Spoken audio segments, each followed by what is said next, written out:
Captain, would you like to hear a joke? On the bridge of the Xihe, the voice of the shipborne AI Wangshu suddenly sounded. Go ahead, Wangshu. Zhao Chang'an sat in the command chair on the main bridge, a faint smile tugging at his lips. Though I truly doubt a little ship girl like you has any real sense of humor. Once upon a time, there were two civilizations. One had swords, and the other also had ships, yet the former could not defeat the latter. Why do you think that was? One used bronze swords, and the other alloy swords. No. One is a bronze sword, and the other is a planet-destroying starship. The corner of Zhao Chang'an's mouth twitched. Not funny. Then I have an even better one. There was a man who only had one tooth left, yet he still got food stuck between his teeth. Do you know why? In the command center on the mother planet, a scene of bustling yet orderly operations unfolded where vast amounts of data and intelligence converged in the core database of the quantum intelligence brain. The organized data was swiftly transmitted into the minds of the attending experts and officers. Military Department, report the battle situation. Report to the Council President. The Xihe and Huanyu, two star-class battleships, are maintaining the defensive line. In addition, there are 536 main force fleets and 76 of 48 conventional fleets capable of delaying until the evacuation is complete. Good. What about the Minister of Technology? I now represent the Federal Supreme Council and grant you the highest authority of the Federation. Immediately organize the evacuation of the mother planet with full force. In less than 40,000 years, the Federation has transitioned from an ignorant Stone Age civilization to an omniscient and omnipotent supreme civilization. At this moment, the Federation has fully mastered the unified formula spatial technology and some aspects of temporal technology, enabling it to modify certain rules of the universe and initially equip itself with conceptual-level weapons. Perhaps the Federation's rise was too rapid, or perhaps the heavens deemed it necessary for the Federation to have an adversary. Unbeknownst to them, these strange beings suddenly descended from beyond the world.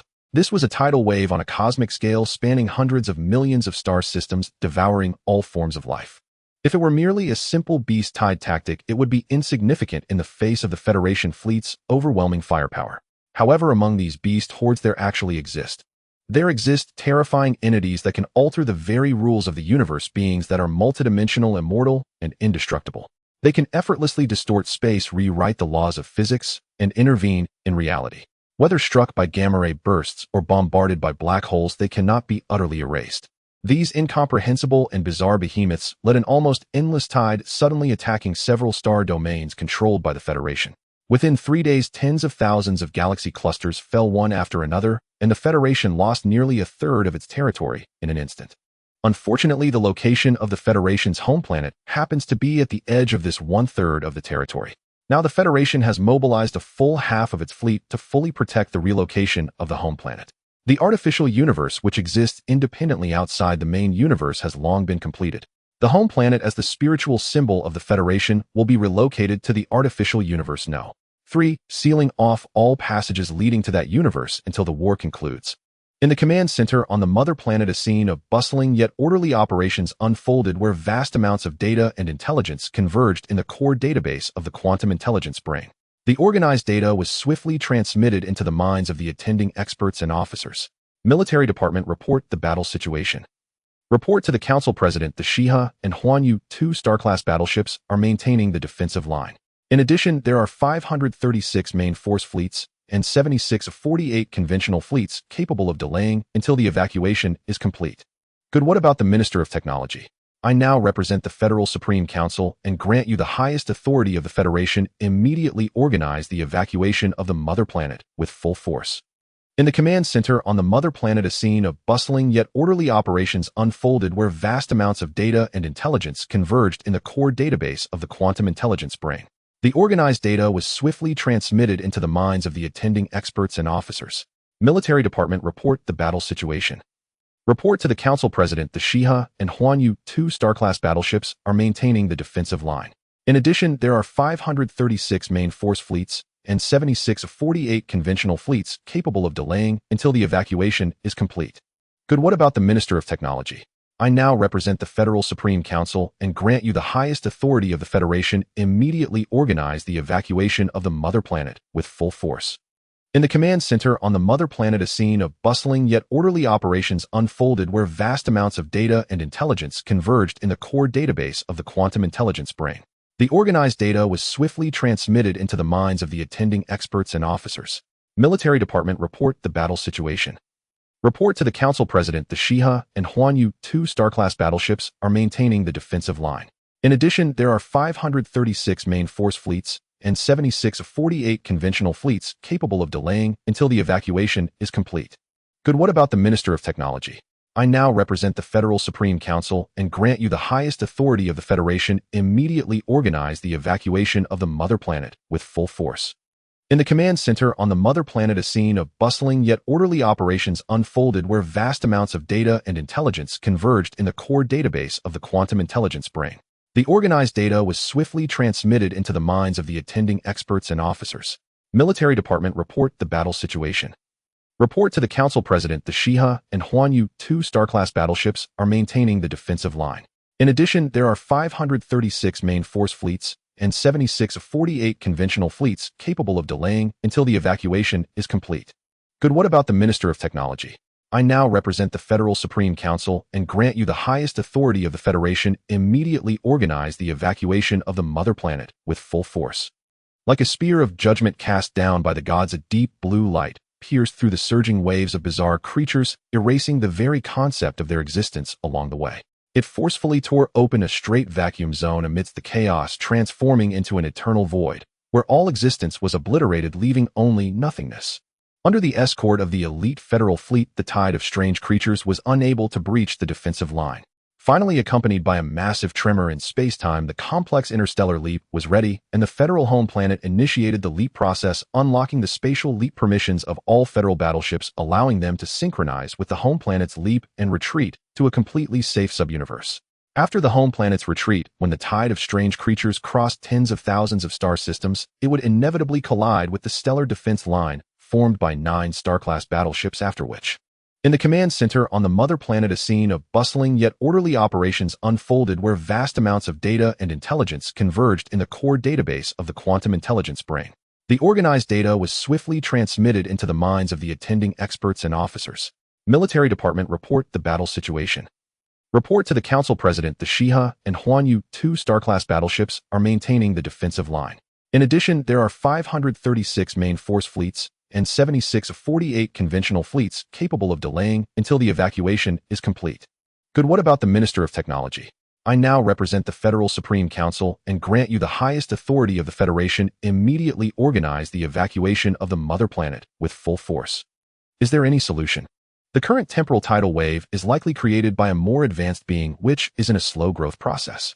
Some of our warships have the capability to navigate through the temporal tidal wave. By inserting the fleet now, we can directly block it. The generals of the military fell silent. This undoubtedly meant sending their fleet to certain doom. For the Mother Planet stopped the leap and charged towards the temporal tidal wave. Receiving such a command that was almost suicidal, all the warships that were in the process of leaping simultaneously halted their jumps with not a single exception. In the next moment, all the various cannons on the Xihe battleship unfolded, while the surrounding Qinglong core combat ships operated at full power. At the same time, the fleet left behind opened fire with all their might, creating a passage for the solitary Xihe. The dazzling fireworks paved a direct path through the turbulence for the Xihe. The speed of the battleship, propelled by curvature, exceeded the speed of light. What seemed like a long distance was traversed in an instant. The captain's voice was resolute as Wang Shu declared, "Captain, I am willing." This declaration imbued Zhao Chang'an with the courage to make a decision. Xihe, excluding the captain, initiate a full-scale spatial jump for all personnel. Preheat the engines.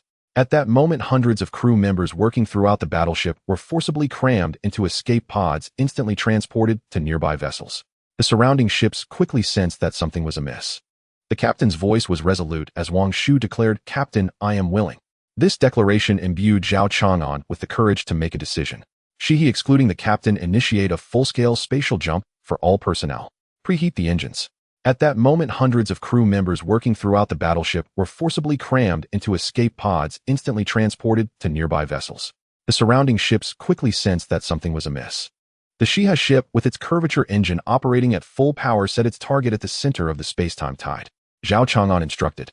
Wang Shu's voice echoed on the bridge, "Captain, please evacuate. As long as I have full access, I can pilot the Xihe ship alone." Zhao Chang'an smiled faintly, neither affirming nor denying.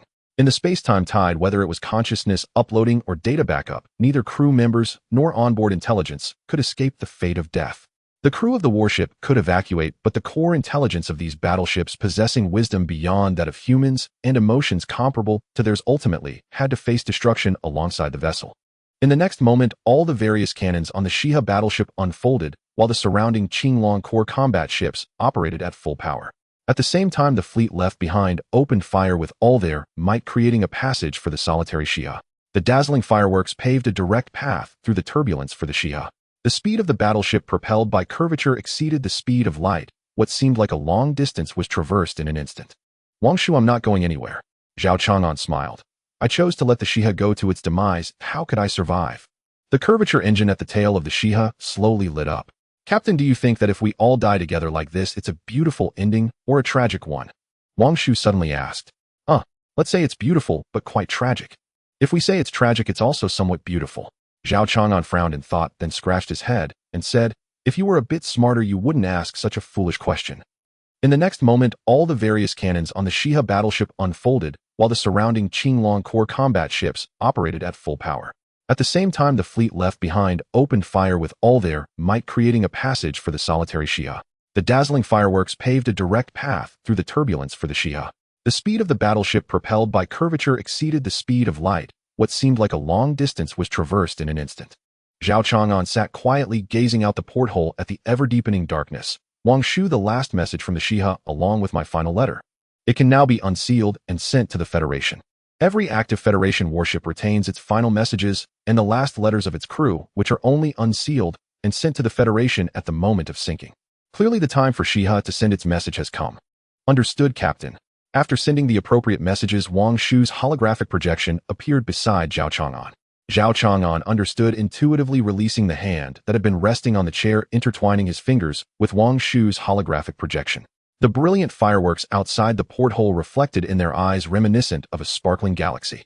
At that moment, the last message from the Xihe was sent to the Federation Command Center. "Calling the Federation Command, this is the Xihe. I am unable to return. Please continue forward." Amidst the bizarre temporal tides, a dazzling blue light erupted from the central energy zone of the Xihe. A particle from a super-high dimension completely released all constraints, collapsing into the current dimension in an instant, unleashing an incalculable amount of energy. The radiance from the meltdown of the super-high-dimensional particle engine was both dazzling and sacred, momentarily eclipsing the darkness and vastness of the universe. Resolute to advance, plunging into the uncertain abyss ahead. In the next moment, all the various cannons on the Xihe battleship unfolded, while the surrounding Qinglong core combat ships operated at full power. At the same time, the fleet left behind opened fire with all their might, creating a passage for the solitary Xihe. The dazzling fireworks paved a direct path through the turbulence for the Xihe. The speed of the battleship, propelled by curvature, exceeded the speed of light. What seemed like a long distance was traversed in an instant. In the vast universe, no civilization has yet been discovered that surpasses the level of humanity. All advanced civilizations are merely artistic fantasies of our imagination. The ultimate civilization envisioned in each person's mind may vary greatly, and the southern wind cannot simultaneously satisfy everyone's fantasies of high civilizations. It can only strive to depict a more perfect federation as envisioned in my heart. Many believe that in a top-tier civilization, everyone becomes a deity and creates worlds. However, it is difficult for Nan Feng to comply with such notions. With combat power at such heights, the only pleasure seems to be in world destruction. In order to ensure the coherence of the story and to allow everyone to experience the unique shock of classic and futuristic weapons, Nan Feng will gradually elevate the level of technology presented in the subsequent chapters, unveiling the narrative of this great civilization known as the Federation from simple to profound.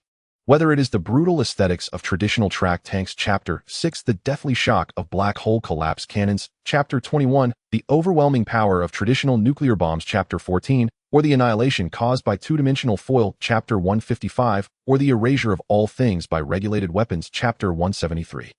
I hope that both technology enthusiasts and fantasy fans will show a bit more patience and tolerance. The power and technological level of the weapons appearing in this book will become increasingly advanced and thrilling as the story progresses. Looking ahead, the most exciting moments are always in the next chapter.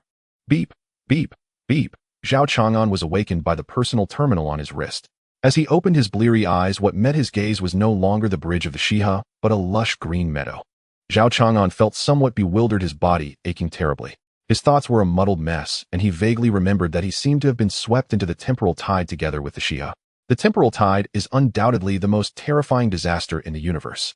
Those caught in the temporal tide along with their belongings would be twisted and torn apart only to be discarded like garbage as severely deformed wreckage into another time and space. All matter would be compressed, shattered, and reassembled in the distorted space, then after traversing through long stretches of time, would abruptly appear in some corner of the universe. Those fortunate enough to escape during the initial distortion phase found relief, while the unfortunate ones were transported to various bizarre locations such as the surface of a star or the center of a black hole. The concept of utilizing temporal and spatial tidal interference to disrupt the Federation's home planet's leap has complicated the origins of those strange beings even further. Zhao Chang'an lowered his head and felt his body, discovering that his military uniform was intact, which put his mind at ease. It seemed that his smaller target size resulted in less damage from the temporal and spatial tides, allowing him to survive by sheer luck and fortuitously appear on the surface of a habitable planet. Upon hearing this, Zhao Chang'an felt a surge of astonishment. The strongest battleship of the Federation, the Xihe, had previously faced an ambush from a coalition fleet of 7 opposing civilizations and sustained less than 7 damage. This time, however, the damage rate was 95, while leaving it in a state of near total immobilization.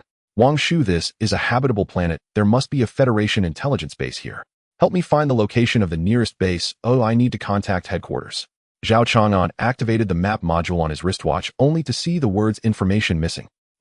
Is there really a planet in this universe that hasn't been registered by the Federation? This felt as absurd as discovering an unopened treasure chest in a fully explored map. Upon hearing this, Zhao Chang'an felt a surge of astonishment.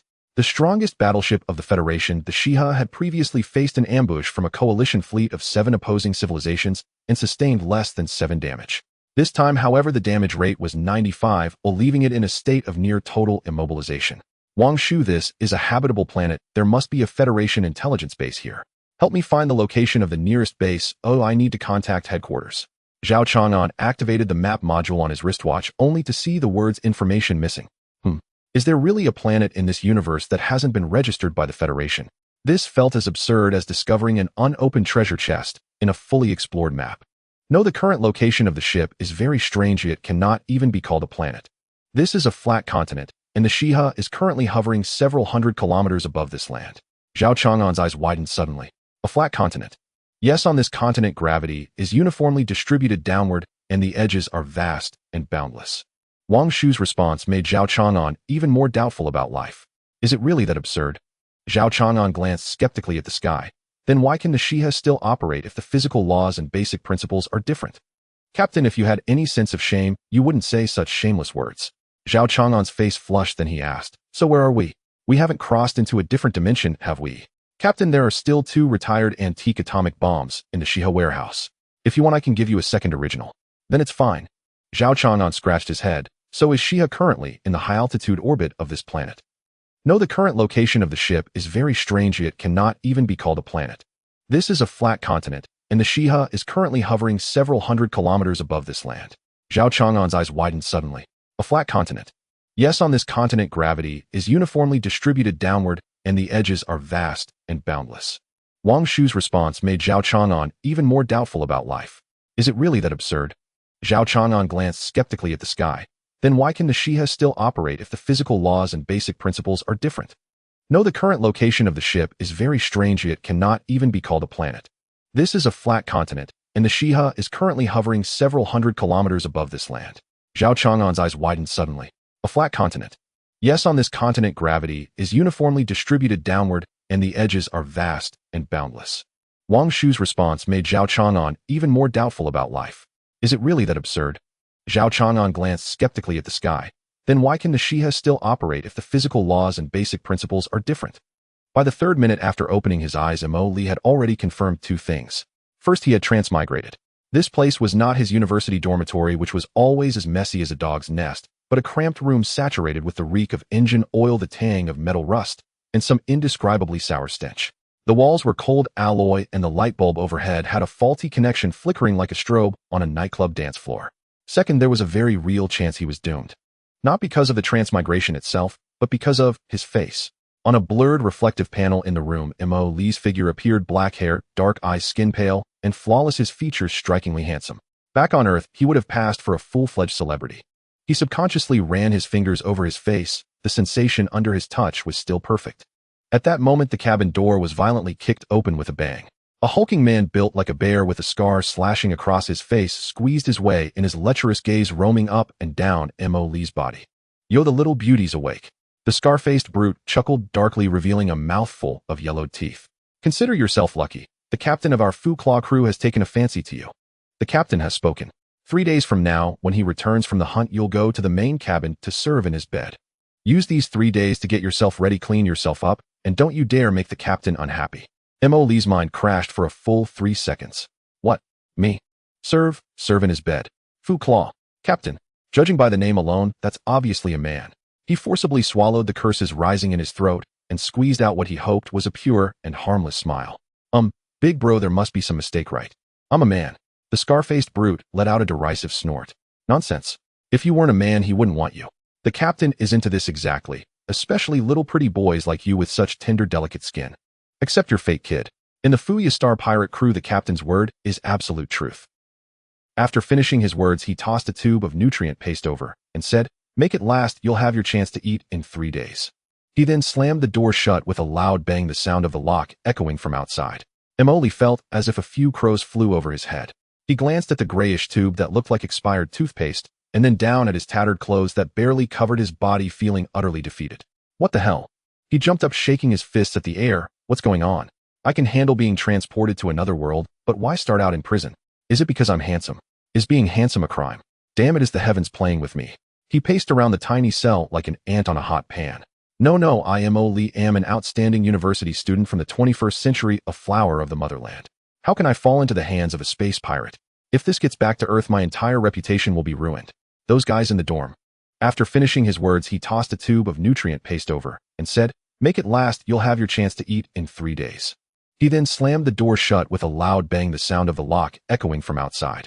Emoli felt as if a few crows flew over his head. He glanced at the grayish tube that looked like expired toothpaste, and then down at his tattered clothes that barely covered his body, feeling utterly defeated. What the hell? He jumped up, shaking his fists at the air. "What's going on? I can handle being transported to another world, but why start out in prison? Is it because I'm handsome? Is being handsome a crime? Damn it, is the heavens playing with me?" He paced around the tiny cell like an ant on a hot pan. No, I Mo Lee am an outstanding university student from the 21st century, a flower of the motherland. How can I fall into the hands of a space pirate? If this gets back to Earth, my entire reputation will be ruined. Those guys in the dorm. Another option is the basic clone unit activation permission with a note below: basic units can be cloned. Remark, a template and sufficient biomass and energy must be specified. Emoli looked at these 2 shabby options, his mouth twitching. Tool set. Do you want me to fix a bed for that gay captain? Cloning. What use is that now? Am I supposed to clone a conversation partner to amuse myself? He suppressed his urge to complain and took a deep breath. Having something is better than having nothing. All right, tell me, how can I obtain materials and enhance permissions? Manufacturing, cloning, and decomposing items can earn creation points, which accumulate to unlock higher permissions. Materials must be collected by the host themselves with distance limitations. This system only provides manufacturing and cloning functions, not resources. Emoli looked up to the sky in silence, only able to see the ceiling. So it's just a super 3D printer plus a human photocopier, and He tried to pick up a rusted screw cap, silently reciting in his heart. The screw cap in his hand vanished in an instant. Acquired iron element unit X0. 1 creation points 0. 01. Emoli looked at the pitiful 0. 01, feeling that his future was even bleaker. How many things would he have to dismantle to gather enough capital to escape? But sitting idly was not his style. He glanced at the nutritional paste, a glint of determination flickering in his eyes. Damn it, let's go for it. It's just the liver, right? For the sake of my dignity, Emoli will unleash it. In the following 2 days, Emoli showcased an astonishing potential akin to a man driven to the brink of despair.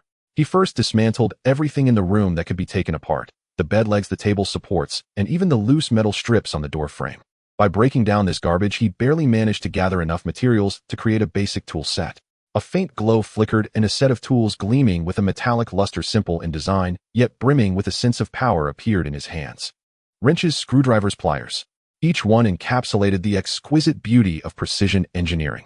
The system's craftsmanship is indeed impressive. Emoli weighed the wrench in his hand, yet felt excellent. With the tools, his efficiency greatly increased. When the scar-faced brute came to deliver the unpalatable nutrient paste, he seized the moment when the man was unlocking the door to secretly scan the structure of the mechanical lock with the system. Item: old-fashioned mechanical spring lock. Status: rusted, simple structure. Can manufacture corresponding key, requires 1 unit of iron element. Got it. Mo felt a surge of joy in his heart. Taking advantage of the night, he silently crafted a key using the materials he had collected. Click. With a soft sound, the lock opened. The scent of freedom. Mo cautiously peeked out. Outside was a dimly lit corridor from which distant sounds of commotion and the hum of machinery could be heard. He did not act recklessly, instead moving like a gecko, blending into the shadows along the wall. His target was the waste processing station or the dump for discarded materials. Relying on the essence of survival honed as a university student and a bit of luck, Mo successfully bypassed the patrolling space pirates and reached the edge of the base, finding a large accumulation area of waste.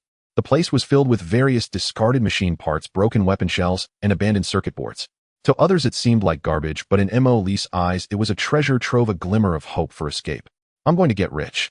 His eyes sparkled as he rushed forward and began to frantically dismantle the items. Acquired Iron Element Unit X5, Copper Element Unit X2, Rare Metal Fragment X0. 3 A Damaged Energy Battery Recyclable X1, Creation Points 5. Acquired Composite Polymer Unit X1, Electronic Components Basic X3, A Creation Points 3. The system's prompt sounded like celestial music. His material reserves and creation points began to soar rapidly. At the same time, he was continuously studying the basic clone unit. Tongzi, what is needed for cloning? Be specific. Basic clone template requires a complete gene sequence or specified, known template system database is corrupted, only partial basic templates remain. Consumption basic biomass units energy unit. Its electronic eye flickered for a moment, emitting a monotonous voice. Engineering robot B007, awaiting instructions. Mo looked at this seemingly adorable little creature and tentatively issued an order. Go help me dismantle that pile of scrap metal over there, sort it out, and stay alert. If you spot space pirates, hide among the scrap metal promptly. B007's electronic eye flickered again, order confirmed. Then it swiftly rolled to the scrap pile. Its mechanical arm began to disassemble and categorize with precision, operating at more than twice the efficiency of Mo's manual efforts. Wow, this is so useful. Mo exclaimed in delight. System, give me 2 more. No, make it 5. With these diligent labor robots, Mo's material collection speed surged exponentially. His creation points finally broke through the 100 mark. On the system interface, new icons lit up successively. Gunpowder-powered pistol system, premium short-range, average precision, but considerable power at close distances. Required materials. High-explosive grenade system, premium area effect weapon. Required materials. Basic intelligent chip can be used to enhance the intelligence of clone units or manufacture simple drones. Required materials. Clone template space pirate assault soldier standard, equipped with basic combat skills and weapon operation knowledge. Looking at these new options, Mo's heart raced. Capital for fleeing has arrived. On the third morning, Mo was directing his robot team to frantically move bricks when sudden footsteps and the rough voice of a scar-faced muscular man came from the entrance. That kid is still inside, right? The captain will be back in the afternoon. I need to remind him once more not to cause any trouble. Mo was startled and quickly put all the robots into silent mode, hiding behind a pile of waste. He then swiftly returned to his cell and left the door ajar. The scar-faced man hummed a tune as he took out a key, only to find that the lock was open. He pushed the door open curiously and saw Mo sitting on the only intact bedboard, holding a small part that he had gotten from somewhere, studying it with a look of concentration. Kid, how did this door open? The scar-faced man barked loudly. Mo looked up, displaying just the right amount of surprise and fear. Brother, you're here. This door. It broke on its own. It wasn't closing properly since last night. It was leaking air all night. I was afraid to mention it because you might think I wanted to escape, so I didn't dare to say anything. The scar-faced man inspected the door lock with suspicion, and indeed, it was severely rusted. He scrutinized Mo. What are you holding? This. Mo raised the part, which was a precision gear he created using the system. I had some time on my hands and saw some junk in this room, so I fiddled with it. Brother, look at the precision of this gear, the material. Isn't it much better than the standard parts we use in our group? The scar-faced man leaned closer to take a look. Although he didn't understand technology, the smooth feel and precise teeth of the gear were indeed much more advanced than the rough parts he usually encountered. You understand this? The scar-faced man's tone softened a bit. Seeing a glimmer of hope, Mo quickly switched to persuasion mode, putting on a sincere smile. I know a bit, just a bit. To be honest, before I crossed over. Before I came here, my family owned a repair shop. I've been dealing with these metal scraps since I was a child. Not to brag, but I can tell where there's a problem with our group's spaceship engines just by the sound. While saying this, he secretly observed the scar-faced man's expression and continued to up the ante. Brother, look, the captain values me so much, I can't just do nothing and eat for free, right? How about this? You talk to the person in charge, and let me help the maintenance team. I promise I can make our group's equipment as good as new. If the captain is pleased, he might even reward you with some benefits. The scar-faced man was somewhat swayed by Mo Lee's flattery. The group's equipment often had issues, and the maintenance team was full of useless workers who slacked off all day. If this kid really had some skills, and he brought him into the maintenance team, it would be a win-win situation. He stroked his chin. All right, you're an interesting kid. I'll go talk to the old cripple from the maintenance team. But you better behave and not pull any tricks. Don't worry, brother. I will definitely be honest and contribute to the great revival of the corrupted Crow Star Pirate Group. Mo Lee patted his chest in assurance, his attitude as earnest as a model student. As soon as the scar-faced man left, Mo Lee's smile instantly vanished, replaced by a hint of cunning.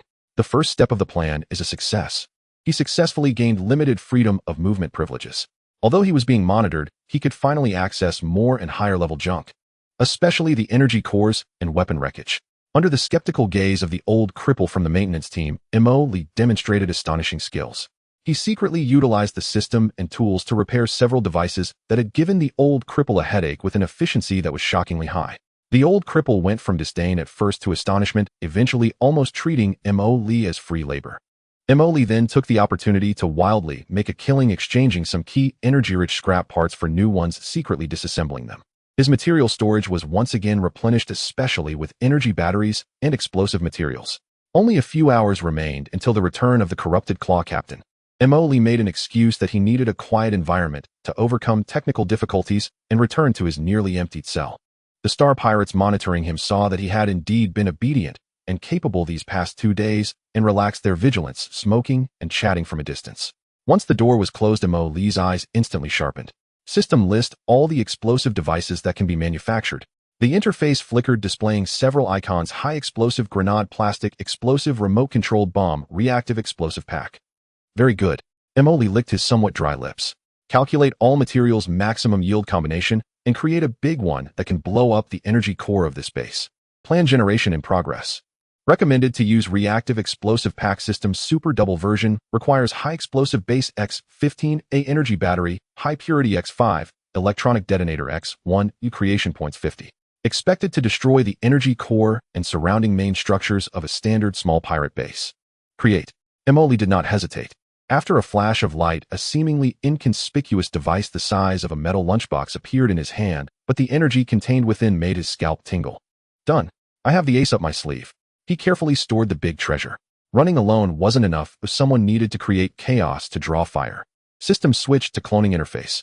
Template Pirate Assault Soldier Standard. How many can be created at maximum? Current resources available for cloning Pirate Assault Soldier, Standard X8. Each consumes biomass unit X10, A energy unit X5, creation points X10. Only 8. Mo Lee frowned. This number wouldn't even fill a gap. But then he had a bright idea.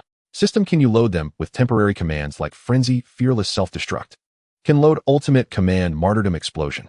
Cloned units will carry high explosives and initiate self-destruct sequence under specified time or conditions, resulting in a violent explosion. Mo Lee's eyes lit up. This one is good. Load it for me. 8 is not enough to be shocking. System, do you have a cheaper cannon fodder template? Retrieved incomplete template biomass aggregate simple. No intelligence, can only execute simple movement and detonation commands. Consumption is only 1/10 that of a standard assault soldier. This will do. Create 20. No 30 self-destructing sheep for me.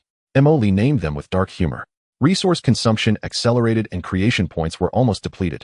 Yet in the shadows of the corner of the cell, 8 clone soldiers emerged silently, their eyes wild with enthusiasm, equipped with rudimentary weapons, low-spec version produced by the system, and carrying bulging explosive packs, along with 30 biomass aggregates that barely took human form, flickering with unstable red light within. Mo Lee looked at this uniquely styled suicide squad and took a deep breath. Brothers, sisters, or rather, cannon fodders. He lowered his voice and began the pre-battle mobilization. Your task is very simple. Wait for my signal, then charge out. If you can fight, fight. If you can't, boom, blast hard for me. Make as much noise as possible. 4. For the flower of your creator, charge. The clone soldiers remained expressionless, but the red light in their eyes grew stronger. The biomass aggregates trembled slightly, the red light within flickering rapidly. In the afternoon, accompanied by a deafening roar of engines and the shuddering of the ship's hull, the leader of the corrupted Claw, aboard his signature flamboyantly painted assault ship, slowly entered the small dock of the base. The entire base instantly became busy as most of the space pirates were summoned to welcome their leader, including those monitoring Mo Lee. Now is the time. Mo Lee commanded the B-007 engineering robot to carry the reactive explosive pack, and taking advantage of its small size, quietly made its way through the ventilation ducts to install it in the energy core area of the base. Then he crafted himself a gunpowder-powered pistol and a few magazines to tuck behind his waist, took a deep breath, and opened the cell door. First squad self-destructing sheep. Target the dock and main corridor. Charge. 30 twisted biomatter conglomerates surged forth from the waste accumulation area, moving in a staggering gait toward the densely packed dock. What the hell is that thing? Enemy attack. Block them. The space pirates, caught off guard, raised their guns and began shooting. Bullets struck the conglomerates, splattering thick liquid everywhere, yet they could not halt their advance. Soon the first conglomerate crashed into the crowd. Boom. A violent explosion erupted, and flames and shockwaves instantly engulfed several unfortunate space pirates. Following that, the second and third. Boom, boom, boom. The dock was suddenly engulfed in flames and chaos, filled with screams, alarms, and explosions. Second squad. Assault soldiers. Split up, fire at will, and focus on destroying communications and control systems. 8 clone assault soldiers dispersed like ghosts. Their gunpowder pistols, though primitive, were system-produced, and combined with the soldiers' marksmanship, their accuracy and power far surpassed that of ordinary space pirates, leaving the pirates dazed. More importantly, they were utterly fearless, often charging through a hail of bullets, and before being surrounded, they would shout for the creator. They resolutely activated their self-detonation. Boom. The entire corrupted Crow base was thrown into utter chaos. Seizing the opportunity amidst the turmoil, Mo Lee slithered through the corridors like an eel, heading straight for the small dock. He had already observed that several small ships used for patrol and reconnaissance were docked there. Stop him. It's that brat's doing. The scar-faced strong man noticed Mo Lee's figure and charged over, with a few men shouting angrily. Without looking back, Mo Lee swiftly pulled out 2 high-explosive grenades, pulled the pins, and nonchalantly tossed them behind him. Here's a little surprise for you. Get down. The scar-faced man screamed in terror. Boom. Boom. The shockwave sent the pursuers tumbling. Mo Lee successfully dashed into the dock. Inside, chaos reigned as the space pirates attempted to extinguish the fires caused by the self-destructing sheep or exchanged gunfire with the clone soldiers. He immediately set his sights on a small assault boat that looked the newest and best maintained. At that moment, a remarkably tall man clad in heavy power armor with a face full of scars and muscles stormed out of the main corridor, surrounded by a group of bodyguards. It was none other than Fu Claw, the leader of the corrupt Crow Star Pirate group. He immediately spotted Mo Lee, who was scrambling onto the spaceship, his eyes almost blazing with fire. "You little brat. Trying to run." Fu Claw's voice thundered as he raised his heavy explosive gun. Mo Lee's scalp tingled as he hurriedly dove into the open hatch of the spaceship. Just as Fu Claw was about to pull the trigger, a faint electronic beep suddenly rang out. Then, boom, a blinding white light erupted from the core energy center of the base, followed by a deafening roar. The sturdy alloy walls were ripped apart like paper, and a violent shockwave of energy swept outward. The ceiling of the dock began to collapse, and massive metal components clattered down. Leader Fu Claw and his guards were the first to be engulfed, instantly consumed by the raging tide of energy and flames, unable to even scream. The entire corrupt Crow Star Pirate base exploded in a series of chain reactions like a barrel of gunpowder ignited. Flames shot into the sky, illuminating the surrounding cosmos. As soon as Mo Lee climbed into the cockpit of the assault vessel, he was violently slammed against the control panel by the shockwave. Ignoring the pain, he quickly activated the engine. Tongzi Gu, hurry. Assist with the piloting.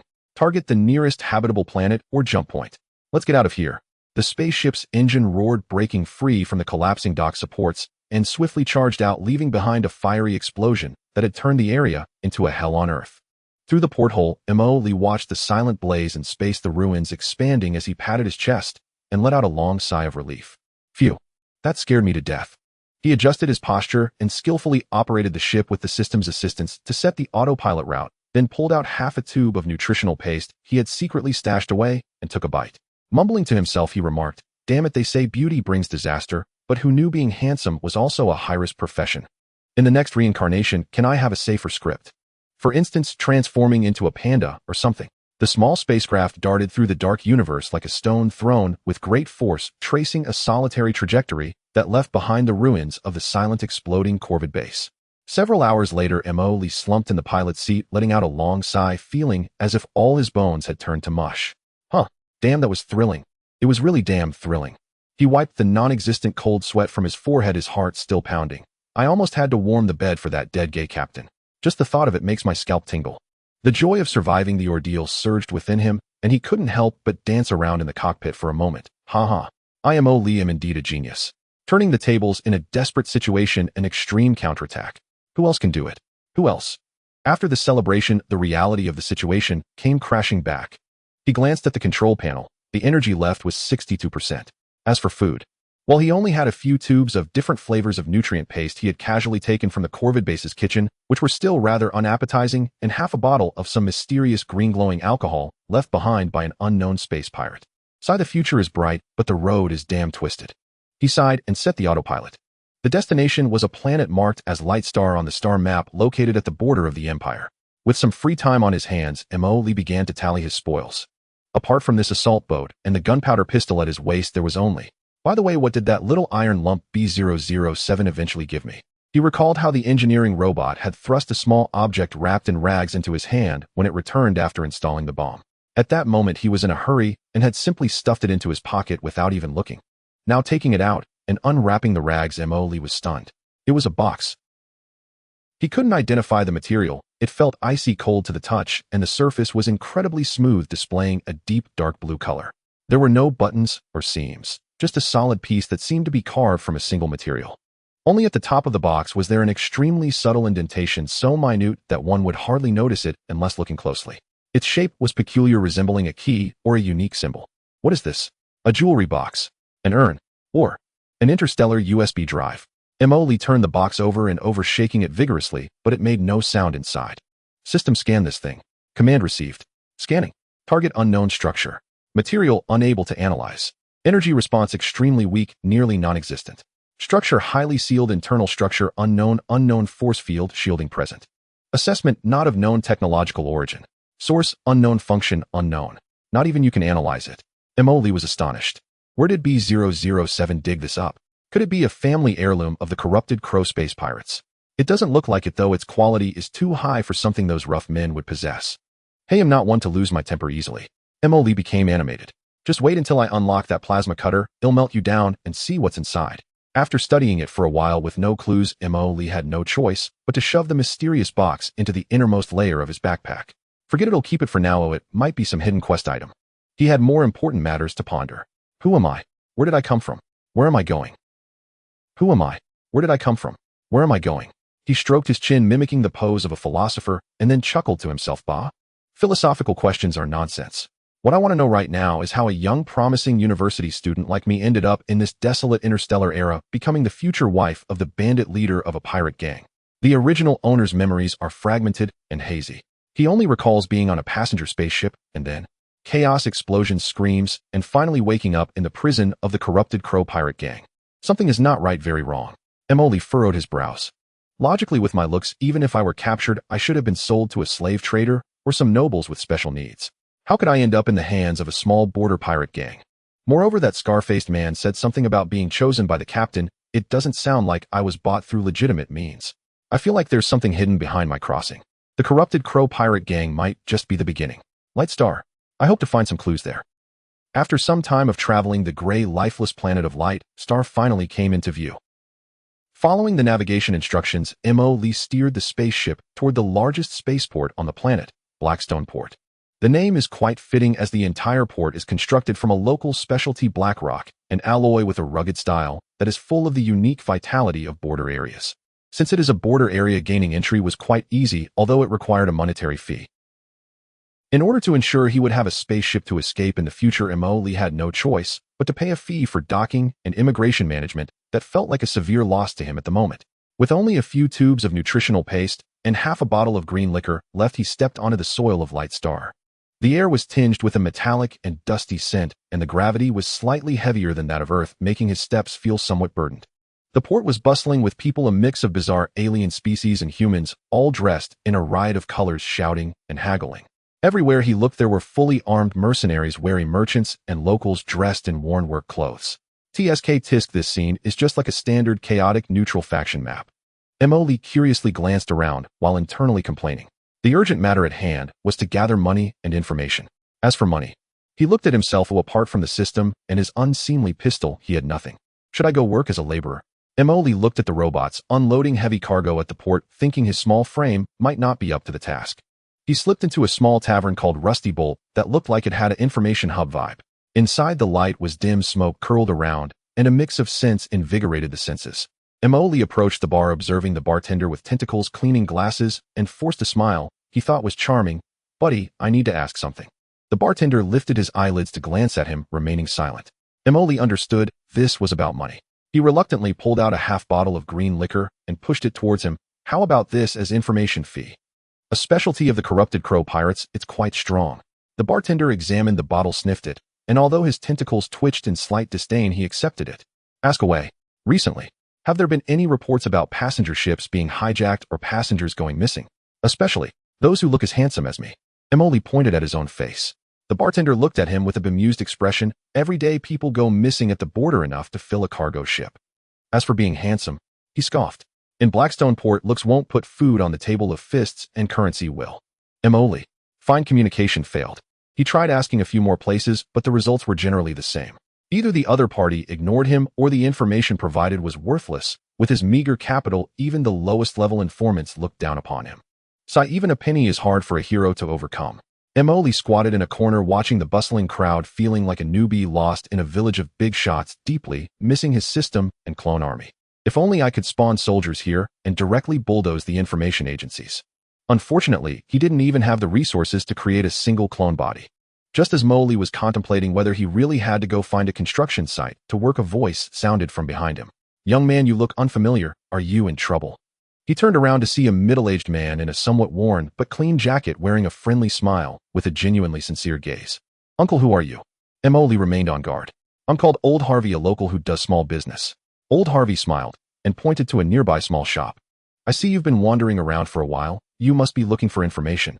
In Blackstone Port, the waters run deep, and asking aimlessly won't yield much." Emily's heart stirred. Could he have met a benefactor? "Uncle Harvey, do you have connections?" "Not really connections, just know a few more people." Old Harvey lowered his voice. "What do you want to inquire about? Perhaps I can help." But he rubbed his fingers together, making a universal gesture for payment.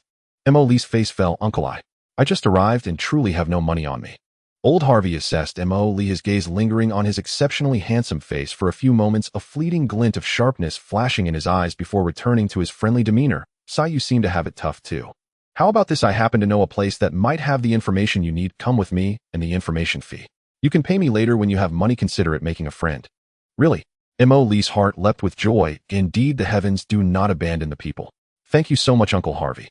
You're such a good person." He quickly got up and followed Old Harvey, leaving the noisy main street and turning into an increasingly narrow and dimly lit alley. "Uncle, where are we going?" "We're almost there. It's an information booth run by an old friend of mine, fairly discreet but well-informed," Old Harvey said without looking back. After making a few turns, they had nearly reached the depths of the slums, where Old Harvey stopped in front of a back door that looked like an abandoned warehouse. He knocked on the door in a rhythmic pattern of 3 long and 2 short taps. The door opened slightly, and a wary eye peeked out. Upon seeing Old Harvey, the door was opened. "Come in," Old Harvey beckoned to Emily. Emily hesitated for a moment, but thinking of his empty pockets and that he had nothing worth scheming over aside from his looks, he steeled himself and followed inside. Inside, the lighting was dim, cluttered with various odds and ends, and a musty smell pervaded the air. Aside from the tall, thin one who had opened the door, there were 2 burly men covered in tattoos, eyeing him with ill intentions. Emily's heart sank. "Oh no, this atmosphere feels all wrong. Where's the friendly uncle and the information booth? This looks like a den of thieves." The genial smile on Old Harvey's face vanished in an instant, replaced by a shrewd and greedy expression. He signaled to the 3 burly men, saying, "A fat sheep. Probably not much meat on him, but this face is a rare find. Isn't Blood Serpent short on this kind of high-end goods? Should fetch a good price." The 3 burly men grinned and slowly approached Emily. Emily exclaimed, "What the hell? Human traffickers? I just escaped the wolf's den and now am entering the tiger's lair. Is there no positive energy left in this interstellar age?" Wait, hold on." Emily quickly took a step back, raising his hands. "Uncle, it's a misunderstanding. It's all a misunderstanding. You're one of us." "One of us?" Old Harvey scoffed. "Kid, don't play tricks. Just come with us, and you'll suffer less." "No, Uncle, listen to me." Emily's mind raced as he struggled to maintain his composure, but inside, he was panicking. "You guys plan to sell me to that Blood Serpent or something, right? Let me tell you, your business model is too outdated. It's inefficient and high risk." The group of burly men paused, slightly taken aback.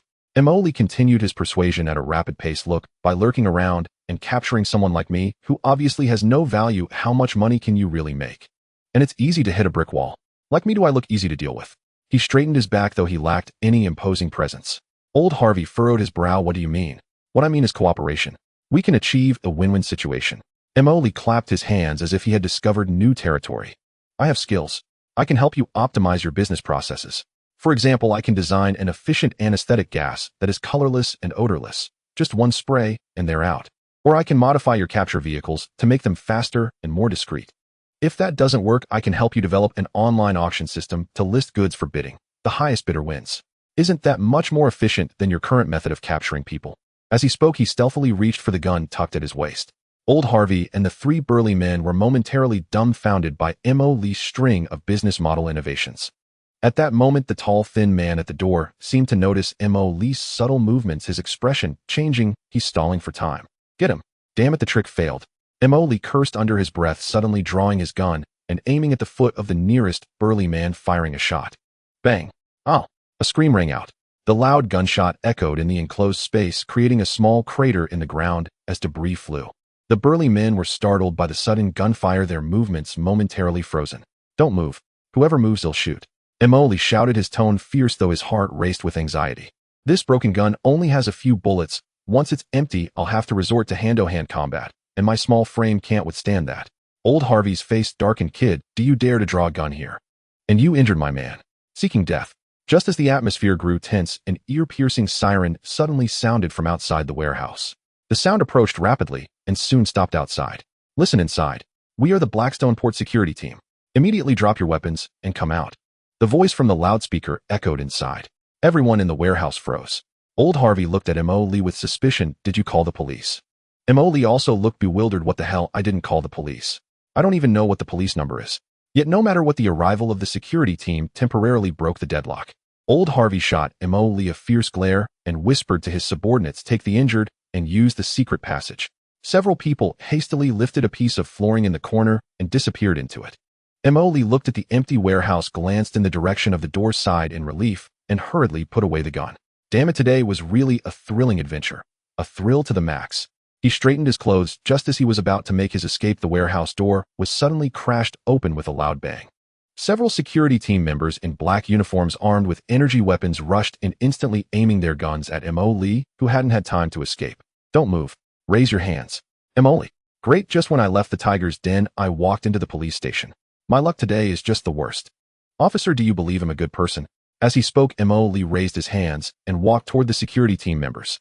M.O. Lee sat in the cold metal chair facing a serious-looking middle-aged security officer with a young team member taking notes beside him. Name. M.O. Lee. Race. Human. I guess. Place of origin. Earth. I don't remember, I have amnesia. M.O. Lee quickly corrected himself. Amnesia. The officer raised an eyebrow, clearly skeptical. Then why were you at Old Harvey's hideout? And why did you draw a gun? M.O. Lee looked innocent and aggrieved. Officer, I'm the victim. I was deceived by that old Harvey. He said he would take me to find information, but instead, he wanted to sell me. I was just acting in self-defense. You should catch him instead. The officer stared at him for a few seconds, seemingly assessing the truthfulness of his words. Then he picked up a portable scanner and scanned M.O. Lee from head to toe. No identity chip record. Illegal entry. The officer stared at the scanning results, his tone growing colder. Possession of unregistered firearms. Illegal carrying of weapons. Moreover, suspected involvement in gang conflicts. Wait. Officer, this is a misunderstanding. M.O. Lee exclaimed in panic. I'm just an innocent civilian who accidentally ended up here. It's all a misunderstanding. Just then the door to the interrogation room was pushed open and another officer walked in, whispering a few words into the ear of the middle-aged officer and handing him a data pad. The middle-aged officer looked at the data pad, his brows furrowing tighter. Then he raised his gaze to M.O. Lee, his expression becoming somewhat strange. He waved his hand, signaling the recording officer to step outside. Only he and M.O. Lee remained in the interrogation room. M.O. Lee.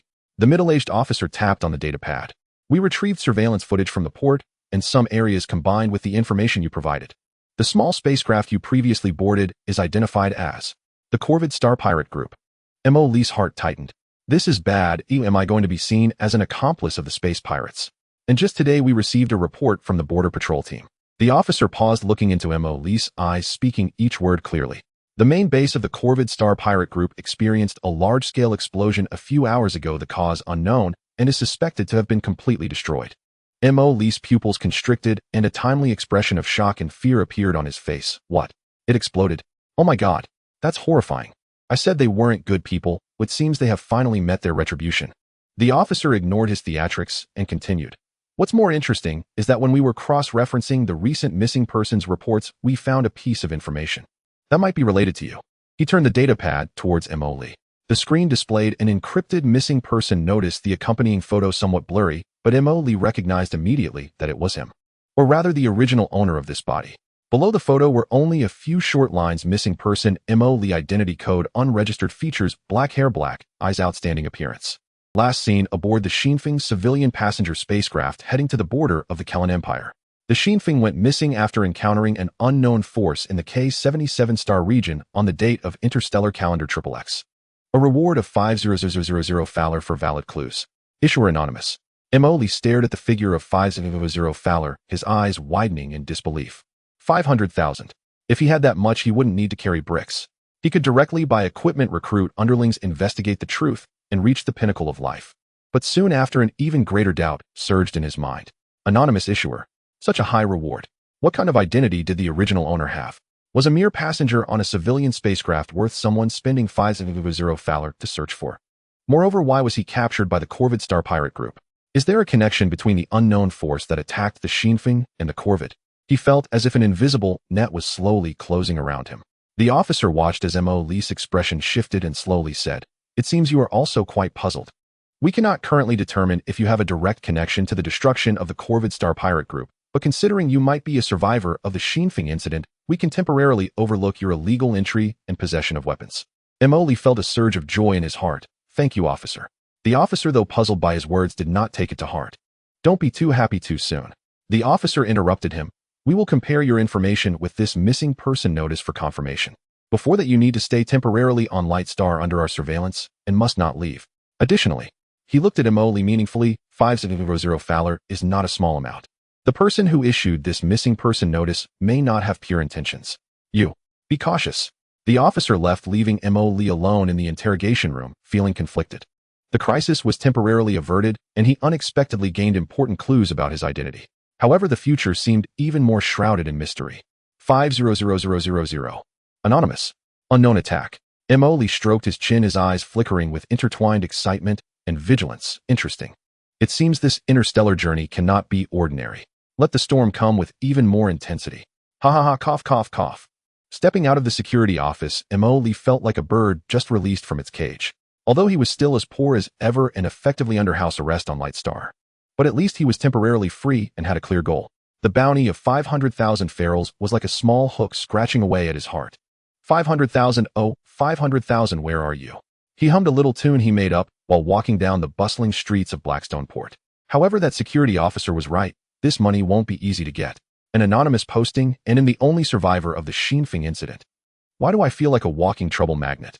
He stroked his chin, his eyes gradually becoming resolute. No, I can't just sit and wait, nor can I expect a pie to fall from the sky. I need to have my own power. An information network, henchmen, a base, and some cash. Not one can be missing. But before that, I first need a place to settle. The security office only required him not to leave Light Star. It didn't specify where he had to stay. Blackstone Port was a chaotic place with high costs not suitable for a long stay. He opened the simple map of Light Star he received from the security office, his gaze locking onto an area near Blackstone Port, Rustwater Town. Labeled as abandoned industrial area, harsh environment, sparse population, low rent. This is it. Mo Lee slapped his thigh. Harsh environment. Can it be worse than the cells of the corrupted Crow Star pirates? A sparse population is just perfect for me to stir things up. Low rent. Perfect. Using the money from selling handguns on the black market, he rented a semi-buried abandoned warehouse on the outskirts of Rustwater Town. The warehouse was large, empty, with a few holes in the roof, allowing glimpses of the gray sky, the floor covered in thick dust, and corners piled with rusty metal scraps and machine parts. Although it's a bit run down, the space is ample, privacy is good, and Mo Lee's eyes sparkled as he looked at the pile of garbage. This is all raw material. System, let's get to work. Command received. Starting environmental scan. Detecting usable metal scraps, residual energy lines. Assessing recoverable resources. Let's not rush the recovery. First step, I need to tidy this place up and set up a safe house. Second step, recruit. No, I mean recruit my first employee. He decided to create a few engineering robots. The materials were on hand, and he had accumulated some creation points after breaking down part of the garbage in the warehouse. A flicker of light passed, and 3 square-headed B-007 engineering robots appeared in the warehouse. Go my Picachus. Clean this place up, reinforce the structure, patch those holes, and sort out all that garbage. Emoli waved his hand grandly. The 3 robots' eyes flickered with blue light, command confirmed. Then they swiftly began to work, disassembling, transporting, welding. Their efficiency was astonishing. Watching the busy robots, Emoli nodded in satisfaction and turned his gaze to the clone option in the system interface. The first subordinate has to be capable. He browsed through the available basic templates, contemplating. The Star Pirate henchmen are too rough. I already have a robot engineer. I need someone meticulous, capable of handling intelligence, and preferably able to fight, considering I am a civilized person and can't always engage in battles myself. His gaze lingered on a particular template: intelligence analyst infiltrator standard, possessing excellent skills in information collection, analysis, disguise, as well as combat and shooting. Loyalty 100. That's the one. Emoli snapped his fingers. He instinctively felt that having a female as his first core subordinate would be more convenient, definitely not for any other reason. He invested valuable biomass resources mainly derived from a few unfortunate giant radioactive cockroaches unique to Light Star that he had secretly caught outside the town. The process was a bit disgusting, so I want to elaborate an energy along with a sum of creation points. The cloning pod formed in the corner of the warehouse, radiating light. Minutes later, the cocoon of light dissipated. A figure appeared before Emoli. She appeared to be in her early 20s, about 1.7 meters tall, with a well-proportioned and fit physique. Dressed in a form-fitting black basic combat suit, her features were delicate and beautiful, exuding an air of competence and calm. Her black shoulder-length hair was neatly arranged. She opened her eyes, saw Emoli, and immediately knelt on one knee, her voice clear and calm. Commander Intelligence Officer Shadow Crow, reporting for duty. At your service. Emoli looked at the striking young woman before him, his heart filled with joy, yet he endeavored to maintain the authority of a commander despite standing in tattered clothes in the ruins. Ahem, please rise, Shadow Crow. Emoli gestured lightly. No need to kneel all the time, we don't practice that here. Currently our situation. It is somewhat challenging, but the money path is bright. He outlined the current state being poor, targeted by unknown forces with an unclear background, aiming to make money, gather intelligence, and develop. Shadow Crow listened intently, her face betraying no emotion, as if she was listening to an ordinary job briefing. Understood, Commander. The primary task is to establish the base's fundamental functions and intelligence collection channels. Are there any known clues regarding your background? Yes. Emoli quickly recounted the Xianxia incident and the anonymous bounty. Let's start with the Xianxia and the Corvid Star Pirate group. The key points are who attacked the Xianxia. Why was I in the hands of the Corvids? And who issued that anonymous bounty? Understood. Shadow Crow nodded. I suggest we proceed in 2 steps. First, I will immediately infiltrate the intelligence network of Blackstone Harbor, attempting to purchase or steal detailed reports regarding the Xianxia incident and the Corvid Star Pirate group, as well as investigate the source of the anonymous bounty. Second, Commander, you need to establish a basic weapons production line as soon as possible to ensure the base's security and the capacity for subsequent actions. No problem. You handle the external matters, and I'll handle the farming. Emoli readily agreed. Do you need starting funds? He awkwardly fished in his empty pockets. Shadow Crow shook her head. For initial intelligence collection, I can utilize disguise and infiltration skills without requiring funds. Just please provide me with a self-defense weapon. Emoli immediately fashioned a compact energy pistol and 2 magazines from the remaining materials, handing them to Shadow Crow. Stay safe. If things go awry, retreat. We can't afford to lose now. Understood. Shadow Crow took the pistol, checked it skillfully, secured it at her side, nodded at Emoli, and swiftly melted into the shadows of the warehouse, vanishing in a few flickers. TSK true professionals are different. Emoli sighed, then turned with renewed vigor to his robotic workers. You all, let's step it up. Our journey leads to the stars and the sea. The first step is to transform this broken warehouse into our secret base. With a clear goal and capable subordinates, Emoli embarked on a frenzied agricultural venture. The engineering robots tirelessly organized and reinforced the warehouse, even establishing an underground space. Emoli utilized the resources obtained from decomposed waste to begin unlocking and manufacturing more advanced equipment. He first created a set of basic environmental maintenance system to address the issues of air, water, and basic electricity. The energy temporarily relied on dismantled old batteries and a small energy convergence device. Next came the small precision lathe material analyzer and energy weapon workbench. One futuristic device after another was rapidly constructed in the warehouse. Although the quality of the raw materials varied, the products manufactured by the system were all premium items with performance far exceeding that of their counterparts. His first batch of products consisted of replicas of several energy pistols and assault rifles popular in the black market of Right Star. It wasn't that he couldn't produce his own equipment, but the costs for imitation were lower while maintaining good performance. Xihe the arms business is indeed the first choice for getting rich. Moly looked at the firearms on the workbench glowing with a ghostly blue light, smiling with satisfaction. He had utilized the small channels he had initially established to sell these premium weapons in small quantities, securing his first precious startup capital. Though not much, he was finally no longer broke. A portion of the funds was used to purchase higher quality raw materials and energy, while another portion was allocated for further troop expansion. This time he cloned 2-star pirate assault troopers standard version to serve as guards for the base. A few days later, Xihe brought back the first batch of intelligence. Commander, regarding the Xianxia. Official records indicate that it encountered an unexpected meteor shower in the K-77 star sector and crashed with no survivors. Meteor shower? What a joke. Emily scoffed. Then how did I survive? And even ended up with the Corvid Star Pirate Group. Am I supposed to have jumped through space on my own? Yes, there are many doubts.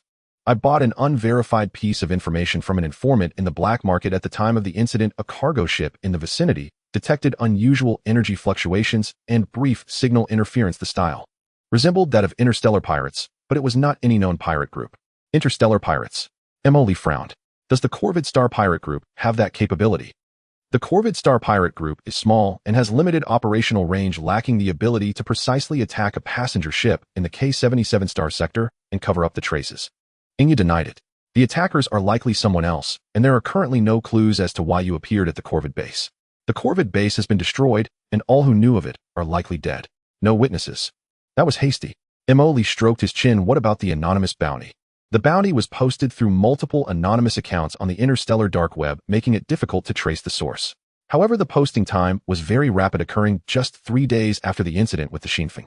Moreover, the bounty only mentioned your name and characteristics without providing DNA samples or other unique identifiers, which is quite unusual. It's as if the poster knows I'm still alive and very likely lost my memory, unable to prove my identity. Emily pondered, what do they really want? To find me or to confirm whether I'm dead? The clues have run cold, but the fog has thickened. Continue to investigate, focusing on any unknown fleets that appeared near the K-77 star sector with suspicious activity, as well as that anonymous bounty. Find a way to trace the flow of funds. Emily ordered. Understood. Additionally, Commander, I've noticed another matter. Xihe added. Recently, there seems to be some undercurrents in the underground world of Right Star. Several small factions have been swallowed by unknown forces, with their methods being clean and decisive. Rumor has it that a new organization is rising, seemingly called Shadow Serpent. Shadow Serpent. Emily scoffed. Sounds rather cliché. It has nothing to do with us, so let's not worry about it for now. After hanging up the communication, Molly looked at the small workshop in the warehouse that was taking shape and took a deep breath. The road must be taken step by step, and food must be eaten mouthful by mouthful. First, I need to arm myself. He decided to manufacture his first mech, no matter how basic the model might be. This required a large amount of rare metals and energy cores. Funds were running low again. It seemed he had to think of a way to pull off something big. Emily set his sights on a group of notorious arms dealers near Blackstone Port. This group often engaged in blackmail, exploiting small clients. The few guns Emily had sold to them had yet to be fully paid for. Perfect, let's settle the new and old accounts together. Emily chuckled, a fishing plan forming in his mind. He had Xihe disguised as an agent from an alien system, appearing to be a wealthy, noble young master who looked foolish, had a lot of money, and was in urgent need of a batch of illegal weapons. He contacted the group of arms dealers, proposing to purchase a batch of high-performance energy weapons, with the meeting place set at an abandoned factory on the outskirts of Rustwater Town. The leader of the arms dealers, a fierce-looking bald man, arrived punctually with 5 subordinates, driving a dilapidated, armed hover vehicle. They looked at the extravagantly dressed agent, who seemed out of place in the environment, their faces revealing greedy smiles. Did you bring the money? The bald man asked in a coarse voice. Where's the goods? Xihe raised his chin, displaying an air of arrogance. With a wave of his hand, the bald man signaled one of his subordinates to open the trunk, revealing several boxes containing poorly made weapons. Let's inspect the goods. Xihe glanced at them casually and coldly snorted, is this trash? Are you insulting my client? What we want is the caliber of the Black Star 3 type. The bald man's expression darkened. Kid, do you think the Black Star 3 type is something you can afford? If you have money, you can buy it. If not, then leave your life behind. His subordinates drew their weapons. I knew you'd do that. Xihe sighed and snapped his fingers. Suddenly, pairs of red electronic goggles lit up from the shadows around the factory. For clone soldiers clad in fully covered black power armor, holding high-quality assault rifles, silently emerged, their guns aimed at the arms dealers. At the same time, from a broken window on the second floor of the factory, a strangely shaped blue glowing magnetic rail sniper rifle system prototype extended out, aiming at the bald man's head. The operator is none other than Mo. It's a trap. The arms dealers were thrown into a panic. Now we can renegotiate the deal. Xihe regained his originally cold voice. Leave behind everything valuable on you, as well as this vehicle. Then get lost. The bald man was both shocked and angry. Which faction are you from? Dare to touch someone from Bloodtooth? Bloodtooth. Never heard of it. Mo lazily spoke from the second floor. As for us, you can call us trash collectors. Now make your choice, leave your belongings and roll away, or leave your life behind. Feeling the lethal threat from the magnetic rail sniper rifle, the bald man gritted his teeth and ultimately relented. Fine, you win. Let's go. They abandoned their weapon crates and the hovering vehicle, fleeing in disarray from the factory. Done. Mo jumped down from the second floor, excitedly checking the spoils. Although the weapons are trash, they can be disassembled into materials. This armed hovering vehicle is quite a good find, capable of yielding numerous high-grade parts and a small energy core. Commander, this might provoke Bloodtooth to retaliate, Xihe reminded. What are we afraid of? Mo replied nonchalantly. Just in time, we need some experience packs. If they dare to come, I'll dismantle them all for materials. Our mechs depend on these well-meaning individuals delivering goods right to our door. He patted the hard shell of the hovering vehicle, his eyes gleaming with mischief. Let's go home. Tonight's overtime. Let's work on building mechs. After robbing the arms dealer known as Bloodtooth, Mo's small treasury and material reserves finally became somewhat abundant. The armed hover vehicle was quickly disassembled by the engineering robot B007 and its companions, transforming into parts on the warehouse workbench along with that precious small energy core. We've made it. Mo rubbed his hands together, circling around the energy core, his eyes sparkling. With this thing, I finally won't have to scrape by using old batteries. Gundam. Mecha. My dream of having a mecha can finally begin. He immediately immersed himself in research and manufacturing. In the system interface, the icons for Power Armor Basic and Bien Class Light Mecha were already lit up. However, the long list of materials behind it made his scalp tingle. Damn, I knew it wouldn't be that simple. Mo cursed, but his motivation only increased. Isn't it just a matter of grinding it out? In order to drive a Gundam for a joyride and going all out, he first upgraded the number and production efficiency of the engineering robots, allowing them to scavenge continuously through the junk piles and abandoned factories in Rustwater Town 24 hours a day. At the same time, he also began to utilize the relatively advanced materials at hand to produce small batches of more powerful system boutique weapons and armor. Afterward, he sold them through several covert channels established by the Shadow Crow, exchanging them for funds to purchase rare metals. Commander, our weapons have superior performance and are priced lower than similar products on the market, which has already attracted the attention of some factions. The Bloodtooth gang is investigating us, and it seems that the Shadow Serpent is also secretly probing. Let them investigate. Mo waved his hand nonchalantly, still adjusting the joint bearing of a power armor. What we lack now is notoriety. Once I build my mecha, they'll know what kind of gaze to cast upon us garbage collectors. Our Revival Legion. He temporarily concocted a name for his team. Revival. The Shadow Crow repeated expressionlessly. That's right. Reviving the glory of humanity is our duty. Mo declared with righteous fervor, but in his heart he envisioned the glorious scene of dominating the world in his mecha. As resources were continuously invested, the underground space of the warehouse was further expanded and fortified, evolving into a proper underground base. The first clone soldier production line was established, although the efficiency was not high. 2 to 3 absolutely loyal assault soldiers could descend from the production line each day. They were immediately armed and tasked with guarding and patrolling the perimeter of the base. Mo's first set of powered armor was finally completed. It was entirely matte black with sleek lines. Although it was just a basic model, its power and protective capabilities far exceeded those of ordinary personal armor. Mo put it on and bounced around the base a couple of times, feeling as if he could punch through walls. Awesome. Now I look like a protagonist from the interstellar era. He boasted to Xihe over the communication channel. Do I look cool, or what? Do I look like Iron Man? The communication was silent for 2 seconds before Xihe's voice came through. Commander, according to the data, the Iron Man suit is equipped with flight and various weapon systems, but your suit currently seems to have only basic power augmentation and a layer of composite armor. Mo replied. Can we not chat happily anymore? Just wait. Once my mech is built, it'll scare you to death. After a few stable days, trouble finally knocked on their door. First, several soldiers on patrol were attacked by unidentified assailants who used ruthless methods and standard energy weapons, clearly not the kind of small fry from the Bloodtooth gang. Although the clone soldiers repelled the attackers with excellent tactical skills and top-notch weapons, one of them was still lightly injured. Then several secret weapon sales points set up by Xihe were simultaneously raided, and the clone soldiers responsible for the handover lost contact. Commander, it's the Shadow Serpent. Xianxia brought back solid news. They seem to want to force us out and swallow us up. Swallow us? Just based on them. Emily, clad in powered armor with hands on hips, appeared somewhat comical despite the armor's imposing form. I haven't even gone looking for trouble with them, and they've come knocking on my door. Perfect, I still need a few rare materials to make use of them. He decided to go for something bigger this time. He would act as bait himself. He instructed the Shadow Crow to spread the word that the leader of the scrap dealers would personally escort a batch of important goods to a location in Blackstone Harbor for a transaction. After the news was released, Emily piloted a hovering vehicle that had been simply modified, equipped with armor and a small-caliber electromagnetic cannon, accompanied by 4 clone soldiers as escorts. He drove out of Rustwater Town in a swaggering manner, heading towards the pre-designated trading spot, an abandoned mine far from the main road.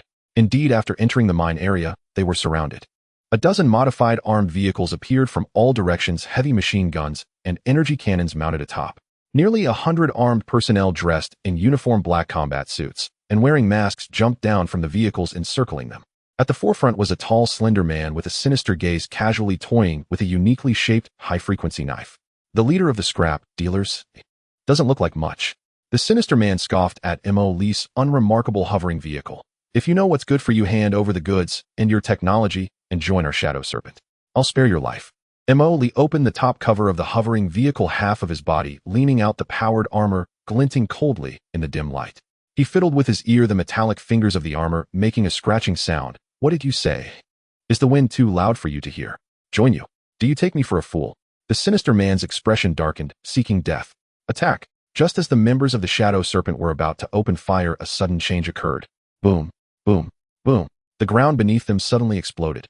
The preset system's Super Doubling Edition energy mine was remotely detonated, metal jets instantly covering the surrounding vehicles, and personnel screams and explosions mingling into chaos. Meanwhile, more than 20 clone soldiers emerged from the heights surrounding the mine, their energy assault rifles spewing deadly beams accurately targeting the chaotic enemies. It's an ambush. The sinister man was startled and enraged just as he was about to command a counterattack. Buzz! A charging sound came from deep within the mine. Immediately after, a massive shadow with heavy steps crashed through the walls of an abandoned factory and emerged. A 10-meter-tall steel body, streamlined design, heavily armored with a fearsome multi-barrel rotary cannon on the left arm and a gigantic mechanical claw on the right, along with a large weapon mounting point on its back. At the center of its chest, a blue energy core was pulsating brightly. It turned out that Emily had quickly absorbed resources to create this mech during the firefight. The first lightweight mech, BN-01, made its grand entrance. Holy crap. Mecha. The people of the Shadow Serpent were dumbfounded, wondering how this thing could appear in such a place. Emily's voice resonated through the mech's external speaker, radiating unabashed arrogance. Hey, grandsons. Surprised. Unexpected. Who just said they wanted to recruit me? Step forward and take a couple of steps. Grandsons. Are you surprised? Did you not expect this? Who just said they wanted to recruit me? Step forward and show yourself. Emily's voice echoed through the mecha's loudspeaker, exuding unreserved arrogance. The sinister man turned pale. He realized he had kicked a steel plate, and a super alloy steel plate at that. Without a word, he turned to flee. Want to run? Have you consulted my cannon? Emily chuckled, controlling the mecha to raise its left arm. Boom, boom, boom, boom, boom. The multi-barrel cannon let out a deep roar akin to the drumbeats of the Grim Reaper, instantly turning the sinister man and several of his close associates along with their vehicles into Swiss cheese as fireballs shot up into the sky. The remaining members of the Shadow Serpent completely collapsed, discarding their weapons and kneeling in surrender. The battle ended swiftly. Emily jumped out of the mecha cockpit, surveying the chaotic battlefield and the captives nodding with satisfaction. Clean up the battlefield. Bring back everything usable, vehicles, weapons, equipment. Also take the captives back to interrogate about the location of the Shadow Serpent stronghold and how rich their stock is. He walked to the foot of the massive mecha, patted its cold metallic ankle, and sighed. You are indeed reliable. From now on, we'll be unstoppable. The interrogation of the captives went very smoothly. Under the Shadow Crow's professional methods, they quickly revealed the main base of the Shadow Serpent on Light Star, located deep underground at Blackstone Harbor, as well as their approximate troop strength, weapon configurations, and warehouse locations. Commander, the Shadow Serpent has several rare alloys and high-purity energy crystals in stock that we urgently need, reported the Shadow Crow. Moreover, according to their testimonies, they seem to have connections with an arms dealer from outside the Star Domain and can acquire some controlled items. Oh, Emily's eyes lit up. Isn't that convenient? Whatever we need just comes our way. This must be destiny. He immediately began formulating a plan to attack the Shadow Serpent stronghold. With the Mecha BN-01 and the powered armor squad, he felt exceptionally confident. However, Commander, the Shadow Crow reminded again. We have heavily injured the Shadow Serpent. The noise has already attracted attention. The official forces at Blackstone Harbor and other underground organizations must have noticed. Should we temporarily lay low or seek an ally? An ally? Emoli stroked his chin. There's no need for that at the moment. As long as we don't provoke the officials, they shouldn't easily target us fierce bandits. As for other underground organizations, once we swallow the Shadow Serpent and grow stronger, they'll only think about how to curry favor with us or how to avoid us. He felt the characteristic audacity of a college student rising within him again. Prepare yourselves. Tomorrow night, we will raid the Shadow Serpent's lair, robbing money, robbing food, robbing resources. Just as Emoli was rubbing his fist ready to make a big score, the Shadow Crow brought unexpected news. Commander, I intercepted a message through a secure channel provided by the Shadow Serpent captives. The source of the information is vague, but the content might concern you. What does it say? The message mentioned the cleanup of survivors from the Xianxia and the transfer of cargo. It referred to a codename, Night Owl. The time frame coincides with the incident involving the Xianxia.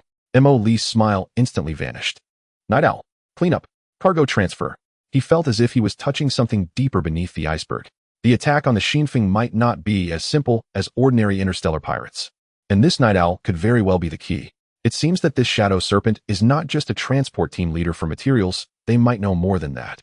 The plan remains unchanged. Tomorrow night we act. We must capture their high-ranking members alive. He looked at the massive mecha in the warehouse, then glanced at his loyal soldiers and capable Shadow Crow, feeling a surge of confidence. Regardless of whether it is the Shadow Serpent or the Night Owl, anyone who dares to obstruct my path, to uncover my origins, and freely traverse the stars will be crushed. On this dark and windy night where killing and arson reign, no wait it is to act on behalf of heaven and eliminate harm for the people. In the underground base of Rustwater Town, the lights are bright. Emoli stands beneath his BN-01 mech, conducting the final pre-battle mobilization. Before him are 20 clone soldiers clad in black power armor wielding energy rifles, along with the distinguished Shadow Ravens, also donning light power armor.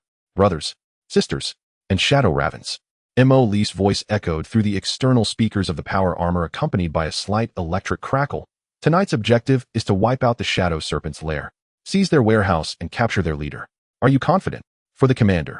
The clone soldiers roared in unison, their voices resonating within me. A group of people quietly left the base. The clone soldiers boarded the modified armed hovercraft while Emoli took a deep breath and climbed into the cockpit of BN-01. The cockpit closed, the neural link system of the seats synchronized, and the surrounding holographic screens lit up, clearly projecting the external environment.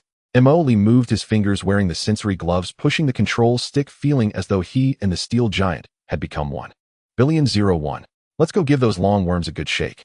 The gigantic mech took heavy steps, each footfall causing the ground to tremble slightly, while the blue thrusters beneath and behind the mech expelled streams of particles, following the hovercraft convoy towards the underground area of Blackstone Port. According to the intel provided by the captives, the main stronghold of the Shadow Serpent is located deep within the underground drainage system of Blackstone Port in a modified old-era air raid shelter. The entrance is concealed and heavily guarded. The convoy stopped several kilometers away from the entrance. Shadow Crow took the lead with a team of soldiers, silently clearing the outer sentries, using silenced weapons and close combat skills. Commander, the outer perimeter has been cleared. We can enter. Shadow Crow's voice echoed in the communication channel. Received. Brothers, charge with me. Emoli controlled BN-01, leading the charge, smashing through the entrance door, disguised as an abandoned pipe, and rushing inside.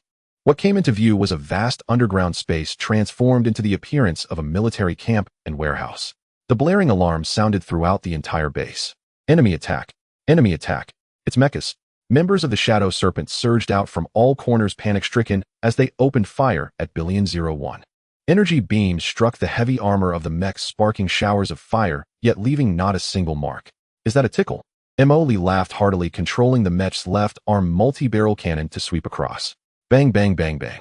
The violent barrage instantly shredded several firing points and cover ahead, along with the enemies behind, truly proving that saying you and your cover are equally ridiculous.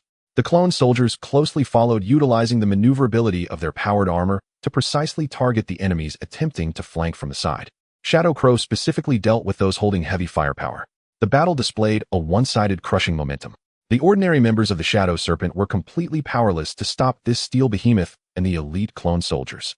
Just as Mo Li thought he could push forward effortlessly, a deep mechanical rumble echoed from deep within the base. Immediately, a mech similar in height to BN-01, but with a more rugged and angular design, stepped out from the shadows. Its paint was a mottled Imperial Army green covered in scratches and rust with a blurred Imperial Eagle emblem on the left shoulder armor beneath, which a serpentine pattern was spray-painted. The weapon was a gigantic chainsaw sword and a heavy blast shield. What the heck? They have mechs too. Mo Li exclaimed in surprise. Looks familiar. Brother Tongzi, scan it. Target K-11 Hyena medium mech retired model from the Imperial Army status modified unofficially armor, thickened weapon system outdated, but maintained adequately version with some weapons removed. Assessment, threat level medium. Its chainsaw sword and blast shield pose a significant threat to BN-01. Retired Imperial mechs. These local ruffians are quite bold. Mo Li clicked his tongue, then grew excited. Perfect. Let me test my BN-01 quality on you. The hyena mech pilot was evidently experienced. It did not rush in, but raised the blast shield and advanced steadily, the chainsaw sword emitting a deafening roar ready to strike. Quite cautious, huh? Mo Li controlled BN-01 to raise its cannon. Bang, bang, bang. A series of shells hit the hyena blast shield, exploding in bursts of flames, but the shield held firm, only swaying slightly. Seizing the opportunity, the hyena lunged forward, its chainsaw sword screeching through the air as it swept horizontally toward the waist of BN-01. What the hell? Coming in for a kidney shot right away. Mo Li cursed, reacting swiftly as he controlled the mech to jump back a half step, while the mechanical claw of his right arm shot out, accurately gripping the base of the chainsaw sword. Creak. A harsh metallic scraping sound rang out, sparks flying as the two massive mechs entered a state of a tug of war. The mechanical claw held the chainsaw sword tightly, preventing it from advancing. Not too shabby. Mo Li felt a strong feedback from the control stick. But compared to my big treasure, it's still lacking. He suddenly increased the power output, and BN-01's right arm emitted a deep hum as the mechanical claw unleashed even greater strength, actually pushing the hyena back half a step. The hyena pilot clearly did not expect such strength from the opponent. He decisively abandoned the chainsaw sword and controlled the mech to lift its massive metal foot, delivering a heavy kick to the chest of BN-01. Bang!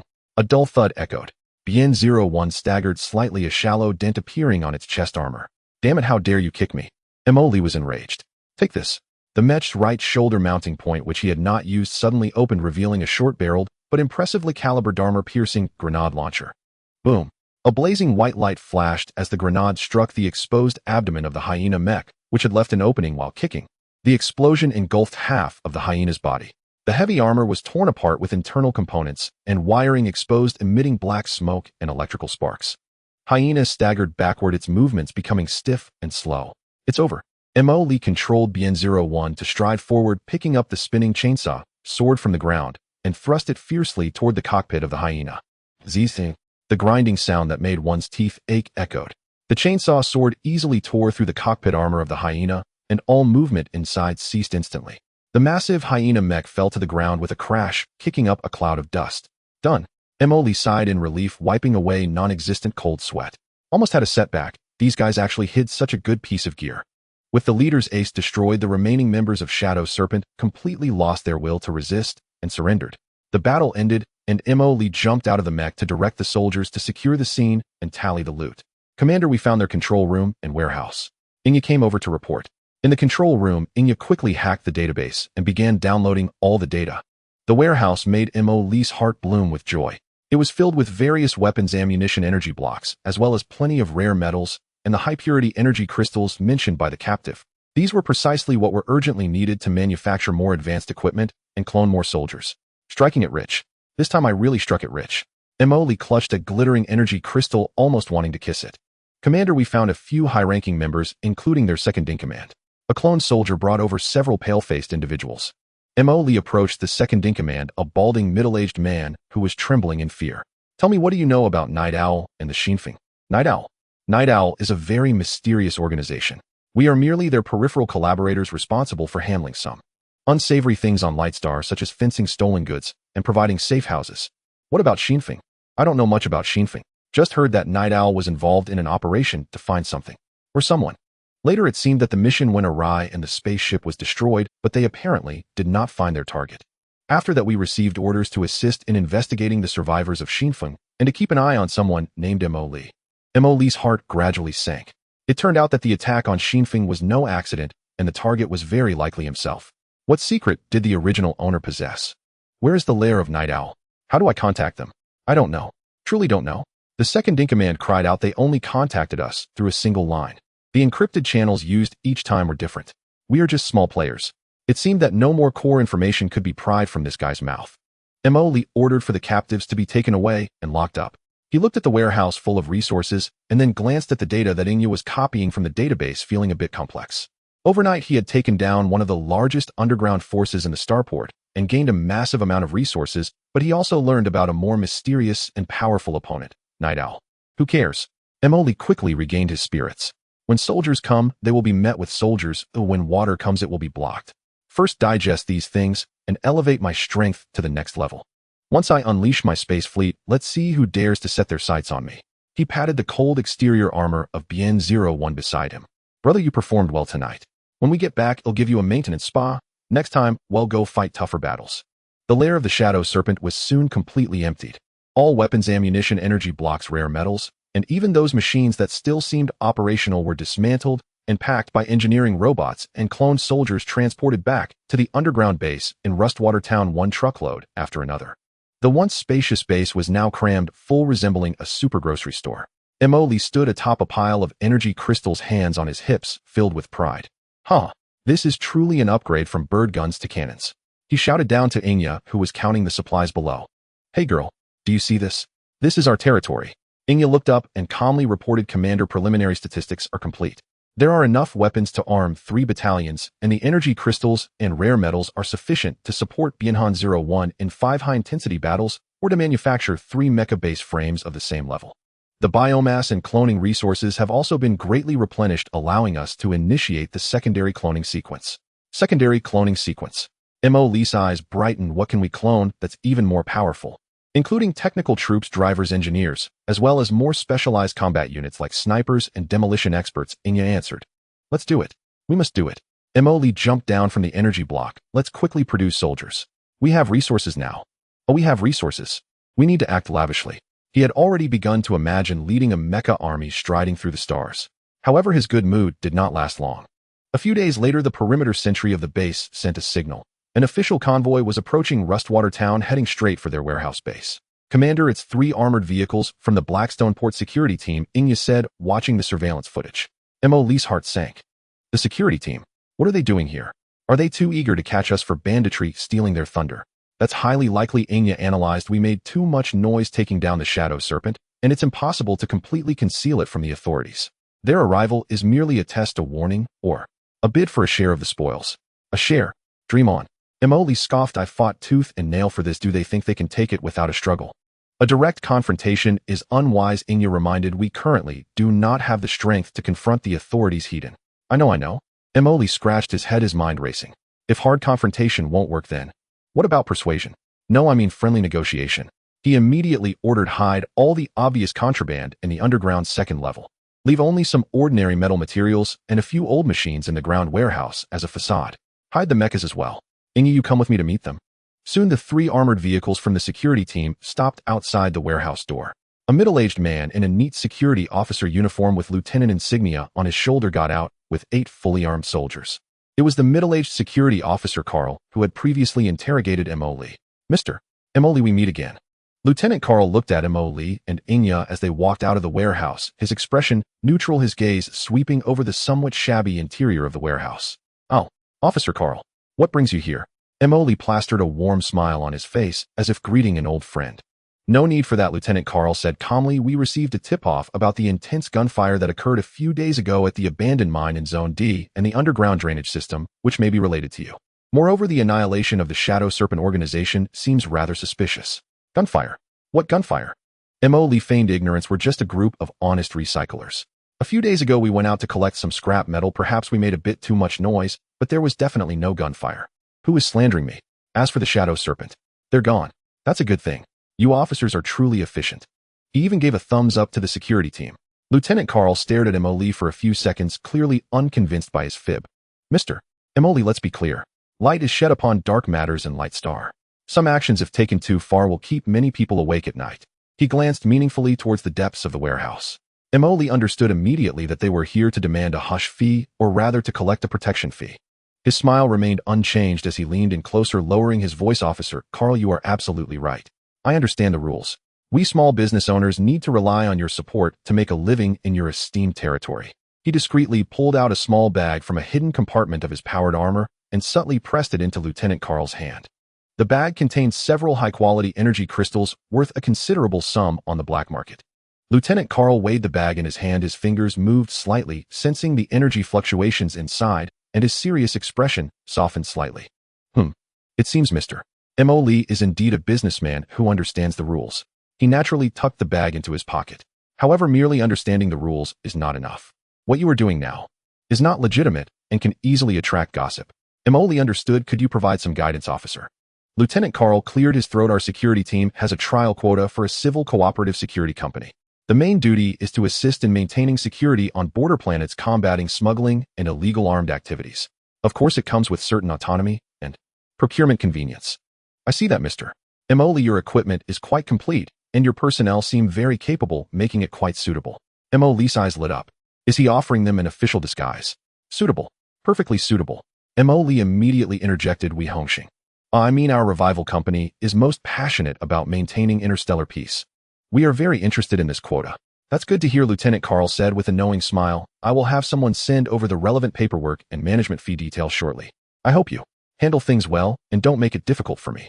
Understood. Understood. Rest assured, officer. We are definitely legitimate merchants, occasionally moonlighting in energy recovery and civil security. Mo Lee patted his chest in assurance. Lieutenant Carl nodded and turned to say, there are no criminals here, go check somewhere else. He turned and got back into the vehicle with the soldiers and drove away. Watching the security team convoy leave, Mo Lee let out a long sigh of relief. Damn, that scared me to death. Ew, I thought we were heading for a firefight.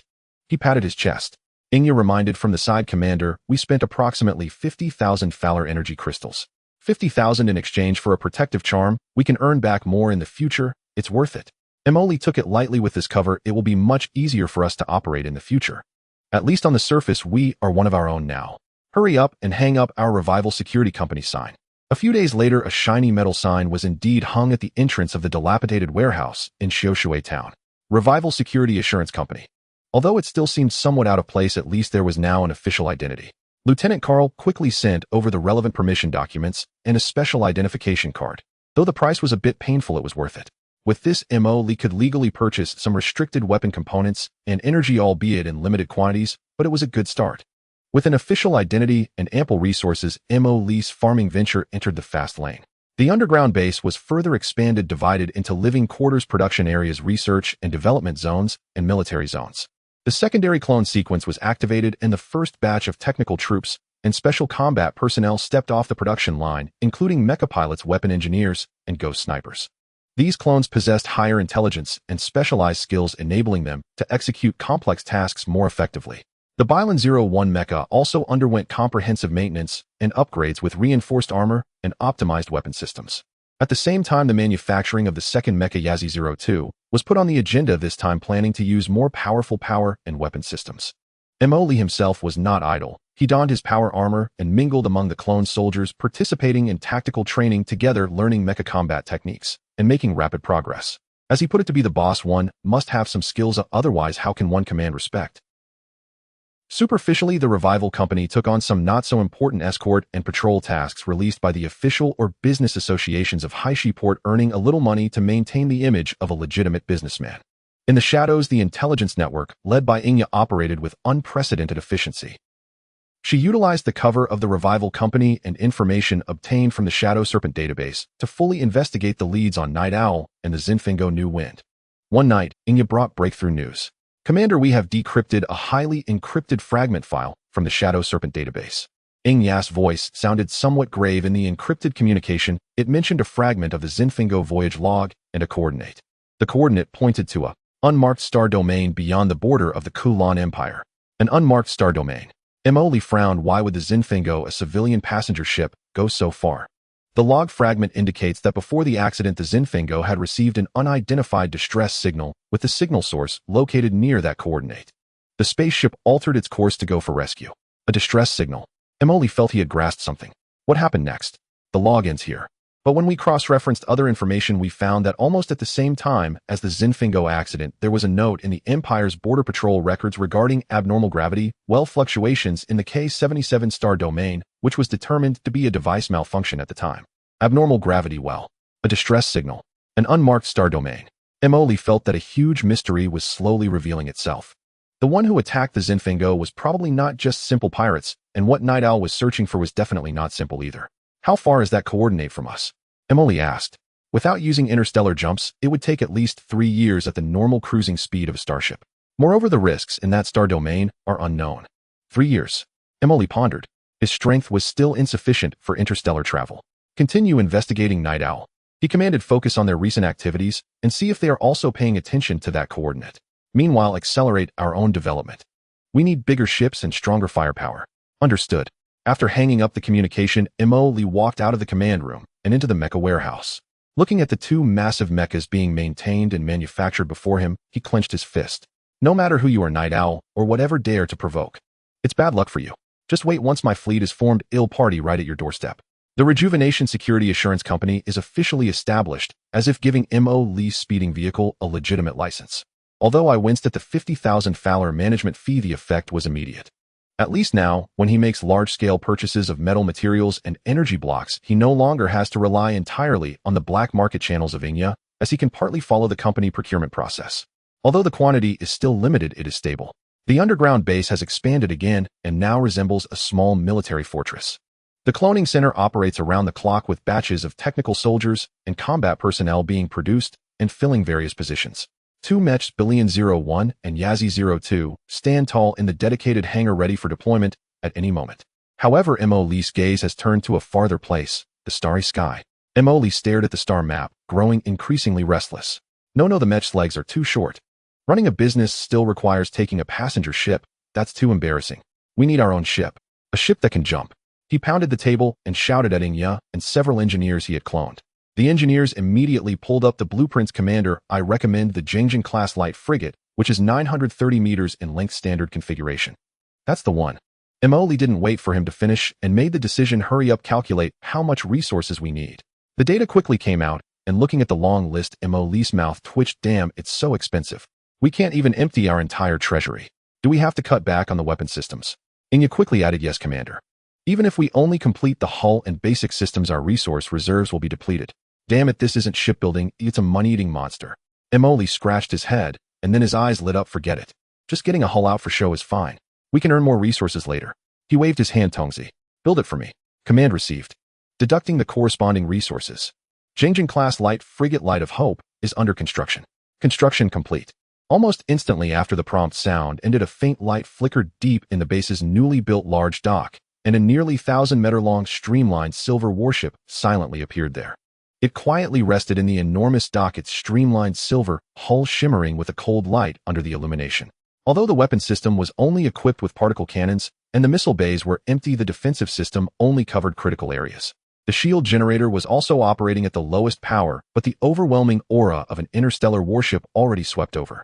Warning: due to insufficient resource supply, only part of the Starship has been constructed. Some devices on the ship have yet to be installed. What the hell? Is this it? Emily was startled himself. Although he knew the system was powerful, the speed of completion was too outrageous. He hurried to the dock and looked at the massive object before him, excitedly slapping his thigh. Awesome. Tongzi, you're amazing. This efficiency is top-notch. He thought about walking around the hull, but upon realizing the nearly 1,000-meter distance, he quickly abandoned the idea, finding it too exhausting. Wow, it's really big. Emily stood in front of the bridge observation window, looking at the enormous dock structure outside, his hands trembling with excitement. This is what a man's romance is all about.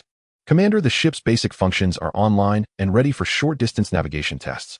The first officer, a system-produced officer with extensive experience, reported. No rush, no rush. Emily caressed the armrest of the captain's chair, saliva nearly dripping out. 1,000 meters. Now that's more like it. Although it's missing a bit, it's enough to intimidate people. After the excitement, reality set in, being broke. Great, we're back to square one. He looked at the nearly empty resource warehouse and account balance, sighing. Just relying on those ground escort missions earns barely enough to fill the gaps. We need to open up and feast big. Soon the opportunity arrived. The Blackstone Port Chamber of Commerce announced a lucrative escort mission to escort a convoy consisting of 5 large civilian transport ships to a trading post in the nearby Ashen Star Domain. The Ashen Star Domain has a complex environment dense with asteroid belts and has always been an active area for space pirates, which is why the escort commission is exceptionally generous. This is it, Emoli exclaimed, slapping his thigh. This route is perfect for us to train the Hope. We can earn some money in the process. He personally took on the role of commander for this escort mission, leading the newly commissioned Hope on its maiden voyage with a crew that was barely assembled. To be safe, he also brought along the Bien-01 mech, securing it in the escort ship's hangar for emergencies. While having fun is important, safety comes first. Emoli spent a significant amount creating a body enhancement potion from the system, aiming to boost his physical abilities for the journey ahead. The leader of the convoy was a plump, seemingly amiable merchant named Xihe. When he saw that the escort consisted of only one ship that looked impressive but was solitary, his warm smile faltered. Mr. Emoli, your company only sent one ship? Xihe inquired delicately. Rest assured, Mr. Xihe. Emoli patted his chest, switching to persuasion mode. We at Revival Security specialize in high-quality service. Don't let our small number of ships fool you. Their performance is absolutely top-notch. All crew members are elite. We guarantee that your goods will arrive safely. Moreover, a smaller ship is easier to maneuver. If trouble arises, we can react much quicker. Xihe was skeptical, but the mission had already been posted, and he could not find a better option on short notice, so he nodded in agreement. The fleet then set sail. 5 bulky transport ships moved in the center, while the Hope patrol ship prowled like a vigilant lead wolf on the flanks. The initial phase of the journey went smoothly. Emoli's initial excitement waned, and he spent most of his time on the bridge touching this and examining that, gesturing at the star map. Full left rudder. No, wait, full right rudder. Never mind, just head that way. Report, Commander, that direction is towards the star. Oh, then let's just go straight ahead. The crew on the bridge had long grown accustomed to the commander's eccentricity, executing the correct orders with expressionless faces. A few days later, the fleet entered the outskirts of the Ashen Starfield. The space here had clearly become crowded, filled with asteroids and small celestial bodies. Enter alert status. All positions stay vigilant. Emoli also withdrew his playful demeanor and issued commands. The radar sensors of the Light of Hope were activated, scanning the surrounding space. What one fears, one gets. Just as the fleet cautiously navigated through a dense asteroid belt, a piercing alarm rang out across the bridge of the Light of Hope. Multiple jump signals detected. Distance 5,000 kilometers. Approaching rapidly. Unknown signal. It's space pirates. 3 ships. No 4 fast attack vessels. On the holographic star map, 4 red dots suddenly appeared, swiftly encircling from different directions. Damn it, they really came. Emoli felt a surge of excitement rather than fear. Battle readiness level 1 for the entire ship. Maximum power to shields. Weapon systems online. Notify the convoy to gather and activate their shields. The silver hull of the Light of Hope slightly adjusted its angle. The side particle cannon array began charging, emitting a ghostly blue glow. A panicked voice came through the communication channel. Mr. Emoli, space pirates. It's the Vulture pirate crew. They are ruthless. What should we do? Why panic? Emoli shouted into the communicator. Just hunker down like a turtle. Watch our performance. As he spoke, 4 patchwork pirate attack ships, clearly modified civilian vessels, burst out of the jump space, closing in a fan shape. They were considerably smaller than the Light of Hope, but extremely fast with considerable firepower as well. A boisterous voice rang out on the public channel. Merchant convoy, and that escort ship, listen up. We are the Vulture pirate crew. Immediately shut down engines and shields. Prepare for inspection. Resistors will die. Inspection, my foot. Emoli shot back. Vultures, huh? Today I'll turn you into featherless chickens. Fire. The side particle cannon of the Light of Hope roared first. Several thick blue energy particle beams pierced the darkness, shooting straight at the foremost pirate ship.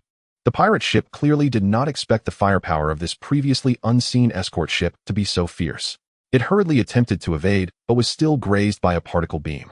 The shield value plummeted significantly, and the ship shook violently. Damn, this rusty ship has such powerful firepower. The pirate leader was taken aback. Spread out. Surround it. Use speed to outmaneuver it.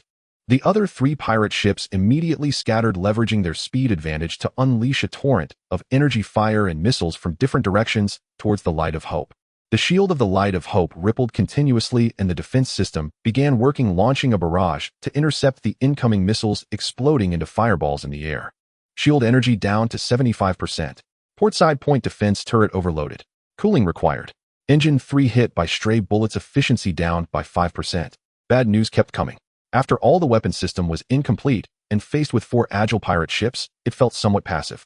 Damn it, think you can bully me because my ship isn't finished. Emily looked at the pirate ships circling around him on the star map, frustration boiling over. Think you're the only ones who can play dirty. He turned to the first officer and ordered, maintain fire suppression, draw their attention. Then he quickly ran toward the hangar. BN-01, activate. It's our turn to perform. A hatch on the side of the Light of Hope opened, and the securing mechanism released. The ready BN-01 mech under Emily's control surged forth, its blue thrusters ejecting streams of blue particles as it burst out of the battleship, swiftly merging into the cosmos. The appearance of the mech evidently exceeded the pirates' expectations. What is that? A mech? There's a mech on this starship. It's coming for us. Emily locked onto a pirate ship attempting to circle around to the side of the Light of Hope. The auxiliary thrusters on the back of BN-01 were fully activated. The speed skyrocketed, nimbly dodging the sporadic incoming fire, swiftly approaching the target. With his ion beam gun continuously firing, explosions and sparks erupted from the pirate ship. Take this. In the moment of approach, BN-01's massive mechanical claw fiercely grasped towards the engine section of the pirate ship. Rip! The agonizing sound of metal tearing resonated through the mech. The rear engine of the pirate ship was torn open by the mechanical claw, electric sparks and leaking coolant gushing forth, causing its speed to plummet. Not done yet. Emily controlled the mech's shoulder-mounted multi-barrel cannon, targeting the ripped opening and unleashing a barrage. Bang, bang, bang, bang, bang. The shells drilled into the ship's interior, triggering a series of explosions. The pirate ship quickly lost power, drifting aimlessly in space. One down. The other two pirate ships, sensing danger, turned their guns to focus their fire. But BN-01 was too agile, executing various tactical maneuvers in space, while the main cannon of the Light of Hope provided timely fire support, preventing them from focusing solely on the mech. Next, Emily's gaze locked onto the pirate leader's ship that had been injured by the particle cannon at the start, now moving sluggishly. The BN-01 mech accelerated again, charging forth like a deadly meteor. The pirate leader, looking at the screen where the steel giant rapidly enlarged, was struck with terror. Quick! Stop it! All anti-air fire intercept. But it was already too late. BN-01 tanked several energy shells, hitting its armor, charging right up to the pirate ship, and the particle beam gun aimed at the bridge's observation window. Goodbye. He pulled the trigger, and a beam of energy particles shot out. Boom. The entire bridge of the pirate ship was hit and exploded. Subsequently, internal chain explosions occurred, transforming it into another piece of silent scrap metal in space. The leader was killed instantly, and the remaining two pirate ships completely lost their fighting spirit, abandoning their companion and turning to flee, quickly disappearing into jump space. The battle has ended. The silence of space has returned, leaving only the debris of the floating star pirate ship and the damaged assault vessel sparking with electricity. Emily piloted BN-01 back to the hangar of the Light of Hope. Climbing out of the cockpit, he let out a long breath. Though a bit tired, he felt more excitement. Awesome. This is what interstellar combat is all about. The communication channel crackled with the excited, somewhat incoherent voice of Home Mr. Emily. Incredible. You actually have mechas. And you won. Thank you so much. Emily cleared his throat, striving to make his voice sound calm, though his smile nearly reached his ears. No problem, Mr. Home, just basic operations. You can trust in the professional standard of our revival security, right? By the way, that damaged star pirate ship by the rules counts as our spoils of war. Is that okay? No problem. Absolutely no problem. Home replied eagerly. Emily looked at the smoking star pirate ship on the screen, envisioning a pile of moving resources. Good, tow our spoils and continue forward. This haul is worth it. The Light of Hope towed its first spoils, escorting the merchant fleet onward. He had already begun to calculate what to do with the money. Light of Hope dragged the damaged Vulture star pirate assault ship like a child pulling along a broken toy boat, leisurely following the merchant fleet to a trading station in the Ashen Star region. Task handover and commission collection were completed in one go. Simultaneously, the star pirate crew was handed over to the local security team, which yielded a substantial reward. Boss Home paid with remarkable promptness, even adding a special bonus, clearly impressed by the BN-01 mecha and the clean, decisive combat style.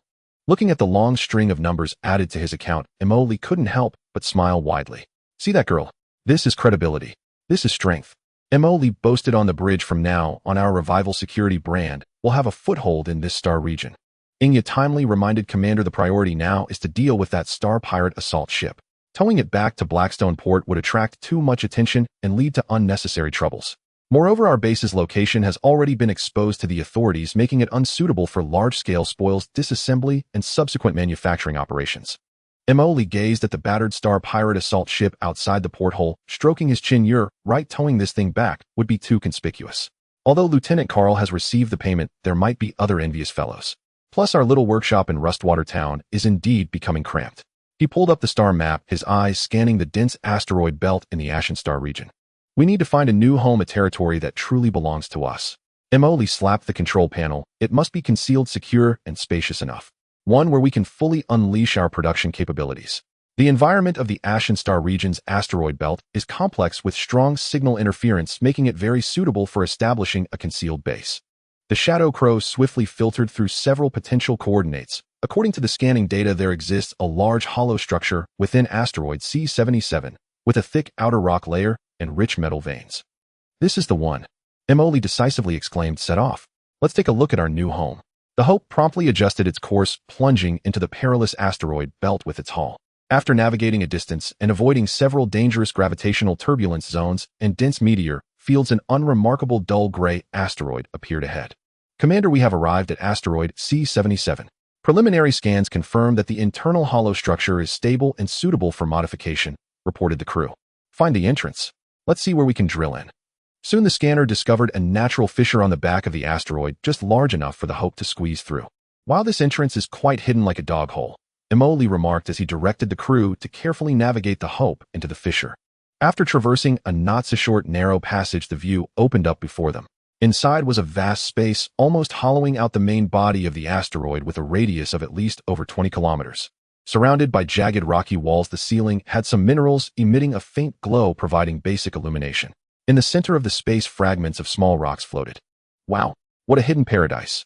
Lee's eyes widened. This place is big enough, hidden well, perfect. He immediately ordered, engineering robots, all units mobilize. First widen and reinforce that fissure, create a proper large door. Then clear the internal space and plan the areas. Dozens of engineering robots flew out from the Hope, buzzing like worker bees. Cutting rock, welding supports, laying pipelines. The efficiency was astonishing. Meanwhile, Lee, donned in power armor, eagerly stepped on the low-gravity surface of the asteroid, beginning to plan his kingdom. The Shadow Crow silently followed beside him. Over here, close to the rock wall, dig out the living area and command center. Over there, flatten it out for the hangar and mecha maintenance area. Remember, to make it spacious, our future will be prosperous. Further inside, establish the cloning center and main factory. Do you see those floating stones? They would be perfect for the positions of defense turrets. He grew more excited as he spoke. From now on, this will be our base. It needs a catchy name. This place looks like a giant screw shell, and since we are into manufacturing, let's call it the Screw Factory Base. What do you think? Shadow Crow. As long as the commander is happy. Having confirmed their new home, Lee immediately began a frenzied development process. First, he completely dismantled the captured Star Pirate assault ship. System disassemble. Acquired standard ship alloy X850 units, damaged engine core X2, lightweight energy turret X4, missile launcher X1 empty, various electronic components, creation points 1200. Not bad, not bad. A wave of resource recovery. Lee looked at the resources being stored with satisfaction. He then invested a large amount of resources and failures, starting to crazily manufacture various facilities needed for the base through the system. Large ecological recycling system done. Large fusion reactor done. Automated refining factory done. Advanced cloning center done. Modular weapon production line done. One functional building after another rose from the vast cavity, transforming the once barren and dead asteroid interior into a technologically advanced secret base. Lights illuminated the darkness and the hum of machines replaced the silence. Lee gazed at the initially scaled base, feeling a surge of accomplishment. Now that's more like it. 100 times better than that shabby warehouse. Yeah, I remember to send someone to bring our old home stuff back. Understood, Commander. Shadow Crow immediately replied. Lee stood in the newly constructed command center, looking through the observation window at the busy scene outside. Now I can finally feel safe and bold about deploying troops and building ships. He first moved the Light of Hope into the designated dock and invested resources. System fill in the weapon system. Fill the missile silos. Upgrade the shields. I want a complete Light of Hope. A flash of light passed, and the previously bare side hull was instantly covered with menacing cannons and missile launchers, and the shield systems were also renewed. Done. Now that looks much better. Lee looked at the rejuvenated frigate, feeling a lot more at ease. Then he activated a new cloning sequence. This time he focused on cloning ship and mecha pilots, engineers, and researchers. He wanted to form a real backbone. Resources flowed out like water, but seeing the base grow stronger at a visible rate, Lee felt that the money was well spent. After the base was operational, Lee began to ponder ways to make money and gather resources. Sitting idly by was not an option, and after all, I am a thrifty and responsible man. Relying solely on escort missions is still too slow. Lee stroked his chin. Now that we have a base, we need to develop some side businesses. He cast his gaze towards the depths of the asteroid belt. Here, besides danger, there were also opportunities. The damaged and abandoned spaceships or the secret warehouses of certain space pirates appeared to Lee as glimmering resource packages. Deploy the reconnaissance drones to scan the nearby area for any unclaimed treasures. Understood. A few days later, brought good news. Commander, we have detected a crashed old model industrial transport ship in a dense meteorite area 0.5 light-years from the base. The hull structure is mostly intact, but the power system is damaged and seems to have been abandoned. Preliminary scans show that there are large amounts of rare metal ores remaining in the cargo hold. An industrial transport ship. Rare metals. Lee's eyes lit up. Isn't this a delivery right at our doorstep? Let's go. We need to retrieve it. He personally led a small team, taking a newly constructed small assault boat accompanied by 2 mech guards towards the target location. Indeed, amidst a pile of rubble floated a large transport ship riddled with rust with clear signs of damage on the engine section and no life signals detected. Engineering team, go. Cut open the cargo hold door. Stay alert. The engineering robot swiftly approached and opened the heavy cargo door with a laser cutter. Inside, various unrefined ores were indeed piled high, shimmering enticingly under the spotlight. Ha, we're going to get rich. Move everything. Lee waved his hand. Just as the engineering robots busily transported the ores, a piercing alarm suddenly rang out. Unidentified signal detected approaching. It's moving fast. Unidentified signal. It's space pirates. 2 fast attack ships. On the holographic star map, 2 red dots were speeding towards them from the outer edge of the asteroid belt. Damn, I knew it wouldn't be this simple. Lee cursed, but he did not panic. They must have caught wind of us. team, prepare for battle. The assault boat fall back and protect the engineering team. Bien 01 and Ingzi 01 activated their blue thrusters, creating particle vortices, standing like 2 iron gate gods blocking the transport ship from the oncoming space pirate vessels. The assault boats skillfully retreated, hiding behind several larger asteroids, while the engineering robots hastened their transport efforts. The 2 space pirate attack ships quickly came into view. They did not open fire immediately, but slowed down not far away, surrounding them in a pincer formation. At that moment, a hoarse male voice came through the public communication channel, tinged with sarcasm. Oh, who are these friends daring to touch the property of our Bloodwolf pirate group? Upon hearing this, Lee chuckled and opened the public channel. Bloodwolf pirate group. I haven't heard of you. Does this ship have your name on it? I see it looks like no one wants it, so in the spirit of interstellar environmental protection and waste utilization, I'll take care of it for you. No need to thank me. Sharp-tongued little brat. The voice grew cold. We've been lurking here for a few days, preparing to drag the ship back. Who would have thought we actually caught one, and it looks like a little fat fish. Lee's heart sank. A trap. He immediately realized something was off. If it were truly a trap, they wouldn't send just 2 ships. Sure enough, almost as soon as he thought of this, the onboard sensors emitted an even more piercing alarm. Warning. Multiple concealed signals have deactivated their cloaking. Distance. Very close. For ships. No 6 pirate vessels have appeared from behind the surrounding asteroids. They have completed the encirclement. On the star map, the area that originally had only 2 red dots was suddenly surrounded by 8 red dots. Among them was even a light escort ship of a size comparable to the Hope Light, but looking more worn down. Damn. MMP jackpot. Lee couldn't help but curse. These bastards know how to play. They even brought reinforcements. The hoarse voice sounded again, filled with smug laughter. What now, kid? Are you scared now? Hand over your mechs, and the feral, and maybe our captain will be in a good mood, and spare your lives or sell you off as slaves on the mining planet. Lee's mind raced. Fight. The enemy had 8 ships, one of which was a warship, while they only had 2 mechs and a small assault boat. Their chances of winning were slim. Run. The engineering robots and most of the ores hadn't been moved yet, and they were surrounded, making it hard to break through. Afraid. That word doesn't exist in my dictionary. Lee didn't show any fear. While spouting trash talk to buy time, he quickly issued commands on the secure channel. Did you hear? Bloodwolf pirate group southeast of the base 0.5 light-years in the asteroid belt. Most of their main force is likely here. Understood, Commander. Information received.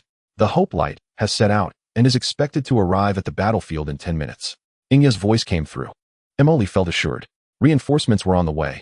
Now all he needed to do was hold these guys off and make sure they didn't take him down too quickly.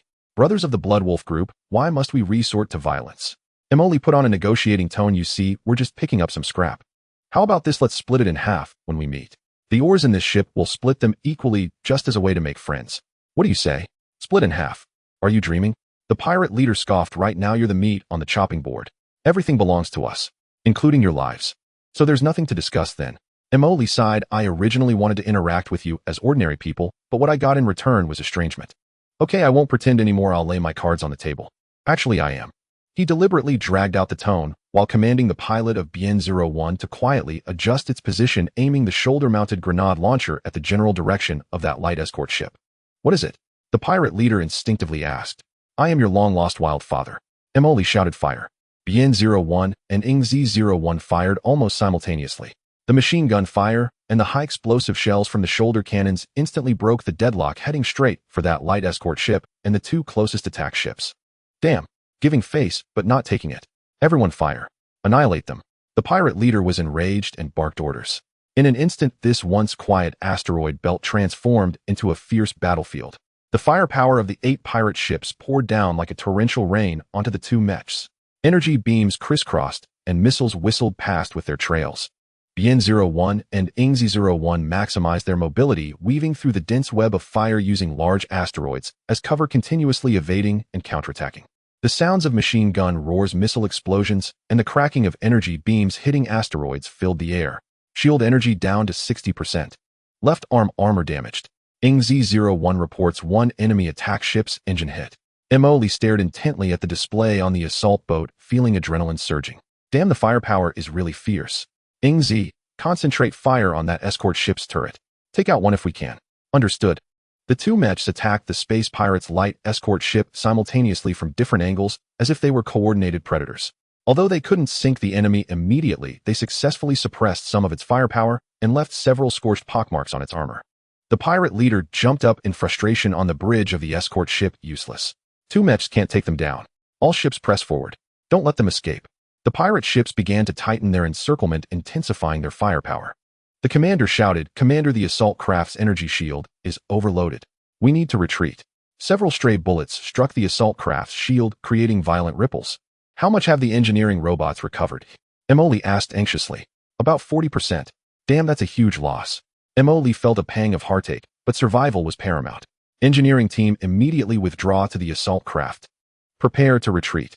Mechas cover the rear. Just then the sensors sounded another alarm, but this time it was a melodious tone. Detecting friendly jump signal. It's the Light of Hope. A dazzling white light flashed at the edge of the battlefield as the silver-gray Light of Hope frigate jumped into the fray like a divine weapon. Its already replenished lateral particle cannon array instantly charged up, emitting a deadly azure glow. Haha, my ship has arrived. Emily felt invigorated. Brothers, reinforcements have arrived. Hit them hard. The Light of Hope showed no hesitation. As soon as it appeared, all its firepower unleashed upon the densest area of the pirate fleet. Thick beams of particle light sliced through the air like the scythe of death, instantly obliterating a pirate attack ship caught off guard. The sudden onslaught threw the pirates into disarray. What's happening? Where did that frigate come from? Do they have reinforcements? The pirate leader, shocked and enraged, realized the situation was turning against him and immediately ordered retreat. All units retreat. The remaining pirate ships hurriedly changed direction, trying to escape the battlefield. Wanna run? Did you ask me first? Emily was fired up. You block them? Mecha squad chased them down and fire at their backs. The tide of battle shifted dramatically. The roles of hunter and prey had reversed. The Light of Hope, with its formidable firepower and shields, tightly clamped down on the fleeing pirate fleet, continuously launching long-range attacks with particle cannons and missiles. Emily commanded 2 mechas relentlessly pursuing and attacking the injured or isolated pirate ships. Another pirate attack ship exploded and disintegrated under the relentless barrage of the BN-01 beam, guns, machine guns, and missiles. That light frigate was also heavily targeted by the Light of Hope, its shield shattered and hull severely damaged, emitting thick smoke and significantly reduced speed. Surrender. We surrender. The pirate leader finally couldn't hold on any longer and shouted hoarsely over the public channel, Stop firing. We surrender. Cease fire. Emily ordered. He also needed to leave a survivor to ask about the situation. The battlefield temporarily quieted down. The remaining pirate ships obediently shut down their engines, coming to a halt. Emily commanded BN-01 to fly to the bridge of that light frigate, and the massive mechanical claw knocked on the observation window, producing a heavy thud-thud sound. Now can we have a proper talk about this trap and your Bloodwolf pirate group? Through interrogating the captives and the pale-faced pirate leader, Emily quickly understood the situation. Bloodwolf pirate group is another force that has long occupied the asteroid belt of the Ashen Star region, larger in scale than the Rotten Crow pirate group. This abandoned transport ship was indeed their trap, designed to lure in merchant ships that strayed into this area, or scavengers like Imoli. They had successfully used this method several times. Your boss is quite creative, Imoli remarked with a tisk. Fishing with enforcement is quite the skill. Unfortunately, they caught a shark today. He unceremoniously accepted all the spoils, including the severely wounded light frigate, 3 relatively intact attack ships, along with their remaining fuel and ammunition. As for the captives, those willing to surrender were dispersed among the engineering team to work, while those who resisted were dealt with directly. Though the beginning was thrilling, the outcome was a blood gain. Imoli looked at the several pirate ships being towed and felt elated. Not only did we get a large amount of ore for free, but we also received several ships as a bonus. This Bloodwolf pirate group is truly generous, gifting resources, ships, and even people. I don't even have to move them myself. He patted the armrest of the captain's seat and said, "Let's go home. Let's dismantle these new toys and upgrade our screw factory." Returning to the screw factory base with the captured pirate ships, Imoli watched the resource warehouse fill up again, feeling in high spirits. "Did you see that, Xihe? This is a virtuous cycle." He stood in the command center pointing at the busy dock outside. Fighting leads to wealth. Wealth leads to more troops. More troops lead to bigger fights. Greater wealth. Xihe calmly reminded, "Commander, the main force of the Bloodwolf Star Bandits has suffered losses, but their nest remains intact. They are likely to retaliate or seek aid from other forces." Imoli snorted, "Retaliate? I'm actually hoping they come. It's the perfect opportunity to take them all down at once, saving us a trip." "Wait, saving a trip?" His eyes turned, and a bold idea emerged. "No, we should take the initiative to serve them. Let's wipe out their nest for the peace of the interstellar society, eliminating future threats, while also making a profit." He became more excited as he spoke. "System, find me something we can build, deploy all forces. Build ships. Build mechas. Ship type match successfully, unlocking Wolverine-class assault ship. Resources are sufficient, production commencing at full speed. Wolverine-class assault ship, ship data length 840 meters, width 210 meters, crew 403 members, performance parameters, maximum jump speed 1.8 light years. Sublight engine 8, main thrusters, cruising speed 0. 3C armor, 8 meters of composite armor, energy shield generator. Weapon systems, 3 twin-mounted heavy particle cannons, bow 12 single-mounted rapid-fire electromagnetic railguns, sides 8 torpedo launchers capable of launching anti-ship nuclear torpedoes, 4-point defense missile systems, special equipment, 2 large landing pods, tactical stealth generator, short-term covert raids, enhanced sensor jamming device. The base entered an unprecedented high-speed operation mode. In the dry dock, faint lights flickered. One after another, the Wolverine-class assault ships, each over 800 meters long, were instantaneously manufactured. They boasted fierce firepower and swift speed, serving as the perfect assault force. Simultaneously, the second ship, the Chang'an-class light frigate Pioneer, also joined the ranks. In the mech factory, a series of mechs of the same model as YZ-02 rolled off the production line, and Imoli named them sequentially as YZ-03, YZ-04, until YZ-08. 8 lightweight mechs formed a relatively large mech squad. The cloning center was in full operation, producing a large number of soldiers, ship pilots, and mech pilots. "Report, Commander. The ace mech pilot Old Deng is here to report." Very good, very good. The code name of the ace pilot is indeed special. Soon a fleet named Revival, composed of 2 Chang'an-class light frigates, 6 Langha-class assault ships, 8 lightweight mechs, and a large number of soldiers in powered armor gathered at the screw factory base. "Brothers." Imoli conducted a pre-battle mobilization through the fleet's broadcast. "Target the lair of the Bloodwolf Star thieves. Let's take back what they stole from us with interest." Set off. The massive fleet sailed out of the asteroid belt, charging towards the main base of the Bloodwolf gang, a hideout located in an abandoned mining space station with overwhelming momentum. The Bloodwolf gang clearly did not expect that Imoli not only avoided the traps, but also quickly brought a fleet to their doorstep. Their main force had suffered heavy losses in the previous traps, and the remaining forces could not withstand such a small fleet. When the Revival fleet appeared at the outskirts of the space station, the remaining space pirates were left dumbfounded. "Enemy attack! Enemy attack! Someone is coming! Quick! Activate the defense turrets! All ships engage!" Scattered defensive fire, and a few old pirate ships attempted to resist, but faced with the overwhelming firepower of the Revival fleet, they were like a mantis trying to stop a chariot. The main cannons of the Light of Hope and Pioneer frigates fired simultaneously, easily tearing apart the outer defenses of the space station and the 2 pirate ships at the forefront. At that moment, several large hatches of the space station opened, and more than a dozen mechs painted in a modeled manner and appearing bulky and heavy flew out. Their height was similar to that of the YZ series, but rust and rough welding marks were clearly visible at the joints. They were the retired Imperial Hyena-class mechs. "Oh ho, there really is some stock." Mo Lee perked up in the cockpit of the Bien-01 mech. Brothers, focus on your respective targets. Let these old guys see what a new era mech is like. Let them enter the mech graveyard fire at will. Charge. The 8 system-manufactured mechs pounced like agile leopards on the stumbling veterans. Yazi-02, lock onto the target. Mecha cannon fire. Yazi-03 and 04, flank the target. I will take care of that one who looks like the leader. The battle erupted in an instant. Though the hyena mech was old, it was a retired military model, tough and heavily armored, and the star pirate pilot seemed experienced. Relying on brute strength and thick armor, they wielded old chainsaw swords and heavy hammers, attempting to engage the Yaji in close combat. A hyena heavy hammer struck a floating meteorite, shattering it to pieces. Another hyena chainsaw sword narrowly grazed the shoulder armor of Yaji-05, sending a shower of sparks flying. Damn, that's quite a force. Mo Lee maneuvered Bien-01 skillfully to evade a charging hyena circling to its side, and the mechanical claw lunged fiercely at its leg joint. Crack! A harsh metallic distortion echoed as the hydraulic pipe in the hyena's leg burst, causing its movements to become rigid. One leg down. Focus fire on it. The other 2 Yaji immediately followed suit, unleashing their cannons and missiles, completely turning the damaged old soldier into a sieve, exploding into a fireball in space.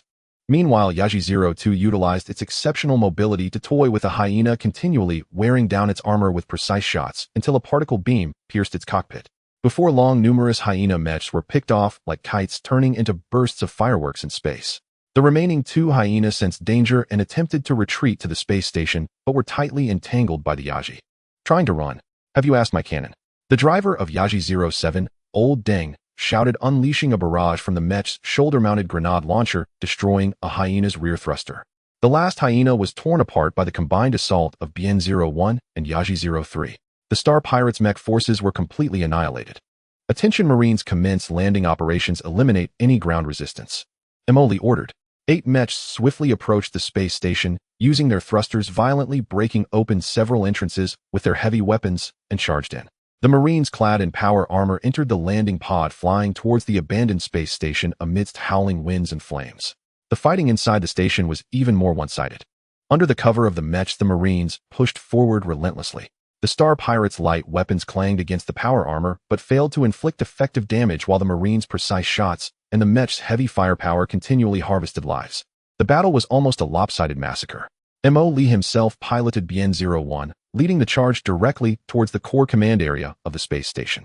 The cannon roared as the barricades and shelters crumbled like paper. Surrender. We surrender. Don't kill us. We are willing to pledge allegiance. The remaining Star Pirates completely broke down, discarding their weapons and kneeling in surrender. Mo Lee, controlling Bien-01, stepped on the wreckage of a Star Pirate vehicle and shouted through an external speaker, "Where's your boss? Get out here." A middle-aged man in a tattered captain's outfit, pale and terrified, crawled out and knelt before the mech. "My lord, spare me. I am Bloodwolf. No, I am just a minor leader, our captain. He's not at the base. Not at the base." Mo Lee frowned. "Where did he go?" He went to the Black Room to negotiate business with a big shot." The Star Pirate leader hurriedly replied. "The Black Room? A big shot?" Mo Lee's interest was piqued. "Explain in detail." "The Black Room is a secured communication room at the deepest part of the base. Only the captain can enter." "The identity of that big shot?" "We don't know the specifics, but the captain is very respectful towards him, as if he is someone from the Imperial official." "Imperial officials? Negotiating with the Star Pirate leader." Mo Lee caught a whiff of something unusual. "Lead the way. To that Black Room." Under the guidance of the Star Pirate leader, Mo Lee and Xianxia, clad in power armor, arrived at a large metal door at the deepest part of the base. The door was tightly shut, requiring special authorization to open. "Tongzi, can you crack it?" Detected high-level encryption lock. Forced cracking may trigger data destruction protocol. "Tisk troublesome." Mo Lee smirked and looked at the Star Pirate leader. "Does your captain have any backup authorization? Maybe something hidden under a mistress pillow or in a toilet tank?" The Star Pirate leader shook his head in confusion. Xianxia stepped forward, carefully examining the structure of the door lock, then ejected an interface from her armored arm, connecting it to the control panel beside the door. "I will attempt a logical bypass. It will take a little time." A few minutes later, with a faint click, the heavy metal door slowly began to open. The side slid open. "Yaya, I love you so much." Mo Lee excitedly gave Xianxia a big hug, causing her cheeks to blush unconsciously. Mo Lee paid no mind to Xianxia's state and turned to look inside. It was a small room arranged like a mini command center, with a large communication terminal still running in the center. "It seems they have already fled." Mo Lee immediately walked up to the terminal. "System, take control. Extract all data for me. Command received. Data downloading. The data stream on the terminal screen scrolled rapidly. Most of it consisted of the accounts and plundering records of the Bloodwolf Star thieves along with some ordinary communication records which held little value. Suddenly, a communication record marked with encryption and timestamped a few hours prior caught Emily's attention. The sender was a hidden code, and the receiver was the leader of the Bloodwolf. Decrypt this record. Emily commanded. Decrypting. Decryption successful. The content of the record displayed 2 brief sentences. Target Xianxia survivor Emily. Confirm its activity range is located in the Ashen Star domain. The Bloodwolf is responsible for initial contact and probing, assessing its threat level and value. Night Owl will take over later. Note the target may be related to the Genesis relic. Handle with caution and eliminate if necessary. The Imperial Border Defense Force's 3rd Border Patrol has been temporarily redeployed from this area to facilitate your actions. Emily's pupils constricted. Xianxia. Night Owl. Genesis relic. The Imperial Border Defense Force has been redeployed. This message contained too much information. Not only did it confirm collusion between Night Owl and internal elements of the Empire with the target directly pointing at him, but it also mentioned a seemingly impressive Genesis relic. Genesis relic. What is that? Sounds like some super equipment. Emily murmured to himself. Is it related to me? Or is it related to the original owner? He suddenly remembered the mysterious box he couldn't open. System scan for any relevant information on the Genesis relic mentioned in the records. Database searching. No matching information. This term is being encountered for the first time. The clues seem to point towards an even more mysterious direction. Commander, there's an encrypted physical storage device here. Inya found a small USB-like object in the room's dark compartment. And this communicator, it seems to have just finished a call. Inya pointed to the standby encrypted communication terminal. Just as Emily was about to check the communication terminal, the device suddenly beeped. The indicator light turned a steady green, and an electronic synthetic voice indistinguishable as male or female came from inside.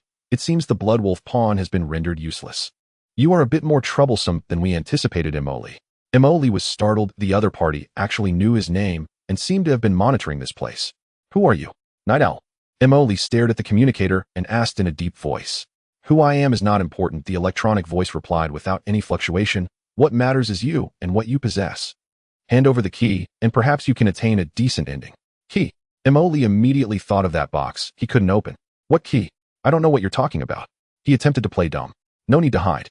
The Xianxia survivor, the key to the Genesis relic must be in your hands. The electronic voice paused. Since you are unwilling to cooperate, we will have to come and take it ourselves. Be careful behind you, Mr. Emily. The communication abruptly cut off and the indicator light extinguished. Emily suddenly turned around only to see a faint wisp of white smoke wafting from a ventilation duct in the corner of the room. Alarm. High concentration of neurotoxin detected. Shields have been automatically activated. The powered armor issued a warning. Damn, this is so sinister. Emily cursed loudly. Inya, retreat. As for that leader, he was already lying on the ground frothing at the mouth. The two quickly exited the black room and sealed the door. Although they had dismantled the Bloodwolf this time, Emily felt even heavier in spirit.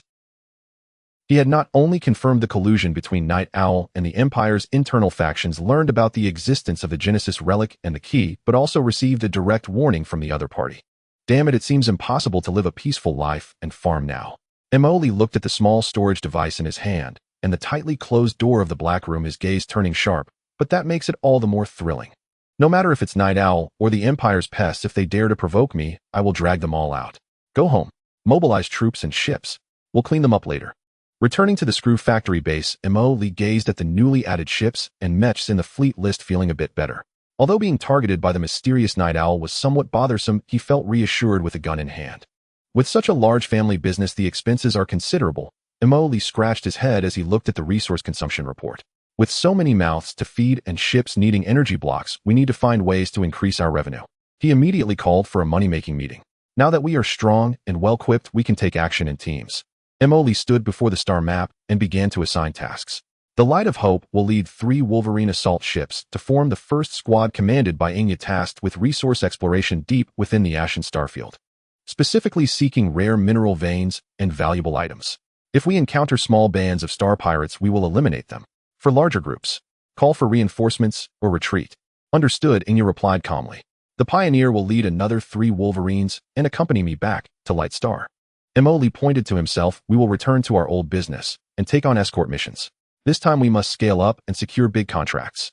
Meanwhile, we will check on the current situation on Light Star to see if there are any traces of Night Owl. Commander, our large-scale return might attract the attention of the authorities and competitors, one officer in charge of intelligence analysis reminded. What's there to fear? We have a legitimate identity as a private security cooperation firm.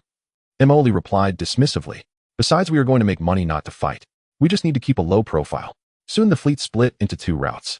Xihe led the first squad, disappearing deep into the asteroid belt to begin the mining journey. Mo, on the other hand, confidently returned to Blackstone Port with the second squad. Look, what model of Starship is that? It looks powerful. Ooh, I've never seen it before. I don't know, I've never seen it. It doesn't look like an Imperial model, does it? The insignia on the ship seems to belong to the Revival Security Company. Although the four warships were not enormous, their elite aura and the fact that they were of an unknown model naturally attracted quite a few curious glances. Mo directly hung the Revival Security signboard at the Blackstone Port Chamber of Commerce, indicating that they could provide fleet-level escort services. The price was slightly lower than the market rate, but they promised well-equipped high efficiency. At first it indeed attracted some customers. After all the previous escort of the home caravan and the repelling of the Vulture Star Pirates by Revival Security had spread within a small circle. Coupled with their apparent strength, a few merchants needing to transport important materials placed orders with a trial-and-error mindset. Mo personally led the team to execute 2 escort missions. The process went smoothly. When his fleet made a slight move, the smaller star pirates saw it from afar and chose to avoid them. The clients were very satisfied and expressed their intention to collaborate again in the future. Did you see that? This is the brand effect. Mo proudly told his deputy. We let our strength do the talking and business will naturally come to us. However, the good times didn't last long. A few days later, Mo noticed something was off. Several deals that were almost finalized were suddenly canceled by the other party for various reasons. When he went to the Chamber of Commerce for tasks, he also found that suitable tasks for their scale seemed to have suddenly decreased. Even if there were some, the rewards were significantly lowered. What's going on? Is the market saturated? Mo wondered. Soon Xihe sent encrypted information back from the exploration team. Commander, we intercepted some unencrypted communications. It appears that several major security companies in Blackstone Port are collaborating to exclude us. They have made it clear that anyone who does business with Revival Security will be going against them. What the hell? Are they trying to monopolize the industry? They can't afford to play this game, can they? Mo was furious upon hearing this. Which companies are behind this? Mainly Thunderhammer Security, Shield Guard, and Starwolf Transport. They are among the largest security and transport companies on Light Star, seemingly backed by local nobles or officials. Damn it, I knew it was the local snakes. Mo cursed. I'm doing legitimate business. Have I stolen their rice bowls? Is it necessary to play it this way? The deputy analyzed. Commander, our previous performance may have raised their vigilance. Our low pricing and high efficiency pose a significant threat to them. They are uniting to push us out of the market. Push me out. Just based on them. Mo sneered. If they want to play, then fine. I'll play along. The exclusion efforts quickly escalated to the open. A small transport team of Mo was sent to collect the resources gathered by the exploration team. Shortly after leaving Blackstone Port, they were harassed by unidentified ships. The other party didn't attack. They just followed at a distance, occasionally making dangerous approaches to interfere with navigation. Rumors about Revival Security began circulating in the transport circle, claiming that their origins were unclear, their equipment might be smuggled, and even hinting at collusion with the Star Pirates. The people from Thunderhammer Security even released a statement saying that if we don't know our place, next time it won't just be harassment. The deputy reported. Good. Mo laughed in anger. Do they really think I'm a soft persimmon? They want to play dirty. Fine. Mo didn't argue at the Chamber of Commerce, nor did he file a complaint with the law enforcement team. He knew Lieutenant Carl would likely just cover it up. He returned directly to the Screw Factory base to gather his troops. Listen, he addressed the assembled captains and mech pilots. Those local snakes think we are easy to deal with. How they treated us, we shall return double. However, this time we won't carry the label of Revival. A smile appeared on his face. From now on, we are the Phantom Star Pirate Group. We will exclusively target the merchant convoys escorted by Thunderhammer Solid Shield and Starwolf. Remember, be ruthless when striking, move swiftly, and leave no survivors from the escorting starships. I want them to feel weak at the mere mention of the word Phantom. Understood.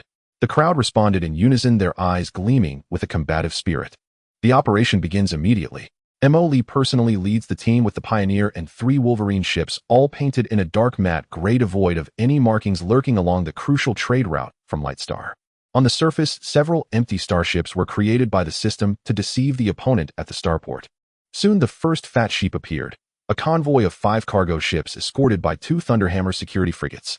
Target spotted. Phantoms, let's get to work. Mo commanded over the encrypted channel. 4 oddly painted starships leaped out from behind a small asteroid. Without a word, all their firepower instantly concentrated on a Thunder Hammer Antelope-class light frigate. The frigate's shields shattered in less than 3 seconds under the furious barrage, its hull rapidly disintegrating amidst the continuous explosions, and the crew inside didn't even have time to send a complete distress signal. Another Thunder Hammer frigate, paralyzed with fear, turned to flee, but faster assault ships quickly encircled it, their dense Closian guns and missiles drowning it in a metal storm.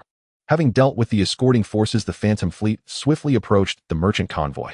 A distorted voice processed by Mo Lee's voice changer echoed in the public channel, "Leave the cargo and roll out. Or die." The members of the convoy dared not resist, fleeing in lifeboats in a panic. Mo Lee's team quickly moved in and emptied the valuable cargo before departing, leaving behind only the floating wreckage of the ships and lifeboats. The same scene played out repeatedly over the next few days.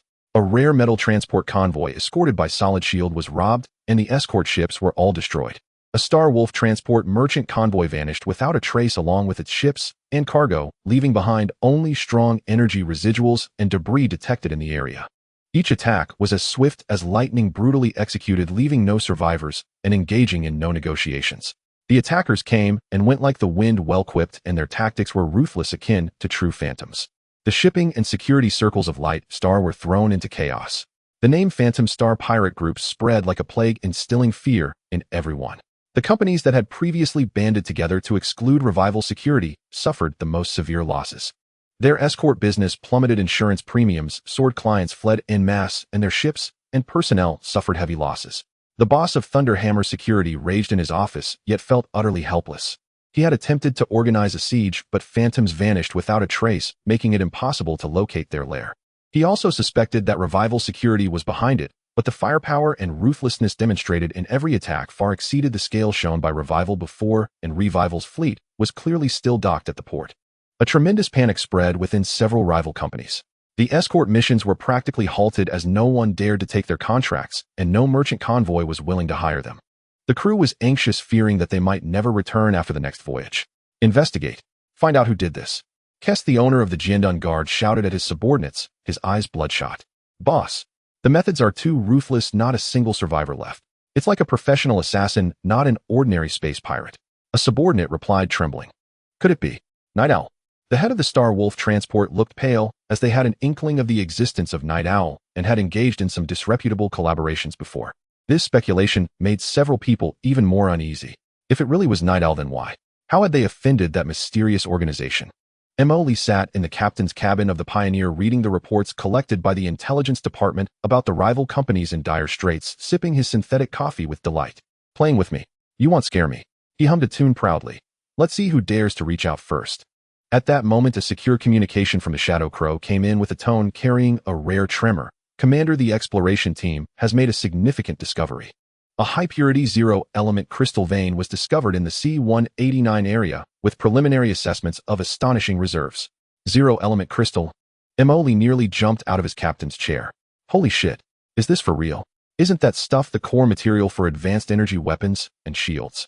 It's sold by the gram on the black market." "Yes, Commander. But the area is very close to the border defined by the Kellan Empire, and the Imperial Border Patrol Fleet conducts regular inspections, making mining risky." "What do we care about risks? The bigger the storm, the more valuable the fish." M.O. Lee's eyes sparkled as he made a quick decision. "The bold thrive, the timid starve. Let's pull off a big score. Shadow Crow, you continue to guard the perimeter with the exploration team. He'll lead the main force over. We'll sneak into the village and not fire a shot."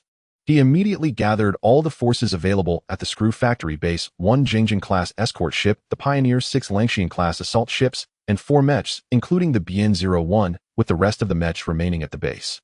The massive fleet quietly left the base, heading towards the C-189 area. The C-189 area is located at the edge of the Ash Star domain, where the distribution of asteroids is relatively sparse, but generally larger in size. The zero-element vein was hidden within a large asteroid numbered C-1890369. Upon arrival, M.O. Lee immediately ordered the operation to commence. A pre-built small engineering ship equipped with drilling equipment carefully drilled into the selected location, penetrating deep into the asteroid. To remain as discreet as possible, all starships activated low-power silent mode, taking cover behind the surrounding asteroids to maintain vigilance. Mining operations were also scheduled at times when the Imperial patrols typically did not pass by. Mining progress at 10%. Everything is normal. Mining progress at 20%. No abnormal signals detected. The first 2 days went smoothly. A large amount of zero element ore was continuously transported and loaded onto the transport ship. Emily looked at the warehouse stacked with ores shimmering with a captivating azure glow smiling ear to ear. I've struck gold. This time I've really hit the jackpot. With this batch I can buy a planet. He was already fantasizing about a bright future with beds made of zero element ore. However, it seemed the goddess of fortune had switched her target on the 3rd day. On this day the mining operation was at a critical phase. Suddenly the fleet's outer warning sensors emitted a hurried alarm. Multiple high-energy signals detected approaching. They are coming from the direction of the Imperial border. Identifying signals. It's the Kellan Empire Border Patrol. 1 Stardust-class light cruiser and 3 Hound-class destroyers. On the holographic star map, 4 blue dots representing the Imperial Regular Army were rapidly approaching the area. The Stardust-class cruiser is approximately 1,500 meters long, the backbone of the Imperial Border Fleet, with firepower far exceeding Zhao class. The Hound-class destroyers are also 900 meters long and extremely fast. Damn, a patrol team. Why are they coming this way? Lee's heart tightened. All units. Immediately go silent. Stop all operations. Hide behind the asteroids. Hurry. The massive revival fleet, like a startled school of fish, quickly shut down most systems and concealed themselves behind the asteroids. The mining equipment also immediately ceased operations with the drill bit frozen in the rock layer. Emily prayed that this group of gentlemen would just pass by. But things did not go as hoped. The Imperial Patrol Fleet did not fly away directly. Instead, they slowed down near the area where they were hiding and began to deploy a search formation. The powerful active sensors of the cruiser swept across the empty space like searchlights. A serious announcement with an Imperial accent rang out on the public channel. This is the Kellan Empire Border Patrol. We are pursuing remnants of the Dawn Sword insurgents. Their starship is damaged and may be hiding in this area. All civilian vessels, please identify yourselves and submit to inspection. Repeat, immediately identify yourselves and submit to inspection. Dawn Sword. Insurgents. Emily cursed his bad luck under his breath. He didn't want to get entangled with the Imperial military or any insurgents. He just wanted to mine in peace. He hurriedly instructed the communications officer to respond using a pre-prepared identity of a mining company registered in a remote galaxy. Imperial Patrol, this is the Galactic Mining Group, K-77 mining team. We are conducting legal mineral exploration in this area and have not detected any suspicious vessels. The patrol team fell silent for a few seconds, seemingly checking the identity. Just as Emily thought he could slip through, an unexpected turn of events occurred. A distorted jump flash lit up near the shadow of an asteroid not far away. A heavily damaged, smoke-emitting, and badly painted medium escort ship staggered out. One of its side engines seemed to have failed, and there were obvious signs of cannon fire on the hull. This starship was clearly the Dawn Sword insurgent warship that the patrol team was pursuing. It seemed to be making a short-distance jump, trying to shake off its pursuers, but luck was not on its side, or perhaps it was too good. It appeared right near the mining point where Lee's fleet was hiding, and the distance was very close. The insurgent starship also immediately spotted the hidden revival fleet nearby and the clearly recently mined cave. The commander of the insurgent starship seemed stunned, but he reacted quickly and immediately ordered the starship to dash toward the cave. At the same time, he activated some rudimentary optical camouflage with the last of his power, trying to hide himself behind the asteroid and the cave. Holy shit! Don't come over here. Lee nearly jumped up on the bridge, watching helplessly as that troublemaker charged straight toward his lucrative mining cave. The Imperial Patrol team also immediately detected the abnormal energy fluctuations and the suddenly appearing insurgent warship. Jump signal detected. It's the target. They've hidden in that asteroid belt. There's an unidentified fleet near that cave. All units beware. Lock onto the target area. Prepare to attack. The main cannon of the Stardust-class cruiser began to slowly turn, and the 3 Hound-class destroyers also moved in a surrounding manner. Damn it. I just wanted to mine quietly. Who did I offend? Emily was furious, feeling that things had turned to mud, or it might not be poop, but it sure felt like it. The Imperial Patrol team must have mistaken him for being in cahoots with the insurgents. Commander, what should we do? The main cannon of the Imperial cruiser has locked onto our area. The deputy officer shouted anxiously. Fight! The other side is the Imperial Regular Army with 1 cruiser and 3 destroyers. Their firepower would absolutely crush them. Fighting would be suicide and would lead to a bounty on his head. Run. Running now would only confirm guilt. And what about the cave and equipment? What about that troublemaking insurgent ship? Emily looked at the Imperial warships rapidly approaching on the star map, then glanced at the insurgent escort ship that had already hidden in the shadows near the cave and was still emitting smoke, gritting his teeth. Damn it, I can't worry about that anymore. Just bluff my way through for now. He took a deep breath and shouted in a panicked tone on the public channel, Imperial Patrol team. Imperial Patrol Team. Help. That rebel ship is about to crash into our mine. They are threatening us. Requesting support. Requesting immediate assistance. First get myself out of this mess and stir the waters. Just as Mo finished his heartfelt plea for help on the public channel, he still held onto a shred of hope that the Imperial Patrol Team would be reasonable. However, what responded to him was the cold, unfeeling electronic voice of the Imperial cruiser, warning. All armed forces in the area immediately shut down engines, disable weapon systems, and submit to boarding inspection. Repeat, surrender immediately. Any acts of resistance will be considered provocation against the Kulan Empire and will be destroyed. Meanwhile, the side cannons of the Stardust-class cruiser lit up with charging energy first, and 3 Hound-class destroyers, charged in formation, their close defense turrets already beginning to rotate and preheat. What the hell? No sense of martial virtue. Mo realized instantly as he watched the opposing forces not slowing down and directly entering attack stance. These Imperial soldiers couldn't be bothered to distinguish between miners and rebels. Following the principle of better to kill the wrong than let one go, they aimed to clear all unstable factors in the area. Commander, the enemy cruiser's main cannon has completed charging. Target is us. The sensor operator's voice was tinged with tension. Damn it. The rebel accomplice hat fits snugly now. Mo cursed, realizing he couldn't bluff anymore, his survival instincts overpowering everything else. All fleets. Battle preparations. Damn it, if we don't want to fight, we have to fight. It's better to fight back than to be beaten to death. Shields to maximum power. All weapon systems online. Mecha squad ready to strike at any moment. The previously silent and hidden revival fleet sprang to life. 2 Chang'an-class frigates and 6 Wolverine-class assault ships' engines spewed brilliant tail flames as they maneuvered out from behind their hiding asteroids, the shield generators buzzing and their cannon mouths all turning towards the approaching Imperial Patrol fleet. The Imperial Patrol Team clearly did not expect these mining companies' ships to react so quickly and be so well-equipped. The leading Hound-class destroyer, upon seeing the suddenly appeared cannon-decked Wolverine-class assault ship, hesitated visibly. But military orders are absolute, and it still opened fire without hesitation. Several energy beams shot towards the lead ship, the Light of Hope. The shields of the Light of Hope flickered violently, but managed to withstand this wave of attacks. Counterattack. Focus fire on the fastest destroyer. Mo shouted from the bridge. The main cannons of the Light of Hope and the flank frigate Pioneer roared simultaneously. Thick particle beams tore through the void, accurately hitting the bow of that Hound-class destroyer. The destroyer's shields shattered like paper, a massive hole was blasted in its hull, and internal explosions followed in quick succession, causing its speed to plummet and rendering it combat ineffective. Beautiful. Mo pumped his fist. But the Imperial counterattack came swiftly after. The main cannon of that Stardust-class cruiser, a heavy plasma cannon, finally completed its charging. A devastating deep blue plasma beam shot towards the Light of Hope. Evasive maneuvers. Emergency evasive maneuvers. Mo's scalp tingled. The Light of Hope suddenly tilted and accelerated the massive ship, making a drifting move. The deadly plasma beams skimmed past the ship's tail, instantly vaporizing a small asteroid behind it. Even being grazed caused the tail shields to overload, instantly part of the armor melted, emitting wisps of sparks. Report damage. The tail shields have failed. Thruster number 3 is damaged, efficiency reduced by 30%. No structural damage reported. Damn it, that was close. Mo felt a lingering fear. All assault ships. Don't engage the cruiser Hedon. Utilize speed advantages to entangle the other 2 destroyers. Mecha team, move out. Find an opportunity to get close and strike. With the order given, the 6 Wolverine-class assault ships quickly split into 2 groups, charging towards the other 2 intact Hound-class destroyers. They used the asteroids as cover, incessantly harassing with rapid-fire cannons and missiles. Although they couldn't sink the enemy quickly, they successfully restrained them.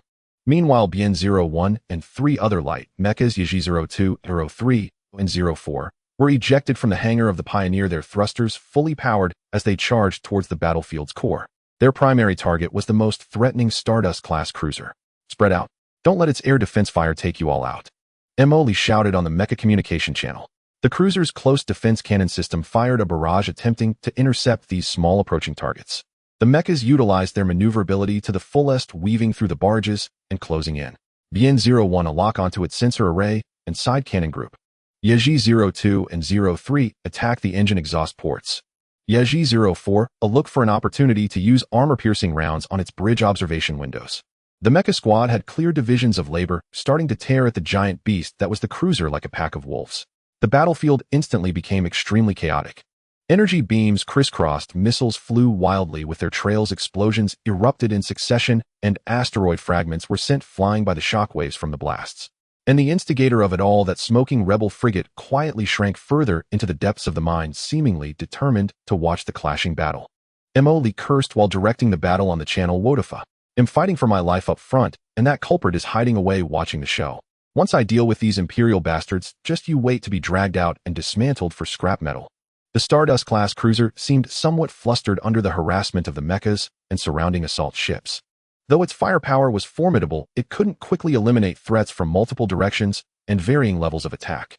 One Wolverine-class assault ship successfully destroyed a main thruster of the cruiser with a close-range missile barrage, significantly reducing its maneuverability. Good opportunity. Mo's eyes lit up. All units. Concentrate fire. Take out its main cannon. However, just as the revival fleet began to gain the upper hand and prepared to deliver a fatal blow to the cruiser, an unexpected change occurred. In the distant depths of space, several jump flashes lit up again. Warning. New jump signals detected. Quantity. 5 ships. Identification signal. Imperial Border Fleet. They are Chang'an-class destroyers. 5 more elegantly designed and better armed Imperial Standard destroyers appeared at the edge of the battlefield. They came as reinforcements after receiving the patrol team's distress signal. Damn. Mo almost spat out a mouthful of old blood upon seeing 5 more blue dots on the star map. More are coming. Is this never ending? The glimmer of victory he had just seen was instantly snuffed out. Facing a damaged cruiser and 2 entangled destroyers, they could barely hold their ground. With 5 fully operational Chang'an-class destroyers added to the mix, this battle was simply unwinnable. Commander, enemy reinforcements have completed the encirclement. We are locked on. The captain's voice was filled with despair. Mo looked at the Imperial warships surrounding them from all directions, then glanced at the still feigning death rebel ship in the mine. A surge of anger flared in his mind. Damn, are you forcing my hand? Fine. Then don't blame me for turning the table. A fierce look flashed in his eyes as he issued a crazy command through the communicator. Base. Base, do you copy? This is Mo. Authorize the activation of the emergency plan. Send all our assets over. Right now? Immediately. Command confirmed. Emergency plan initiated. All reserve resources consumed. Emergency manufacturing supplementation program started. Deep within the Screw Factory base, several starships, previously mere shells due to resource shortages, are now being frantically infused with vast amounts of resources and energy. Within the dock, bursts of light explode successively. One by one, the originally skeletal Zhengzhen-class light frigates are covered with armor at a visible speed, their weapon modules instantly loaded, and their engine nozzles glowing with a ghostly blue light. Simultaneously, a greater brilliance ignites in the dedicated dock as the shadows of 3 Hurricane-class light cruisers, larger and more menacing than the Zhengzhen-class, rapidly solidify. They exceed 1,000 meters in length, equipped with more powerful twin-barreled particle main cannons and an increased number of missile launchers, truly being small-scale war machines. Almost at the same moment that Mo issued the command, the space at the edge of this chaotic battlefield began to twist violently.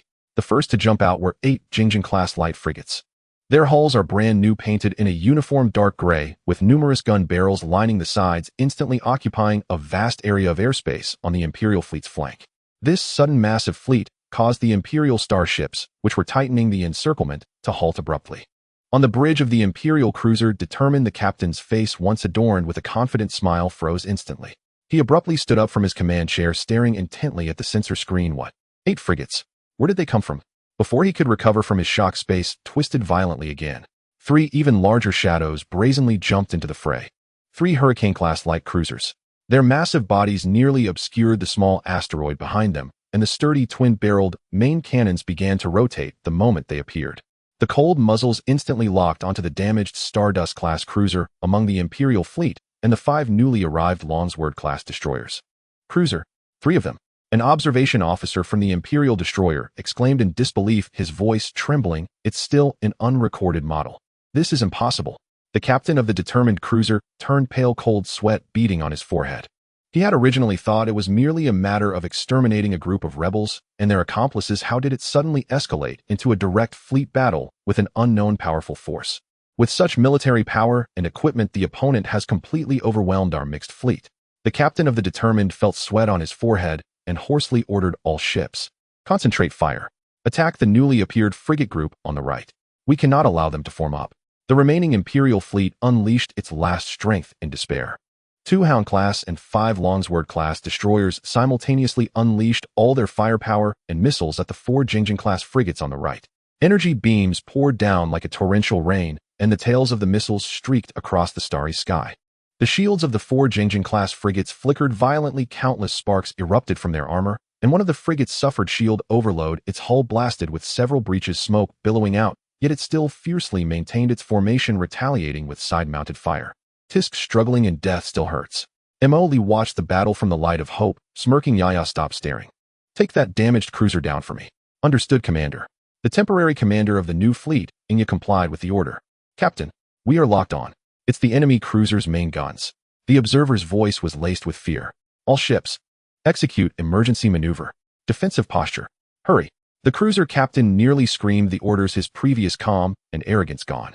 Emily looked at the dozens of green dots on the star chart representing his forces, especially the 3 prominent cruiser icons, letting out a long sigh, nearly collapsing in his command chair. Damn it. Finally caught up. I had staked my last resources on this. He wiped away the non-existent cold sweat, then a surge of anger welled up, and he shouted into the military communication channel with an extremely displeased tone. Brothers, did you see? It's these Imperial bastards unreasonable bullying us honest miners. Isn't this bullying the honest ones? Now our people have arrived. Surround them. Don't let a single one escape. Yes. The communication channel echoed with the spirited responses of the officers and soldiers. The newly arrived 8 Jingjing-class frigates and 3 Hurricane-class cruisers executed the orders without hesitation. They rapidly deployed, coordinating with the 1st and 2nd Brigades already on the battlefield, forming a counter-encirclement against the disoriented Imperial fleet. The firepower comparison instantly reversed. The main guns of the 3 Hurricane-class cruisers roared first. 6 massive reinforced particle beams crossed and shot toward the Imperial determined cruiser. The shield of the determined could not withstand such terrifying concentrated fire for even a second, shattering instantly. Following that, the hull was directly struck and torn apart by the violent energy. Massive explosions echoed from within, and this previously arrogant Imperial cruiser transformed into a swelling fireball and scattered metal debris within mere seconds. Cruiser one-hit kill. Not firm at all.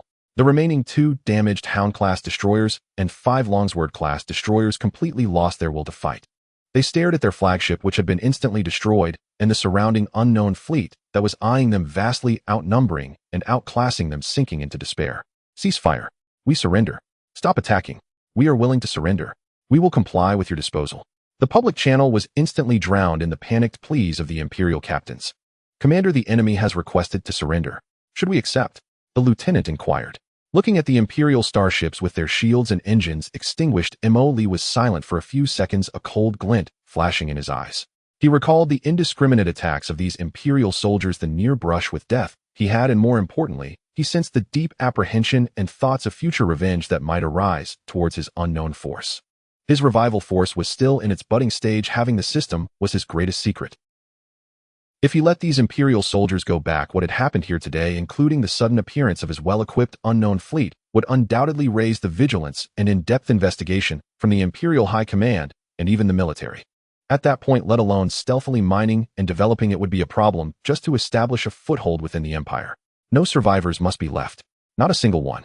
For the sake of secrecy, to continue farming and producing troops steadily until strong enough. Emily took a deep breath and calmly issued the final order in the fleet command channel. All units, heed the command, target all remaining Imperial starships. He paused and uttered 4 words: kill without mercy. The channel fell silent for a moment, followed by the calm responses of the captains. Order confirmed.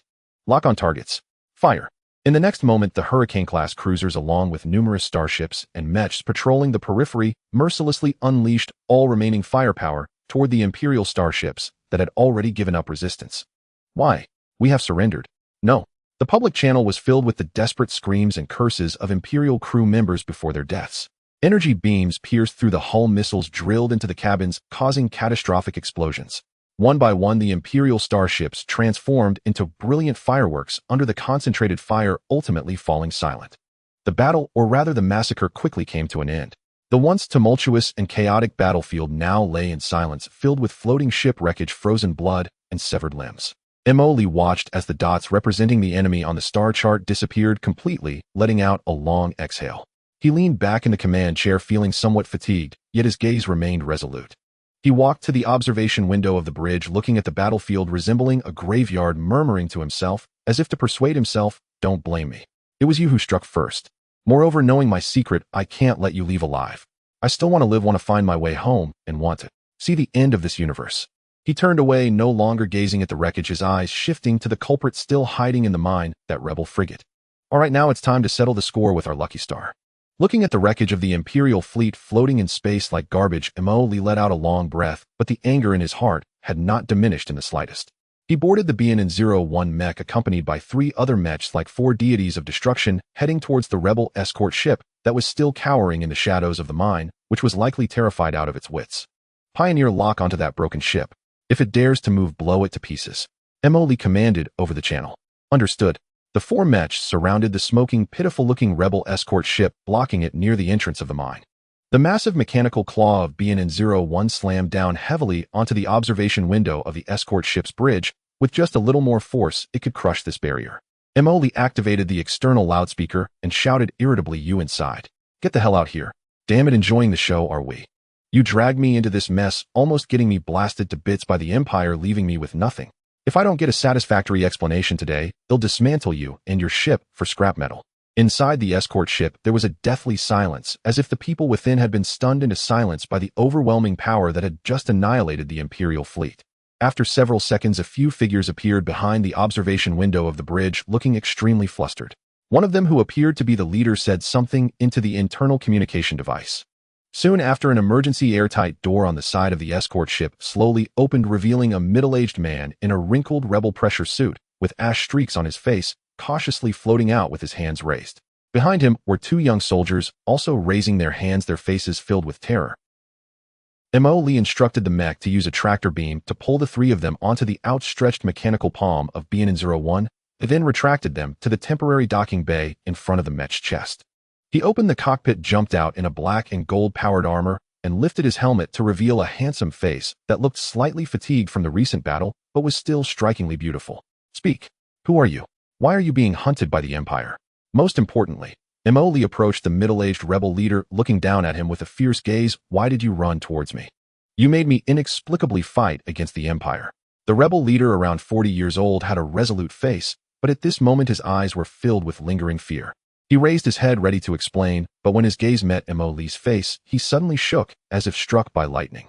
His eyes widened, mouth slightly agape, and the color drained from his face, as if he had seen something horrifying. You. No way. How could you be here?" He pointed at Lee, his finger trembling, his voice sharp and distorted from shock. "You shouldn't already." Lee was taken aback by his reaction, frowning and asking, "What should I be? Do you recognize me?" This was the first time since he had crossed over that someone had shown such a ghostly expression upon seeing his face. Could this guy know the original owner? The rebel leader suddenly clamped his mouth shut forcibly, suppressing the shock on his face, but the disbelief in his eyes remained palpable. He stared intently at Lee's face, as if trying to confirm every detail, and after gulping a few times, he spoke in a hoarse voice, Are you named Lee? How do you know my name?" Now it was Lee's turn to be surprised. He was sure he had never met this rebel leader. Could the original owner be that famous? The rebel leader did not answer, but took a deep breath as if making a determination, and spoke urgently in a volume only the 2 of them could hear. "This is not a place for talking. Imperial reinforcements may still come. I know your information. I know where you are from." Lee's pupils constricted. His origins. This was what he had been trying to clarify since he arrived in this world. That wind of faith, that night owl, and that unopenable box, all shrouded in mystery. He grabbed the rebel leader by the collar, pulling him closer and lowering his voice, "Spill it. What do you know?" The rebel leader glanced at the watchful mechs surrounding them and the enormous unknown fleet in the distance, then bitterly said, "My name is Rex, one of the 3 leaders of the Sword of Dawn Rebellion. I did see you many years ago in the capital star ring of the Quran Empire, back when I was still a minor noble. You were once the adopted son of the imperial nobles Count Augustus and his wife." Adopted son? Lee was stunned. The original owner was a noble's adopted son. This identity was a bit unexpected. Yes, Count Augustus and his wife were renowned scholars and philanthropists of the empire, held in high esteem. They adopted you when you were very young, treating you as their own. This was not a secret in the upper echelons of society at the time. However, about 5 years ago, Count Augustus and his wife encountered an unexpected navigational accident during an interstellar journey, and their ship exploded, and they both perished. They died. Lee frowned, and then, you went missing. Rex looked at Lee, his eyes filled with inquiry and deep confusion. The official statement was that you left the capital star ring due to excessive grief and vanished without a trace. Some say you left the Empire and no one knows where you went until the Wind of Faith incident. He fixed his gaze on Imole's eyes. We all thought you were dead or living incognito in some corner. But I never expected to see you here in such circumstances. And you actually possess such power. Rex's tone was filled with disbelief. A missing noble's adopted son suddenly transformed into the leader of an unknown force capable of annihilating the Imperial Border Patrol. This was too fantastical. Imole's brain rapidly processed this information. A noble's adopted son, adoptive parents dying unexpectedly, then the original owner going missing and finally appearing on the Wind of Faith, about to be captured by a space pirate group. There were clear issues with all of this. Who are my biological parents? Why did Count Augustus and his wife adopt me? Was their death really an accident? Imole fired off questions in rapid succession. Rex shook his head, revealing a hint of helplessness and caution. I don't know. There is no factual information about your biological parents, as if you appeared out of nowhere in the Augustus family. There are rumors suggesting you might be from outside the Empire, but no one can confirm it. As for the deaths of the Count and his wife, we in the rebellion have also suspected it was not an accident, but there is no evidence. The waters behind these events run deep, involving some secrets of the Empire's upper echelons. This is all I know. For more specifics, only the highest echelons of the Empire or some forces hidden in the shadows might know. He paused meaningfully, clearly having heard of the Night Owl reputation. Imole fell silent for a moment. While Rex's information clarified part of the mystery, it raised more questions. The original owner's identity seemed to be even more complex than he had imagined, entangled with imperial nobility and unknown secrets. He looked at Rex and suddenly asked, why were you so shocked when you saw me? Was it just because I'm still alive? Rex's body subtly stiffened, avoiding Imole's gaze, mumbling. It was just too unexpected. After all, many people thought you were gone. Imole narrowed his eyes. He sensed that Rex was not being completely truthful. He seemed to be hiding something, some more astonishing secret about his face or the original owner's identity. But judging by Rex's demeanor, it was clear he wouldn't say more at this moment. By the way, why were you being chased by the Imperial Border Patrol with so few people? This is a long story. Commander, the sensors have detected faint spatial fluctuations from a distance. It is possible that the Imperial garrison station further away has received our distress signal and is on its way here. The voice of Xianxia came through the encrypted channel. Imole knew that this place was not suitable for lingering. He glanced at the anxious Rex and his two terrified subordinates, then looked at the dilapidated rebel escort ship. He had made a decision. Bring them and their broken ship back to the base. Imole ordered, keep watch over them. Without my command, they are not to contact the outside world.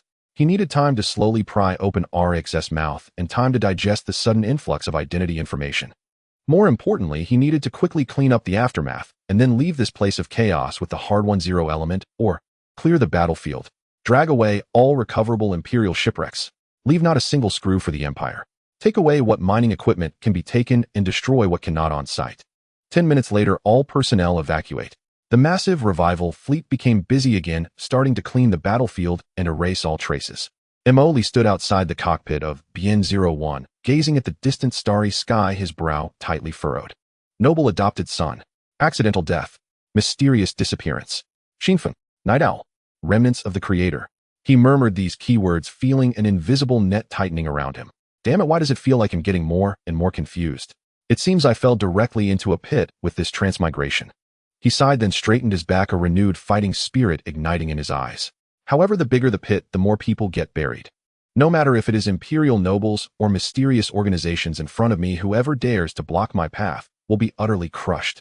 He turned and dove back into the cockpit, the mecha engine emitting a low rumble. Let's go. Home. It's time to digest our spoils. Returning to the concealed screw factory base, Imole immediately separated Rex and his subordinates for detention, and the dilapidated rebel escort ship was towed into a specialized dock for repair, style, disassembly, and research. Imole then dove into the command room, pondering how to handle these hot potatoes. Kill them? That's not in line with maximizing profits, is it? Imole stroked his chin. Let them go. That won't do either. I emptied half my assets to save them and slaughtered an entire Imperial Patrol team. Who will compensate for this loss? His eyes lit up as he snapped his fingers. Got it. Let them pay a ransom. This is how it goes in TV dramas. Kidnapping. Oh no, I mean reasonably charged for rescue fees, emotional distress fees, and confidentiality fees. Without hesitation, he had Xianxia attempt to contact the high-ranking members of the Dawn Sword Rebels through several encrypted communication methods provided by Rex. The communication was quickly connected, but the person appearing on the screen was not the big leader Imole had anticipated, but a stern-looking middle-aged woman dressed in a neat rebel uniform. Her shoulder insignia indicated her identity. Second leader of the Free Dawn rebels, codenamed Iron Fist. Who are you? Where's Rex? Iron Fist's voice was as cold and firm as her code name, with no small talk, directly cutting to the chase. Emily adjusted his expression, striving to appear like a professional negotiation expert. Hello, second leader. My name is Emily, a concerned citizen passing by. Your third leader, Mr. Rex, along with several of his team members, are currently my guests and are quite safe. He deliberately paused, observing the other party's expression. Iron Fist's face showed no change, but her gaze had grown even colder. As for why they are with me, Emily shrugged, revealing a look of helplessness. It's a long story.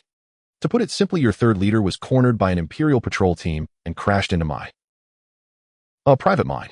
Then those Imperial folks came at me indiscriminately and started to attack. I had no choice but to act in self-defense and incidentally save the lives of your three leaders. But you know, self-defense is quite costly.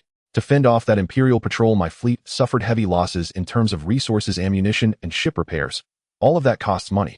Moreover, my spirit was severely shaken, and the location of that mine has been exposed. Just look at these losses. Iron Fist interrupted him, his voice still cold. Cut to the chase, what do you want? Straightforward. Emily slapped his thigh. I like dealing with straightforward people like the second leader. So I'll be direct. 50 million ferals. That's a package deal, including the ransom for your three leaders, the crew, and that very historically worn-out escort ship. After payment, I guarantee they will return to you safe and sound, and I will keep this incident under wraps. 50 millio. You see, if it weren't for my benevolent intervention, your three leaders would already be singing the blues in the Imperial prison, and that ship would have long turned into space debris.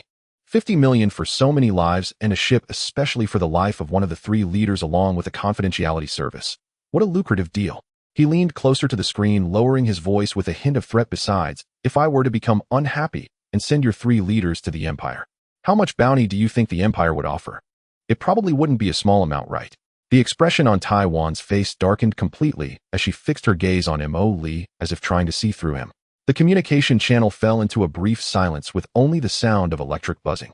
After a while, Taiwan finally spoke, her voice squeezed out as if from between clenched teeth. 50 million is impossible. The rebels are not Imperial nobles and do not have that much liquid capital. 10 million. That's the bottom line. 10 million. Emily exclaimed dramatically. Senior brother, aren't you bargaining a bit too harshly? This is your very own three leaders. Loved ones, brothers. You need to raise the price. One of the core leaders of the organization. Is he worth only 10 million? Aren't you afraid of demoralizing the brothers if this gets out? 40 million. It can't be any less. 15 million. Not a single cent more. 35 million. Considering we've fought the Imperial scum together, it's a friendly price. 20 million. This is the final offer. Otherwise, you can try handing Rex over to the Empire. Taiwan's tone was resolute and unyielding. Emily stroked his chin, pretending to think for a few seconds.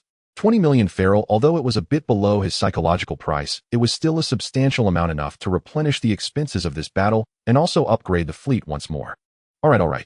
Emily sighed, appearing as if he had suffered a great loss. 20 million it is. Who told me to be soft-hearted?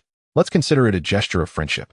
However, I want cash or equivalent 0 crystal stones or rare metals. No credit accepted. Understood.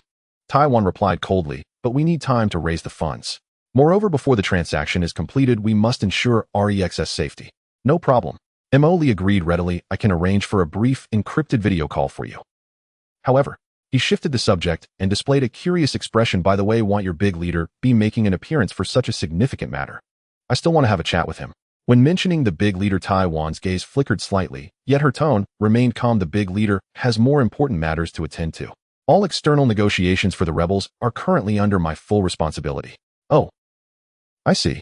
Emily elongated his tone, appearing thoughtful. Is it really insufficient to bring the big leader out for the matter of your own three leaders being kidnapped? I mean rescued. Your big leader sure is quite mysterious, huh? Taiwan did not respond, merely gazing at him coldly. Prepare the video communication, and once safety is confirmed, we will arrange the transaction as soon as possible. I warn you, don't play tricks. Rest assured, we operate with integrity, treating everyone fairly. Emily chuckled and assured, then ended the communication. After hanging up, Emily's smile slowly faded. He stroked his chin and said to the shadow crow beside him, "Did you hear that? Even the leader of the third faction was captured and still couldn't see that big leader. This guy is hiding really deep. Do you think he is too ugly to meet people? Or is there some other secret?" The shadow crow analyzed calmly. There are many possibilities. Perhaps it's for safety, or maybe his identity is special and cannot be disclosed. Further investigation is needed. Investigate. Of course we must investigate. Emily became interested. I'm growing more curious about this mysterious big leader. But for now, let's wait for that 20 million to arrive first. Hehe, 20 million, I can buy resources to build my little ship. He hummed a tune happily, beginning to plan how to spend this windfall. While Mo Li and the second-in-command of the rebels Taiwan were haggling over the ransom amount, the command center of the Kulon Empire's fleet, located several star domains away, was now engulfed in a stifling and tense atmosphere. In the main conference room of the command center, the atmosphere was so heavy it felt like it could drip with water. A massive star map hovered in the center, clearly marking the C-189 area, with a red X indicating the last signal disappearance of the Resolute Cruiser Detachment and the Rapid Response Detachment. Sitting at the main seat was the commander of the border fleet, Admiral Sack von Klaus, his expression grim. His hair was gray, his face stern with sharp eyes, and a neatly fitted silver Imperial military uniform, the stars on his shoulder epaulets signifying his rank in the Imperial Army.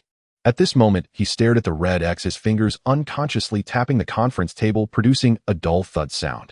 Below him sat a group of high-ranking officers, each with a grim expression, not daring to breathe. Who can tell me? Admiral Klaus' voice was not loud, yet it carried a chilling pressure echoing in the silent conference room. How did a Stardust-class cruiser, 3 Hound-class destroyers, and 5 Longsword-class destroyers on their way to assist? A total of 9 Imperial warships, a standard patrol detachment, plus a rapid response detachment vanish completely under the nose of the Empire by the unknown force. Not even a complete distress signal was sent back. He slammed the table, his voice suddenly rising. Who can give me a reasonable explanation? The commander of the 3rd Patrol Detachment, a sweating Major General, stood up bravely. Commander, according to the fragmented information sent back by the Resolute, they encountered a large, well-equipped, unknown fleet while pursuing the remnants of the dawn of the Sword Rebels in the C-189 asteroid belt. Unknown fleet. A middle-aged man beside him with a sinister expression and dressed in the Imperial Intelligence Department uniform coldly spoke. How large? How sophisticated? Did it spring out from a rock? The Major General swallowed hard and retrieved the last recorded extremely vague and brief data from the sensor. Based on the energy signal characteristics and jump scale analysis, the other side dispatched at least 3 unknown-type light cruisers and more than 10 escort-class vessels.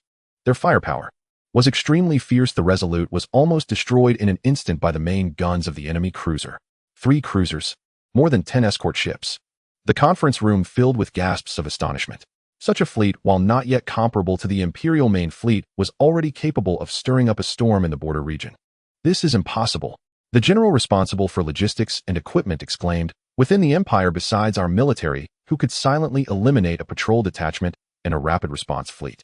Could it be the private armies of those noble families? Doesn't seem like it. Director Soren dismissed this conjecture. The scale and equipment of the private armies of the major families are under our surveillance. They have no reason nor the courage to attack the Imperial regular army on the border. Moreover, according to the remaining data analysis, the vessels and weapon systems used by the other side are completely different from the Imperial standard equipment. Completely different. Admiral Klaus' eyes grew distant. What you mean is? Director Soren took a deep breath and slowly uttered 2 names that caused all the officers to feel a weight in their hearts. The Elon's Federation or the Tattoo Principality. The Elon's Federation. Admiral Klaus mulled over the name, his eyes becoming even deeper. The Elon's Federation, one of the main competitors and potential hostile forces of the Kulon Empire in the Star Sea.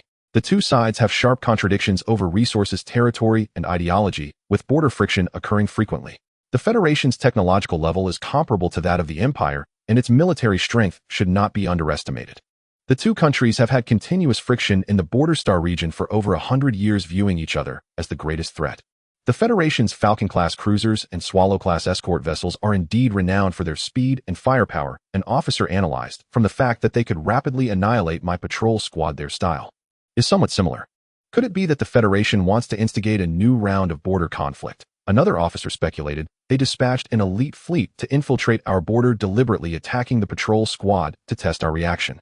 There's a high possibility, Director Soren agreed. We have recently detected an increase in the Federation's military activity along their border. This is likely a premeditated provocation aimed at creating friction or even finding an excuse for a larger-scale offensive. What about the Tattoo Principality? Someone raised a question.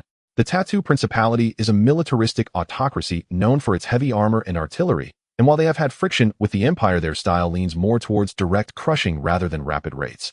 The Tattoo fleet makes too much noise. It would be difficult to silently infiltrate this position. Soren shook his head. In contrast, the Elon's Federation's fleet is more agile and adept at this kind of infiltration and raid combat. The conference room fell into a brief silence with most officers leaning towards pointing fingers at the Elon's Federation. This seemed to be the most logical conclusion.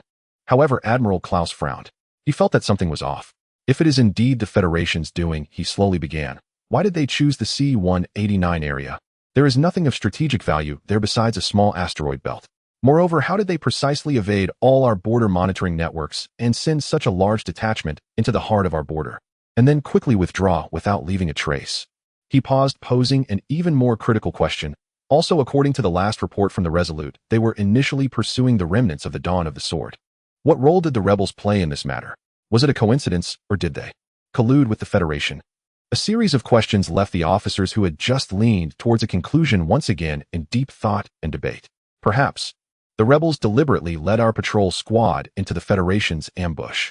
Could it be that the rebels colluded with the Federation to set up an ambush? Or did the Federation use the rebels as bait? Could it be that it is not the Federation at all, but another force we know nothing about? Once a chain of suspicion is formed, it is hard to break. The command center was filled with voices of various opinions, but no one could reach a conclusion that everyone would accept. In the end, Admiral Klaus made a decision. Soren, he looked at the intelligence director. Mobilize all the resources you can and find out for me.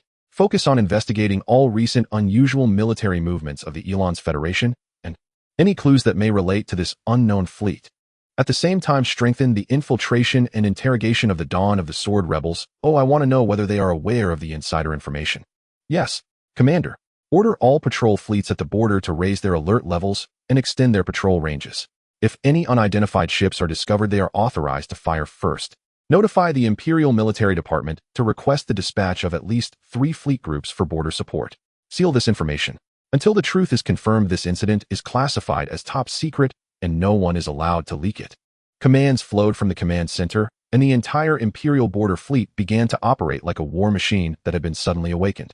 An invisible pressure enveloped the border star region, and the clouds of war seemed to be quietly gathering. At the center of this storm, the true culprit Mo Li was at the screw factory base, happily counting the spoils recovered from the wreckage of Imperial ships, eagerly awaiting the arrival of the 20 million ransom, completely unaware of the trouble he had caused. The negotiation for the 20 million feral ransom went relatively smoothly. Although the rebels were reluctant, they ultimately agreed to it to retrieve their 3 leaders and the reparable escort ship. The money and equivalent materials were on their way in batches. However, Mo Li's good mood didn't last long. Inya brought news gathered from various channels. Commander, it seems that the Imperial Border Fleet Command has classified the destruction of the patrol team as a deliberate provocation by the Elon's Federation or the Tattoo Duchy. As Inya reported, his tone was as calm as ever, but the content made Mo Li's eyelids twitch. They are massively reinforcing their troops at the border, increasing the intensity and range of patrols several times. Moreover, they issued an authorization order that allows firing first upon encountering unidentified ships.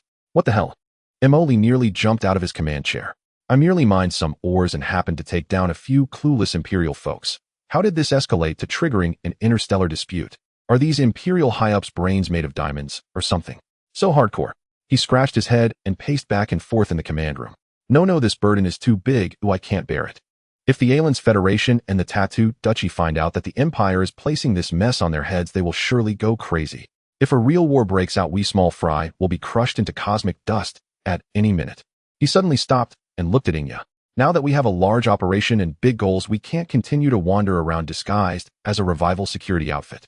The Empire is surely sniffing around like a mad dog. We need to quickly give our fleet a new identity. But constantly changing paint jobs is too low-key. Master, is there something more advanced? Something like a black technology that can change the appearance of the ship at will? Jun Xiao asked. Searching. Technology meeting requirements found holographic mimetic projection array system modified version. It can simulate the appearance and energy signal characteristics of most known ships with a simulation accuracy of up to 99.7. It needs to be mounted on the ship's hull. This is it. Mo Li slapped his thigh. Quick, equip all our starships from assault ships to cruisers with this thing. Command received. Starting to load holographic mimetic projection array technology. Resource input. Manufacturing. Installation complete. Almost instantly, a layer of extremely fine, nearly imperceptible micro-projection units covered the hulls of all starships in the base. Let's test the effect. Mo Li excitedly pointed at a Wolverine-class assault ship outside the window. Transform it into, an Imperial Longsword-class destroyer. A flash of light swept over the Wolverine-class ship, its shape rippling like water, and the next second it unexpectedly transformed into a beautifully designed Longsword-class destroyer adorned with the Imperial emblem and serial number. Even the color of the engine's exhaust flame and energy fluctuations were simulated with exquisite precision. Incredible. Breaking voice, Emily stared in amazement. Change it again. Change it into the Aliens Federation's Flat Hawk-class cruiser. Another flash, and the Longsword-class destroyer transformed into a flat cruiser in the style of the Aliens Federation. Change it again. The Tattoo Duchy's Hammer class. Yes, that big clumsy one. Transform into a civilian cargo ship. The more dilapidated the better. Change it into a big rock. Mo Lee was having the time of his life watching his starship seamlessly switch between completely different styles, his heart filled with joy. With this thing we are interstellar shapeshifters. We can disguise as anyone we want. By the way, it feels a bit like a dress-up game. Never mind who cares, Master is awesome. Simply having mimicry is not enough, we also need to align our identity information. Master, just having the ability to change appearance is not enough, we also need identification documents. Emoli stroked his chin. Can we register some shell companies in the Keela Empire, Aliens Federation, and Tattoo Duchy?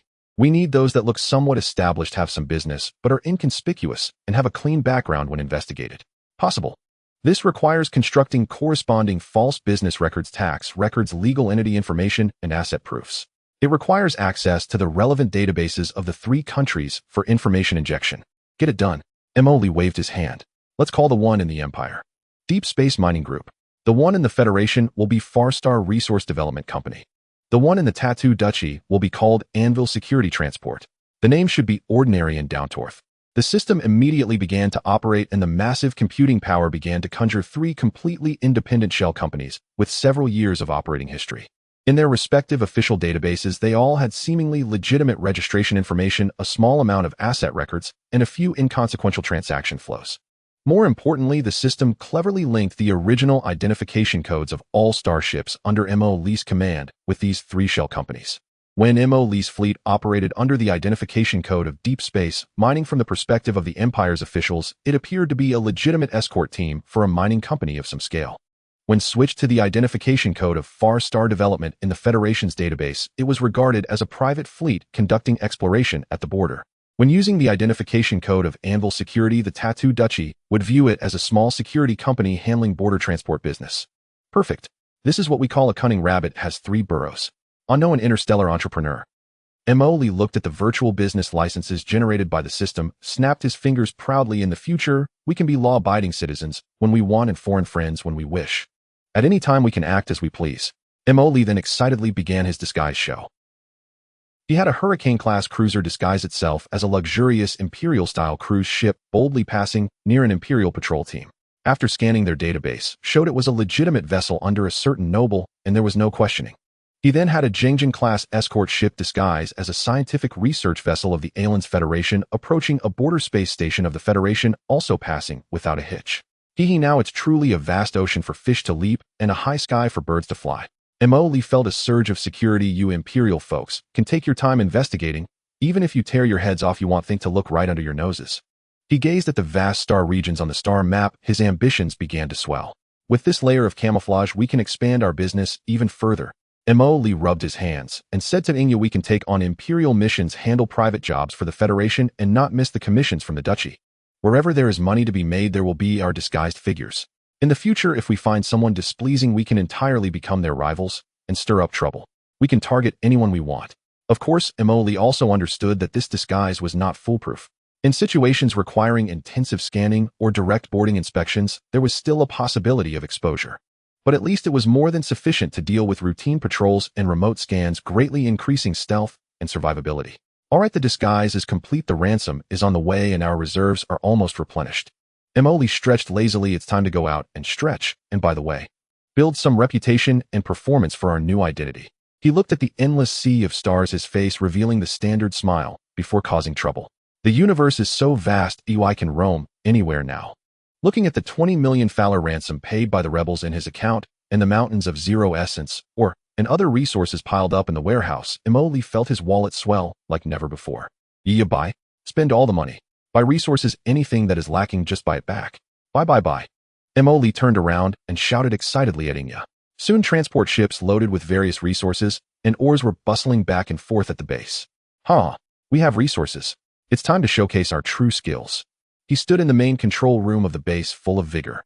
Commander, full throttle. Deploy troops. Deploy ships. He pulled up the system's manufacturing interface, selecting while muttering to himself. Need to choose a few auxiliary starships, otherwise they'll be done in 3 seconds. Need to replenish in time. Let me find some. Haha, got it. Fire God-class medium engineering ship, 2,600 meters long, equipped with large drilling, refining, and construction modules, the core for resource extraction and base construction with corresponding storage compartments. Sprout-class comprehensive supply ship, 3,200 meters long with large storage space and modular supply interfaces capable of providing long-term sustained combat capability for fleets and mechs. These two will do. However, seeing the amount of resources required to build one, even with his now swollen wallet, it still made him wince. My goodness, so expensive. Damn it, let's do it. Commander, 6 engineering ships and 3 comprehensive supply ships. Command received. Resources and creation points being deducted. Manufacturing sequence generated. Synchronizing production. As the system voice fell, the originally empty outer space suddenly appeared in large shadows, blocking out the brilliance of the stars. The first thing that caught the eye was 6 engineering ships, the most prominent feature being the large drilling platform at the bow and the blocky refining module below the hull. The annular structure in the middle of the ship and the giant mechanical arms and construction brackets at the rear proved its specialization in resource extraction and space construction. Then there were the larger Sprout-class supply ships, which were long and slender with flat hulls covered in standardized docking interfaces and folding supply arms. Its design was purely for maximizing cargo capacity and material transport, maintaining the long-term operation of the fleet. Wow, it's worth it. This resource expenditure was truly worth it. When Mo saw these enormous vessels crawling in the starry sky, his excitement was hard to contain. Then he pulled out the system's manufacturing interface and began ordering frantically. Hurricane-class light cruiser, let's start with 20 ships. Gung Jin-class light frigate, 50 ships. Wolverine-class assault ship, 100 ships. Command received. Resources being deducted. Manufacturing sequence generated. Synchronizing production. The screw factory base was roaring like never before. All docks and vacant areas were shrouded in blinding manufacturing light. One massive ship after another appeared from nothing at a visible speed, quickly solidifying. In a short time, the previously spacious interior of the base was completely filled with this suddenly expanding fleet. 20 cruisers, 50 frigates, 100 assault ships, along with 6 engineering ships and 3 supply ships in interstellar space. The steel hulls stretched continuously, gleaming with a cold metallic luster, exuding an oppressive aura that was suffocating. Wow, awesome. Mo looked at this terrifying fleet, trembling with excitement. I am now a big shot with a proper fleet. Let's see who dares to provoke me. With the fleet ready, a reliable commander was also essential. Mo immediately selected 3 outstanding individuals from the system's clones. Junfeng. Mo pointed to a tall, sturdy man with a resolute face and steady eyes. He was a senior fleet commander template cloned by the system, calm and decisive, skilled and steady progress. You will be in charge of the first fleet. Leonis. Mo looked at another female officer. She was tall with neat silver short hair and sharp eyes, an excellent tactician and intelligence analyst, quick-witted and adept at seizing opportunities. You will take charge of the second fleet. Sang Pu. Finally, there stood a sturdy man with dark skin and a faint scar across his face. He was molded from the template of a commander of the Marine Corps, known for his bold and fierce style, excelling in aggressive assaults and surprise attacks, unafraid to fight and struggle at critical moments. The third fleet will be led by you. Yes, Commander, the 3 responded in unison. Then Mo faced the star map and immediately began to assign tasks. Junfeng, your first fleet consists of 6 cruisers, 20 frigates, 30 assault ships, along with 2 engineering ships and 1 supply ship. He pointed towards the direction of the Kalan Empire. You will operate under the guise of Deep Space Mining Group and venture deep into the Empire's territory. The main objective is to undertake various escort and transport tasks regardless of legality. If there's money, we do it. We need to gain insight into the distribution of resources and market prices within the Empire, while also collecting all intelligence regarding the Empire's upper echelons, the nobility, especially the August family. Remember, keep a low profile and accumulate wealth.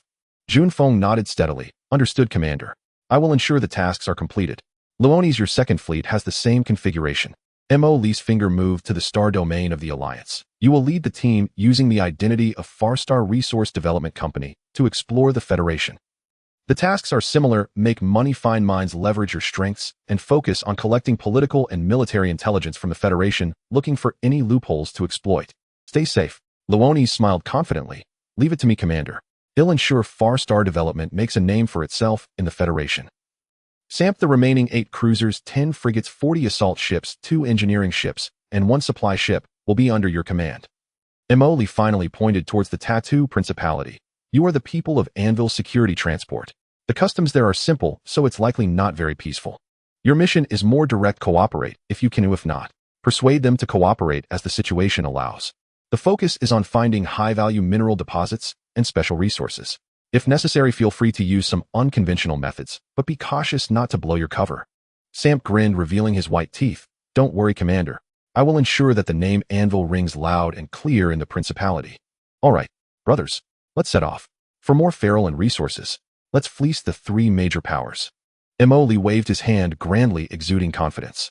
The 3 large fleets led by the 3 commanders adopted different simulated appearances and identification codes like a torrent of steel, grandly departing from the base, heading towards the 3 different star domains of the Empire, Federation, and Principality, embarking on their own entrepreneurial journeys. Watching the 3 fleets disappear into the depths of the star, Emoli nodded in satisfaction. Having capable subordinates is a blessing. They handle the dirty and tiring work. He stretched lazily, feeling relaxed. All right, now it's time to handle some personal matters. Emoli stroked his chin. He had never forgotten the mystery surrounding his origins. That mysterious box, the haunting night owl, and the ghostly expression on the face of the rebel leader Rex when he saw him all felt like thorns piercing his heart. He summoned Xihe to his side. Xihe, the investigation into Night Owl and the task of unlocking that box are now entrusted to you and the staff team. Emoli handed the mysterious box, which could not be opened, along with the relevant data to her. Request any resources you need directly. Notify me of any progress at any time. Understood, Commander. Xihe took the box, nodding solemnly. Also, don't stop the manufacturing equipment at home. Earn money while producing and gradually build a snowball effect. As for me, Emoli gazed into the depths of the star map, towards the area known as the Center Administrative Star District of the Ashen Star Domain. That was the highest administrative center established by the Kalan Empire on the border, a hub of information. He always felt that he might find more clues about his origins there, especially regarding the accidental deaths of Earl and Countess August. I want to personally go over there for a look. Emoli decided to be hands-off. Commander, do we need a fleet for escort? Just send 1 ship. It's a small target and agile. He chose a newly launched Hurricane-class light cruiser and personally named it Lone Explorer. This ship was equipped with the latest camouflage device, and its identification code was linked to Deep Space Mining Group. He did not bring too many people, only selecting a team of elite crew members for piloting and operations, along with a small squad of Marines for security. You guys will guard the base. Emoli instructed the officers remaining behind. Contact us through the encrypted channel for any issues. Unless the base is about to explode, don't disturb my vacation. Investigation. Under the speechless gazes of the crowd, Emoli whistled and boarded the Lone Explorer. The cruiser's engine started slowly departing the base and adjusting its direction, leaping towards the seemingly prosperous, yet tumultuous Center Administrative Star District of the Ashen Star Domain. Emoli sat in the captain's chair, crossing his legs as he gazed out at the stars racing past the porthole. My adoptive parents were nobles of the Empire, yet they died under mysterious circumstances. My biological parents remain unknown. I carry an unopened treasure box, pursued by a mysterious organization. He counted on his fingers and remarked, Tisk, this lineage template of mine is undoubtedly the protagonist's configuration in a novel. But I wonder if the story will take a route of revenge or a heart-wrenching search for family. I hope it won't be too cliché. The Lone Explorer cruiser quietly sailed along the route to the Administrative Star District of the Ashen Star Domain. Emoli stayed in the spacious captain's lounge, watching the monotonous flow of stars outside the porthole, feeling a bit bored. Interstellar travel is great and all, but the journey is too long. It's a bit tedious. He stretched lazily, then remembered something. Right system, I recall unlocking some kind of gene enhancement potion optimization version earlier. Since there's nothing to do on the way, why not give it a try? He accessed the system's manufacturing interface and found that icon. X-type gene enhancement potion system optimized version, comprehensive enhancement of the user's physical qualities, including strength, speed, reaction time, cellular vitality, and mental power intensity. Note the usage process is accompanied by a certain degree of adaptive transformation pain. The effects are permanent. Sounds impressive. Emoli's eyes lit up, but system, is this thing reliable? There won't be any side effects, right? Like turning into a green giant or something. Rest assured, hosted is safe and harmless. Alright, just don't know how painful it will be. Never mind, for the sake of becoming stronger, I'm all in. He exchanged for a potion emitting a faint blue glow contained in a transparent vial. Without hesitation, he removed the sealing cap, and, gulp, he immediately tilted his head back and drank it down. The potion was icy upon entry with no taste. This doesn't hurt at all. But seconds later, a burning sensation abruptly erupted from his stomach, rapidly engulfing his entire body. Damn, Imoli felt as if every muscle and bone in his body was thrown into a furnace. The intense pain made him curl up, involuntarily collapsing onto the carpet of the lounge, cold sweat instantly soaking his clothes. He felt as if his cells were being forcibly torn apart and reassembled, his bones cracking softly, while his brain felt like it was being stabbed by countless needles. Goddamn. System, you tricked me. This is no minor pain. He gritted his teeth, emitting a suppressed low growl from his throat. After an indeterminate amount of time, the heart-wrenching pain slowly receded, replaced by an indescribable sense of relief and fullness. As if savoring a reward, Imoli gasped for breath and crawled up from the ground. He moved his hands and feet, feeling an incredible lightness in his body, as if he had unloaded a 1,000-pound burden. Clenching his fists, he could distinctly feel the explosive power contained within his muscles. His vision became clearer, able to see even the faint blinking lights on the control panel in the distance. His thoughts were also unusually active. Some previously vague ideas now became clear. He walked to the wall and tried a light jump, nearly hitting his head on the ceiling over 3 meters high. Wow, have I turned into a superhuman? After landing, Imoli looked at his hands, both surprised and delighted. This is a win. Although the process was somewhat ecstatic and tormenting, he adapted to his enhanced body, feeling better than ever. As Imoli adapted to his enhanced body, the lonely explorer gradually approached its destination for this journey, the central administrative planet of the Ashen Star Domain, Dasa Star. Dasa Star may not be the most prosperous trade planet in the Ashen Star Domain, but it is undoubtedly the political, military, and information center of the Empire in this region. Key institutions such as the Governor's Office of the Ashen Star Domain, the Frontier Fleet Command's Forward Command Post, and the regional headquarters of the Imperial Security Bureau are all established here. This place gathers the most important officials, generals, and intelligence personnel in the Star Domain, serving as the nerve center of the Empire in the border areas. The surface of the planet is covered with neatly planned administrative cities, military bases, and high-end residential areas, heavily guarded and orderly. Commander, we are about to enter the gravitational field of Dasa Star. Port guidance signal received. The female officer on the bridge communicated. Understood. Entering port as planned. Imoli tidied up his casual attire and walked to the bridge. To be honest, even in ordinary casual clothing, Imoli's handsome appearance couldn't be concealed, causing the female crew member on the bridge to blush unknowingly. Through the large observation window, Dasa Star was already clearly visible. It appeared to be a well-managed planet with clear outlines of the azure oceans and green continental plates, various space stations, and defense platforms scattered along the synchronous orbit. The largest one is their destination, the Dasa main starport. Activate the Deep Space Mining Group identification code and mimic the ship as an ordinary civilian transport vessel. Imoli commanded. Received. Switched. The female crew member beside him quickly adjusted her demeanor. The exterior of the lonely explorer fluctuated, transforming from an imposing cruiser into an ordinary-looking, somewhat outdated medium-sized cargo ship. Following the port's guidance signal, it slowly navigated towards the massive starport structure. The docking process was smoother than Imoli had anticipated. Although the security check at Dasa Starport was strict, it primarily targeted weapons and dangerous goods smuggling. For a legitimate company like the Deep Space Mining Group that had records in the Empire's database and appeared to operate above board, there was no overly in-depth inspection. Imoli had expected to face some ridiculous harassment. After paying the docking fee and a substantial administrative security deposit, the lonely explorer was guided to a secluded civilian dock.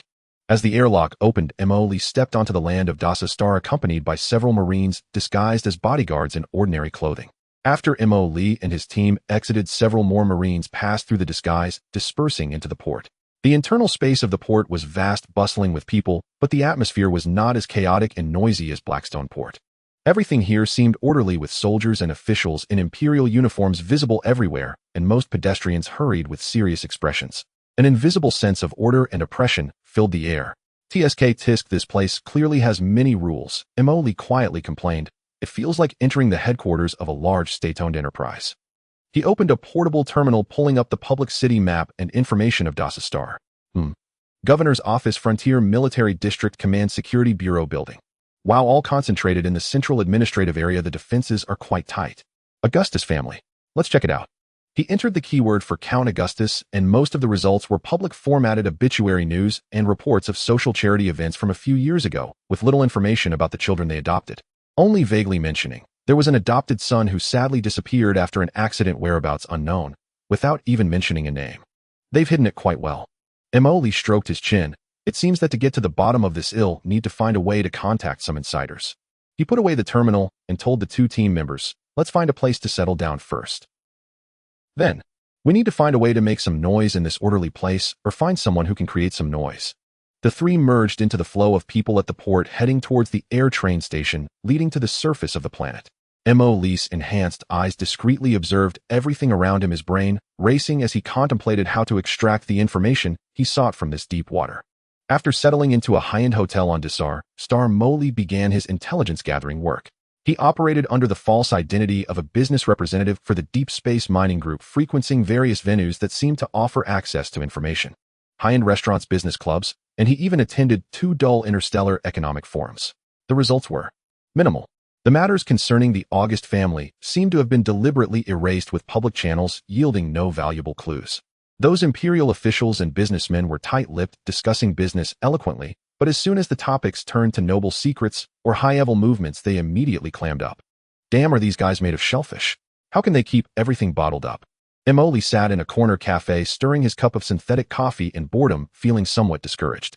It seems relying on normal channels to gather intelligence is futile. I need to think of other methods. Just as he pondered whether to increase the hacking efforts from Xianxia's side, or to have the second fleet of Luonis create some distractions in the Federation, an unexpected event occurred.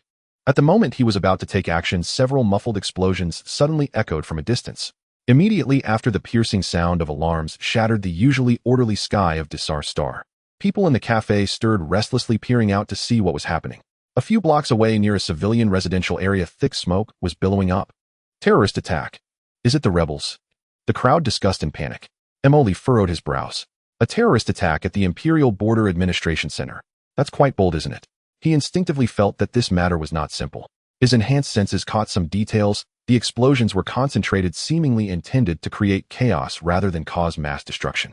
Almost simultaneously, the multifunctional scanner he had installed on his personal terminal emitted a very faint vibration. The scanner detected several encrypted high-intensity short-range directional communication signals flashing past near the explosion area. A diversion. The word flashed through Lee's mind. The terrorist attack was a ruse. The real target was elsewhere.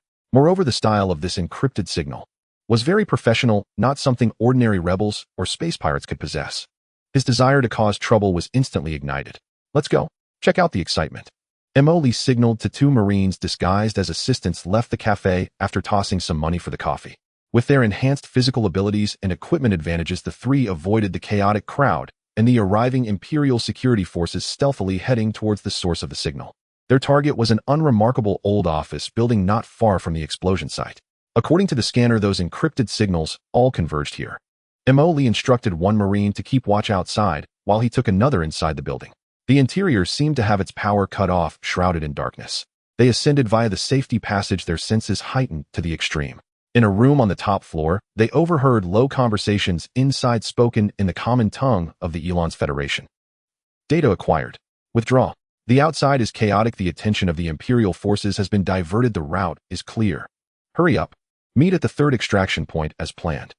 Peeking through the door crack, Lee saw several people in black combat uniforms acting swiftly to dismantle a terminal device that was clearly connected illegally. One of them held a palm-sized, glowing, encrypted storage device. Indeed, they were Federation agents, using a terrorist attack to create chaos, taking the opportunity to steal data. Just as these Federation agents prepared to withdraw, Lee moved. He suddenly burst through the door, charging in like a cheetah. His enhanced speed left only an afterimage. Who goes there? The Federation agents reacted swiftly, drawing their guns and firing instantly. But Lee's movements were even faster. He sidestepped the incoming energy beams, his left hand shooting out swiftly to grasp the wrist of the agent, holding the storage device, squeezing tightly. Crack! The sound of shattered bones was clearly audible. The agent screamed in agony as the storage device slipped from his grasp. Lee caught the storage device with his right hand while delivering a swift kick that sent another armed agent flying against the wall, where he fell silent. The agent with the crushed wrist, enduring the pain, attempted to snatch the storage device, but Lee retaliated with an elbow strike that crushed his throat, killing him instantly. The remaining 2 agents, startled and furious, tried to encircle him. However, the Marine who followed Lee also charged in, accurately targeting the foreheads of the 2 with his energy pistol. The 2 agents fell dead instantly. The entire process took less than 5 seconds. 4 trained Federation agents didn't even get a clear look at their enemies before being eliminated in an instant. Mo weighed the still warm encrypted storage device in his hand and smirked. Tisk, the Federation guys are no good working so clumsily, and I have to come clean up after you. Handle this, leave no traces. This thing. He shook the storage device, belongs to us now. He was curious about what the Federation agents were willing to go to such lengths to steal. Perhaps there was information he needed inside, or something valuable to trade. Back at the high-end hotel where he was temporarily staying after ensuring the room had no eavesdropping or surveillance devices, Mo eagerly took out the encrypted storage device he had seized from the Federation agents. System, get to work. Let's see what treasure these Federation folks were desperate to steal. Mo connected the storage device to the interface of his portable system decryption terminal, detecting multiple layers of dynamic quantum encryption. Attempting to crack. Cracking. 10, 50, 100. Decryption successful. Beginning data retrieval. Streams of data rapidly scrolled across the virtual screen in front of Mo. He widened his eyes, watching with great anticipation. The result. The long-term observation report on the gravitational well stability in the Imperial border from K-77 to K-89 top secret. The Empire's Stardust class. Cruiser engine cooling system optimization plan experimental. The analysis of the rotation schedule and supply nodes of the 3rd and 7th patrol fleets of the Imperial Eastern border. What the heck? All military secrets. Mo quickly skimmed through his face, shifting from anticipation to disgust. What the hell? All that effort for nothing. Mo slumped in his chair, a look of despair on his face. I thought I had stumbled upon a treasure, but it turned out to be a pile of military garbage. What use is this thing? It's too hard, even for wiping. He scratched his head in frustration. What a futile effort. I was hoping to find some clues about Night Owl or the accident involving my adoptive parents, but all I got was military intelligence. He looked at the pile of military documents marked top secret, as if it were a tasteless dish that was a waste to discard. He picked up the storage device, intending to crush it. Just as he was about to destroy the evidence, a thought crossed his mind, and his actions suddenly halted. Wait. These things may be useless to me, but to some people they could be worth a fortune. He stroked his chin, a familiar mischievous smile spreading across his face. For example, the Imperial military that just got played by the Federation and is boiling with anger. A brilliant idea took shape in his mind.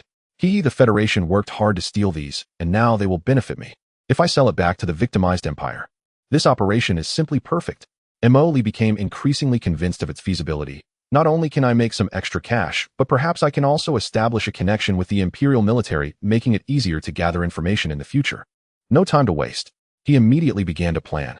First, he had to ensure the safety of the transaction and not expose himself. Secondly, he needed to convince the Empire of the authenticity of these documents and make them willing to pay a high price. Finally, he had to leave a backup plan in case the Empire turned against him. Mo forged an untraceable anonymous communication channel through the system, directly tapping into the non-emergency communication line of the Desar Empire's military district command. The communication connected, and an impatient male voice with an imperial accent came through. This is the military district command center. Please state your identity and purpose.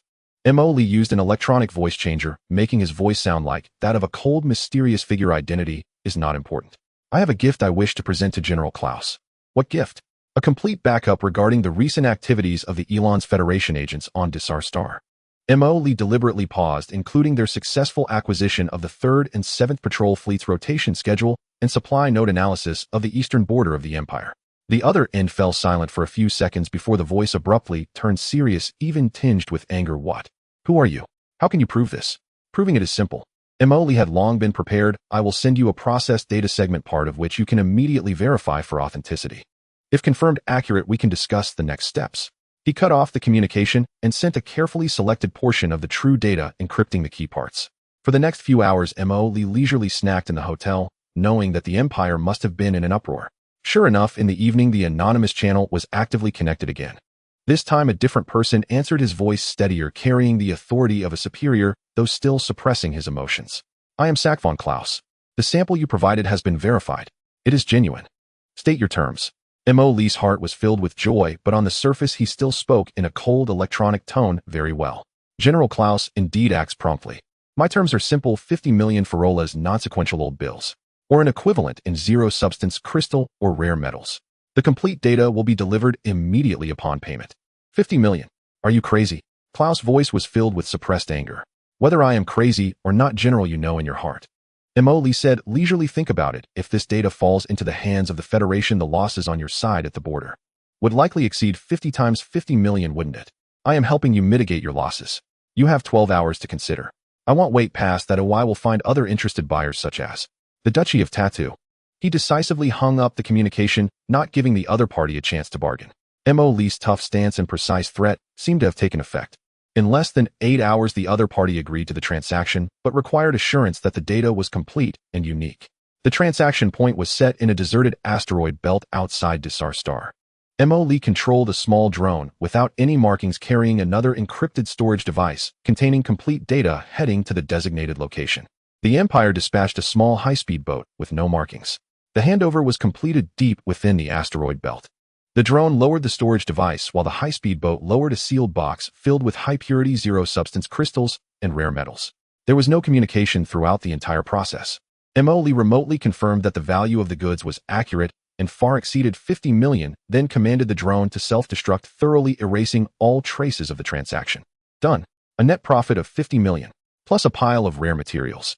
Mo Lee gazed at the shimmering box in the Starship's warehouse, grinning from ear to ear. The Federation delivered ahead on a platter a light gift with deep sentiment.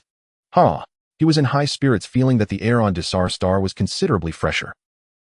However, just as he was gleefully counting his spoils, a secure communication from Shadow Crow came in the tone slightly serious. Commander, we have made unexpected progress in tracking Nighthawk. We captured a blurry deep web signal, and after decryption a key term was repeatedly mentioned. Cradle. Cradle. Mo Lee was taken aback. What is this again? Unclear. But the signal source underwent multiple hops, ultimately pointing to the sector where your adoptive parents, the Auguste Count and Countess, suffered an accident highly coinciding. Hearing about the connection between the Cradle and his adoptive parents' incident from Shadow Crow, Mo Lee's smile froze for a moment, then returned to his carefree demeanor. Oh, Cradle.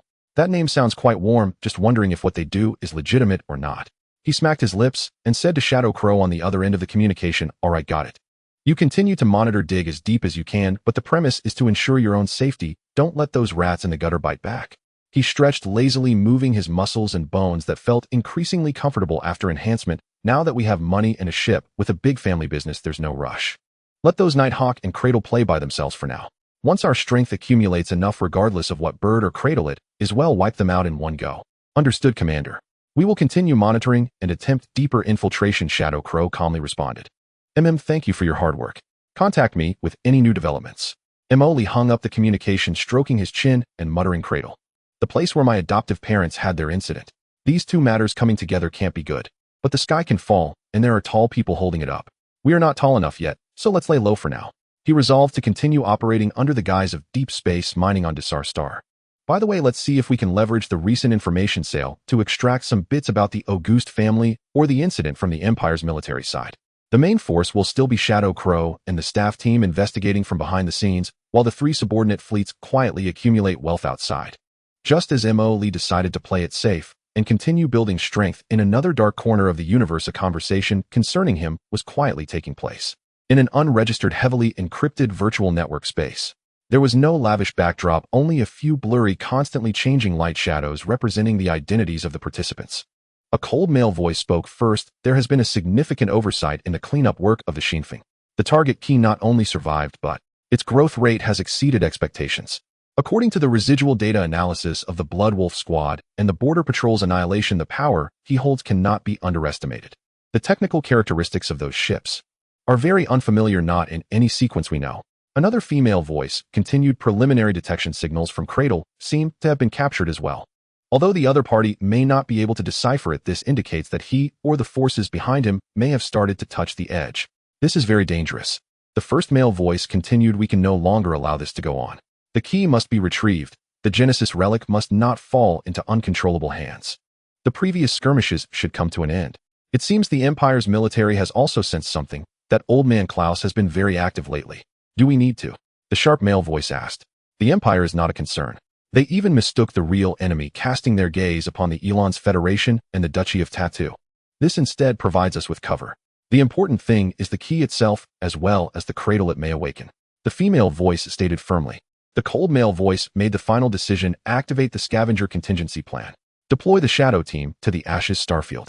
Mission priority: lock onto the key, assess its threat level, and if confirmed as uncontrollable or at risk of leakage, eliminate, directly retrieve the key and all related items. If necessary, HiveMind permissions may be invoked to mobilize local resources. Understood. The Shadow team will be in position within 72 hours. I hope this time there will be no unexpected surprises. The light and shadows within the virtual space gradually dissipated as if they had never existed. Only the cold directive named Cleaner began to quietly surge towards the direction where Mo Li was located like an invisible undercurrent. On the planet Dursa, Mo Li was completely unaware of the new round of actions by the Night Owl targeting him. He was happily enjoying the daily life of a newly rich. With the 0 crystal stones and rare metals earned from selling intelligence, he secretly enhanced his body through the system, feeling that he could now punch through armor plating. He also got himself a flashier, more powerful set of personal powered armor still adorned in a striking black and gold color scheme, as he would put it. One must be low-key in life, but the equipment must be flashy. Occasionally, he would attend some inconsequential social events hosted by the Imperial Military's logistics department as a deep space mining representative trying to get closer to some mid-level officers. Unfortunately, news about the August family remained elusive. Those officers either truly did not know or chose to keep silent. Damn, the Imperial upper echelons hide information as skillfully as concealing a mistress. While eating the synthetic steak provided by the military cafeteria, which tasted barely acceptable, he grumbled in his heart, "It seems impossible to obtain juicy information through official channels. I'll have to rely on the Shadow Crow side." At the same time, he was closely monitoring the situation of the 3 fleets. The first fleet of Junfeng was thriving within the Empire. Deep space mining, with its strong and capable strength and good reputation, had secured several lucrative transport and escort orders, raking in profits. They also gathered some information on the distribution of mineral resources within the Empire and gossip about certain small to medium noble families, though it was not immediately useful.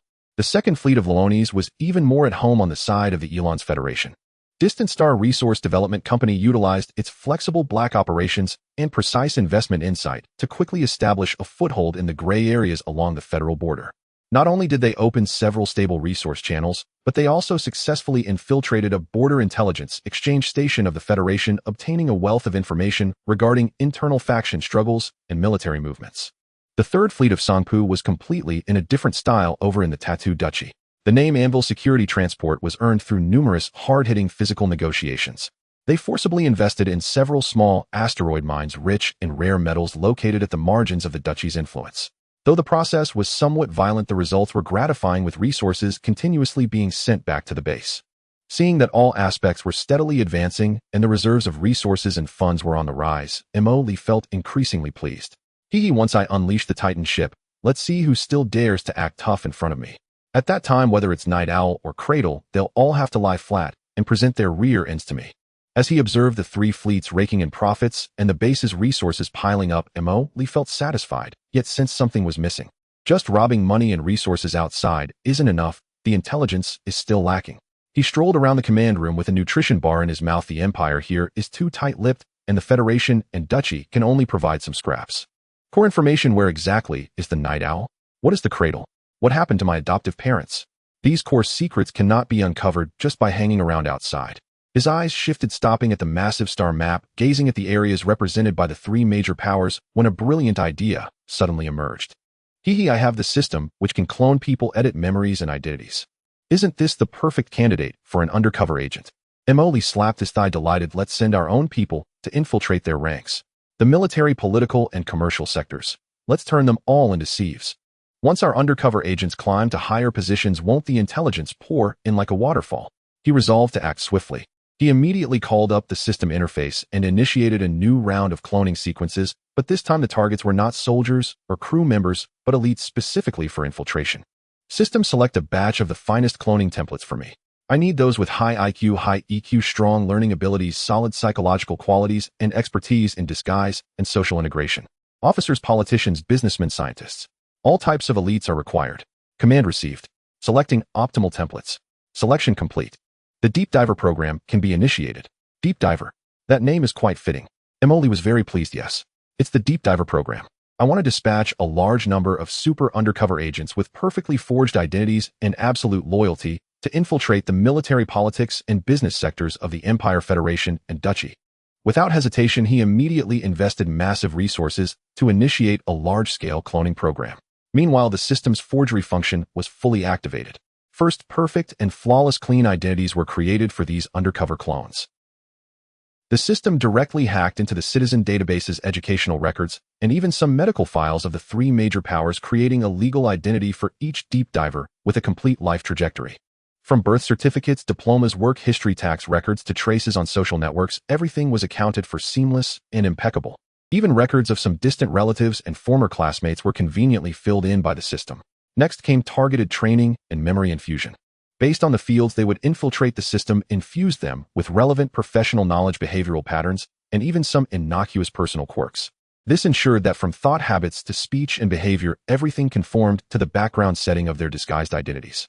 This one will be set as a side branch of a fallen noble from the Empire, loyal to the Empire, but frustrated, eager to revitalize the family, and arranged into military departments. That one make it a radical technocrat from the Elon's Federation who has some criticisms of the federal system, but outstanding abilities, and stuff them into one of their cutting-edge research institutes. And this one make it a grassroots officer from the Tattoo Duchy with a poor background, clean identity, and fierce in battle, eager to rise through military merit. Lee eagerly assigned initial settings and life scripts to these deep divers, as if playing a simulation game. The first batch of 300 meticulously packaged deep divers was soon ready. They had different appearances, backgrounds, and personality traits, but the only commonality was the absolute loyalty to Lee hidden deep within their genes. Brothers and sisters, Lee stood before the assembled deep divers for the final mobilization. Your mission is to infiltrate the enemy's heart. Go for promotions, make money, conduct research, and socialize. Use your abilities to strive upward in your respective positions. He paused, revealing his signature wicked smile. Of course, climbing up is not the ultimate goal. The important thing is during the climbing process and after reaching the top to quietly relay back the interesting and unsavory little secrets you hear and see through encrypted channels. Especially regarding the Night Owl Cradle, the August family, or anything that sounds impressive and mysterious, those will be the key focus. Remember, you are independent individuals. Unless given special orders, there should be no lateral contact among you. Your own safety and long-term infiltration are the top priorities. Is that clear? Understood, Commander. 300 voices responded solemnly and firmly. Very well. Let's set off. 4. For the peace and justice of the universe. Lee waved his hand.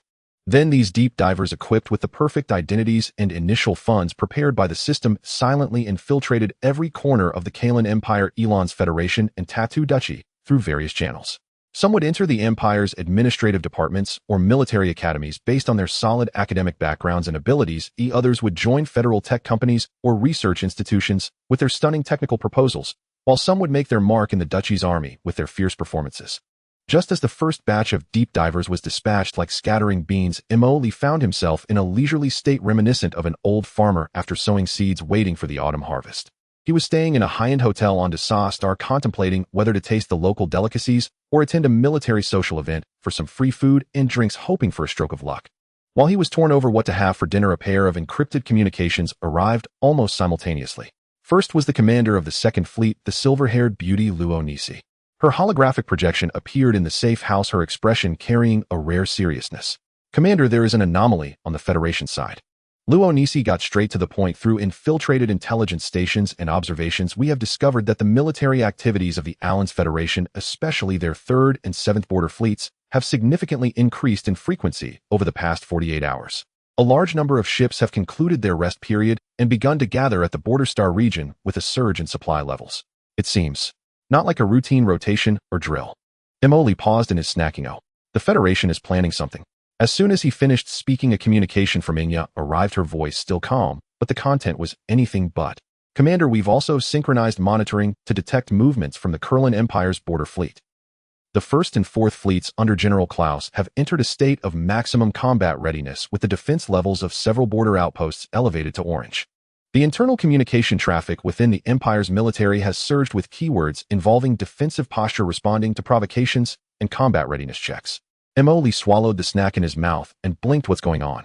Is the Empire and the Federation colluding to stir up trouble? What a commotion! Luo Nisi added, according to the scattered information and signal analysis we intercepted, there seems to be a belief circulating within the Federation military that a series of recent provocative actions by the Empire at the border have crossed a line necessitating a stern response to uphold the Federation's dignity and border security. Inya continued to report, the Empire firmly believes that it is the Federation planning a new round of infiltration and attacks, possibly with some level of tacit approval and support from the Duchy of Tattoo. They judge that the Federation is likely to launch a medium-scale border offensive in the near future. Listening to the intelligence from both sides, Lee stroked his chin, his expression not one of anxiety, but rather of someone enjoying the unfolding drama. Tisk, So both sides think they are the victims, both feeling like they are about to be hit. This misunderstanding is truly delightful. He quickly realized that this sudden tense situation had a lot to do with him having previously taken out an Imperial patrol team, and then blamed it on an unknown force which the Empire had attributed to the Federation. The Empire feels it has been wronged by the Federation and seeks revenge, while the Federation believes the Empire is being unreasonable and must retaliate, thus creating a vicious cycle. Commander, do we need to take any action? Luo Nisi inquired. The situation is tense, and our commercial activities may be affected. If a localized conflict breaks out, our base in the Ashenstar region could be impacted. Inya also reminded action. Of course we need to take action. Emoli slapped his thigh, standing up, excitement sparkling in his eyes. Such a grand spectacle, it would be a pity not to take part. He quickly issued orders. Luo Nisi, your second fleet will remain on the Federation side, closely monitoring their every move.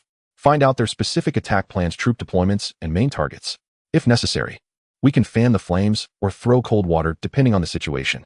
In any case, let the situation develop in a direction favorable to us. Understood.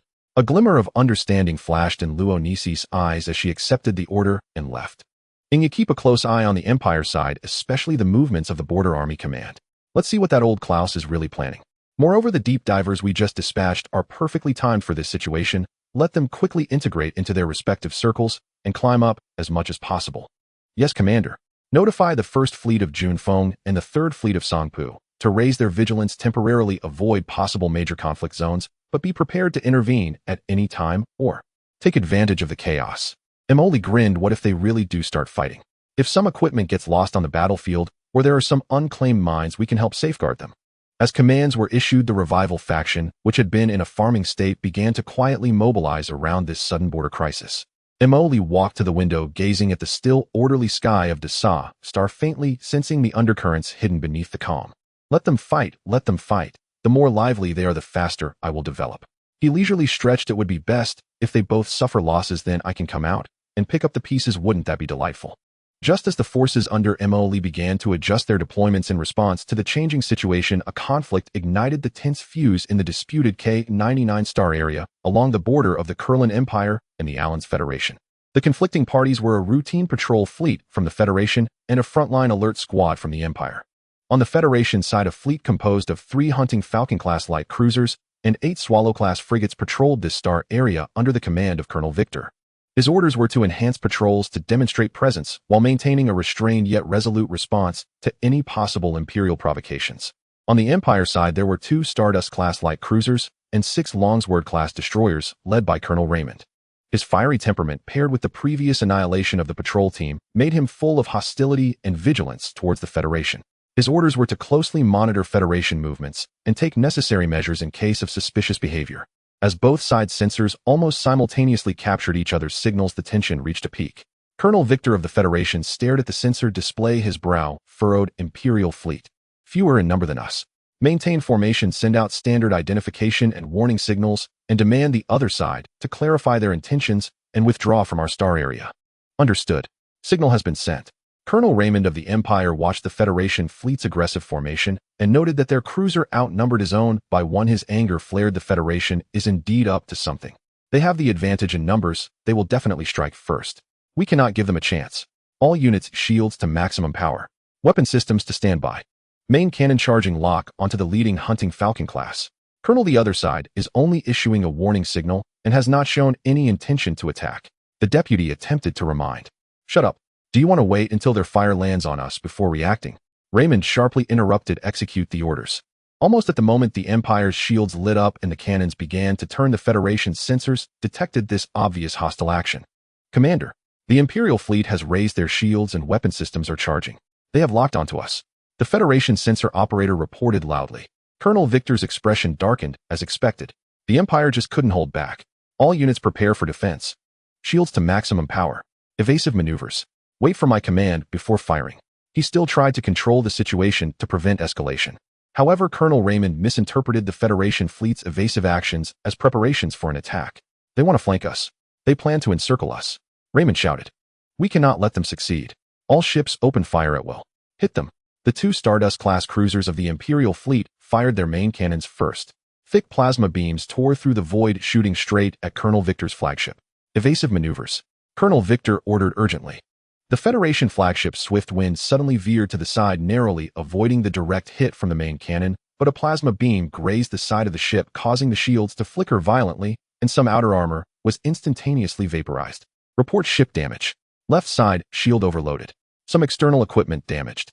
Structure intact. Empire bastards. They really opened fire.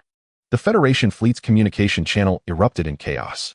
Colonel Victor looked out the porthole at the flames belching from the Imperial fleet, knowing that the situation was beyond redemption. He took a deep breath and ordered in a deep voice, all units counterattack. Repeat, open fire freely. Priority target Imperial cruisers. With the command given, the 3 Hunting Falcon-class cruisers and 8 Swallow-class frigates of the Federation fleet immediately returned fire. A barrage of concentrated energy fire and missiles surged towards the Imperial fleet.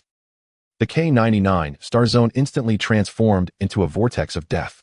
Energy beams crisscrossed, weaving a deadly web of light against the pitch-black backdrop of the cosmos.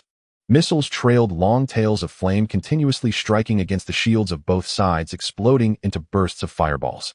Both sides' mechas were simultaneously deployed, each seeking their opponent's machine guns and ion beam guns, intermittently fired, with mechas being struck by the Starship's anti-air laser turrets bursting midair. The Empire's Stardust-class cruisers, relying on their heavy shields and powerful firepower, engaged in fierce combat, with the Federation's Hawk-class, with plasma, main cannons, and particle beams constantly exchanging fire ripples appearing on the shields. The Federation's Swift-class frigates utilized their excellent maneuverability to continuously harass and encircle the Empire's Longsword-class destroyers, using rapid-fire cannons and assault missiles to wear down the opponent's shields and armor. From time to time, ships were struck at vital points by the dense firepower. An Empire Longsword-class destroyer was focused on by 2 Hawk-class ships, its shield shattered, and the hull blasted open, with crew members instantly sucked into the vacuum, turning into ice sculptures. The battleship then lost power, drifting slowly away from the battlefield. Immediately after, a Federation Hawk-class was struck in the engine by the Stardust-class secondary cannon, resulting in a catastrophic explosion that scattered a cloud of expanding metal debris. Various shouts, commands, and static filled the communication channels. Port shield down to 40. Turret 3 has been destroyed. Missile incoming. Intercept in dense formation. Medical team. Zone B needs a medical team. Empire Commander Colonel Raymond, blinded by rage, continuously ordered the fleet to advance, attempting to compensate for their numerical disadvantage with close-quarters combat. Meanwhile, Federation Commander Colonel Victor struggled to maintain formation, trying to exhaust the opponent using more agile maneuverability and firepower. The battle settled into a stalemate, with both sides paying a price, but neither able to swiftly defeat the other. The real-time footage and data of this border friction transmitted back almost simultaneously to Mo Lee's personal terminal and the Screw Factory base through hidden monitoring probes and the intelligence network of the Second Fleet. Mo Lee munched on a new flavor of synthetic potato chips while watching the intense battle scenes on the holographic projection, exclaiming, "They've started fighting. It's really happening." While this Empire commander is a bit reckless, charging forward despite the numerical disadvantage. The Federation commander is quite steady, though a bit too conservative. Look, that destroyer is gone. What a shame, that's a lot of money. Oh wow, that Federation frigate exploded. The fireworks look magnificent. Tisk, those cannons fire like they're launching fireworks, but they use up ships too. He watched with great interest, as if enjoying an interstellar blockbuster unrelated to himself. The voice of Xianxia came through the communication commander. The battle data has been recorded. Preliminary statistics of the losses: 1 Empire destroyer confirmed destroyed, 1 cruiser heavily damaged, 1 Federation frigate destroyed, 2 cruisers lightly damaged. The battle continues, expected to end in mutual destruction. Okay, got it. Mo Lee brushed the crumbs off his hands. Let them fight. It's good to consume some strength. Notify Losis and Junfeng to keep a close watch for any opportunities to exploit. Also, let the deep divers who just infiltrated both sides' armies perform while aiming to make some achievements amidst the chaos and rise in rank. Just a small friction probably won't escalate too much. However, a single spark can start a prairie fire. A glint of cunning flashed in Mo Lee's eyes. Since the fire has been ignited, who knows what unexpected things it might ignite in the future. This skirmish lasted less than an hour, ultimately ending in mutual destruction, with the remaining starships from both sides dragging their damaged vessels back to establish defenses at their respective border space stations. The skirmish in the K-99 star domain ignited the long-standing tensions between the Empire and the Federation like a spark falling into a powder keg. At the Empire's Border Fleet Command, General Klaus looked at the loss reports from the front lines and the evidence of the Federation fleet's provocative actions, his suspicions about the Federation becoming more resolute, his expression turning ashen. He no longer hesitated and immediately issued a comprehensive reinforcement order. The 2nd, 3rd, and 8th fleets at the border immediately end their rest and deploy to the K-99 star zone. Establish a defensive line, expel, and even annihilate any Federation vessels that dare to provoke. At the same time, request the military to mobilize the nearby 7th and 11th fleets from the Barca star zone for rapid reinforcement at the border. Tell them the Federation's ambitions extend far beyond a mere friction. The massive Empire war machine began to rumble to life. Tens of thousands of starships ended their docking status, igniting their engines, and pouring out from various bases and starports, converging into a steel torrent heading toward the border. Almost simultaneously, the Alliance Federation's parliament and military also reacted fiercely. Federation President Xihe, at an emergency parliamentary meeting, presented evidence of the Empire fleet's first strike and deliberate provocation, his voice solemn and resolute. Fellow citizens, the Empire's greed and arrogance have completely torn off their disguise. They ignored interstellar treaties and brazenly attacked our patrol fleet. This is a blatant violation of the Federation's sovereignty. We must not back down. Following a brief and intense debate, the Federation Parliament overwhelmingly passed the President's proposal. Authorization granted by the President. Order the 1st, 2nd, 4th, and 6th fleets at the border to immediately head to the K-99 star zone for support. Ensure the expulsion of the Empire invaders and defend the Federation's territory. More Federation ships, fueled by anger over the invasion, surged toward the border, engulfed in flames of war. The military standoff at the border quickly escalated into small-scale skirmishes, with the scope continually expanding. Casualty figures and damage reports flew toward both capitals. In the capital star of the Kellan Empire, heart of glory, the aged but still authoritative Emperor Onedo Bell watched the ever-expanding red conflict zones on the star map. Along with the military's assessment report on the Federation's intent for large-scale invasion, a decision was ultimately made at the Imperial Council. He addressed the entire Empire in a public speech, his image broadcast across the interstellar communication network. Citizens of the Kellan Empire, we desire peace, but we are not afraid of war. The Alliance Federation, faithless and repeatedly provocative, has now brazenly attacked our patrol fleet, committing unforgivable war crimes. The dignity of the Empire cannot be desecrated, and the blood of our soldiers must not be shed in vain. I, Onedo Bell, in the name of the Emperor of the Empire, declare that from this moment on, the Kellan Empire and the Alliance Federation are in a state of war.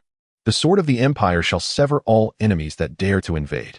Almost simultaneously as the Emperor of the Empire finished his speech, President Xihe of the Alliance Federation stood before the podium, his expression grave. Citizens of the Federation, we cherish freedom and peace, but we treasure our homeland and sovereignty even more.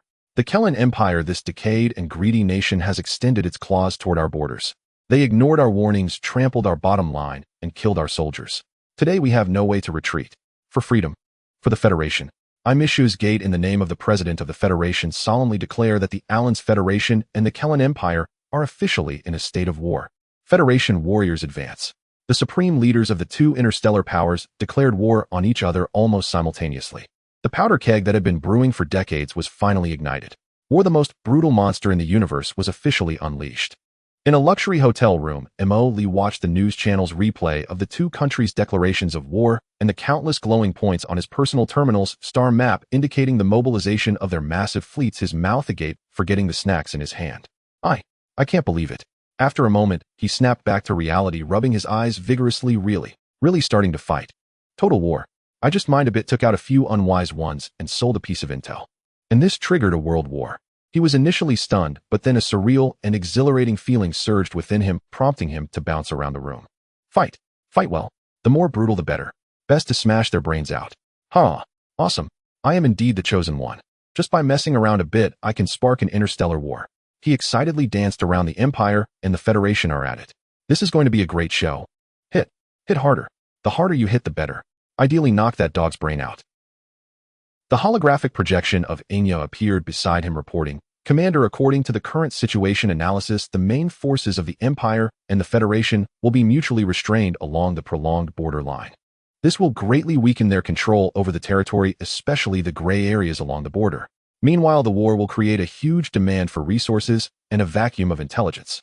Understood. Mo Lee's eyes sparkled. Our opportunity has come. He immediately issued a series of orders. Notify June Foam.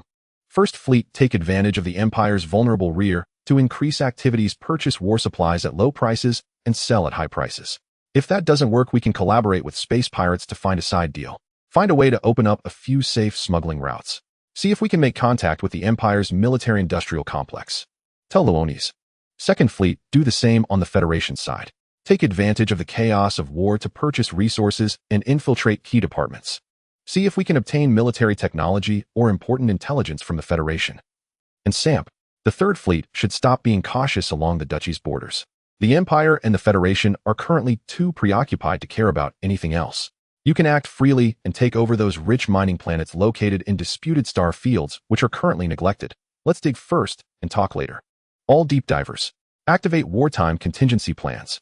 Take advantage of this war opportunity to perform well within your respective systems, striving for faster promotions and entry into the core decision-making circle. He seemed like a speculator who had seen a rain of gold in the sky, excitedly planning how to seize maximum benefits in this sudden war. By the way, what's happening with Night Owl and Cradle?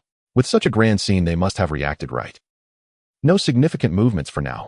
However, the chaos caused by the war may very well provide cover for their activities, Inya replied. Emoli stroked his chin and chuckled. Who cares? The murkier the waters, the bigger the fish we might catch. Let them fight, we just need to quietly make a fortune. He seemed to envision that against the backdrop of bloodshed between the Empire and the Federation, his power was growing at an unprecedented speed. The war machines of the Empire and the Federation clashed along the border, with countless starships transforming into fireworks, disappearing in an instant. While everyone focused their attention on the main battlefield, Emoli's gaze turned to an inconspicuous corner of the Empire's interior. The resource accumulation point numbered G77. G77, a medium storage station under the Empire's 3rd Logistics Command, primarily responsible for storing the raw crystals, special alloys, and backup energy cores needed at the front line. Inya reported in the communication, currently stationed forces include an enhanced orbital defense platform and about 2 squadrons totaling 80 active heavy mechs of the Gladiator IV type from the Empire. Gladiator IV. Emoli raised an eyebrow as the system immediately pulled up data on this model, standing 16 meters tall, heavily armored assault type, equipped with rotary cannons, rocket nests, and heavy alloy shields. Tough and powerful, but relatively poor in mobility, it is the main assault mech of the Empire's army. 80 units. That's a bit tough. Emoli stroked his chin, then broke into a grin. However, why would I let go of the fat meat I have my eyes on? He stood up and stretched his muscles. Just right, my new ride should also be taken out for a spin. Notify the mech squad, prepare 30 YZ units, and wait for me to return for a trip. 3 days later, in the base hangar, Emoli stood in front of his exclusive mech. This mech, named Dragonflame, stands 15 meters tall, features a streamlined design, and is painted in his signature black and gold color scheme, with subtle dark red glows flickering at the joints. It abandoned the heavy fixed armor in favor of a dynamic deflection field combined with high-toughness composite armor, providing excellent defense while being extremely agile. The weapon system includes high-frequency oscillating blades built into both arms, 2 retractable rapid-fire particle cannons on the shoulders, a multifunctional weapon mounting point on the back, and a signature Dragonhead energy device on the chest, a high-power energy ejection port. Hey, isn't it handsome? Emoli patted the cold ankle armor of Dragonflame proudly, saying to the maintenance personnel beside him, products from the system are guaranteed to be top-notch. 1,000 times more handsome than those iron lumps from the Empire. He agilely climbed into the cockpit, connecting his nerves to the neural interface on the seat. Gently pushing the control stick forward, his vision lit up, and the entire mech seemed to become an extension of his body. Dragonflame, activate. Target G77. We're going to set fire to the Empire's backyard. 30 slightly smaller, yet equally fast and agile, Yaziklis light mechs followed Dragonflame, silently boarding the cruiser to jump to the target location. Outside the G77 resource accumulation point, with a wave of spatial transition fluctuations, the Hurricane-class cruiser suddenly appeared a short distance outside the defensive perimeter of the resource point. Alarm! Alarm! Spatial transition fluctuations detected outside the platform's defense points. The piercing red alert instantly echoed throughout G77. Scanning confirmed energy readings from the defense platform are normal, with 80 Gladiator IV units dispersed throughout the storage area in standby patrol mode. The squad leader reported. Proceed as planned. Emoli ordered 1st and 2nd squads follow me to assault the energy core of the defense platform directly. 3rd squad patrol the perimeter, intercept any gladiators attempting to take off for support. Quick battle, quick resolution. 30 YZ mechs activated their blue propulsion engines, transforming into 30 streaks of light, charging fiercely towards the massive orbital defense platform. Enemy attack. Mechs. Unknown model. All gladiator units. Activate immediately. Face the enemy. The Closian defense turrets on the platform opened fire wildly, weaving a dense barrage. The Gladiator IV heavy mechs on the ground also activated their heavy bodies, stepping forward, raising their cannons and rocket nests, attempting to intercept. Too slow. Lee controlled Dragon Flame, executing professional maneuvers through the barrage, easily evading most of the firepower. The shoulder particle cannon fired in bursts, accurately destroying several key Closian defense positions. Xihe squad spread out. Utilize your speed advantage, don't engage them, Hedon. Dragon Flame led the charge, directly crashing through the outer armor of the defense platform and charging into the internal passage. Several Imperial mechs attempting to block the way didn't even have time to raise their weapons before being cleaved in half by the high-frequency blades that shot out from Dragon Flame's arm. Boom, boom, boom. Explosions erupted one after another. Target energy core chamber. Charge with me. The Dragon Flame mech sped through the narrow passage with the Xihe squad closely following behind, continuously clearing out the emerging Imperial guards. Occasionally, Gladiator IV units attempted to block the passage, but Lee either maneuvered around them with superior agility or used the shoulder cannon or the magnetic rail rifle on his back to engage from a distance, taking out the Gladiator's heavy shoulder armor or even the cockpit with a single shot. Tisk, these gladiators look intimidating, but are way too slow, like elderly men in the park doing Tai Chi. Lee skillfully dodged a volley of rockets, while still having time to make sarcastic remarks. Before long, they broke through layer after layer of defenses, reaching the core of the defense platform, the energy reactor chamber. Install the explosives. Lee ordered, and several Xihe team members immediately stepped forward. Stop them. A captain of the Empire mech shouted, charging forward with the Gladiator IV while raising his shield. Dragon Flame advanced instead of retreating, lunging forward as its high-frequency blade struck fiercely against the Gladiator's alloy shield. Z. The piercing, cutting sound rang out as the heavy shield was forcibly sliced open. The high-frequency blade on Dragon Flame's other arm then plunged into the cockpit of the Gladiator. After dealing with the guards, the explosives were installed. Retreat. All mechs quickly withdrew from the defense platform. Seconds later, a massive explosion erupted from within the platform. The energy core was destroyed, and the entire defense platform instantly went offline. Lights extinguished, weapon systems silenced. Without the cover of the defense platform, the remaining Gladiator IV mechs on the ground, although still outnumbering, became cumbersome targets in front of the agile and fierce Xihe squad. They attempted to form a defensive formation, but were continuously eroded by the speed and firepower advantage of the Xihe. Dragon Flame appeared like the Grim Reaper on the battlefield, with each appearance marking the fall of a gladiator. The roar of the magnetic rail rifle, the howl of the particle cannons, and the cutting sound of the high-frequency blades intertwined to create a one-sided massacre. The battle soon came to an end. 80 Gladiator IVs, except for a few that fled early upon sensing danger, were mostly destroyed or rendered immobile. 30 Xihe with only 5 lightly damaged. Accompanied by the sound of hatches opening, Lee jumped out of the Long Yin cockpit, looking at the chaotic scene, but satisfied to see the resource depot mostly intact, nodding in approval. Engineering team, move in. Take everything that can be moved. 0 elemental crystals, alloys, energy cores. Leave not a single screw for the Empire. The engineering ships and transport vessels, which had long been waiting nearby, quickly approached and began frantically transporting. Hee, this is a blood profit. Lee patted the armor of Long Yin. The first battle is a success. I am indeed a genius. He gazed towards the heart of the Empire, licking his lips. This is just the beginning. Empire folks, while you fight fiercely ahead, I will slowly empty your treasury from behind. Let's see how you handle it. Loaded with plundered resources, Lee's mech squad and transport fleet quietly withdrew, leaving behind a looted ruin billowing thick smoke alongside another massive hole in the Empire's logistics system. The Long Yin mech squad escorted the returning transport fleet triumphantly, making their way back to the screw factory base. Looking at the mountains of resources piled up in the warehouse, Lee grinned widely. We've struck it rich. This time we've truly hit the Empire where it hurts. He rubbed his hands excitedly and immediately brought up the system interface. System. Inventory the spoils. Calculate the current total resources and creation points.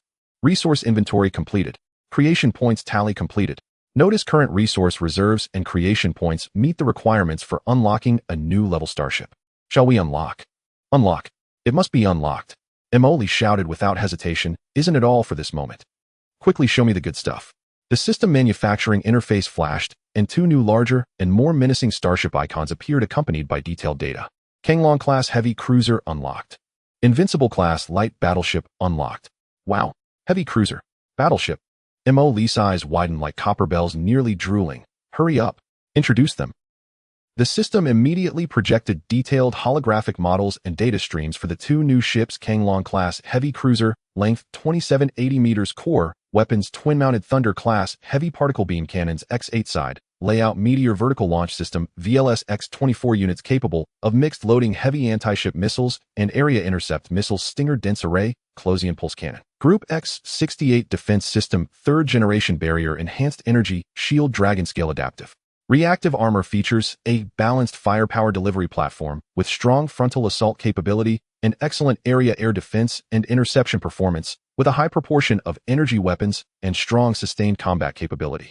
Invincible-class light battleship, length 3260 meters, core weapon Star Eater class, triple-mounted super heavy phase impact, main guns X5 bow axial layout Judgment Day, large multipurpose missile silos X18 capable of launching anti-ship and anti-star attack munitions, light prism secondary turret array, medium particle cannon X46, swarm point defense laser matrix X108 defense system, 4th generation Guardian fortress level unified shield system, resolute composite armor layer thicker at critical points, features fleet core for decisive battles, possessing devastating firepower. The devastating firepower of a single broadside protected by a formidable shield stands tall amidst a hail of bullets, truly deserving of the title Mobile Fortress. A fusion of energy and projectile weaponry. Incredible. Emily gazed at the data, nearly fainting from excitement. This data, this firepower. Now this is what I'm talking about. Without hesitation, he waved his hand decisively. Build it fiercely for me. System. Start with 50 Changlong-class heavy cruisers. And another 20 Invincible-class light battleships. We're not short on funds. All of them will be assigned to the direct mobile fleet of the headquarters. Command received. Resources being deducted. Manufacturing sequence generated. Synchronization of manufacturing begins. The entire base's large dry docks were instantly engulfed in blinding light. An unprecedented wave of energy reverberated through the base. The massive silhouettes of ships began to coalesce and take shape within the glow. The Changlong-class heavy cruisers and Invincible-class light battleships, their sizes far exceeding the previous Hurricane-class, exuded an overwhelming sense of pressure just by being docked there. Watching the main fleet being hastily assembled, Emily thought of another issue. We have quite a few mechs now, but our capability for long-range delivery and rapid deployment still lags behind. He stroked his chin. Relying on cruisers or assault ships for transport is unprofessional and inefficient. System, is there a dedicated mech transport ship available? Searching. Matching vessels found. Whale Shark-class mech transport ship. Would you like to unlock and manufacture it? There really is one. Unlock it. It must be unlocked. A stream of information flickered in front of Emily's eyes. Whale Shark-class mech transport ship, length 2850 meters, core functions large mech hangar, standard capacity 130 large mechs, high-speed deployment channels X12, frontline quick maintenance and repair workshops, light defensive weapons, pulse turrets X26, missile launchers X48. Feature a high-speed deployment platform specifically designed for mech units, boasting strong transport capabilities and rapid release efficiency, greatly enhancing the strategic mobility and sustained combat capability of mech forces. That's the one. Start with 10 ships. From now on, our mechs will have dedicated transport at their disposal. What a sight. Received. Resources and creation points being deducted. Manufacturing sequence being added. Addition complete. 10 Whale Shark-class mech transport ships, slightly bulky in appearance, were also added to the manufacturing sequence. As resources were rapidly consumed, batches of brand new colossal ships slowly sailed out of the docks and formed up at the assembly point outside the base. 50 Changlong-class heavy cruisers, imposing and magnificent, lined the sides with their multitude of gun barrels. 20 Invincible-class light battleships boasted sleek lines with their 5 massive triple-barreled main turrets at the bow, radiating an aura of destruction. Meanwhile, 10 Whale Shark-class mech transport ships quietly stood aside, slowly absorbing the mech battalions from within the base. Coupled with the originally possessed Hurricane-class, Jingjing-class, and Wolfhound-class ships, the strength of Emily's headquarters' mobile fleet instantly surged to a terrifying level. Now we also have battleships. Emily stood in the control room, gazing at the terrifying fleet outside the window, filled with bravado. Empire. Federation. You just take your time fighting. Let me develop for a bit first. He seemed to envision a future day when he would lead this mixed fleet of battleships, heavy cruisers, and mech clusters, pushing through all obstacles with absolute power, unveiling all mysteries. But it's still not enough. After a moment of excitement, Emily calmed down slightly. We have battleships now. How far can Titans be? What about star fortresses? Even a Dyson sphere. After forming a powerful mobile fleet composed of heavy cruisers and light battleships, Mo Li was fully aware not to flaunt this terrifying force immediately. He understood the principle of making a fortune quietly and ordered the new fleet to conduct adaptive training and tactical exercises in the concealed star region outside the base, while allowing 3 subfleets to continue to operate under aliases, making money and gathering intelligence discreetly within the territories of the 3 countries. He spent most of his time at the base, occasionally taking the lonely explorer to cruise nearby, enjoying a rather comfortable life. However, the trees wish to be still, but the wind does not cease. That day, while he was reviewing the report from the new mine acquired by the 3rd subfleet of Songpu, through physical persuasion from the Tattoo Principality, he received a communication from Xianxia, whose tone carried a hint of gravity. Commander, a small escort fleet under the 1st subfleet was ambushed by an unidentified pirate fleet while performing a routine commercial escort mission in the Black Triangle Star region at the Imperial border. A Wolverine-class assault ship, the Grey Wolf, was attacked and exploded. All 341 crew members on board, including Captain Carter, perished. Mo Li's smile vanished in an instant.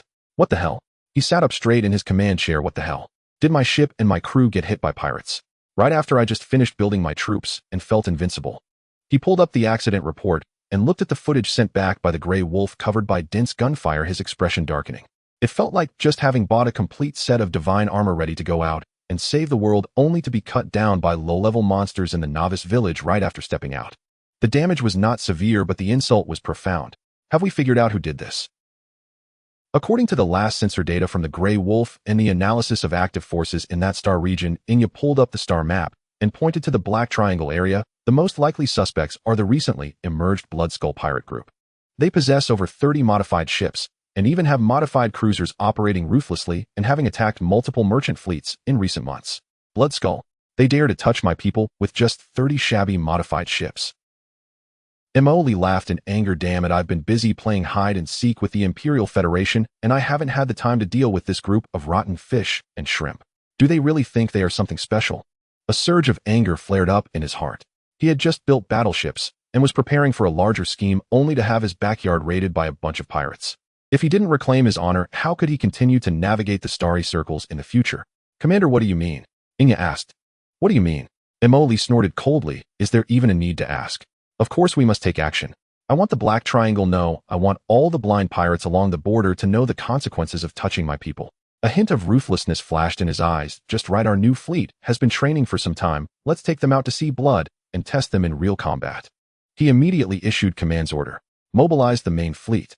Allocate 10 Kanglong-class heavy cruisers, 20 Jingjing-class frigates, and 30 Wolverine-class assault ships. I will personally command. Order the 3rd subfleet of Songpu to allocate 10 Hurricane-class cruisers to approach the Black Triangle Star region from the direction of the Tattoo Principality and block potential escape routes. Notify the 1st subfleet of Junfeng and the 2nd subfleet of Leonis to remain vigilant in case someone tries to exploit the situation while our main force is deployed. All participating ships activate the Deep Space Mining Group identification code and mimicry. I want to use the identity of a civilian company to reason with these pirates. Commander, using the heavy cruiser fleet to wipe out the pirates seems a bit excessive. A new staff officer cautiously offered his opinion. Mobilizing forces. Mo Li glanced at him. What do you understand? This is using a sledgehammer to crack a nut, aiming for efficiency and decisiveness. Let everyone know, even if I am a mining company, not just any Tom, Dick, or Harry can provoke me. This is called strategic deterrence. Do you understand? Staff officer. Understood. The massive fleet quickly assembled under Mo Li's command. 10 nearly 3-kilometer-long Kanglong-class heavy cruisers served as the core, resembling a moving mountain of steel surrounded by 20 Jingjing-class frigates and 30 Langhorn-class assault ships. This force, let alone hunting down star pirates, is qualified to confront the main fleets of the Empire or the Federation. Mo Li boarded his flagship, the Kanglong-class heavy cruiser Leviathan. He stood before the enormous observation window of the bridge, watching the brilliant engine exhaust flames of the fleet outside, taking a deep breath. Target the Black Triangle Star region, the lair of the Bloodskull pirate group. Set sail. The iron torrent tore through the starry sky, carrying a chilling intent, heading straight for that lawless land. Bloodskull pirate group, your end is nigh. 4 hours earlier in the Black Triangle Star region. Grey Wolf, a Langhorn-class assault ship, belonged to a small escort team under Mo Li's 1st fleet. That day, under the command of Captain Carter, it was executing a routine task, escorting 3 civilian cargo ships belonging to the Deep Space Mining Group through the relatively chaotic Black Triangle Star region, transporting a batch of industrial parts to another star system. Captain Carter sat in the command chair looking at the navigation star map marked with frequent pirate activity, routinely ordering, maintain a vigilant formation, activate all sensors in passive scan mode. All personnel maintain level 3 combat readiness. Understood. The bridge crew operated skillfully. The Black Triangle Star region was as lively as ever. Occasionally, some unidentified signals flickered on the sensors, mostly small groups of star pirates or smugglers. Seeing the small team of 1 assault ship and 3 cargo ships from afar, most wisely chose not to approach. After all, the escort starship of deep space mining had decent firepower, making it a tough nut to crack, and no one wanted to provoke it. All is normal, Captain, the sensor operator reported. No large-scale threat signals detected. Carter nodded, but did not let his guard down. Experience told him that in such places calm often meant danger was brewing. Just as the escort team was about to exit a dense asteroid belt, an anomaly suddenly arose. Alarm. Multiple high-intensity energy signals detected. Close range. Emerging from the asteroid belt. The sensor operator's voice suddenly rose. From the shadows of several massive meteors, nearly 40 star pirate ships of various designs and modeled paint schemes suddenly sprang forth. They had clearly been lying in ambush for a long time, using the asteroids to perfectly conceal their signals and tracks. These pirate ships were a hodgepodge. Some were old frigates that had been modified, some fast and heavily armed gunboats, and there were even 2 armed cargo ships that looked like they had just been dragged from a scrapyard, reinforced with armor and ramming prows. As soon as they appeared, they swiftly surrounded the escort team in a fan shape, all their gun muzzles glowing with charging energy. A hoarse, arrogant voice echoed over the public channel. "Listen up, fat sheep ahead. We are the Bloodskull. Immediately shut down your engines and shields and surrender your goods. Resistors will die. It's the Bloodskull. There are too many of them." Panic-stricken shouts came from the cargo ship's communication channel. Captain Carter's complexion darkened, and he immediately ordered, "All units. Emergency evasion. Maximum shield power. Charge the main cannon." Cargo ships moved towards Grey Wolf. "Send out a distress signal." The engines of Grey Wolf emitted dazzling blue light, trying to seize a favorable position, while the side-mounted railgun and missile launchers quickly targeted the leading pirate gunboats. However, the Bloodskull was prepared this time and had clear objectives. They did not disperse their firepower to attack the clumsy cargo ships, but rather concentrated all their firepower, as if rehearsed, instantly focusing on the Grey Wolf, which was attempting to maneuver and provide cover for the cargo ships. Intense energy beams, live ammunition shells, and rockets trailing flames pounded towards the Grey Wolf. "The enemy is attacking." The monitoring crew shouted loudly. "Counterattack, fire the main cannon, target the enemy's modified cruiser." Captain Carter shouted. The Grey Wolf's main cannon instantly grazed the side of a pirate cruiser, blowing up the modified frigate behind it. Despite the Grey Wolf fighting back with all its might, it still found itself outnumbered, its energy shields in critical danger. Shield energy is rapidly decreasing. 85, 64. The port side has been hit by multiple armor-piercing rounds. Armor damage. The right engine room has been hit. Power output decreased. The communication channel was in chaos, filled with the sounds of explosions, alarms, and the shouts of crew members. "Report damage." Captain Carter shouted. "Medic. We need a medic here. Damn it. Let's fight these bastards." Captain Carter was thrown from his command chair by a massive shockwave crashing against the control panel, blood streaming from his forehead. He struggled to grasp the communicator, using his last strength to roar, "Cargo ship. Hurry and leave." For the commander. He wanted the cargo ship to take the opportunity to escape, even willing to let it fire at the surrounded Grey Wolf to create chaos. But it was already too late. Another heavy rocket hit the Grey Wolf's vulnerable ammunition depot with precision. Boom. The massive explosion erupted like a supernova, instantly engulfing the entire Grey Wolf. The raging energy and debris swept outward, sending the 3 panicked cargo ships flying far away. As the explosion's flames slowly dissipated, all that remained where the Grey Wolf once was were some twisted metal wreckage and frozen ice crystals silently drifting in the cosmos. 341 crew members, including their Captain Carter, were all lost. The public channel was left with only the arrogant laughter of the Bloodskull space pirates and the desperate cries of the cargo ship's crew. "Got it. Drag those 3 cargo ships over here. Let's see what good stuff they have. Boss, the deep space mining ship isn't all that great." Ha ha ha. Time rewound as Mo Lee led his fleet to jump into the Black Triangle Star region. Meanwhile, the Bloodskull pirate fleet was swaggering back with 3 captured deep space mining cargo ships to their secret base hidden within the asteroid belt deep in the Black Triangle Star region. The interior of the base was vast, formed by several hollowed out and interconnected asteroids with a rough and chaotic structure showing signs of welding and exposed pipelines everywhere. The air was thick with the acrid smell of machine oil, cheap alcohol, and sweat. As the starships docked unevenly in the parking area, groups of disheveled space pirates adorned with tattoos and scars cheered as they poured out from the cabins. They roughly unloaded boxes of industrial parts, alloy materials, and a few valuable zero-element crystal stones from the cargo ship. Haha, we struck it rich. This trip was worth it. Deep space mining isn't all that great. Look what I found. A box of top-shelf synthetic whiskey. The pirates chattered excitedly, stacking the supplies in the central open area of the base, as if showcasing their spoils. Some couldn't wait to pry open the whiskey boxes, taking bottles and drinking directly from them. The alcohol and excitement flushed their faces red, and the noise nearly threatened to topple the ceiling of the base.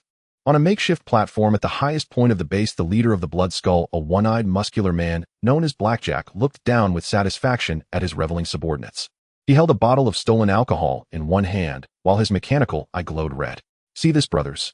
Blackjack slapped a box filled with zero-element crystal stones beside him, his voice booming through the loudspeakers. This is the benefit of following me, Blackjack, to conquer the world.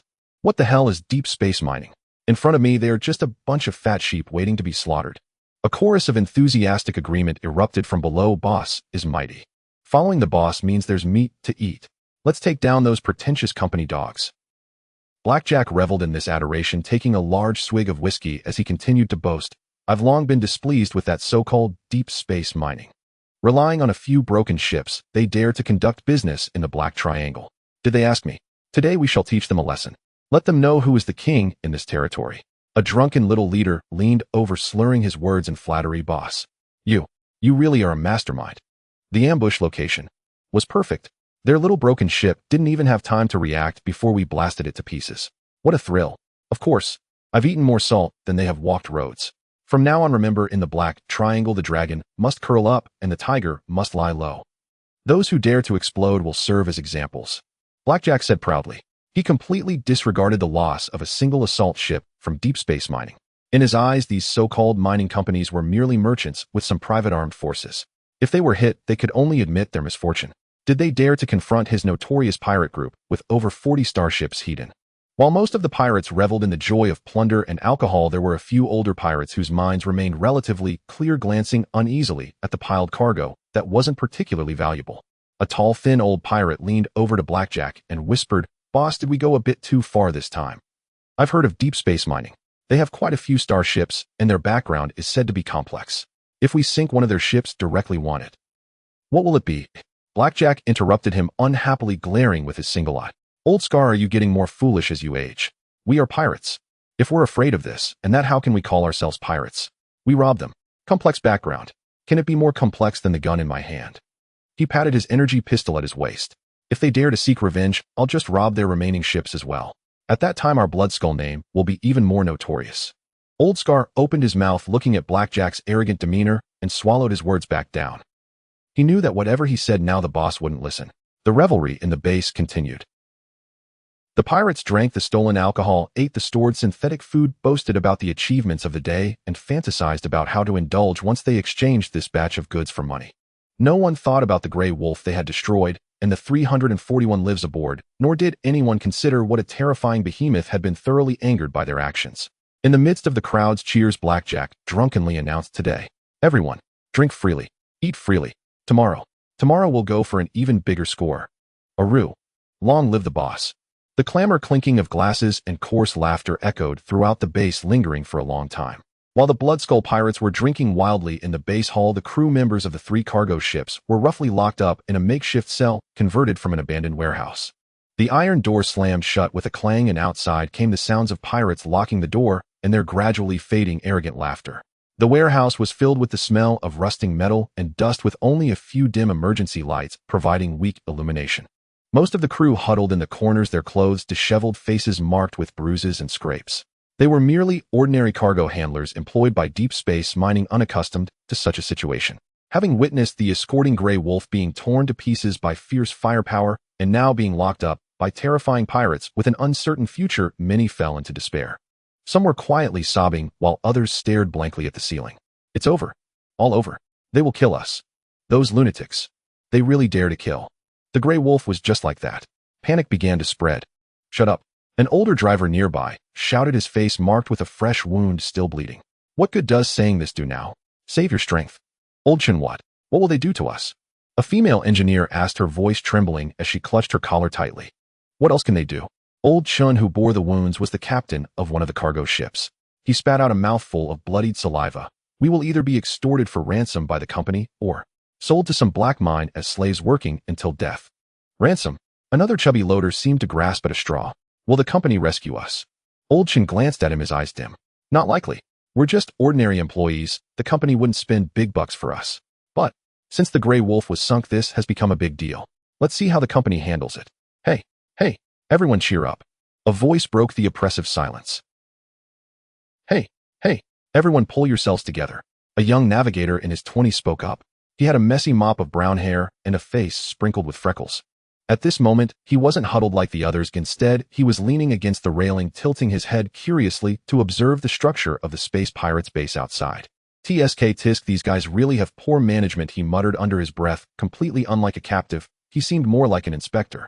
Goods are piled haphazardly, the passages are unplanned, and security relies basically on shouting and the guns in their hands. A nearby old crew member tugged at his sleeve, his voice trembling. Gray, keep your voice down. Don't let them hear you. Don't worry, if they hadn't just killed us outright and instead locked us up, it means we're still useful for now, or we might even be worth some money. He tried to push the cell door, but it didn't budge. It's locked tight, an old mechanical lock, a bit rusty, but still quite solid. Do you really think the company will come to ransom us? Another young crew member asked with a hint of a sob. Gray shrugged, who knows? Just as Old Shun said, maybe they want, or perhaps they'll sell us off to work in the mines. Or simply toss us onto some barren planet to fend for ourselves. The thought process of the space pirates, who can say for sure? He spoke lightly, as if he weren't discussing his own life or death. Leaning against the cold wall, he perked up his ears, carefully listening to the sounds from outside. The sounds of revelry from the space pirates drifted faintly and mixed with coarse shouts and the sound of breaking glass bottles. Did you hear? They're still drinking, Gray said to his companion. The more they drink, the lower their vigilance. This is our chance. Chance? What chance? We're locked in here, and outside there are crazed gunmen. The old crew member thought Gray might be losing his mind. Opportunities are always reserved for those who are prepared. Gray grinned, revealing a row of white teeth. He began pacing in the cramped cell, his eyes scanning the surroundings like a scanner. Look over there in the corner of the ceiling, there's an old ventilation duct. The grating seems a bit loose. There are drag marks on the ground indicating this place is frequently used, not just a dedicated cell. The guards. He quietly counted the footsteps of the patrolling guards outside. About every 10 minutes, only one guy sounds like he's walking unsteadily, probably has had quite a bit to drink. He was like a player in a puzzle game, carefully collecting every clue that could be utilized. After a while, a drunken space pirate staggered over, glancing inside through the bars, mumbling, "Be good. Hick, don't cause me trouble." Gray quickly moved to the door, plastering a smile on his face. "Big brother, you've worked hard." Still drinking. The space pirate let out a belch, squinting at him. "What do you want, kid? Trying to pull a trick?" "Not at all." Gray quickly waved his hands. "Just a bit thirsty. You see, you're having such a good time. Could you share some with us? We're locked up anyway, can't escape." The space pirate paused for a moment, seemingly not expecting a captive to make such a request. He scoffed, "Dream on. Just stay put." After saying this, he swayed and walked away. Gray didn't get discouraged, retreating to say, "Did you see? This guy isn't quite sober. And he has a big bunch of keys hanging from his waist, jingling as he walks, a nice, alert sound." The other crew members looked at him as if he were a monster. Even at this time, he still had the mind to observe the guards curing. "Gray, what on earth are you thinking?" Old Chin couldn't help but ask. "We are just meat on the chopping block right now. I'm thinking about how to jump off the chopping block." Gray lowered his voice. "Don't you realize? These space pirates are undisciplined and rely entirely on their ferocity. Now that they've robbed the goods and are in high spirits, it's the most relaxed time. Deep space mining. Our company, I always feel it's not simple. Do you remember those security ship crew members we occasionally saw before? They were all shockingly disciplined. Our ship was attacked, and the company certainly won't just let it go. So what? By the time the company sends, someone will be." Someone said pessimistically. "That's why we can't just wait idly." Gray's eyes flickered. "We must find a way to save ourselves, at the very least create some conditions for the possible rescue. For example, figuring out the structure of this base, remembering where their ships are docked, and seeing if there are any defense loopholes." He looked at the somewhat loose ventilation opening inside. There perhaps lies a breakthrough. Even if we can't get out, we might still hear something useful. Gray's calm and clear thinking was like a faint spark in the darkness, igniting a glimmer of hope. Although it still seemed bleak, at least it allowed some crew members to slightly break free from complete despair, starting to secretly observe the den of the bandits that had imprisoned them along with him. The noise of the space pirate base gradually subsided into the deep night. The smell of alcohol, snoring, and occasional mumblings replaced the earlier ruckus. The sound of patrolling footsteps outside the cell also became sparse and more sluggish, with most guards finding places to nap. Under the dim glow of the emergency lights, most of the captured crew members curled up in uneasy sleep, while only Gray remained awake, his eyes glinting in the darkness. He silently moved to the ventilation duct he had been eyeing. The duct was about 3 meters high from the ground, and the grating was secured by 4 rusted screws. He had noticed earlier that one of the screws seemed to have come loose while the other 3 were severely rusted. "Give me a hand," Gray whispered to a young crew member who wasn't asleep, signaling him to crouch down. He stepped on the other's shoulder and carefully reached up. His fingers touched the cold metal grating. He pushed hard, but the grating didn't budge, though the rusted screws made a faint creaking sound. He didn't dare to use brute force, fearing it would alert the guards. He then pulled out a small piece of sharp metal he had stealthily pried off a cargo box earlier and began to scrape the rust at the junction of the screws and the wall little by little. The entire process was extremely slow and required patience. Sweat trickled down his forehead, dripping onto the neck of the crew member below.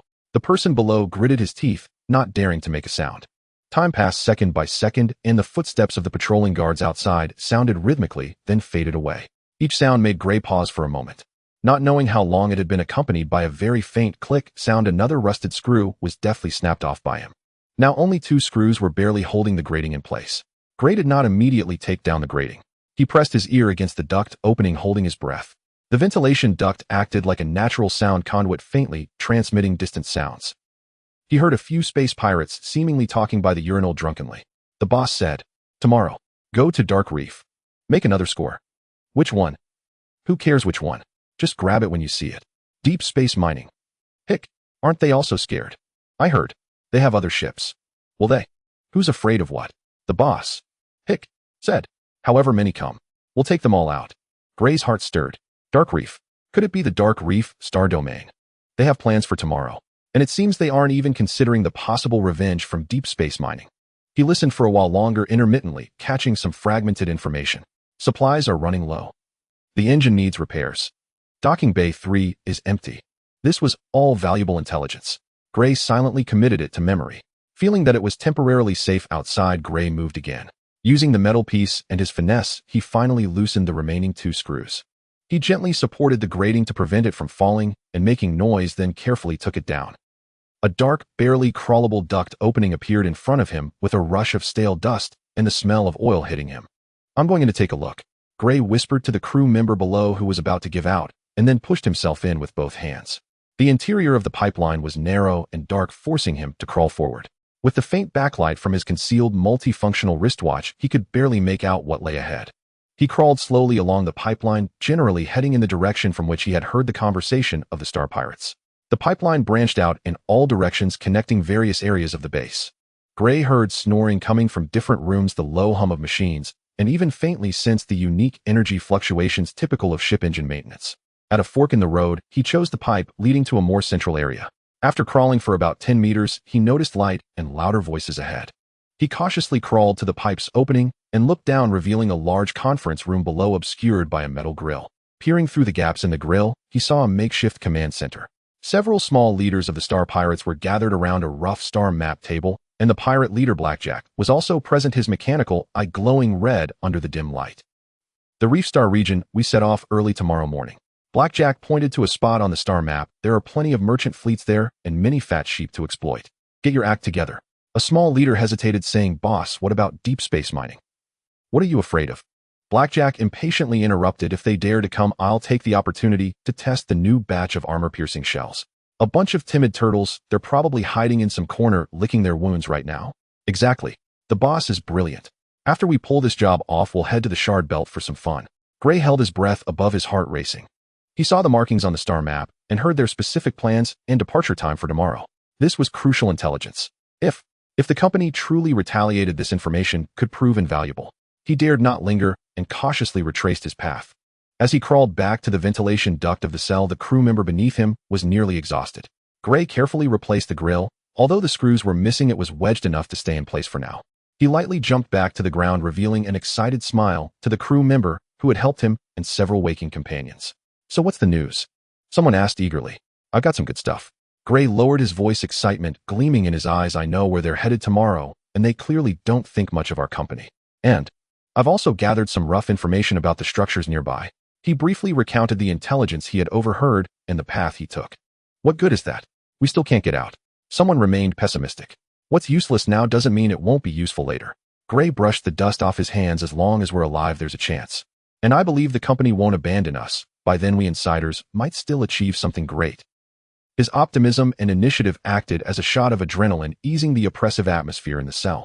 Although the future was uncertain, at least they were no longer passive lambs waiting to be slaughtered. Gray leaned against the wall, closed his eyes, and began to devise a plan for how to coordinate if rescue truly arrived, aiming to give the arrogant star pirates a surprise. Meanwhile, aboard the Leviathan, Mo Li sat comfortably in the spacious bridge of the Kanglong-class heavy cruiser, crossing his legs with delight as he gazed at the star map, strategizing on which flashy formation to use to obliterate the Bloodskull lair. He even began to mentally rehearse whether to initiate a concentrated barrage from the heavy cruiser's main guns for effect, or simply let the Wolverine assault ships charge in for a more ceremonial sweep. At that moment, encrypted communication from the Shadow Crow came through. Commander, we just received the follow-up investigation report from the First Fleet.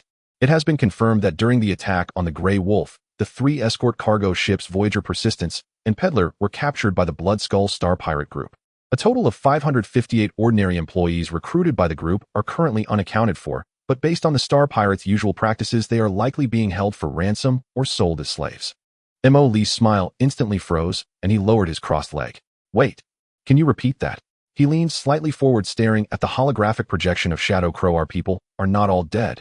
They're still being held captive. Yes, Commander. Based on estimates, at least 90 of the crew survived and are currently imprisoned. Damn. These Star Pirates are something. Not only did they rob my cargo and attack my ship, but they also dared to capture my people. His voice suddenly rose, filled with disbelief and fierce anger. Are they out of their minds? Do they think I'm some kind of Hello Kitty? Although he had been angry before, it was more about having his territory invaded, thinking he could just roll over them for revenge. But now that he found out his subordinates had been captured alive, the nature of the situation changed entirely. Damn it. I almost accidentally fired on our own people. Mo Li jumped up from the command chair, pacing back and forth on the bridge. Good thing we haven't opened fire yet. Otherwise, if a shot went off, we would have taken out our own people, and that would have been a disaster. As angry as I am, we still need to save them. Mo Li scratched his head, speaking to himself. It would be difficult to deal with the capture of ordinary employees, as these were people who signed contracts to work. If they died at the hands of the Star Pirates, humanitarian issues aside, who would still dare to work for deep space mining? Would the company's credibility hold up? More importantly, although Mo Li loved stirring up trouble and making sarcastic comments, he had his bottom line. He protected his own. Extremely protective. Anyone who touches his people, regardless of whether they are from the Empire Federation or Star Pirates, must pay the price. Notify the fleet the plan has changed. Primary objective: rescue the captured crew. Secondary objective: annihilate the Bloodskull, leaving no one alive. Immediately, he adjusted the battle deployment. The Kanglong-class heavy cruiser fleet, upon reaching the target airspace, will seal off all entrances and exits of the Bloodskull base at the first opportunity, paralyzing their external defenses and ship takeoff and landing capabilities. The Wolverine-class assault ships will carry elite Marines preparing for a forced landing. The Yazzie Mecha Squad will accompany the landing, providing fire support and breaching assistance. Actions must be swift. Strike them when they least expect it. Ensure the safety of the hostages. The vast fleet instantly ended its silent navigation engines at full power, charging toward the Bloodskull lair. At this moment, most of the Bloodskull Star Pirates were still in a drunken stupor, clutching bottles. The remnants of the revelry at the Star Pirate base had not yet fully dissipated when the blaring alarm jolted all the intoxicated pirates awake. Alarm! Alarm!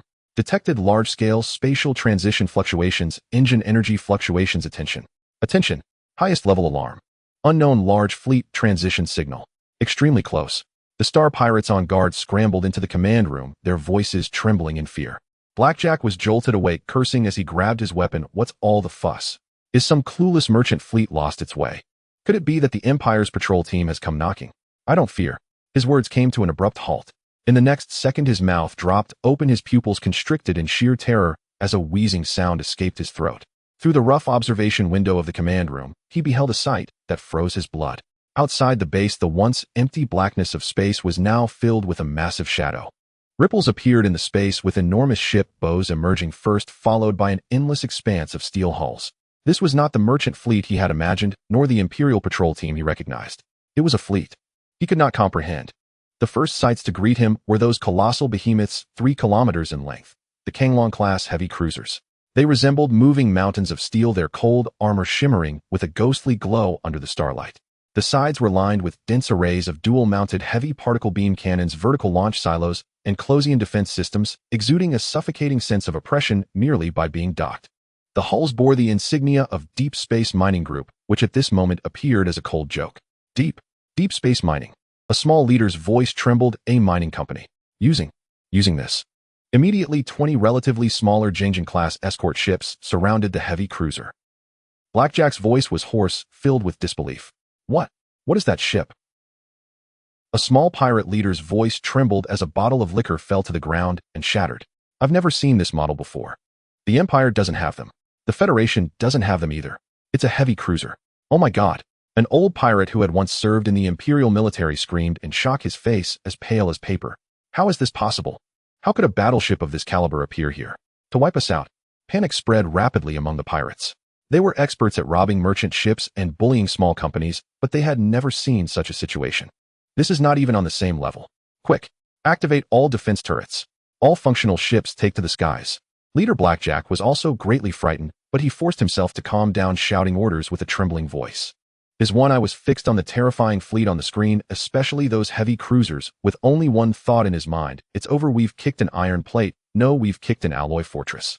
A few loyal pirates to Blackjack, fueled by fear, operated the base's old orbital defense turrets, firing wildly at the approaching fleet. Several pirate ships still docked, and with engines not fully powered up, hurriedly raised shields and fired blindly with light shipboard weapons. Energy beams and real ammunition struck the heavy barrier shield of the Changlong-class heavy cruiser, not even causing a ripple before rapidly dissipating. Overestimating their abilities. On the flagship Leviathan, Mo Li looked at the pirates' feeble resistance and curled his lip. Open fire, clear out those flies, don't let them be a nuisance, prepare the landing troops.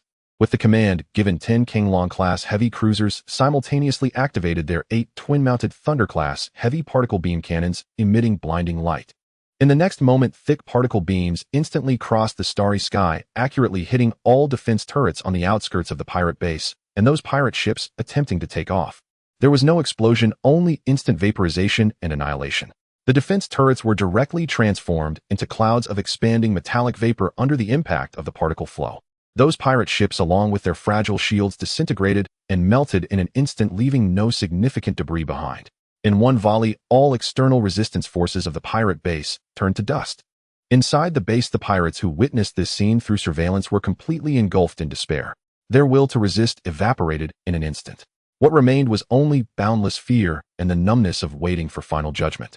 Meanwhile, in the cell where the crew was held, Gray sensed something unusual. The base alarm suddenly blared loudly. It was far more urgent than any previous occasion. The shouts and footsteps of the pirates outside were chaotic, mixed with the booming sounds of energy weapons firing and violent explosions. They're fighting outside. Gray suddenly jumped up from the ground and rushed to the cell door, peering through the gaps in the bars. He saw pirates running around in panic in the corridor with explosions flashing in the distance. It's the company. The company has come to rescue us. Gray excitedly whispered to the others, "This is our chance. Quick, help me get the door open." The young crew member hesitated, saying, "But it's locked." "If it's locked, find a way." Gray's gaze swept across the cell, finally landing on a heavy metal part discarded in the corner. "Use that. Smash the door latch." Several young crew members immediately worked together to lift the heavy part, shouting as they struck the metal latch of the cell door under Gray's direction. 1, 2, smash. Bang, bang. The loud banging was drowned out by the explosions and alarms outside. After several fierce blows, the old metal latch let out a twisted sound under the strain and finally broke with a loud crash. The cell door was knocked open. "Quick, get out." Gray rushed out first, with the other crew members following closely behind. The corridor was chaotic, filled with smoke, making it nearly impossible to see any pirate shadows. Occasionally, a few ran past, covering their heads in panic, completely ignoring them. "Follow me." Using the route he had memorized from earlier when sneaking through the ventilation ducts, Gray led the crew members towards what he believed to be a relatively safe direction, possibly close to the landing pad or exit. Not far into their run, they collided face-to-face with 2 panicked pirates. Both sides were stunned for a moment. The captives have escaped. The pirates reacted, raising their guns to shoot. Gray was quick to react, grabbing a wrench from a pile of debris in the corridor and smashing it. At the same time, he lunged at another pirate's lower body. The other crew members also mustered their courage, charging forward with makeshift clubs or simply using their fists to take down the 2 unsuspecting pirates. Grab their guns. Gray picked up an energy pistol, checking the energy cell. "Let's go." They continued to navigate through the chaotic base, using the path Gray remembered and the sounds of explosions outside as cover, managing to avoid danger. As they rounded a corner, just as they were about to approach a large airtight door that seemed to lead to the hangar, the door was suddenly blown open from the outside. The shockwave from the explosion knocked Gray and the others to the ground. Through the smoke and dust, several figures in black-powered armor armed with standard energy rifles charged in. They bore no insignia on their armor, but their movements were synchronized, and their tactical maneuvers were clean and efficient. Upon entering, they quickly occupied advantageous positions, aiming their guns at the downed Gray and others. "Don't shoot. We are members of deep space mining." Gray quickly raised his hands and shouted, his heart nearly jumping out of his throat. One of the armored soldiers stepped forward, scanning Gray with a tactical helmet. A cold electronic voice sounded, "Identity confirmed, Navigator Gray. Where are the others?" "They are all with us. Some are locked up together, and there are more behind." Gray quickly pointed at his shaken companions behind him. The soldier nodded and spoke into the communicator. "Report survivor captives found, coordinates, K7 area, confirming identities." Identity confirmed, a total of 558 people, no casualties. Gray breathed a long sigh of relief upon hearing this, collapsing to the ground. "We are saved." He looked up at these well-equipped, menacing soldiers, wondering, is the company's rescue team a bit too fierce? They seem more like thugs than pirates. At that moment, a figure in striking black and gold armor, holding a still-smoking large handgun, swaggered in through the blown-open door. "Oh, you're all still alive. Not bad, not bad. You've saved me some compensation." As the helmet visor retracted, it revealed Mo Lee's handsome face adorned with a smile. Gray and the other crew members were taken aback. "This is the head of the company's rescue operations. Why does he look so unprofessional?" Mo Lee examined Gray, noticing that he was still gripping the energy pistol he had snatched from the Star Pirates, and raised an eyebrow. "Well done, kid. You've got some guts to fight back. You haven't embarrassed me." Gray. He felt that this officer seemed a bit off. The Bloodskull Star Pirate Group's stronghold was swiftly cleared under the absolute military might of Mo Lee's fleet. Those who resisted were executed on the spot, while the rest either surrendered or attempted to escape in small ships amidst the chaos, only to be intercepted and destroyed by the assault ships. Mo Lee, clad in his flashy black and gold-powered armor, strolled through the now settling Star Pirate base. Mo Lee stealthily approached the temporary shelter where the rescued crew members were gathered. Most of the crew were still in shock, huddled together with expressions of bewilderment as they grappled with their narrow escape. Only a kid named Gray was circling around a marine in powered armor, his eyes filled with curiosity as he occasionally reached out to touch the joints of the armor. "Hey kid, if you break it, you'll have to pay for it," Mo Lee teased as he walked over. Gray jumped in surprise, quickly retracting his hand, and upon seeing Mo Lee, he scratched his head and said, "Sir, this armor looks really impressive." "Impressive, right? This is a system. I know it's a high-tech product from the company." Mo Lee nearly let something slip. "What? Are you interested?" Gray nodded vigorously. "Yes. I've operated mechas and powered armor on simulators before, but unfortunately, I never had the chance to try the real thing." "Simulators?" Mo Lee raised an eyebrow. In this day and age, civilian simulators had limited capabilities, especially regarding military equipment. "Just some outdated civilian versions," Gray explained. "But I adapted quickly what felt quite simple." "Simple, eh?" Mo Lee chuckled. "You're quite confident. Well, since we've finished cleaning up here, let's go and broaden your horizons." On a whim, he decided to take Gray to the mecha docking area. Arriving at the makeshift mecha docking area, several participating Xihe light mechas were undergoing post-action inspections and maintenance. The sleek body's cold metallic sheen and the lingering energy residue from the weapon barrels left Gray awestruck. "This is the Xihe light mecha, fast and with sharp claws." Mo Lee casually introduced it, then proudly pointed to the most central and eye-catching black and gold mecha. "Look, that one is my exclusive ride, Long Yan. Isn't it cool, eh?" Gray's gaze was instantly captivated by Long Yan. The powerful and aesthetic lines, the unique black and gold paint, and the living-like dark red glow were entirely different from any mecha he had seen on the simulator. It looks like it's alive," Gray murmured. Mo Lee glanced at Gray in surprise. He could sense the faint life sensation from Long Yan's internal energy circuits. The kid's intuition was quite sharp. "Do you want to take a look inside?" Mo Lee invited. Gray could hardly believe his ears. Can I? If I say you can, then you can." Mo Lee waved his hand and led Gray through the lift platform into the cockpit of Long Yan. The cockpit was simply laid out, yet filled with a sense of technology, with the neural link helmet quietly resting on the seat. Gray cautiously touched the control interface, his fingers trembling slightly. "How does it feel?" Mo Lee leaned against the cockpit wall, arms crossed. It's incredible." Gray took a deep breath, trying to calm his excitement. "These control interfaces are way cooler than those on the simulator. It feels more stylish and intuitive." After returning to the Screw Factory base, Mo Lee developed a keen interest in Gray. He had Xianxia pull up Gray's profile, but found nothing particularly special. He was just an ordinary navigator with a bit of cleverness and luck. You get a high-end mecha simulator cabin ready using Long Yan's data to test that kid's skills, Emily ordered. He wanted to see if the kid was bragging or if he genuinely had talent. Received, Commander. The advanced mecha simulator cabin is ready. Inya promptly replied. Gray was then taken to the mecha squad's simulation training ground in front of a high-tech simulator cabin. As he donned the Neural Link helmet and entered the simulated battlefield, an indescribable sense of familiarity and excitement surged within him. With M.O. Lee's command, the simulation began. In the first scene, basic operation adaptation, Gray controlled the virtual Long Yan walking, running, jumping, and turning. The movements transitioned from slightly awkward at the beginning to fluid and natural in less than 10 minutes. He even attempted a few flashy tactical maneuvers, though somewhat unsteady. He surprisingly succeeded. In the second scene, moving target shooting, the virtual Long Yan's shoulder particle cannon fired continuously, accurately hitting the fast-moving target in the distance with a frighteningly high hit rate. In the third scene, mecha combat in complex terrain. Facing multiple simulated gladiator IV mechas, Gray maximized Long Yan's maneuverability, weaving through a hail of gunfire while occasionally firing particle beams at the enemy mechs. Each swing of the high-frequency cutting blade precisely struck the joints or vulnerable areas of the enemy mechas. M.O. Lee, along with several mecha instructors monitoring the simulation data, had expressions that changed from curiosity to surprise, then to shock. Commander, the target's neural reaction speed, spatial awareness, hand-eye coordination, and intuitive operation of the mecha far exceed standard values. One instructor reported incredulously, especially his grasp of mecha dynamic balance and predictive ability. He's simply a genius born for mechas. M.O. Lee watched Gray maneuvering like flowing water on the screen, his mouth slightly agape. After a while, he managed to utter, "Wow, did we just hit the jackpot?" After the simulation test ended, Gray emerged from the simulator cabin, beads of sweat on his forehead, but his eyes were exceptionally bright, and his face was flushed with excitement. "That was amazing, sir. This simulator feels so real," he excitedly told Emoli. Emoli circled around Gray like he was examining a rare animal. "Kid, you really never had professional training before?"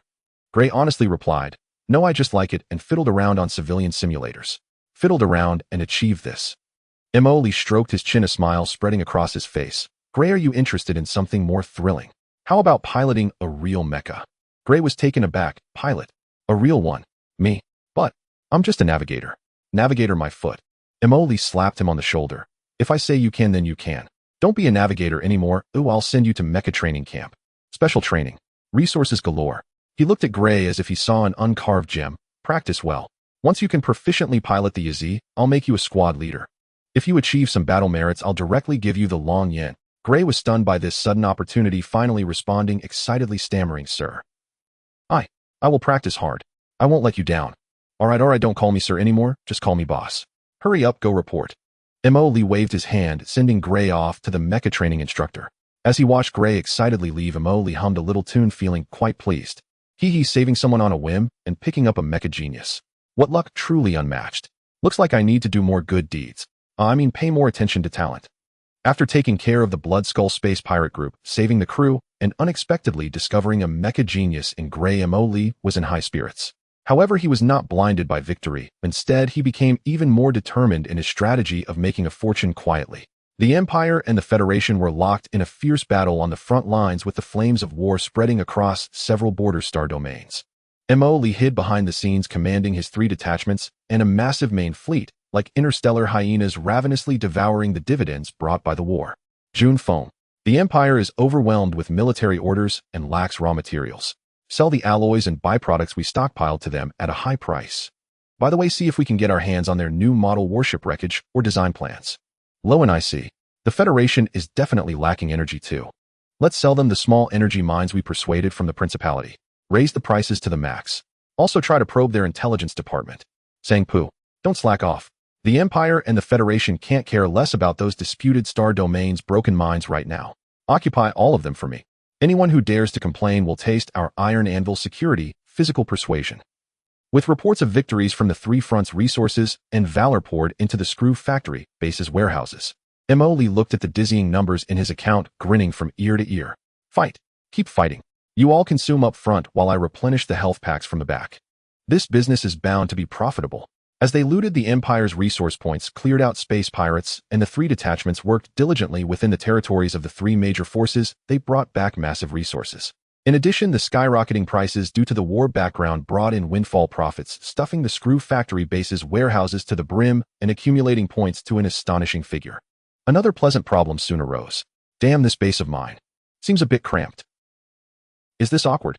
Emily looked at the constantly fluctuating resource statistics and fleet size list on the control panel, experiencing for the first time what it meant to have a happy worry. Damn it, my base seems a bit cramped. This is awkward. He scratched his head, staring at the densely packed dots on the star chart, representing his ships, nearly filling the surrounding space of the base. The newly launched Kanglong-class heavy cruiser and Wei Wai-class battleship were too large, making the original docking space seem exceedingly inadequate. Commander, based on the current resource reserves and development speed, the existing base capacity is nearing saturation. I recommend expanding the base or establishing sub-bases to accommodate more ships and production facilities and to enhance our strategic depth. Xihe timely suggested. Expansion. We must expand. Emoli slapped his thigh. Now we have the funds. Not only does the main base need expansion, but we also need to develop sub-bases. Even cunning rabbits have 3 burrows. We need to create more nests. He immediately pulled up the star chart and began planning. The main base screw factory, located on asteroid C77, still has room to dig deeper. Xihe refined the plan further detail, the living area, production area, and military area, maximizing space utilization. Reinforce where needed and dig deeper where possible.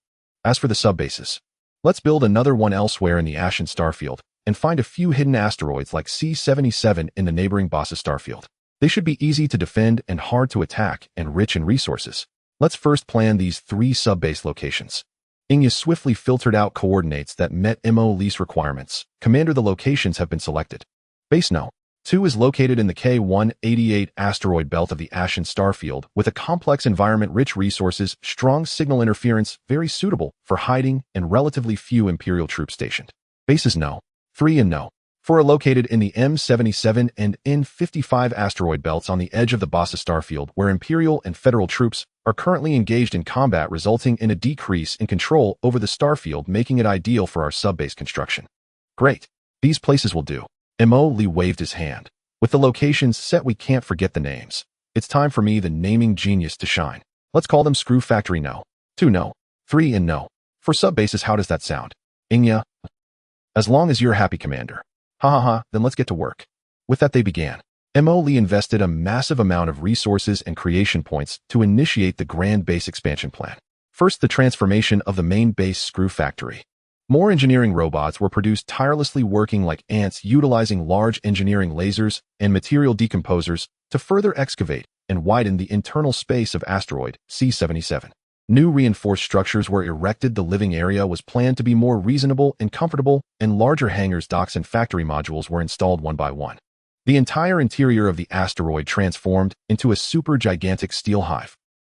Meanwhile, 3 engineering teams centered around the Xihe-class engineering ship, accompanied by numerous engineering robots and escort fleets, set off towards the pre-selected coordinates of the 3 sub-bases.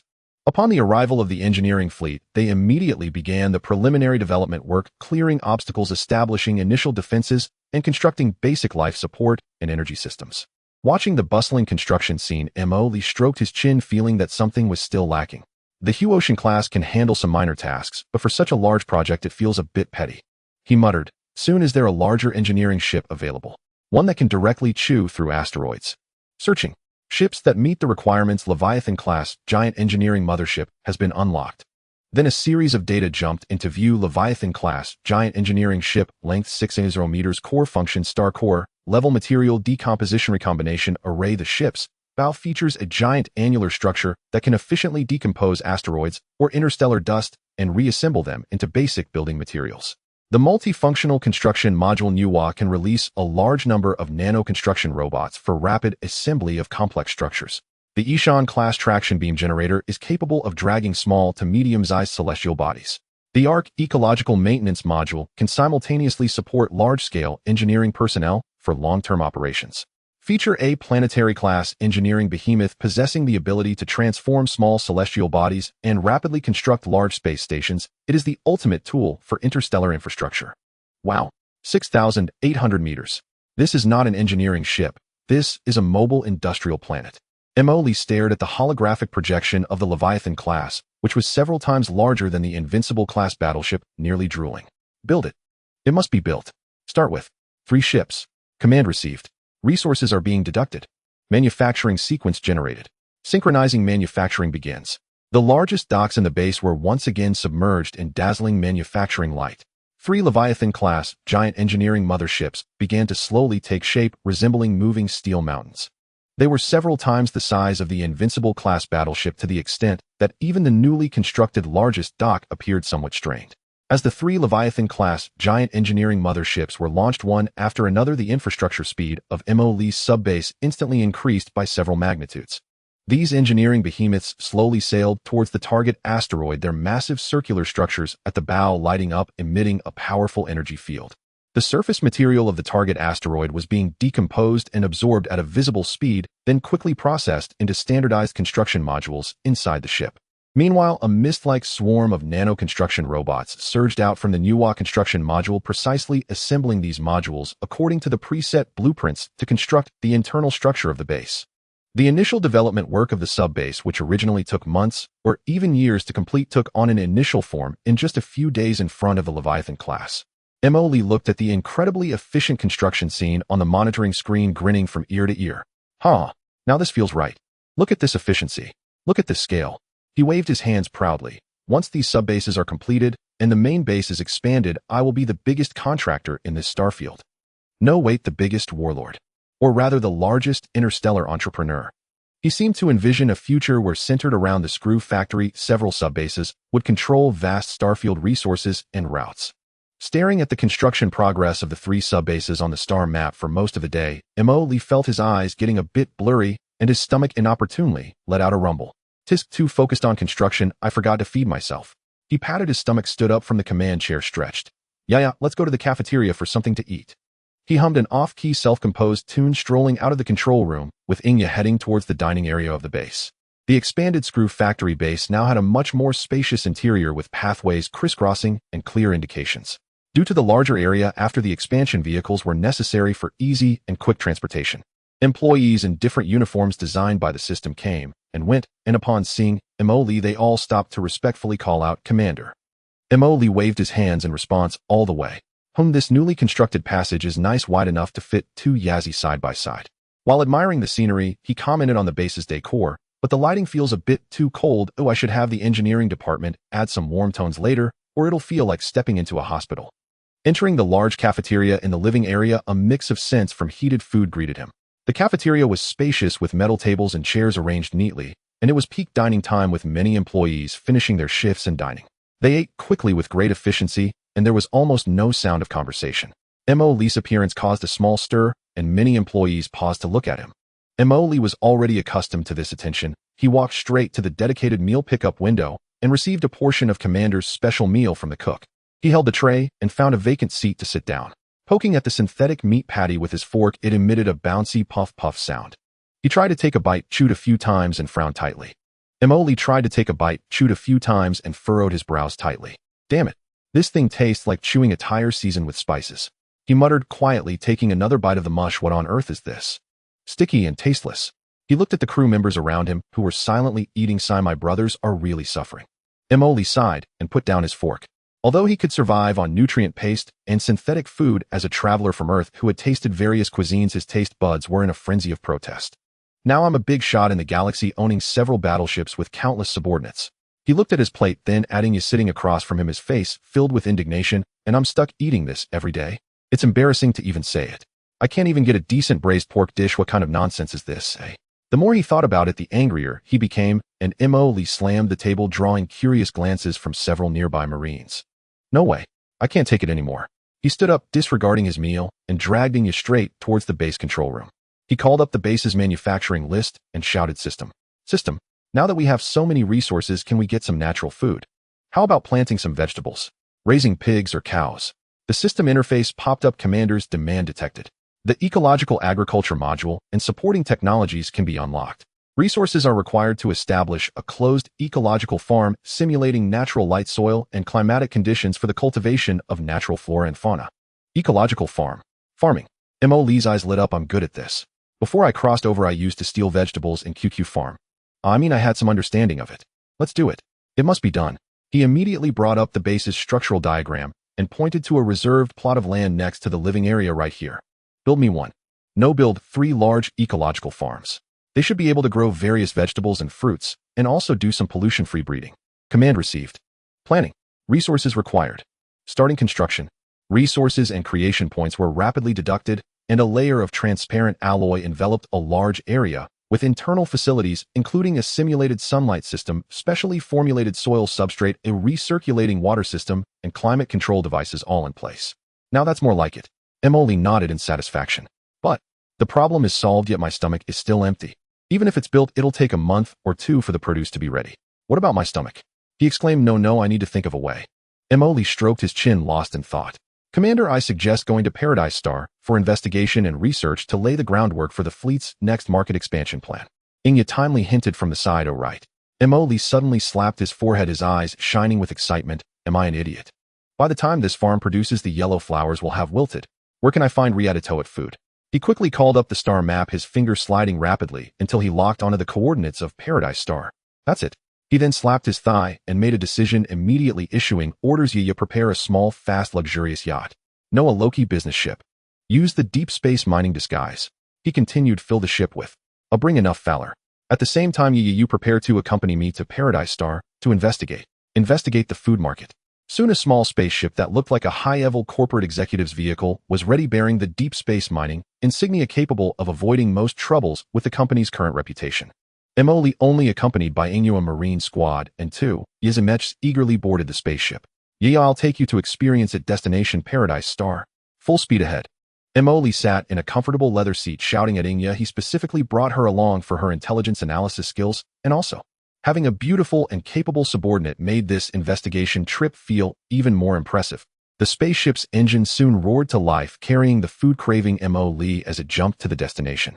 Paradise Star is located at the junction of the Empire's border Ashen Star Domain and the unexplored Star Domain, a planet renowned for its extremely lax laws, extravagant entertainment, and a convergence of culinary delights from across the universe.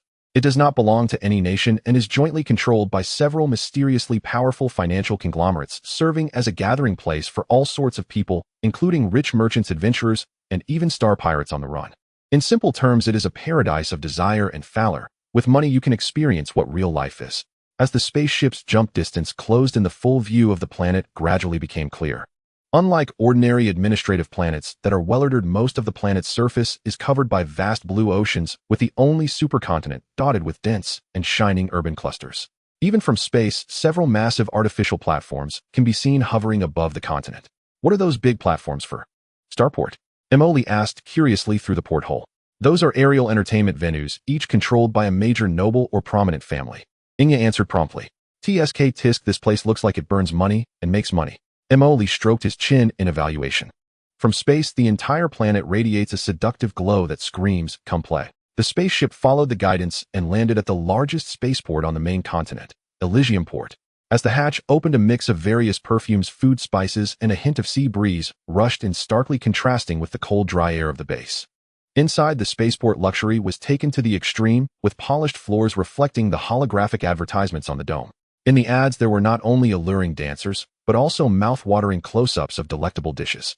On the streets, there were scantily clad dancers, businessmen in suits, vigilant mercenaries, and tourists like Emily, who looked like newly rich. Wow. Emily whistled, his eyes nearly overwhelmed this place. The atmosphere is perfect. Xihe scanned the surroundings and said quietly, Commander, scans show that this area has extremely high surveillance density and a large number of unofficial armed personnel. I recommend staying vigilant. Relax, we're here to spend money. We're the gods. We're the distinguished guests. Emily waved his hand nonchalantly, his gaze already drawn to a massive, full holographic barbecue advertisement. Let's go. First, let's pay tribute to the meat gods. I want to eat real meat today. He pulled Xihe along excitedly, merging into the crowd as they rushed towards the spaceport exit, with Marines in casual clothes following closely behind. Emily took Xihe and rode the high-speed maglev elevator directly to the largest aerial entertainment venue, Cloudland Paradise.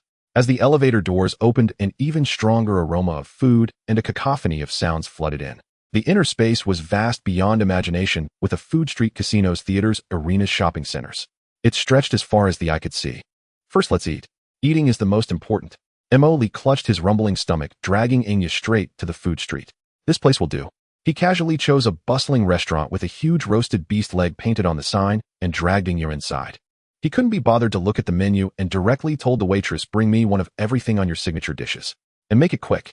The waitress stared at Mo Lee's stunningly handsome face, momentarily stunned, before quickly nodding okay. Okay, please wait a moment, sir.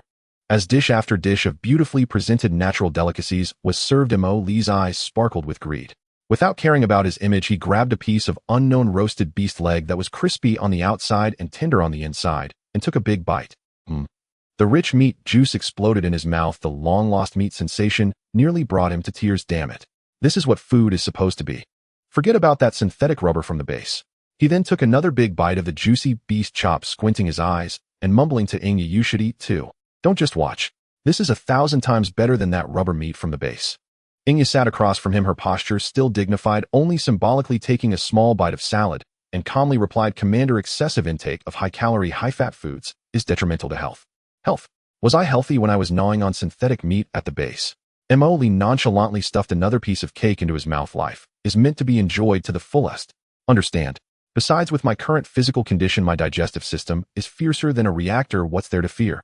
He was devouring the food on the table, occasionally expressing admiration and complaints.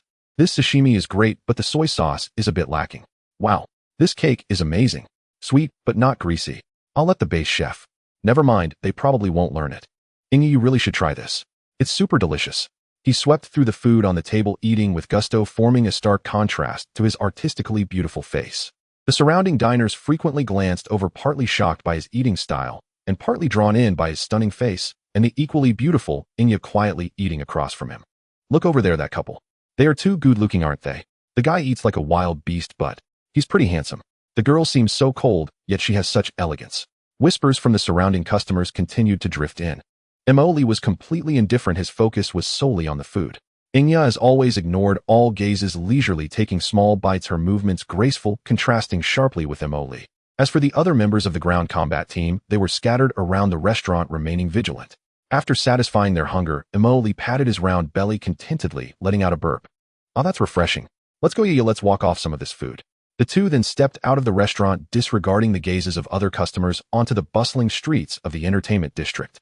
Mo Lee was dressed in casual attire, his handsome face bearing a smile, looking around eagerly. Xihe, in a sharp black dress, wore a stern expression, silently trailing half a step behind. This duo was undoubtedly the center of attention wherever they went. On the street, most men found their eyes drawn to Xihe, captivated by her icy elegance, but upon seeing Mo Lee beside her, they couldn't help but feel ashamed. Women, on the other hand, were almost entirely drawn to Mo Lee.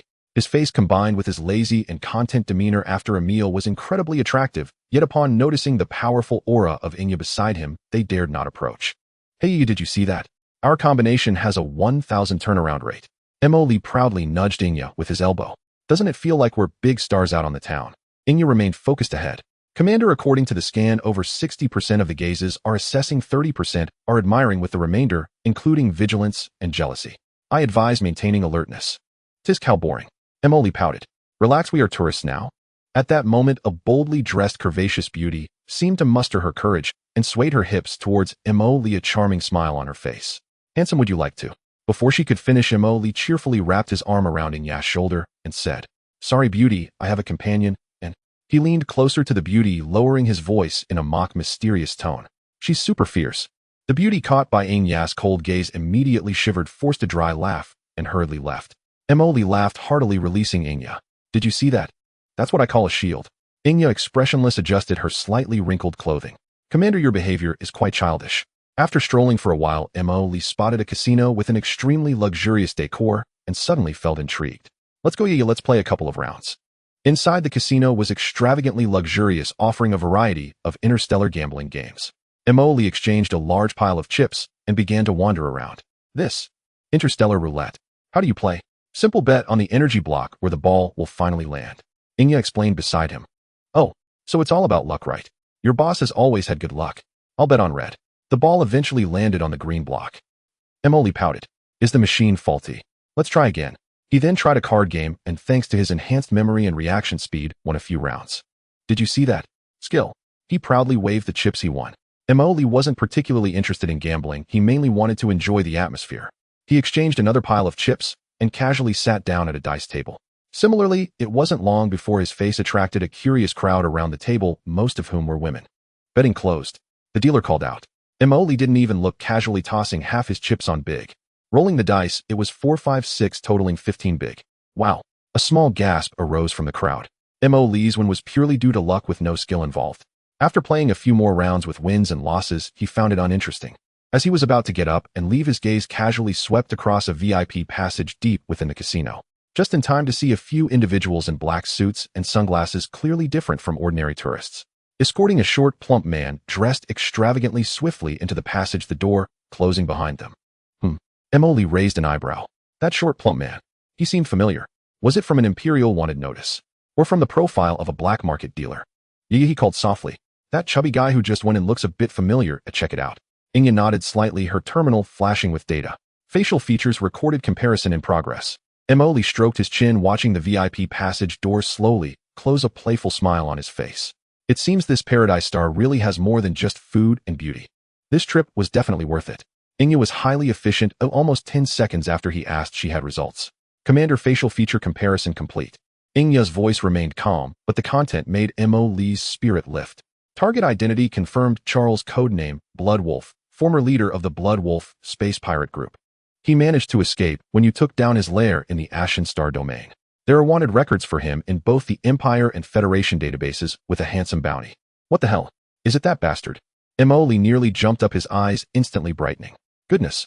It's a stroke of luck to find him here so effortlessly. He escaped when they raided his old hideout and he was regretting it. He didn't expect to run into him here. Excitedly rubbing his hands, he stared at the door. This old man is something. His old home was raided and now he's come to Paradise Star. It seems he's still living it up, even his bodyguards escorting him. Emily stroked his chin, his mind racing. What is he doing here? Did he pledge allegiance to a new master? Or is he enjoying the money he stole? He immediately gave Xihe instructions. Xihe locked down that passage exit and all possible escape routes. Deploy a few of our assault ships to low Earth orbit to stand by. Make sure not to get spotted by the Paradise Star defense fleet. Damn it, we absolutely cannot let this cooked duck fly away today. Understood. Xihe immediately began contacting the base, mobilizing resources. Emily, however, had lost interest in continuing to play. He pulled Xihe to a relatively quiet corner, starting to discuss plans for capturing him. We definitely can't force our way in. The security here is no joke, and a fight would be troublesome, Emily analyzed. We need to be clever. He looked at the attire he and Xihe were wearing, then glanced at those entering and exiting the VIP area, wealthy individuals, and came up with an idea. Let's go, we'll be VIPs for a change.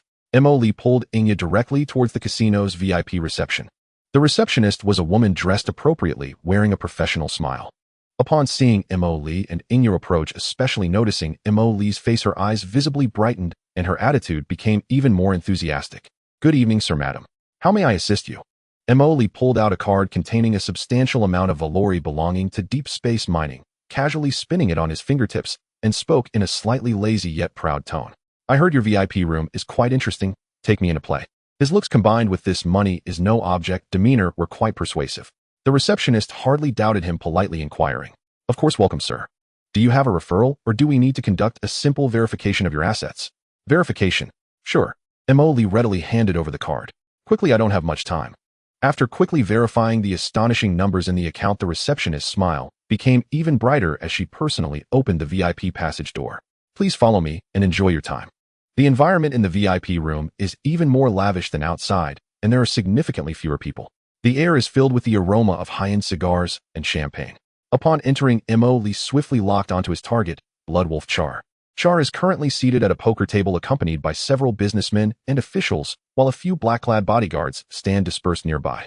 Char seems to be on a winning streak with a sizable stack of chips in front of him, a broad smile on his chubby face, completely oblivious to the looming danger. Emily did not approach immediately. Instead, he ordered 2 drinks at the bar, with Xihe pretending to casually observe. He spoke in a low voice to Xihe. Do you see that?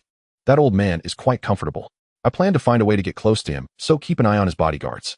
He took a sip of his drink and grimaced. It was truly spicy. His mind rapidly ran through several plans. Direct confrontation. Too reckless. Drugging him. It seems he didn't bring anything suitable.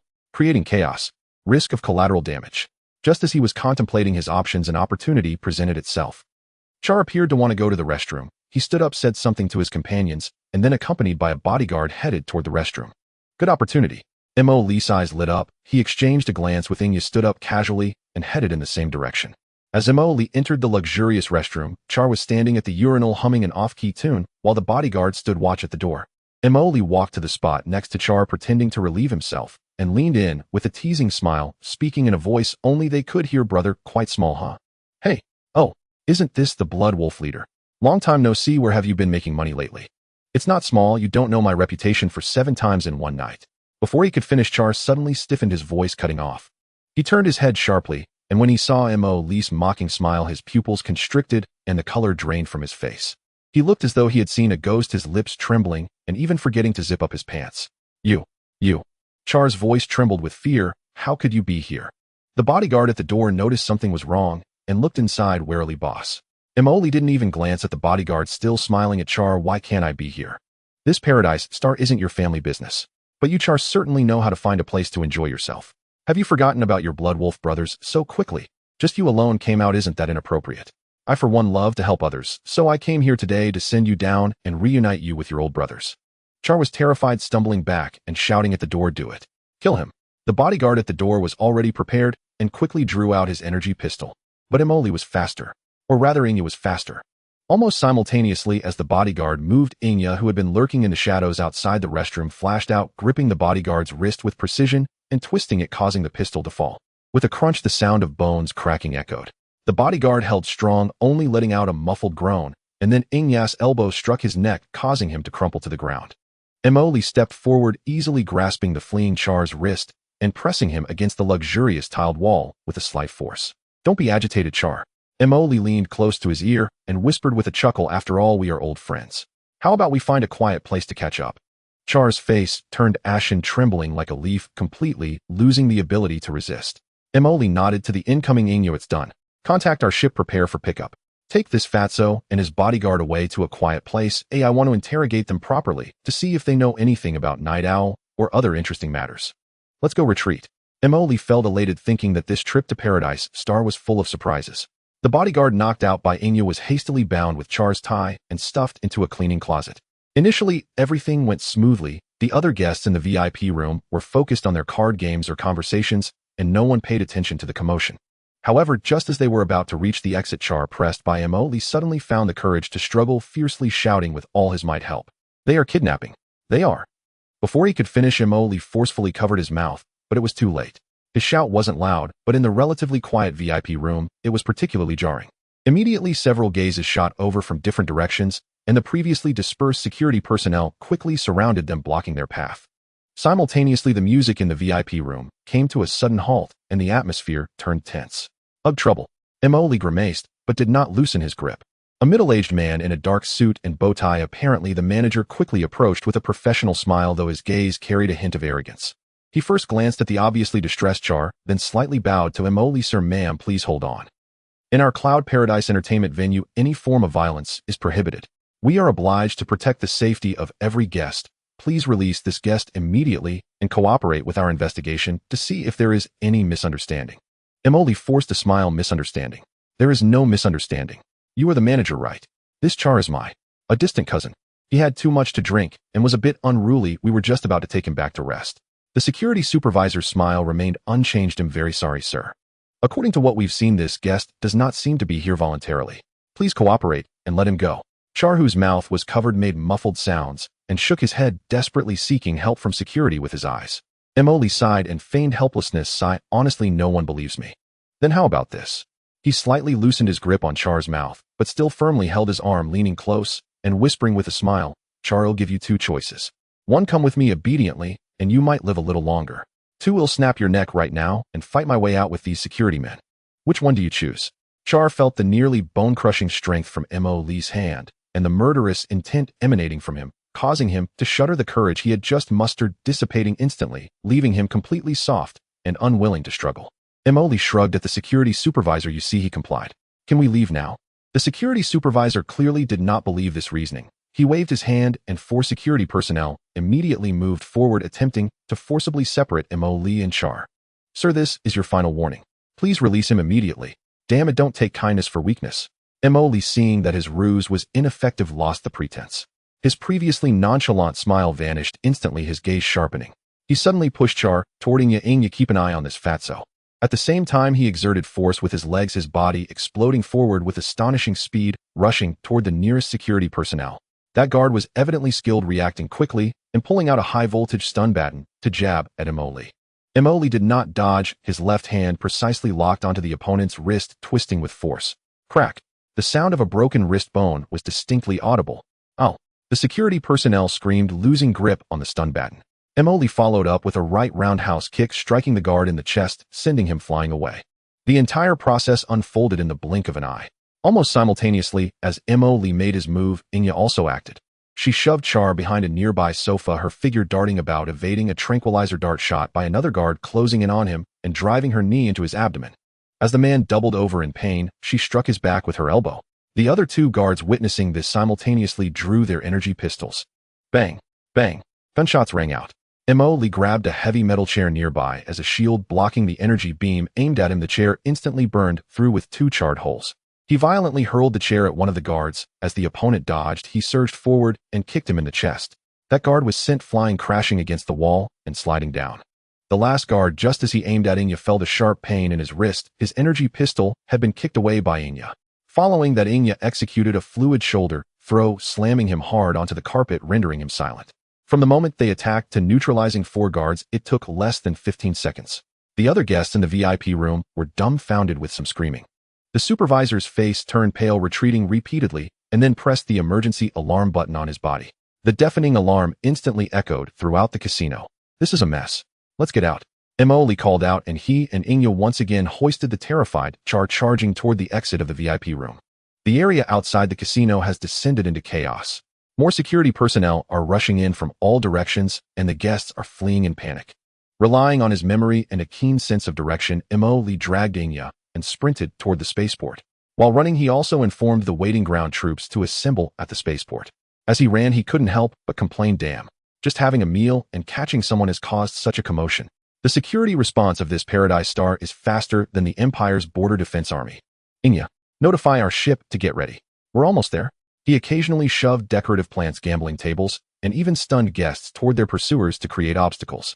Xihe, armed with a security weapon she picked up, took precise shots to slow down the pursuers. The two worked seamlessly together, carving a path through the chaotic crowd and the ever-increasing number of chasers heading toward the spaceport.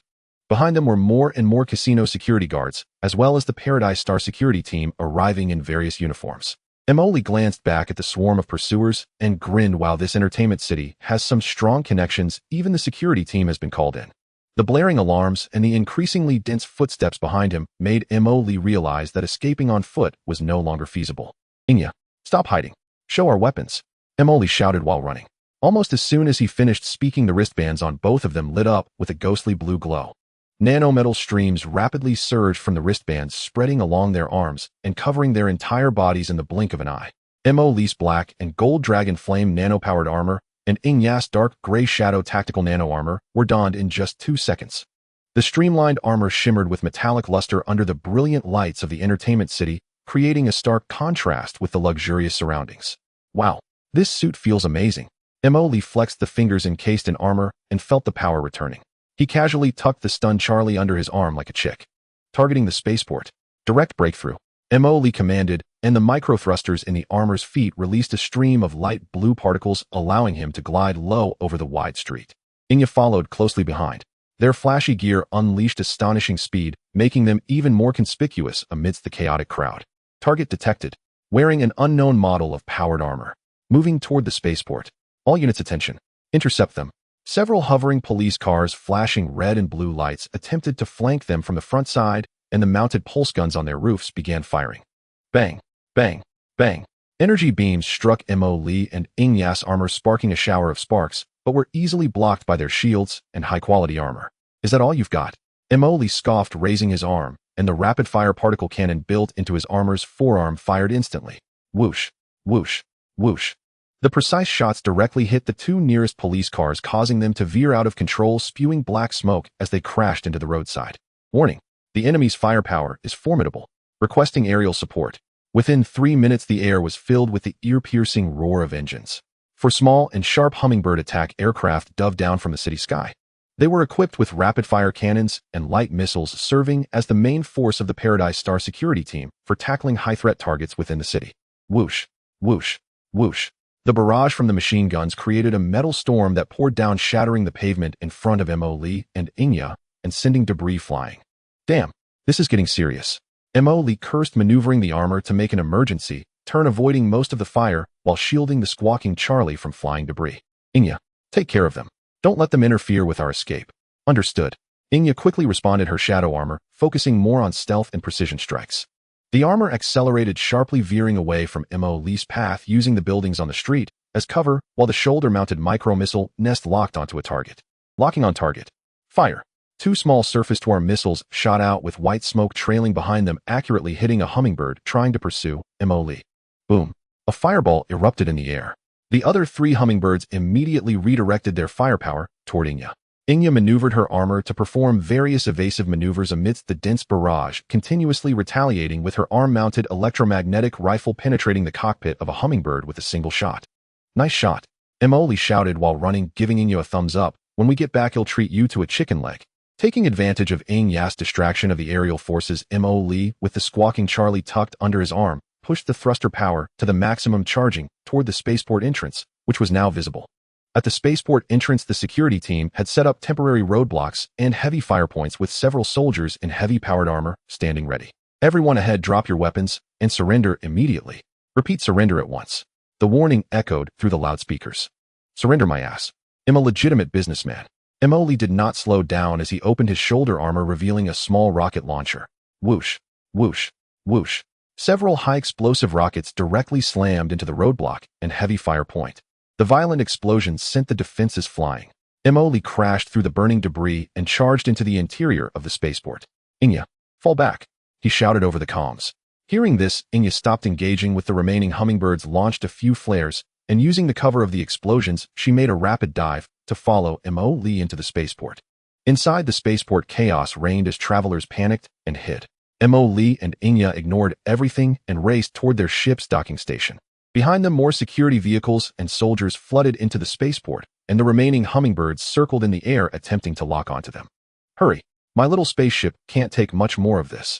Mo Li looked at the docking station, which was within reach, and accelerated again. The ship's hatch was already open, and the pilot was waiting anxiously. Mo Li and Xianxia dashed into the ship like 2 streaks of light. Everyone's aboard. Close the hatch. Take off immediately.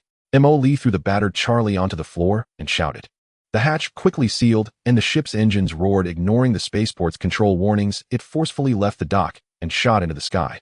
Several intercepting energy blasts shot up from below, but the ship skillfully dodged them. Soon the ship broke through the atmosphere and entered outer space. Phew. Finally out. Mo Li removed his helmet, wiped away the non-existent sweat, and looked at the still flashing lights of Paradise Star outside the viewport, letting out a long sigh of relief. Damn it, just grabbing someone after a meal turned into a scene from an interstellar blockbuster. He kicked the crumpled Charlie on the ground and grinned, but it was worth it.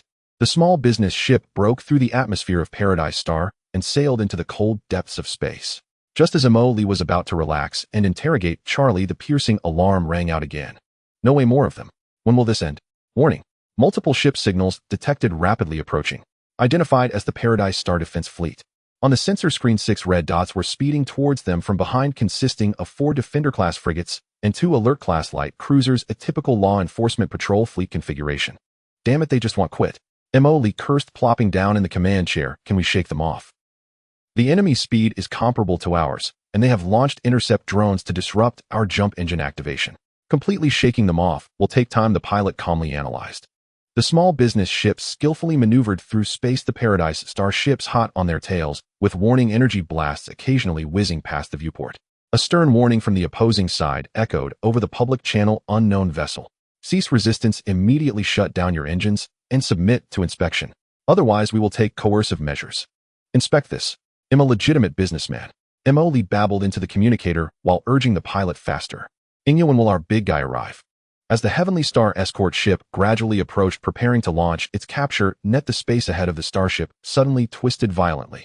Immediately, to the astonished gaze of the commander of the Heavenly Star fleet, the bow of a massive vessel first emerged from the jump space.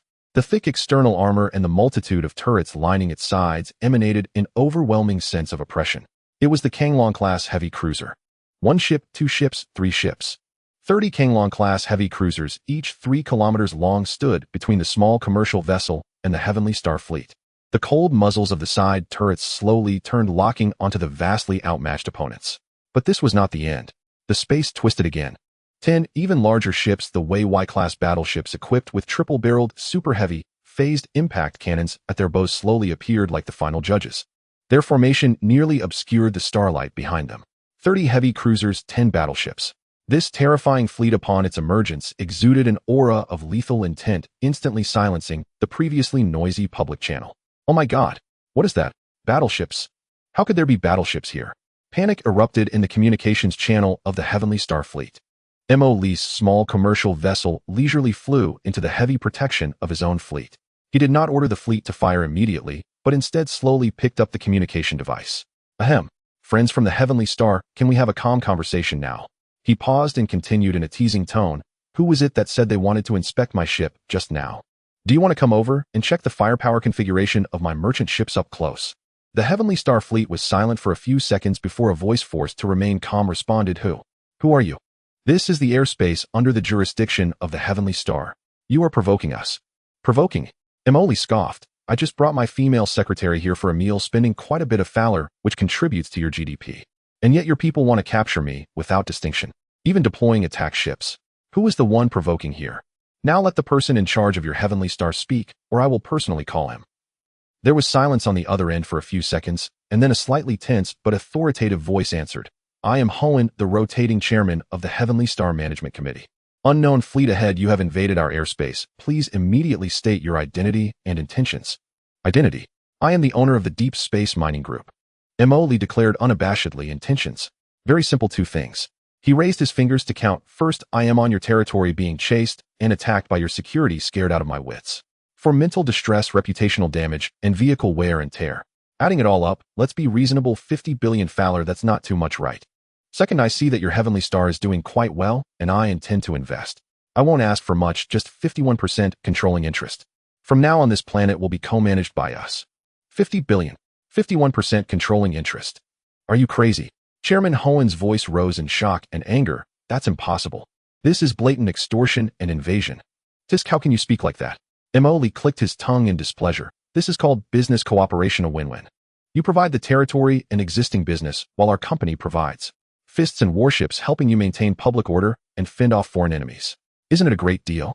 He paused, his tone suddenly turning cold, as if the bone-chilling intent could be felt through the communication channel. Chairman Hohen, this is not a negotiation. I am notifying you. Agree to the conditions, and we all get rich together. If you don't agree. Emoli snapped his fingers. The communication screen instantly switched to an external view, showing several Y-class battleship bows, triple-barreled main cannons beginning to charge, slowly emanating a disquieting wave of energy. The massive barrels were directly aimed at the direction of the Heavenly Star. If you don't agree, I will have to take matters into my own hands. However, at that point, I can't guarantee how much value will be left in the Heavenly Star. The communication channel fell into an eerie silence. The only sound was the heavy and suffocating breathing of Chairman Hohen on the other end. After a long time, Chairman Hohen managed to squeeze out a sentence through gritted teeth. We need time to discuss in a meeting. Sure. Emoli readily agreed. I will give you 24 hours. Once the time is up, if I don't receive a satisfactory response, I will assume you have chosen the second option. He cut off the communication and shrugged at Xianxia. Did you see that? This is called showing courtesy before military action. If it can be resolved with words, try not to use force and save ammunition. In the next 24 hours, Mo Lee's fleet boldly hovered in the outer space of the Heavenly Star like the sword of Damocles hanging overhead. The battleship's main cannons maintained a low-power charging state, the eerie blue light exceptionally striking in the darkness. As the 24-hour deadline approached, Chairman Hohen's communication came in right on time. He looked as if he had aged 10 years, his voice hoarse and weary. We accept your conditions. The 50 billion Fowler compensation will be raised as soon as possible.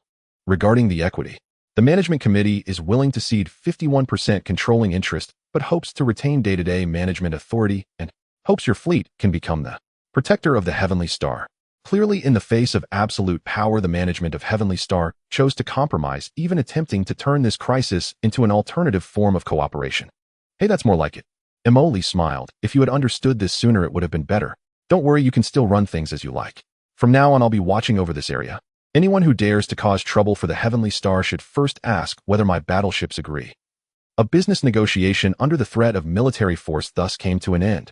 Without shedding blood, Mo Li took over this famous den of vice, expanding his sphere of influence and economic strength once again. After the management of Heavenly Star reluctantly signed the equity transfer agreement and the 50 billion Fowler compensation agreement, Mo Li felt it was time to officially inspect his new industry as the newly appointed major shareholder and protector. This time his entrance was completely different. A Kanglong-class heavy cruiser escorted by 2 Jingjing-class frigates boldly entered the Heavenly Star spaceport, directly docking at the top-tier dedicated berth. As the hatch opened, Mo Li still wore that black gold power armor, a smile on his face, stepping down with an air of disregard. Xianxia followed closely behind him, dressed in a sleek combat suit, her gaze vigilant. The ruins that once filled the spaceport had long been cleared. A group of members from the Heavenly Star Management Committee, led by the rotating chairman, Hohen, greeted him with smiles that were more painful than crying. Behind them was a large group of individuals in various uniforms representing the major industries of casinos, hotels, dining, and entertainment on the planet. These industry giants displayed complex expressions ranging from fear to curiosity, and some even attempted to curry favor. The Heavenly Star Management Committee was mainly composed of representatives from several major financial groups and elected officials responsible for maintaining basic order on the planet's surface and coordinating various interests. In short, it was a profit-balancing institution with no real military power, previously relying on its neutral brand and the tacit approval of various forces to get by. Mr. Mo Li, welcome to provide guidance. Chairman Hohen approached with a stiff smile. Chairman Hohen, why the formalities? We're all on the same side now. Mo Li laughed heartily, patting Hohen's slightly bulging shoulder, causing him to stumble. Come take me. Show me around our business here. Accompanied carefully by Hohen and others, Mo Li began his inspection. He first visited the largest casino, the one where he had caused a scene last time. The casino manager turned pale with fear, nodding and bowing, stating that they would bear all losses themselves and were willing to increase the profit sharing. Mo Li waved his hand grandly. Oh, it's all trivial. From now on, work hard, develop some new games, and strive to attract both the Emperor of the Empire and the President of the Federation to gamble a bit. Next, he visited a few top restaurants' kitchens, gazing at the precious natural ingredients, nearly drooling. This one, and this one. He pointed at several unfamiliar alien fruits and premium meats. From now on, regularly send some to my company headquarters. The company needs to improve the staff meals. The restaurant owners dared not object and repeatedly agreed. He even strolled around the red light district under the terrified gazes of Hohen and others, commenting on the workers dressed provocatively and posing him. This one is good, has potential. That one has a good figure, but the makeup is too heavy. Your management is lacking. You need training to improve service standards. Shadow Crow, following behind him, couldn't help but softly remind Commander, pay attention to your image. Mo Li was unconcerned. I'm just caring about the mental outlook of the staff in subordinate industries. After finishing his tour, Mo Li was finally invited to the headquarters meeting room of the management committee to hold the first shareholders meeting. He unceremoniously took the main seat that originally belonged to Hohen, propping his leg up. All right, the wandering is over. Let's get down to business. Mo Li scanned the various expressions of the committee members and industry giants in the meeting room. I am someone who dislikes trouble. For daily management, you all can take care of that. I'm not interested in intervening. Hearing this, everyone breathed a slight sigh of relief. But Mo Li's tone shifted. There are a few rules that need to be established first. Your Excellency, please say we are willing to follow your commands. Hohen and others immediately said respectfully. First, from now on, the security and outer defense of Paradise Star will be handled by the company's armed fleet. You should disband or reorganize that shabby defense force you had before. Second, all important decisions, especially those involving significant financial expenditures, foreign policies, and dealings with certain mysterious organizations, must be reported to me. Third, the dividends owed to me must not be less than 1 cent, and they must be transferred to the designated account on time. Fourth, and this is the most important point. Mo Li leaned forward, a smile on his face, yet his gaze turned sharp. Don't try to play tricks on me. Don't pull any small moves. I can let you continue being your upper-class people, but I can also replace you at any time. Trust me, you wouldn't want to experience my after-sale service. He spoke casually, but the content sent chills down the spines of everyone present. Chairman Hohen wiped the cold sweat from his forehead and hurriedly stated, rest assured, we will strictly execute your requirements. Absolutely no second thoughts. Other committee members and giants echoed. Very good. Mo Li nodded in satisfaction. Then let's leave it at that. Pleasant cooperation. He stood up, preparing to leave, and just as he reached the door, as if remembering something, he turned back to add, oh, by the way, I just spotted a piece of land in the northern region of the continent. The scenery is nice. I plan to build a private vacation villa. Is that all right? Hohen replied. No problem. We will arrange it immediately. Only then did Mo Li leave the meeting room, with Shadow Crow fully satisfied. Walking back, Mo Li was in a great mood. This is called pulling a wolf with bare hands. No, it's strategic investment. From now on, this paradise star will be our intelligence center and ATM. Shadow Crow silently nodded beside him, adding the personnel for the deep diver program have been arranged to begin infiltrating the management and key industries. Well done. Emoli snapped his fingers. Let's go, let's have a nice meal before heading back. No need to pay this time. The matters regarding Paradise Star have temporarily come to a close. After becoming the largest shareholder behind this bustling planet, through physical persuasion, Emoli finally had time to deal with the backlog of trivial matters. He propped his legs up, sitting in the office that originally belonged to some unfortunate tycoon, gazing out at the never-fading neon lights of Paradise Star. The feeling of being a capitalist, aside from feeling a bit guilty, is quite enjoyable. He smacked his lips and took a sip of the juice handed to him by Shadow Crow, which was said to be a special supply from some agricultural planet. By the way, Crow, did we forget something? That, Charles, it seems like it's time to have a good chat with him. After all, he's an old friend. Shadow Crow, dressed in a sharp black uniform with shoulder-length hair, stood slightly behind Emoli and nodded slightly, saying coldly, Commander Charles is currently detained in our temporary detention center established on Paradise Star in Cell 7 of Area C. The investigation regarding your background and the Night Owl organization is currently progressing slowly, as the organization is very secretive and conventional intelligence channels find it difficult to touch the core. I understand, it's normal for a mole to hide deeply. Emoli waved his hand, standing up. Let's go, let's ask this Charles if he knows anything, even if it's just a little scrap of information. It's better than us being completely in the dark now. In temporary detention, Area Cell 7 of Area C. Charles, the former leader of the Blood Wolf Star pirate group, sat dejectedly in a metal chair, his hands and feet bound by magnetic restraints, and the bruises on his face from being used as a shield by Emoli were still clearly visible. Seeing Emoli and Shadow Crow enter, Charles' body visibly trembled. Hey, Captain Charles, long time no see. Emoli greeted with a smile, still wearing that beaming expression. We're all old friends here. I didn't come to you for anything else, just to gather some information. What do you know about the Night Owl? Tell me. Charles raised his head, forcing a flattering smile on his face. A master. Night Owl. I'm just a small character. I occasionally help them with some dirty work running errands.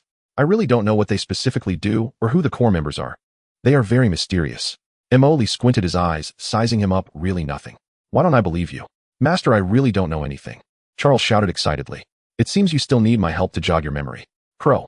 Shadow Crow stepped forward expressionlessly, taking out a few small tools from a small metal box she carried, glinting with metallic sheen. Wait, what are you going to do? Charles looked at those tools, his voice beginning to tremble. Ignoring him, Shadow Crow directly picked up a device with fine probes, her voice calm and steady. Standard nerve signal interference program initiating. It may cause slight discomfort. Slight discomfort, my foot. Charles yelled in terror as he saw the probe approaching his temple. Emoli covered his eyes beside him, but his fingers were wide open, making sounds of clicking. Oh dear, just looking at it makes me hurt. I say, Captain Charles, why bother? If you had just spoken up earlier, you wouldn't have to suffer. Our Miss Shadow Crow is exceptionally skilled. When she says slight discomfort, it usually translates to pain that makes you want to vomit everything you've eaten in your past life. Charles still wanted to hold out, but when the device in Shadow Crow's hand emitted a weak humming sound and a pain like countless fine needles stirring inside his skull hit him, he instantly let out a pig-like scream. Oh, stop it. Shadow Crow remained indifferent, switching to another device capable of causing severe muscle spasms. Charles' whole body began to convulse violently in the chair, saliva uncontrollably flowing down his eyes, rolling back. I'll talk. I remember now. In less than 30 seconds, Charles' psychological defense line completely collapsed, and he shouted with tears streaming down his face. Shadow Crow immediately stopped her actions, taking a step back as if nothing had happened, still maintaining her cold demeanor. Emoli put down his hands, wearing an expression of, if I had known this would happen, I wouldn't have bothered. See, this is how it should be. We are all civilized people, why resort to violence? Come slowly, tell me, what do you know about the Night Owl organization? Charles gasped heavily, his eyes unfocused as he stammered.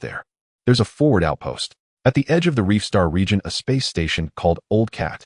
I usually contact them directly there. I simply help them out as usual, and that's it. I really don't know. Emoli exclaimed. No more? The Old Cat space station. He stroked his chin. It doesn't sound like a legitimate place.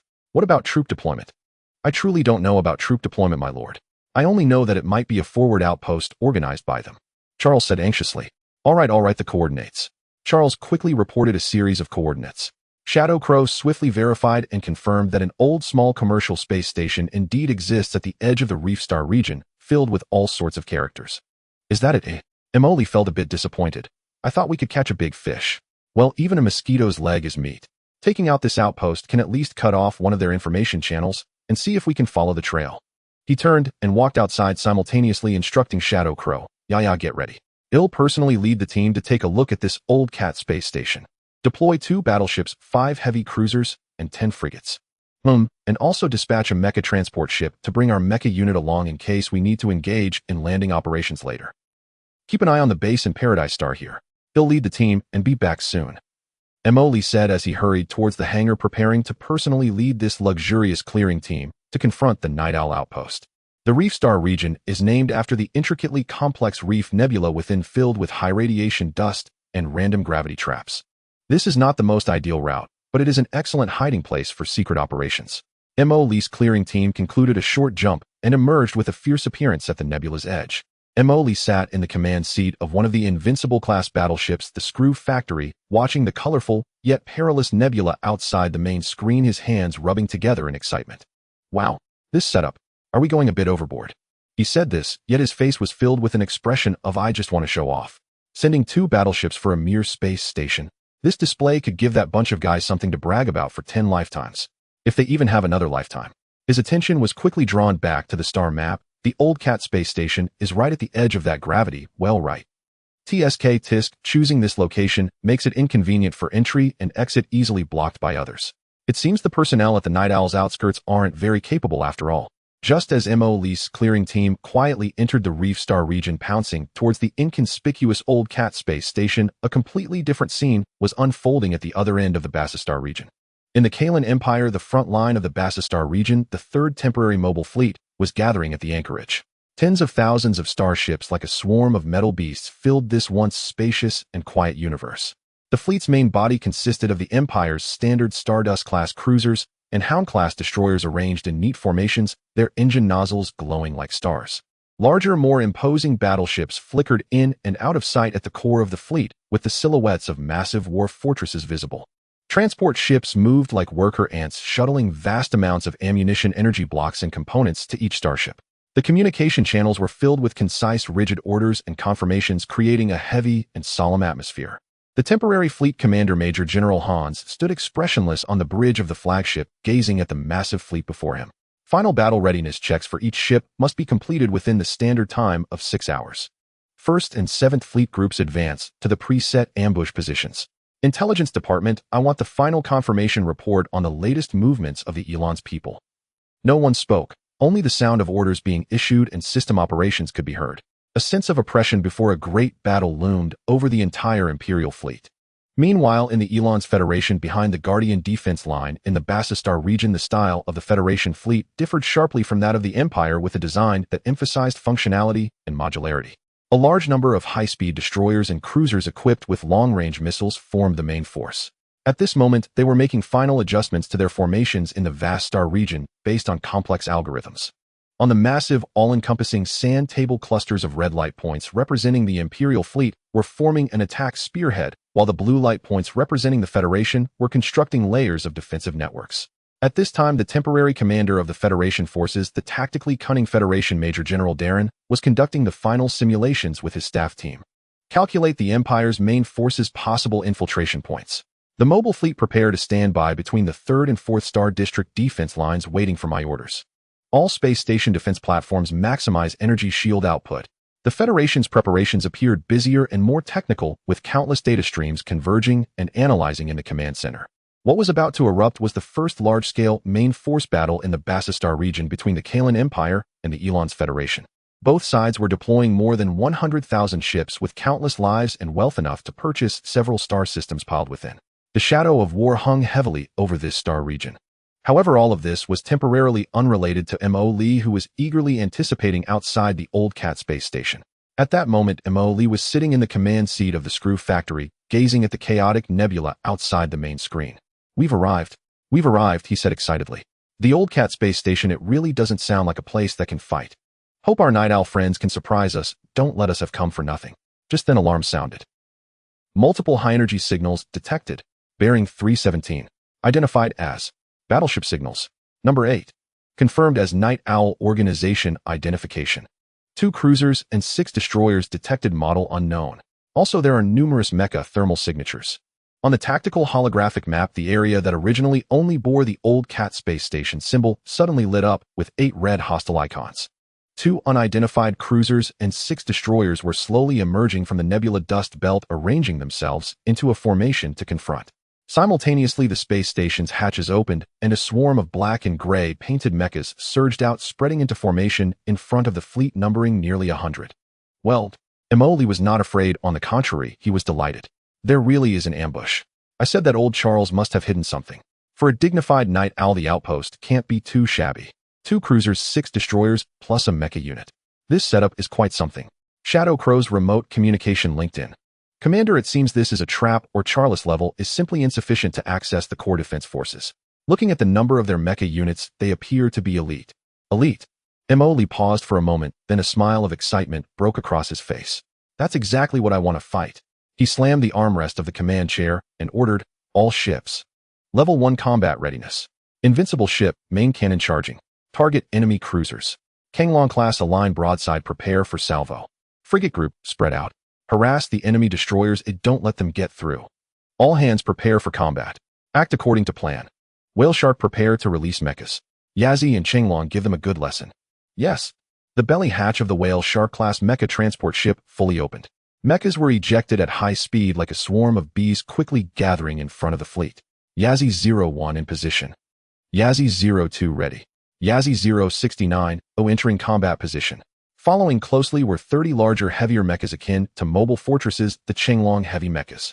They shouldered massive external cannons and missile launchers, striding forward with heavy steps, their rear heavy particle thrusters emitting a ghostly blue glow as they propelled forward. Chenglong 01 engage. The mecha communication channel was filled with each mecha's concise reports. Among them, Gray piloted Yazi 069, operating smoothly, precisely timing his entry into combat position, standing out among numerous elite pilots. Emoli watched the efficient deployment of the mecha unit on the tactical screen, nodding in satisfaction, deliberately calling out in the communication channel, Gray, you're doing well. Your moves are quite nimble. Fight well, and he'll treat you to chicken legs later. The channel was filled with Gray's excited reply, understood, boss. He then said no more, piloting Yazi 069 as he swiftly cut into the flank of the enemy mecha group, his beam rifle accurately firing, instantly destroying 2 night owl mechas attempting to close in. Yazi 01 reporting all squads are assembled. Chenglong 01 reporting heavy fire units are in position. In the vastness of space, battle erupted in an instant. Energy beams crisscrossed while missiles trailed fiery tails, carving deadly trajectories. Meanwhile, the fleet engagement had begun. The 2 cruisers of Night Owl fired first, their massive energy beams slicing through the darkness, shooting straight ahead. 6 destroyers followed closely, launching a barrage of missiles. Shields up. Evasive maneuvers. Sanglong formation, concentrate fire, and take down that cruiser on the left. The invincible ship, aim for the one on the right, charge the main cannon. Let them taste the power of this big guy. Emoli issued orders rapidly, his eyes focused. The Kanglong class heavy cruisers' side-mounted thunder particle beam cannons flared to life, delivering a devastating beam that slammed into the shield of the left Night Owl cruiser, causing violent ripples. The Jingjing class frigates utilized their close-range laser cannon arrays to create a dense barrage, intercepting incoming missiles. The Screw Factory and another invincible ship's bows, the Star Extinguisher, tri-barrel ultra-heavy, phased impact, main cannon began to emit a ghostly light, indicating the energy was fully charged. Target locked. Main cannons fire. Boom. Dozens of massive energy torrents capable of tearing through space erupted from the bows of the 2 invincible ships, crossing the void with unstoppable force, crashing violently into the shield of the right Night Owl cruiser. The cruiser's shield didn't even hold for a second before it shattered like fragile glass. Boom. The destructive energy penetrated the ship's body, triggering a chain reaction of explosions. A colossal fireball silently expanded in the vacuum, completely consuming the cruiser, turning it into a scattered mass of debris. Beautiful. Emoli slapped the control panel. A one-hit kill. This invincible ship packs a punch. On the other side, under the concentrated fire of 5 Kanglong class cruisers, the left Night Owl cruiser's shield was also on the brink of collapse, its hull damaged in multiple places, emitting sparks and flames. Starships exchanged fire. The battle was relentless, and the mech battlefield was equally brutal. In the cold vacuum of space, beams crisscrossed and explosions of mech bodies flared intermittently, mostly involving the Night Owl's mechs. Gray piloted the Yazi 069 like a specter, weaving through the dense barrage of fire. The vector nozzles at the joints of the mech erupted with brief blue flashes, propelling the body into various emergency maneuvers that nearly defied physical inertia, precisely avoiding lethal energy beams. Yazzie 069, 3 targets approaching fast from your right. A teammate's warning echoed through the comms. Gray's gaze swept across the tactical screen. 3 black-gray night owl mech signals surged from behind a massive warship wreckage, fanning out in formation to encircle him, their rapid-fire cannons already spitting flames. Received. Gray reacted swiftly, thrusting the left control stick forward while his right hand swiftly navigated the control panel. The main thrusters of Yazzie 069 suddenly ignited. The mech advanced rather than retreated, charging forward at an extremely tricky angle into the barrage. Bang, bang, bang. The cannon shells grazed the mech's outer armor, sparking small flames. Just as he was about to pass by the enemy, Gray stomped on the pedal with his right foot while pulling the left control stick to the side. Yazzie 069's body instantly slid sideways in an almost lateral motion, the high-frequency particle vibrating blade in his right hand sweeping upwards in a fluid motion. Sizzle. A ghostly blue arc flashed. The leading night owl mech was cleanly sliced in half at the waist, exploding into a fireball. The other 2 enemy mechs clearly did not expect Gray to be so aggressive. Their movements faltered noticeably. Gray seized the fleeting moment, raising Yazzie 069's left arm. The arm-mounted rapid-fire particle cannon let out a series of sounds, accurately striking and destroying the cockpit of the left enemy mech. Almost simultaneously with the destruction of the left enemy mech, Gray maneuvered the mech into a low spin, dodging the thermal axe swung by the enemy mech on the right in a panic. The momentum of the spin not yet exhausted. Yazzie 069's right leg shot out like a steel whip, delivering a heavy kick to the chest of the last night owl mech. Bang! The tremendous impact sent that nightingale flying backward, losing its balance. Gray gave no opportunity for retaliation. As soon as Yazzie 069 stabilized, he raised his right-hand particle beam rifle, locking on, and pulled the trigger. Whoosh! A ghostly blue particle beam pierced through the void, accurately hitting the cockpit of the still-rolling enemy mech. Boom! A third fireball blossomed in the vacuum. From engaging to neutralizing 3 targets, the entire process took no more than 10 seconds.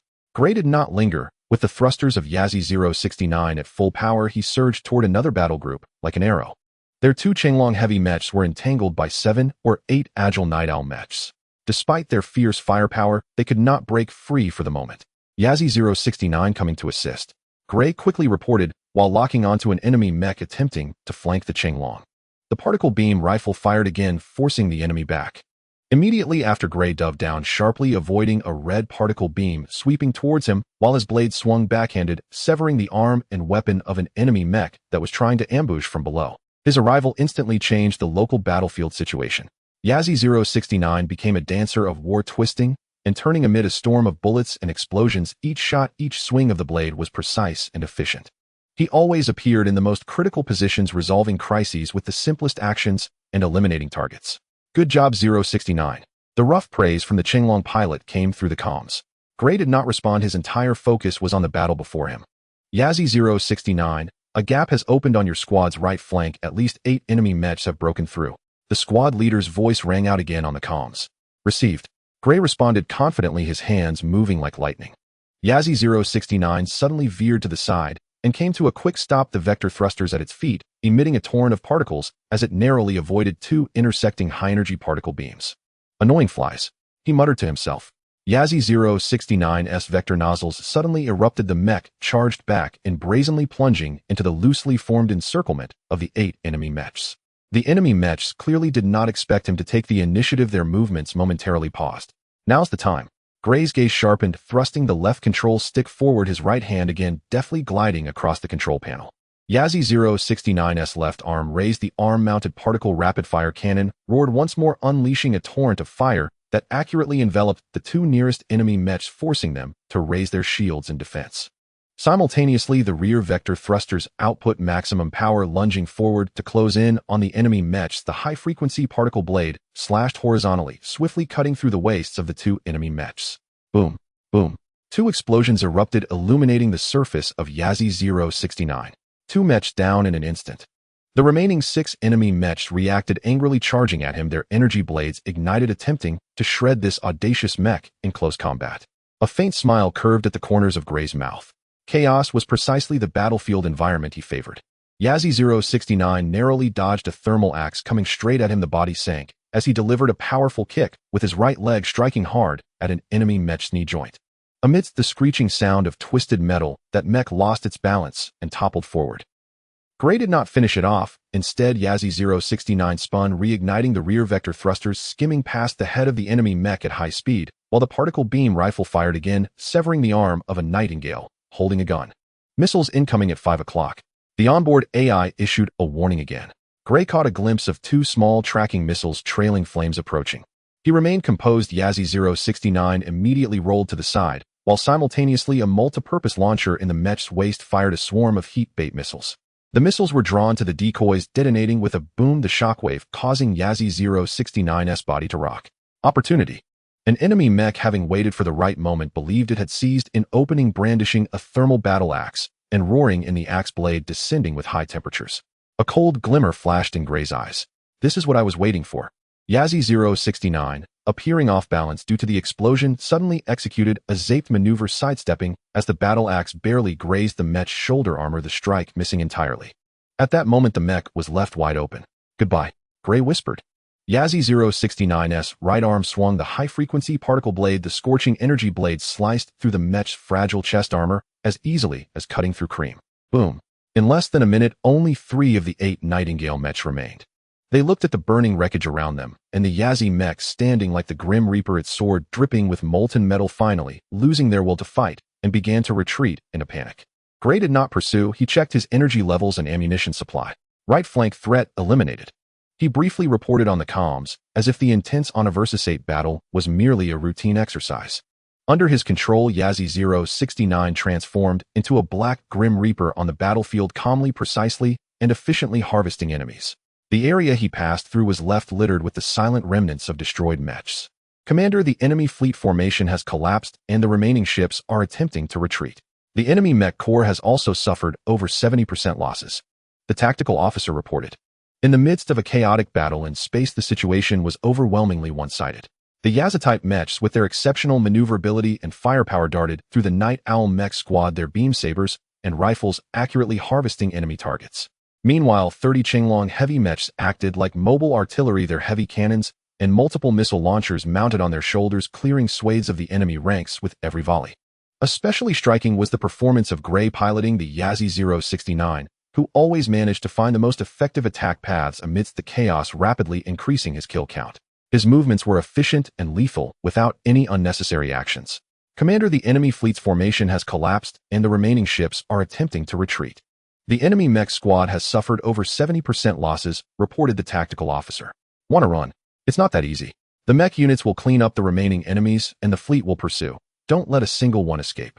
Prepare to send personnel to take control of the Old Cat space station. Emoli ordered.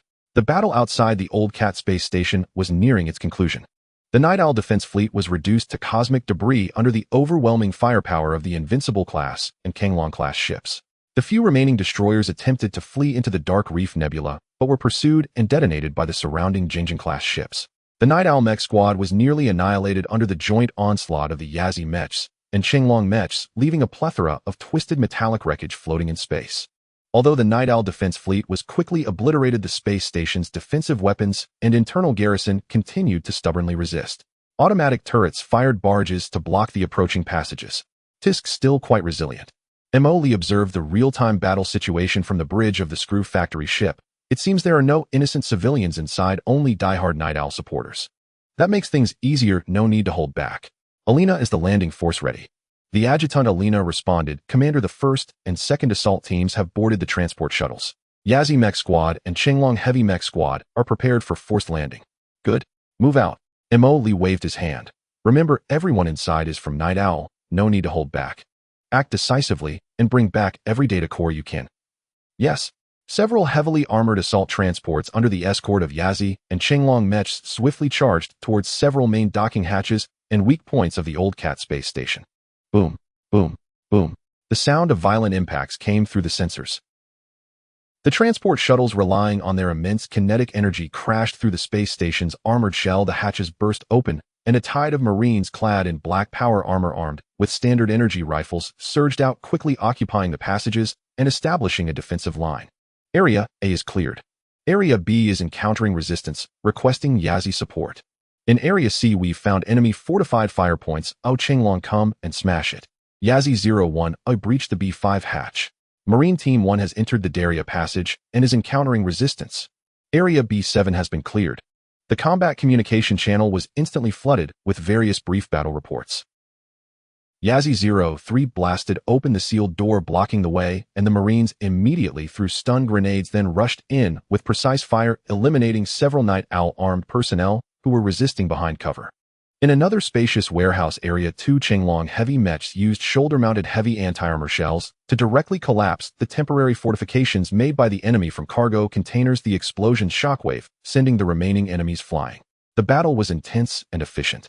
The Night Owl organization members resisted with exceptional tenacity, utilizing the complex terrain of the space station to establish layered defenses with various automatic turrets and laser tripwires, causing some trouble for the landing forces, while Gray piloted the Yazi-069, remaining active at the front line. His mech skillfully avoided crossfire, the arm-mounted rapid-fire particle cannon accurately targeting the enemies hiding behind cover. In a main passage, 2 enemy heavy mechs attempted to block the advancing route.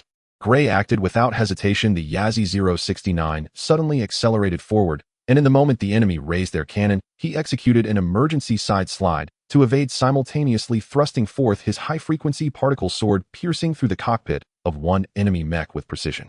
The other enemy mech had just adjusted its aim when it was blown to pieces by a Chang'an heavy mech following closely behind. Well done, 069. The channel was once again filled with praise. The Marines showcased their tactical proficiency as elite infantry, steadily advancing with precise shots and seamless coordination. Energy gun particle beams crisscrossed within the passage, and the sound of grenades exploding was incessant. Though the Night Owl defenders fought fiercely under the overwhelming firepower and the tactical cooperation among the Marines and mech support, their defense line was gradually compressed inward. Emily sat in the command chair of the Screw Factory ship, observing the battle through the helmet cameras of the Marines and the sensors of the mechs, continuously commenting, "TSK Tisk, that automatic turret position is quite sneaky, almost hit our Yazi-05. Well done. The Marine Team 7 is quite responsive. Wow, that guy over there is trying to pull off an honor shot. Seriously, bro, we won't kill you if you surrender." Alright, forget I said anything. Chang'an-08, didn't you notice movement in the left passage? Be careful of ambushes. And that Yazi-069 Gray, is he racking up the kill count again? Hey, this kid is truly talented. Emily watched as the green signals representing their side continued to penetrate deep into the core area of the space station, nodding in satisfaction. It seems we're almost there. It should be wrapped up in about 10 minutes. At that moment, the tactical officer responsible for monitoring the overall status of the space station suddenly shouted, "Commander, we have detected an abnormal spike in the core energy readings of the space station. The reactor output power has exceeded the safety threshold by 300, and it is still rising. Multiple internal areas have detected pre-activation signals for energy detonation devices." Mo Lee's smile instantly froze, and he sprang up from the command chair. What the hell? Energy overload. Pre-activation of detonation devices. Are they planning to self-destruct? How ruthless even their own people are there. The urgent voice of Xianxia also came through the communication. "Commander, based on the energy fluctuation pattern analysis, this matches the final phase characteristics of a large space station self-destruction program. Estimated complete detonation time. Less than 3 minutes. Damn, are they serious? If they can't win, they'll blow it up. This is getting out of hand." Mo Lee, furious, jumped up, immediately shouting into the communication channel, "All landing units. All landing units. Emergency evacuation. Repeat, emergency evacuation. The space station is about to explode. Immediately abandon current targets and return to transport shuttles or mechs at maximum speed. Execute immediately." The order was transmitted across all channels, reaching every soldier and mech pilot's ears in an instant. Received. Yazi squad, disengage. Retreat to the nearest exit. Received. Marine Team, abandon current targets and retreat at full speed. Received. Transport shuttles, emergency, start assist evacuees. On the front line, the Chang'an mech that was about to breach the last blast door immediately ceased charging and turned around without hesitation. The Yazi mechs, suppressing fire, quickly withdrew. The Marines also showed no reluctance to fight, providing covering fire and alternation as they orderly retreated towards the passage they came from. Gray's Yazi-069 was just pulling the high-frequency blade from the wreckage of an enemy mech when he heard the order. He immediately maneuvered the mech to turn around the main thrusters at full power, racing back along the route they came. He even casually scooped up a Marine who had fallen due to the explosion's shockwave, cradling him in the mech's palm as they rushed towards the nearest docking hatch. The passage was chaotic and the surviving Night Owl defenders tried to block their way, but the retreating forces of the Screw Factory had no intention of lingering, using their most ferocious firepower to carve a path out, charging out with all their might. Hurry, hurry, hurry. Don't bother with those minor fish. Run. Mo urged over the channel, his eyes fixed on the rapidly fluctuating energy readings and countdown displayed on the screen. Inside the core control room of the space station, the person in charge wore a crazed and resolute expression, looking at the screen displaying self-destruction program activated irreversible, then glancing at the monitoring footage of the rapidly retreating enemies, he grinned and pressed the final confirmation button. Night Owl. Long live. The alarms inside the space station grew increasingly shrill, and piercing red warning lights flashing wildly. The landing forces displayed exceptional training, the retreat process busy yet orderly. The mechs cleared a path followed closely by the Marines, who encountered small groups of enemy harassment but showed no inclination to engage. They directly used the most intense firepower to clear the way. These madmen. If they don't want to live, they shouldn't drag us down with them. The transport shuttle's engines had already started, the hatches open. The first assault team has boarded. Yazi squad has been fully recovered. The Chenglong mechs are boarding. As the last Chenglong heavy mech, dragging a slightly damaged leg, stepped into the transport shuttle, the hatch slammed shut, and the countdown had already entered the final 30 seconds. Retreat. Full speed retreat. Emily shouted. The transport shuttles and the mechs responsible for covering the rear opened their vector thrusters to full power, desperately fleeing from the old Cat space station, which was about to become a massive bomb. Screw Factory and the outer escort fleet had also retreated to a safe distance. The countdown hit 0. In silence, an extreme light suddenly erupted from the core of the space station, instantly engulfing the entire structure. Following that was a silent yet magnificent expansion, tearing and shattering. In the soundless universe, an enormous fireball suddenly expanded, instantly consuming the entire space station. The solid metallic structure was easily torn apart, melted, and scattered in all directions before the devastating force. The intense electromagnetic pulse even caused the nearby several Jingjing-class frigates' shields to ripple violently. The fierce explosion lasted for several seconds before gradually calming down. The location where the old Cat space station once stood was now only a cloud of debris continuously expanding, made up of scorching metallic fragments and dust. The Night Owl members and leaders who were stubbornly resisting inside were transformed into cosmic dust amidst the violent release of energy, leaving behind only a wasteland of scattered metallic fragments. Emoli looked at the glowing mass on the main screen, patted his chest, and breathed a sigh of relief that was close. I almost became part of a space firework. These guys are truly a bunch of madmen. He then placed his hands on his hips, pointing at the cloud of debris, and complained, is it really necessary? Isn't it just a forward station? You self-destructed. Is the corporate culture of your Night Owl a bit too extreme? How can you survive in the villain circle with this mentality? What a pity, I wasn't able to acquire the core data. It was all in vain. Oh, I only caught a few small fry and gathered a bunch of scrap metal. Ingya's voice came through, reporting, Commander, we have successfully evacuated all landing troops with only minor damage to some mechs.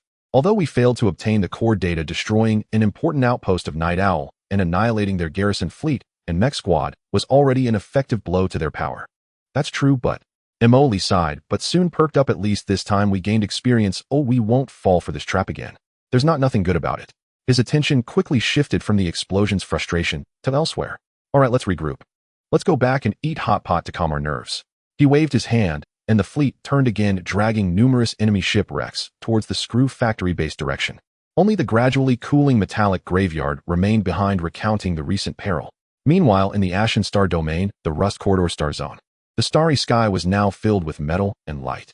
The Kalan Empire's third temporary mobile fleet, with 70,000 starships, transformed into a mountain of steel blocking the path of the Federation's attack. The formation was heavy and clearly layered. At the forefront was a barrier composed of dense destroyers, frigates, and cruisers, while behind them was a larger array of capital ships. Countless assault ships and battleships with hulls nearly 6 kilometers long swam among the giant vessels like sardines. At the core of the fleet, on the bridge of the temporary flagship, unyielding Stormbreaker-class battleship, stood General Hans with his hands clasped behind his back. Around 50 years old, with a rugged face and steady eyes, he gazed at the tactical star map, showing the enemy's gradually approaching red light. All fleets report final battle readiness. His voice was not loud, but clearly resonated through the command level. First defense group ready. Second assault fleet final ammunition checks completed. Flank escort formation, maintain integrity. All ships' shields and weapon systems are operational. Hans nodded slightly and immediately ordered all ships maintain formation, wait for the best firing range, as per the predetermined plan. Shield energy allocation to maximum. All gun groups load energy-penetrating warheads, activate high-energy pulse cannon arrays. His voice was calm, revealing no signs of turmoil. Let us welcome our distant Federation friends. The communication channel was filled with concise confirmations from various fleet commanders. At the far back of the Imperial fleet array, a gigantic, suffocating shadow nearly obscured the starlight behind it. The Titan War fortress, exceeding 50 kilometers in length, was itself an ultimate deterrent. It was not a traditional warship, but a mobile interstellar fortress equipped with super shields comparable to planetary defense platforms and various heavy projectile and laser energy weapon arrays, including the Revelation-class giant particle beam emitter capable of destroying asteroids and a multi-layered missile silo array. It was the absolute core of the fleet and the ultimate decisive weapon. The entire Imperial fleet began to enter its final battle preparation state, like a finely tuned machine. Opposite them, the Elon's Federation's 5th Temporary Legion, with over 80,000 starships, was approaching in a more aggressive formation. High-speed destroyer groups roamed around the main fleet. The cruisers equipped with long-range missiles concealed themselves in the shadows of the formation, waiting for the best opportunity to launch. The unique electronic warfare fleet cluster released invisible interference waves, causing the sensor readings in this airspace to become somewhat blurred. The attack fleet group gradually advanced towards the Imperial defense array. At the center of the fleet was the heavyweight battleship Star Core Annihilation class, on which the commander of the Federation's 5th Temporary Legion, General Darren, was aboard his flagship, Sophisticator Star Core Annihilation classy battleship. Relatively young, his eyes held a glimmer of cunning and calculation, favoring surprise victories. Leaning against the comfortable command chair on the bridge, he lightly tapped the armrest with his fingers, a trace of a playful smile lingering on his lips. Before him, the holographic sand table displayed data streams, refreshing like waterfalls, reflecting in real time the movements of the Imperial fleet. The red dots representing the Imperial fleet formed a solid barrier. That old guy Hans is still using the same old tactics, the standard Imperial Iron Turtle formation. He turned to his staff team on the bridge. Are we ready? General, the assault fleet has entered the designated position. The missile cruiser coordinates are set, locking onto critical points in the Imperial battle line. The electronic warfare team is ready and can initiate interference at any time. Darren nodded, his cunning smile becoming more pronounced. Excellent. Tell the boys to proceed as planned. Let's give those noble lords of the Empire a good lesson on what war really is. Suddenly, the battle erupted in silence. The Federation fleet moved first. The Raider-class and Swift-Oval destroyer groups suddenly accelerated from both flanks of the array like two sharp daggers, swiftly stabbing into the side of the Imperial fleet's defense array. They were not seeking a frontal breakthrough, but were using speed and agility to attempt to stretch and disrupt the Imperial formation. Almost simultaneously, the Guardian-class and Falcon-class cruisers that had been hiding behind the Federation formation opened their missile launch silos in unison. In the next second, thousands of long-range anti-ship missiles trailing brilliant tails arced like a swarm, crossing the front battlefield and heading towards the most conspicuous battleships and heavy cruisers in the Imperial battle line. The Imperial defensive fleet immediately reacted, detected a massive missile attack, high-speed enemy ships on the flanks, monitoring a large number of local mech signal sources. All ships focus shields in the direction of the attack. Activate all close defense systems. Flank escort fleet, engage the enemy's high-speed ships. Prevent them from approaching the main formation. Deploy the Starbreaker mechs. General Hans ordered succinctly and powerfully. The various fleets of the Imperial warships immediately responded. The energy shield's glow flickered violently on the surface of the hull, adjusting its defensive strength. Dense arrays of close defense laser cannons lit up, constructing a laser barrage in front of the fleet to intercept the incoming missiles. Boom, boom, boom. Countless fireballs exploded in space. Most of the missiles were successfully intercepted, but some managed to slip through the barrage, crashing hard against the Imperial warship's shields, causing violent ripples. Some overloaded shields were directly hit, causing a series of chain explosions and scattering flames. The Imperial active mech Starbreaker quickly intercepted the Federation mechs, halting their advance. Meanwhile, the Imperial flank escort fleet engaged in a brutal battle with the Federal high-speed destroyers. Energy beams crisscrossed small aircraft and mechas, chased and tore at each other at close-range, explosions lighting up the scene. Main battleship group, target the enemy missile cruiser group, fire at will. Hans seized the brief moment after the Federal missile salvo to issue a counterattack order. Within the Imperial defense line, the main cannons of the Stormhammer-class battleships finally roared. Gigantic energy beams instantly crossed the vastness of space, striking fiercely at the missile cruisers behind the Federal formation. The Federals clearly anticipated this. Monitoring detected the Imperial battleship bombardment, reported the battlefield monitor on the bridge. Prepare to evade. Release the interference barrage. Activate shields to maximum power. Darren's commands were equally swift. The Federal missile cruisers executed emergency maneuvers, releasing large clouds of metal foil and energy interference to disrupt the targeting of the Imperial main guns. Several of the Imperial main guns' colossal particle beams were interfered with, striking empty space or grazing the Federal starship's shields, causing violent ripples.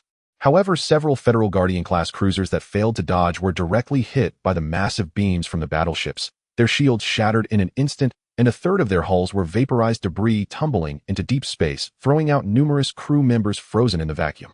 In the first round of confrontation, both sides suffered losses. The Empire withstood the Federals' initial fierce assault thanks to its solid defenses and powerful firepower, and retaliated. The Federals attempted to breach the Imperial defense line using speed and missile advantages. General Hans calmly observed the battlefield and adjusted his deployment, ordered the 6th Flank Fleet to strengthen their defensive formation and increase firepower. The 2nd Fleet applied pressure on the Federal left flank. General Darren watched the slight adjustments of the Imperial fleet on the star map screen, a broader smile creeping across his face. They've taken the bait. Order the right-wing destroyer group to accelerate and cut in. Target the Imperial flank fleet from the side. Missile ships' second salvo cover the Federal frontline defense fleet and the follow-up escort fleet. The Federal high-speed destroyers like sharks sensing blood surged from the flanks, launching a barrage of rapid-fire cannons and deep-space torpedoes at the weak defensive spots of the Imperial Second Fleet. Meanwhile, a new wave of missile rain precisely struck the rear of the Imperial Vanguard fleet, causing considerable chaos. The battle had escalated into a fierce intensity from the very start. Hundreds of thousands of starships from both sides tangled, exchanged fire, maneuvered, and exploded in this vast expanse of stars. Energy flashes and fireballs from exploding ships painted a brutal yet magnificent picture of cosmic warfare. Relying on the Imperial fleet's foundation and strong frontal firepower, Hans steadily advanced, attempting to break through with brute force. Conversely, Darren fully utilized the Federal fleet's mobility and tactical flexibility, continuously flanking, harassing, and setting traps to gradually weaken and tear apart the Imperial defense formation. The battle continued. General Darren gazed at the star map, a smirk forming at the corner of his mouth as he continued issuing orders. Vanguard Destroyer Group, accelerate. Conduct sustained harassment attacks to draw enemy fire.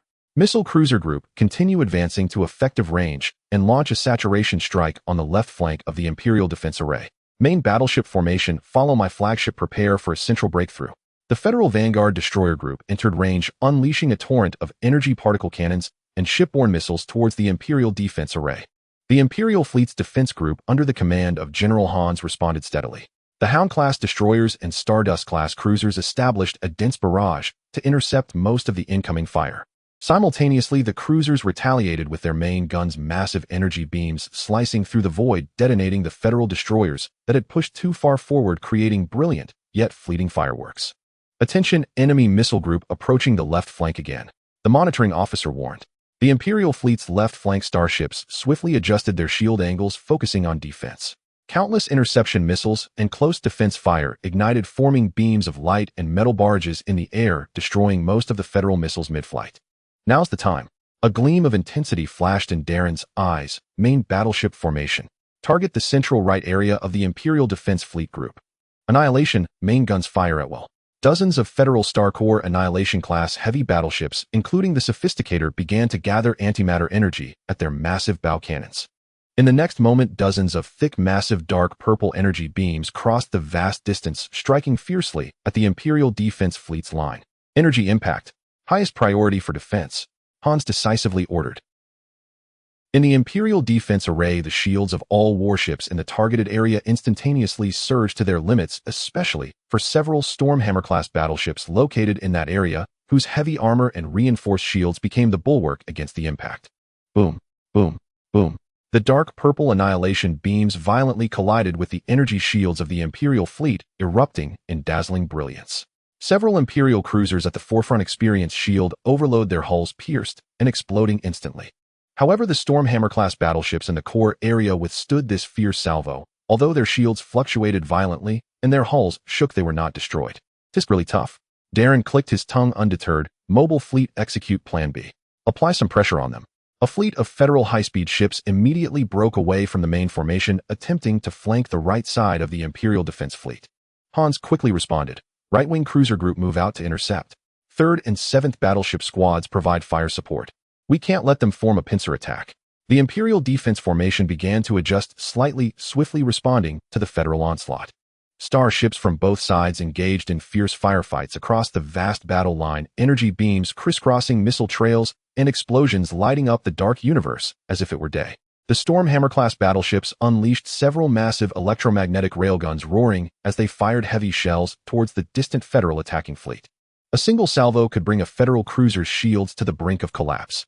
Meanwhile, the Sophisticator continuously sought weaknesses in the Imperial defense line with its ultra-long-range precision strikes. Each shot from its annihilation cannon forced the Imperial defense fleet to allocate resources for defense. The battle devolved into a brutal war of attrition. Shields of ships were overloaded and turned to cosmic dust under the dense fire. Logistics vessels from both sides frantically scurried at the battlefield's edge, rescuing the wounded, repairing warships, and replenishing ammunition. Just as the battle situation became critical, General Hant's gaze turned to the enormous shadow behind the fleet. "It's time," he said solemnly.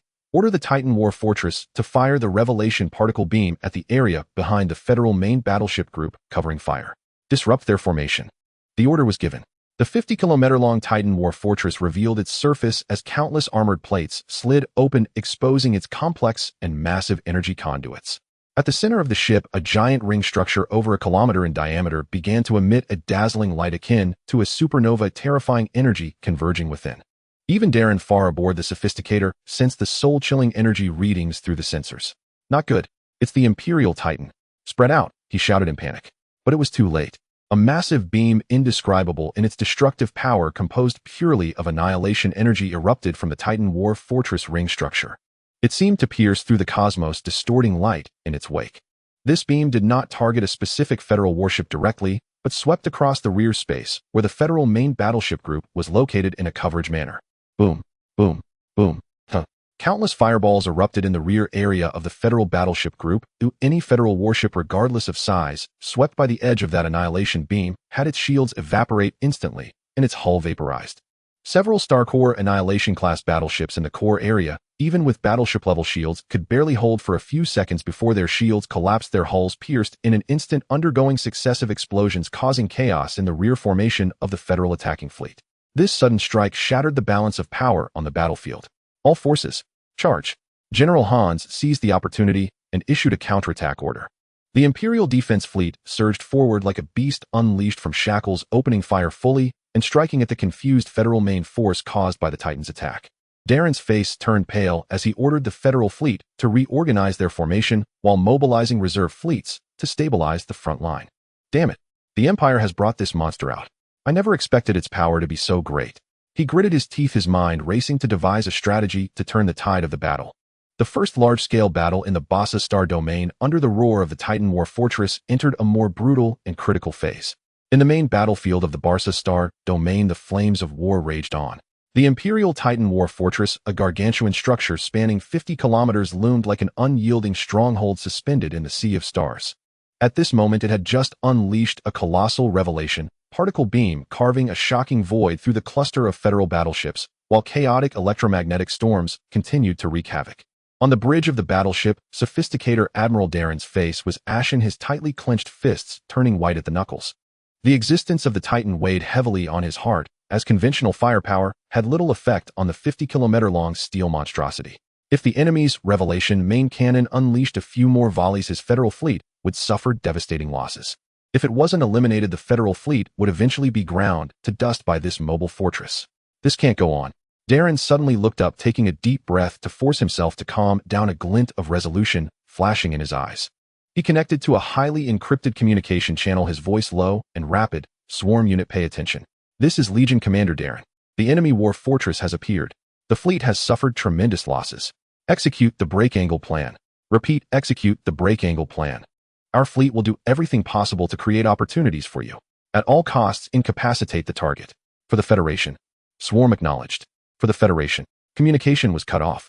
Darren immediately turned to the entire Federal fleet communication channel, his voice suddenly rising with undeniable determination. "All fleet clusters, listen up. Abandon the original attack formation. Execute the Iron Curtain cover protocol. All units maximize firepower towards the enemy Titan fortress. Missiles, energy weapons, expend everything. Destroyer close defense cannons, focus on those Imperial assault ships. Open a path for our true trump card. Hurry up." The order was as solid as a mountain. The Federal fleet, previously slightly chaotic due to the Titan's attacks, erupted with astonishing execution at this moment. All starships capable of fighting, whether the massive Star Core obliteration battleships or the nimble destroyers, even the logistical support vessels.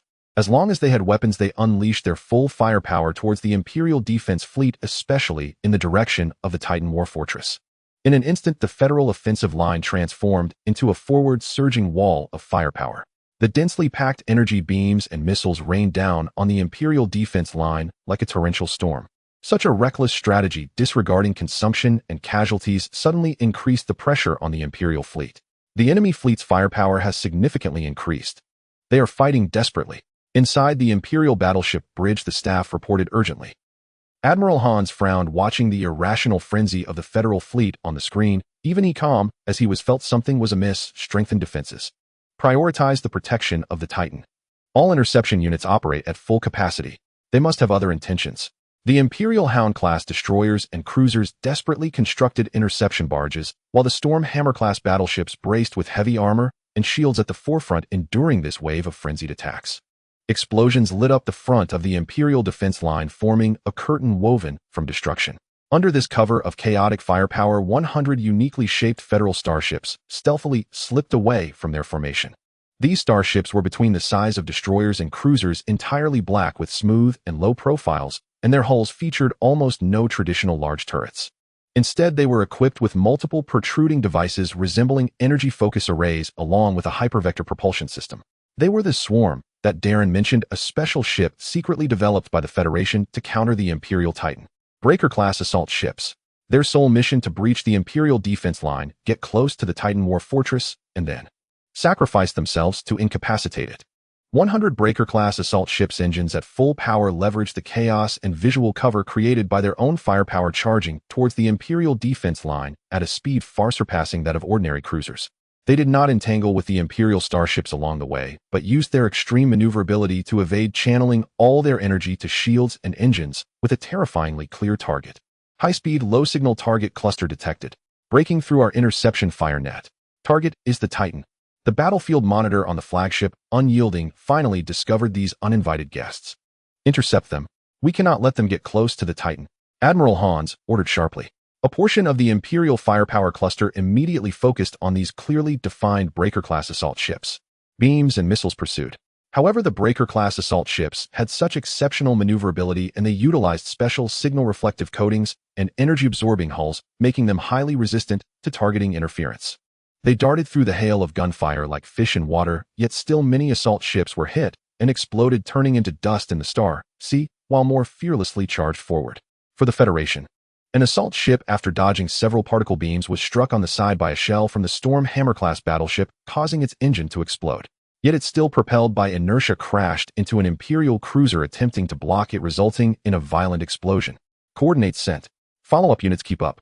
Another Breaker-class assault ship, riddled with holes from closed defense fire, still managed to transmit data on weak points of the Imperial defense line at the last moment.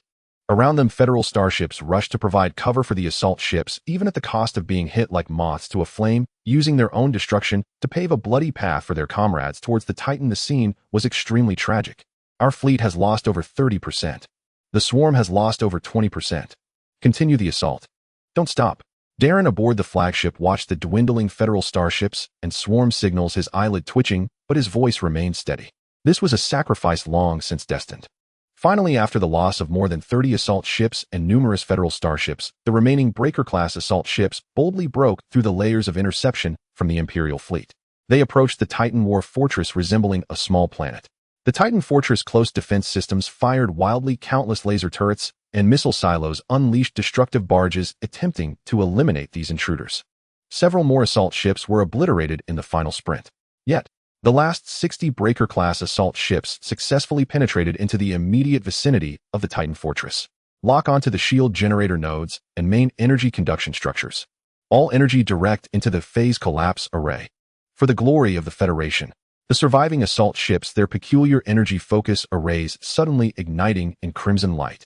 They did not launch any shells or beams. Instead, they compressed and converted all the ship's energy, including engine and auxiliary life support reserves, forming a highly unstable phase interference field targeting the colossal shield and energy systems. In the next moment, these Federal assault ships, without a hint of hesitation, controlled their ships on the verge of disintegration, unflinchingly crashed into specific energy node areas on the Titan war fortress thick armor. Boom, boom, boom, boom. A series of explosions erupted on the surface of the Titan fortress. There were no dazzling fireballs, only ripples of energy distorting and trembling through space itself, rapidly spreading along the fortress exterior. Xihe. The layer of super shield on the Titan war fortress, which could hardly be shaken by conventional weapons, flickered violently like a strobe light, its brilliance quickly dimming and becoming unstable. Numerous turrets and sensor arrays on the fortress surface sparked with electricity, their operations evidently slowed down. It was not destroyed, but the shield system, which could withstand a fleet-wide barrage, was temporarily overloaded and incapacitated. The internal energy conduction also suffered severe interference, and the main weapon, the Revelation level main cannon, was clearly unable to fire again in the short term. We succeeded. Admiral Darren slammed his fist down, a mix of sorrow and ecstasy on his face. All forces, seize the opportunity. The Imperial Titan has been incapacitated. Attack. All-out assault. The Federal fleet's morale soared, taking advantage of the temporary chaos caused by the Titan's injury to launch an even fiercer attack. Admiral Hans watched in dismay as the energy readings on the screen plummeted, the shield collapsed, and sparks erupted from multiple points on the Titan fortress surface. He had underestimated the Federation's determination and their hidden trump cards. Order the Titan to urgently withdraw from the battlefield. All fleets tighten formations and shift to elastic defense. Ensure the Titan is covered during retreat. He had no choice but to issue a conservative command. At the moment when the Empire and the Federation clashed in the Barca Star domain, turning the Starry River into a scene of chaos far away in the Ashen Star domains, C-77 asteroid belt, the main base of the Screw Factory, was bustling with a lively scene of spectators. Mo Lee sat back comfortably in a chair in the command center, his legs crossed, as the huge main screen in front of him was divided into several sections, displaying streams of complex data and processed battlefield images. He held a cup of specially supplied coffee from Heaven Star in his hand, emitting a faint aroma. Tisk, tisk, tisk, it's really happening. It's really happening. He sipped his coffee, his eyes gleaming as he stared at the screen. His expression resembled that of someone watching an interstellar sports match rather than a battle that would decide the fate of countless lives. This is a live broadcast, and it's in ultra-clear HD. Our deep divers are doing great, he exclaimed in wonder. Yeah, hurry. Analyze the data stream just sent back by Deep Diver No. 7 from the Empire. I want to see the changes in the Imperial formation, Emoli shouted. Standing at his side, Inya, dressed in a neat white uniform with shoulder-length hair, quickly operated the control panel upon hearing his command. Soon one of the split screens on the main display showed a clear dynamic image of the Imperial fleet, even indicating the energy shield strength and estimated ammunition consumption for each fleet. Wow, the Empire's turtle formation is truly the essence of survival tactics. Emoli pointed at the Imperial defensive formation on the screen. Look at the shield connections. This crossfire, Major Hans, is indeed a remarkable figure. Suddenly, a signal representing an extremely high energy reaction lit up on the screen, followed by a large number of light points representing a section of the Federation disappearing or dimming. What the hell? What's happening? Did the Empire escalate their attack? Emily sat up straight. Inya immediately reported, according to cross-verified information from Deep Diver No. 3 and Deep Diver No. 11, the Empire has deployed the Titan War Fortress. They used the Apocalypse-class supermassive main cannon to deliver a wide-ranging strike, dealing significant damage to the main fleet cluster of the Federation. The main screen timely played a processed, somewhat blurred explosion scene that still conveyed its earth-shattering power. A 50-kilometer behemoth. With one shot, Mo Lee's mouth fell open, forgetting to sip his coffee. If that thing were to be fired at our doorstep, we wouldn't even need to fight. Its gravitational field could tear C-77 apart, right? Incredible. Truly incredible. He regained his composure and began to grumble, but isn't this a bit too much? The Federation must be crying in the bathroom. As if to respond to his complaints, on another split screen, the light points representing the Federation fleet suddenly began an irrational and reckless full-line fire suppression. Is the Federation panicking? Are they starting to throw things around? Emily wondered. But Ingya's keen eyes had already caught the anomaly. Commander Deep Diver 065 detected a small number of high-mobility, low-signal targets advancing under the cover of fire behind the Federation formation. The model is unknown, and they are not standard Federation starships. She quickly retrieved more detailed scan data transmitted by Deep Diver 142. On the screen, some sleek black ship silhouettes could be faintly seen stealthily moving through the shadows of explosions and beams. Oh, are they hiding some secret weapon? What are they planning? An assassination operation is the target. That Titan. As Xianxia pieced together more fragmented information sent by deep divers, the battlefield situation gradually became clearer. Target confirmed. The Federation has deployed approximately 100 specially modified high-speed penetration ships, codenamed Swarm, to execute a suicide attack targeting the Imperial Titan War Fortress. The Swarm units and the Federation fleet have suffered heavy losses, but they have breached the Empire's outer defenses. Approaching Titan, Swarm has activated special energy interference devices. Impact. On the main screen, the massive light point representing the Titan War Fortress saw its shield energy readings collapse like an avalanche, ultimately reaching zero. Simultaneously, the fortress' own energy signals became extremely chaotic and unstable. Did they succeed? These Federation lunatics really did it. Emoli nearly jumped out of his chair, exchanging 100 specially modified ships to temporarily incapacitate a Titan. This deal. Major Darren is quite a ruthless person. He watched the screen as the Imperial fleet was forced into defense due to the Titan's injuries, while the Federation fleet launched a fierce offensive, stroking his chin with a glint in his eyes. Go ahead and fight, the harder the better. He smacked his lips. It would be best if both sides exhausted their resources, turning warships into scrap metal and soldiers into bald heads. He turned his head, grinning at Xianxia.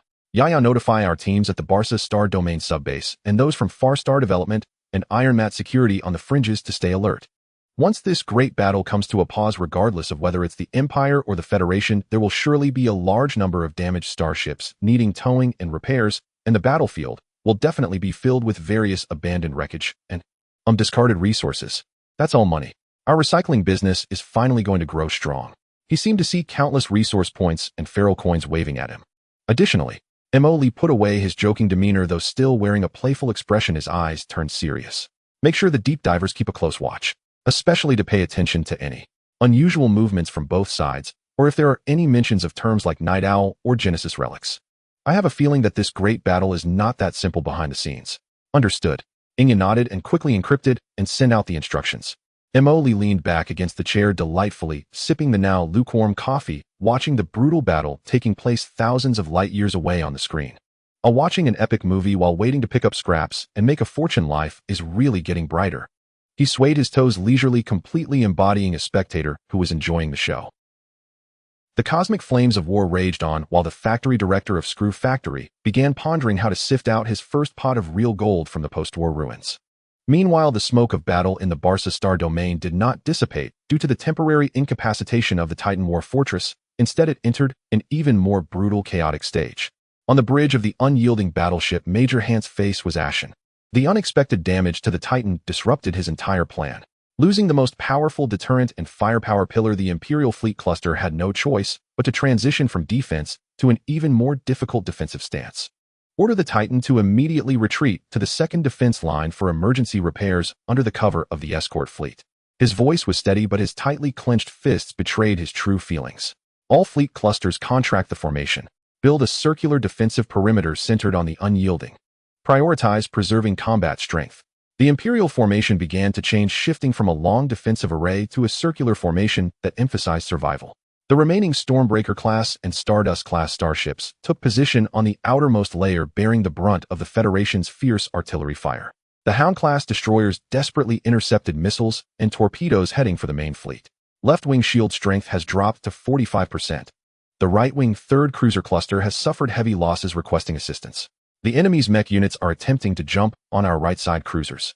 Bad news came one after another. Without the Titan's fire support and regional control, the Imperial fleet found itself somewhat passive under the Federation's reckless assault. Ships continued to overload their shields, turning into cosmic dust in explosions.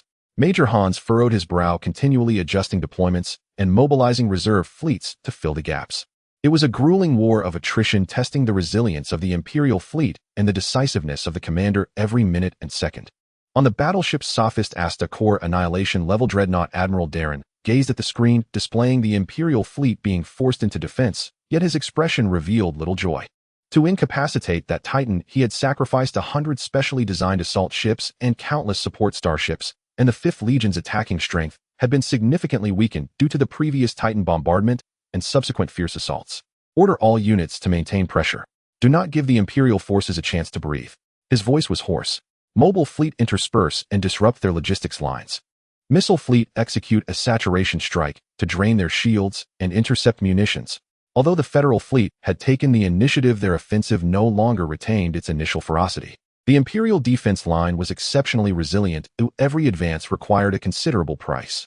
The battlefield fell into a stalemate with both sides engaged in a bloody tug-of war around the Imperial's shrinking defensive perimeter. The Star Core Annihilation level main cannon is charged. Target the damaged Stormbreaker-class ship on the Imperial right flank. Fire. The Sophist Annihilation cannon fired again, and a dark purple beam struck the target with precision. The Imperial battleship, already unstable in its shields, had a massive gash ripped in its side armor, resulting in a chain reaction of explosions that lit up the sky. Although it was not completely destroyed, it had utterly lost its combat capability. However, such results could not swiftly change the tide of battle. The Imperial circular defense was like a hedgehog, after biting in the Federation, found its mouth full of blood. Meanwhile, at the observation seat of the Screw Factory, at the C-77 main base, Mo Lee watched the real-time battle reports relayed by the deep divers, his mouth never closing. Wow, the Imperial turtle shell is truly tough. How can it withstand this much damage? He munched on sunflower seeds while commenting, "Old man Hans can still hold it together. He's quite a talent."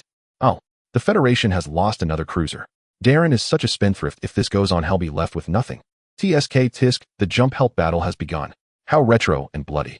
He gazed at the rising casualty figures on the screen, filled with sarcasm. Fight. Keep fighting. It would be best to reduce the battleships to scrap. That way we can recover them more easily. He thought with a wicked sense of humor. As time passed, the balance of the battlefield began to shift subtly. Although the Empire had suffered considerable losses, its core combat power remained, and the defensive formation was still solid. On the Federal side, due to the intense early attacks and the immense losses of the task force, the situation of being unable to proceed began to show. The intensity of the offensive had clearly decreased. Commander Deep Diver 083 reports that the Imperial defense line remains solid, and a signal from a new Imperial reinforcement fleet is detected approaching from behind. Deep Diver 041 reports that multiple combat units on the Federal front are experiencing delays in ammunition supply, and morale has dipped. Deep Diver 156 intercepted communications from the Federal Command revealing that Admiral Darren was requesting urgent local material support. Xihe compiled the information, continuously pressing buttons. Comprehensive analysis indicates that the Federal offensive has nearly reached its limit. Although the Empire has suffered heavy damage, its defense has succeeded, and some reinforcements have arrived. The battlefield is expected to gradually stabilize, and both sides may disengage. Oh, are they going to call it a day? Emily looked at the holographic screen. As the last energy beam dissipated into the void, the final motionless starship, bereft of power, floated like a dead fish among the wreckage. The first large-scale main force battle between the Quran Empire and the Alans Federation had finally come to a close, with both sides retreating to their respective bases, and the battlefield instantly fell silent and empty. The screen in front of Mo Lee was finally no longer flooded with blinding explosions and dense alarm information. Instead, it displayed the shocking post-battle statistics and images of the battlefield littered with debris. Commander Deep Diver 083 reports that the Imperial 3rd Mobile Fleet has begun to orderly disengage, maintaining formation, but its scale has been reduced by approximately 42%. The Titan War Fortress was slowly retreating under escort, its shields restored to basic levels, but its main weapon systems still showed offline status. Deep Diver 041 reports that the Federal 5th Temporary Legion has ceased its attack and is gathering remaining ships. Preliminary statistics indicate that the Legion has lost over 55% of its combat-capable vessels. The Swarm Task Force is completely wiped out. Deep Diver 156 reports that communications traffic from both sides has decreased by 90%, transitioning to post-battle evaluation and lost settlement stages. The Tata Duchy has issued navigational warnings for neutral zones. Xihe compiled the final battle report for display on the main screen. Preliminary results of the first battle in the Bossastar region. Empire side tactical objectives achieved successfully, repelled the Federation's offensive, but the strategic deterrent weapon, the Titan War Fortress, suffered heavy damage and is temporarily offline with severe fleet losses. Federation side strategic offensive thwarted, failed to breach the Imperial defense line, and at an extremely high cost managed only to temporarily incapacitate the Titan with heavy damage to the main fleet. Conclusion: Pyrrhic victory, Pyrrhic defeat. Neither side achieved its predetermined strategic objectives, falling into a stalemate, and will be unable to organize an offensive of equal scale in the short term. Wow. Emily looked at the concise, yet brutal summary, whistling goodness. Both sides suffered. The Imperial Titan War Fortress was crippled and lost face, while more than half of the Federation's fleet was annihilated and lost substance. This wave, it's a double loss. He enlarged the panoramic image of the battlefield captured by Deep Diver 029. The once empty star region was now floating with endless metal wreckage. From small fighter and mech fragments to the broken bodies of cruisers, it was as silent as a cosmic graveyard. Some areas still retained swirling energy remnants flickering with dangerous light. Tisk, look at this scene, it's just spectacular. Emoli shook his head, his tone filled with excitement from watching the chaos unfold. What a bounty of resources this is. Just floating there waiting for someone lucky to pick it up. He immediately perked up, leaping from his chair. Xianxia, quick, notify all our shell companies around the outskirts of the Bossastar region. Far Star Development, Iron Shield Security, Deep Space, Mining, get moving. First, immediately dispatch all available salvage ships and engineering vessels bringing the strongest towing beams and cutting tools. Get them to the battlefield's edge and prioritize salvaging those wrecks that appear relatively intact or contain rare materials. Be careful to avoid those that might still have energy reactions that could explode. Second, contact both sides. Reach out through an intermediary stating that we are neutral humanitarian aid and wreckage clearance services and ask if they need help towing away those incapacitated or lightly damaged ships. Prices are negotiable. We can provide neutral ports for demilitarized repairs. Third, let our deep divers be clever, see if they can find some forgotten resource warehouse coordinates amidst the chaotic communications from both sides, or some accidentally lost physical storage units of technical databases. You know what I mean. Instructions have been sent through encrypted channels.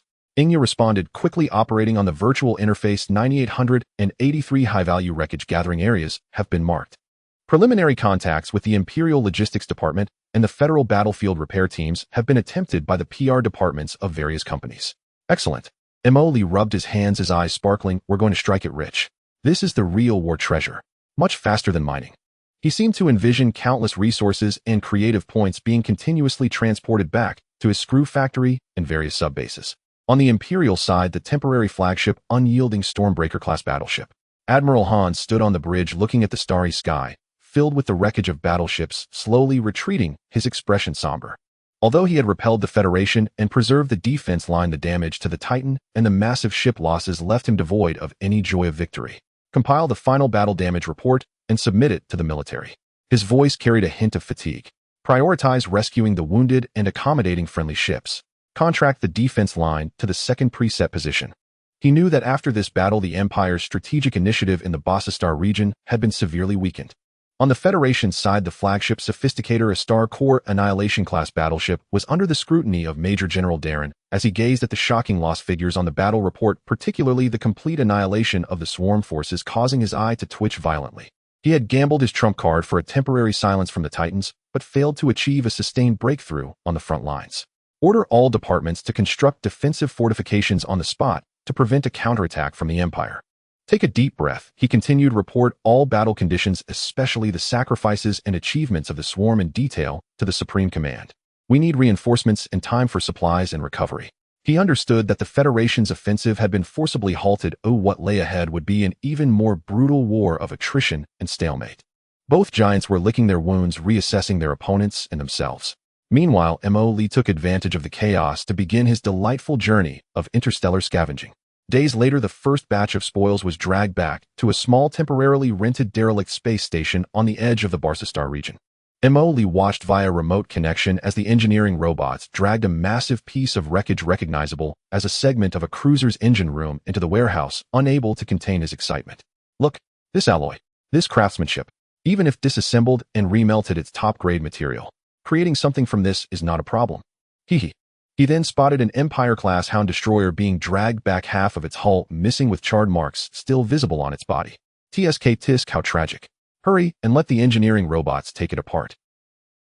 He was like a child who had fallen into a treasure trove. Although this treasure trove was filled with the aura of death and destruction, it did not hinder his eagerness to count his harvest.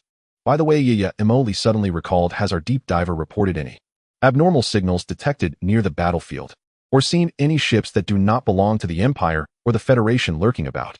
After checking the data, Xianxia shook her head in response. No relevant reports at the moment. Is the commander suspicious?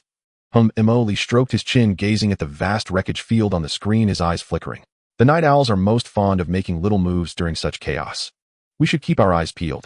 He felt that beneath this seemingly direct clash between the Empire and the Federation, there might be something else lurking below the surface. However, the most important thing right now is to thoroughly enjoy this wave of war dividends. Keep scooping. Don't stop. While those two haven't regained their footing, gather as much as you can. With a wave of his hand, Mo plunged back into his grand enterprise of interstellar scrap recovery. The smoke of war in the Barca Star region had not completely dissipated when another war devoid of gunfire had already erupted fiercely on diplomatic channels and negotiation tables. The fuse was the immense and invaluable field of war debris floating in space.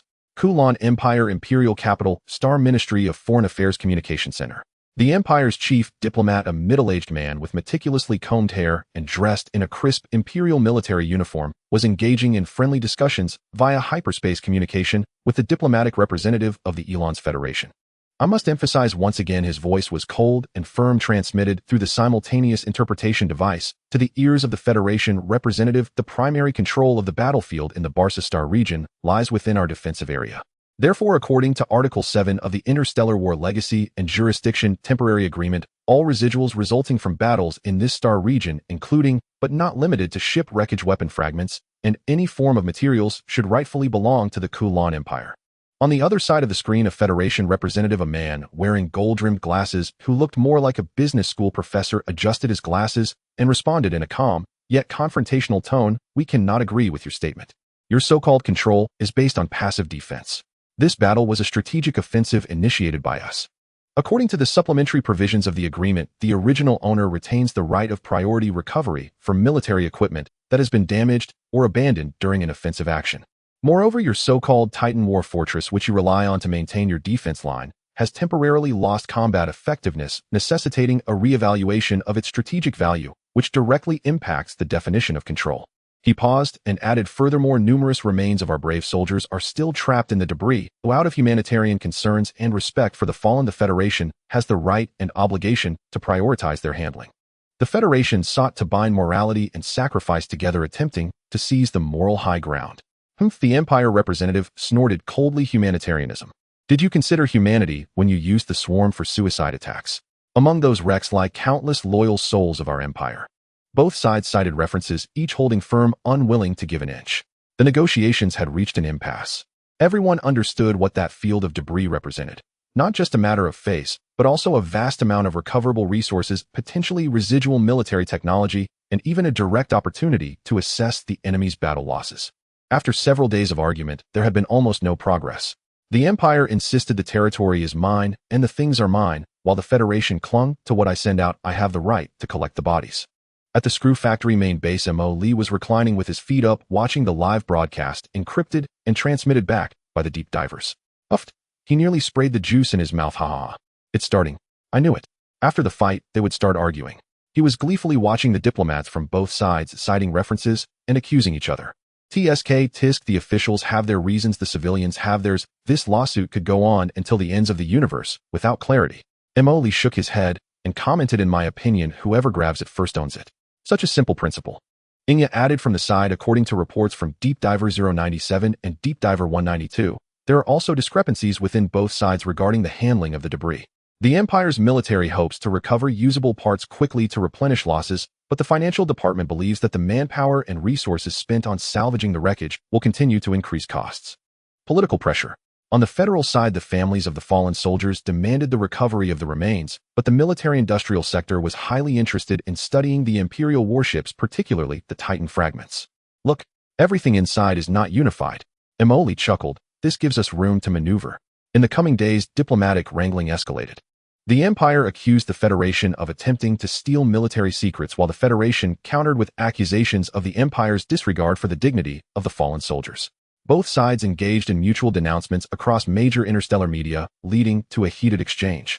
There were even rumors that small-scale frictions and incidents of mutual expulsion of salvaged ships occurred at the edge of the debris zone, with tensions rising sharply.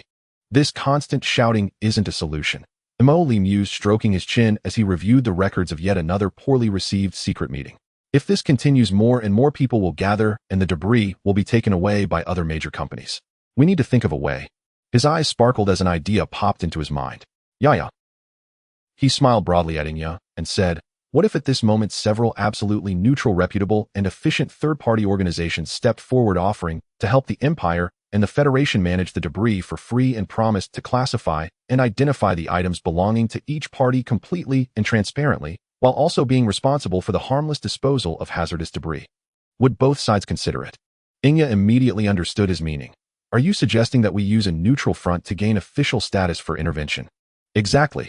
Emoli snapped his fingers proudly. For example, our recently registered little-known Stellar Waste Recycling Co. Ltd. We need to find a front first. He immediately began to make arrangements. Let the deep divers discreetly spread the message within their systems stating that prolonged stalemate is detrimental to stability, that the debris poses safety hazards like unexploded ordnance and radiation leaks, and that further delays will significantly reduce the salvage value. Hinting at the introduction of a capable third party acceptable to both sides might be the only way to break the deadlock. At the same time, we should mobilize our network within the Tattoo Principality, as the Principality has always posed as a neutral mediator. Let them suggest it from the side as well. Understood. Plans for information infiltration and public opinion guidance have been formulated to be synchronized through the Deep Divers Network and Tattoo Principality channels. Xihe executed efficiently. These meticulously crafted suggestions and concerns began to quietly infiltrate the decision-making circles of the Empire and the Federation. Initially, both parties scoffed at the idea of a neutral third party intervening. However, as time went on, unauthorized salvage activities began to emerge in the debris field, and the internal pressure for recovery increased day by day, while the diplomatic deadlock showed no signs of breaking. The option of introducing a neutral third party began to shift from absurd to debatable, and eventually to perhaps necessary. After several rounds of arduous probing and compromising behind the scenes negotiations, the diplomats from the Empire and the Federation, wearied and helpless, had to admit that this might be the only way to break the deadlock and avoid further conflict. Both the Empire and the Federation were temporarily unable to launch large-scale conflicts. Ultimately, during an online secret meeting symbolically hosted by the Tattoo Principality, the senior diplomats from the Empire and the Federation reached a highly reluctant temporary disposal agreement for the debris from the Battle of Barsastar region. Both parties jointly commissioned a neutral third-party organization with corresponding qualifications and technical capabilities to be responsible for the temporary control, salvage, classification, and preliminary processing of the main debris field. The third-party organization must ensure the salvage process is conducted with transparency and fairness under the joint supervision of both parties. Items salvaged after identification and confirmation of ownership must be unconditionally returned to their respective parties. Items that cannot be identified or confirmed will be harmlessly disposed of by the third-party organization, with the proceeds used for processing fees and a symbolic donation to the Interstellar Refugee Assistance Fund. The agreement will remain valid until the main parts of the debris field are cleared. The agreement was reached, but the most critical question arose. Who would be selected as these neutral third-party organizations with corresponding qualifications and technical capabilities? The Empire and the Federation stared at each other, neither trusting the organizations recommended by the other. At this moment, the representative from the Tattoo Principality timely proposed a list of candidates that had undergone preliminary screening. The list included several reputable neutral mining companies, recycling firms, and environmental organizations, and at the bottom, an inconspicuous one was Stellar Waste Recovery Co. Ltd. After another heated debate and mutual rejection, when no other options that both parties could reluctantly accept were found, the diplomats from the Empire and the Federation ultimately acquiesced. When Emoli received the copy of the agreement and the winning bid notification through the Deep Diver channel, he let out a pig-like laugh in his command chair. It worked. It really worked. Stellar Waste Recovery Co. Ltd. This name was not chosen in vain. So low-key, so environmentally friendly. He laughed uncontrollably, and Xihe's mouth seemed to twitch slightly. The agreement has been confirmed. Our side will officially intervene in the debris processing of the Barsastar region under the name of Stellar Waste Recovery. The relevant salvage fleet and supervision team are ready. Hurry, hurry, hurry. Let our salvage fleet set off at once. Otherwise, we'll be beaten to it by others. Emoli waved his hand impatiently. Remember, we are neutral. Just what we salvage belongs to the Empire, and what belongs to the Federation must be returned to the Federation. Of course, it must first go through our hands. You know what I mean. He smiled with a fox-like grin. Now it's perfectly justified to go in and pick up trash. And we can take the service fees from both sides. This wave is a guaranteed profit. The two major powers of the universe have been bickering diplomatically for a long time, ultimately presenting an official pass for the scrap recovery business of the Screw Factory. On the edge of the Barsastar region, the once quiet cosmic space was now bustling like a marketplace. The main fleets of the Empire and the Federation had just lowered their flags, leaving behind a treasure zone made up of metallic debris spanning several star systems. And it wasn't just Emoli who caught the scent of money. Various salvage ships, modified cargo vessels, and even some clearly hastily assembled ships displaying a patchwork of corporate logos surged into this area, starting a frantic gold rush. The Screw Factory warship has returned to the main base, and Mo Lee is now stationed on the bridge of a camouflage ship that looks like an ordinary large industrial command vessel. He observed the dense array of luminous points on the sensor screen representing other salvage companies and smirked. Good heavens, they came really fast. Are these guys part fly? He complained to Xianxia over the communication channel. Look at this number, it's even more than battlefield debris. The competitive pressure is immense. According to public information and feedback from the deep diver, there are currently more than 20 well-known salvage companies active on the perimeter of the battlefield, including established enterprises like Starship Regeneration Group and Joint Resource Recovery, as well as many small teams. They have ample funding, rich experience, and possess professional salvage equipment and channels. Rich experience, ample funding. Mo Lee snorted. Can they salvage like our salvage ships? Can their engineers match our efficiency? Can they? Have no shame. His eyes turned, and he immediately issued orders: notify all our units on the front line, distant star development, iron mat security, stellar waste recovery. The competitive mode has begun. Act according to the three-step strategy one mentioned earlier. While other companies' salvage ships were still using traditional magnetic towing cables and mechanical arms to cautiously and slowly drag relatively intact large debris, the salvage ships under the Screw Factory had already demonstrated astonishing efficiency. These highly efficient salvage ships of the Scavenger class, directly manufactured by the system, appeared unremarkable, but were equipped with ultra-powerful composite towing beams and gigantic laser-cutting arms made of superalloys. They charged directly into the most densely packed area of debris. One Scavenger-class ship locked onto a massive cruiser armor plate, its powerful towing beam gripping it tightly, then multiple cutting arms rapidly extended from the side of the ship, accompanied by sparks from cutting. In just a few minutes, it disassembled the large armor plate into several standard-sized metal ingots convenient for transportation, and then stuffed them all into its vast cargo hold. The entire process was seamless, with efficiency several times greater than that of the nearby traditional salvage ships. What brand of salvage ship is that? So fast. Voices of astonishment came from other companies' crew members on the public communications channel. I've never seen this model before. Which company is it from? Their cutting technology, their efficiency, is just absurd. Mo Lee listened to the discussions that occasionally leaked onto the public channel from the command ship. He, haven't seen it before, have you? Exclusive patent. Compare efficiency with me. He'll outpace you all. While other companies were still searching aimlessly or blaming each other for competing over a relatively intact battleship wreck, the Screw Factory salvage team, with the intelligence support provided by the deep diver network, was precisely targeting high-value objectives. Coordinates X77, Y33 is E12 area. Floating there is the complete reactor wreck of an Imperial Hound-class destroyer with its core sensor array relatively intact, offering high recovery value. Coordinates K45, M88, N21, a module from a certain type of Federation missile cruiser ammunition depot, has been discovered, and it may contain unexploded high-energy ammunition, dangerous, but highly valuable, recommended for salvage with cooperation from a mine clearance team. Warning: 3 salvage ships from the Starship Regeneration Group are heading towards coordinates A11, where there is a complete Federation heavy engine. A large salvage ship belonging to United Resource Recovery attempted to forcibly occupy a precious wreckage that included the bow of a Stardust-class cruiser, leveraging its massive size. This wreckage likely retained complete bridge equipment and fire control computers. The small ship Stardust Recovery ahead, clear the way. We marked this wreck first. The captain of United Resource asserted firmly over the public channel. The leader of the Stardust Recovery team responsible for the area calmly responded, according to the neutral salvage convention, unclaimed wreckage is first come, first served. Our engineering unit has already begun operations. Nonsense. What I say is mine is mine. If you don't leave, don't blame my ram for being rude. The captain of United Resource threatened, as the modified salvage ship indeed had a stout metal ram installed at its front, just as both sides faced off the atmosphere tense. Virum, a long, slender Wolverine-class assault ship clearly overloaded with weaponry, silently glided to the side of the United Resource salvage ship, slightly adjusting its cannon and locking onto the target. A lazy voice echoed through the public channel. Oh, isn't this our friend from United Resource? What do you want to play bumper boats with us from Stardust Recovery? How about, let's play. At the same time, the leader of Stardust Recovery also received a direct communication from the command ship. Mo Lee, quickly cut and collect scarce resources. Let them have the ordinary hull structures. We don't need them.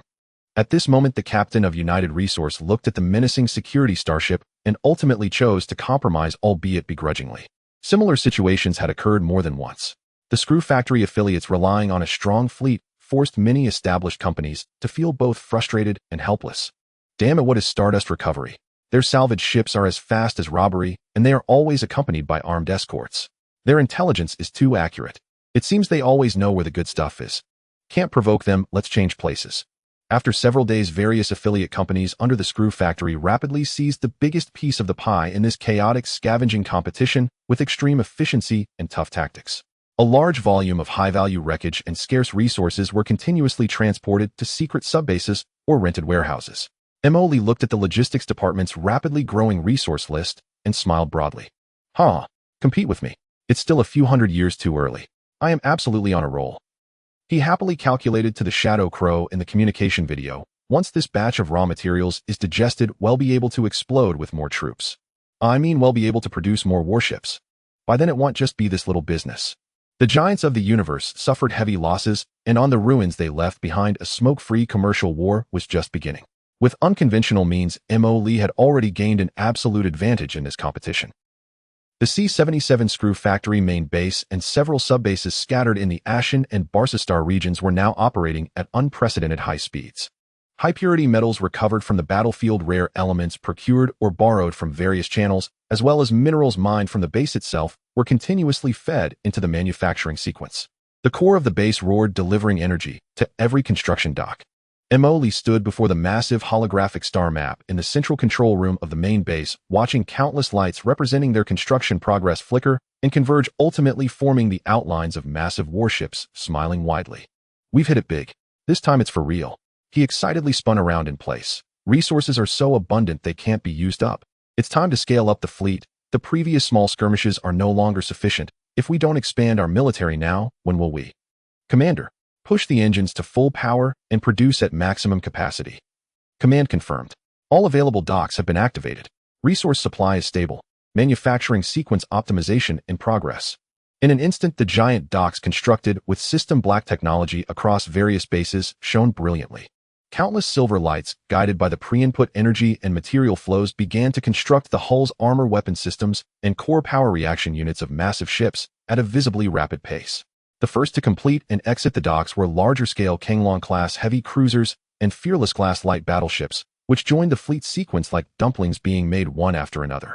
However, Mo-Li soon cast his gaze on a newly unlocked icon on the system interface that emitted a dark golden glow. Another new toy has been unlocked. He curiously clicked on it.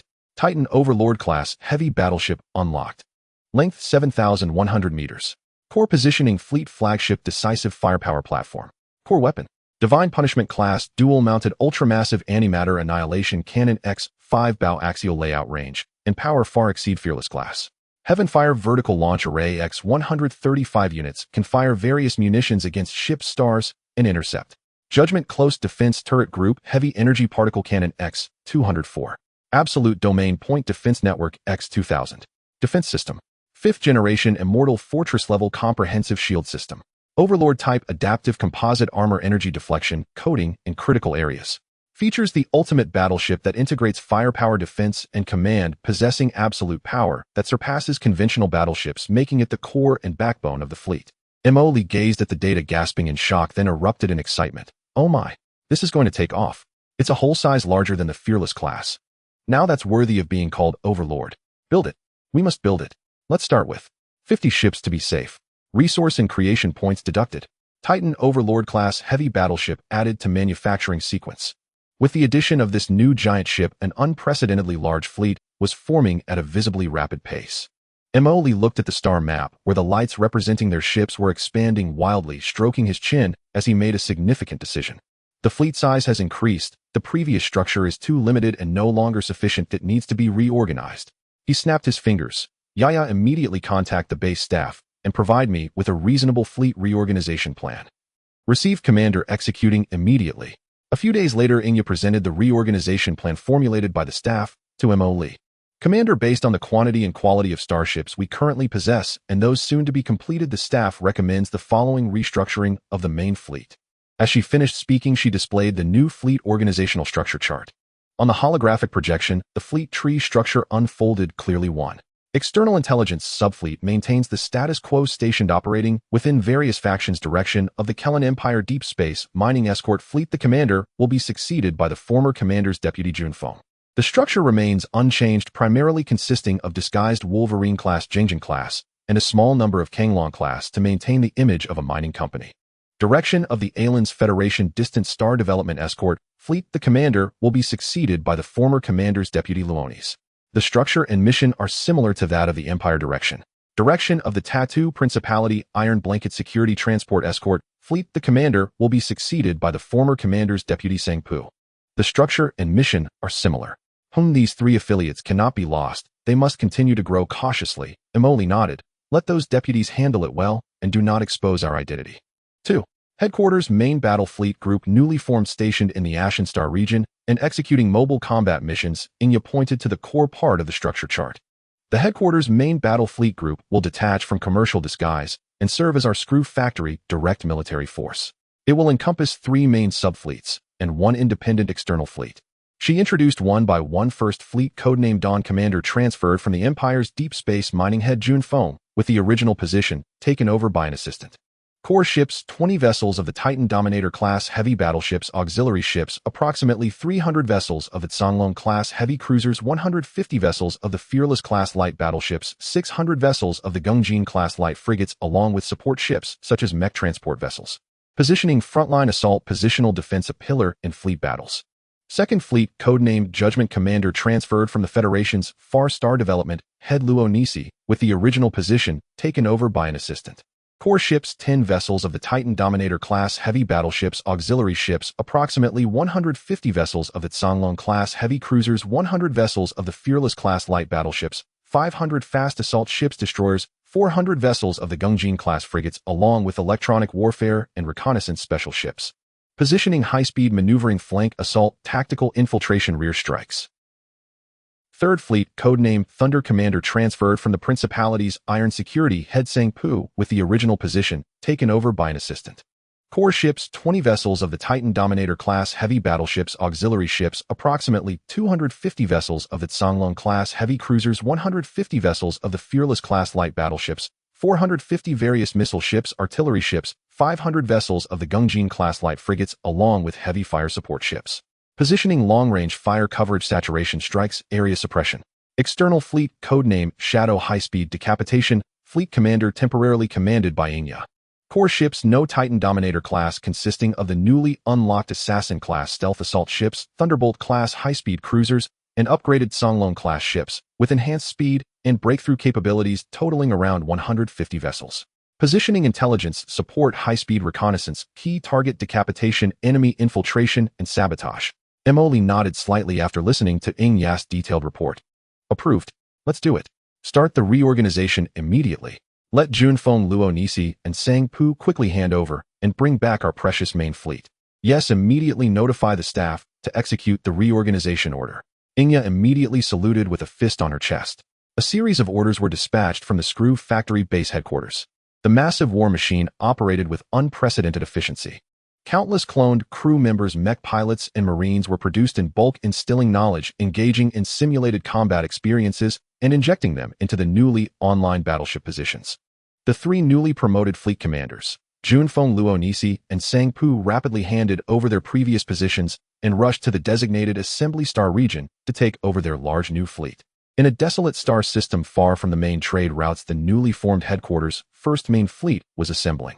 Junfeng stood on the bridge of the newly launched Titan Dominator class heavy battleship Dawn, looking at the massive fleet cluster formed by thousands of starships centered around heavy battleships outside the window, taking a deep breath and feeling the heavy responsibility. The logistics department was busy coordinating massive supplies, ensuring that every screw and every unit of energy was properly supplemented.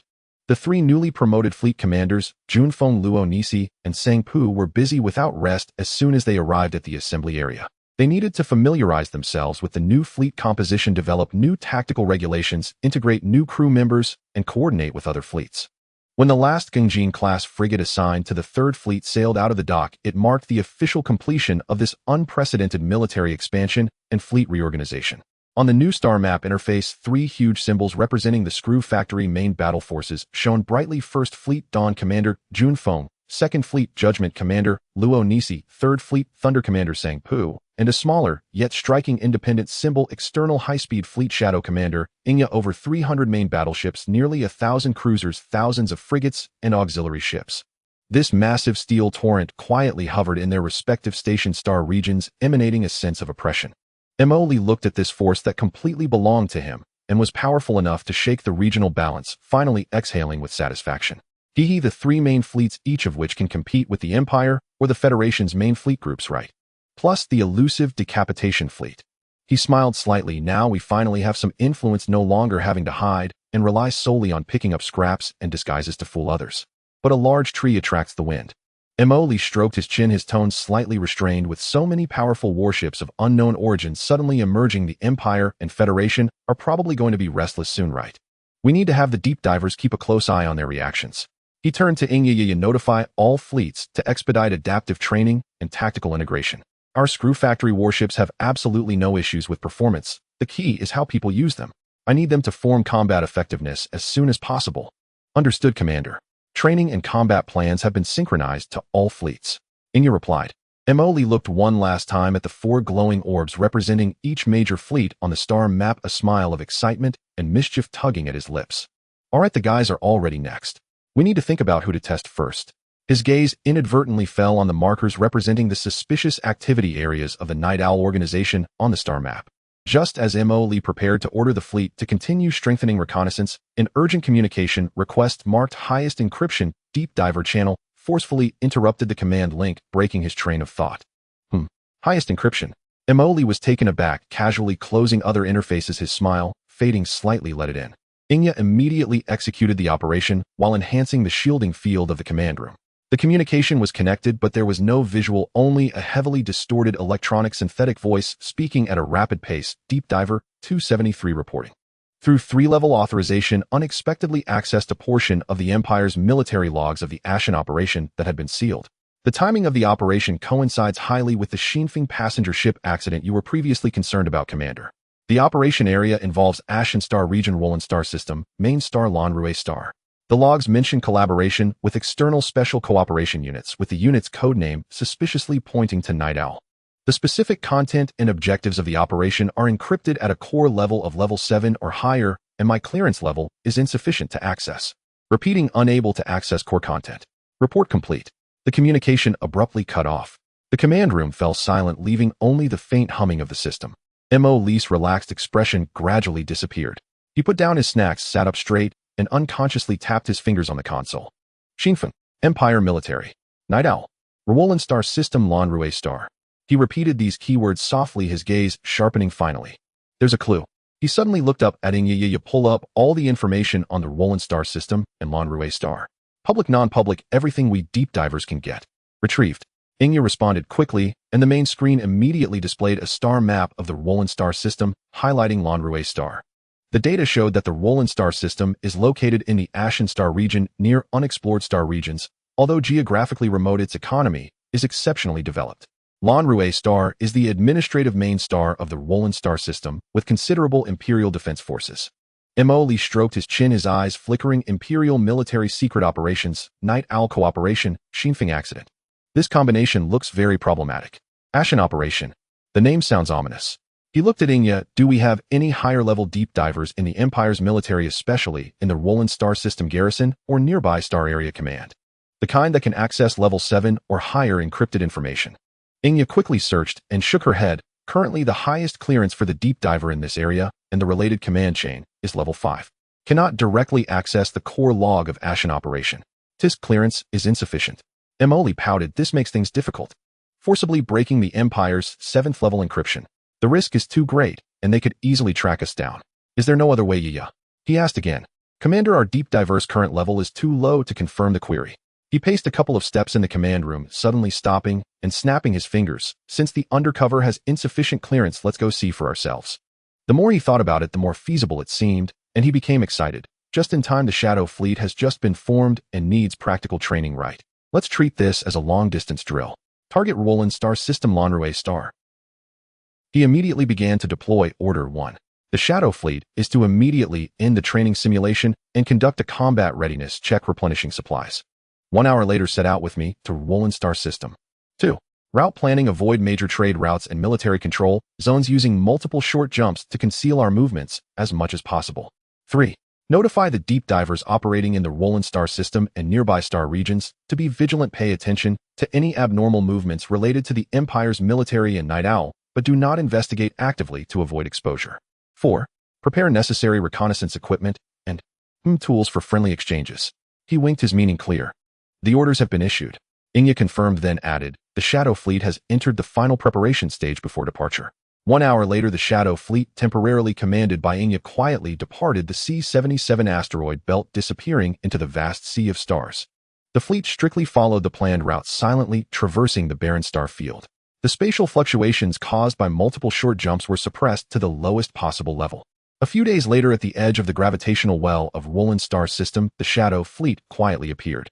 Arrived at the target star system's periphery, Xihe reported. Scan the conditions within the star system, focusing on Lanrue's star and its surrounding space, Li ordered. The sensors silently began the scan. The traffic flow within the star system is normal, mainly consisting of mining transport ships and local passenger boats. A large Imperial space station was detected in orbit around Lanrue's star with a station force of 1 Imperial standard garrison corps, and the scale of the garrison fleet is about 1/0 various starships. No abnormal energy concentrations detected. Everything seemed normal, even somewhat too ordinary. On the surface, it is calm. Li looked at the scan results. The more it is like this, the more it indicates something sinister underneath. That Ashen operation record could not have been unfounded. After thinking for a moment, he made a decision. The fleet will remain on standby at the star system's periphery, maintaining a concealed state. I will take a small team, disguise ourselves as a passing research vessel, approach Lanrue's star, and conduct close reconnaissance. He looked at Xihe. I temporarily entrust the fleet command to you. Maintain communication silence, and do not expose unless I give the order. Understood. Commander, please be careful. Xihe nodded in response. Don't worry, with my current physical strength and the nano armor, I could probably withstand a shot from a ship's cannon. Soon a research vessel disguised by the Darkblade assault ship, appearing unremarkable, detached from the main body of the Shadow Fleet and slowly sailed towards that gray-blue planet. Li stood on the bridge, watching the gradually enlarging Lanrue's star in the view, his eyes sparkling with curiosity. Lanrue's star. Wind of Faith. Night Owl. Imperial secret operations. What secrets are you hiding? He muttered to himself. The Darkblade assault ship, disguised as a research vessel, followed a small transport fleet, passing through the routine inspection of the near orbit of Lanrue's star, without incident, slowly docking at the largest city of Lanrue, Star Dawn City, at the exclusive spaceport Starshine Port. The Darkblade, following the guidance of the spaceport, docked at an ordinary commercial berth. The ship's doors slowly opened, revealing Li, disguised in a set of research work clothes, accompanied by dozens of guards posing as attendants, descending the gangway. Even with the disguise, his face remained stunningly handsome, almost devilishly, so, instantly attracting the attention of several ground crew members at the port, eliciting a flurry of whispers. Hearing their whispers, Li quickly forced a gentle and harmless smile. He looked up, and a massive, technologically advanced city came into view. Towering skyscrapers displayed the latest financial news, luxury advertisements, and interstellar travel promotional videos on their surfaces. Anti-gravity vehicles flowed ceaselessly through the airways, and a faint aroma of energy and the scent of money permeated the air. The port was bustling with voices, and people of various races and attire hurried past. The level of prosperity here far exceeded his previous imagination. Completely unlike an administrative main star of a border star system, its development was comparable to that of some key planets in core star regions. Tisk, this place is quite lavish. Li smacked his lips. How can an administrative main star of a border star system be so developed? The taxes must be incredibly murky. He then took his guards on a space elevator, rapidly descending towards the city. Over the next 2 days, Li tried various methods to gather information. He and his guards went to bars and black markets, attempting to pry open the mouths of some information brokers with money or technical means. The result was either that the other party had no knowledge of the Ashen operation, or upon hearing anything related to the Empire's military, or possibly involving Night Owl, their faces immediately changed, and they clammed up no amount of money would help. There was no other way, since they did not know and realized that Li's group was inquiring about information. They could only make them disappear humanely. He had also attempted to hack into the local civilian network, but information regarding Wind of Faith and Ashen operation was extremely clean, and even pretending to be a journalist to approach local administrative officials yielded very little, as if the event had never happened. The deeper military network had firewalls that were absurdly strong, who forcibly breaking through would carry a very high risk of exposure. Damn. These local tyrants, even at death, say they don't know, and the network is as clean as if it had been licked. Li irritably ran his fingers through his hair, while sitting at an outdoor seat of a high-end cafe, watching the bustling crowd outside that tightly closed the door of information to him. His brows furrowed. This place is too clean for its own good. Do I really have to return empty-handed? A teammate sitting next to him whispered, Commander, the conventional channels seem to be ineffective. Should we consider using more direct means? He hinted while touching the hidden weapon at his waist. Direct means? We've already eliminated quite a few people. How much more direct can we get? Are we going to storm a government building or military camp and resort to torture? Mo rolled his eyes. We are here to gather intelligence, not to start a coup. Stirring up trouble would probably bury the real secrets deep underground. Just then a convoy of luxurious hover cars passed on the street accompanied by escort vehicles. Surrounding pedestrians turned their heads and whispered, "It's the governor's wife's convoy. I heard there's a grand ball at the governor's mansion tonight, inviting many celebrities. Those noble ladies will definitely show off their talents at the ball." Listening to the discussions of the pedestrians and watching the slowly fading luxurious cars that symbolized power and status, imperial nobility, Mo touched his handsome face almost devilishly so, and a bold thought flashed through his mind. Right? How could I forget this? He slapped the table, startling the nearby patrons who were drinking coffee. Excited, he lowered his voice and said to Xihe on the communication terminal, "In the Empire, the status of nobles is high. Those noble ladies with nothing better to do love to gather and gossip, showing off and comparing. Their information channels are sometimes more reliable than the official ones. Moreover, many secrets to them are merely topics for casual conversation. In theory, it's feasible. But how do we get in touch with this circle? Noble balls have high thresholds requiring invitations and strict identity verification." Invitations. Identity verification. Mo chuckled. "That's simple." He snapped his fingers. "Don't we have deep divers in the Empire's database? Creating an inconspicuous identity of a fallen noble youth that is troublesome to verify should not be difficult, right? Like the heir to a noble title from a remote star system traveling and just passing by Lanrue star, hearing of this grand event and coming to witness it. It can be arranged," Xihe confirmed. "Identity documentation and invitation will be prepared and sent to you within 2 hours. Identity secured. It's settled then. Well, infiltrate tonight's governor's ball." With the plan finalized, execution commenced.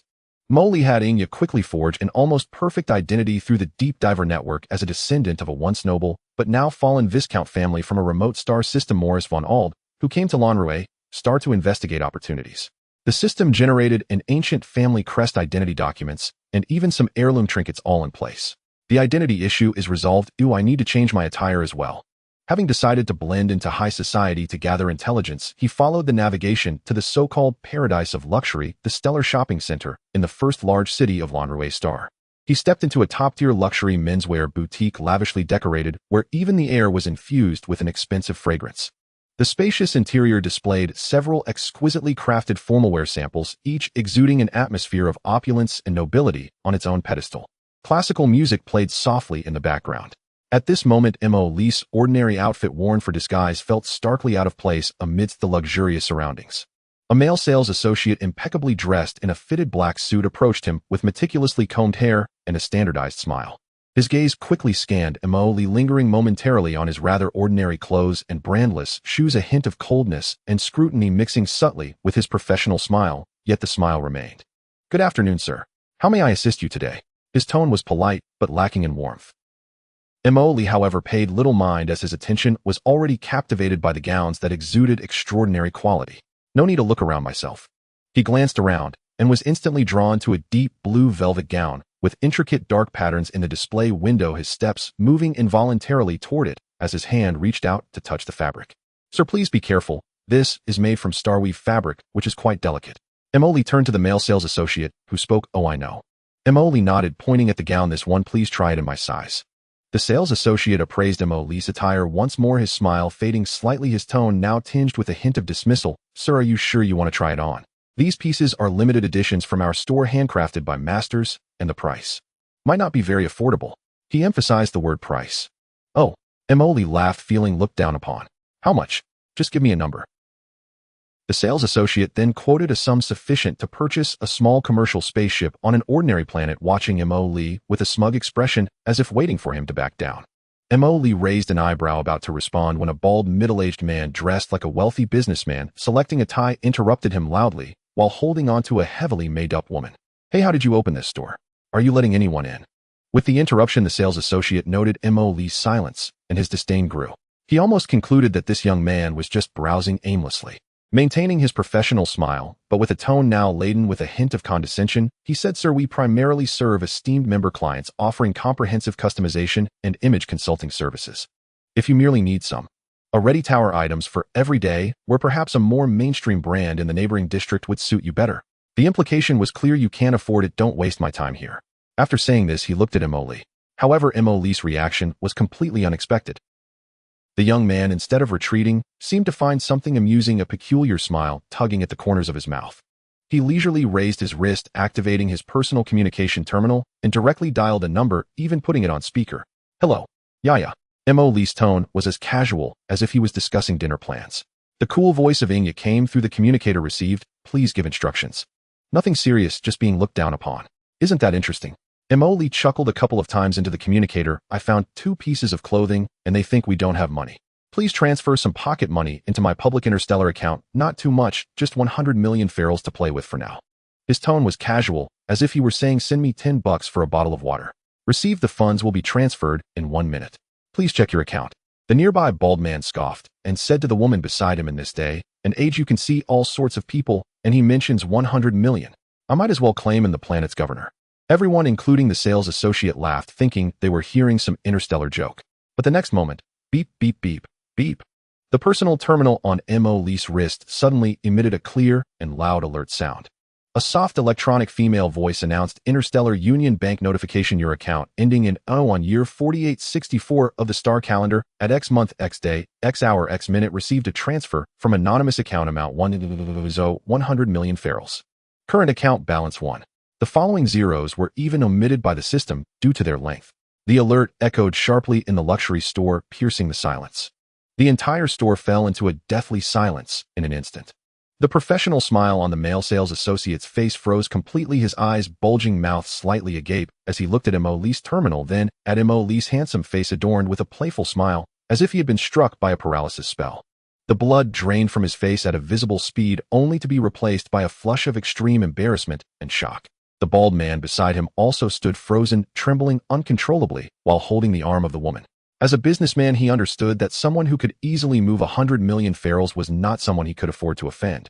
Mo observed the reactions of those around him and teased the male sales associate. Now, can I try on that gown? All right, he seemed to suddenly remember something, casually gesturing around the store. In addition to that one, this one, and all the styles I find appealing, please pack them in my size. Oh, and the accessories, lapel pins, cufflinks, etc. Pick the best ones and wrap them up, but it's not for you, but for her. While saying this, Mo pointed at a nondescript young female sales associate in the distance. Hurry up, I'm in a rush.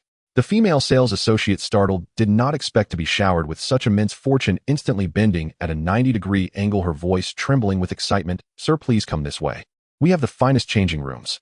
Please wait a moment in our VIP lounge while I bring all the styles you liked. The sales associate babbled incoherently, a bead of sweat forming on her forehead before she even had a chance to wipe it away. Mo followed the nearly worshipful sales associate toward the VIP room, enjoying the vastly different treatment, feeling quite pleased. As he passed by the bald middle-aged man, he patted his shoulder, causing the man to tremble even more. By the way, Mr. Walter, the general manager of the Desar Group, have you prepared a place to stay? After saying this, he walked into the VIP room without looking back, leaving Walter and his female companion to ponder his words. This little episode further confirmed to Mo that in many instances a simple and blunt display of financial power is more effective than any disguise or scheme. It also added a layer of confidence to his forthcoming attendance at the ball. After all, isn't a mysterious, handsome, and exceptionally wealthy fallen noble more attractive and persuasive? Commander, the acquisition of the Desar Group has been completed. General Manager Walter has been dismissed, and a public notice has been issued prohibiting any company or organization from hiring him. In the VIP room, Xianxia's voice continued to report to Mo. Oh dear Yaya, we are righteous. It's enough to crush such small roles. Why go to the extreme of dismissing him? Mo said this while trying on clothes. The sales associate beside him accidentally overheard their conversation, trembling slightly. With the full service of the sales associate and the store manager, Mo quickly swept up a large number of top-tier gowns, accessories, and even a few pairs of expensive custom-made shoes. Throughout the process, all the staff in the store looked at him as if he were a walking pile of gold. After instructing the staff to deliver the items to his designated luxury hotel suite, he exited the shopping center and boarded his hover vehicle. Looking at the rapidly passing luxurious streets outside, he stroked his chin. The attire is ready. Next, it's time to go to that ball and meet those curious noble ladies. A few hours later, in a luxurious hotel suite located in the city center, Mo stood before a large floor-to-ceiling mirror. He couldn't help but almost whistle at the person reflected in the mirror. Dressed in a perfectly tailored high-quality black aristocratic evening gown, he appeared broad-shouldered and slim-waisted, standing tall and dignified. His casually disheveled black hair had been meticulously styled, highlighting his exquisite features. The collar and cuffs were adorned with subtle, yet exquisite dark patterns.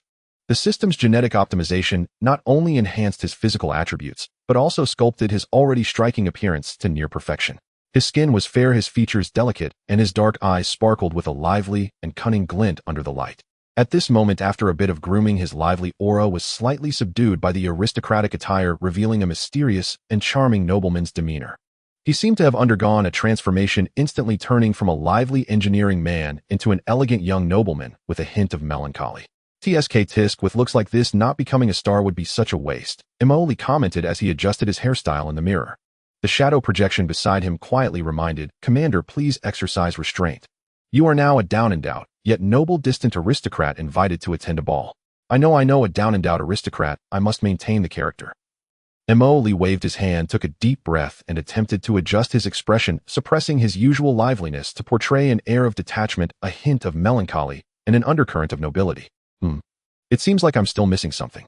He stroked his chin, suddenly struck with inspiration, and said to the shadow projection, "Yaya, hurry, search the system database. Give me an urgent crash course on imperial noble etiquette. And those tricky toasts and basic dance steps. I don't need to master them, just enough to get by without embarrassing myself. Imperial noble balls are not the same as the merchant circles. Basic imperial noble etiquette and social dance data package transmitting." The terminal interface flashed a prompt. A stream of information surged into Imoli's mind. He closed his eyes to digest it for a few minutes, then opened them, tried taking a few steps, and performed a gentlemanly bow that was somewhat awkward, yet reasonably standard. "Done." He flashed a slightly reserved smile at the mirror. "From now on, I am Viscount Morris." His goal was to charm those noble ladies at the ball and extract any clues about the sailing wind and the ashes operation from their lips.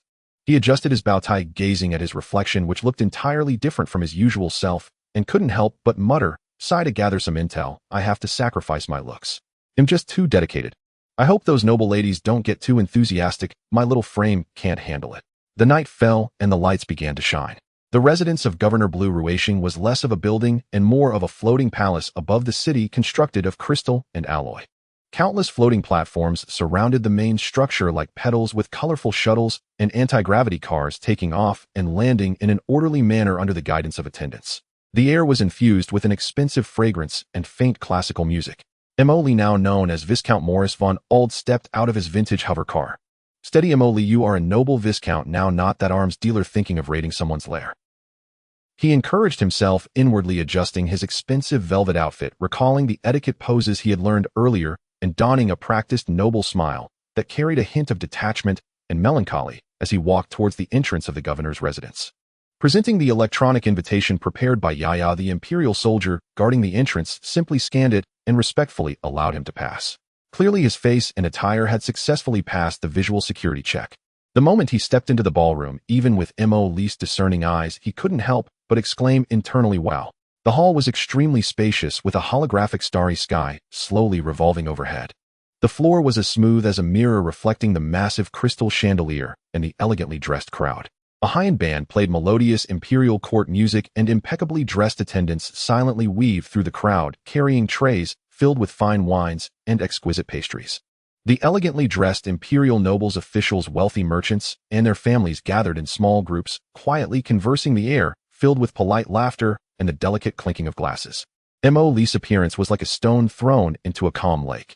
His already outstanding looks, enhanced by careful grooming and the cultivated atmosphere, stood out even more. His meticulously styled black hair and deep, mysterious dark eyes shone under the lights, and his tall figure, accentuated by the fitted attire, exuded a noble elegance typical of imperial aristocrats. His black hair and dark eyes were already conspicuous among the predominantly blonde-haired, blue-eyed imperial nobility, and coupled with his impeccable features and that air of mysterious melancholy, he became a captivating sight. Many gazes immediately focused on him, some overtly, others subtly, especially from the elegantly dressed noblewomen and young ladies adorned with expensive jewelry. "Who was that? I've never seen him before. What a handsome young man. Which family does he belong to? Judging by his demeanor, he doesn't seem like an ordinary merchant." Imoli noticed these gazes, but he maintained a faint smile, occasionally making eye contact with them and nodding slightly in salute, polite yet distant. His target was not these naive young ladies, but those noble women who held more power and secret information higher in status. At this moment, he did not rush to integrate into any circle, but elegantly took a glass of sparkling wine from an attendant's tray and walked alone to a quiet spot near a large observation window. The golden liquid bubbling in his hand swirled gently as he pretended to admire the city's night view outside, his posture perfectly poised, neither overly solitary nor lacking an alluring air of mystery. Sure enough, it wasn't long before someone couldn't hold back. A woman in her 30s, curvaceous and dressed in a deep purple off-shoulder gown with a jade neck adorned with a purple crystal necklace, gracefully approached him with a wine glass in hand. Her long dress, dotted with starry diamonds, sparkled under the glow of the crystal lights. Her makeup was exquisite, her hair elegantly styled up, radiating grandeur, and with a perfectly timed smile, she softly said to Emily, "Good evening, handsome sir, you seem to be a new face. I am Liana von Herbert, the governor's cousin."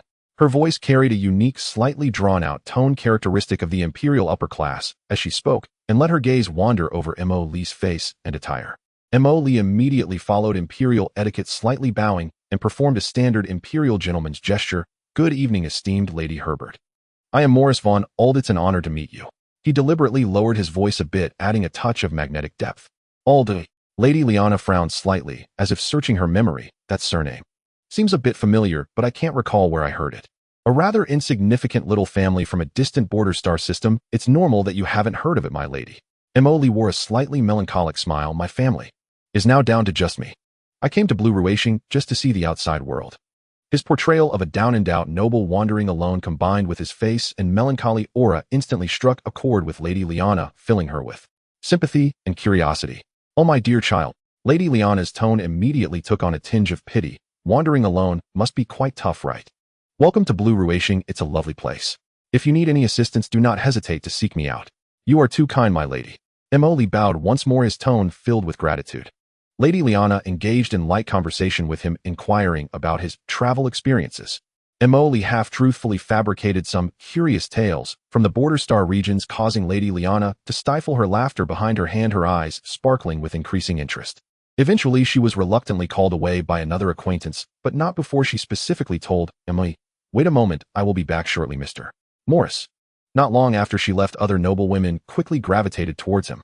Countess Sana K. Rothschild, a young widow renowned for her charm and beauty. She wore an audacious crimson deep V gown that clung to her curves, revealing large swathes of her snowy skin and delicate collarbone, her golden curls cascading lazily, her eyes glimmering with unabashed allure. "Oh, look at this charming young man."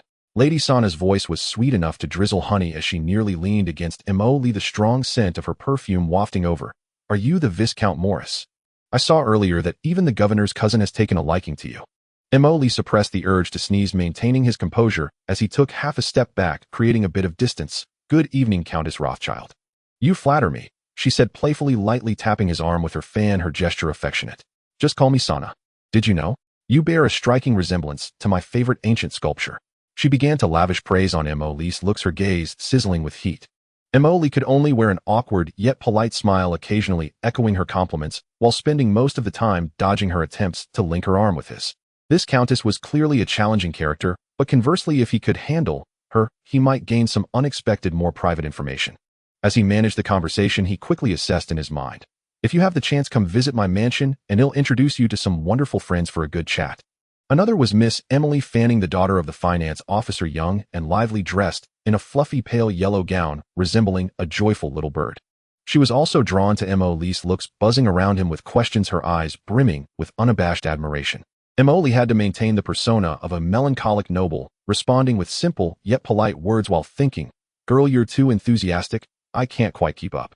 Throughout the evening, he seemed like a human magnet, firmly attracting the attention of numerous noblewomen present. He navigated between several high-status noblewomen and ladies, his demeanor poised, speech elegant, and the occasional hint of fragility and mystery further ignited their curiosity and protectiveness, or rather their possessiveness. He did not proactively inquire about any matters concerning the Wind Chaser or the Ashen operation. He merely listened, occasionally chiming and skillfully showcasing his insight and grace. He even accepted an invitation to dance with Miss Emily and a frosty noblewoman, barely managing not to step on their toes with his basic steps, yet his awkwardness elicited the girls' tinkling laughter. There was another aloof noblewoman whose name he hadn't even had the chance to ask. Throughout the dance, she spoke little, merely observing him with a scrutinizing gaze, making Emily feel a bit uneasy. Dancing is even more exhausting than fighting. He lamented internally, yet his face maintained a perfect smile. As the midnight bell tolled and the ball approached its conclusion, Viscount Morris had already left a profound impression within the upper echelons of Blue Ray Star's nobility. He received several invitations to private salons or tea parties and memorized several faces that might prove useful in the future. Even the aloof noblewoman handed him a business card imbued with a cold fragrance which bore only a name, Isabella Ravenclaw, and an encrypted communication code. Ravenclaw. I feel like him in Harry Potter, it's all so mysterious. Emily tucked the card away, mumbling to himself. After the ball concluded, Emily stepped out of the governor's mansion and returned to the hovering vehicle, collapsing into the seat, loosening the tie that had been constricting his breath and exhaling deeply. Phew. I'm exhausted. My face is nearly frozen in a smile. He rubbed his cheeks, returning to his lively self. Dealing with these noble women is even more taxing than fighting a night owl. Each of their gazes seemed like they wanted to consume me. A voice from his communicator interrupted. Commander, the preliminary social groundwork has been laid. The relationship network of the target has been recorded. What should we do next? Emoli gazed out at the passing neon lights, a smile of successful plotting curling his lips. No rush. The fish have already taken notice of the bait. Let them digest for a while. Next, it's about being patient and selectively accepting invitations. Emoli stretched lazily, his eyes glinting with a spark of mischief. I hope these noble women's afternoon tea will be worth the charm I sacrificed tonight.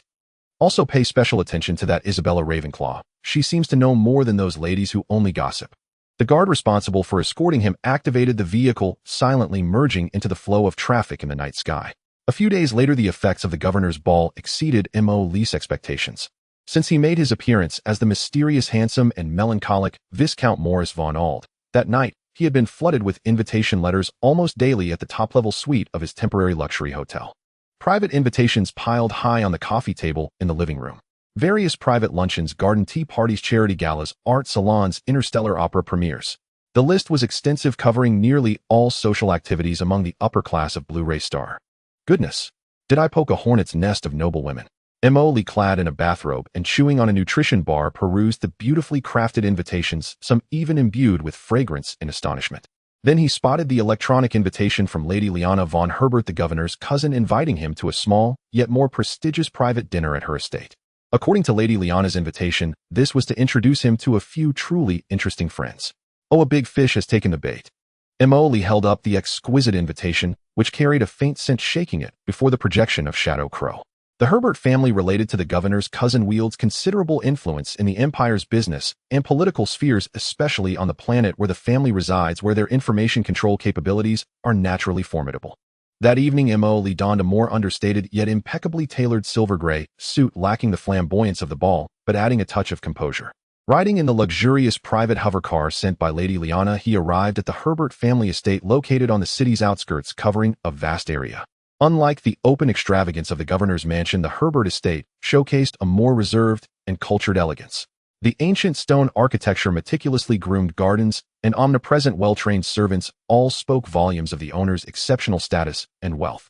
The banquet was held in a grand hall at the center of the estate with only a few guests, just over a dozen, but they were evidently carefully selected, all exuding an air of refinement, and the conversations were kept low. Emily's arrival still caused a small stir, with many eyes falling upon him, filled with scrutiny and curiosity. Lady Liana approached him enthusiastically and gave him a warm embrace. Our mysterious Viscount Morris. Welcome.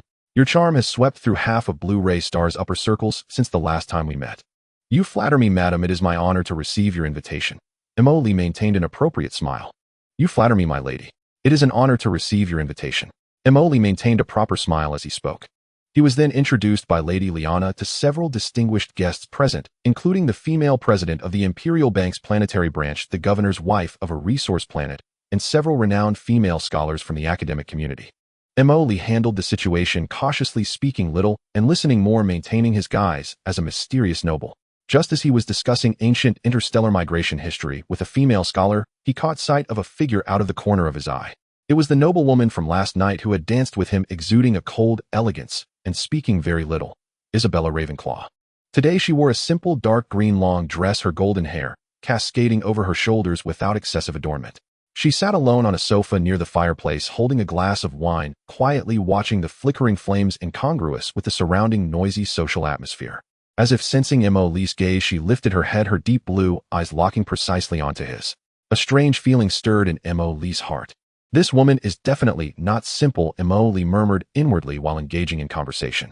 After the banquet concluded, the guests moved to the adjacent smoking room and lounge to enjoy post-dinner drinks and cigars. As Mo Li contemplated how to approach Lady Isabella, naturally, a servant quietly approached him and whispered, "Lord Morris, Lady Ravenclaw requests your presence on the terrace." Mo Li's heart leaped. Here it comes. He was led by the servant to a relatively quiet observation terrace where a cool breeze brushed against him, and there stood Isabella Ravenclaw, holding a glass of amber liquid, leaning against the railing as she gazed quietly at the manor's night view. "My lady, Lord Morris has arrived," the servant announced before bowing and retreating. At this moment, only Mo Li and Isabella remained on the terrace. The night wind was cool, brushing against their clothing. Isabella turned around, her gaze calm as she looked at Mo Li. "Lord Morris von Alder." She began, her voice as cold as last night, yet exceptionally clear. "Or should I refer to you as Mo Li?" Mo Li's noble smile instantly froze, his pupils contracting imperceptibly. Alarm bells rang in his mind. Damn it. Exposed so soon. But he reacted swiftly, almost instantly adjusting his expression to display a hint of appropriate confusion as he said, "Lady Ravenclaw, I don't quite understand what you mean. Who is Mo Li?" Isabella's lips curled into a barely perceptible smile, as if she had seen through his disguise. "No need to be nervous, I mean you no harm. At least not for now." She took 2 steps closer, lowering her voice, "The adopted son of Count Augustus, the sole survivor of the Windward incident." Each word struck Mo Li like a heavy hammer. He felt a chill run down his spine. This woman seemed to know far too much. He forcibly suppressed his shock, his expression almost breaking as he chuckled awkwardly. "My lady, your story is quite intriguing, but Your disguise is excellent," Isabella interrupted him, her gaze sweeping over his formal attire. "This outfit, combined with the persona you've deliberately crafted, can indeed fool most people, even Lady Liana. But some things cannot be concealed, such as the flashes in your eyes that occasionally betray a disconnect from this noble identity and scheming." Mo Li. He felt subtly criticized. Isabella did not press further, but changed the subject. "You are interested in the truth behind the Windward, the Ashen operation, and what lies hidden beneath the surface of Blue Ray Star, aren't you?" Mo Li paused, realizing it was pointless to continue pretending. The other party clearly possessed key information. His hand instinctively reached for the small energy pistol concealed within his suit lining. Isabella noticed his subtle movement, but did not mind. Instead, she stepped forward, lowering her voice. "Relax, Mr. Mo Li. If I intended you harm, you would never have set foot in this manor. The reason I revealed your identity is to demonstrate my sincerity." Mo Li immediately restrained his disguised expression, his gaze sharpening. Although he still wore that excessively handsome face, his aura had changed. "Who exactly are you? What do you know?" Isabella chuckled lightly. "I know you are investigating the Windward, and it may involve the Ashen operation and Night Owl. Coincidentally, I am also very interested in these matters. Our objectives may intersect." Isabella observed his changing attitude with apparent satisfaction. "But this is not the place for discussion. Next time we meet, I can provide you with deeper core intelligence and support from the Imperial Capital Star Circle that you currently cannot access, as well as the key to the true core secrets of Blue Ray Star." The Imperial Capital Star Circle. Mo Li's heart shook again. No wonder she exuded such a strong aura and had such a mysterious background. She was indeed a figure from the center of Imperial power. "What are the conditions?" Mo Li asked directly. He believed that there was no such thing as a free lunch. "Cooperation," Isabella replied succinctly. "I need your covert support." Cooperation. With a mysterious woman from the Imperial Capital Star Circle whose background was unclear. Mo Li stared at her, his mind racing. This woman was too dangerous. She knew too much, yet she didn't seem to have immediate intentions to act. "Why should I trust you?" "You can choose not to trust me," Isabella replied in a flat tone. "You could continue using your handsome strategy, mingling among those noble women, trying to pry open their lips to get what you want, or take a gamble and cooperate with me, which would be more efficient, albeit with perhaps greater risk." This Isabella Ravenclaw, her identity was a mystery, her intentions unclear, yet she had possession of crucial information and considerable influence. Cooperating with her would undoubtedly accelerate the investigation, yet it was akin to courting danger. "I need to think about it." Mo Li did not agree immediately. "That's fine." Isabella seemed to have anticipated this response. "You have my contact information, and when you've made up your mind, reach out to me. However, I must remind you, time waits for no one. The Night Owl and certain individuals lurking in the shadows of the Empire move faster than you can imagine." After speaking, she gave Mo Li a slight nod and turned to leave the observation terrace, leaving him standing alone in the night breeze, his thoughts swirling. Damn, did it backfire? Mo Li rubbed his forehead, feeling that things had developed beyond control. What exactly is this woman's background? The Imperial Capital Star Circle. Which faction does she represent? The Imperial family? A powerful noble? Or something else? He originally just wanted to fish for a few local clues about Blue-ray Star, but unexpectedly he attracted a great white shark from the center of Imperial power. A mysterious woman from the Imperial capital Star Circle. Knows my background and wants to cooperate with me. Emily massaged his forehead, feeling increasingly out of his depth. What the hell is going on? He just wanted to uncover the truth, yet it felt like he was caught up in a much larger conspiracy. However, despite his complaints, a glimmer of excitement flashed in his eyes. Although the risks were unknown, he finally had a potential lead that could lead directly to the core. After making his decision, Emily felt a significant sense of relief. Returning to the banquet hall, Emily once again wore that impeccable noble smile, but internally, he began to strategize how to obtain what he desired from this great white shark. After the private dinner concluded under the reluctant gazes of Madame Liana and several ladies, Emily boarded the hovering vehicle for his return journey. Upon returning from Herbert Manor to the temporary hotel, Emily instantly shed his facade of the melancholic aristocrat, replaced instead by a gravely serious expression. Shadow Crow, urgent situation. He quickly spoke to the remote projection of Shadow Crow while loosening his constricting tie. That Isabella Ravenclaw. There's definitely something wrong. Emily spoke rapidly. This woman knows too much about me, while we know nothing about her. Investigate. Mobilize all our available deep divers, regardless of whether they are in the Imperial government, military intelligence, or the noble circles of the capital star system. At all costs, I want a thorough investigation into this Isabella Ravenclaw. I need to know her true identity, the forces she belongs to, her purpose for coming to Lanray, Star, everything. Priority raised to the highest level.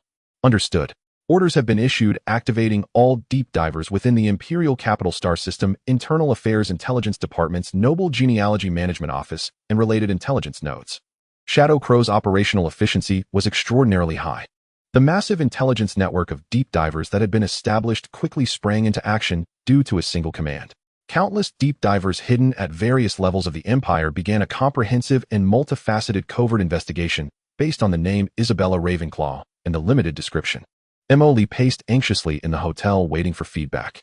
He felt as if he had caught hold of a crucial thread, yet he did not know whether it led to treasure or a bomb. After several hours, the encrypted communication channels began to relay information back. The Imperial Noble Genealogy Management Office's Deep Diver 047 sent back a report. The Empire's registered noble genealogy has been checked. It confirmed the existence of the Ravenclaw family, which held the title of Hereditary Viscount with their domain located on the outskirts of the capital star system on an agricultural planet.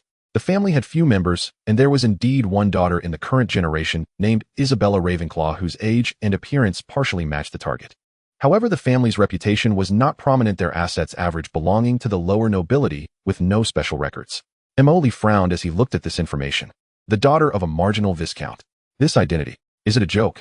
It doesn't match at all with the aura she presents and the things she knows. Following this, reports came in from several major entry and exit management departments of the capital star system, checking recent entry and exit records. They found a traveler record under the name Isabella Ravenclaw who arrived at Lanray Star on a commercial flight, with the trip purpose marked as private travel, no abnormalities noted. Verification of flight information and seating indicated it was a standard business class with no records of accompanying personnel. Her registered address in the capital star system was a typical high-end villa verified to be a rental property. Private travel, business class, rental villa. Emily's frown deepened. This seems too clean and fake. He remained unconvinced and continued to command. Check her financial transactions. Communication records, social networks. I refuse to believe she left no traces at all. Immediately, Deep Diver 241 lurking in the Imperial Interstellar Bank and Data Center sent back a report. The funds in the target's public accounts were moving normally with amounts consistent with her noble status, no large abnormal transactions. No frequent or unusual encrypted communication records were found. Most of her daily communications were with family members or ordinary friends.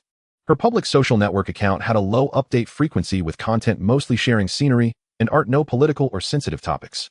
Damn it. Emily couldn't help but curse normal finances, normal communications, normal social interactions.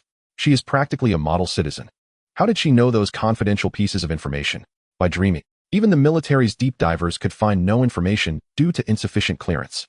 He even had Shadow Crow attempt a deeper cyber intrusion directly targeting the core institution's confidential databases, such as the Military Intelligence Agency and the Internal Affairs Department, searching for any records related to Isabella Ravenclaw. This time they encountered formidable resistance. Report attempted access to military intelligence internal personnel files. Triggered high-level firewall access was blocked. Risk of reverse tracking detected, terminated. Attempted to retrieve the Internal Affairs Department's key monitoring list. No target name found. Related encrypted areas could not be breached. No direct evidence of the target's association with any known intelligence organizations or secret societies was found. Even the deep divers using physical means to attempt close tracking and surveillance of Isabella's movements on Lanrue Star yielded minimal results. The target's behavior was extremely regular. She either rested in the manor or attended ordinary social events with almost no contact with any suspicious individuals. All investigative clues pointed to one conclusion: Isabella Ravenclaw was simply an ordinary noble lady from the capital star system with a clean background and low-key behavior. Aside from her overly beautiful face and cold demeanor being somewhat prominent, there was nothing particularly special about her. Yet that was precisely the most abnormal aspect. My God, how could we find nothing? Mo Lee raked his hair in frustration, pacing in his room. Our deep divers can access some of the military's and federal's top secrets, yet can't uncover the background of a seemingly ordinary noble woman. This makes no sense. Shadow Crow summarized all the information and calmly analyzed. Commander, there are two possibilities. First, her identity is indeed ordinary and her knowledge comes from other unknown channels, but she herself has no complex background. Second, her identity and background have been perfectly disguised and concealed by some extremely high authority or highly specialized means with a level of secrecy far exceeding what our current deep divers can reach. Emily paused, looking up in contemplation. The first possibility is too low. She knows too much more than the three leaders of Dawn's Blade did. This absolutely cannot be accessed by an ordinary noble. Then it must be the second. Her background is unfathomable. He gazed out at the bustling cityscape of Lanrue Star at night, his eyes flickering from the capital star system. With authority high enough to perfectly conceal everything. Also interested in matters concerning the Xianxia and Night Owl. Who exactly is she? He felt Isabella was like an iceberg floating on the sea. No matter how hard he tried, he could only see a minuscule corner above the water, while the massive body hidden beneath the surface remained shrouded in fog. Forget it. If we can't find anything, then let's not dig further so as not to alert the snake. Emily shook his head, deciding to temporarily set aside his entanglement. After all, she is currently showing a willingness to cooperate and has promised to provide intelligence. Let's see how much goodwill she truly has to offer. Though he was easygoing by nature, he would never act recklessly when caution was required. Facing a character as unfathomable as this, maintaining vigilance and cooperation until his own strength was sufficient to crush everything was definitely the wiser choice. Shadow Crow had the deep divers cease their proactive, in-depth investigation into Isabella and switch to routine surveillance, merely recording her public activities. Emily instructed. Orders have been updated, Shadow Crow confirmed. Emily sighed and sank onto the sofa. I originally thought I was the one playing chess, only to find there's an inscrutable player sitting beside the board. This feeling is truly unpleasant. Several days passed in waiting. Molly had Shadow Crow continue to monitor the movements of the Empire and the Federation regarding the war through the Deep Divers network in a concealed manner, while repeatedly pondering over the character of Isabella. We can't keep waiting any longer. Emily leaped up from the sofa, deciding to take the initiative. He took out the card that bore a cold fragrance embossed with the name Isabella Ravenclaw and an encrypted communication code. Whether it's a mule or a horse, let's take it out for a walk. He muttered, following the directions on the card. He dialed the communication code using a standard encrypted protocol. The communication was almost instantly connected, but there was no sound from the other end. Emily cleared his throat, reverting to the tone of Viscount Morris. Miss Ravenclaw, this is Morris. There was silence on the other end for 2 seconds, then Isabella's distinct light voice rang out. Mr. Emily, I guessed you would contact me soon. Mr. Emily, I suppose it's time for you to contact me. She directly exposed Emily's disguise, clearly unfazed by the so-called title of Lord Morris. Emily was too lazy to continue the act, and simply switched back to his original tone. All right, Miss Ravenclaw, let's speak plainly. As for the collaboration you mentioned, I personally find it agreeable. Shall we discuss it in person? Isabella seemed to chuckle softly, almost inaudibly. You are quite direct. I appreciate dealing with straightforward individuals. Tomorrow at 3 in the afternoon at the Silent Corridor Art Gallery in Exhibition Hall No. 3, in front of the oil painting titled The Lost Star Sea. I will wait for you there. Come alone. The Silent Corridor Art Gallery. Emily recalled that it was one of the top private art galleries in Blue-Ray Star, renowned for its collection of abstract and conceptual art, featuring a quiet environment with few visitors, making it indeed a suitable place for a secret meeting. No problem. Emily confirmed at 3 in the afternoon in front of the Lost Star Sea painting. Just me. Looking forward to our meeting tomorrow. Isabella concluded the communication decisively. Emily put down the communicator and smirked. An art gallery. Quite stylish, but choosing such a place, is she afraid I might bring a fleet to ambush her? Hehe, although I did consider that. Crow checked the background and layout of the Silent Corridor Art Gallery, especially Exhibition Hall No. 3 and the painting The Lost Star Sea. Also, I need real-time surveillance of the area around the gallery before 3 in the afternoon tomorrow, and a shadow team on standby hidden at all times. If things go awry, be ready to assist, or surround the gallery for me. Although Isabella requested to come alone, Lee certainly wouldn't go unprepared. Better safe than sorry, this was his basic principle for navigating the stars. Information on the target location is being collected and the Shadow Assault team has been assigned to standby and will be deployed to preset concealed points around the gallery. Understood. Crow responded swiftly. At 2:50 in the afternoon the next day, Lee appeared alone at the entrance of the Silent Corridor Art Gallery, dressed casually, like an ordinary art enthusiast. After buying a ticket to enter, the interior of the gallery was indeed as tranquil as its name suggested. The smooth marble floor paired with pure white walls and soft lighting illuminated the various artworks with only a few scattered visitors. Following the signs, Lee walked toward Exhibition Hall No. 3. His eyes seemed to casually scan the surroundings, but in reality he had already memorized several key entrances and blind spots. The internal surveillance has been partially taken over. No armed personnel detected. The first team is in position. Crow's voice came through the mini-communicator. Exhibition Hall No. 3 was even more spacious than the previous halls, showcasing more abstract and obscure pieces. The hall was empty, clearly having been deliberately cleared. Lee immediately spotted the painting The Lost Star Sea hanging on the far edge of the wall in the exhibition hall. The painting had a dark tone, heavily utilizing deep blue, ink black, and dark purple with abstract strokes, depicting shattered nebulae and solitary floating objects, giving an overall sense of disorientation. And right in front of that painting stood Isabella Ravenclaw, dressed in a simple gray long dress, quietly gazing at the artwork, her profile, illuminated by the soft light in the gallery, appearing serene and graceful. Lee walked over and stood beside her, pretending to admire the painting. "It's a rather oppressive piece, isn't it?" Isabella said softly, as if to herself without looking at him. "Indeed, it's quite suffocating to look at." Lee agreed, but inwardly criticized. What is this painting even about? It looks like something I could have done in elementary school with paint splatters. Could this be considered art? But sometimes the truth is often hidden within such uncomfortable chaos and darkness. Isabella turned to look at Lee, her gaze still calm and profound. "Enough with the riddles, let's get to the point. What should I believe you with? I don't need you to fully trust me. I'll provide some information that you can hardly obtain through your existing channels while you help me with some matters that I cannot personally handle. A win-win situation. Such as..." Lee squinted. "For instance, using the power you are rapidly accumulating to touch on areas that the Imperial military and Night Owl would rather remain untouched." Isabella spoke suggestively, as if her gaze could penetrate Lee and see the powerful force that was rising behind him. Lee's wariness surged. This woman had actually sensed his current power. "What specific information can you provide about the true purpose of Operation Ashes and the true stronghold of Night Owl in the Ruined Star system, or rather in Blue-Ray Star?" Isabella cast out the bait. "This is far more valuable than what you might hear during those idle chats among the wealthy ladies. Collaboration is possible," Lee ultimately decided.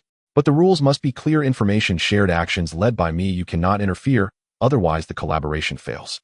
If we can't be friends, then regardless of how mysterious you are, you'll have to die. Trust me, I mean what I say." Isabella frowned at this, and the harmonious atmosphere between them suddenly plummeted to a freezing point. Lee didn't care about her reaction and continued, "Moreover, I need to know your most basic stance. Who do you represent? The Empire? Or some other force?" Isabella pondered for a moment, then relaxed her brows, saying calmly, "I come from the capital Star Circle, that is beyond doubt. But what I represent is just my personal, a goal along with some old matters.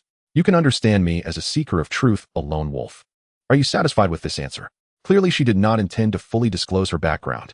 What satisfaction is there in this? Lee inwardly scoffed. Lee also knew that asking further wouldn't yield more. Reaching this level of cooperation was already a pleasant surprise. He nodded and extended his hand. "All right. Then, let's have a pleasant collaboration, Miss Ravenclaw." "Pleasant collaboration, Mr. Lee." The two shook hands lightly. "So, Miss Isabella, can you now share the information you know?" Lee asked directly. "Are you in a hurry?" Isabella lightly countered. "Time waits for no one." Lee shrugged, "Especially when you know someone might be lurking in the shadows while you remain oblivious to your enemies."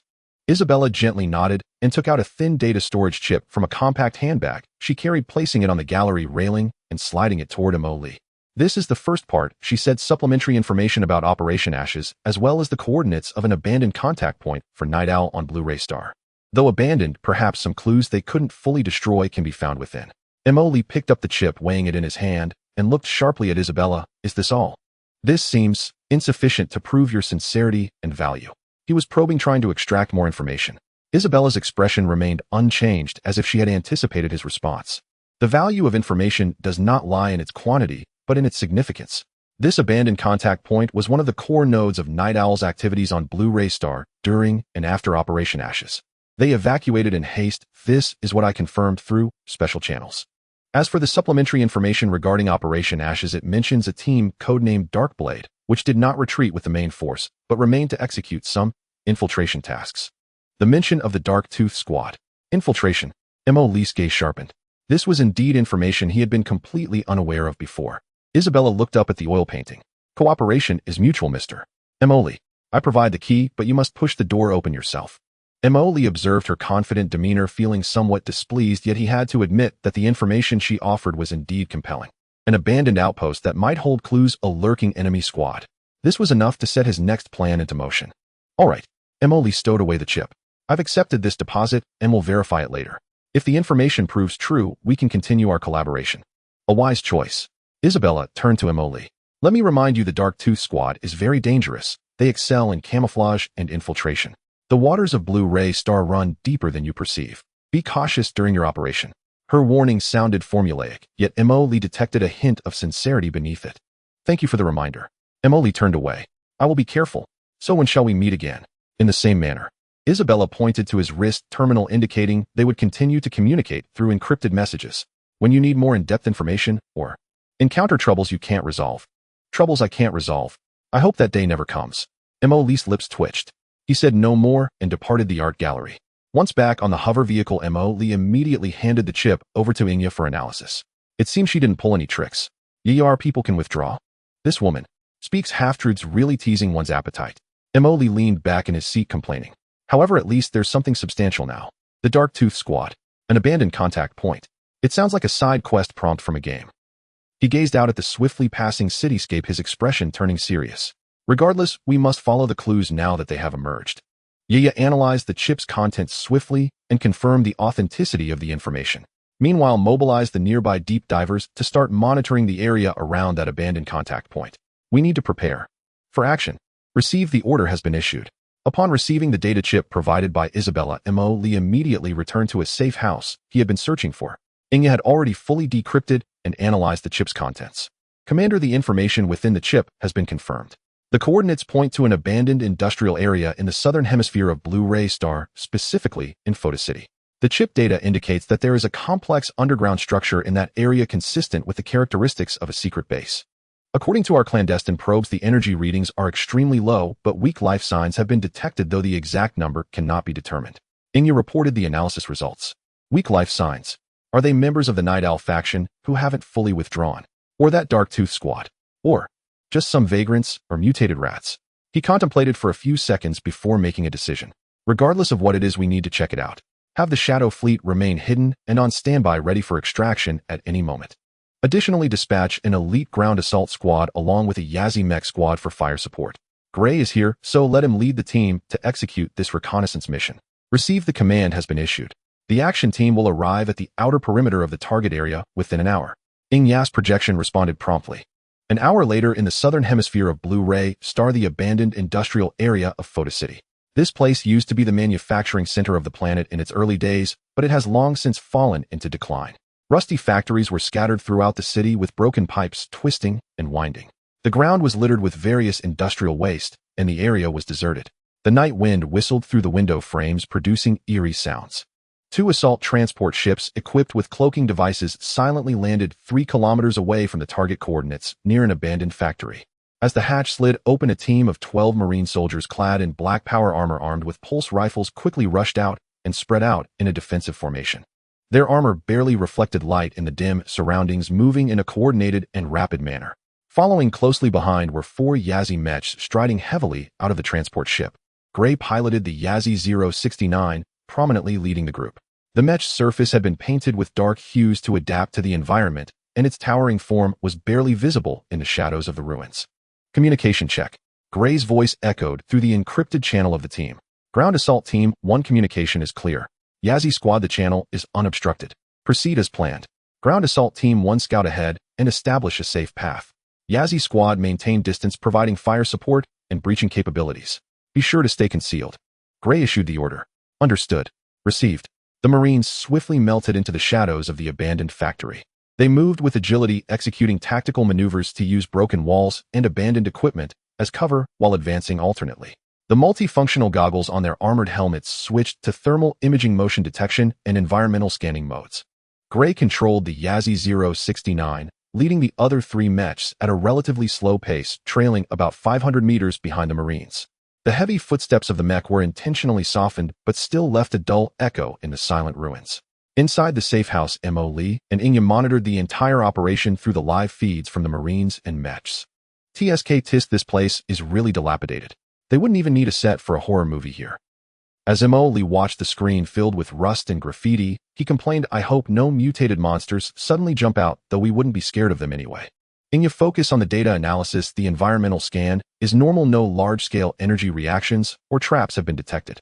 The life signals remain weak, concentrated underground in the target building. The action team continued to advance steadily. They encountered no anomalies along the way aside from a few startled rodents and some old metal scraps swaying in the wind. Soon they arrived at a foundry that appeared larger and more dilapidated than the other factories. The massive iron doors had long rusted shut, with several blasted and cut entrances nearby. Entry point discovered with signs of recent human activity. The scouting Marine reported, pointing to some faint footprints and a cleared pathway on the ground. Stay alert, Yazi squad, move forward. Gray commanded. The four Yazi mechs stepped forward, taking up advantageous positions around the entrance of the workshop, their particle beam rifles and rapid-fire cannons aimed at the pitch-black entry. The Marines spread out beneath the mechs and behind cover on either side. Two Marines moved up and tossed small reconnaissance drones into the entrance. The real-time footage relayed back by the drones showed that the interior was a sloping passage leading down filled with dust and debris. The passage is narrow, mechs cannot enter. Ground assault team, alternate cover and proceed with exploration. Yazi squad, stay at the exit and establish a defensive line. Gray adjusted the deployment. Ground assault team received. 12 Marines split into two groups. One group remained outside on guard while the other 6, in standard indoor combat formation, cautiously infiltrated the dark passage. Their armored helmets' flashlights cut through the darkness, their gun barrels shifting with their gazes, watching every corner carefully. The passage extended downward for about 50 meters, ending at a large metal door that resembled a bank vault door. However, at this moment the door was slightly ajar, leaving a gap. Target access discovered. The door is not locked. Prepare to breach. One Marine stepped forward and inserted a miniature camera through the crack in the door. The footage revealed a spacious underground area behind the door, furnished with some tables and discarded electronic devices resembling a command center or meeting room. Dust floated in the air, but some equipment appeared relatively clean. Interior secure. Breach. 2 Marines forcefully pushed open the ajar door, while 4 others swiftly charged in, their weapons instantly aimed at every corner that could potentially conceal enemies. Safe. Left side clear. Right side clear. The room was empty, filled only with abandoned computing terminals, scattered documents, and a few empty weapon racks. Looks like they left in a hurry. The captain of the assault team examined the terminals. The hard drives have been physically destroyed and most of the files are just trivial daily records. They searched the room meticulously. A team member unexpectedly discovered a half-open storage cabinet in the corner from which a faint light was escaping. Captain, we have a find. Just as the team member reached to investigate the cabinet. Beep, beep, beep. A series of extremely clear electronic beeps suddenly echoed from a corner of the room. Not good. It's a bomb. The assault team captain's expression changed. Retreat. Immediate retreat. All team members reacted, swiftly charging towards the entrance without hesitation, almost as they rushed out of the room and headed for the sloping passage. Boom! A violent explosion erupted from behind them. The searing shockwave and flames instantly engulfed the underground room. A powerful shockwave surged up the passage, jolting the assault team members and mech stationed at the entrance. A large amount of dust and debris spewed out from the entrance. Report the situation. Gray's voice carried a hint of urgency. Cough, cough. Report all members of Assault Team 1 are safe. No casualties. Damn it, it was a triggered trap. The voice of the assault team captain came through the channel, somewhat exasperated. Mo Lee in the safe house was also startled by the sudden explosion and immediately cursed. Damn. Those damn moles. They even left a parting gift. Thankfully, our people reacted quickly. After the explosion, the smoke gradually dissipated. The entire underground room had been completely destroyed, leaving no valuable clues to be found. Sweep the area. Confirmed there are no other traps, then retreat. Gray promptly issued the command. The action team carefully checked the surrounding area, confirmed it was safe, and began an orderly retreat. The first reconnaissance operation ended with the discovery of traps and near ambush and confirmation that this was indeed a Night Owl stronghold. When the entire exploration team returned to the safe house, Mo Li listened to Gray's detailed report, falling into deep thought, but his face showed little disappointment. Although we didn't obtain substantial evidence, at least it proves that the information given by Isabella was true. This stronghold does exist, and the Night Owls are very alert, using explosives to cover their tracks. He analyzed. This indicates that they indeed have something here they don't want others to know about. Moreover, the Dark Tooth team may still be operating nearby, and this trap was left by them. He looked at Inya. Have the deep divers pay close attention to Lan Rui Xing for any unusual personnel movements, material acquisitions, or reports of small conflicts and disappearances in the near future, especially those related to the industrial area. Understood. Mo Li stretched lazily, and although the operation was not entirely successful, finding the right direction still excited him. Alright, the first reconnaissance is over. Though I got blown in the face with dust, at least we know how to proceed next. Next, it's time to play hide and seek with the Dark Tooth team. His eyes sparkled with eagerness.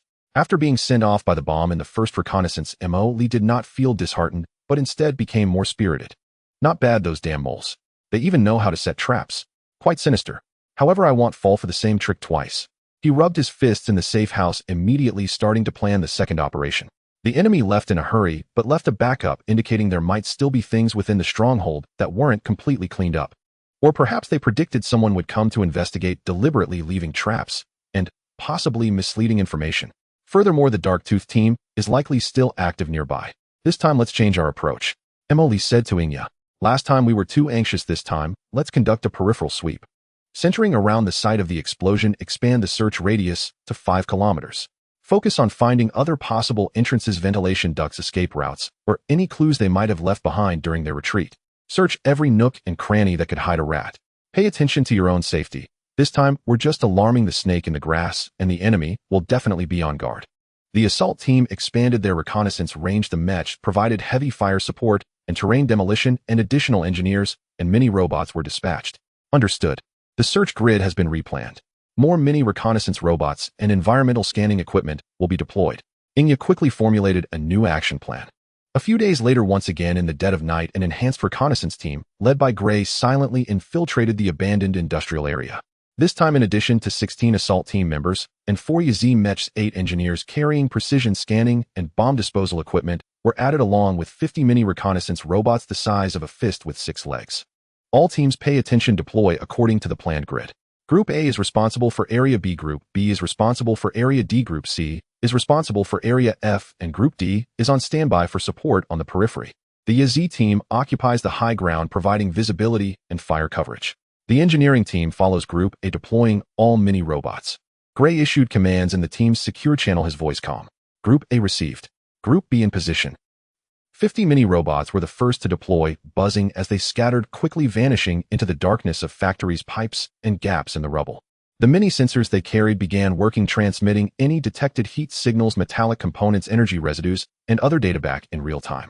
The assault team members advanced in pairs, providing alternating cover. The energy rifles in their hands adjusted continuously towards every suspicious corner as the tactical boots beneath their feet crunched softly on gravel and metal fragments. The engineers followed behind, operating various equipment. One group held scanners similar to metal detectors, moving slowly along the ground and walls as complex data streams jumped on the screens. The second group set up tripod-structured ground-penetrating radar, sending detection waves underground. In the safe house, the large screen in front of Mo Li was divided into dozens of small windows, displaying real-time footage and data transmitted back from different robots and team members. His eyes darted quickly between the various windows. Abnormal gamma-ray residue detected in Area B7, reported an engineer, consistent with the characteristics following the activation of a small space jump device. Specific location. Location confirmed behind the abandoned transformer station, found a camouflaged access panel. Group A Engineering Team 1 proceed to B7 for confirmation. Yazi no. 3 and no. For a move towards Area B7, provide cover. Gray immediately ordered. The scene switched to Area B7. The assault team members carefully cleared away the camouflage netting and debris from the access panel, revealing a circular hatch gleaming with metallic luster underneath. The engineers stepped forward to inspect. Confirmed as an emergency jump point, the activation base is still intact, but the core jump engine and navigation module have been removed, making it impossible to trace the destination. Indeed, the previous explosion startled the snake. They fled quite cleanly. Mo Li pursed his lips in the safe house, taking a big bite of an energy bar. Almost simultaneously, another channel chimed. Area D3, high-frequency friction marks discovered on the interior wall of the ventilation duct. Non-natural rust, suspected frequent passage of heavy equipment or personnel. Area F11, shallow geological scans indicate the presence of a structured cavity 3 to 5 meters underground with an unknown structure inconsistent with known stronghold blueprints. Oh, is there more to uncover? Emily sat up straight. Focus on that cavity in F11. Don't overlook the D3 duct either. The team immediately split up, with Group A and Engineering Team 1 continuing to investigate the jump point, attempting to find more clues. Group B began trying to enter the massive duct network of Area D3. Meanwhile, Groups C and D, personally led by Gray, headed straight towards Area F11 with Engineering Team 2 and 2 Yizi mechs. Area F11 is a vast open-air material storage site where towering piles of rusted metal barrels and broken conveyor belts create a labyrinth of steel. The heavy footsteps of the Yizi mecha thudded against the ground, stirring up a cloud of dust. According to the scan, the hollow entrance is right beneath this heap of garbage. The engineer pointed at a blinking light on the radar screen. Yizi 1 and 2 keep watch around. Team C establish a defensive perimeter, and Team 2 clear the entrance. Gray commanded. 2 engineers stepped forward, first using handheld scanners for precise location, then cautiously cutting through several obstructive metal barrels with a small laser cutter. Soon a vertical access point approximately 1 meter in diameter covered by thick steel plates was revealed. The inner wall of the tunnel was smooth alloy featuring a simple climbing ladder. The tunnel depth is about 20 meters with no detected biological signals or energy fluctuations. The air composition is normal, but the dust density is low, indicating recent human activity. Another one. Can't they be a bit more straightforward? Emily complained, staring at the screen. They'll lead the team down. Gray immediately ordered. First, let the reconnaissance robots search the area below carefully. Yizi will stay back. Team C, send the first and second assault teams with me. Team D's third and fourth groups will secure the entrance above. Understood. The robot entered for exploration first, and after confirming there were no explosive devices, Gray climbed down the tunnel using the metal ladder, followed closely by 4 Marines. The bottom of the tunnel connected to a narrow pipeline that could only accommodate 2 people walking side by side, with old lighting cables hanging from the walls long since non-functional. The team relied solely on the lights from their armored helmets for illumination. The pipeline was eerily quiet, with only the faint sounds of their breathing and the rustling of their clothing. After walking about 200 meters, a rusty iron door appeared on one side of the pipeline. The door hinge jammed. Confirming no traps, an engineer stepped forward using instruments to check and confirm everything was clear before reporting. Attempt to open the door, maintain vigilance. A Marine stepped forward and placed a demolition cord on the door lock. Demolition countdown. 3, 2, 1. After a slight muffled explosion, the door lock was blown open. Another team member immediately stepped forward using a hydraulic door opener to force the heavy iron door open. Behind the door was a room approximately 10 square meters in size, filled with some bags of compressed food packaging, a few empty military rations boxes, scattered energy magazines, and in the corner an old communication relay that had been severely damaged. There were traces of makeshift bedding in one corner of the room. Secure. No personnel detected. The engineer immediately stepped forward to carefully inspect the relay. The exterior is heavily damaged, but the core storage module seems to have not been physically destroyed. They may have thought that completely smashing it was sufficient due to the time constraints.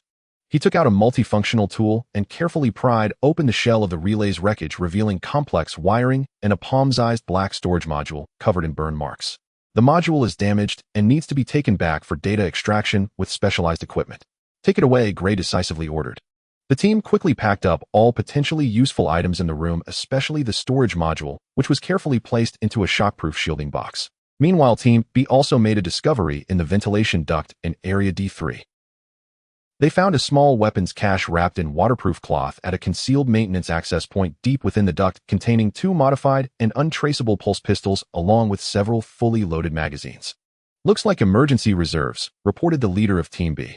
After collecting possible evidence, all teams began to withdraw in an orderly manner according to their planned schedule. They encountered no resistance. The entire industrial area was eerily silent. Back at the safe house, the engineers immediately began data recovery on the storage module. The process was complex, the module severely damaged with a significant amount of data permanently lost. However, with the powerful decryption algorithms of Xianxia and the assistance of the base's intelligence brain, after a few hours, some fragmented residual data was finally successfully extracted and reassembled. Commander, we have parsed some data fragments. Xianxia reported. Many of the communication records have been overwritten, but a codename, Shepard, repeatedly appeared in communications at different times and encryption levels. Shepard. Emily leaned closer to the screen. That codename. Sounds like someone in charge. According to the analysis of the residual information, Xihe retrieved the analysis results. The Shepherd possesses extremely high-level permissions and is responsible for directing the cleanup, infiltration, and special material transport tasks in the Blue Rue star and the Rue Lin star system. Some vague instructions from the later stages of the Ashes operation pointed to him. The Darkfang team has also received direct orders from the Shepherd multiple times. Wow, we've caught a big fish. Mo excitedly slapped the control panel. The Night Owl is the overall responsible person for this planet, even in this star system. At last he knew who to settle accounts with. He immediately questioned, can we pinpoint this Shepherd? Identity, location, data damage is severe. Direct localization is not possible. However, by analyzing the timestamps of communications, the residual characteristics of encryption methods, and the content of instructions, it is inferred that the Shepherd is frequently active in Blue Rue star and likely possesses one or more legally protected public identities as a cover. His communication patterns indicate that he is very familiar with the local situation. A legitimate identity cover. Mo's expression gradually grew serious. That's troublesome. Could be a senator, a wealthy businessman, or even a seemingly respectable noble. The range is too broad. Although we haven't directly located the Shepherd, the value of this clue is immense. It confirms the existence and level of the adversary, pointing to the direction of the investigation. List the Shepherd as a secondary priority target. Mo ordered, notify all deep divers to collect any information related to this codename, while also keeping an eye on those high-ranking individuals on Blue Rue star who exhibit suspicious behavior. The instructions have been updated and encrypted for transmission. Mo gazed at the newly added target profile labeled Shepherd on the screen, lost in thought. Shepherd, Shepherd, where are you? He murmured to himself. It seems that the waters of Blue Rue star are murkier than I imagined. A Night Owl regional head hiding behind a legitimate identity. This guy is well concealed. A glimmer sparked in his eyes. The previous frustration swept away.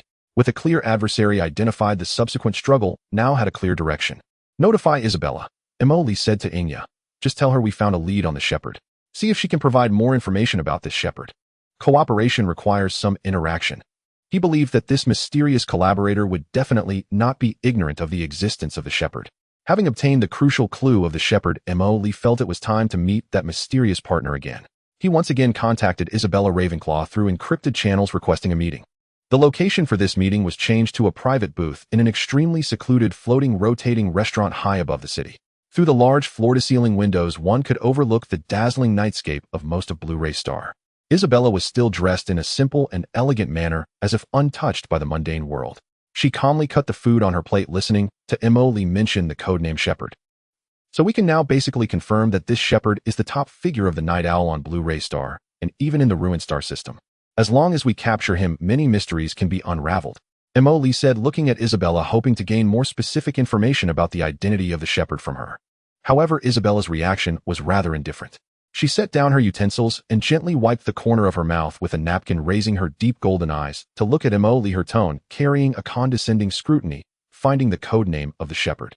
The efficiency is acceptable. This proves that you indeed have some initiative and haven't disappointed me. She nodded slightly, as if evaluating a subordinate who performed adequately. But this is only the first hurdle. Knowing the codename and finding the person himself are two different matters. Mo's smile froze momentarily.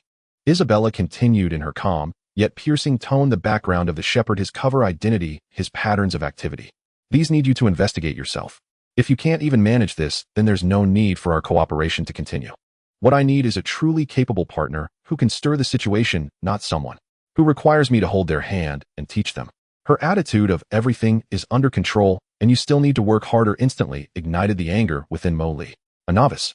Mo's voice turned cold as he leaned forward, staring at Isabella. Miss Ravenclaw, I think you've misunderstood something. I am not your subordinate, nor am I someone you need to test. We are partners, equal partners. I don't care what background you have from the Capital Star Circle, but cooperation is based on sincerity, and not on your high horse judging whether I am qualified or not. Isabella seemed unperturbed by his reaction and simply said blandly, the foundation of cooperation is strength and equality. You have proven that you have a certain level of initiative, but that is not enough. The Shepherd is not someone you can deal with so easily, and I need to confirm whether my partner has the ability to handle the upcoming storm rather than being a small boat that can be easily overturned. Her words were like cold needles filled with unabashed skepticism. Mo was completely enraged. He suddenly stood up, the chair screeching against the floor. How I say, miss, do you have some misunderstanding about yourself and me? Mo said with a sarcastic smile fueled by anger. This cooperation seems to have been proposed by you, right? And now you find me unqualified. It's a bit unpleasant, isn't it? If that's the case, then let's end this cooperation. Farewell. With that, Mo turned to leave. Just as he reached the door, he suddenly turned back and said, "Oh, by the way, I forgot to tell you, Miss Ravenclaw, I have a habit. Once I'm displeased, someone has to pay the price. Also, I keep my promises." After saying that, he strode out of the booth without looking back, leaving Isabella sitting there, her expression still unchanged, but deep in her eyes there seemed to be a subtle ripple that was hard to detect. Back at the safe house, Emily sat on the sofa, his chest still heaving, clearly still furious. "Hey, you seem to have been looked down upon." Emily turned to the projection of Xianxia and said, He pondered for a moment, then revealed a fierce smile. "Does she think my strength is insufficient? Does she want to see how big of a storm I can stir? Fine. Then I'll make it a big one. Let her, and those mice hiding in the dark, see clearly what will happen if they provoke me." He walked to the star map, pointing at the light spot representing Lanrue's star, and said to Xianxia, "Bring me the Dawn Fleet. Contact Junfeng." The communication was quickly connected and Junfeng's holographic image appeared in the room. "Commander, Junfeng, listen." Emily spoke rapidly with an undeniable determination. "I give you 3 days to prepare. Bring the Dawn Fleet to the periphery of the Rueline star system and find a hidden place to stand by. All starships must disguise themselves in a space pirate style. The more chaotic, the better. Erase any marks that reveal our identity." Junfeng was taken aback for a moment, but did not question it, responding immediately, "Understood. Disguised as a space pirate fleet. What are the mission objectives, Commander?" Emily's lips curled into a dangerous arc. "The target. The Lanrue Star Garrison Fleet." He pointed at the blue light spots representing the Imperial Garrison Fleet on the orbit of Lanrue Star. "Don't they have over 1,000 starships? Eliminate them all, leave no one behind. I want everyone on Lanrue Star to know that someone they cannot afford to provoke has arrived in this star system." Even Junfeng, seasoned in battle, was taken aback by this command. "Commander, attack the Imperial Garrison Fleet directly. And completely annihilate them. Isn't that too what? Too ostentatious? Too crazy?" Emily interrupted him. "What I want is ostentation. I want madness. Isn't Isabella the one who thinks I'm hiding and lack strength? Don't the Imperial military and the Night Owls enjoy doing small tricks in the dark? It seems we've been too low-key, giving them the illusion that we are easy to bully. Since this is the case, they'll turn the table. Let them see clearly who has the right to set the rules." He stared at Junfeng's holographic image and spoke each word deliberately. "Remember, it's all. Completely. Annihilate. No prisoners, no harm to ships. I want that space to have nothing left but us and floating debris. After the attack, retreat, and use jump interference to throw them off our trail. Do you understand?" Junfeng sensed the determination in Emily's tone, took a deep breath, suppressed his shock, straightened his posture, and nodded seriously. "Understood. Completely annihilate the Lanrue Star Garrison Fleet, destroy all resisting forces, then retreat. Go. Hurry up and prepare. I want to see Lanrue Star's outer space turned into a graveyard for Imperial warships in 3 days." Emily waved his hand, cutting off the communication. The safe house fell into a brief silence. Xianxia finally spoke. "Commander, this operation carries high risks. It could completely expose our military presence and put us directly at odds with the Kulan Empire." "I know the risks are high," Emily snorted, "but so what? I'm not happy. Very unhappy. Isabella's attitude makes me unhappy. The Night Owl's rat-like sneaking around also makes me unhappy. And the Imperial military's potential involvement in the Xianxia matter makes me even more unhappy. In my eyes, if I'm not happy, then someone has to suffer." He crossed his arms, looking at the star map with sharp eyes. "And this is not just about venting. We need an opportunity, a chance that forces everyone to take us seriously. Hiding in the dark, investigating, is too passive. This time we'll take the initiative, show our muscles.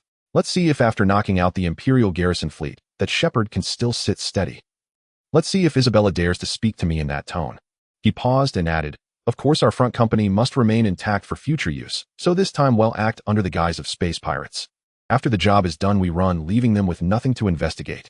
The plan was set a violent strike aimed at proving strength and venting dissatisfaction against the Imperial regular army was quietly brewing. "You like to test, huh? They'll give you a big one. Let's see who cracks first."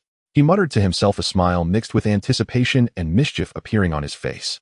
In the shadow of a dense asteroid belt on the outskirts of the Rueline star system, the originally silent void suddenly vibrated violently as the light of a jump flickered and the main force of the Dawn Fleet, camouflaged and disguised, brazenly jumped out.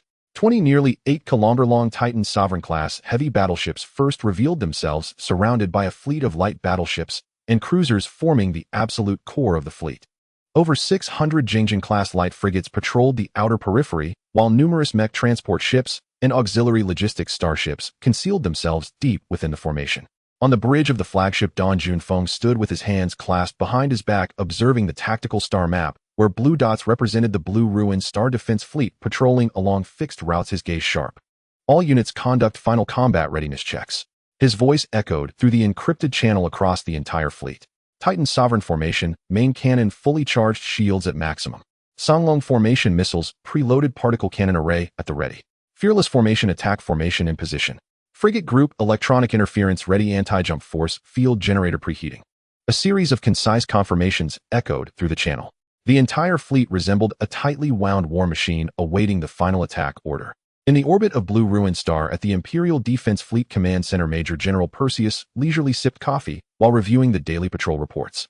As the defense commander of a prosperous border planet, his days were always leisurely, especially now during a period of war respite, making it impossible for any enemies to approach Blue Ruin Star. The so-called defense tasks were more symbolic patrols and escort missions, and he had long grown accustomed to this comfort. With over 1,200 various starships under his command, he engaged in some small business and naturally earned a fortune. Everything is normal, General, the aide reported routinely. Perseus scanned the star map, finding nothing unusual. Very good, maintain vigilance. Also pay attention to our clients. If we want to make money, we have to rely on them. He whispered the latter part to his aide, still completely unaware that the shadow of death had already enveloped him. Dawn Fleet, obey orders. Junfeng's voice suddenly turned sharp. Execute the predetermined attack plan. Carry out the extermination order. Leave no one behind. All forces engage. In an instant, the lurking beast bared its fangs. The massive Dawn Fleet roared to life as its engines emitted a dazzling light, charging forth from the shadows of the asteroid belt. The star pirate armor they had camouflaged in the light of the stars appeared particularly glaring. Alarm! Alarm! A large-scale, unidentified fleet has emerged on the outskirts of the star system. Energy readings are rising sharply. Identified as large battleship-class signals. Quantity. The quantity exceeds 1,000. Heavens! The sensor department of the Blue Ruin Star Defense Fleet was instantly thrown into chaos and panic. The piercing alarm echoed above the command hall of the command center. Report, General. Detecting a large-scale, unidentified fleet signal. Approaching rapidly from the outskirts of the star system. Quantity. The quantity exceeds 1,000. Energy readings are extremely high. The sensor monitor's voice trembled with incredulous fear. Major General Perseus' hand shook, spilling coffee over himself. What? Unidentified fleet. More than 1,000 ships. Where did they come from?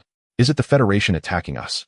He rushed to the control panel, staring at the screen, displaying a tide of red signals, surging in his face, turning pale. No, they don't resemble standard Federation ships. The identification signals are chaotic. Could it be star pirates? Another officer stammered. Star pirates? Are you telling me that there are over 1,000 battleship-class star pirates? And they've come here? Major General Perseus roared, his voice distorted by fear. Quick! Sound the highest combat alert. All ships assume battle positions. At the same time, call for aid from the Imperial homeland. Hurry! The command center of the defense fleet was instantly thrown into disarray. The piercing alarm echoed on every Imperial warship as soldiers no longer calm rushed to their battle stations and officers hoarsely issued various combat readiness orders. The originally orderly patrol formation attempted to turn hurriedly to form a defensive line, but progress remained slow as chaos and panic spread like a plague. Just as the Imperial Defense Fleet's formation began to adjust, the attack from the Dawn Fleet suddenly descended. Lock onto target areas. Titan Sovereign Formation, main cannons fire together, covering the enemy's core gathering area. Songlong Formation flanks from the sides to cut their formation, while the Fearless Formation presses forward. Gungjin Formation advance to disrupt and clear small targets. Junfeng's voice was cool and unperturbed, as if directing a drill. At the bow of the 20 Titan Sovereign-class battleships, the formidable Divine Punishment dual-mounted super-large particle lance began to gather destructive energy. Detecting super high-energy reactions coming from enemy capital ships. Power cannot be estimated. It is the enemy's main cannon. Major General Perseus watched the dozens of bright points on the screen rapidly escalating in brightness and energy readings, his face turning pale as he said, What? What kind of weapon is that? Quick! All ships! Maximum power shields! Evade! Evade quickly! But his orders came too late. Buzz! Dozens of thick, dark red, super-large energy beams like the judgment of the gods thundered forth from the bow of the battleship. They disregarded the vast distance, instantly crossing the void, crashing violently into the core area where the Imperial Defense Fleet was attempting to gather. Boom, boom, boom, boom. Destructive energy erupted wildly within the Imperial fleet. The shields of the Imperial starships shattered instantly, and the hulls were completely ionized and annihilated in less than a tenth of a second, with not even the explosion fireballs having time to fully expand before turning into streams of fundamental particles and scorching metal vapor. Starships slightly farther out had their shields, overloaded armor melted, and structures twisted and shattered under the formless force, triggering a chain of explosions. The intense energy shockwaves swept outward, lifting and tossing the Imperial starships further away, their shields flashing wildly. In just one volley, the core area of the Imperial fleet was forcibly erased, leaving behind a giant void burning with plasma and metal vapor. No. Major General Perseus let out a desperate roar aboard the flagship Steadfast as he watched nearly 100 friendly signals vanish from the screen, his entire being collapsing into the command chair. What? Why is this happening? He murmured to himself. Songlong fearless formations flank from the sides. Free fire. Gungjin formation entangle the enemy's small ships, cover the main force. Junfeng's orders were clear and succinct. 300 Kanglong-class heavy cruisers and 150 Fearless-class light battleships fiercely crashed into the chaotic left and right wings of the Imperial fleet. The Thunder heavy particle beam cannon on the side of the Kanglong class continuously fired as thick blue energy beams struck fiercely against the shields and armor of the Imperial starships. The shields held for a second or two before collapsing, and the armor was instantly melted through triggering internal explosions. The Fearless class, relying on its powerful Star Eater triple-mounted main cannon, executed precise strikes. They specifically targeted those attempting to organize a counterattack or larger Imperial cruisers, often incapacitating or destroying their targets with a single shot. With every shot fired, an Imperial cruiser or large destroyer attempting to organize a counterattack was blown to pieces. Commander, a large number of enemy cruisers and battleships have appeared on the left flank. The right flank has also been flanked. Our communications are suffering intense interference. Distress signals can't be sent out. Bad news came one after another. Counterattack. All ships free fire. Perseus ordered with red eyes. The surviving Imperial starships began to return fire sporadically. Streams of energy beams of varying sizes and dense missiles, deep space torpedoes shot towards the Dawn fleet. But the effect was minimal. The Titan Sovereign-class heavy battleships effortlessly withstood these attacks with their heavy immortal shields, with not even the slightest ripple disturbing their shields. The Kanglong-class and Fearless-class shields were also far sturdier than their Imperial counterparts, and even when a few heavy shell hits landed, they only slightly dimmed the shield's glow before quickly recovering. Missiles intertwined in the starry sky, forming a deadly network. The Dawn fleet's Meteor and Judgment Day missile array systems unleashed a torrential rain of projectiles, most of which were highly penetrating anti-ship missiles aimed specifically at engines and weapon systems.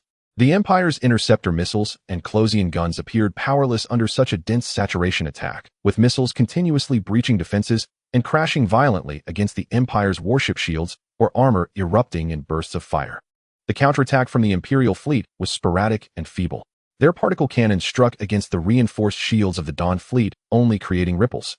Most of the launched missiles were detonated midair by the dense Closian fire network built by the Jingjing-class frigates. The battlefield situation was entirely one-sided slaughter. The number of Imperial warships was decreasing at a visibly alarming rate. Captain, the port shield is about to overload. We are being locked on by 3 enemy heavy cruisers. Unable to escape. Hid in the engine room.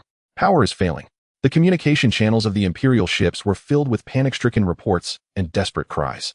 Seeing the fleet formation about to collapse completely, Major General Perseus gritted his teeth and ordered release all fighter mechs and assault boats. Engage in close-quarters combat. Disrupt them. Hundreds of aging Imperial mechs and assault boats were launched from the undestroyed mothership, swarming like a hive towards the nearest ships of the Dawn fleet. Detected enemy mechs and small assault units. Order each ship's Closian systems prioritize elimination. Release our Yazi mechs to intercept and destroy enemy personnel. Junfeng responded calmly. The Yazi mech squad, already on standby in the Whale Shark-class mech transport ship, immediately surged out from the high-speed deployment channels. Gray piloted Yazi 069 at the forefront. Yazi squad spread out in pairs. Prioritize destroying enemy assault boats, then clear the mechs.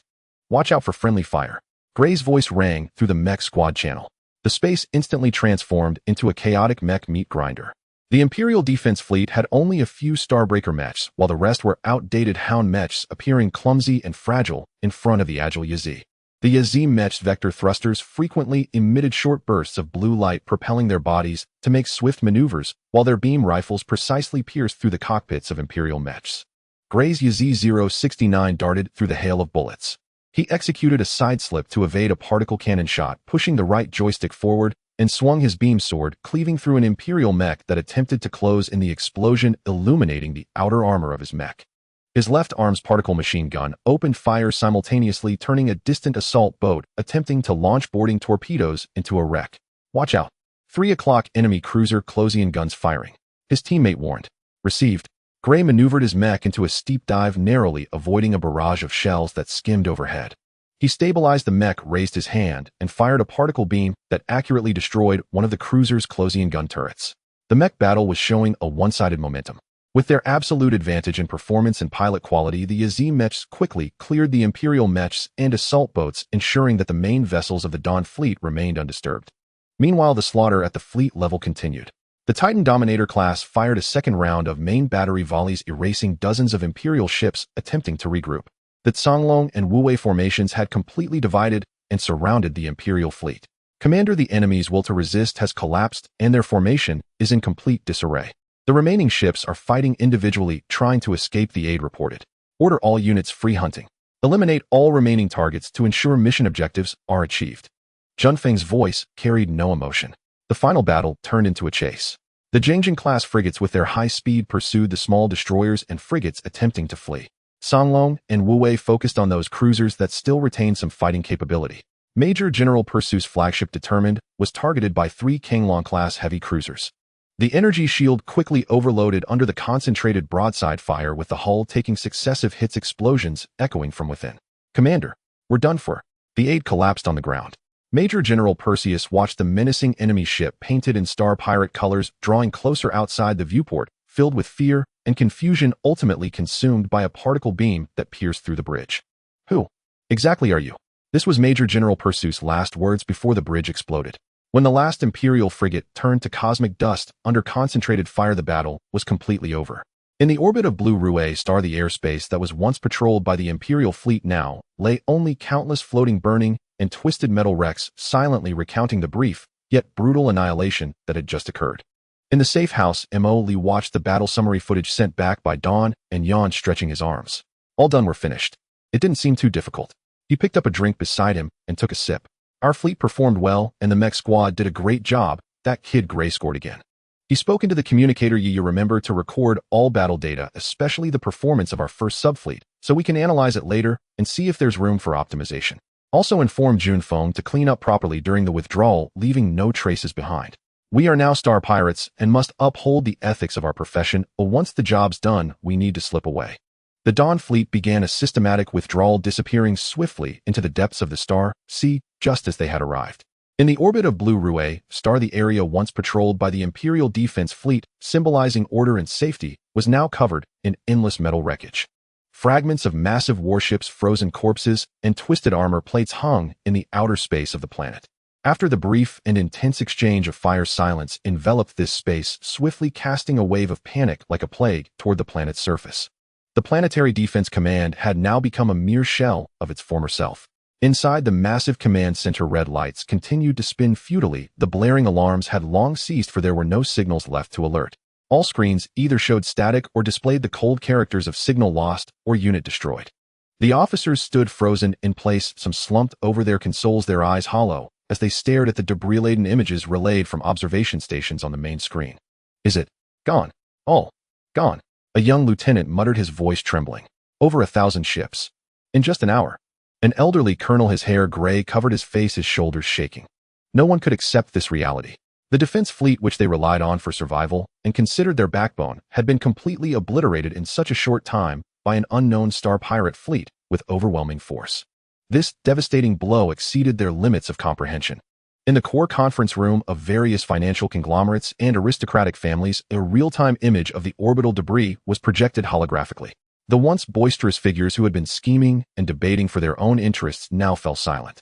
The patriarch of the mining giant Butler family dropped his cigar in shock, oblivious to the hole it burned into the expensive carpet. Investigate. Immediately check. What is the origin of that star pirate fleet?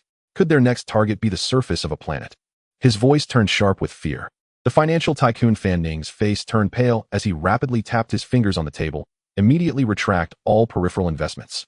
Recall all trade fleets. Initiate the highest level of family security protocols. The orbital defenses have failed, and we could become fish on the chopping block at any moment. Panic rapidly spread among the upper echelons. They were accustomed to resolving issues with money and power, but now facing an unknown force capable of easily annihilating a fleet, they felt their own insignificance and fragility for the first time. A sense of security vanished. The anomalies in the orbit were soon detected by astronomy enthusiasts and some operational civilian observation equipment. Blurry images showing numerous abnormal light spots and explosions were uploaded to the planetary network. Initially, there was confusion and speculation. What's happening in orbit? Are they setting off fireworks? No, that's an explosion. Warships are firing. My God, I saw a huge ship being destroyed. When the news that the defense fleet had been completely annihilated and that there were no Imperial military forces left in orbit gradually spread, panic erupted completely. On the city streets, hovercar traffic was paralyzed on a massive scale, and the air was filled with piercing honks. People poured out of office buildings and shopping malls in a panic, trying to return home or find what they believed to be a safe place.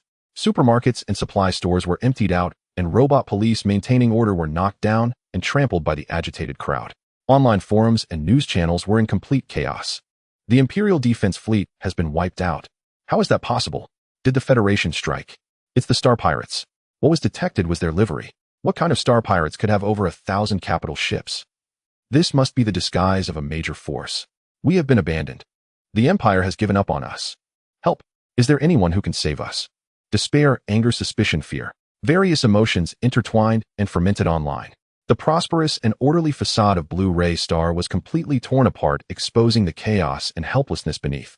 In the temporary residence of Isabella Ravenclaw, she stood calmly in front of the observation equipment, holding a wine glass, watching the debris belt on the screen. Her face remained expressionless, but the fingers holding the wine glass tightened slightly. Complete annihilation. Quite decisive and ruthless indeed. She murmured softly, her tone ambiguous, neither clearly approving nor disapproving. It seems that the response to the probe was far more intense than I had imagined. You flipped the chessboard? Emily, you truly are a madman who plays by your own rules. A complex expression flashed in her eyes, a mix of surprise and seriousness perhaps. Also a hint of being moved by such a crude and direct approach. She set down her wine glass, walked to the communicator, and sent out an extremely encrypted message. The content was unknown, but it was evident that Emily's crude demonstration of power had drawn her high attention and disrupted some of her original plans. At this moment in the safe house, Emily watched the chaotic scenes of the planet broadcasted on the news channel and the various panicked comments online, smacking his lips in satisfaction. Not bad. It seems that everyone has received this great gift. He said with a grin to Xianxia, look at how scared these people are, scrambling to buy things and stuck in traffic. What's the fuss about? We didn't say we were going to strike. He switched between different surveillance screens, watching the panicked expressions of those once high and mighty figures, finally feeling a sense of relief from the previous frustration. Old woman, let you be high and mighty. Let's see how you handle it now, he thought. But this commotion is indeed a bit too loud. I estimate the Empire's homeland will soon be in an uproar. At the same time, while Blue Ray Star was engulfed in panic and chaos due to the complete annihilation of the defense fleet, the Shadow Fleet stationed at the periphery of the galaxy and remaining hidden was meticulously monitoring all movements on the planet and its surrounding airspace, according to Emily's orders. On the bridge of the flagship Darkblade of the Shadow Fleet, various sensors were operating at full power, filtering through the massive electromagnetic signals from Blue Ray Star, chaotic public communications, official emergency broadcasts, encrypted corporate channels. Abnormal signal stream detected. A monitoring officer suddenly reported capturing Xianxia's attention. Immediately locate the signal source. Analyze the signal characteristics. Attempting to locate. The signal is being interfered with by the debris field. Location is fuzzy. Preliminary judgment indicates the source is on the surface of Blue Ray Star. Concentrate all available sensors, filter background, noise, conduct deep scans, and enhance reception for this specific frequency range. Initiate signal tracing algorithms to improve location accuracy. Xianxia ordered. Time ticked by. Data was being processed rapidly, and the location accuracy gradually improved. Signal source coordinates are converging. Main interference sources eliminated. Location confirmed. Signal source coordinates Blue Ray Star, Northern Hemisphere, First Continent, Central Administrative District. Target locked. Governor's office. The result surprised everyone on the bridge. At a time when the planetary defense fleet had just been completely wiped out and chaos reigned, why was the governor's office not busy stabilizing the situation and seeking assistance, but instead secretly sending out a non-standard encrypted signal? This was highly unusual. A glint of light flashed in Xianxia's eyes. Analyze the signal characteristics and attempt to separate and decrypt. Signal characteristics do not match any known Imperial military or civilian codes. The structure is complex with a self-destruct protocol trigger mechanism. Attempting to separate. Separation successful. Beginning decryption. Encountering high-intensity resistance. In the safe house, Mo also received the synchronized report from Xianxia. It's not a public distress signal. Interesting. After just beating up his fleet, this old fellow isn't busy writing a reflection report, but is secretly sending signals. Who is he sending it to? Mo became interested, straightening up from his lazy posture. The signal encryption level is extremely high, far surpassing ordinary military levels.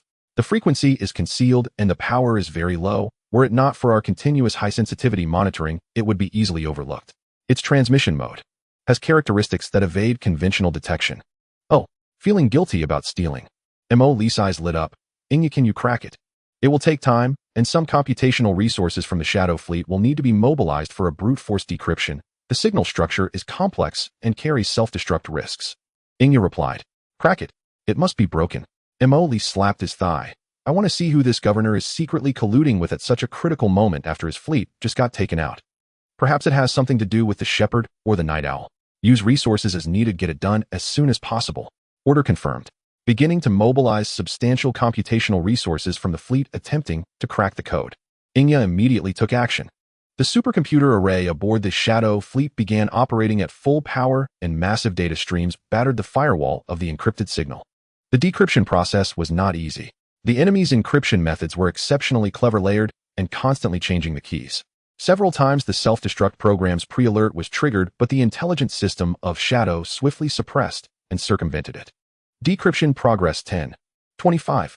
40. Encountered core encryption lock algorithm unknown, reported the operator. Activate the backup decryption protocol library and perform brute force cracking.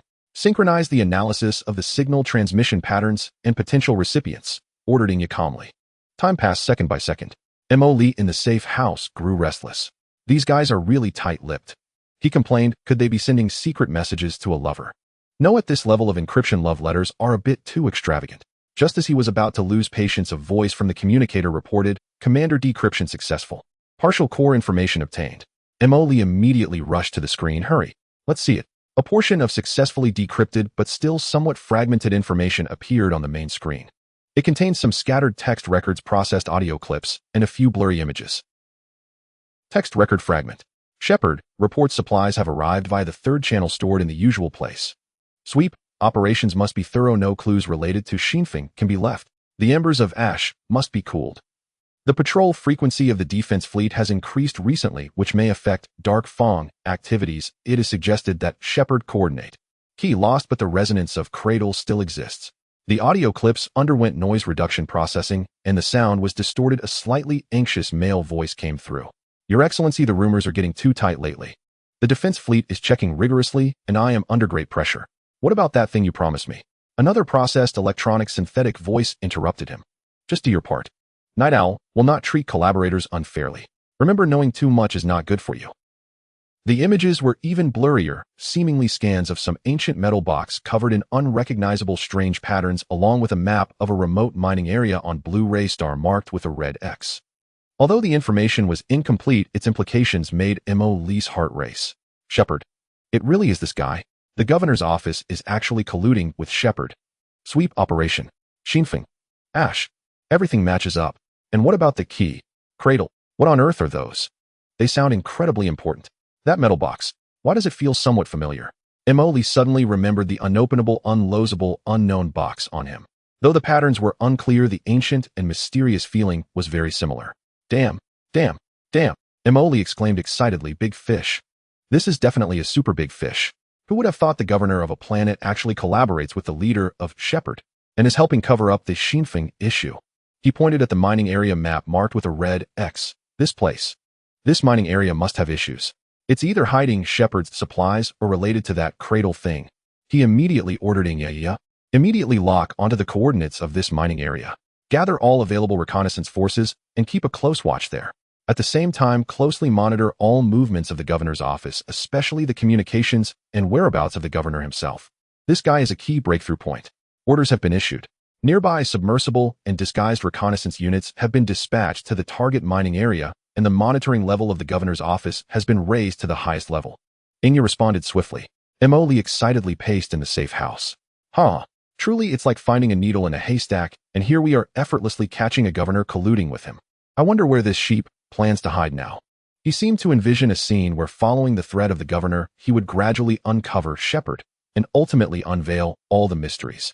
But he stroked his chin, calming down a bit. The collusion between the governor and Shepard is a major issue. It involves corruption at the imperial high levels and secret organizations. Does Isabella know about this? What exactly does her so-called cooperation aim to investigate? He felt that the waters of Blue Ray Star were deeper and murkier than he had imagined. But regardless, he had grasped the most crucial lead. No matter. Focus on the governor and that mining area. Once the Dawn fleet is ready, be prepared to take action and capture. Mo Lee's eyes sparkled with a determination to succeed. This time, we must completely strip the sheep's skin off Shepard. After decrypting the governor's secret communications and grasping critical evidence, Mo Lee felt it was time to meet again with the lofty Miss Isabella Ravenclaw. This time, he decided to change his method of communication. He did not use the encrypted channel, but instead had him send a brief message to the hotel where Isabella was staying through an open, untraceable, anonymous signal. Miss Ravenclaw, regarding the proof of strength, I believe we need to discuss it in person. Location: City Center, Star Dome Eye Observation Deck. Time: 1 hour later. I hope you weren't scared off by our previous friendly interaction. After sending the message, Mo Lee immediately contacted the Dawn fleet, which was resting on the outskirts of the ruined star system. June phone. Listen, there's a new mission.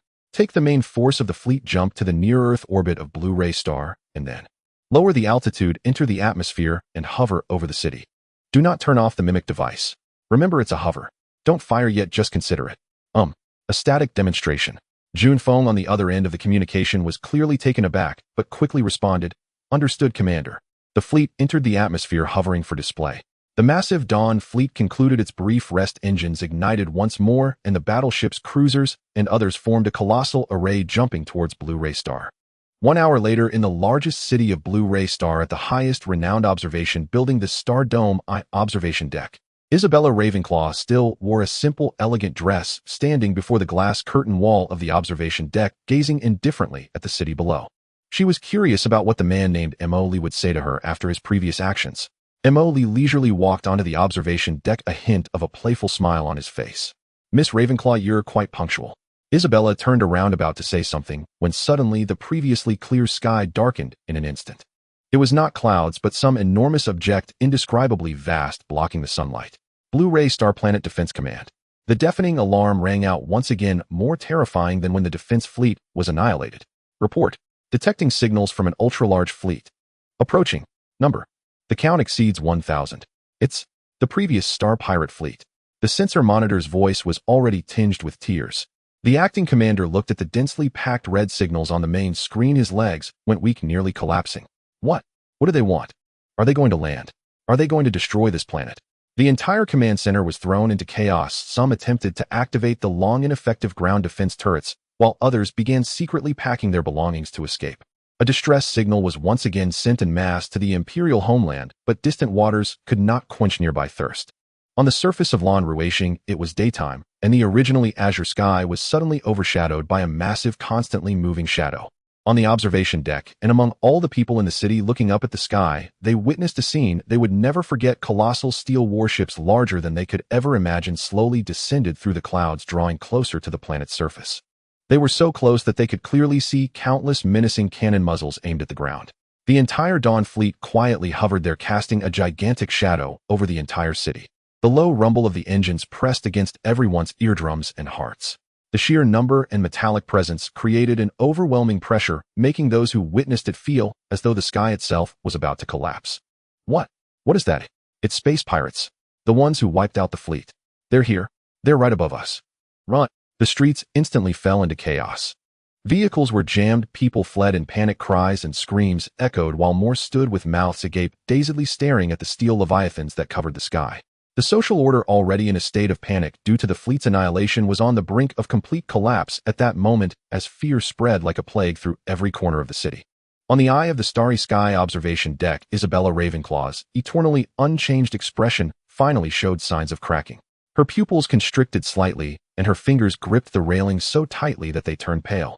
Looking up at the almost within reach colossal fleet, feeling the nearly tyrannical military intimidation, her breath momentarily caught. She finally understood what Mo Lee meant by scenery and proof of strength. This was nothing like the long-range strikes that decimated the defensive fleet before. This was a destructive power directly and crudely suspended over everyone's heads, suspended over her. Isabella Ravenclaw.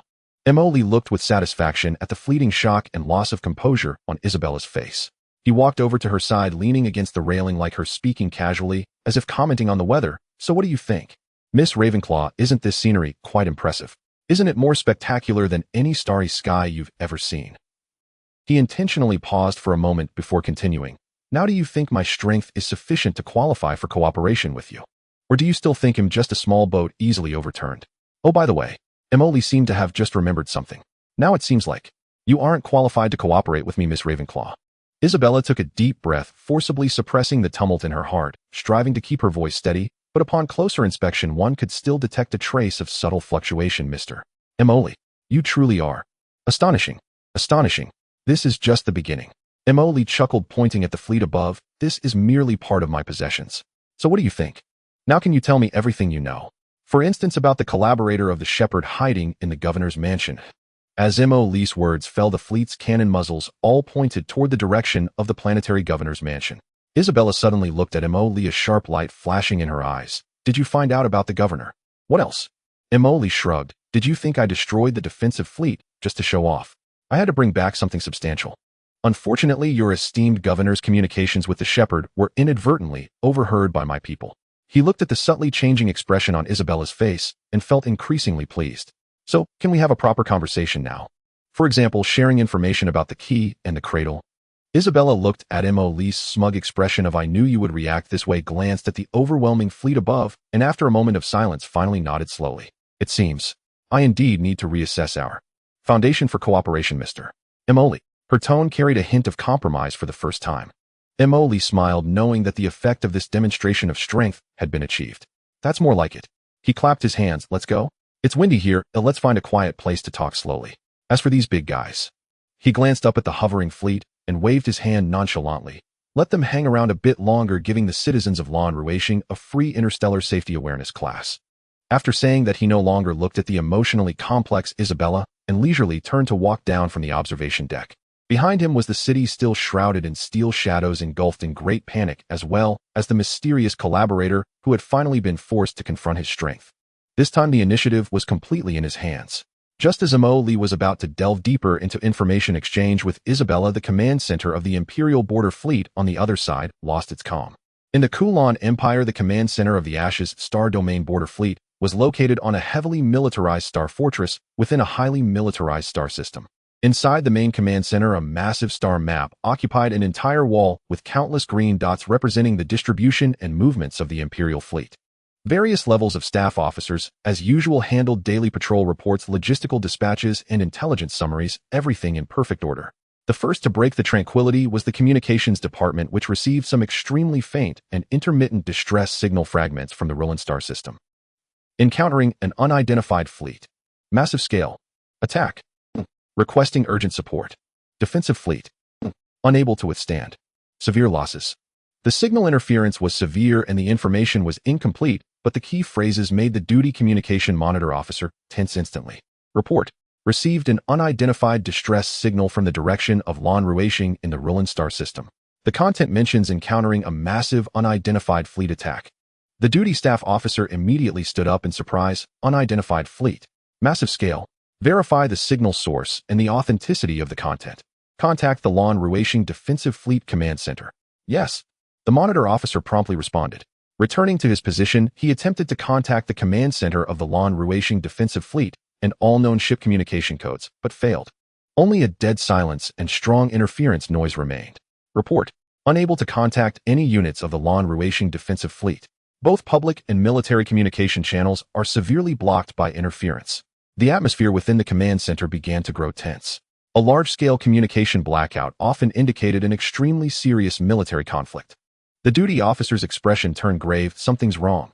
Raise the monitoring level for the Roland star system. Deploy the nearest reconnaissance ship for a forward check.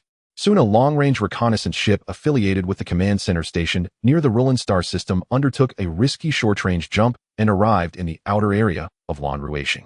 The footage it transmitted back was unstable due to distance and interference. The image was blurry, yet the content instantly plunged the entire command center into a deathly silence. In the footage from the reconnaissance ship, the orbit of Revecuation, which should have been patrolled by thousands of Imperial starships, was now left with only endless drifting metal debris. Large and small fragments of ships' broken cannon tubes exploded and twisted engine cores, resembling a massive interstellar junkyard. Occasionally, there were still energy furnaces that had not completely extinguished, causing sporadic explosions flickering in the darkness with no signals from any intact Imperial starship. The reconnaissance ship's captain reported with a trembling voice, "Command center. This is the reconnaissance ship looking far. Revecuation orbit. Confirmed. The defensive fleet has been completely annihilated. Repeat, the Revecuation defensive fleet confirmed to be completely annihilated. No survivors or intact ships found. Only wreckage."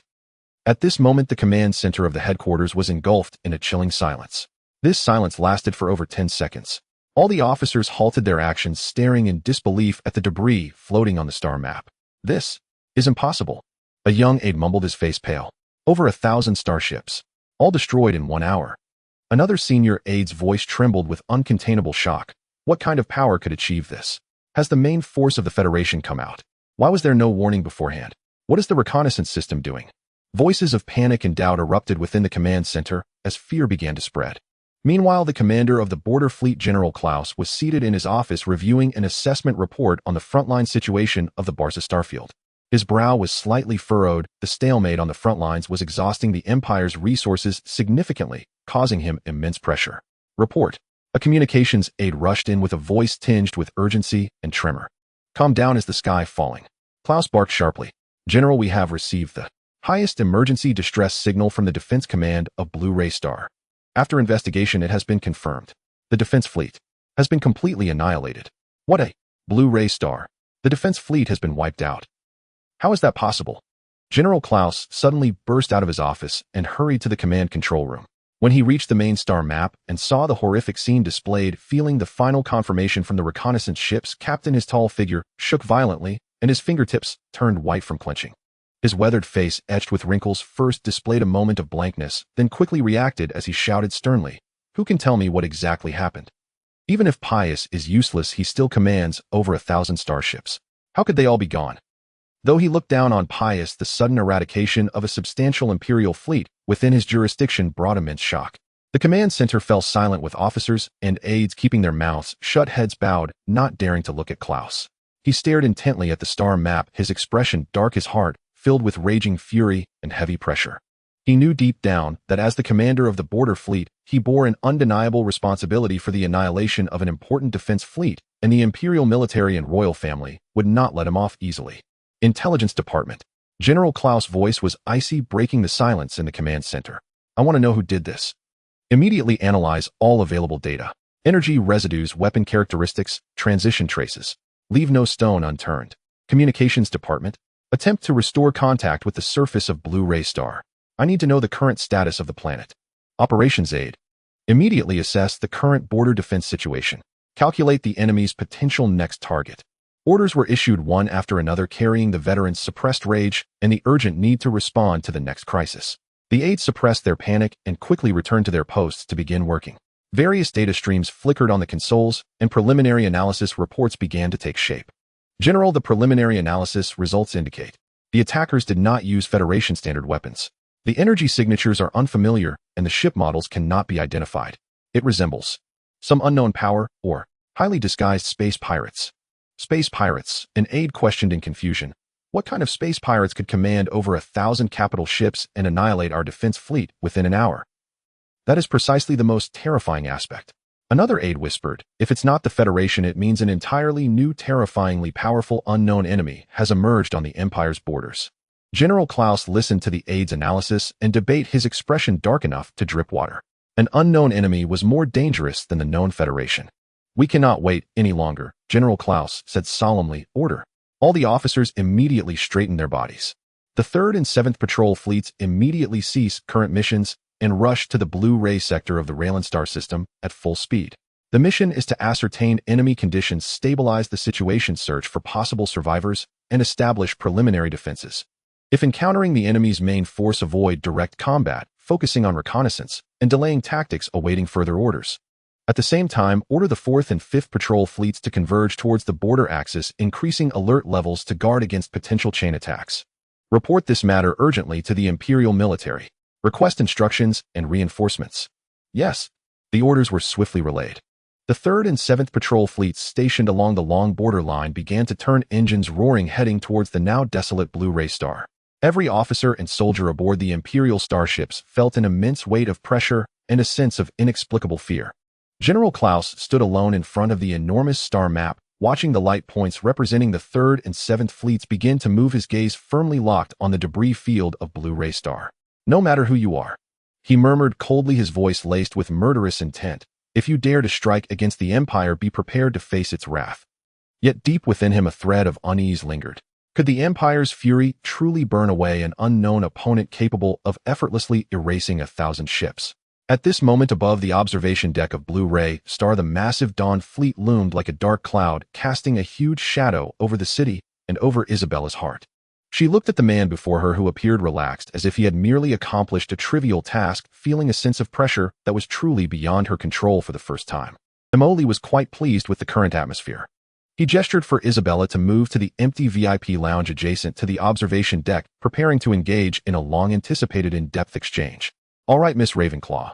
As soon as they settled in the lounge, Emoli clapped his hands, a victorious smile on his face. "We've finished with the obstructive scenery, so now we can talk openly, right? About the shepherd, about the governor, about the key and the cradle. You know, my curiosity is currently extremely piqued." Isabella took a deep breath, seemingly organizing her thoughts, ready to respond to Emoli's inquiries and share some intelligence. As she opened her mouth to speak, beep, beep, beep.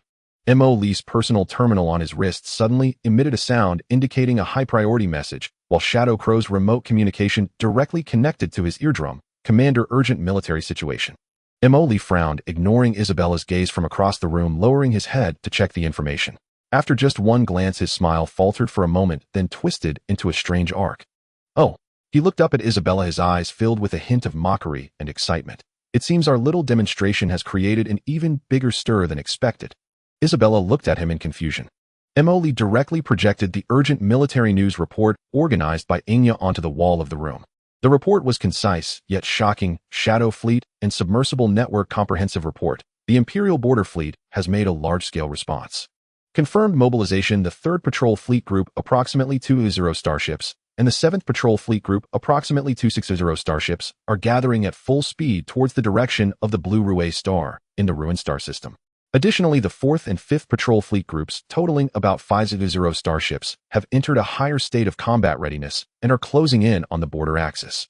The 3rd and 7th Fleet Groups, expected to be the first to arrive in the Blue Ray Star region, will have a total of nearly 500 starships, with subsequent forces unknown. Expected arrival time within 48 to 72 standard hours. Next to the report was a simple star map representing the red arrows of the Imperial Fleet Groups shooting towards the Blue Ray Star from various directions like several sharp arrows. Isabella looked at the projection on the wall, her pupils narrowing slightly. More than 5,000 Imperial capital ships are rushing here. This is no longer the level of a border patrol fleet, it is a sign of the main force of the border fleet mobilizing. She looked at Emoli, hoping to see panic or at least gravity on his face. However, all she saw was a deeper interest on Emoli's face and a hint of eagerness. Emoli stroked his chin, smacking his lips. "Tisk, nearly 5,000 ships. Are they the vanguard? These Imperial folks are quite quick to react, and their assets are rather substantial." He turned to Isabella with a grin and asked, "Miss Ravenclaw, don't you think they might be a bit too enthusiastic? I just took down over 1,000 of their old battered ships, and now they want to throw 4,000 or 5,000 at us. This deal feels a bit unfair." Isabella looked at him, unsure how to respond to his nonchalant demeanor. Does this guy truly not know fear, or does he have some sort of backing? Nearly 5,000 Imperial capital starships, still from the border fleet, are enough to wipe out most known pirate forces and small to medium-sized nations. "Mr. Emoli," Isabella tried to keep her tone steady. "The situation is completely different now. The intervention of the main force of the Imperial border fleet means that the situation has escalated to the level of war. Your previous display, while shocking, has also thoroughly enraged this behemoth. Staying on Blue Ray Star or confronting the entire border fleet group is an extremely unwise choice." She attempted to regain some initiative, or at least remind him of the harsh reality. "Unwise?" Emoli tilted his head as if he had heard something amusing. "Is running away with my tail between my legs a wise choice?" How dull. He stood up, walked to the window, and looked at the still panicking crowds in the city and the fleet that belonged to him in the sky, his eyes flickering. 5,000 ships. Sounds quite frightening. He had his back to Isabella, speaking casually. But guess what? Hey, I have a bad temper, especially when I don't like being threatened. The more they make a show of force, the less I want to give them what they want. He suddenly turned around, wearing that mixed expression of madness and exuberance that Isabella had begun to recognize. And they are coming at just the right time. I was just worried about not having an audience with enough weight. He spoke into the communicator, not minding Isabella being nearby, excitedly giving orders. Xianxia, notify Junfeng. The Dawn Fleet should maintain a hovering position. Pin it firmly in the sky. Let those Imperial folks see that we are right here waiting for them. Additionally, let Judgment and Thunder fleets in their standby status maneuver to the perimeter of the ruined star system, find a place to hide, and await my orders. Let Lonnie and the others gather the ammunition for me, so we don't run out in the middle of the fight. Also tell all our spies to keep a close watch on every move of the Imperial fleet. I want to know what their commander had for lunch. I even want to find out the color of their underwear and what style it is. A series of commands were issued without the slightest hesitation or fear, instead filled with excitement at the prospect of a challenge. Isabella watched Mo Li, who was decisively commanding and even slightly exhilarated, fall into complete silence. She realized that her previous judgment of this man could have been drastically off. He not only possessed immense military power, but also an unquantifiable madness and confidence. After issuing his orders, Mo Li returned to the sofa, crossed his legs, looked at Isabella, and smiled brightly. All right, Miss Ravenclaw, the little interlude has passed. Now we can continue our previously interrupted, in-depth exchange. You see, the audience is about to take their seats. The stage is already set. Shouldn't we make this performance even more spectacular? For example, under the noses of the Imperial fleet, exposing the dealings of their governor and the shepherd. He blinked. What do you think of this script? Is it thrilling enough? Isabella looked at his handsome face, which was filled with the words "stir up trouble," and felt a rare sense of powerlessness. This man did not care at all about the Imperial army. He only wanted to make the sky bigger and the waters murkier. At this moment, the reception room fell into a brief silence. So can you, or rather your true identity, speak now, eh? Mo Li sat on the sofa and suddenly said teasingly to Isabella opposite him. Isabella did not speak, her slightly furrowed brows indicating her struggle with complex psychological warfare. The atmosphere in the reception room grew even more subtle due to the news of the Imperial army's impending arrival. Mo Li's nonchalant, even eager attitude made Isabella realize that conventional negotiation and concealment tactics had completely failed before this man. The massive fleet hovering above was a silent threat, while the unpredictable style of this man before her represented a greater risk. She took a deep breath, seemingly resolved to make a certain decision. Mr. Mo Li, she began, her voice carrying slightly less coldness and more seriousness than before. You are right. In the current situation, continuing to conceal and probe is of no benefit to either side. If so, to make amends for my previous offense, I am willing to reveal my identity to salvage our cooperation. Mo Li raised an eyebrow and made a please go on gesture, casually picking up a drink from the side and taking a sip, appearing all ears. Isabella did not mind his expression and continued, firstly, regarding my identity, you guessed half right, but not entirely. She paused, meeting Mo Li's gaze. I am indeed not Isabella Ravenclaw. That is a disguise used for activities on Blue Rue's star. The Ravenclaw family does exist, and they are willing to provide some insignificant cover. She slightly raised her chin, a sense of pride and reserve characteristic of top nobility inadvertently revealing itself. My true name is Irina V. Augustine, the Duke of Augustine in the Empire, is my father, and I am his eldest daughter. My true name is Irina Wei. Augustine, the Duke of Augustine, is my father, and I am his eldest daughter. The synchronized query report from Xianxia echoed in Mo Li's earpiece upon inquiry. Duke Augustine is one of the top nobles of the Empire, whose family has governed the Empire's finances and internal affairs for generations, holding significant weight in front of the Senate and the royal family. After Irina finished speaking, she paused for a moment, observing Mo Li's reaction. The expected shock, confusion, or any clear emotional fluctuation did not occur. Mo Li simply nodded and said, Irina Wei Augustine. That name rolls off the tongue better than Isabella. So what? The daughter of a duke, and then what? How does this relate to your investigation of Night Owl and your approach to me? His indifferent reaction caught Irina off guard, as if her status as the daughter of the Empire's top duke was no different in his eyes than that of the girl next door. Irina remained silent for a few seconds, seemingly organizing her words, perhaps trying to quell a slight sense of frustration at his nonchalant response. This pertains to my motive for investigating Night Owl and the foundation of our cooperation. Irina continued, her tone returning to its previous calm. The Augustine family has an old grudge with Night Owl. Some ancient events involve the disappearance of family members. I suspect it is related to Night Owl and the Cradle project behind it. She did not elaborate on the specifics of the old grudge, but mentioned the Cradle project. I utilized family resources and connections to find that Night Owl has been active in the border star regions, particularly in the Railing Galaxy and Lonrue Star. This may be linked to the Xianxia incident and the Ash action from years ago, which is why I disguised my identity to investigate here. But my available forces are limited and Night Owl is very cautious, wary of my family. Regular investigative methods have progressed slowly until you appeared. A person who should have disappeared in the Xianxia incident has risen with astonishing speed, possessing numerous powerful and unknown forces, and is also investigating Night Owl. You represent a significant variable and a potential partner for cooperation. So you came to test me. Emily smirked, and you put on such an air of superiority. Irina did not deny it. I need to confirm whether you are qualified and capable of being the piece that breaks the deadlock, or a partner in collaboration. After all, collaborating with someone of unknown identity and unpredictable behavior carries high risks. Do you think I qualify now? Emily pointed at the ceiling, indicating the hovering fleet. Your display of strength indeed exceeded my expectations. Irina admitted candidly. Moreover, the approaching Imperial fleet has made my investigation time more urgent. Perhaps we really need each other's strength. All right, the identity and motive discussion is over. Emily tapped the table. Let's get to the point. How much do you know about Night Owl? Irina organized her thoughts, her lips parting as she slowly began to narrate. What I know is not all. This organization is very tightly knit. At the lowest level are numerous peripheral personnel, space pirates, black market merchants, corrupt low-level officials, etc., all of whom are their informants. They handle dirty work, but know nothing of the core of the organization. Above them are the heads of various regional bases like Lonrue Star, such as the Shepherd we mentioned. They possess higher authority, responsible for specific operations in a star system or planet, directly reporting to higher levels with elite action teams like Dark Fong under their command. Further up, the structure becomes even more ambiguous. I know there are several high-level managers referred to as gardeners, each responsible for different nurseries. That is, the various functional areas of Night Owl, such as intelligence operations, scientific research resources, etc. The shepherds usually report to a specific gardener. Above the gardeners, there is said to be a highest decision-making body, known as the Council, whose members are extremely mysterious, and they hold a high status in the outside world. What I know about the Cradle project seems to be directly promoted by the Council. As for the specific meanings of key and cradle, my knowledge is limited. The key seems to be related to some ancient relic, while the cradle may be related to some life experiments or dimensional technology, which is also one of the focal points my family is investigating.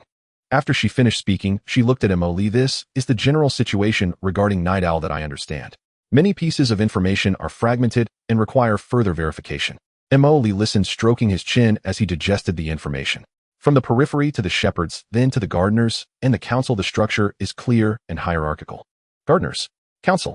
The names are quite poetic, he remarked, and after all this, you, the Duke's daughter, know only a little more than I do by guessing in the dark. You can't even confirm who the shepherd is.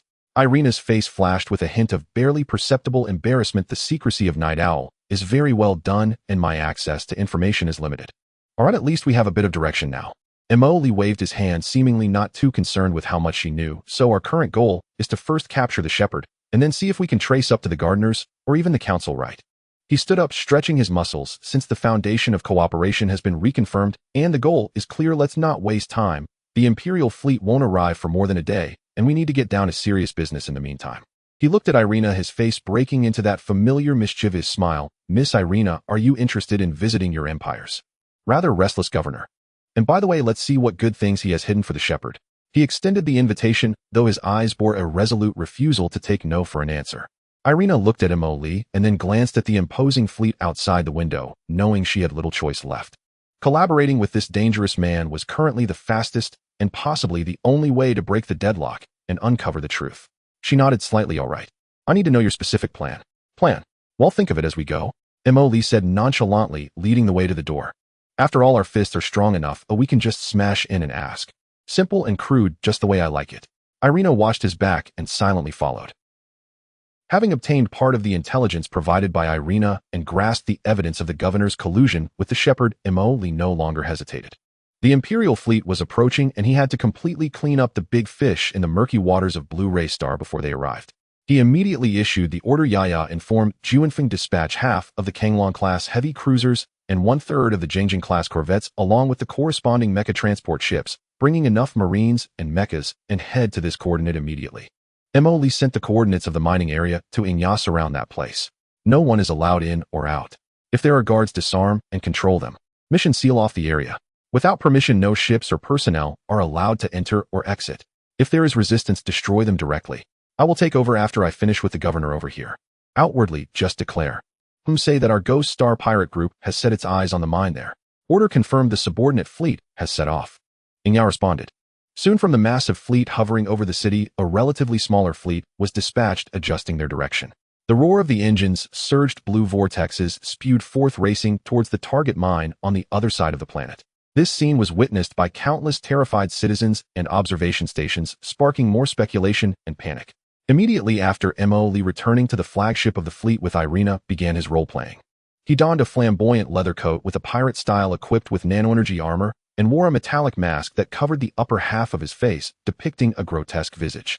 He specially selected 3 of the most imposing Titan Dominator-class battleships to temporarily serve as his vehicle and escort, along with dozens of assault transport ships loaded with Marines and Yazai's mechas. From now on, this outfit represents the leader of the Ghost Star pirate group, codenamed Ghost. Mo Lee adjusted his mask in front of the mirror, feeling quite satisfied with his new look. Yaya informed our people to cooperate with the act and maintain a strong presence. A few minutes later, this small fleet of dozens of starships broke away from the main force and headed straight for the heavily guarded governor's mansion above the city center.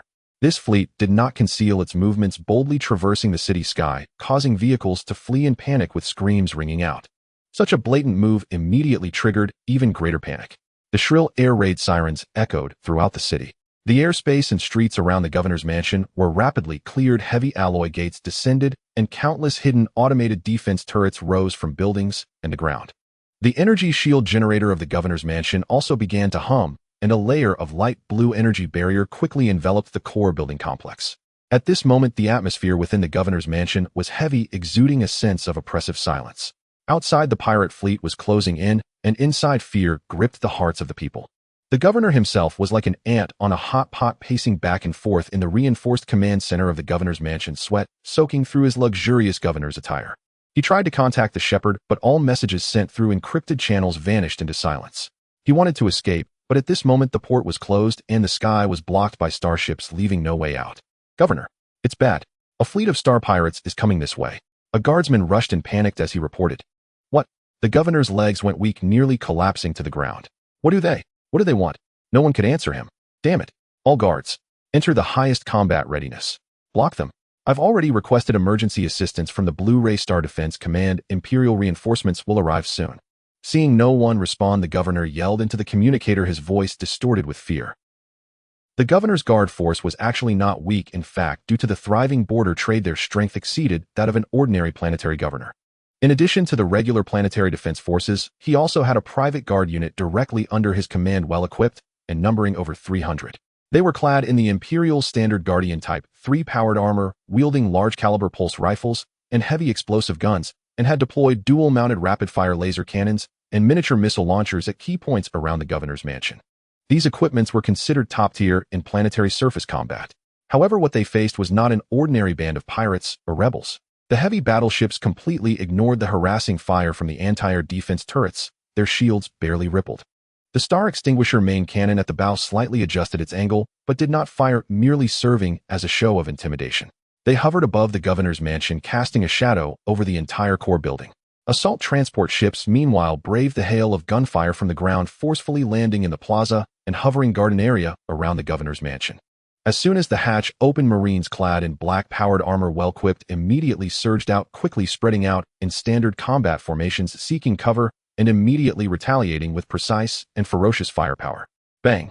Bang! Hiss! Fierce gunfire erupted in front of the governor's mansion. Energy beams crisscrossed, and the sound of explosive guns rang out. The Marines quickly overpowered the guards' firepower with the support of the starships. The Marines' shooting was extremely accurate, nearly hitting every target. One by one, automated turrets and missile nests were blown apart under precise shooting. The Guards' Guardian Type 3 armor proved to be less reliable against the enhanced armor-piercing projectiles used by the Marines, with impacted areas often deforming and sustaining severe damage. From the very beginning, the battle displayed a lopsided tide. Soon the Yazai's mechas leaped out from the transport ships, their heavy bodies hitting the ground with a dull thud. Every time they fired their particle beam rifles, they easily pierced walls and cover, annihilating the guards and their equipment behind them. The arm-mounted rapid-fire particle cannons swept through large groups of enemies like a metallic storm. Suppress the left side fire point. The right side corridor has been cleared. Enemy command node detected Yazai-09. Proceed with demolition. The cooperation between the Marines and mechas was seamless, and their advancement was rapid. Although the governor's private guards were well-trained, they fell back under the overwhelming firepower and tactical superiority, suffering heavy casualties. Mo Li, under the protection of a team of elite Marines, swaggered through the combat zone. As he walked, he casually fired his large-caliber handgun at a few guards attempting to sneak attack from the side, surprisingly hitting his targets with precision. "What's the situation?" Mo Li called over the temporary commander of the attacking forces for an inquiry. "Report. Heavy resistance at the main entrance of the main building. They are firmly holding their ground using heavy barriers and crossfire." "Oh ho, is that so?" Just in time to test the new big treasure. As Mo Li spoke, he pulled out something that looked like a metal can from behind his waist and handed it to a team member. "Let's give them a bang. Give them a loud one." The team member obeyed the command and forcefully threw it at the heavy main door of the building. Boom! A blinding light erupted, accompanied by a deafening sound as an energy sphere rapidly expanded and then suddenly shrank and vanished.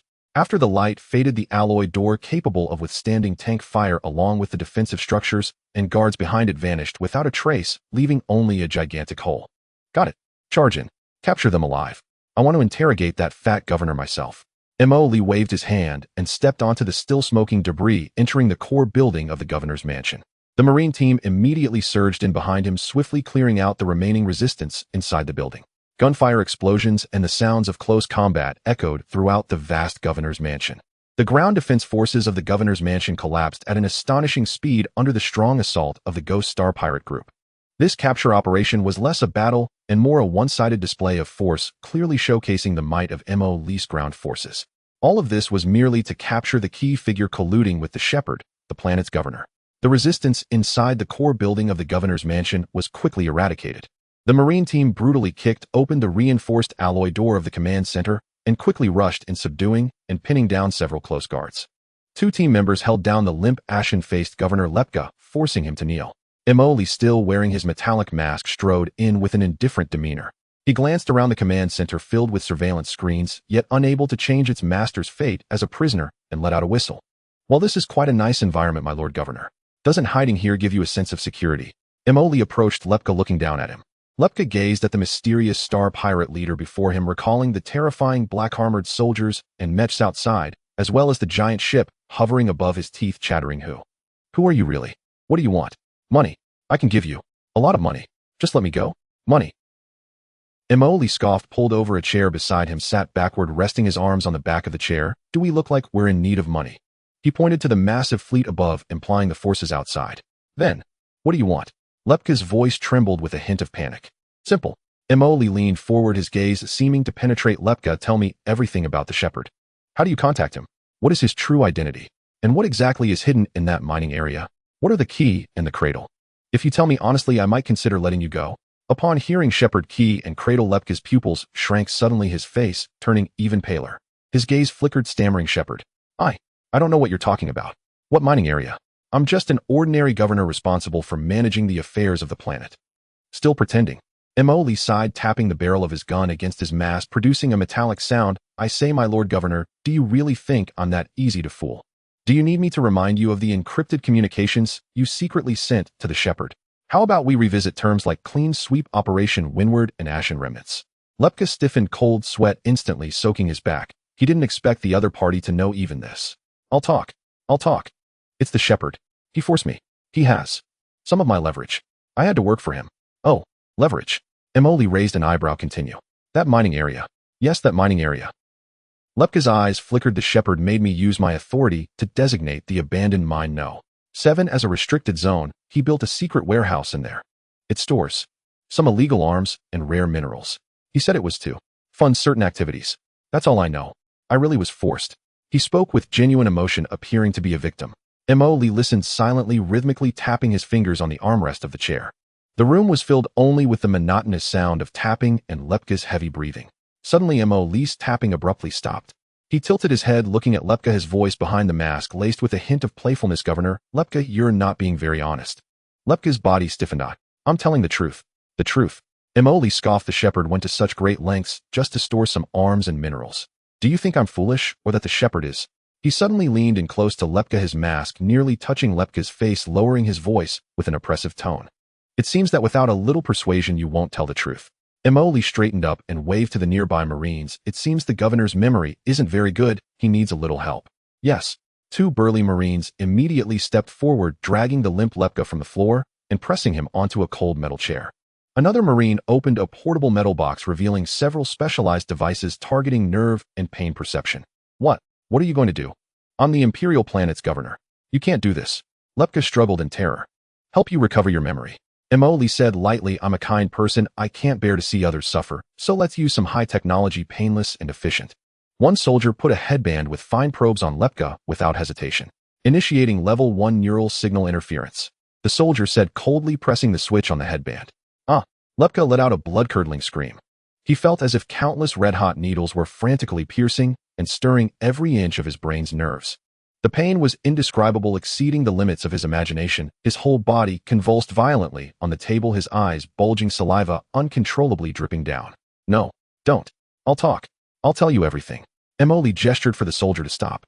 Lepka collapsed on the table like a puddle of mud, gasping for breath, his eyes glazed over. Now do you remember anything? Emoli's voice echoed again like a whisper from the devil. My patience is limited. If you want to experience an upgraded service again, I'd be more than willing to oblige. Lepka looked at Emoli's ghostly mask, and then at the cold tools beside him, completely breaking down. He knew that he no longer had any chance of escape. Tears streaming down his face, Lepka stammered, I'll tell you. I'll tell you everything. There's something in the mining area below. There's a secret research station for the Night Owl. They are researching the things salvaged from the wreckage of the Windward. And it's related to the key. The Ashen operation was planned by the Night Owl to silence witnesses and cover up the truth about the Windward. I helped provide the patrol gaps of the Imperial Defense Fleet, and after their operation, I helped erase the related records. The key seems to be some kind of ancient artifact that can open a certain portal. The cradle. Cradle is a plan. I really don't know what it is. The shepherd never told me. He only made me responsible for coordinating supplies and intelligence cover on this side of Lanre. Lepuk spilled everything he knew like beans, emphasizing the roles of the mining area research station and the Night Owl in the Zinfingo incident, yet remained vague about the core of the key and the cradle. Emoli listened, a smirk appearing at the corners of his mouth beneath the mask. He could tell that the old fox was still playing tricks, but the information revealed was crucial enough. Research station. The salvage from the Zinfingo. Emoli stroked his chin. Now that sounds like something. He signaled the Marine Corps member to pick up the neural stimulation device again. Seeing the device, Lepuk was terrified, screaming, no. I've told you everything I know. Really, don't use torture on me anymore. Emoli waved his hand, instructing the Marine Corps member to stop. He walked up to Lepuk, patting his sweat-drenched chubby face. We'll leave it at that for now. Your performance was passable. If I find out you're still hiding something. He pointed at the neural stimulation device and the other more terrifying instruments nearby. We'll just switch to a new method. He turned to the Marine Corps member and commanded, keep a close eye on him, but don't let him die. He'll still be useful later. After saying that, he ignored the governor, who was limp as a rag and on the verge of collapse, striding out of the interrogation room. Did you hear that? There are materials beneath the mining area. Tell those blocking the area to be cautious. They might encounter tough opponents, he said to the Shadow Crow on the other end of the communicator. Exiting the interrogation room that was filled with an atmosphere of friendly communication from the governor's mansion, Emoli felt quite pleased. Although the old fox surely had more hidden agendas, they had already secured the crucial information about the mining area research station. He ordered the Marine Corps members to escort Governor Lepuk onto the assault boat, returning to the battleship's bridge, where he immediately commanded, target the No. 7 abandoned mining area. Full speed ahead. The engines of the Glory battleship roared to life as it rushed toward the location of the No. 7 mining area. Soon the area covered with continuous piles of mining debris and abandoned facilities came into view. The mining area was located amidst a desolate mountain range on Lanrue Star. The enormous pit resembled a scar on the planet's surface, with abandoned tracks and mining equipment scattered around, creating a dead and desolate atmosphere. The previously arrived Kanglong-class heavy cruiser had completely sealed off the entire airspace with an energy field descending so that not even a bird could escape. On the ground, the Marine Corps members and the Yazi Mechs had established a perimeter surrounding the main entrance of the mining area. Numerous corpses and scrapped armored vehicles were scattered around the entrance, clearly belonging to armed personnel of the Night Owl organization. Emoli descended in the assault boat, landing at a temporary command point near the entrance of the mine. The temporary head responsible for the blockade immediately approached to report, Commander, the mining area is completely sealed off. Internal scans detected weak energy responses and life signals. The scans indicated complex artificial structures underground, but the structures were fragile and the rock layers unstable. Initial assessment suggested that using the ship's main cannon or heavy missiles for an attack would likely result in large-scale collapses, completely burying the target and making it impossible to retrieve internal materials or intelligence. Emily stroked his chin. We can't just bombard it. That would indeed be a bit troublesome. It seems we can only send mechs and Marine Corps members to force our way in. Just as he was about to order the Yazzie mech unit to prepare for the assault, a sudden thought crossed his mind, causing him to pause. Wait a minute. He tilted his head, recalling the experience of nearly being blown up while exploring that abandoned communication point and the consistent tactics of the Night Owl group. With the Night Owl being so prone to self-destruction, would such an important research station lack self-destruction devices? The more he thought about it, the more likely it seemed. If our people struggle to break in and the person in charge inside sees the situation going south and directly presses the self-destruct button, resulting in mutual destruction, wouldn't that mean all our effort was in vain? And we could lose personnel too. He looked at the surrounding Marine Corps members and mechs, then glanced up at the Kanglong-class heavy cruiser in the sky. No, we won't engage in a losing business. He thought for a moment, and a simpler, more brute force and absolutely safe idea gradually took shape in his mind.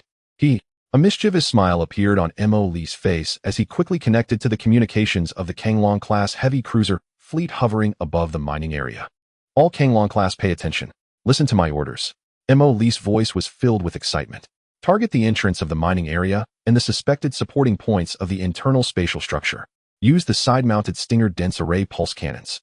Aim at the core support points of the scanned underground structures. Conduct precision strikes. Don't worry about damaging things. What I want is for it to collapse. The captain on the other end of the communicator was clearly stunned. Commander, do you mean? No attack. Directly. Destroy. Exactly. Just destroy. Emoli placed his hands on his hips. Anyway, the people inside have probably evacuated and important data has certainly been taken away. What's the point of keeping this broken base? To serve as a stage for their self-destruction show. Let's help them set off the fireworks in advance. Save them the effort. Actions need to be swift. Sudden. Don't give them time to react. Understood.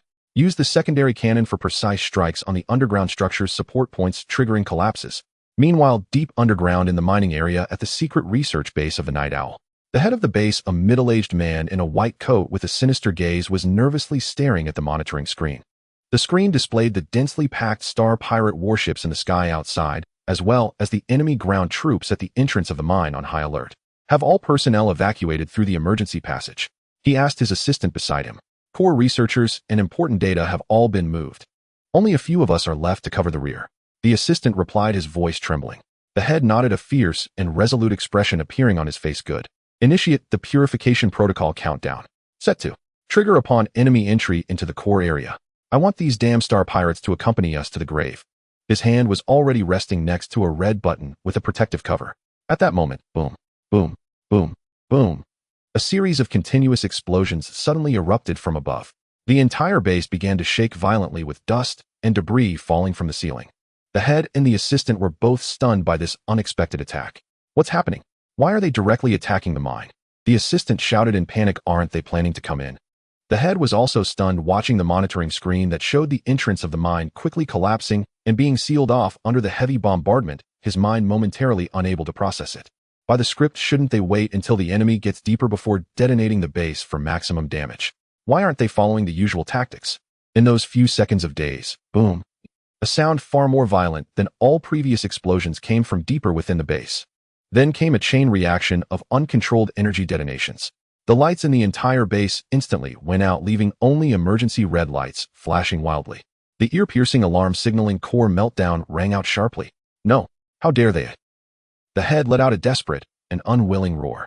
The purification protocol, the energy core, has been prematurely triggered by their bombardment.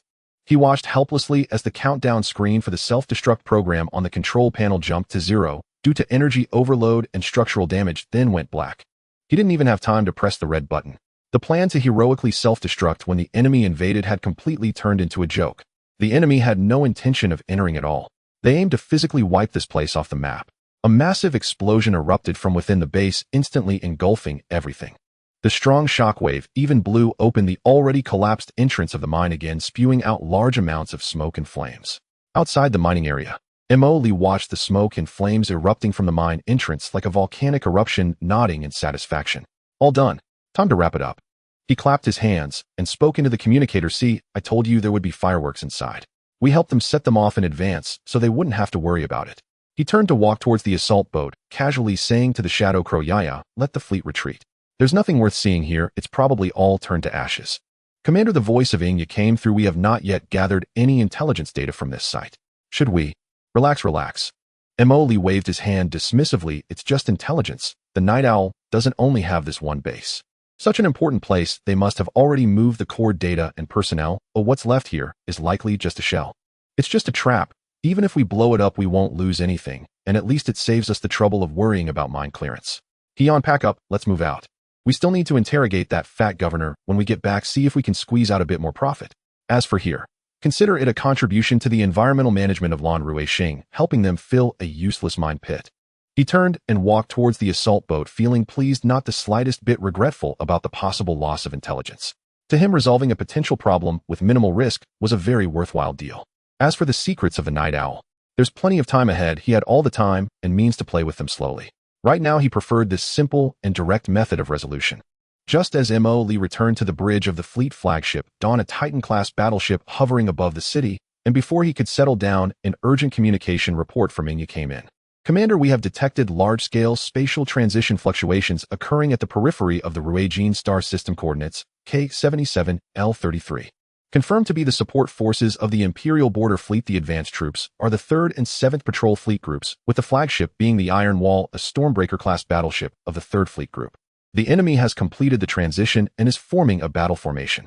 A large number of red light spots representing the Imperial Fleet suddenly appeared on the holographic star map, their positions rapidly spreading, with clear hostility heading towards Lan Ruixing. Oh, that was fast. Mo merely glanced at the star map, showing no surprise, instead leisurely took a sip from his cup. Just in time, saves me from boredom. He looked at Inya. Where are our Judgment and Thunder fleets? Have they arrived? The Judgment fleet arrived at the designated ambush position 15 minutes ago, located in the asteroid belt behind the Imperial fleet. Inya reported immediately. The Thunder fleet is expected to arrive at another ambush point in 8 minutes. Great. Mo put down his cup, clapped his hands. The actors are all here. The stage is set. Now it's time for me, the Star Pirate Chief, to perform. He cleared his throat, switching to a brazen and somewhat hoarse tone, directly ordering the communications officer to connect to the public communication channel and to maximize the signal strength to ensure both the Imperial fleet and Lan Ruixing could receive it. He lazily sat in the command chair, even adjusting to a more comfortable position. The public communication visual channel is now connected. Hey. The newly arrived Imperial fleet outside, listen up. This is the Ghost Star Pirate Group. I'm the leader, Ghost. Are you here to collect the corpses of those previous fools? You guys are a bit slow. This sudden brazen broadcast instantly caused an uproar in the public channel of the Imperial support fleet. Ghost, I am Major General Horn, commander of the 3rd Patrol Fleet Group of the Quran Empire border. You are surrounded by the Imperial fleet. Immediately release the governor of Lan Ruixing, disarm and surrender. This is your only way out. Otherwise, the wrath of the Imperial fleet will completely crush you and your rabble. Major General Horn, commander of the 3rd Patrol Fleet Group, listened to this provocation with a darkened face and angrily responded, oh, come on. Who can't brag? Mo replied mockingly. Scoundrel. Arrogant star pirate. How dare you be so brazen? All units prepare. Before he could finish, the voice of Ghost interrupted again. Hey, don't be so hasty to act. Mo's voice carried a hint of mockery. Why not take a look at what's beneath our feet? As soon as he finished speaking, the Dawn fleet hovering over Lan Ruixing had all its Starship weapon systems lit up simultaneously, densely packed barrels, slightly adjusting, aiming at the planet below. Especially those densely populated cities and industrial zones. Report to the General, the enemy fleet's weapon systems have adjusted target. Lan Ruixing, the monitoring officer of the Imperial Fleet Group, issued an urgent alarm. Do you see it clearly? Mo's voice lazily echoed. These big treasures of mine are quite powerful. Should I put on a fireworks show for you? Major General Horn and his advisors looked at the clear images returned by the sensors, as well as the countless red markers on the tactical screen, locking onto targets on the surface of Lan Ruixing. Their expressions instantly turned extremely grim. They had no doubt that these ruthless star pirates would do anything. You dare? Major General Horn's voice trembled with anger. Attacking Imperial civilian planets is a blatant crime against humanity. The Empire will never let you go. Crime. Huh. Mo laughed. Come on, we're star pirates, General. Talking about crimes with us. Did you get something wrong? We only talk about interests and feelings. He paused, his voice suddenly rising with undeniable force. Listen, I don't have time to waste with you little shrimp right now. Let the head of your border fleet, that old guy named Klaus, come out to talk to me himself. Now. Immediately. Right now. The channel erupted in chaos. Both the Imperial fleet and the various forces listening in on Lan Ruixing were shocked by the arrogance of this star pirate. A star pirate chief actually specified that an Imperial general should personally come to negotiate. Major General Horn was clearly furious, his voice suppressing anger. Arrogant fool. How could General Klaus be someone you can name? Surrender immediately. Surrender. Ha ha ha.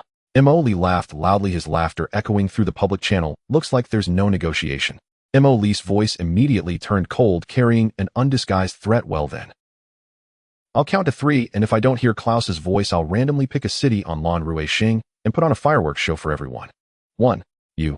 Major General Horn trembled with anger, but he dared not gamble. The lives of hundreds of billions of Imperial citizens on Lan Ruixing were a responsibility he couldn't afford. 2.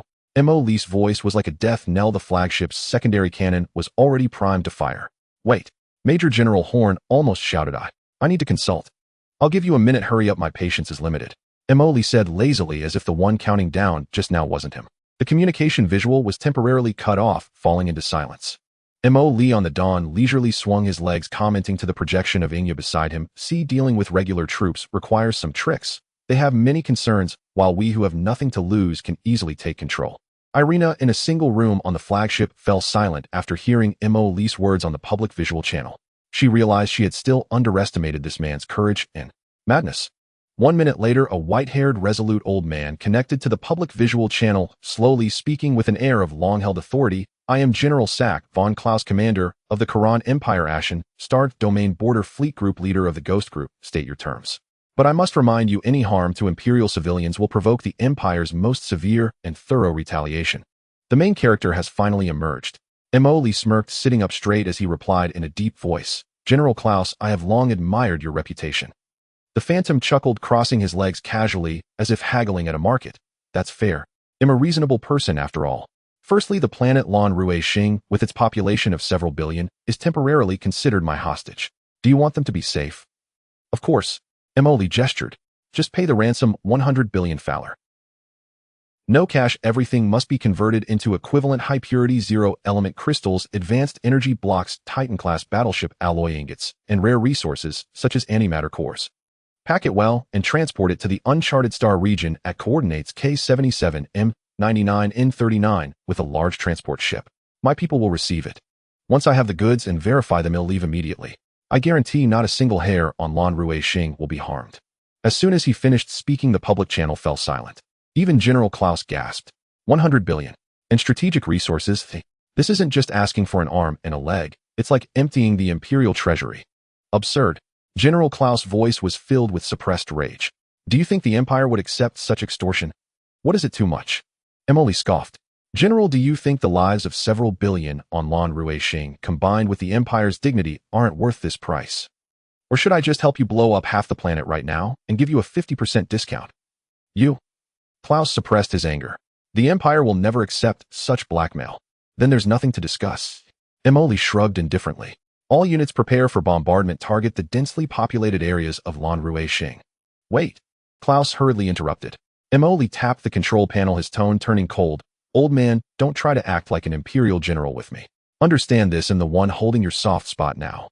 Lan Ruixing is an important economic and population planet at the Empire's border. If it is gone, how long can you remain the commander of the border fleet? 100 billion in resources for a flourishing planet, and the lives of billions. Considering your position, this deal is not a loss for you. General Klaus was silent for a few seconds, clearly struggling to contain his anger while weighing the pros and cons. Mo Li could even hear the intense objections from other officers in the background. The amount of resources is too much. Gathering them will take time, and the coordinates are in uncharted space, making the risk uncontrollable. Klaus attempted to negotiate. Time. They'll give you 48 standard hours. Not a minute more. Mo Li stood his ground. The coordinates are non-negotiable. It's set. Isn't your Imperial fleet strong? Are you afraid I might ambush you in uncharted space? He chuckled. As for the risk, the greatest risk right now is on Lan Ruixing, all right. He started a countdown. 48 hours. If the resources are not at the designated location, I'll start dismantling the planet, starting with the largest city. You can try to stop me and see whether your speed is faster or my naval cannons. You? General Klaus was so furious that his voice trembled. He had never faced such a blatant threat and humiliation. You what? It's settled then. Mo Li interrupted him directly. Remember, 48 hours. No extensions. Also, don't play tricks. The transport ship can only have basic navigation and power systems. If I detect any tracking signals or weapon systems, otherwise the deal will be cancelled immediately and the consequences are yours to bear. After saying that he didn't give General Klaus a chance to respond, abruptly cutting off the public communication feed. Faced with the sudden disconnection of the video communication, the cold, murderous intent on Klaus' face grew more intense. He abruptly turned around and sternly asked the silent staff members in the command center, "Where are the 6th and 8th Patrol Fleets right now?" A staff member immediately operated the console and pulled up the real-time deployment map. Report, General. The 6th Fleet is patrolling Area B of the Rust Corridor, about 40 standard hours from the Relish system. The 8th Fleet is conducting exercises in the K-89 star zone, approximately 45 standard hours away. Klaus stared at the star map, his gaze sharp. Send them the highest priority encrypted orders. Order the 6th and 8th Fleets to immediately terminate their current tasks and proceed at maximum combat readiness speed towards the outskirts of the Relish system. I want them to set up ambush points around Lan Rui Xing within 48 standard hours, maintaining complete communication silence throughout. He clenched his fists and slammed them on the control panel. Tell the 2 fleet commanders that this is not a drill.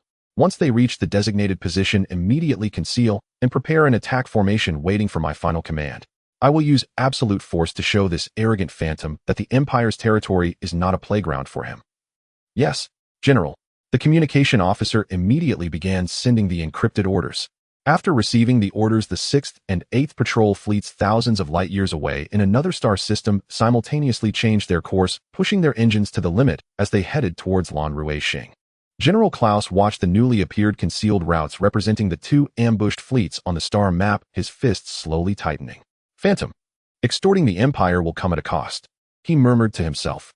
However, what he didn't know was that almost at the same time he issued the orders, Mo Li on the Bridge of the Dawn in the orbit of Lan Rui Xing received an encrypted report back from Shadow Crow. Commander, the Deep Diver Network has detected unusual movements from the 6th and 8th Patrol Fleets at the Imperial border. Their course has been adjusted, targeting the Relish system. Expected arrival time within 48 standard hours. Mo Li raised an eyebrow, a slight smile of as expected appeared on his face. Hey, this old guy really can't take it, still wants to play tricks. He smacked his lips, glancing at the 2 newly appeared red dots on the star map that were accelerating, revealing an eager expression. Hey, you want to trick me? Don't forget who I am. Yaya, inform our Judgment and Thunder fleets to adjust their ambush positions. Don't let those 2 new Imperial fleets run into each other. Let them wait farther out. Additionally, have the Shadow Fleet keep a close watch on these 2 Imperial fleets. He stretched lazily, his tone relaxed. Let them come. The more people, the more lively this show will be. Just right for our new fleet to practice.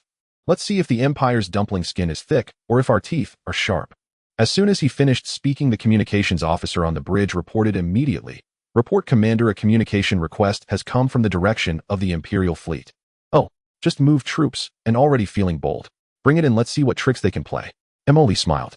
The communication image was then connected, revealing General Klaus' appearance. His voice came through slightly more calm compared to his previous rage, but the suppressed anger was still audible. Phantom. The conditions you've proposed cannot be fully accepted by the Empire. 100 billion Faller of strategic resources is an enormous amount, and even for the Empire it would be difficult to collect in a short period, and it would severely impact border defenses. Emoli showed a playful smile, lightly chuckling in response. So, General, are you trying to negotiate? Isn't it surprising, sir? Even such a high-ranking general still resorts to bargaining. It's not bargaining, but stating the facts. General Klaus spoke with a tone of sincerity. Such a massive mobilization of resources requires time and higher-level authorization. 48 hours is absolutely impossible. Moreover, sending such a huge amount of strategic resources to uncharted star regions is extremely risky, and the Imperial royal family would never approve. He paused for a moment and continued, we can discuss a more reasonable amount and a delivery location that both parties can accept. For instance, resources equivalent to 50 billion Faller, with the exchange taking place in the neutral zone at the edge of the Raylan star system, would be the greatest concession the Empire could make. Emoli smirked beneath his mask, yet he didn't expose it. Instead, he played along with the other party's words. 50 billion. A neutral star region. Emoli scoffed, his tone laced with exaggerated dissatisfaction. Klaus, do you think I'm a beggar? Bargaining doesn't work this way. 100 billion, not a single cent less. However, he feigned hesitation. The location can be changed. Oh, let's set it in the neutral zone at the edge of the Raylan star system. Old man, this is my final concession. Don't be ungrateful. Oh, right, there's one more thing. He waved to the nearby Marine. Go and invite our esteemed Governor Lepuk over. Then he turned to Klaus and said, moreover, to demonstrate my sincerity, Mo clapped his hands twice, and immediately 2 Marines brought the mentally exhausted Governor Lepuk to the communication screen. Mo grabbed Lepuk by the collar, facing him towards the communicator, saying, "General Klaus, do you recognize this person? The appointed governor of the Blue Star by the Kulan Empire, Mr. Lepuk." He patted Lepuk's chubby cheek, producing a crisp sound. "Now, Lepuk, greet the general, and casually mention how you collaborated with the Night Owl." Lepuk, terrified, shouted incoherently at the communicator. "General, save me. Quickly save me. I don't want to die yet." Moley added, "By the way, he has also done many things detrimental to the Empire for the Night Owl. One could say he has worked hard and achieved great merit." On the other end of the communication, there was a brief silence. Moley eagerly awaited Klaus' reaction: shock, fury, denial. However, when Klaus' voice returned, it was unexpectedly calm, even tinged with a hint of indifference. "Phantom, what are you trying to imply by telling me this? The Empire's territory is vast. There are always some unsatisfactory parasites. Lepuk colluded with illegal organizations, and the Imperial law will judge him." He neither denied the existence of the Night Owl, nor expressed surprise at Lepuk's cooperation with them, his tone so calm, as if discussing a trivial matter. Moley raised an eyebrow, instantly understanding. "Oh," he elongated his tone, feigning exaggerated realization. I get it. So the old general has long known about the Night Owl, even tacitly allowed them to operate within the Empire." He scoffed. "It seems the Night Owl holds quite a bit of influence. Even an Imperial general has to give them some face. Or perhaps you are in cahoots with them." Klaus' voice turned cold, carrying a warning. "Phantom, watch your words. The affairs of the Empire are not for a mere star pirate like you to meddle in. Focus on your transaction and get out of the Empire's territory immediately." Tisk, getting anxious. Moley showed no fear, instead becoming even more casual. "All right, I won't ask. Anyway, I have a clear understanding of this matter." He released Lepuk, letting him slump to the ground, and said to the communicator, "Since the Night Owl is your Empire's old friend, then I will settle this bill with them later. Who knows? I might even have to settle it with you too." "All right, nothing else to discuss. Old general, continue preparing my ransom. Remember to deliver on time." Without waiting for Klaus to respond, he decisively cut off the communication. On the bridge of the Dawn ship, Moley stroked his chin, his eyes flickering. "Interesting. The upper echelons of the Empire have actually tacitly allowed the existence of the Night Owl. This water runs deeper than I thought." His mood grew increasingly excited. "But this is also good. The stronger the enemy, the more exhilarating it will be when tables are turned." He glanced at the slumped Lepuk on the ground, smirking. "Drag this waste away. Keep an eye on him. Who knows, he might serve as a witness in the future." 48 standard hours passed quietly in the anxious wait of the Imperial Army. At this moment, on the outskirts of the Raylan Star system, the flagship of the Imperial 3rd Patrol Fleet, the Iron Wall, Major General Horn, stood before the ship's bridge window, gazing at the dark starry sky outside and the distant blue star shrouded in the shadow of the pirate fleet, his expression grim. These past few days have been the most frustrating moments of his military career. Watching the defense fleet being annihilated while he was publicly humiliated by the pirate chief, all he could do was retreat in indignation and wait for reinforcements. Every second felt like torment. The atmosphere inside the bridge was equally oppressive. The officers and soldiers operated their equipment with an indescribable heaviness. The public communication channel only carried the faint hum of the instruments. Suddenly, the sensor operator suddenly lifted his head, his voice filled with incredulous excitement. "Report. A large-scale transition signal has been detected within the Raylan Star system. It's our identification code. The 6th and 8th fleets have arrived." Like a drop of cold water falling into a boiling pot of oil, the entire Iron Wall bridge erupted in an instant. "What? Reinforcements have arrived? Is it confirmed? Are the 6th and 8th fleets really here?" Everyone turned to look at the main screen and the windows. At this moment, on the outskirts of the Raylan Star system, the previously somewhat empty star field, due to the retreat of the 3rd and 7th fleets, began to distort violently. Countless ripples in space suddenly spread out. In the next second, the blue flames of countless engines pierced through the void, and the massive fleet's silhouette materialized from the void, making a bold transition. On the left wing, the 6th Patrol Fleet of the Empire, with over 2,000 starships arranged in a neat attack formation, the prow adorned with the Imperial Eagle emblem glinting coldly under the starlight. On the right wing, the 8th Patrol Fleet, also with over 2,000 starships synchronously completing their transition, their broadside turrets lined up, energy shields fully deployed. The addition of these two fresh forces instantly brought the total number of Imperial ships in the area close to 10,000. The densely packed starships nearly filled this star field, their steel bodies stretching endlessly, the faint hum of the main guns charging forming a chilling background sound. Long live the Empire. It's the 6th Fleet. The 8th Fleet has also arrived. Our reinforcements are here. At almost the same moment, the support fleet completed its jump. A wave of cheers and shouts erupted across all communication channels of the Imperial fleet. The frustration of being suppressed and forced to retreat by the ghost pirate group transformed into wild joy and excitement at this moment. The officers and soldiers of the 3rd and 7th Fleet looked out the portholes at the endless friendly ships. Many couldn't help but wave their fists vigorously and embrace in celebration. Morale surged at a visible speed, erasing the previous low spirits. Let's see how those pirates dare to be arrogant now. With nearly 10,000 starships against over 1,000. Crush them. Long live General Klaus.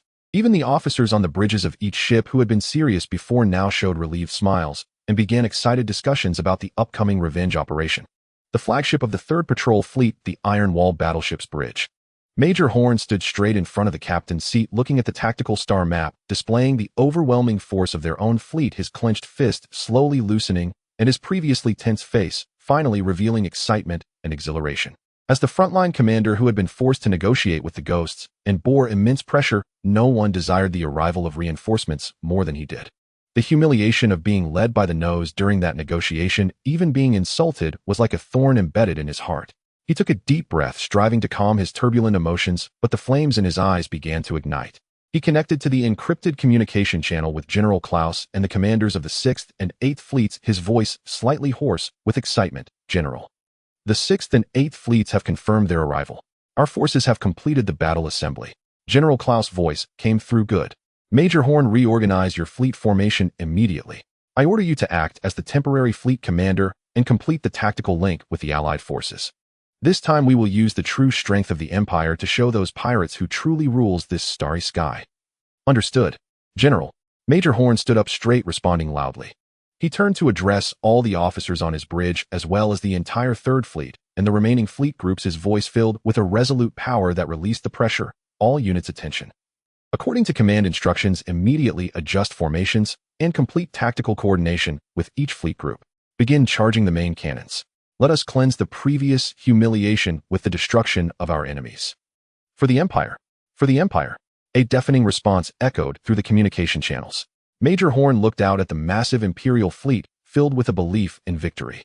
At this moment, the morale and confidence of the Imperial fleet reached their peak, and everyone firmly believed that the scales of victory had completely tipped in favor of the Empire.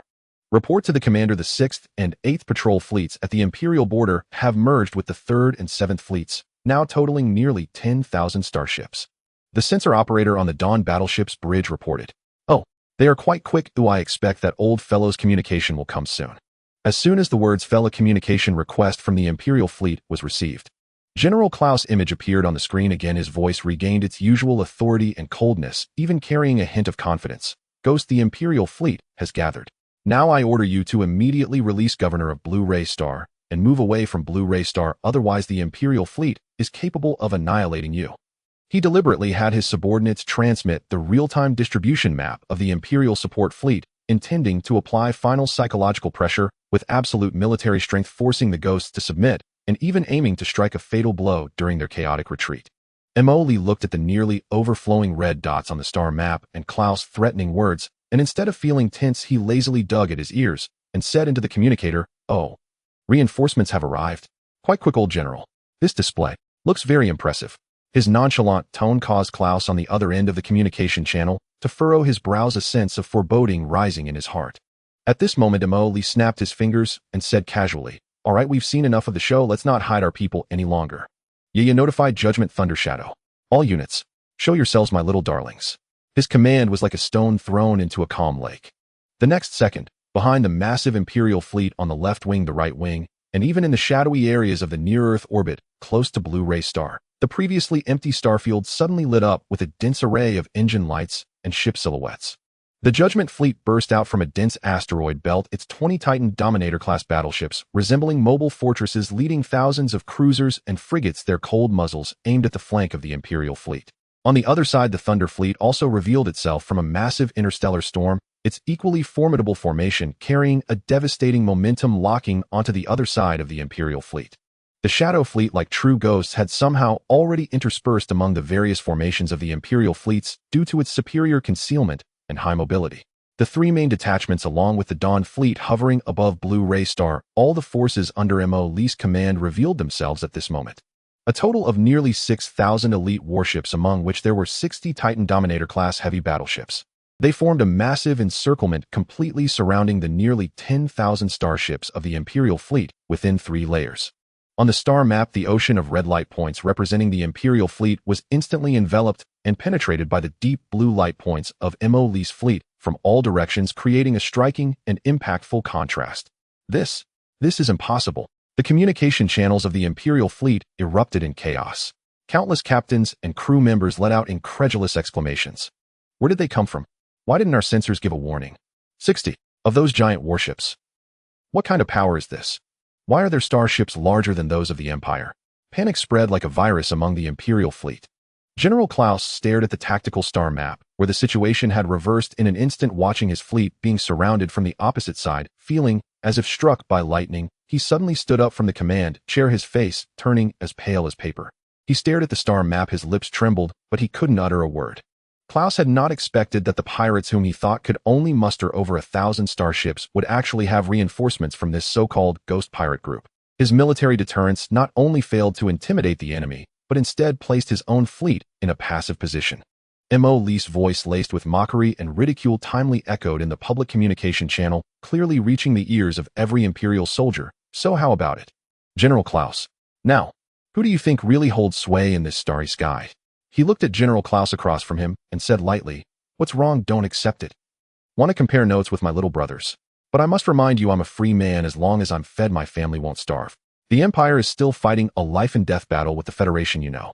I mean, I won't say I'll annihilate you completely, but wiping out a few of your fleet groups is definitely within my capability.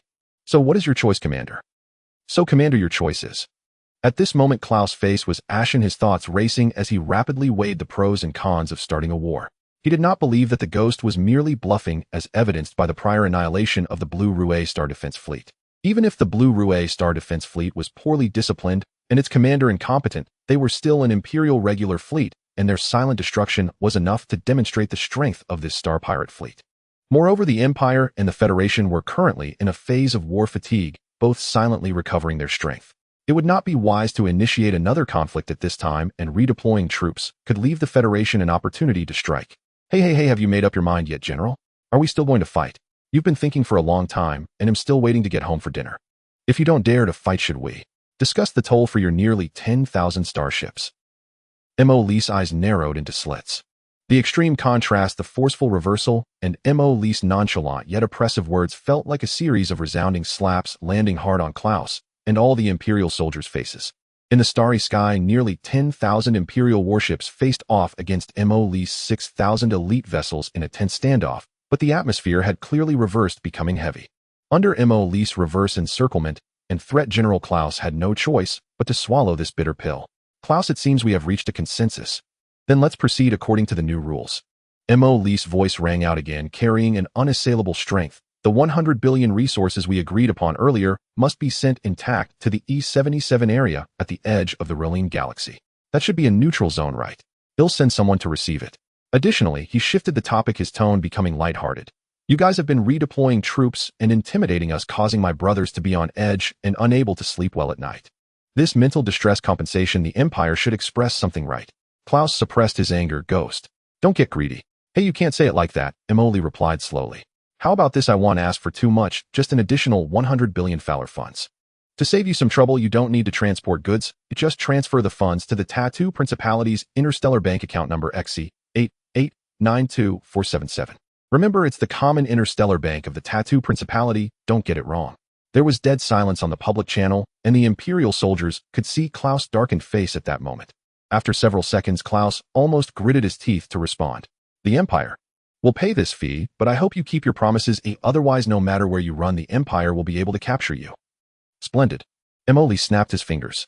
"Rest assured, as long as I get the money without causing harm, let's get moving. Resources must arrive at E77 within 24 standard hours, and funds should be deposited within 6 hours. Once I receive the items and confirm the funds are I'll immediately take my brothers and leave, returning this broken planet to you." He paused and added, "Don't pull any tricks, General. My fleet's cannons are still warm, and if I'm in a bad mood or don't see my little money on time, you know the consequences." Communication cut off. At this moment, the command center of the Ashes Star Domain Border Fleet was eerily silent, the atmosphere heavy. On the star map, the red dot representing the Ghost Star Pirate Group still hovered like a poisonous thorn tightly encircling the blue dot cluster representing the Imperial fleet. Klaus seemed to age a few years in an instant as he slowly sat back in his command chair, his fingers unconsciously tapping rhythmically on the armrest, making a dull sound. General, a young intelligence officer could not help but step forward, his face filled with unwillingness and indignation. Are we really going to do as that star pirate says? To pay such an enormous amount of resources and funds? This is a disgrace for the Empire. Another operations officer spoke urgently. General, our forces have already assembled, possessing over 10,000 interstellar warships. Even if the enemy's combat power is unknown, we still have the capability to fight. Such a compromise will dampen military morale. Enough. General Klaus raised his hand, sharply cutting them off. His voice was not loud, but carried a weighty and undeniable authority. He scanned the faces of the officers in the command center, filled with reluctance and confusion, and slowly spoke, his voice deep. Do you think I want to accept such a humiliating condition? He pointed to the tactical star map, indicating the star pirate fleet, still maintaining a perfect encirclement formation. Look at them.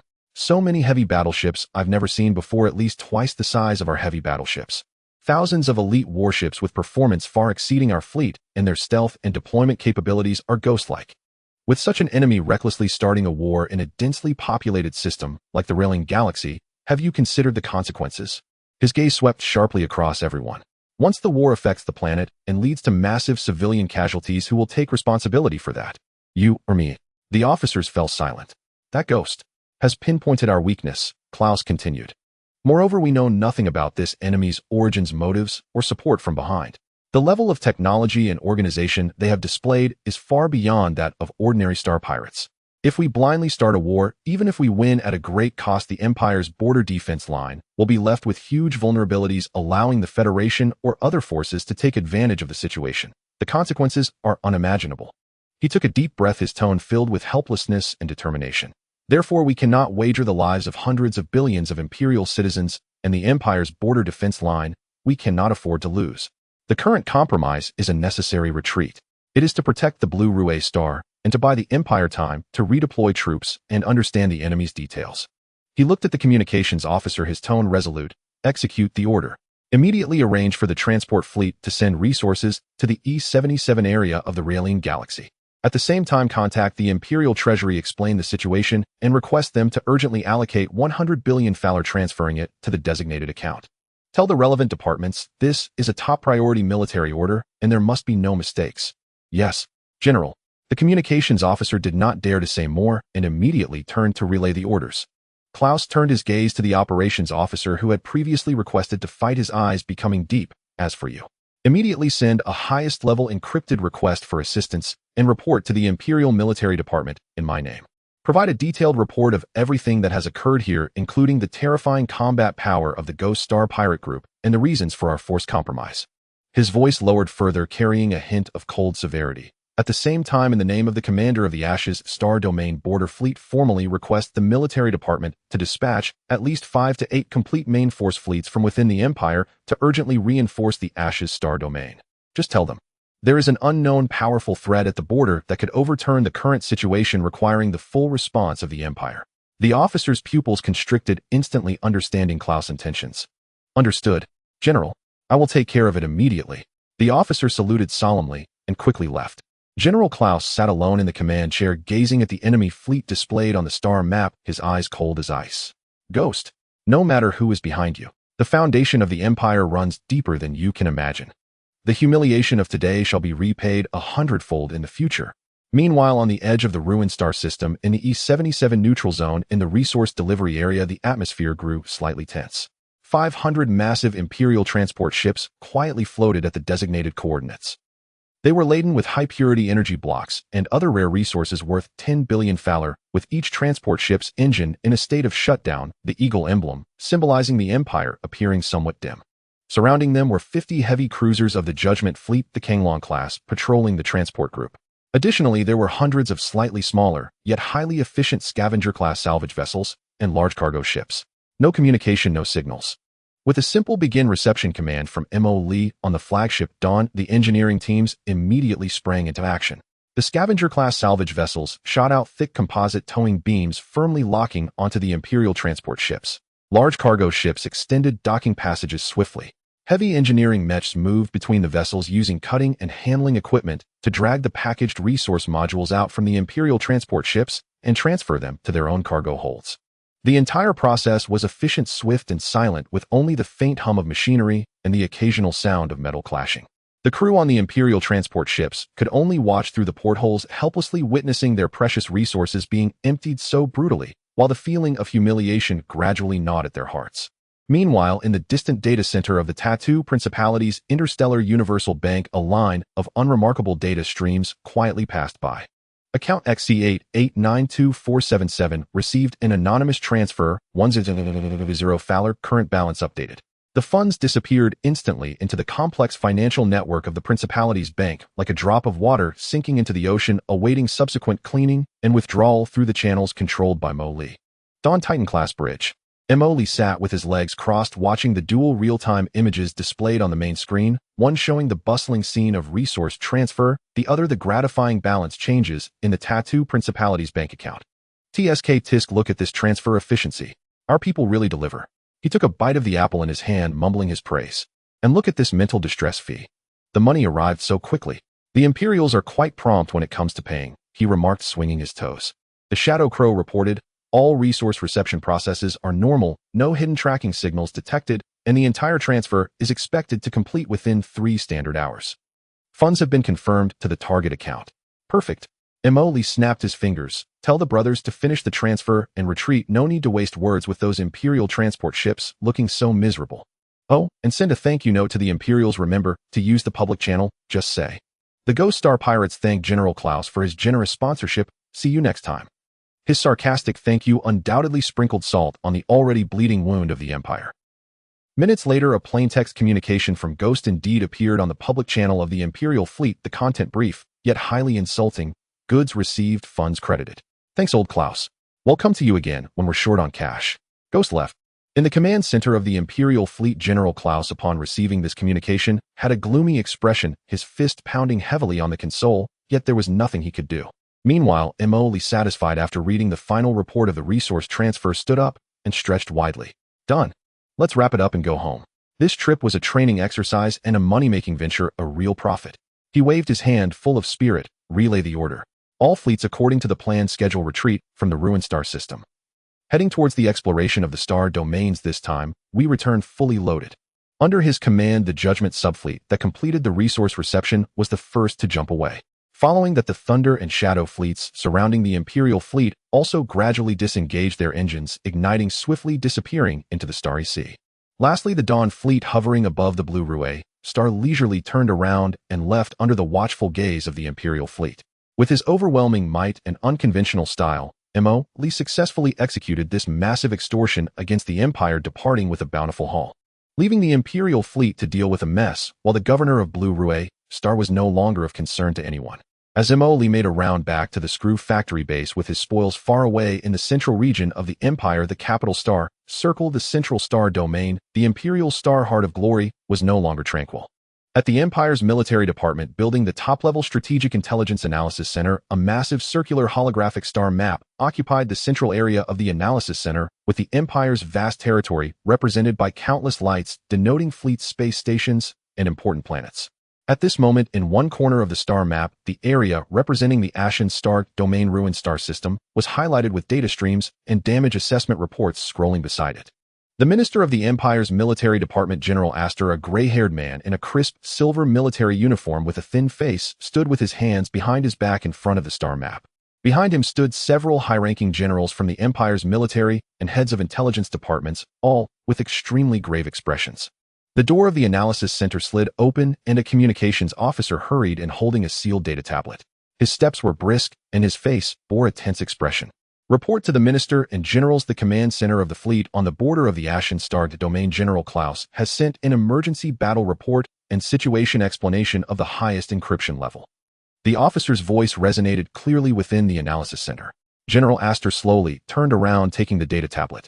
As his finger touched the tablet, a verification light swept across his pupil and fingerprint.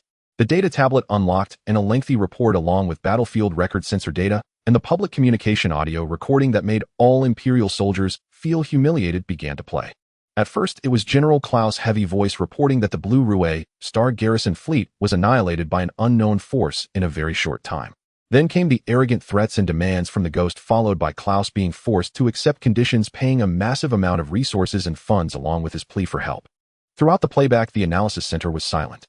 Only the faint hum of data flowing on the holographic star map and the occasional sound of a general unconsciously drawing a sharp breath could be heard. When the last segment of the footage finished playing, the fingers of Minister Astor holding the data tablet trembled slightly. He was silent for a few seconds before slamming the tablet heavily onto the adjacent console, creating a dull thud. Waste! Minister Astor's voice erupted like thunder within the center. Klaus, how did this commander of the border fleet manage to operate over 10,000 Imperial starships, yet surrounded by a group of unidentified space pirates? Is he just slacking off? He abruptly turned his sharp gaze sweeping over every general present. A complete garrison fleet with thousands of starships obliterated within an hour. A planetary governor openly kidnapped and interrogated. Nearly 10,000 Imperial main vessels were coerced by the enemy, forced to pay astronomical ransom.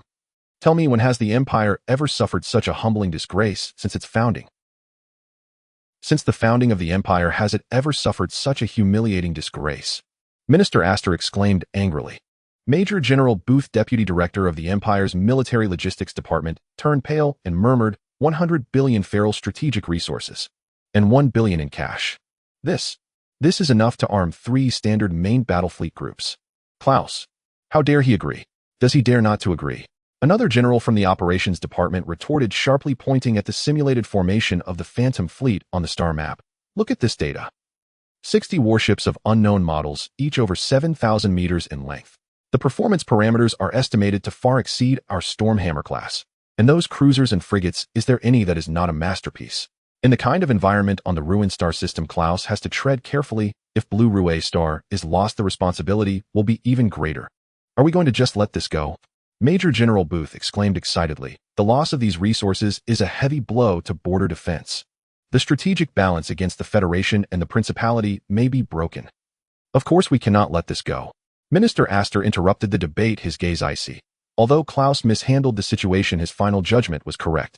This is not an ordinary space pirate, but an unknown threat with a technological level and military strength far beyond our estimates. Its danger level may not be inferior to that of the Federation. He looked at the head of the intelligence department and asked sternly, Sorrel, what is your border bureau doing? Such a vast force operating in the Ashen Star domain, even establishing a fleet of this scale within the Empire, and you had no awareness of it beforehand. The director of the Intelligence Bureau, Sorrel, beads of sweat forming on his forehead, replied gravely, Minister, there is indeed something suspicious about this. Prior to this, the Phantom Space Pirate Group was only recorded for small-scale harassment and a few raids on border merchant convoys, and its displayed strength is completely inconsistent with this incident. We suspect that they either received full support from some unknown force, or they have been conducting extremely covert strategic masquerades. He instructed his subordinates to bring a set of encrypted photon pads, waving his hand to project some blurry images and signal analysis reports in the analysis center. These are the energy characteristics and weapon data of the enemy ships obtained from battlefield wreckage and limited reconnaissance. Analysis shows that their technological tree shows significant differences from the Empire, the Federation, and the Principality, forming a system of its own.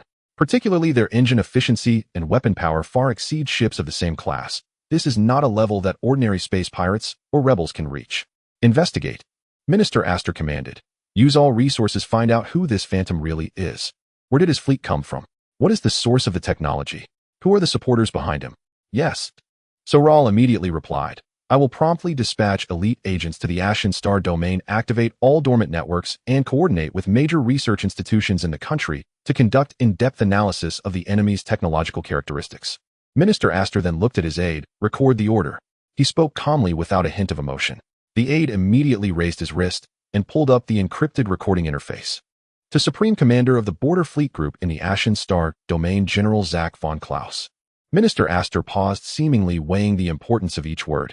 In light of the recent complete annihilation of the Blue Rue Star Garrison fleet in the ruined star system, as well as the subsequent negotiations with the unidentified force claiming to be the Phantom Space Pirate Group, the Empire has suffered significant losses and reputational damage. After approval from the highest military commander of the military department, the following decisions are made. 1. Relieve General Zach von Klaus of his position as Supreme Commander of the Border Fleet Group in the Ashen Star domain. To order General Klaus to hand over all command authority immediately, and within 1 month of receiving this order return to the Imperial Star to report to the military department and undergo a comprehensive review. 3. Before the new Supreme Commander takes office, the daily military affairs of the Border Fleet Group in the Ashen Star domain will be temporarily handled by Chief of Staff General Horatio, with defense responsibilities unchanged, maintaining the current alert level to avoid new conflicts with unidentified forces. The aide's fingers quickly recorded, turning these phrases into formal orders. Minister Astor continued, transfer Major General Serafina Vespera to be the commander of the 3rd Fleet Group in the Rona Star domain, promoting her to the temporary rank of general to take over the position of Supreme Commander of the Border Fleet Group in the Ashen Star domain. Have her depart immediately, heading to the command center of the Ashen Star domain at the fastest speed, granting her full authority to handle all military affairs in that region. The primary task: stabilize the front line, assess the threat, and restore morale. Additionally, order the command centers of the Rona Star domain, the Gold Sand Star domain, and the Carol Star domain fleet groups to each mobilize 3 fleet groups rushing to reinforce the border defense line in the Ashen Star domain, telling each fleet commander to fully obey the new Supreme Commander's orders, prioritizing the strengthening of the defense line, avoiding large-scale conflicts with the enemy, focusing on reconnaissance and defense, and waiting for further orders and intelligence support. Understood. The aide responded solemnly, then presented the recorded orders for confirmation. Minister Astor glanced at it, picked up the electronic pen, and signed his name and the highest military authorization code at the end. Send it immediately with the highest encryption level and present this matter to the palace at once, His Majesty. Must be informed immediately. Minister Astor added, his tone grave. Yes. The aide then turned and walked out towards the analysis center. Half a day later, the Imperial Palace, deep in the council chamber. The Emperor of the Empire Onedo Bell sat on the throne encrusted with star gemstones. He appeared to be around 50 years old, but his face looked exceptionally aged, his eyes deep-set, and due to his long reign, he exuded an air of authority. At this moment, he held the encrypted report submitted by the military department in his hands. Below the throne, aside from General Astor, a few core ministers, such as the Prime Minister, the Minister of Finance, and the Minister of Internal Affairs, were present. Everyone's expression was extremely solemn. Emperor Onedo slowly set down the report, his fingers lightly tapping on the armrest of the throne, producing a rhythmic sound. The atmosphere in the council chamber was so oppressive that it was hard to breathe. 110 billion. The emperor finally spoke, his voice steady yet laden with invisible pressure. The empire's annual military expenditure is only about 10 times this figure. A group of space pirates in a single operation has seized such a vast fortune from our empire. He raised his eyes, his gaze fixed on General Astor. Lord Astor, what explanation does the military department have for this? Astor bowed deeply. I am incompetent, which has caused the empire to suffer significant losses and a damaged military prestige. I have ordered a thorough investigation into the lapses in the intelligence system and have urgently dispatched the main fleet to reinforce the border. This enemy's strength far exceeds our estimates, their technological level. I fear it cannot be underestimated. Cannot be underestimated. The emperor repeated this term, his tone revealing no joy or anger. To annihilate 1,000 ships of garrison forces within an hour and silently infiltrate the heart of the empire's border to complete the encirclement of the empire's main fleet. Is this merely not to be underestimated? He stood up, walking to the enormous star map of the empire, his gaze falling on the location of the Ashen Star domain. This phantom is certainly not an ordinary space pirate. His behavior patterns and technological strength all point to one possibility. Behind him stands a powerful opponent that we do not know. Perhaps it is a new fleet secretly developed by the Federation, perhaps it is a hidden trump card of the Tartu Principality, or it could even be a civilization from a more distant star domain that harbors hostility towards us. Prime Minister Theodore spoke up. Your Majesty, the urgent matter is to stabilize the border and ascertain the truth. The impact of the massive resource loss must be quickly assessed by the Ministry of Finance and remedied to avoid triggering a chain reaction. At the same time, this matter must be kept strictly confidential to prevent domestic unrest and to avoid the Federation and the Principality seizing the opportunity to make trouble. The Minister of Finance Dalian wore a distressed expression. Your Majesty, 100 billion resources will have a tremendous impact on border reserves. If not compensated for quickly, it will cause resource turmoil in the border areas, plunging them into a resource crisis. The Emperor fell silent for a moment, then turned to give the order. Grant the military department's request, and the reinforcement fleet shall set out immediately. The Intelligence Bureau, I grant you the highest authority to use all means necessary. Within 3 months, I want to see a detailed report on this phantom space pirate group, alive or dead. The Emperor's voice suddenly turned cold, carrying the weight of imperial authority and murderous intent. No matter who he is, no matter who stands behind him, anyone who dares to trample upon the dignity of the Empire must pay the price. The territory of the Empire cannot be provoked. Yes, Your Majesty. Everyone responded in unison. In the depths of the Empire's Intelligence Bureau, Director Solal returned to headquarters and immediately convened an emergency meeting. At the large circular conference table, heads of various departments of the Intelligence Bureau were seated, including Soren, the head of the Border Bureau, who had just been urgently recalled from the frontier. In the center of the meeting room, a holographic projection displayed the image of Phantom wearing a ghost mask along with his Phantom fleet. Everyone is clear on the situation. Director Solal's voice was devoid of any emotion. The Emperor is furious, and the military has been shamed. Our Intelligence Bureau also bears significant responsibility in this matter, especially the Border Bureau.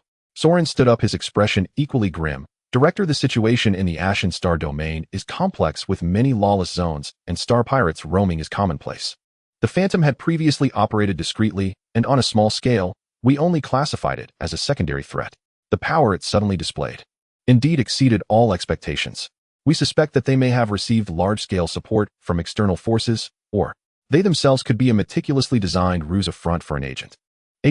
A department head furrowed his brows. Who has the capability and motive to cultivate such a powerful agent to cause trouble at the Empire's borders?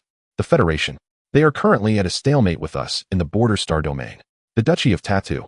Although militarily strong, there seem to be no signs that they possess such advanced ship technology. The source of the technology is key.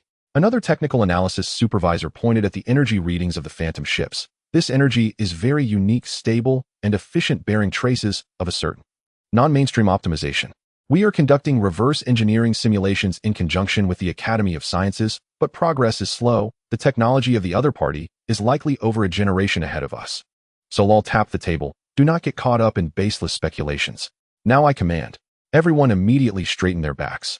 First, initiate the deep web plan. Mobilize all undercover agents in the Ashen Star domain and surrounding areas, and focus on investigating all clues related to abnormal material flows, personnel recruitment, and the technology black market. Any information related to the manufacture of unknown high-tech ships is of the highest priority. Second, the Technical Analysis Department will form a special task force pooling all resources to analyze all known data regarding the Phantom fleet, including battlefield debris, energy signals, and jumping patterns, in an attempt to establish a technological profile and identify possible weaknesses or sources.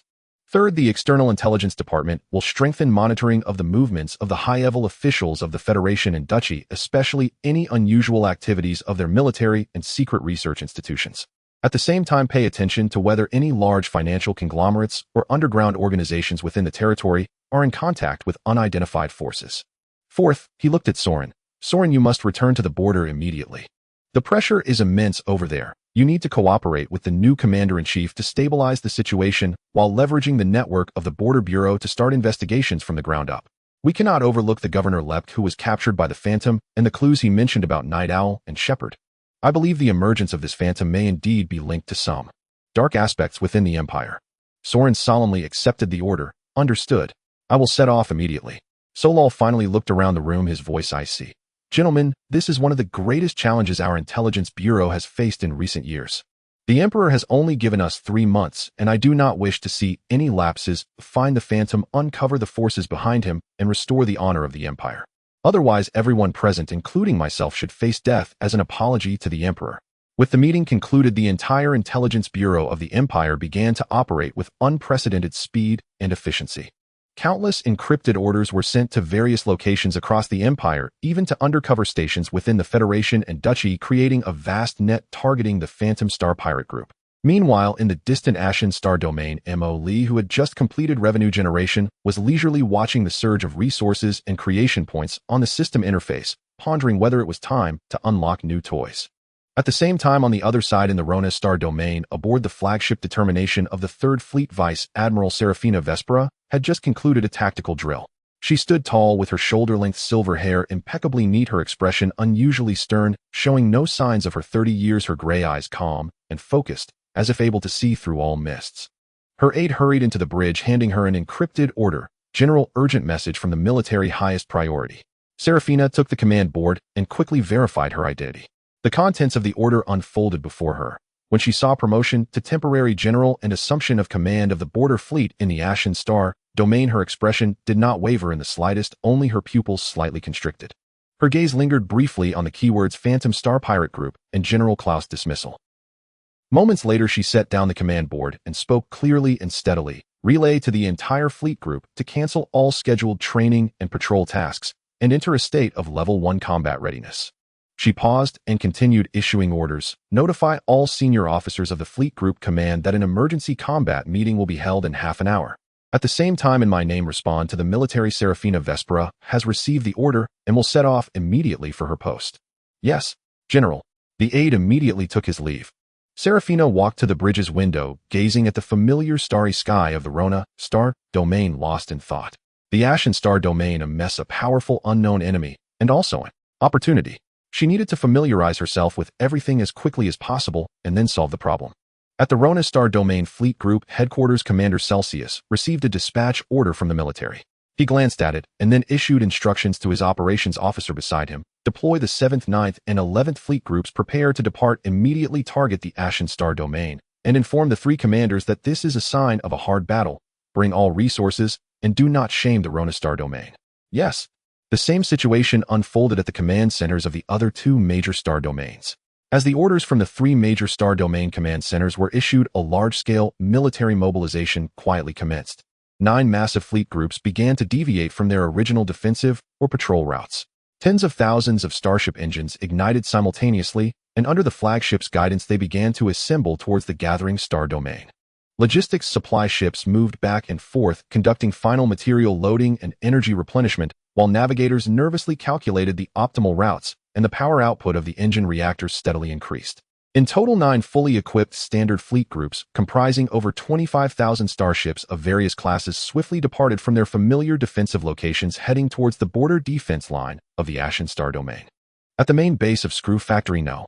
1 in the core storage area, Emily stood before a small hill made of high-purity zero-element crystals, holding a virtual data pad in one hand and munching on an energy bar, mumbling indistinctly, "Tisk tisk, zero-element crystals, such fine goods.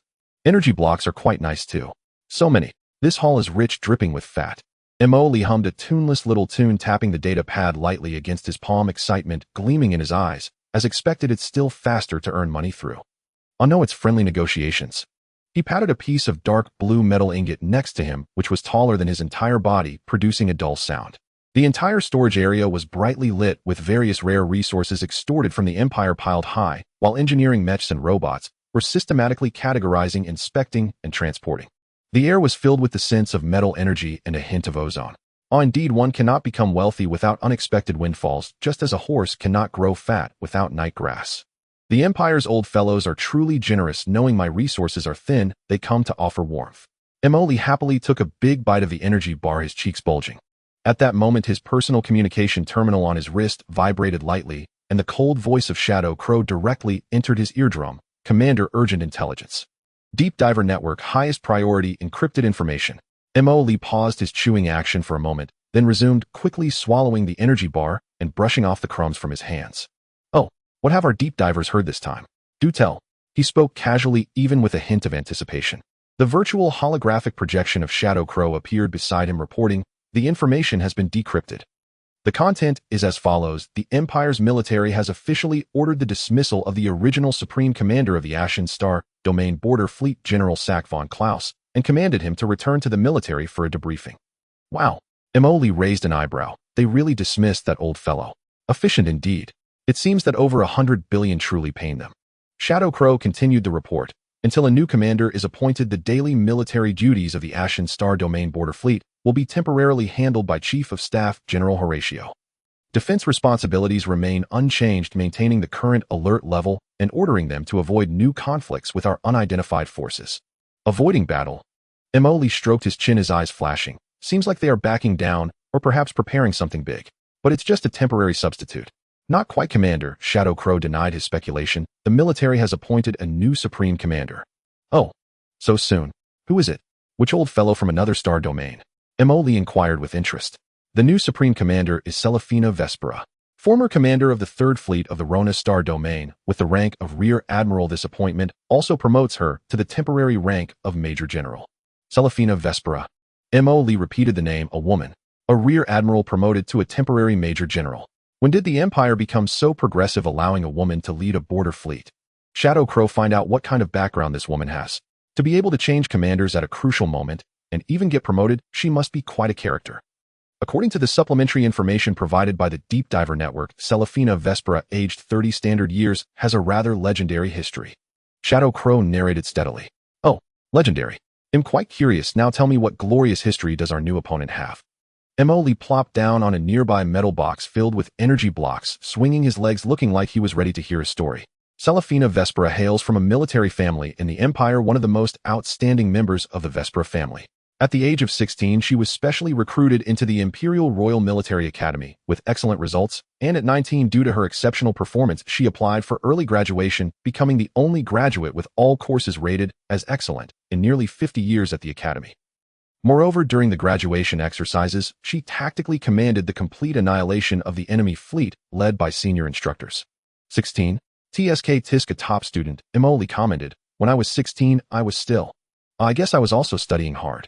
Shadow Crow ignored his interruptions and continued. After graduation, she refused to serve in the relatively safe staff departments or core star domains, actively applying to go to the Border Blood Falcon star domain adjacent to the Tattoo Principality. Blood Falcon star domain. That place is constantly clashing with the Principality and seems quite chaotic. Indeed, records indicate that during her service in the Blood Falcon star domain, she participated in 17 border conflicts of varying sizes. At 19, her destroyer fleet was ambushed by a small assault fleet from the Principality, resulting in the death of the fleet commander. Despite communication breakdowns and the captain being severely injured, she temporarily took command, destroying 5 assault ships from the Principality at the cost of heavy damage to her destroyer, forcing the enemy to retreat. This battle earned her the first Imperial Eagle Falcon medal. Oh wow, at 19, commanding in the heat of battle and even turning the tide. She's quite impressive. At 23, during a medium-scale border skirmish in the Blood Falcon star domain, her cruiser fleet acted as bait, successfully luring out a main force cruiser detachment from the Principality and cooperating with Allied forces to encircle it, capturing 18 new model cruisers from the Principality.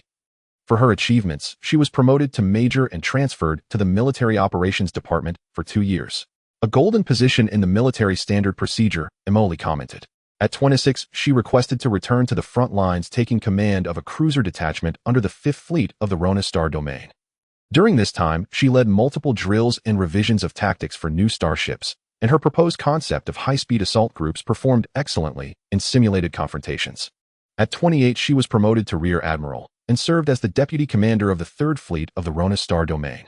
The following year, the original commander left due to health reasons, and she officially took over as the commander of the 3rd Fleet, becoming one of the youngest interstellar fleet commanders in the Empire at the time.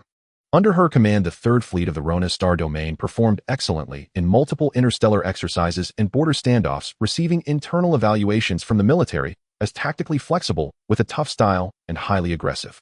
Shadow Crow concluded, additionally, there are unverified reports suggesting that she may have some level of friction or competitive relationship with the Empire's Intelligence Bureau and the Night Owls organization. Friction. Emoli keenly picked up on that term, not getting along with the Night Owls. The information is unclear, but such a possibility exists. During her service in the Blood Falcon star domain, she reportedly refused to cooperate with certain suspected secret operations related to the Night Owls on multiple occasions and reported to the military, questioning their compliance. After listening, Emoli pondered for a moment, and his eyes immediately lit up. Oh wow. A 30-year-old general, achievements made in real combat, a tactical innovator, and possibly a tough opponent with conflicts with the Night Owls.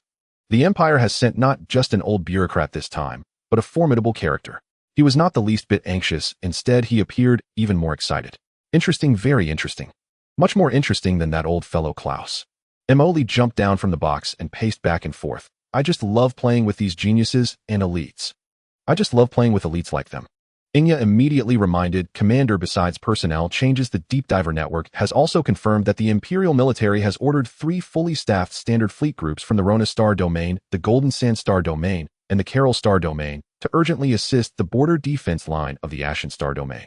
The total reinforcement force is expected to exceed 9 fleet groups, with the number of starships estimated to be over 25,000.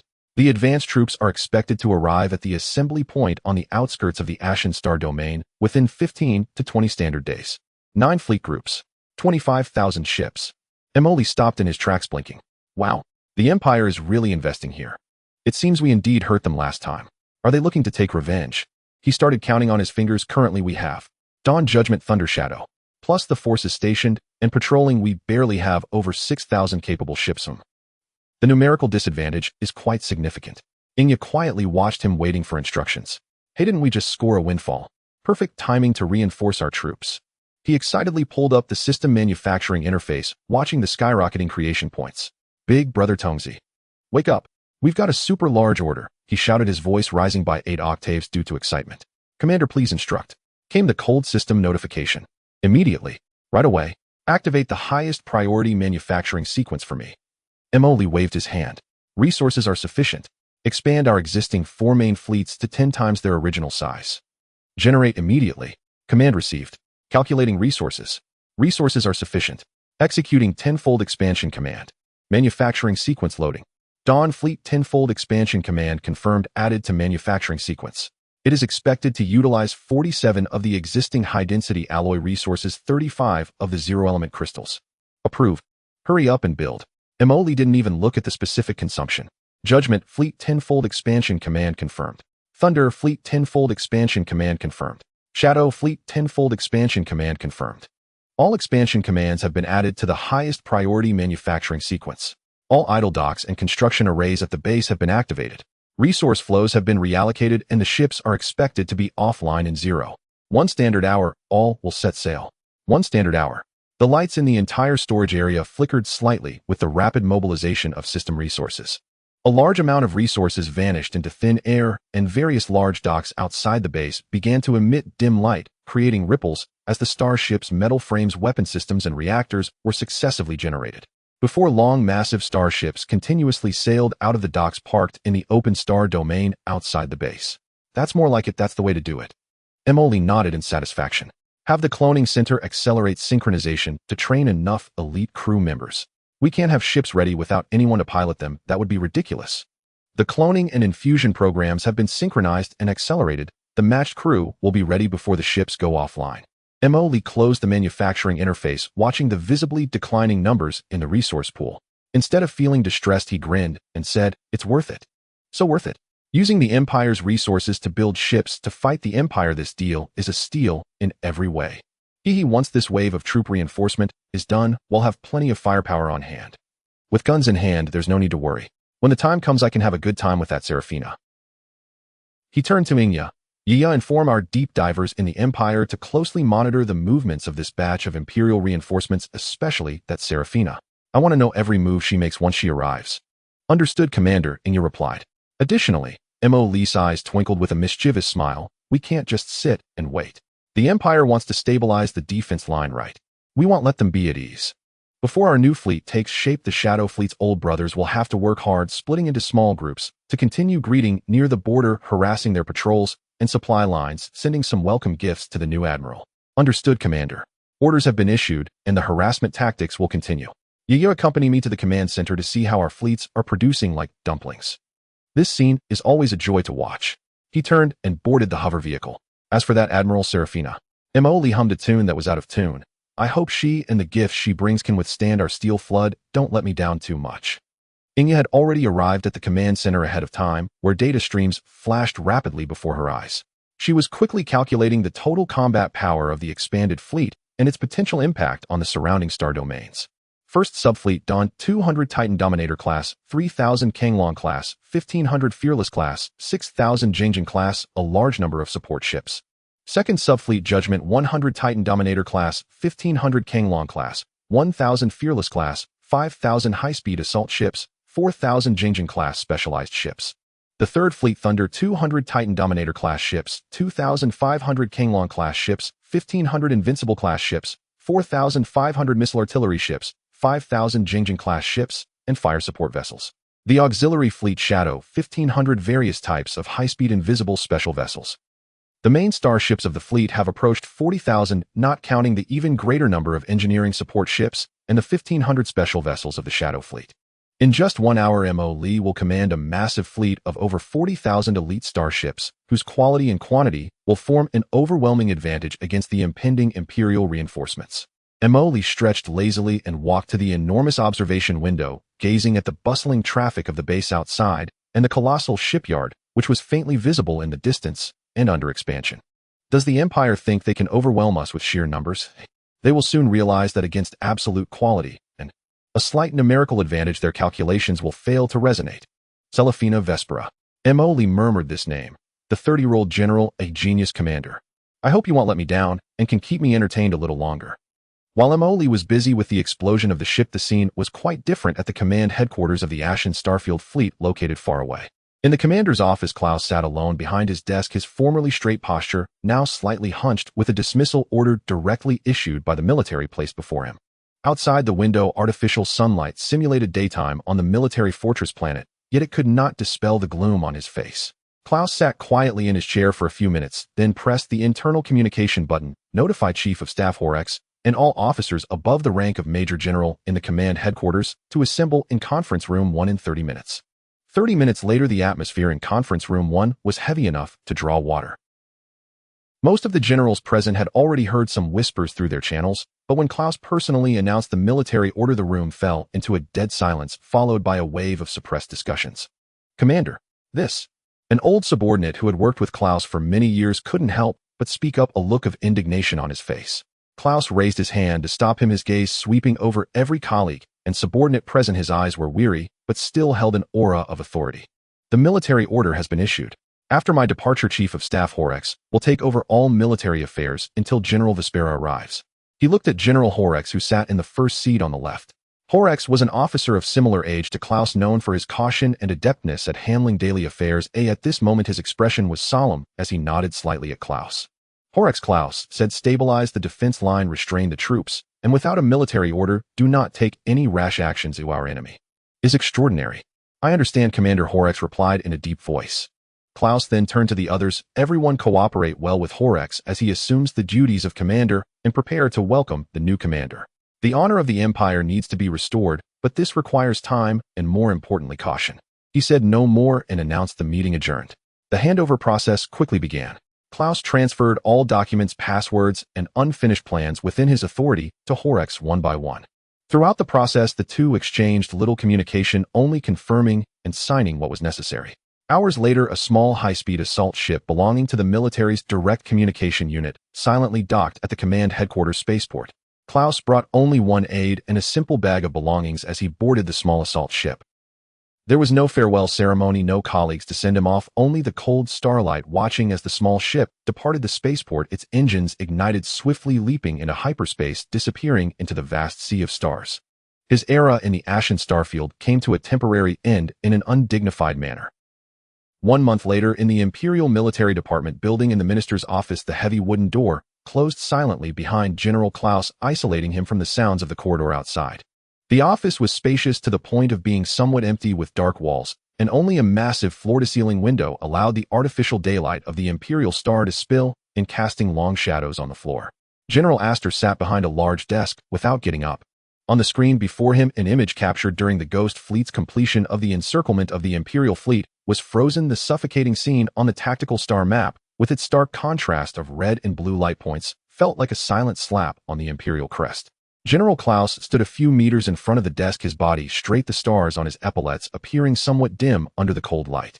He remained silent, waiting. General Astor's gaze shifted from the screen to Klaus. There was no anger in his eyes, no reprimand, only a palpable sense of disappointment. Sack, General Astor began, his voice steady, but carrying a metallic hardness. How many years have we worked together? 37 years, Minister, Klaus replied, his voice dry. 37 years. Astor repeated this, lightly tapping the screen to close that glaring star map, from a trainee officer to the supreme commander of the Starfield fleet.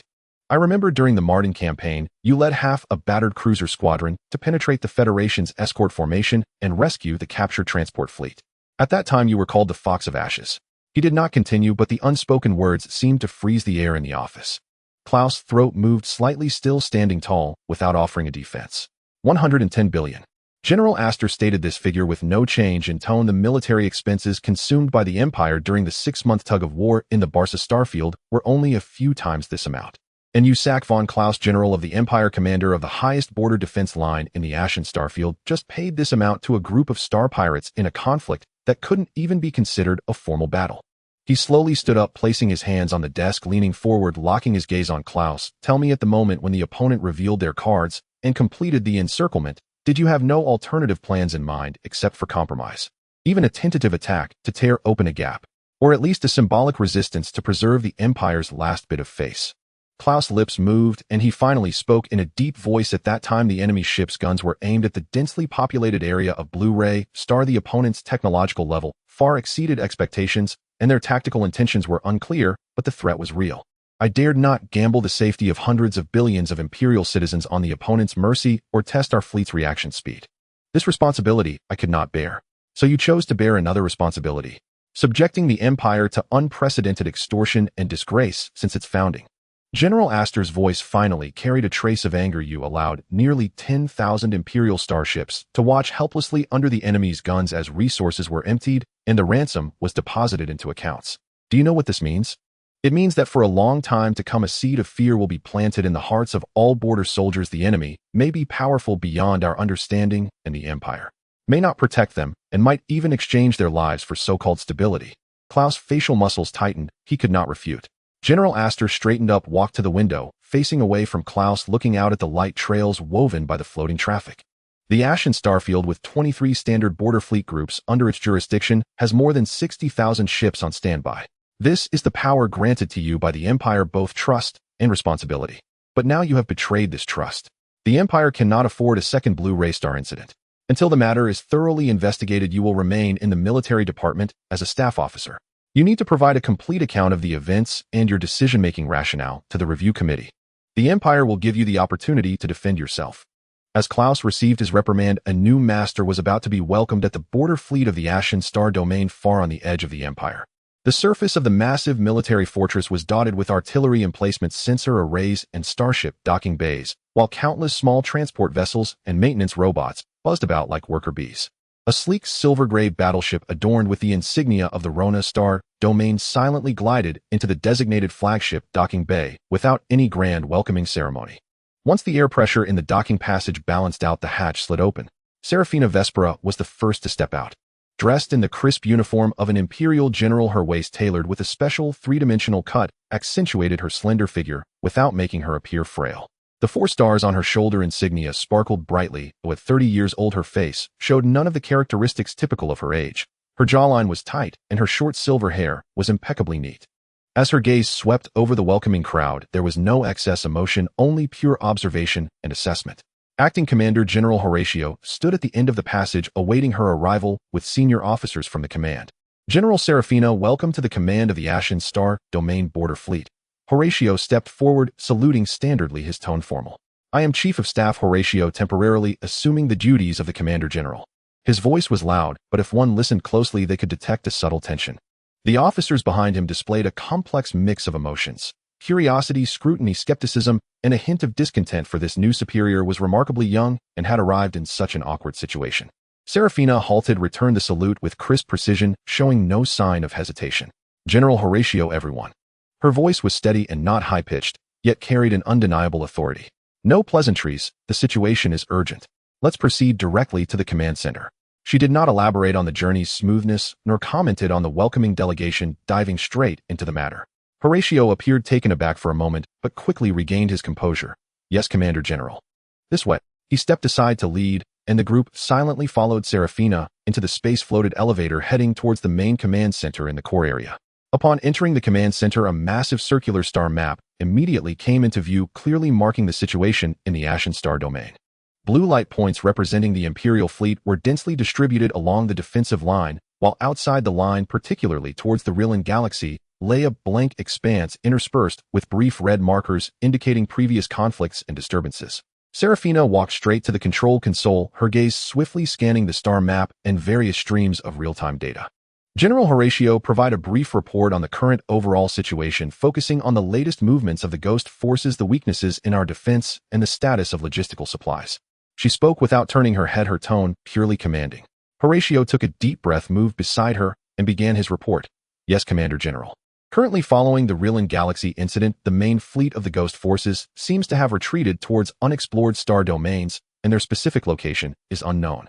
However, their high-speed harassment fleet continues to linger within the Empire's defensive lines, displaying unusually frequent activity. He operated the console, and several blinking red dots illuminated the star map. In the past 72 standard hours, small detachments of the enemy harassment fleet have launched over 17 attacks and disturbances against our border patrol routes. Utilizing excellent stealth and speed, they targeted our isolated patrol teams and reconnaissance ships, even attempting to cut off 2 secondary supply lines.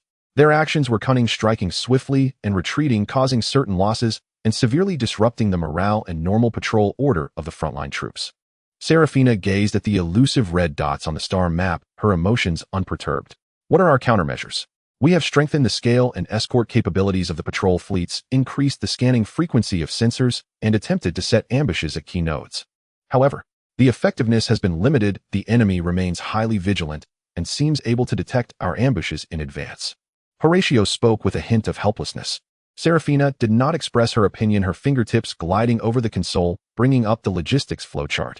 Horatio, seeing her actions, slowly reported. In terms of logistics, due to previous losses from the Federation's Grand Battle and the Reeling Galaxy, as well as the payment of ransom, the strategic resource reserves in the local star domain have decreased by 40%. Supplies being rerouted from neighboring star domains are en route, but they require time. The readiness rate of each fleet group, due to ongoing harassment and previous battle losses, averages around 62%, none achieving full operational status, and some ships urgently need repairs and resupply. Serafina listened without showing any expression, her face remaining calm. She then brought up the deployment charts of each fleet group, carefully examining the position composition and status reports of each before speaking softly. The overall defensive line presents a linear distribution, lacking depth. Critical nodes are understaffed and reserve forces are thin. She swiftly pointed out the issues. Her calm tone felt like a dagger to many officers present, as these were all lingering problems from Klaus' era. Is there any reliable intelligence regarding the movements of the Ghost main fleet? She looked up at Horatio. Horatio shook his head. None. Our reconnaissance ships cannot venture too far into the unexplored star domains, and the enemy's counter-reconnaissance capabilities are extremely strong. Our intelligence network has also not returned any significant valuable information. We suspect they might be gathering strength or planning a larger-scale operation. Serafina remained silent for a moment. The only sound in the command center was the hum of equipment. Notify all station fleet commanders that in 1 hour a video conference for full combat readiness at the theater level will be held. She issued her first official order since arriving. Yes. The communications officer immediately complied. Additionally, she added, send all battle records with the Ghost Force's data on enemy ships captured by sensors and energy characteristic analysis reports from the past 3 months to my private terminal. I want the raw data, not processed analytical reports. Understood, the technical officer replied. Her gaze returned to the star map, her finger pointing to the blank area representing the Ghost activity zone. Passive defense will only lead to gradual bleeding. We need eyes, but more importantly, we need fists. She turned to Horatio. Chief of Staff Horatio, during my familiarization period, continued to oversee daily defense coordination. But there are 2 points that require your immediate execution. Please issue the order. Please give the orders. First, readjust the patrol routes and frequency. Abandon fixed patrols in low-value areas and concentrate forces on key jump points and supply line nodes. Form 3 high-speed response fleets commanded by experienced assault officers equipped with the latest models of reconnaissance and interception ships specifically responsible for hunting down the enemy's harassment fleets. Upon discovery, pursue immediately, allowing for moderate deviation from the designated defense area. Horatio hesitated slightly. General reallocating forces to form a rapid response fleet may continue to weaken the strength of the fixed defense line and allowing deviation from the defense area. Execute the orders. Serafina interrupted him, her tone leaving no room for doubt. The defense line is static, but people are alive. We cannot be led by the nose by the enemy's harassment tactics. We must regain the initiative on the battlefield, even if just locally. Yes. Horatio could only nod. Second, notify the intelligence department to activate all backup intelligence lines and employ all means necessary. I want reliable intelligence on the movements of the Phantom main fleet within 10 days, at least directional intelligence. Tell them I don't care what methods they use, they must dig out the enemy for me. This command caused several intelligence officers to go pale. 10 days. Without even clarifying the enemy's approximate location. Serafina ignored their embarrassment, her gaze sweeping over the faces of every senior officer present, her voice clear. Gentlemen, I know many of you harbor doubts about me, which is quite normal. General Klaus is a respected veteran, but his era has passed. The Imperial Military Headquarters sent me not to clean up the mess, but to win victories. She paused before continuing. We are facing a cunning, powerful enemy who plays entirely by their own rules. Reinforcements are on the way, but distant water cannot quench immediate thirst. Before the reinforcements arrive, we must stabilize our positions and ascertain the enemy's details as much as possible. I don't care what habits or rules you had before. From today onwards, there is only one standard here. efficiency, and results. What I want is intelligence as victory, not excuses or explanations. Her voice, though not loud, carried a deep pressure that nearly solidified the air in the command center. In 1 hour at the meeting, I want to see your preliminary response plans regarding the current situation, not a summary of problems. Dismissed. No extra words, no comforting speeches, only cold orders and a firm demand for results. The officers exchanged glances, then saluted and quickly left the command center, each becoming busy. This newly appointed young female general in just a few minutes had made the entire command staff feel a style completely different from Klaus' era, efficient, tough, and with a clear purpose, even somewhat unfeeling. Horatio was the last to leave. He looked at Serafina, still standing in front of the star map, focused on studying the data. His lips moved slightly, but he ultimately said nothing and turned to leave. Only Serafina and a few core operators remained in the command center. She pulled up the communication records of Klaus being coerced into negotiations, fast-forwarding to the part where the Phantom made arrogant declarations, listening calmly. Then she pulled up close-ups and data estimates of the massive ships in the Phantom fleet, especially that Titan Sovereign Kleshevy battleship. Technological lag, she murmured to herself, her fingertips gently tapping the edge of the console, is not insurmountable. She closed all interfaces, leaving only the brilliant starry sky. Phantom, no matter who you are or who is behind you. A sharp glimmer flashed in Serafina's eyes. The Ashen Starfield will not become the stage for your performance. I will be here waiting for your emergence. Achoo. Without warning, M.O. Lee, who was lounging in the main base of the screw factory and watching the fleet's training footage, suddenly sneezed loudly. Hiss, who is behind my back mentioning me? He rubbed his nose, looking around suspiciously. Could it be Irina, Mrs. Me? Just as he finished speaking, the holographic projection of Shadow Crow quietly appeared. Commander, the latest news from the Deep Diver Network confirms that General Serafina Vespera has officially taken command of the Ashen Starfield border fleet and completed her first meeting with the senior officers of the headquarters an hour ago. Oh, moving so quickly. M.O. Lee's eyes brightened. It seems this new official is quite vigorous. What exactly was discussed? Are they coming to find trouble with us? Specific meeting content and follow-up action plans have not yet been obtained by Deep Diver. Serafina has implemented extreme confidentiality measures with the meeting content known only to the core level. Shadow Crow reported. However, after the meeting, we observed the Imperial Border Fleet beginning to adjust patrol routes and frequencies, with signs of some fleets gathering. Serafina also ordered the formation of high-speed response fleets and issued a strict command to the Intelligence Department to obtain our main forces' movements within a time limit. Forming a rapid response fleet. Looking to trouble us. Emily grinned after hearing this. Hee, it seems this woman wants to pursue us relentlessly. This new official's vigorous actions are quite conventional, with no new ideas at all. He stood up, stretched, exuding a relaxed demeanor of I'm not afraid at all. It seems this brilliant general hasn't yet transcended the conventional military mindset. Does she think that strengthening patrols and doing a little rapid response can stop us? Emily walked up to the enormous star map and tapped a point on the Imperial defense line in the Ashen Starfield. That was a military space station located relatively further back on the defense line, codenamed Nebula 04. Our first fleet is almost ready, right? Emily asked. Yes, Commander. Shadow Crow pulled up the data. Dawn Fleet's tenfold expansion has been completed, all ships have been manned and basic tests completed, and after combat simulation drills, the fleet coordination is performing well. Currently, all starships are in place and on standby, ready to deploy at any time. Very well. Emoli clapped his hands, a mischievous smile appearing on his face. Letting the new fleet sit at home and gather dust is not my style. It's time to take them out for a spin and send our new friend Serafina a surprise welcome gift. He pointed at the Nebula 04 space station and ordered, command the Dawn Fleet to set off immediately. Target the Nebula 04 space station. As always, exterminate the enemy loot and withdraw. Remember to disguise as the Phantom Star Pirates. Shadow Crow timely reminded. Commander, the defense force at Nebula 04 is not weak. Please proceed with caution. Oh, what's the matter? Tell me in detail. Emily asked, puzzled. The Shadow Crow swiped its finger, and beside it appeared a three-dimensional data analysis of the Nebula 04 space station, promptly reporting the Resource Center space station Nebula 04 has an extremely high defense level. It is permanently stationed with 2 fully equipped Imperial fleets with a number of starships exceeding 5,000.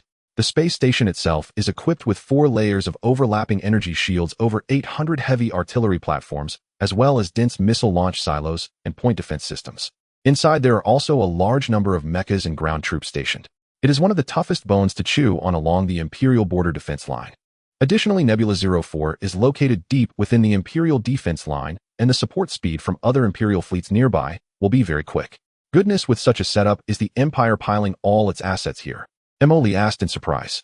But upon further reflection, he began to feel something was amiss. Wait, why do I feel like there's something fishy here? He rubbed his chin, pacing back and forth in the control room. Logically speaking, with the Imperial Ashen Star region's border defense forces so vacant, these two fleets still remain unmoved. Could there be a problem?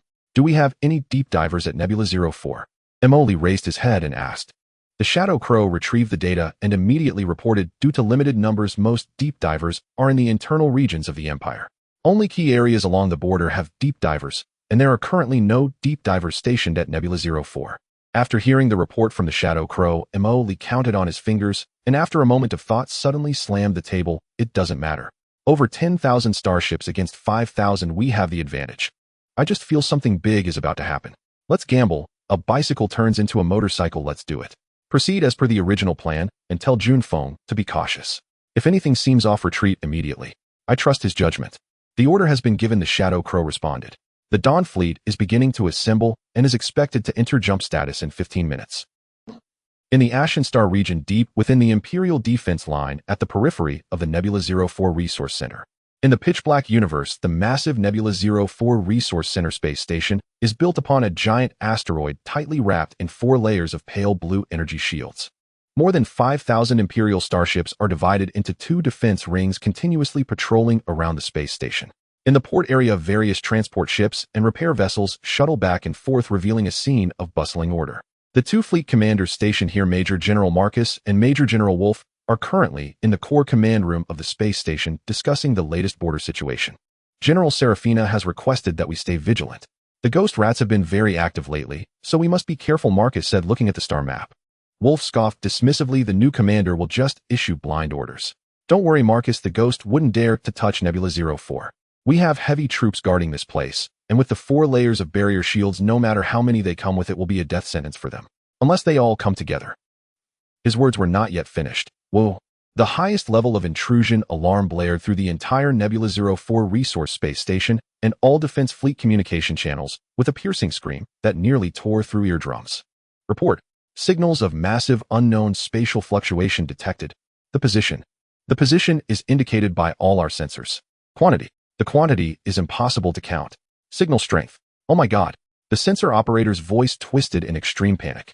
Marcus and Wolf abruptly lunged towards the main control console, and when they saw the jump fluctuation signal that had nearly turned the entire tactical screen deep red, their faces instantly went pale. Impossible. This cannot be happening. Marcus murmured, his body trembling uncontrollably. Wolf, on the other hand, widened his eyes, a look of disbelief on his face. Then the cold reality shattered all their hopes. In the starry sky, spatial vortices continuously formed, appearing in front of Nebula 04, on both flanks, and even along the retreat routes behind it. Countless jump vortices generated from spatial transitions suddenly lit up. The Titan Dominator-class heavy battleship group, 7 kilometers long, was the first to jump out, with shield generators operating at high frequency to block any possible incoming attacks. The main cannon at the bow has already begun to charge, gathering a deep energy glow. Along with the battleships, cruiser, destroyer, and frigate fleets quickly jumped out, and as soon as each fleet group emerged, they rapidly dispersed, surrounding the heavy battleship group on its flanks. Following them were various electronic transport and logistical support vessels that jumped out in succession. They formed an almost perfect spherical encirclement, completely trapping the Nebula 04 space station and its Imperial defense fleet in the center. In the command room of Nebula 04, Marcus and Wolf forcibly broke free from their initial shock. The honor of being soldiers replaced their fear in the face of despair. All units. Maximum combat readiness. Shield power to the maximum. All artillery platforms and missile silos fire at will. Defense fleet. Engage as per the plan.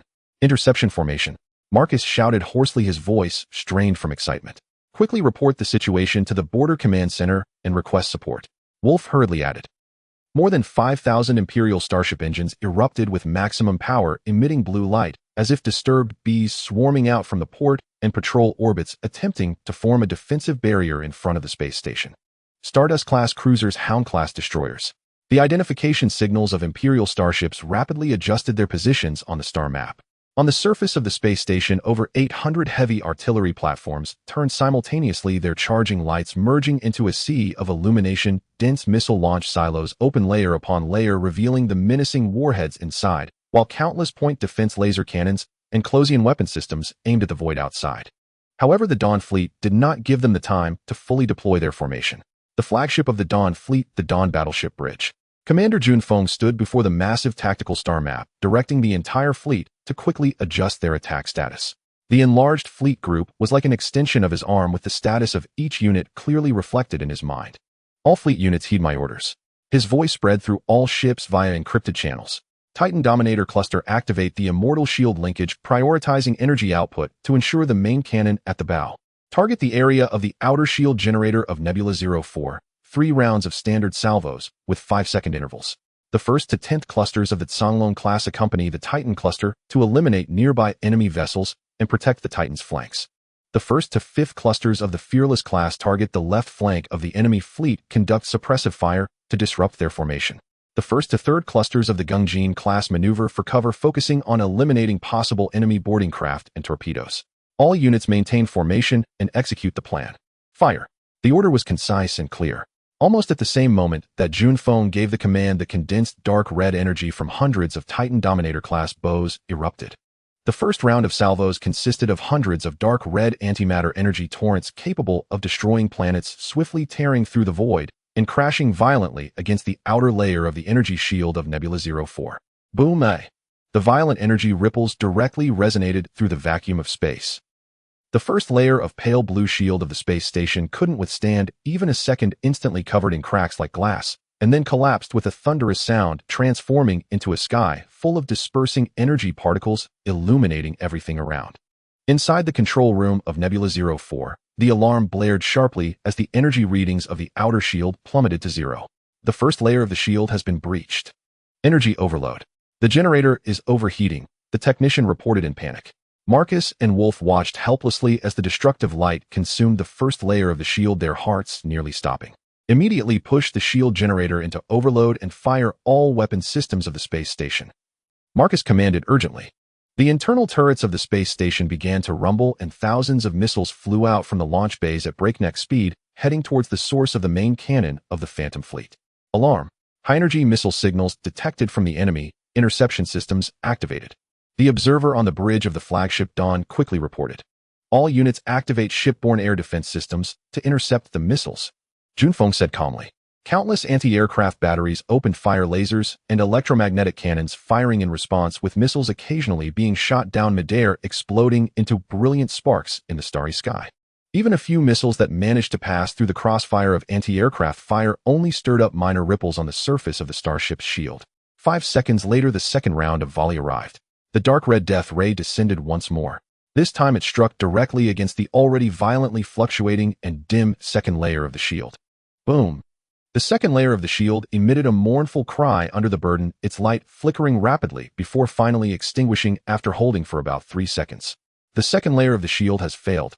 Structural integrity decreased by 30%. What is the fleet doing? Why haven't they opened fire yet? Wolf shouted angrily. Report to the general, the fleet has not yet adjusted direction. They will be ready in 1 minute. The adjutant quickly responded. Bang, bang, bang, bang. Just as Wolf inquired about the fleet's status, the third round of volley followed closely. This time the heavy battleships focused their fire more intensely, with most targeting several key energy nodes of the third layer of the shield. Continuous explosions erupted on the surface of the shield, and the third layer of the shield instantly formed several massive voids, subsequently collapsing completely and dissipating into nothingness.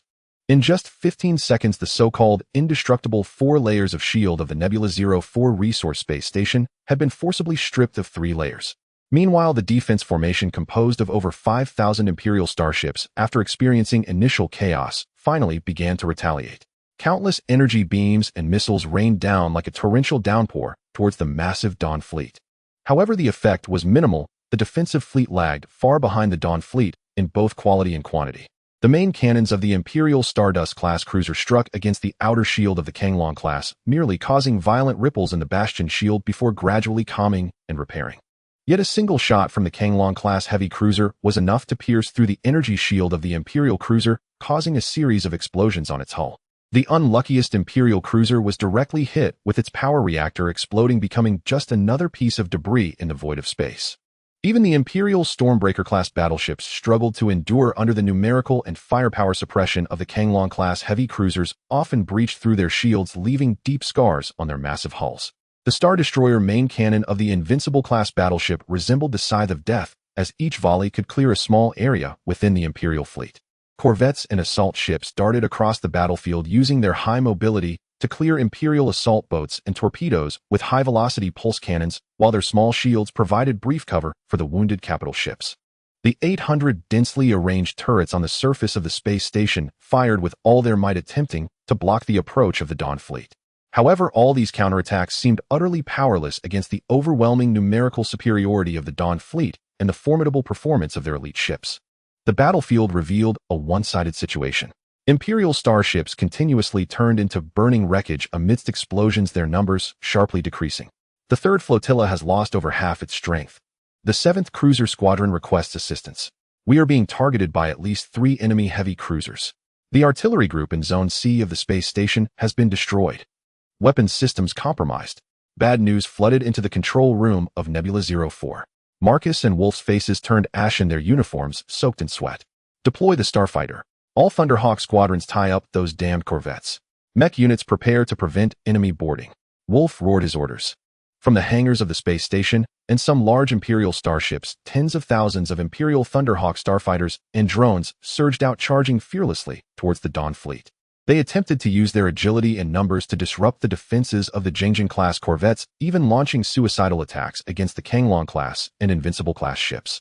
At the same time, the newly developed mech units' defenders began to deploy on the external armor plates and port areas of the space station, preparing for boarding defense. However, the Dawn fleet was already prepared for this. Junfeng calmly stated as he saw the enemy deploying starfighters. Whaleshar-class mech transporters released the Yaji mech units. Target enemy fighters and mech units. Zhang'an-class formation change formation to assist the mechs in clearing aerial targets. Battleship units concentrate fire on the B-37 area, clear the front to provide cover for the mech units landing. Each unit quickly adjusted their deployment as ordered.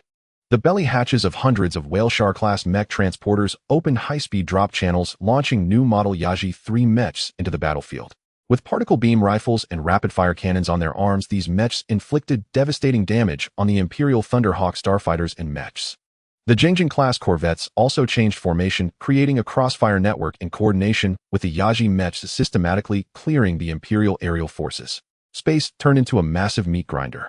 Some ships from the Dawn fleet, which had their shields shattered and hulls damaged due to concentrated fire, withdrew calmly under the cover of friendly starships to the rear safe zone for repairs, and once fixed re-entered the battlefield, provoking helpless roars from the Imperial forces. Explosions of starfighters and the crossfire beams of mechs intertwined with warships occasionally exploding. Every second lives were lost, and steel melted away. 40 minutes later, after suffering tremendous losses and unleashing almost all long-range firepower, the last layer of the Nebula 04 shield finally shattered under another precise volley from Titan Dominator. The massive space station, completely stripped of its energy shield protection, lay bare beneath the cannons of the Dawn fleet. Concentrate fire. Target the main structure of the space station. Engine area, energy core, main weapon array. Completely incapacitated. Boarding troops prepare to land. Junfeng issued the final command. More concentrated and precise firepower slammed into the external armor of the Nebula 04 space station. Boom, boom, boom, rumble. The sound of explosions echoed incessantly, and inside the space station chaos reigned. Boom, boom, boom. The deafening sounds of explosions echoed through the air as the interior of the space station lay in utter chaos. The shrill alarm, the groans of twisted metal, and the distant rumblings of explosions intertwined. The red emergency lights flashed wildly, illuminating the pale and desperate faces of Major Marcus and Major Wolf. On the control panel, the indicators representing the statuses of various systems in the space station flickered out one by one, and alarming red malfunction alerts nearly covered the entire screen. The 4th layer of the shield has been confirmed breached.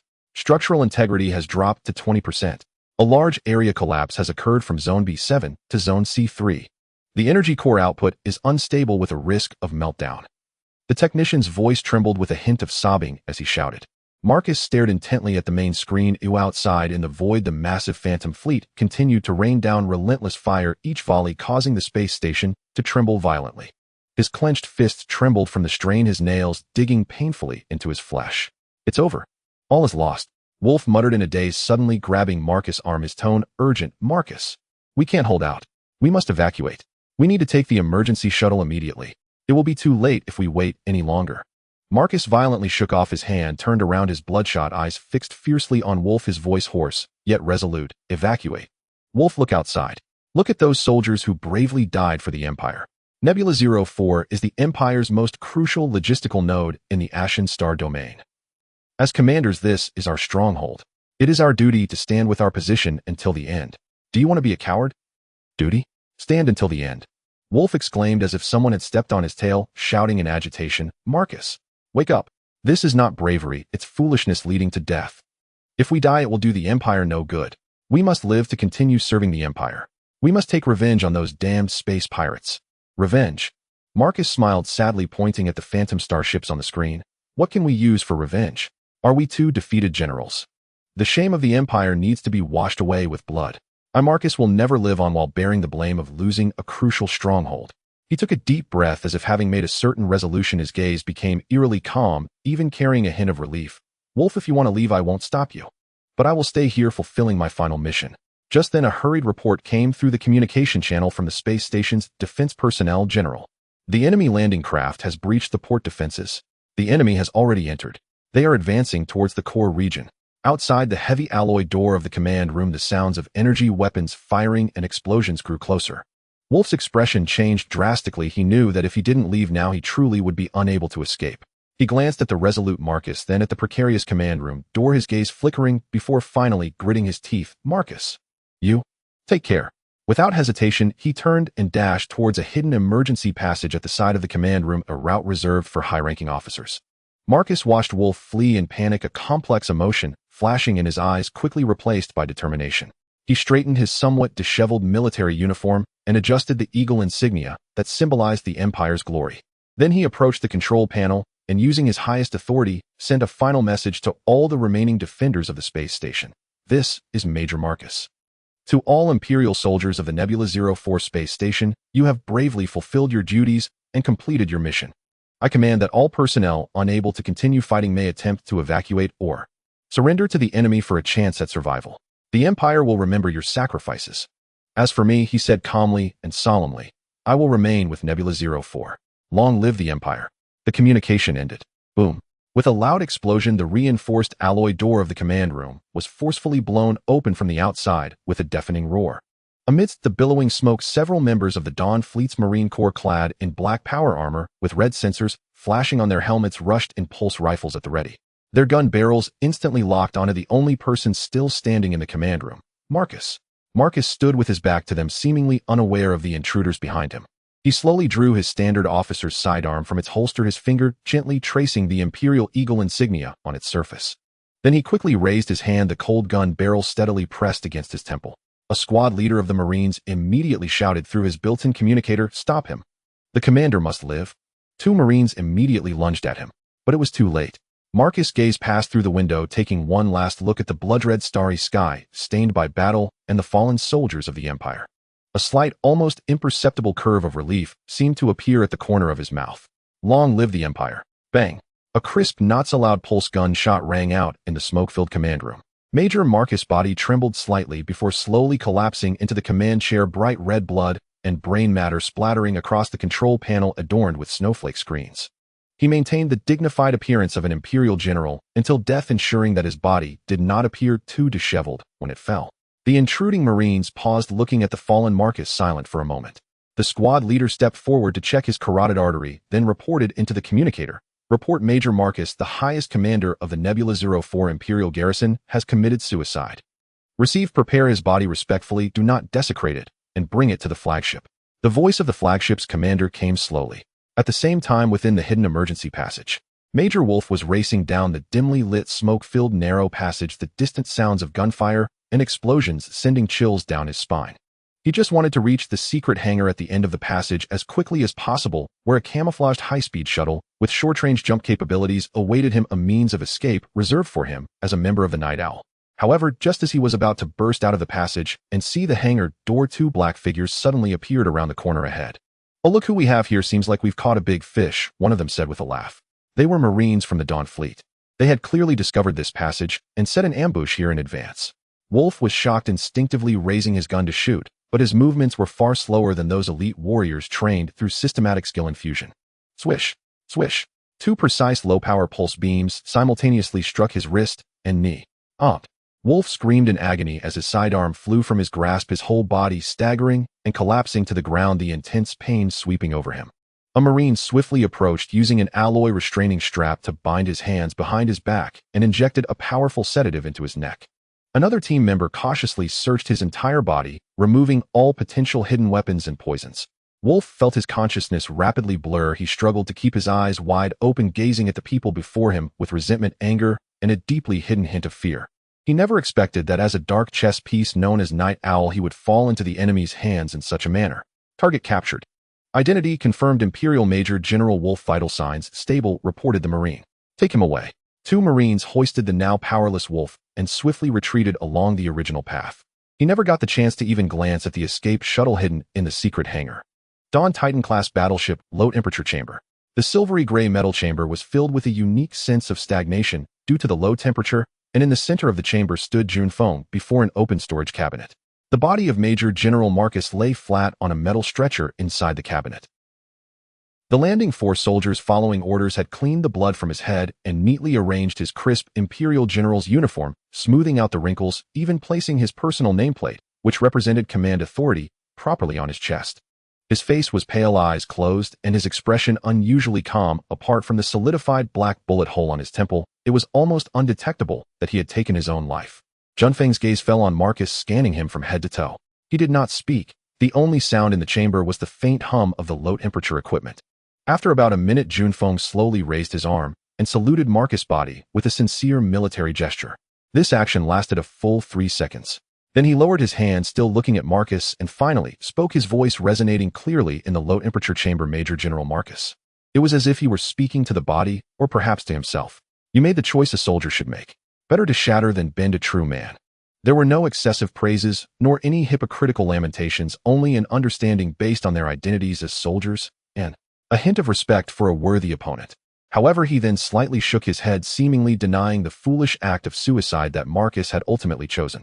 You could have tried to escape like Wolf, or at the last moment ordered the remaining troops to surrender to minimize unnecessary sacrifices. But you chose the most extreme and textbook way of the Empire. His tone remained flat, as if conducting a tactical debriefing.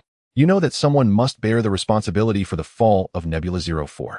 You also understand that a captured general can deal a blow to the Empire's morale that may be greater than death, so you used your own blood to draw this conclusion. You upheld the dignity of an Imperial general, fulfilling what you understood as duty in the most resolute manner. He straightened up, took one last look at Marcus' face, and then without further delay turned and walked out of the chamber. He stood tall, but that brief moment had already etched a soldier's finality in his heart for this Imperial general named Marcus. In Junfeng's view, although they belonged to different factions, war was a struggle of life and death, yet for someone like Marcus, who chose to fulfill his military duty in the most extreme way, giving a basic respect to an opponent who maintained their final dignity, transcended factional positions, and honored the identity of a soldier itself. This respect had nothing to do with stances, it was solely about choices. Just returned to the bridge, Jun Feng received a report from the landing force. Jun Feng looked at the tactical star map, where Nebula 04 was already marked as destroyed, his face showing no signs of emotional fluctuation. Secure the battlefield. Recover all high-value debris and any potential floating resources. All personnel evacuate in 30 minutes. He immediately issued the order. The massive Dawn fleet began dispatching salvage ships, searching through the wreckage of the space station and starships for high-value spoils. He redirected his gaze to the porthole, staring at the ruins filled with countless wrecks of Imperial starships. He then connected to the encrypted communication with the Screw Factory base. Commander, the objective regarding Nebula 04 has been achieved. The space station and the garrison fleet have been destroyed. One Imperial Major General captured, one killed. Our losses are minimal, and we are evacuating as planned.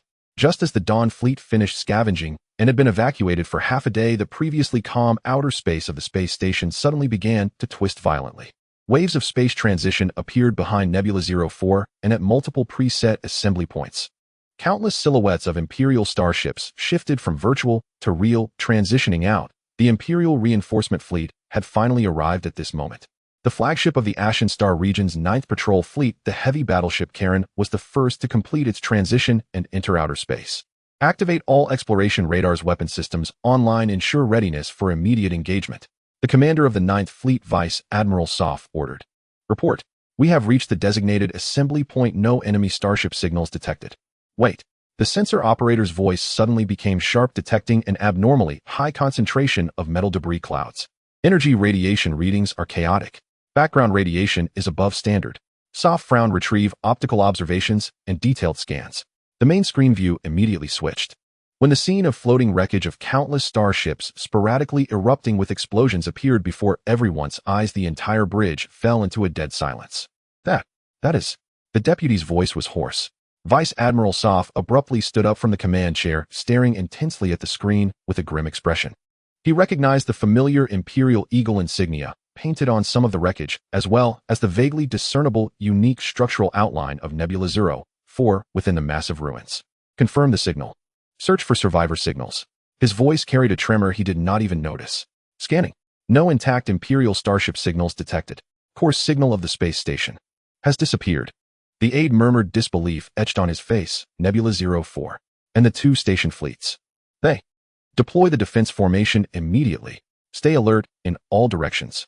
Vice Admiral Soph, a seasoned officer of the Empire, quickly issued the defensive command after recovering from the shock, fearing the attackers had not yet retreated. Dispatch all reconnaissance ships and rescue boats simultaneously. Search for survivors with all our might. Hurry. He looked at the dense wreckage, his fist crashing heavily onto the control panel. Soon a more detailed scanning report was compiled on the flagship. Based on the distribution of the wreckage and the analysis of energy residue, the battle ended approximately 6 to 8 standard hours ago. The weapon characteristics are highly consistent with the previous attacks from the Phantom forces. The energy readings indicate the enemy utilized immensely powerful main battleship cannons, as well as concentrated cruiser-level firepower. The space station structure has been completely destroyed with no possibility of repair. The station fleets. Initial assessment shows a very low chance of survival. A small amount of wreckage bearing the identification codes of Major Marcus fleet from Nebula 04 has been found. No complete core module of Major Wolf's flagship has been located. Each cold report struck Vice Admiral Soph like a heavy hammer. 6 hours. Just 6 hours. How is that possible? Vice Admiral Soph stared at the report, a chill rising from his spine. 2 fully staffed fleets, a top-tier defensive space station, just like that. Gone. Could the enemy have mobilized their entire force? He couldn't fathom the scale of the enemy's power that could so swiftly obliterate the space station's defenses. The search and rescue operations commenced in a stifling atmosphere. Small reconnaissance ships and rescue boats cautiously navigated through the massive wreckage, attempting to find signs of life. They found several drifting escape pods nearing depletion of energy, the survivors inside mostly on the brink of mental collapse, only able to provide fragmented and fearful information. Too many. They're ships. As far as the eye can see. The super battleship. One shot. Tore through our shields. They landed. General Marcus. He. General Wolf. Unknown. From these fragmented bits of information, the sequence of events gradually became clearer. The enemy possessed overwhelming numbers, superlative firepower, and they had captured Major Wolf.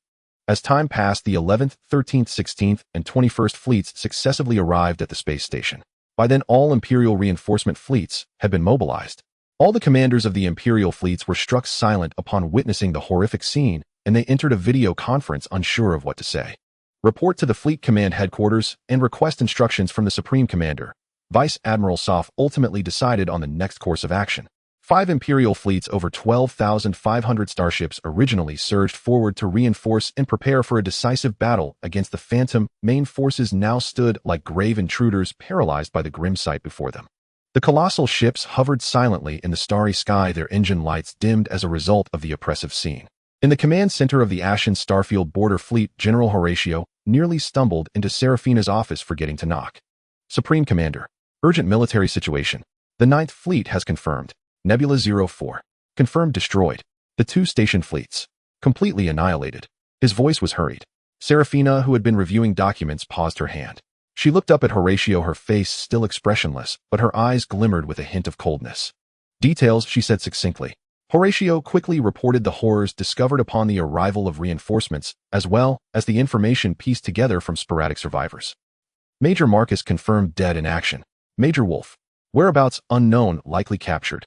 Horatio's voice grew quieter. Seraphina listened in silence, her fingers unconsciously rubbing the electronic pen in her hand.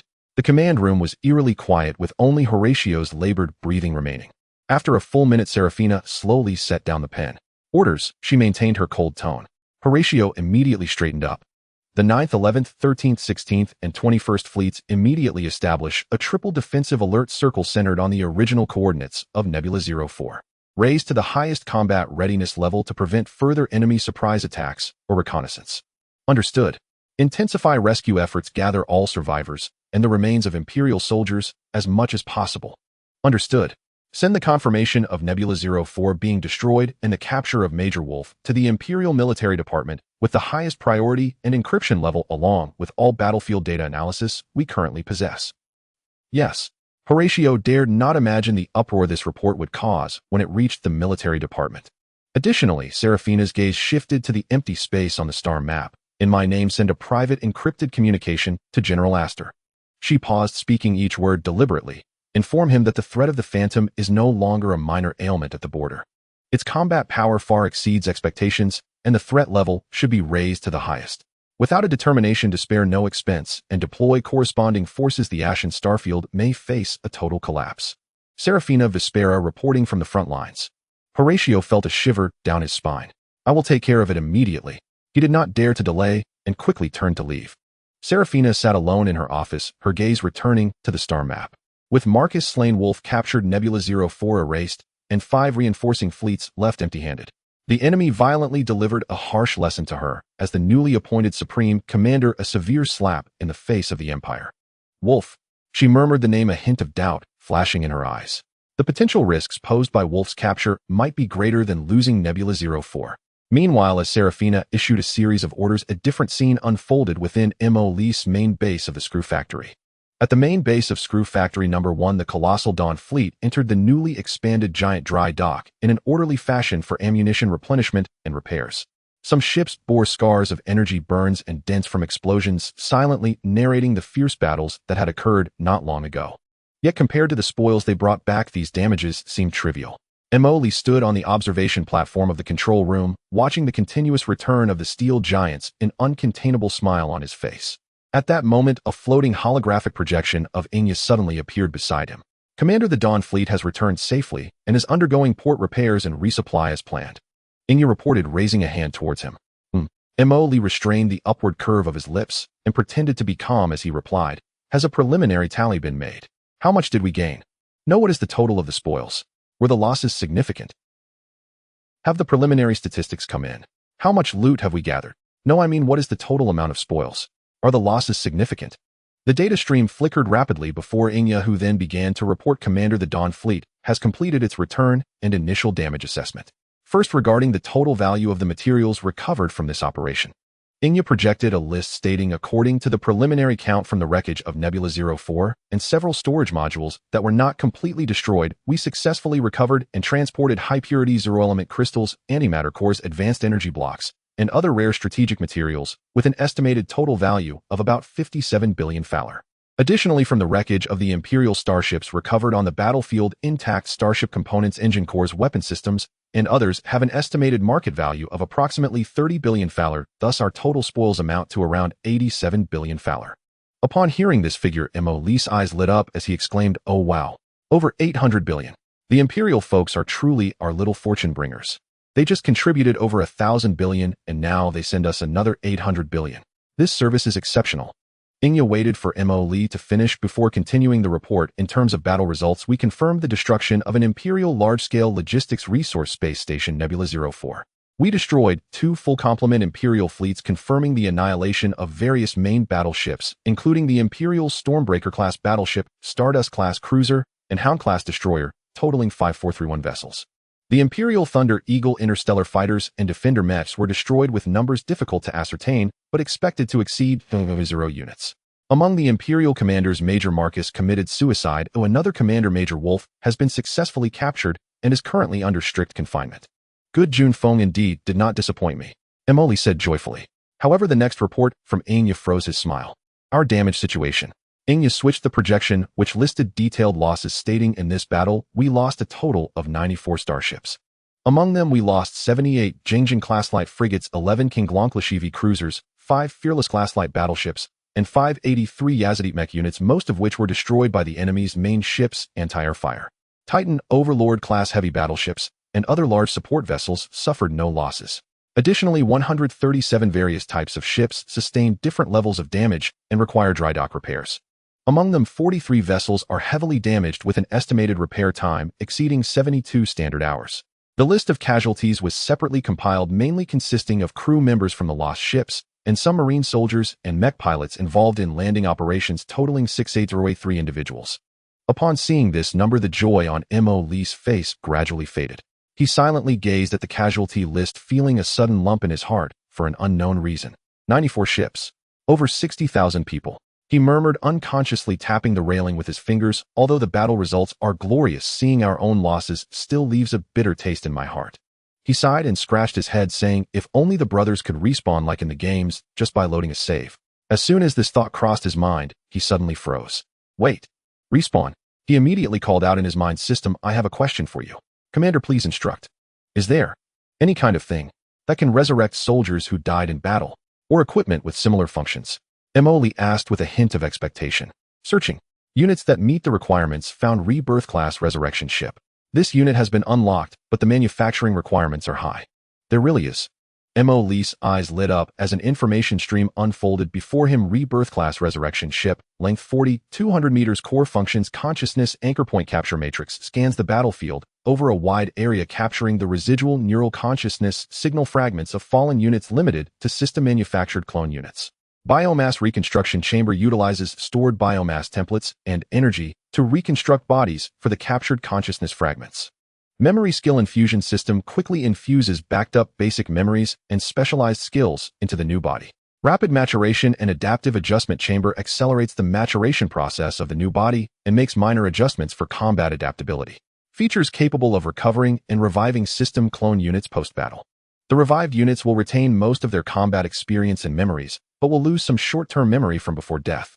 The revival process requires a large amount of biomass and energy.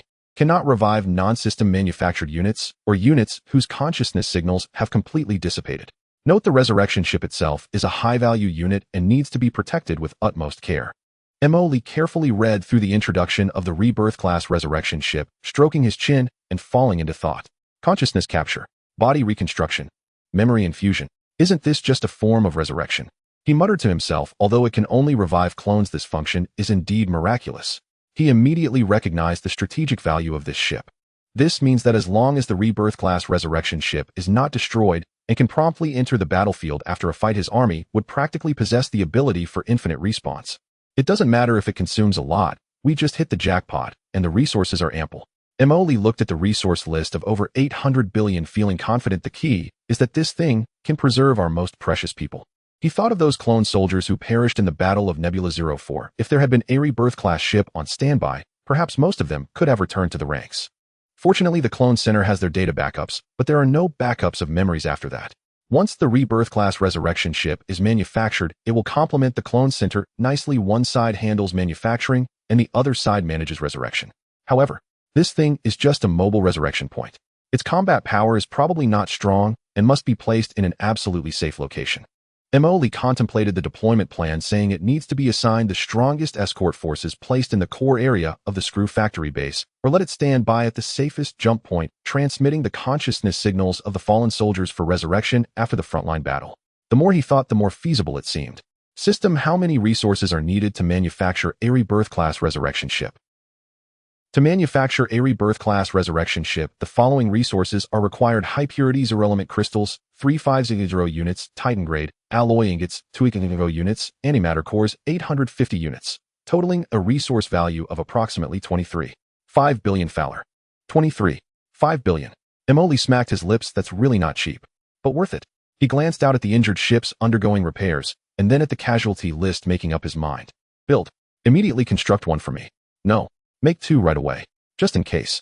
Emoli waved his hand. Deduct the resources from the recent influx of over 800 billion. Get them out as soon as possible. Command confirmed. Resource deduction in progress. 2 Rebirth class resurrection ships have been added to the highest priority manufacturing sequence. Hearing the system's confirmation, Emoli felt considerably reassured. With this resurrection ship, he could be bolder in future battles. Oh right, yeah, Emoli suddenly remembered another matter. Is that Major Wolf secured? How is the interrogation expert preparation going? He is detained in the number 7 deep isolation interrogation room alongside Governor Lepka of Lanruishing. 3 top interrogation experts and psychological analysts are in position and ready to start at any time. Inya replied, "Oh, I almost forgot about that, Governor." A glint of sharp light flashed in Mo's eyes. "Let's keep them waiting and see if we can extract some intelligence from them." Understood. Inya's projection slowly dissipated. In the screw factory, based the atmosphere in the number 7 deep isolation interrogation room, made entirely of high-strength alloy, was extremely oppressive. In the center of the room, 2 specially designed metal interrogation chairs were fixed. Former Governor Lepka of Lan Ruishing was bound to one of the chairs. His once plump body seemed to have lost weight due to the fear and pressure from recent days. His eye bags were heavy, his gaze vacant, and he occasionally muttered something nervously. Opposite him sat Major Wolf, who had just been brought in. Unlike Lepka's disheveled state, Wolf, though his military uniform was a bit rumpled and he wore handcuffs that suppressed his energy field, still sat upright, with a mixed expression of humiliation, anger, and a deliberately maintained calm. He closed his eyes, seemingly resting, yet also evaluating his current situation. The Marine Corps escorting Wolf completed the handover and silently exited the interrogation room, the heavy alloy door locking behind them with a click. The room fell into a brief silence. Only the heavy breathing of Lepka and the hum of the air conditioning could be heard. Lepka's originally drooping head lifted slightly, his murky gaze scanning the new cellmate across from him. At first, upon seeing the Imperial General's uniform, he didn't pay much attention, merely surprised at which unfortunate Imperial General had been captured. However, when he clearly saw Wolf's face, he felt a sense of déjà vu, as if he had seen it somewhere before. He squinted his somewhat puffy eyes, carefully distinguishing Wolf's features in the pale light. Seconds later, Lepka's body suddenly stiffened. His previously vacant gaze instantly focused, his pupils constricting sharply from extreme shock and excitement. He recognized him. This face, though more mature than he remembered, he would never mistake it. Years ago, when he served as an outer coordinator under the Shepherd responsible for handling some shady material transfers, he had seen this person from a distance during an extremely secretive handover. At that time, this person was personally accompanying the Shepherd very close, definitely an important member under the Shepherd. "You." Lepka's voice was dry and hoarse with a hint of excitement as he whispered, "You are by the side of the Shepherd." Major Wolf's tightly closed eyes suddenly opened, his sharp gaze instantly locking onto Lepka's face, carrying a hint of warning. "Shut up, you fool. You've mistaken the person." "No, I won't be mistaken." However, Lepka seemed to have grasped the last straw for survival, becoming agitated, leaning forward despite his bindings, his voice rising in pitch with a sobbing tone. "I remember your face. You are one of the most trusted people of the Shepherd." Wolf's expression darkened completely, his eyes glaring at Lepka with a chilling stare, as if looking at a dead man. "I'll say this one last time, you are mistaken." Each word was pronounced slowly, as if squeezed out from between his teeth. But at this moment, Lepka was already overwhelmed by fear, unable to heed the warning. He seemed to have found a savior, incoherently pleading, "My lord. It's me, Governor Lepka of Lan Ruishing. I've done merit for the organization. I've sweated for the Shepherd. Please, contact the Lord quickly. Let him save us. These space pirates, these monsters, they will torture us to death." He wept and struggled to get closer to Wolf. "You must have a way to contact the outside. Right? Please. For the sake of us all serving the organization. Save me." Wolf looked at Lepka's disgraceful state, his eyes revealing unabashed disgust and contempt. He coldly interrupted Lepka's lament, sternly declaring, "Contact. How to contact? Look at this place." He raised his handcuffed hands, gesturing at the completely sealed space. "This is the lair of the space pirates. We don't even know where we are right now. All communication methods are useless. Right now, I am just a prisoner like you." He paused, his tone returning to calm. Lepka faced reality. The Shepherd won't know we are here, and even if he does, the organization won't rashly expose itself to rescue 2 pieces that have been captured. No, impossible. Lepka shook his head frantically. "The Shepherd will not give up on us. I know a lot. The more you know, the faster you die." Wolf interrupted him again, his eyes sharp. "Now shut your mouth, and you might live a little longer. Keep barking randomly, and I don't mind personally silencing you." The hidden killing intent in his words made Lepka shudder violently. The rest of his words caught in his throat, only able to emit gasps, despair written all over his face as he slumped in the chair, his gaze completely losing its light.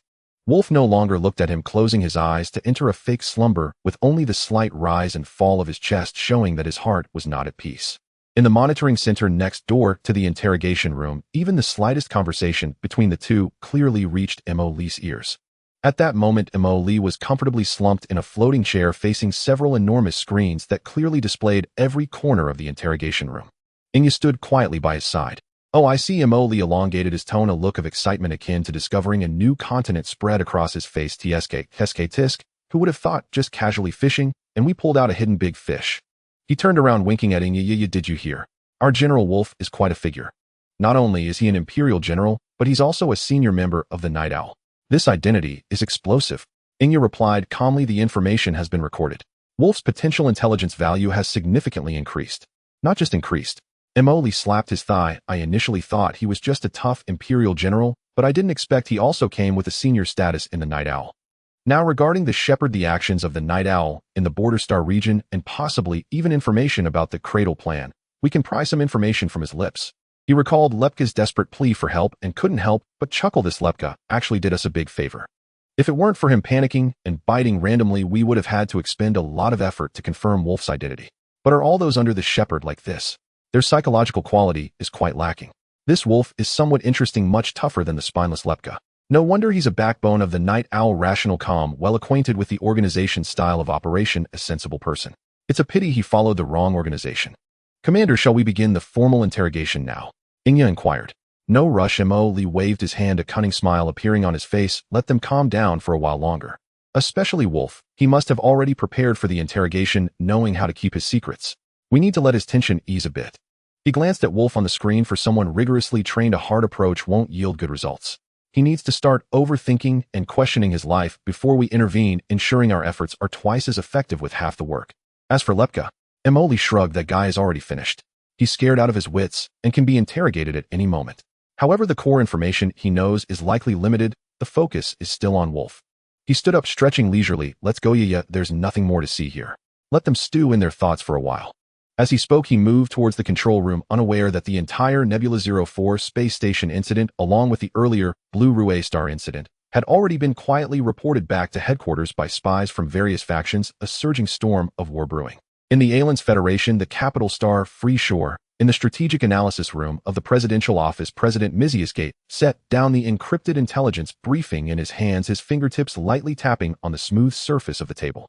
The briefing was concise. The important logistics hub, Nebula 04, of the Kellan Empire had been completely destroyed, with 2 fully staffed fleets nearly annihilated.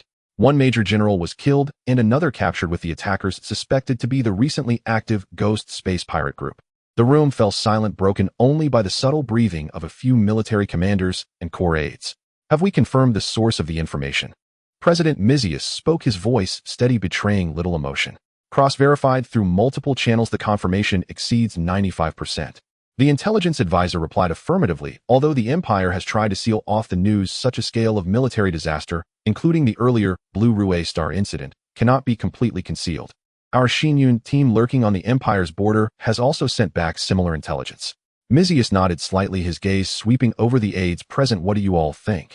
One military advisor spoke up first, barely concealing his excitement. Mr. President, this is an excellent opportunity for us. The Empire has suffered such heavy losses in the Ashen Star domain that there will surely be a significant gap in their border defenses, allowing us to prepare for our next counterattack. Another diplomatic advisor appeared more cautious. Opportunities do exist, but the risks cannot be overlooked.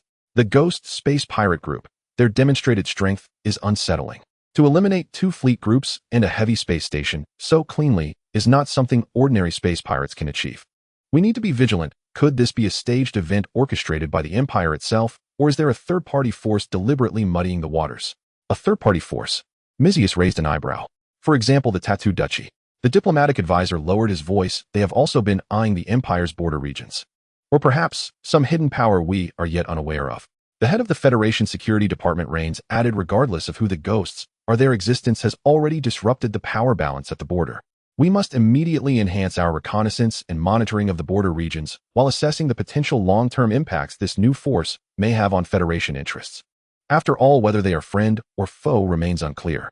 President Gate remained silent for a moment before issuing instructions. Order the frontline command of the Bassa Star domain to maintain a strategic defensive posture, refraining from large-scale proactive offensives, but increase reconnaissance and probing harassment to further ascertain the Empire's real situation. Intelligence Department, concentrate resources and fully investigate all information related to the Ghost Space Pirate Group.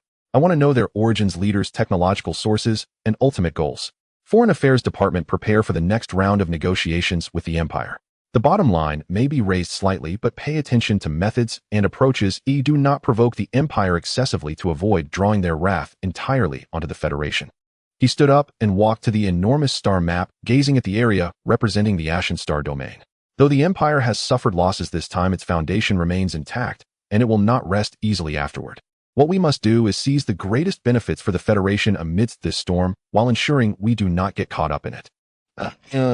In the Tattoo Duchy, the capital star, Iron Throne, in the Supreme Command headquarters, the Supreme Marshal of the Duchy Hector Freyhus looked at the urgent report sent back by spies infiltrated in the Empire, a sinister smile appearing on his face.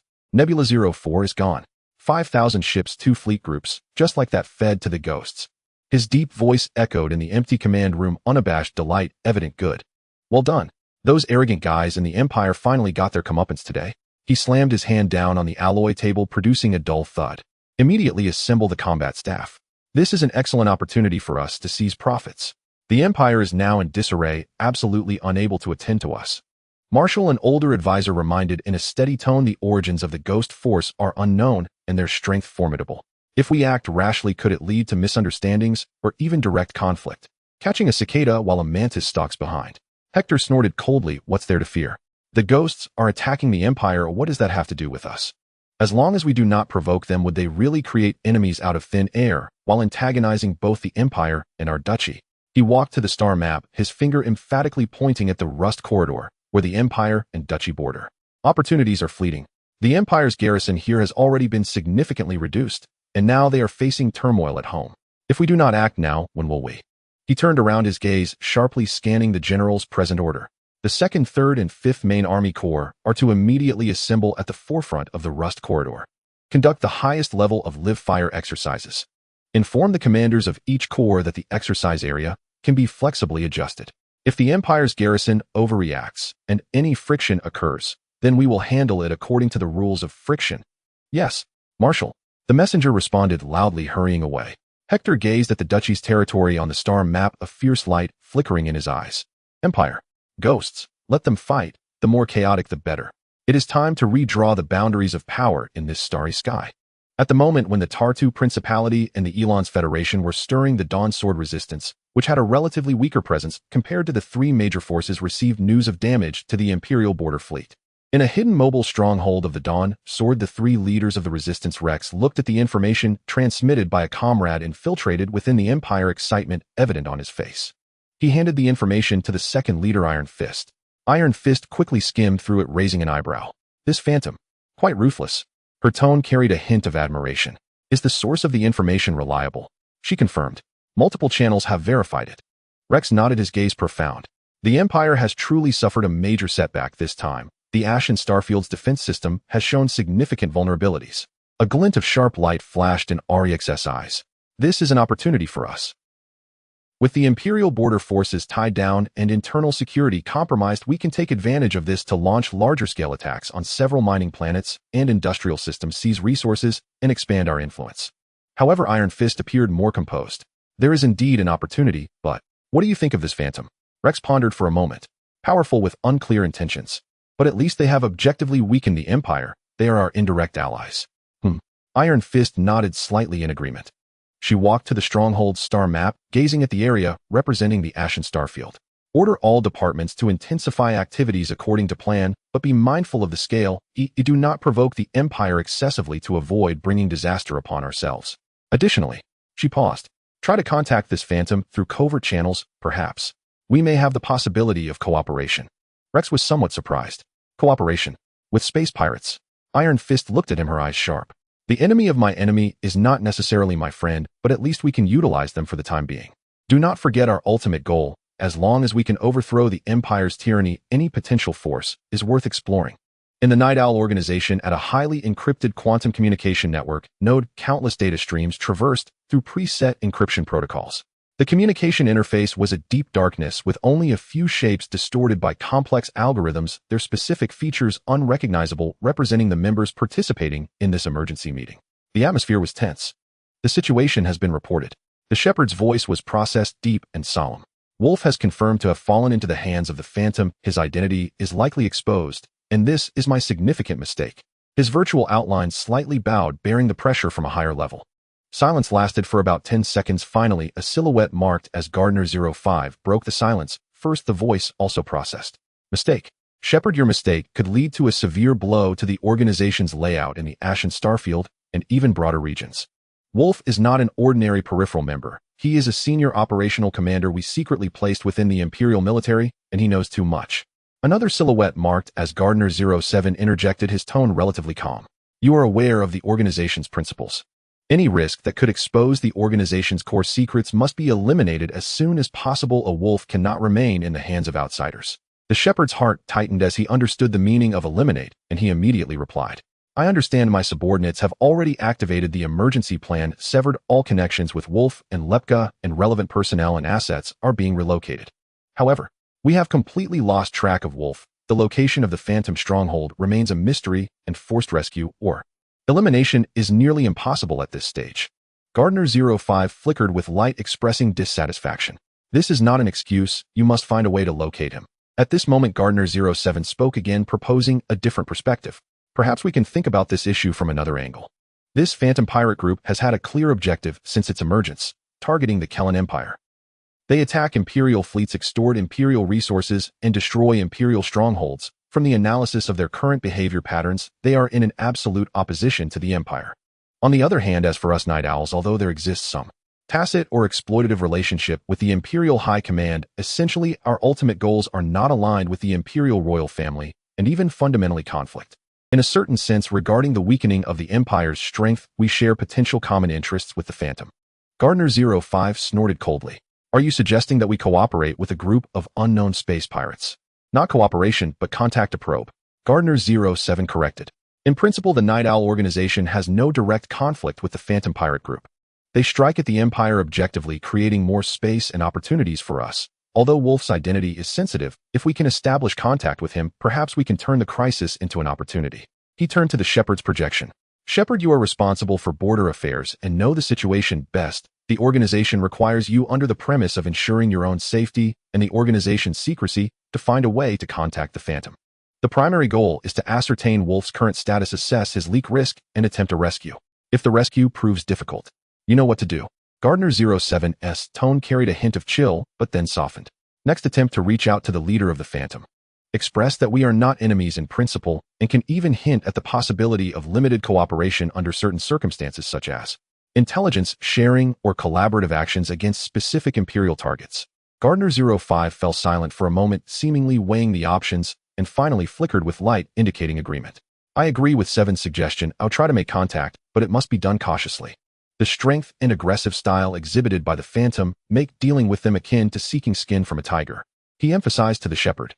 Remember, any contact you make must be predicated on not exposing the organization's deeper secrets. If the situation becomes untenable, or if the Phantom poses a direct threat to the organization, prioritize executing the elimination protocol, including Wolf.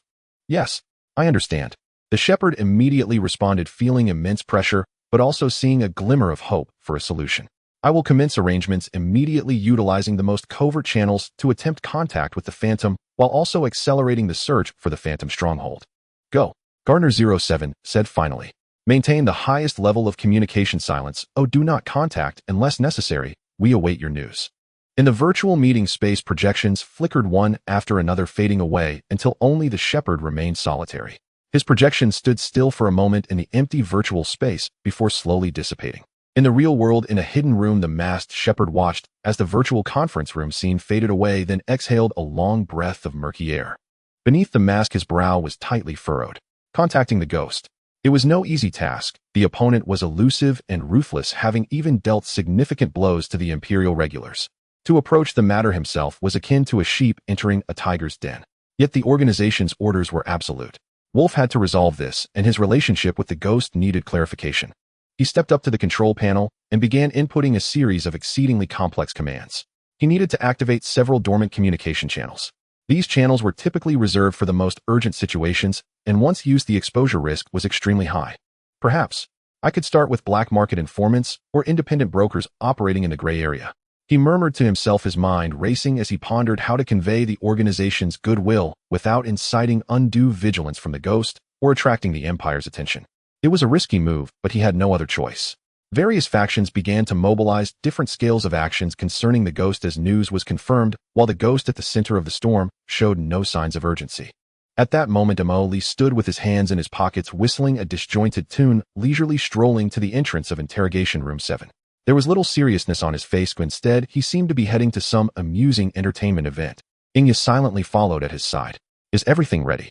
Li casually inquired, his eyes peering through the one-way observation window assessing Wolf, who despite being shackled still tried to maintain an upright posture. Governor Lepko on the side was huddled in a corner like a puddle of mud, his eyes vacant. The interrogation expert team is in position. Physiological monitoring equipment, microexpression analyzers, and neural fluctuation sensors have all been calibrated with various non-lethal suppression measures preset. Xianxia reported in a low voice. Very good. Take our Brigadier General to Interrogation Room 6. I'll have a little fun with him first, Li said with a sly smile. Before long, Wolf was escorted by two expressionless Marines through the cold metallic corridor into a room even more sparse than the previous one. In the center of the room stood only a metallic table and two chairs with obvious monitoring cameras in the corners of the ceiling covering the entire room. A harsh white light shone down from above, leaving no shadows. Wolf was pressed into one of the chairs, his hands secured to the table by specially designed magnetic locks. He struggled to maintain his composure, but his quick scans of the environment and slight rapid breathing betrayed his inner tension. Before long, the door to the interrogation room slid open and a figure stepped inside. The newcomer wore an unmarked black combat suit and a menacing metal mask with a grinning skull design. Even the neck was tightly covered by a high collar. His walking posture was somewhat casual, even carrying a hint of nonchalance which felt out of place in this serious interrogation environment. The newcomer pulled out a chair and sat across from Wolf, elbows resting on the table, fingers interlaced, and his gaze piercing through the mask fixed directly on Wolf. A distorted electronic voice echoed, Brigadier General Wolf, commander of the 16th Fleet Group at the border of the Empire's Ashen Star domain, a senior cadre under the Night Owl organization known as Shepherd, am I correct? Wolf's heart sank. The other party indeed had information on him. He pressed his lips together, not responding immediately, but stared warily at the skull mask. Seeing his silence, Li was unconcerned and continued, well, identity confirmed, then let's finish the process. His tone was as casual as discussing the weather. He waved his hand casually towards the door, ordering nothing more to ask, take him out and execute him. The command was delivered abruptly and coldly, as if discussing a trivial matter. The two Marines stationed at the door immediately moved forward to unlock the magnetic restraint and lift Wolf. Wolf's entire body tensed, his heart nearly stopped. He hadn't expected the interrogation to not even begin before the execution order was given. This unconventional approach threw him into a panic. Wait, he blurted out, his voice slightly trembling with anxiety. You haven't asked yet. The Marine paused momentarily, looking at Li. Li tilted his head, the grin on the mask becoming even more piercing, his voice laced with mockery. Ask. Will you even speak? If I ask, will you actually say anything? Wolf was momentarily choked by this remark, but his survival instinct overwhelmed everything else, and he quickly replied, how would you know I wouldn't talk if you don't ask? He had to buy time, even if it was just for a few more minutes. He couldn't die here without any value. Oh. Li feigned interest, raising his hand to signal the Marines to step back a bit.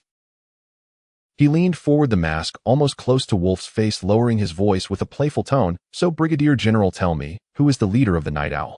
What's his name? Where is he from? Wolf opened his mouth, but couldn't utter a single word.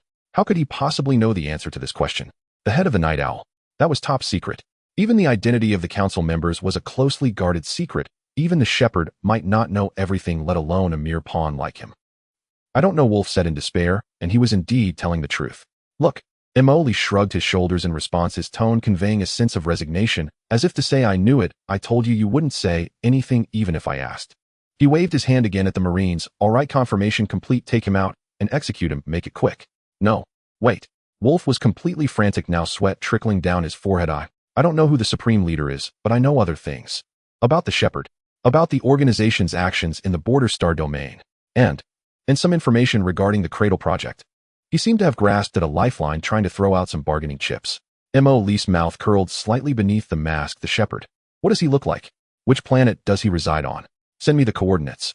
Wolf was once again at a loss for words. I haven't seen his true form. All contact is encrypted in one way. See, you don't know again.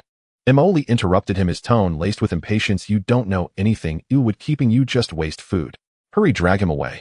The Marines moved forward once more, their powerful arms grabbing Wolf and lifting him up. The overwhelming force caused Wolf's mental defenses to collapse entirely in that moment. He struggled violently, shouting, you can't kill me. I am an Imperial general. I know many military secrets of the Empire. I still have value. The Night Owl won't let you off. You cannot kill me.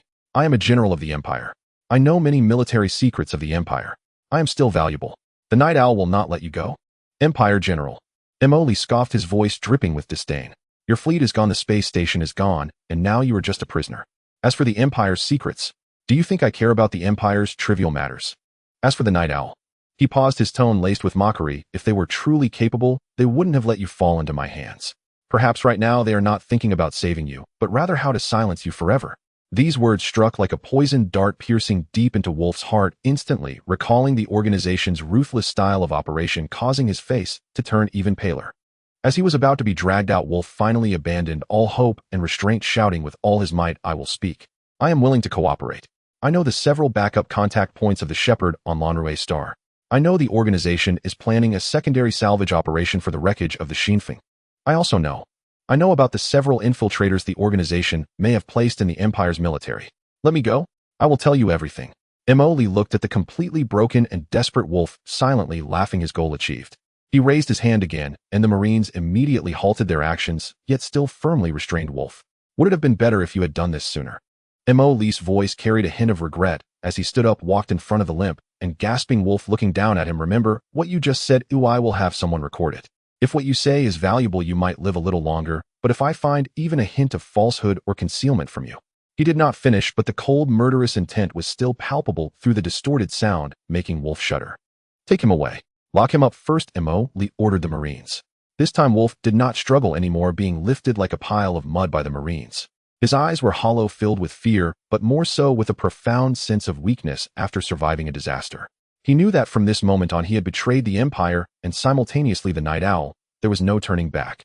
Emoli watched as Wolf was taken away, gently humming, removing his mask to reveal a handsome face adorned with a sly smile. Tisk, I thought you were tougher, but you're scared now.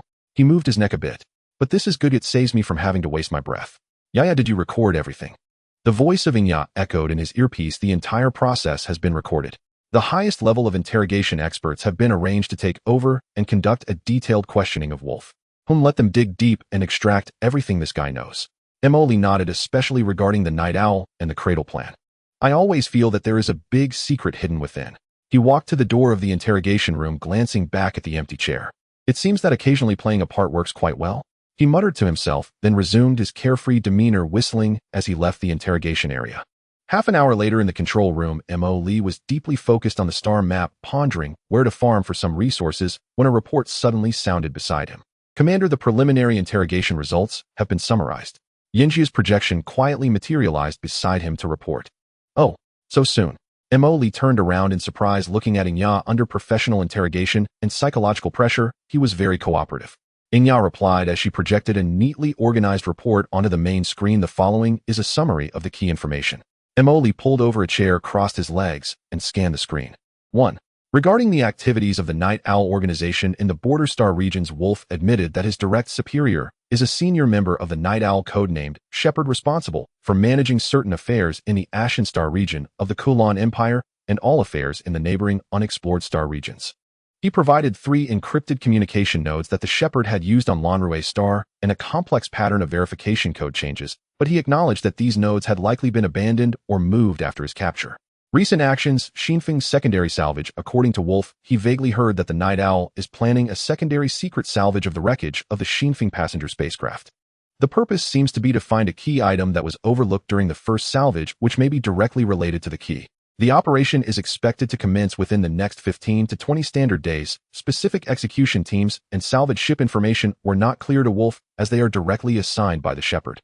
Assessment of the Phantom. Before the Nebula 04 incident, the Shepherd had ordered an intensified investigation and evaluation of the Phantom Star thieves, attempting to clarify their technological sources and true purposes. Wolf himself had also received directives to pay attention to any unusual material flows or personnel changes within the border fleet, trying to find connections between the Phantom and the Empire's internal affairs. Resource transfers. Wolf revealed that in recent months, several batches of high-purity energy and special alloys had flowed out through secret channels from the Empire's military warehouses or cooperating enterprises, with their final destinations unclear, suspected to be delivered to a certain secret research site of the Night Owl. He also provided several possible names of intermediaries and transport companies. 2. Regarding the Cradle plan, according to Wolf, at his level, he knows very little about the full scope of the Cradle plan. He only knows that this is a top-secret plan directly promoted by the organization's highest council, involving research on dimensional technology and the essence of life, considered the core of the organization's future. It is confirmed that the key is a tool or medium for starting or connecting a key link in the cradle with its specific form and function unknown. Suspected research site based on the unusual material flows and fragmented information he handled. Wolf speculated that there might be a secret research facility related to the cradle plan in a certain gravity anomaly zone at the junction of the Ashen Star region and unexplored star regions. However, he had never been allowed to approach it and could not confirm its specific functions and existence. 3. Regarding infiltration into the Empire's military, Wolf revealed the codenames of 5 mid to high ranking military officers he knew who are hiding within the Empire's military and may be collaborating with the Night Owl or are directly controlled. These codenames need to be cross-referenced with the Deep Diver network information for verification. He admitted that he had taken advantage of his position to repeatedly provide the Shepherd with patrol plans and logistics allocation lists of the Empire's border fleet, which were not top secret but held tactical value. Regarding his personal situation, Wolf claimed that he was forced to cooperate after being caught by the Night Owl, but interrogation experts believe that he gradually came to accept some of the organization's principles, showing a certain degree of initiative. Before the attack on Nebula 04, he had not received any warnings or instructions from the Shepherd and believed that the organization likely did not foresee that the Phantom would directly target such an important objective. The briefing concluded here, and Mo Lee stroked his chin, digesting the information. Wolf had revealed more than expected, especially concerning the second salvage of the Xianxia and the clues related to a suspected research site. Wait a minute, you didn't. We scanned the wreckage several times already. We didn't find anything else. Is there still cargo? Mo Lee looked at Xianxia with a puzzled expression. It seems that the things we missed might have also gone unnoticed by them at the time, or perhaps that is what they truly wanted. He pointed at the information regarding the second salvage of the Xianxia on the screen. I'm getting more curious, Xihe. Let's send a small team from the Shadow Fleet near the wreckage to keep a close watch on the area of the Xianxia wreckage. Look for any suspicious Starship activities. If we encounter anything that seems out of place, it could very well be people from the Night Owl. We should intercept them directly when they're about to finish their business. Understood. The area of the Xianxia wreckage has been marked as a priority surveillance point. Mo Lee then turned his gaze to the coordinates of the gravitational anomaly zone. And this suspected research site, it must be significant to the Night Owl and related to the Cradle project, certainly not an ordinary place. Have the technical department calculate a more precise coordinate range based on the fragmented information provided by Wolf and notify Luo Nisi to prepare for battle. The first battle of dawn must succeed and judgment cannot lag behind. He paused for a moment and added, the military dark lines that Wolf provided should be immediately sent to the deep divers in the Empire for discreet verification. If it's true, we might be able to turn the tables and add some obstacles between the Empire and the Night Owl. The order has been recorded and issued. After issuing the orders, Mo Lee leaned back in his chair, tapping his toes. This Wolf is somewhat useful for now. I'll let him live for a while longer. He might still yield something else. But we need to keep a close eye on him. Don't let him pull any tricks. The guards have been increased to 3 shifts under round-the-clock surveillance. While Mo Lee was implementing various interception measures regarding the subsequent actions of the Night Owl, on the other side, an unusual air permeated the border area between the Kulan Empire and the Tattoo Principality. In the border star region between the Empire and the Tattoo Principality lies the Rust Corridor. This vast star area is named for its asteroid belt rich in metallic minerals, a complex environment that has historically been a sensitive zone for friction between the Empire and the Principality. At this moment, the 2nd, 3rd, and 5th main military corps of the Tattoo Principality, totaling over 8,000 rugged and heavily armored standard starships, were marching into the Rust Corridor on the pretext of annual combat drills. The frontline acting commander of the Principality, Major General Barton of the 2nd Corps, stood on the bridge of the flagship Crimson Flame, Furnace-class battleship, gazing at the tactical star map, the red standard military uniform of the Principality, accentuating the serious atmosphere on the bridge. According to the predetermined plan, the exercise area would moderately approach the Empire's actual control line, conducting a series of provocative tactical maneuvers to test the Empire's reaction. What movements are the Empire's defending troops making? Barton asked. General, the Empire's border patrol fleet has issued its 7th warning demanding that we immediately cease our proximity and withdraw from the disputed area. The communications officer reported. A hint of contemptuous malice crept onto Barton's face. Reply to them that the Principality fleet is conducting a lawful exercise within its sovereign territory. If the Empire intervenes with force, we will take strong measures to retaliate, and all consequences will be borne by the Empire. He then turned to his aide beside him and said, do you see? The Empire folks are now just a bunch of rabbits scared stiff by the Phantom, only daring to hide in their burrows and shout. Pass the order down, let the 3rd Corps advance and conduct a simulated assault drill. Let's add some fuel to the fire. Yes. The engines of the third core ships suddenly increased in power, forming an attack formation edging closer to the borderline, claimed by the Empire, full of provocative intent. Barton's calculations were very clear. He believed that the Empire had just suffered significant losses in the Ashen Star region, leaving their border defenses weak and morale low. Perhaps it was not just him, most people likely thought the same. Barton planned to use this exercise to test the Empire's bottom line. If he could create some accidental friction, or even seize a couple of outposts, it would grant the Principality immense advantages in subsequent operations. However, he was unaware that within the command center of the Ashen Star region's border fleet, Selefina Vespera had already set her sights on this star area. In the command center of the Ashen Star region's border fleet, Selefina gazed at the obviously provocative movements of the Principality fleet on the star map, her brows slightly furrowed. On the holographic communication in front of her was Major General Lloyd, the commander of the 12th Fleet Group, stationed at the Rust Corridor. "Lloyd, what's the situation?" Selefina asked in a low voice, her tone unreadable. "Commander, the behavior of the Principality fleet is becoming increasingly excessive, having repeatedly approached and even briefly crossed our territorial warning line, and their simulated assault formation is highly aggressive." Lloyd reported in a deep voice, his tone carrying a hint of gravity. "What's your assessment?" Selefina inquired. "Looking at the signal markers of the opposing fleet, we've had plenty of encounters with them. Barton has accurately seized our moment of weakness after our setback in the Ashen Star region, looking to gain an advantage. They are testing us. If we show weakness, they are very likely to take further advantage." Lloyd analyzed. Selefina slightly nodded, as Lloyd's assessment was largely in line with her own. That's why she had previously pushed through and secretly reinforced the 12th, 14th, 15th, and 17th Fleet Groups, which were relatively intact, toward the Rust Corridor, entrusting the steady and experienced Lloyd with unified command, all to prepare for the current situation. "Order." Selefina commanded sternly. 12th and 14th Fleet Groups maintain the current defensive formation and raise the alert level. 15th and 17th Fleet Groups, according to the predetermined plan, carry out covert maneuvers towards the asteroid belts in zones B7 and C4 of the Rust Corridor, completing the flank encirclement deployment. Once the Principality fleet fires first, or if their ships substantially intrude into our territory, I authorize you, Lloyd, to exercise the right of self-defense and retaliate decisively. The goal is to repel the invading enemy and inflict as much damage as possible on their combat power, intimidating the Principality and making them understand that the Empire's borders are not a place they can act recklessly. "Yes, Commander." Lloyd saluted, his eyes fierce. "We will not let the Principality barbarians gain any advantage." The communication has ended. Serafina stood alone before the star chart, knowing that this was akin to a gamble. If the Rusty Corridor faced defeat again, the Empire would be in the dire predicament of a three-front war. But she was even more aware that retreat in the face of such blatant provocation from the Principality would only invite greater greed. She must strike, and she must win.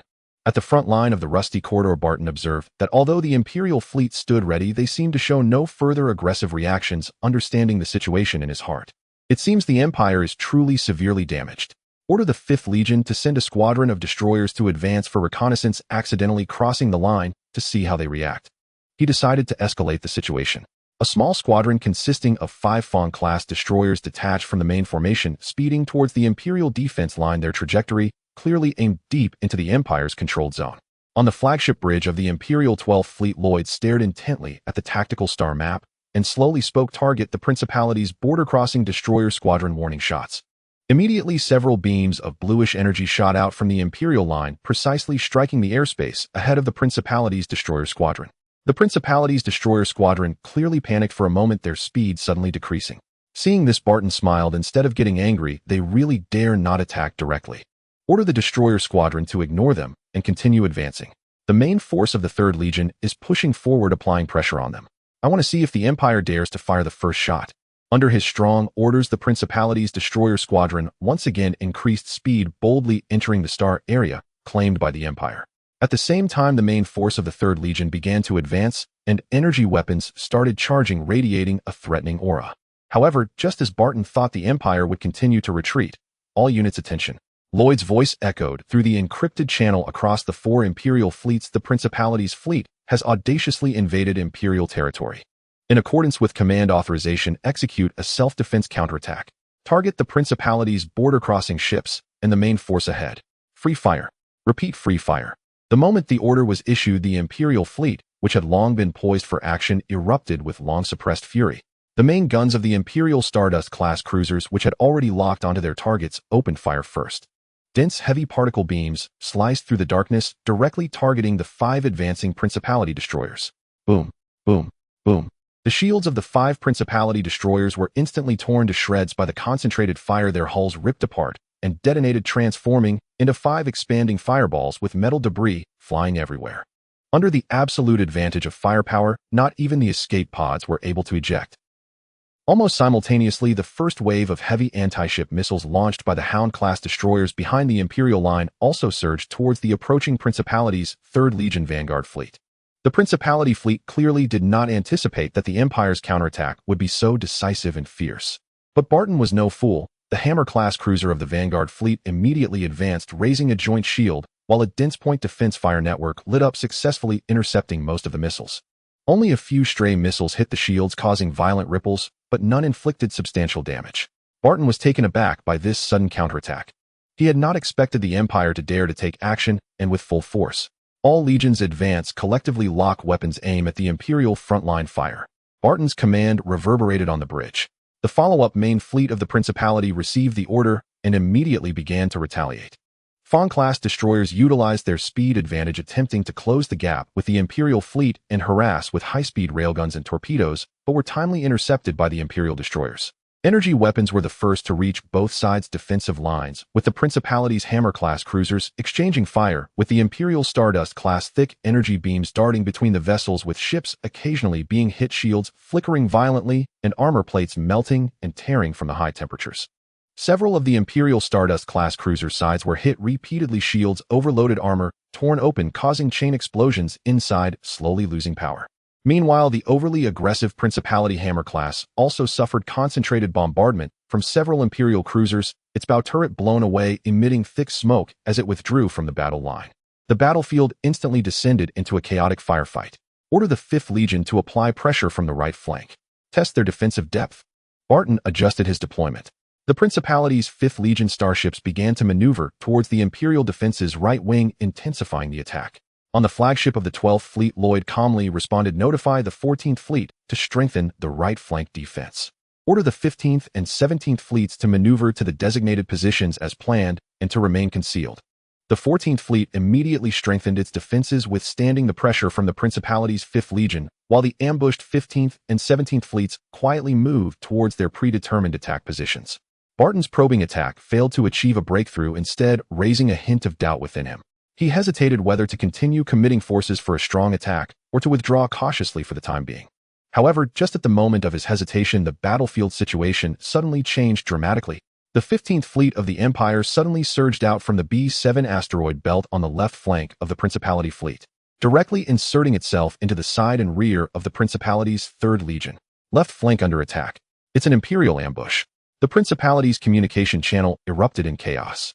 Almost simultaneously, the 17th Fleet also emerged from the dust cloud in the right flank C4 area, with dense missiles and gunfire pouring down on the Principality's 5th Legion side.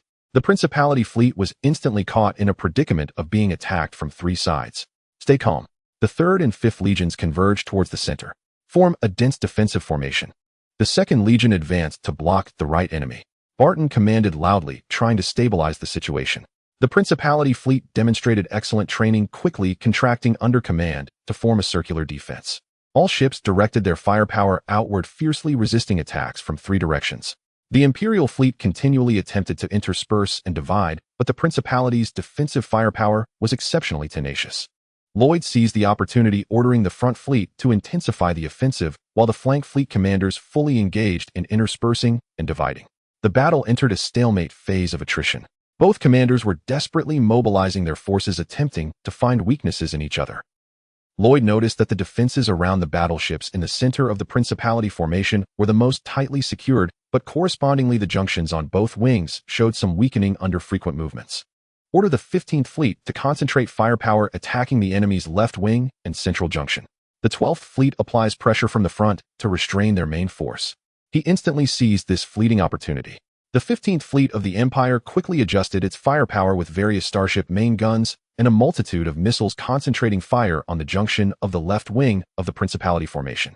The pressure on the Principality's starships within the junction increased dramatically, and their shields shattered one after another. Barton instantly sensed the Empire's intentions and promptly dispatched the reserve troops to fill the gaps. However, in that moment of adjustment, the main forces of the Empire's 12th Fleet seized the opportunity to intensify their frontal assault, further compressing the Principality's defensive space. The formation of the Principality's fleet began to distort and casualties continued to rise. Watching the constantly fluctuating loss reports and the increasingly unfavorable battle situation on the screen, Barton realized that continuing to fight would lead to significant losses even if they breached the defense line, ultimately losing the initiative in the Rust Corridor. After struggling internally for a moment, he had to accept reality. All units, alternate cover, retreat to the Principality's border. He issued the order with difficulty.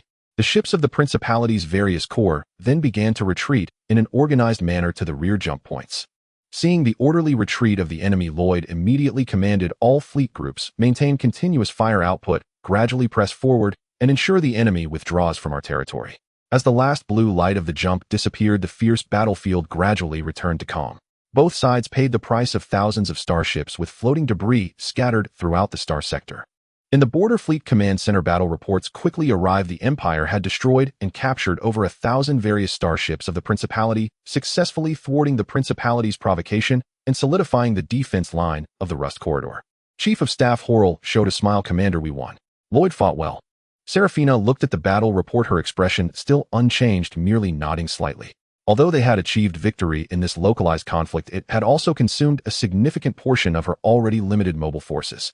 Order Lloyd to consolidate the defense line, strengthen patrols, and be wary of a counterattack from the Principality. Additionally, ensure timely medical treatment for the injured and repair the ships. She commanded. Yes. Serafina walked to the star map, gazing thoughtfully. Resolving the Principality's troubles only gave her a temporary sigh of relief. The real threat still remained that mysterious ghost.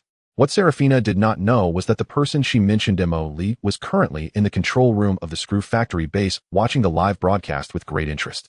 On the huge main screen in the control room, different channels were displaying encrypted images and battlefield data streams regarding the Rust Corridor conflict returned by various deep divers.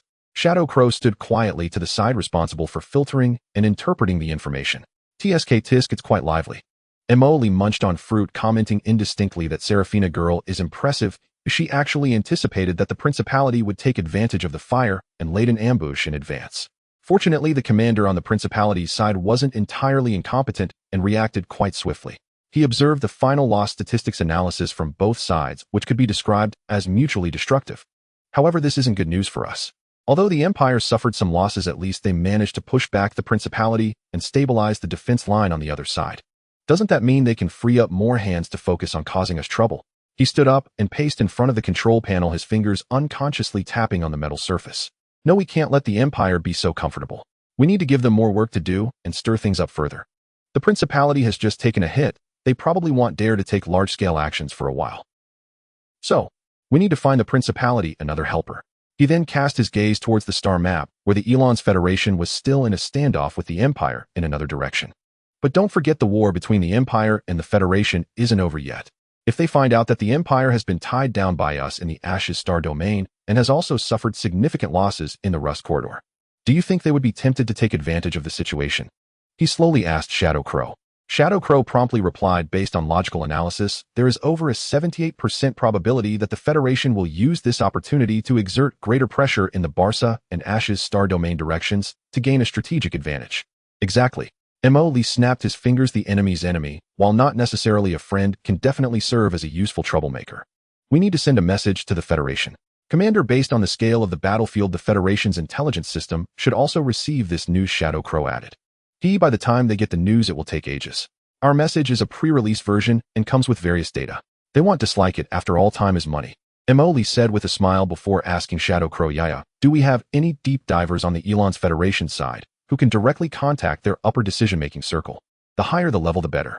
Shadow Crow summoned a virtual data panel, the data stream flickering. The Strategic Analysis Office of the Federation's Presidential Office, the Federation's Military Intelligence Bureau, and the Frontline Command of the Barca Star Domain all have our deep divers infiltrated at a level sufficient to influence or directly relay information to the decision-making level. Very well. Mo Lee snapped his fingers. Send them the highest encrypted instructions.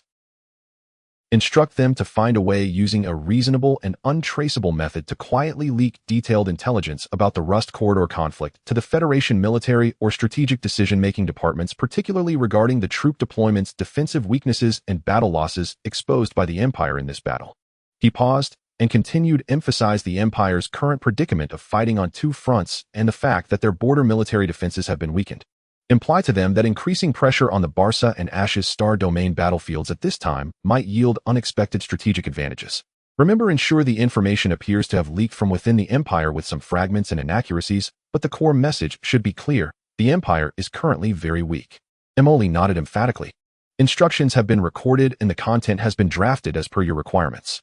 It will be transmitted through 3 independent secret channels in stages and indirectly within 24 standard hours to the Strategic Analysis Office of the Federation's Presidential Office, the Federation's Military Intelligence Bureau, and the Frontline Command of the Barca Star Domain.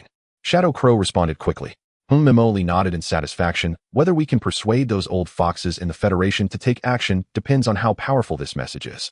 Also give a hint to the Empire about the Federation's fleet movements. Even if the Federation backs down and doesn't dare to take action, at least it can make the Empire nervous and suspect whether there is some tacit understanding between the Federation and the Principality. He turned his gaze back to the main screen. The Principality's fleet was retreating from the battlefield in a sorry state, being sent off by the Empire's fleet. This is called drawing water to the east. No, it's about finding a few more dance partners for the Empire's buddies so they don't always focus on us. He sat back down in the command chair, smiling as he said, while they continue to bicker amongst themselves, we shall keep our heads down and cultivate our strength and resources. Once they tire themselves out, we can emerge to clean up the aftermath. Wouldn't that be delightful? You cannot kill me. I am a general of the Empire. I know many military secrets of the Empire. I am still valuable. The Night Owl will not let you go. Empire General. Emoli scoffed, his voice dripping with disdain. Your fleet is gone, the space station is gone, and now you are just a prisoner. As for the Empire's secrets, do you think I care about the Empire's trivial matters? As for the Night Owl, he paused, his tone laced with mockery. If they were truly capable, they wouldn't have let you fall into my hands. Perhaps right now they are not thinking about saving you, but rather how to silence you forever. These words struck like a poisoned dart, piercing deep into Wolf's heart, instantly recalling the organization's ruthless style of operation, causing his face to turn even paler. As he was about to be dragged out, Wolf finally abandoned all hope and restraint, shouting with all his might, I will speak. I am willing to cooperate. I know the several backup contact points of the Shepherd on Lonrue Star. I know the organization is planning a secondary salvage operation for the wreckage of the Xianxia. I also know. I know about the several infiltrators the organization may have placed in the Empire's military. Let me go. I will tell you everything. Emoli looked at the completely broken and desperate Wolf, silently laughing, his goal achieved. He raised his hand again, and the Marines immediately halted their actions, yet still firmly restrained Wolf.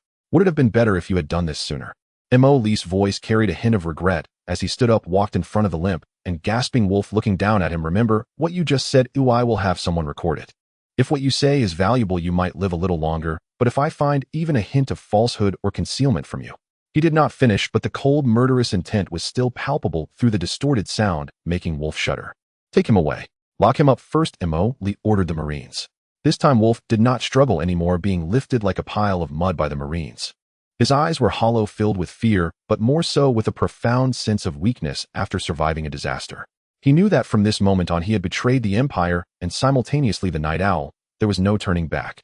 Emoli watched as Wolf was taken away, gently humming, removing his mask to reveal a handsome face adorned with a sly smile. Tisk, I thought you were tougher, but you're scared now. He moved his neck a bit.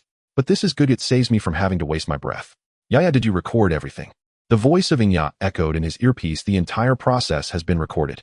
The highest level of interrogation experts have been arranged to take over and conduct a detailed questioning of Wolf. Let them dig deep and extract everything this guy knows. Emoli nodded, especially regarding the Night Owl and the Cradle plan. I always feel that there is a big secret hidden within. He walked to the door of the interrogation room, glancing back at the empty chair. It seems that occasionally playing a part works quite well. He muttered to himself, then resumed his carefree demeanor, whistling as he left the interrogation area. Half an hour later in the control room, Emoli was deeply focused on the star map, pondering where to farm for some resources, when a report suddenly sounded beside him. Commander, the preliminary interrogation results have been summarized. Xianxia's projection quietly materialized beside him to report. Oh, so soon. Emoli turned around in surprise, looking at Inya. Under professional interrogation and psychological pressure, he was very cooperative. Ingya replied as she projected a neatly organized report onto the main screen. The following is a summary of the key information. Emoli pulled over a chair, crossed his legs, and scanned the screen. 1. Regarding the activities of the Night Owl organization in the Border Star regions, Wolf admitted that his direct superior is a senior member of the Night Owl codenamed Shepard, responsible for managing certain affairs in the Ashen Star region of the Kulan Empire and all affairs in the neighboring unexplored star regions. He provided 3 encrypted communication nodes that the Shepard had used on Lonrue Star and a complex pattern of verification code changes, but he acknowledged that these nodes had likely been abandoned or moved after his capture. Recent actions, Xinfeng's secondary salvage. According to Wolf, he vaguely heard that the Night Owl is planning a secondary secret salvage of the wreckage of the Xinfeng passenger spacecraft. The purpose seems to be to find a key item that was overlooked during the first salvage, which may be directly related to the key. The operation is expected to commence within the next 15 to 20 standard days. Specific execution teams and salvage ship information were not clear to Wolf, as they are directly assigned by the Shepard. Assessment of the Phantom. Before the Nebula 04 incident, the Shepard had ordered an intensified investigation and evaluation of the Phantom Star thieves, attempting to clarify their technological sources and true purposes. Wolf himself had also received directives to pay attention to any unusual material flows or personnel changes within the border fleet, trying to find connections between the Phantom and the Empire's internal affairs. Resource transfers. Wolf revealed that in recent months, several batches of high-purity energy and special alloys had flowed out through secret channels from the Empire's military warehouses or cooperating enterprises, with their final destinations unclear, suspected to be delivered to a certain secret research site of the Night Owl. He also provided several possible names of intermediaries and transport companies. 2. Regarding the Cradle Plan, according to Wolf, at his level, he knows very little about the full scope of the Cradle Plan. He only knows that this is a top-secret plan directly promoted by the organization's highest council, involving research on dimensional technology and the essence of life, considered the core of the organization's future. It is confirmed that the key is a tool or medium for starting or connecting a key link in the Cradle, with its specific form and function unknown. Suspected research site. Based on the unusual material flows and fragmented information he handled, Wolf speculated that there might be a secret research facility related to the Cradle Plan in a certain gravity anomaly zone at the junction of the Ashen Star region and unexplored star regions. However, he had never been allowed to approach it and could not confirm its specific functions and existence. 3. Regarding infiltration into the Empire's military, Wolf revealed the codenames of 5 mid-to-high ranking military officers he knew who are hiding within the Empire's military and may be collaborating with the Night Owl or are directly controlled. These codenames need to be cross-referenced with the Deep Diver network information for verification. He admitted that he had taken advantage of his position to repeatedly provide the Shepard with patrol plans and logistics allocation lists of the Empire's border fleet, which were not top secret but held tactical value. Very good. Miss Hughes nodded in response. The 2 leaders quickly confirmed some key details devoid of lengthy clauses or hypocritical niceties, only exchanges based on realistic interests. So the agreement is reached. Miss Hughes confirmed at last. Indeed, Freethed replied succinctly, a sinister smile spreading across his face. Let the Empire truly feel the taste of being struck from both sides. Miss Hughes immediately severed the encrypted connection and Freyd's image vanished in an instant. In the empty room, he leaned back in his chair, slowly exhaling. He admitted he was taking a gamble, betting that Freethed would choose to stab the Empire in the back. Fortunately, he had won the bet, successfully binding the Federation and the Duchy on the same front for the time being. He then promptly summoned several of the highest-ranking members of the Federation Parliament, briefly explaining the situation.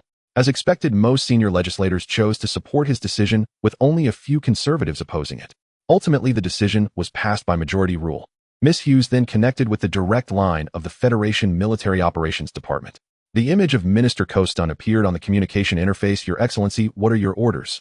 Minister Coston. Miss Hughes cut straight to the point, without any pleasantries. The highest strategic decision has been made. The strategic offensive against the Empire will be fully escalated. Coston's expression stiffened. Please, Your Excellency, give your orders. Command.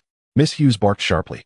The Federation will mobilize at least 35 main fleets, and within 72 hours launch a decisive attack on the Bassistar region of the Kalan Empire and the eastern area of the Ashen Star region, striving to break through the Empire's defenses and seize the strategic initiative.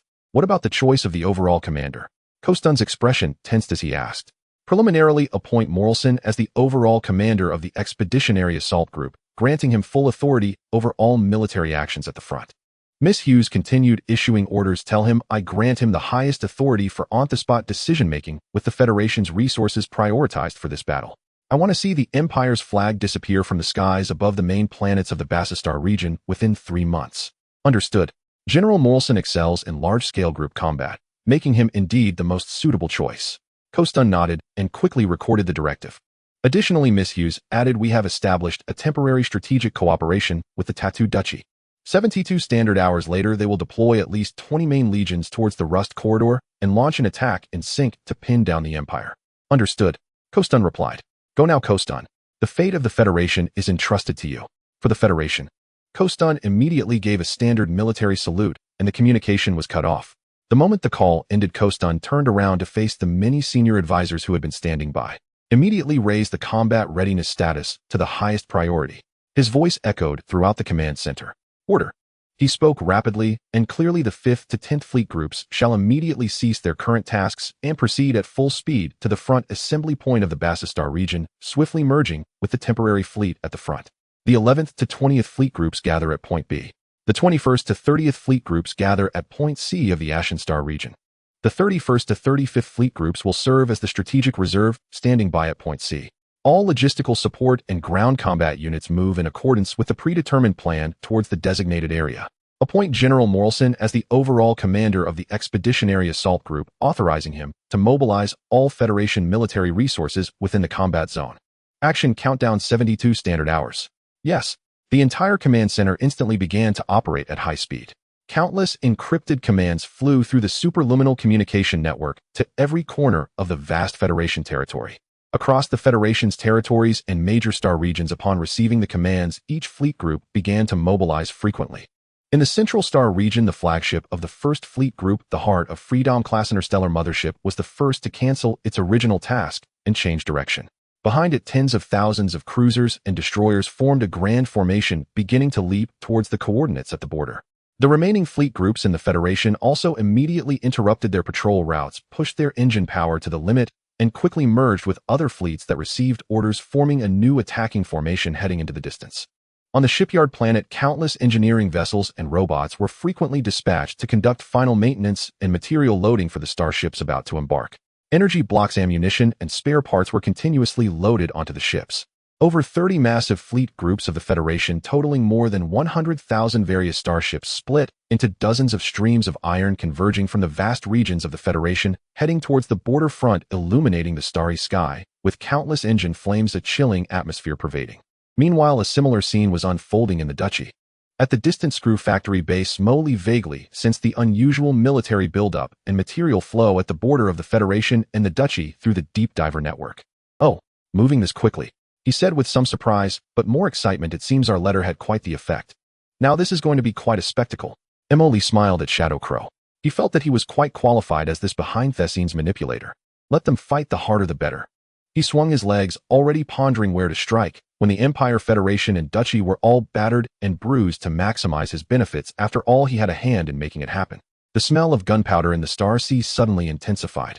The large-scale mobilization of forces by the Federation and the Duchy, naturally, could not escape the watchful eyes of the Empire's intelligence network, and urgent intelligence flew towards the Empire through encrypted channels like snowflakes. Kalen Empire Imperial Star Heart of Glory Command Center of the Imperial Intelligence Bureau. The hurried footsteps echoed in the metal corridor as the Bureau Director Solar rushed into the core analysis room, tightly holding a freshly completed emergency intelligence summary. His expression was grave, a sheen of fine sweat glistening on his forehead. Has it been confirmed? Solar asked in a hoarse voice, addressing the senior analysis supervisors who had long been waiting in front of the massive star map. Director, multiple cross-verifications confirm a certainty of over 92%. One supervisor immediately replied, his tone hurried. Within the Aelan Federation, main fleet groups are gathering on a large scale, expected to exceed 30, with clearly defined targets directed at our Bassistar region and the Eastern Ashenstar region. The overall commander has not yet been confirmed. Another supervisor added, additionally, within the Tattoo Duchy, at least 20 main legions have been detected, with over 60,000 starships moving towards the Rust Corridor. The overall commander has been confirmed to be General Camp of the Duchy. The scale of mobilization and offensive posture of both sides far exceeds the level of conventional friction. On the star map, countless red dots representing the fleets of the Federation and the Duchy were converging from the vast star regions, forming two streams of iron rushing towards the Empire's border. Solar gazed at the alarming situation on the star map, took a deep breath of cold air, and without hesitation turned around. Immediately compile and summarize the news. I need to see His Majesty at once. At the border of the Empire, routine patrols were continuing as usual, with the long defense line between the Ashen Star Domain and the Bassa Star Domain experiencing only sporadic minor skirmishes. The Imperial soldiers remained blissfully unaware that the shadow of death had quietly descended. All units finalized the attack orders. Morson's voice echoed through the encrypted channel reaching the Federation fleet. The massive Vanguard fleet quickly utilized pre-deployed cloaking fields and nebula interference to stealthily enter their respective attack positions. In the Bassa Star Domain of the Empire at the 7th Border Outpost Space Station, the outpost commander had just completed the routine scan. Everything was normal.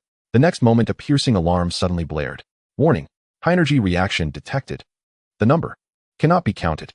It's the main cannon of a capital ship. The commander's pupils dilated. Raise all shields. Requesting to the area command.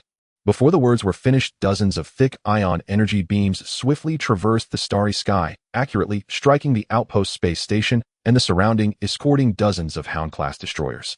The heavy shields of the outpost instantly overloaded and collapsed. The alloy armor vaporized directly in the torrent of particles. Along with the hundreds of Imperial soldiers inside, those patrolling guard starships were all turned into a brilliant firework display in space, only to be swiftly extinguished. The same scene unfolded simultaneously along the long defense line in the Bassa Star Domain of the Empire and the Eastern Ashen Star Domain. The Federation Star Corps Annihilation-class battleships executed a long-range first volley, precisely eliminating all of the Empire's forward early warning outposts and patrol units. This sudden strike left the Empire's eyes and ears deaf and blind within the first minute before the official declaration of war. Almost at the same time the Federation launched its Bayon visual range strike, General Camp of the Tartu Principality issued the attack order from the direction of the Rust Corridor. Unlike the precision strikes of the Federation, the Principality's assault was more characteristic of the Principality itself. In the Rust Corridor, Star Region, the Turbine Star System, named after its spiral-shaped nebula, is located at the entrance of the corridor and boasts numerous large interstellar docks and logistics centers, serving as the lifeline for the Empire's frontline fleet in terms of maintenance and supplies.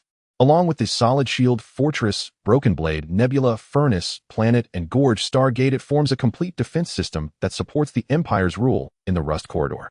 The Principality's first wave of assault was directly commanded by General Camp, deploying the 1st, 3rd, 7th, and 11th Main Army Corps, with over 10,000 Principality starships aiming directly at the Turbine Star System. The attack came without warning. Major General Horn, commander of the 3rd Fleet Group, patrolling the outskirts of the Empire's Turbine Star System, had just received a general directive from the Border Command to remain vigilant when the piercing alarm suddenly rang out. Detected large-scale jump signal. Location: V3723. The sensor monitor reported loudly. Major General Horn rushed to the tactical star map, seeing the star system's edge, where spatial jump waves rippled like water, followed by giant ships tearing through space, one after another brazenly appearing. The first to jump out was the Energy Shield fully deployed Crimson Furnace-class battleship, whose massive hull stood out dramatically compared to the surrounding cruisers and destroyers. It's the Principality's forces. At this scale, all personnel to battle readiness level 1. All ships converge towards their respective docks, forming a defensive formation relying on dock artillery. Horn roared the order. However, the Principality's attack was faster than his command. The 7th Army Corps Fong Tooth-class destroyer swarm charged straight into the still-forming array of the Imperial fleet at a near-suicidal speed. They launched close-range interference missiles and electromagnetic pulse torpedoes without regard for losses, instantly disrupting the Imperial fleet's sensors and communications devices. Almost simultaneously, the 3rd Army Corps Blade Tooth-class frigate group flanked from the side, unleashing a torrential downpour of magnetic railguns and plasma torpedoes upon the broadside of the Imperial cruisers. Even the shields of the Empire's Stardust-class cruisers flickered violently under such a saturated assault. Due to the overwhelming numerical disparity, the 3rd Fleet Group of the Empire could only retreat towards the many large docks while fighting. The true destruction came from the rear of the Principality's fleet. The main cannons of the Crimson Furnace-class battleship array and the Heavy Hammer-class cruiser array from the 1st and 11th Army Corps had completed their charging. Mission accomplished. Target Imperial large docks and attached ships salvo. Camp decisively commanded. Subsequently, a multitude of energy beams mixed with heavy missiles crossed the starry sky, accurately covering the core areas of each large dock. The Imperial fleet attempted to intercept, but the disparity in firepower was ultimately too great. Stardust-class cruisers were directly hit by the main cannons of the Principality's fleet, their shields instantly collapsing, and the hulls split into two, with exploding fireballs rapidly engulfing the surrounding escort ships. The anti-aircraft firepower of the major interstellar docks was pouring out volleys, yet they were still directly struck by hundreds of heavy missiles, their external structures twisting and breaking apart, with internal chain explosions continuing unabated. Major General Horn's flagship was the first to receive focused attention as the main cannon of the Crimson Furnace class instantly evaporated a large portion of his flagship's bow. Communications brought his shout at the last moment. Hold the line. However, the defeat of the Empire was already a certainty. Without unified command, the remaining Imperial vessels fell into a desperate situation, each fighting for themselves. The Principality's forces cooperated with each other and steadily advanced, systematically clearing resistance.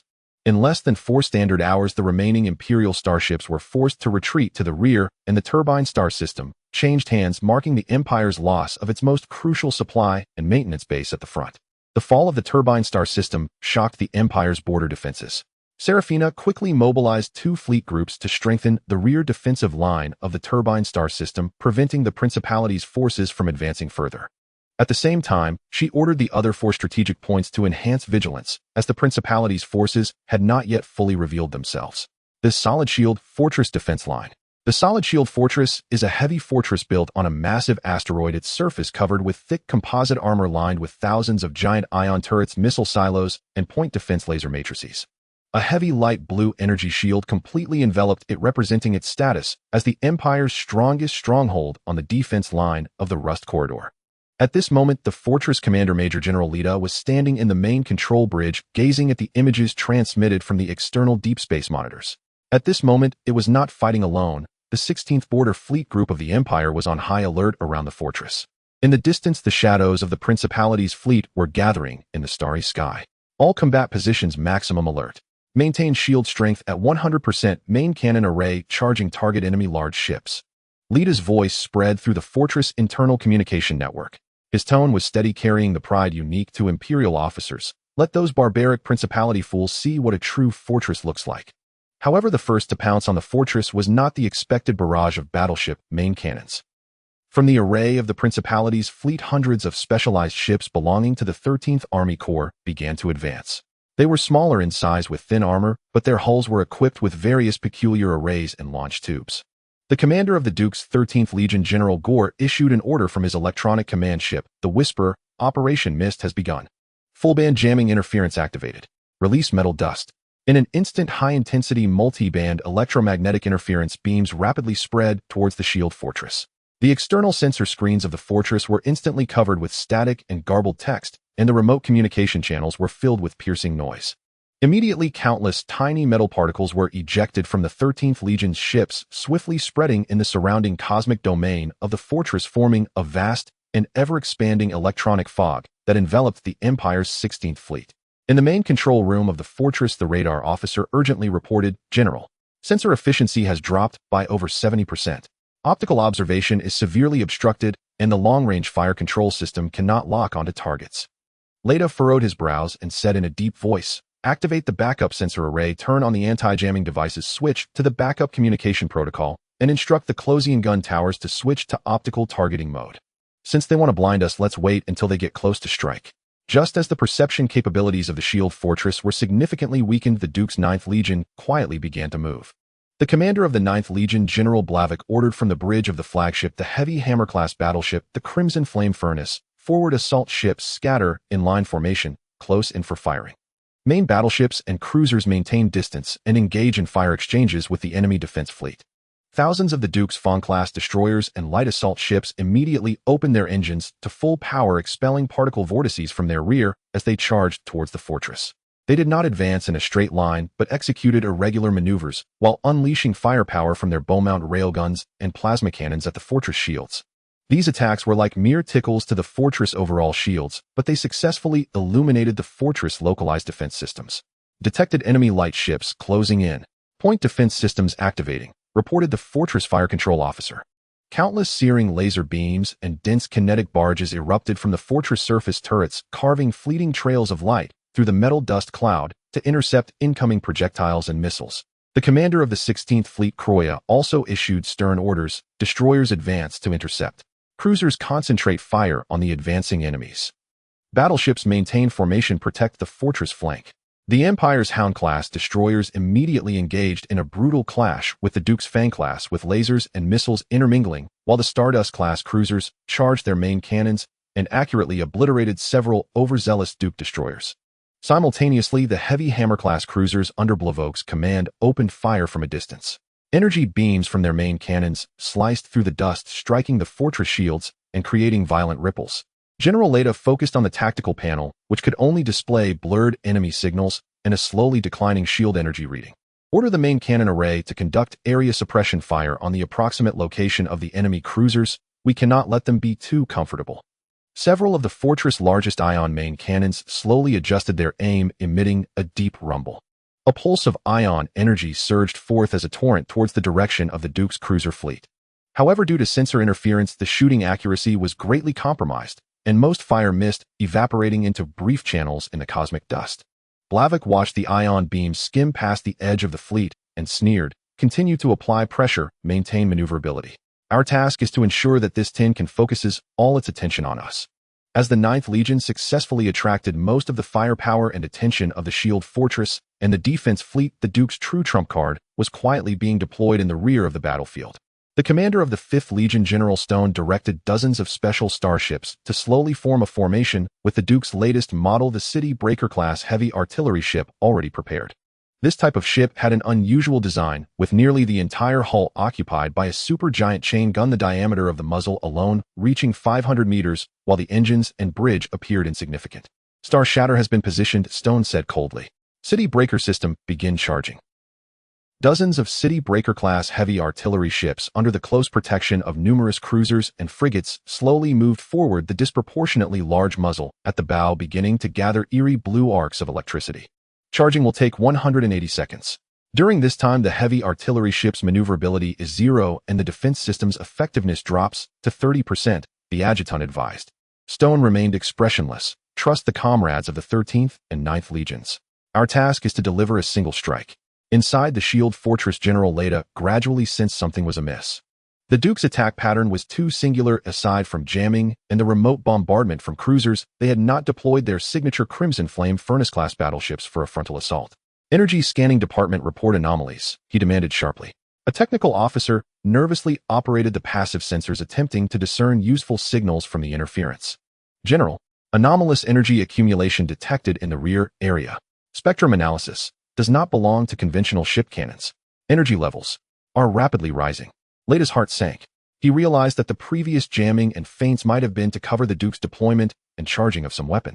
"Croya, mobilize all fleet main guns. Immediately adjust shooting parameters. Target the high-energy signal source behind the fortress. Quick!" He roared orders at Commander Croya of the defense fleet and the fortress main gun operators. However, it was already too late. The fortress main guns turned slowly, severely affected by the metal dust and interference, as the targeting system needed time to recalculate. The defense fleet was firmly entangled by the Duke's 9th Legion, unable to break free, while the Duke's forces appeared to have received orders to unleash even more furious firepower, with several destroyers even charging forward as bait to further divert the fortress and fleet's defensive fire. "Unknown enemy weapon energy signal approaching peak," the monitoring officer reported with a quiver in his voice. General Stone watched the countdown on the control panel reach 0. "City Breaker fire." There was no deafening roar, only the electromagnetic projectile from the City Breaker was launched, causing the ship to shudder violently from the immense recoil. Dozens of ultra-heavy tungsten titanium alloy projectiles accelerated to the limit, reached sublight speeds in an instant, and were fired in waves towards the shield fortress, their trajectories precisely calculated to perfectly avoid the Duke's ships along the way. From the observation point of the shield fortress, one could only see dozens of brilliant streaks of light piercing through the cloud of metallic dust at an unimaginable speed. The first wave of projectiles arrived in an instant. These projectiles ignored the energy shields. They carried no energy of their own, relying solely on massive kinetic energy to cause destruction. The shield fortress shook violently, the area struck, showing signs of inward denting and tearing of the composite armor, while the internal support structures emitted a haunting metallic distortion sound. General Lida felt the ground tremble violently beneath him in the command center. "Report damage. External armor in Area A7 breached. Internal pressure leaking. Stress on the main support beam in Area B12 exceeds limits. Cracks have appeared. Energy pipeline in Area C4 ruptured. Localized power outage." Lida's face turned pale as he suddenly realized the enemy's intent was not to destroy surface weapons, but to directly dismantle the structure of the fortress. Notify the fleet to advance and intercept the enemy's special starships, he commanded. However, mobilizing the fleet would take time, and what the fortress needed most at that moment was precisely time. The second wave of projectiles followed swiftly. They accurately targeted the weak points caused by the first wave of attacks, as well as newly formed structural weaknesses. The cracks gradually widened, and the supporting structures began to collapse. Countless Imperial soldiers trapped under the rubble or sucked into the vacuum of space frozen into ice sculptures, while damaged energy lines and munitions depots exploded, the internal explosions echoing continuously.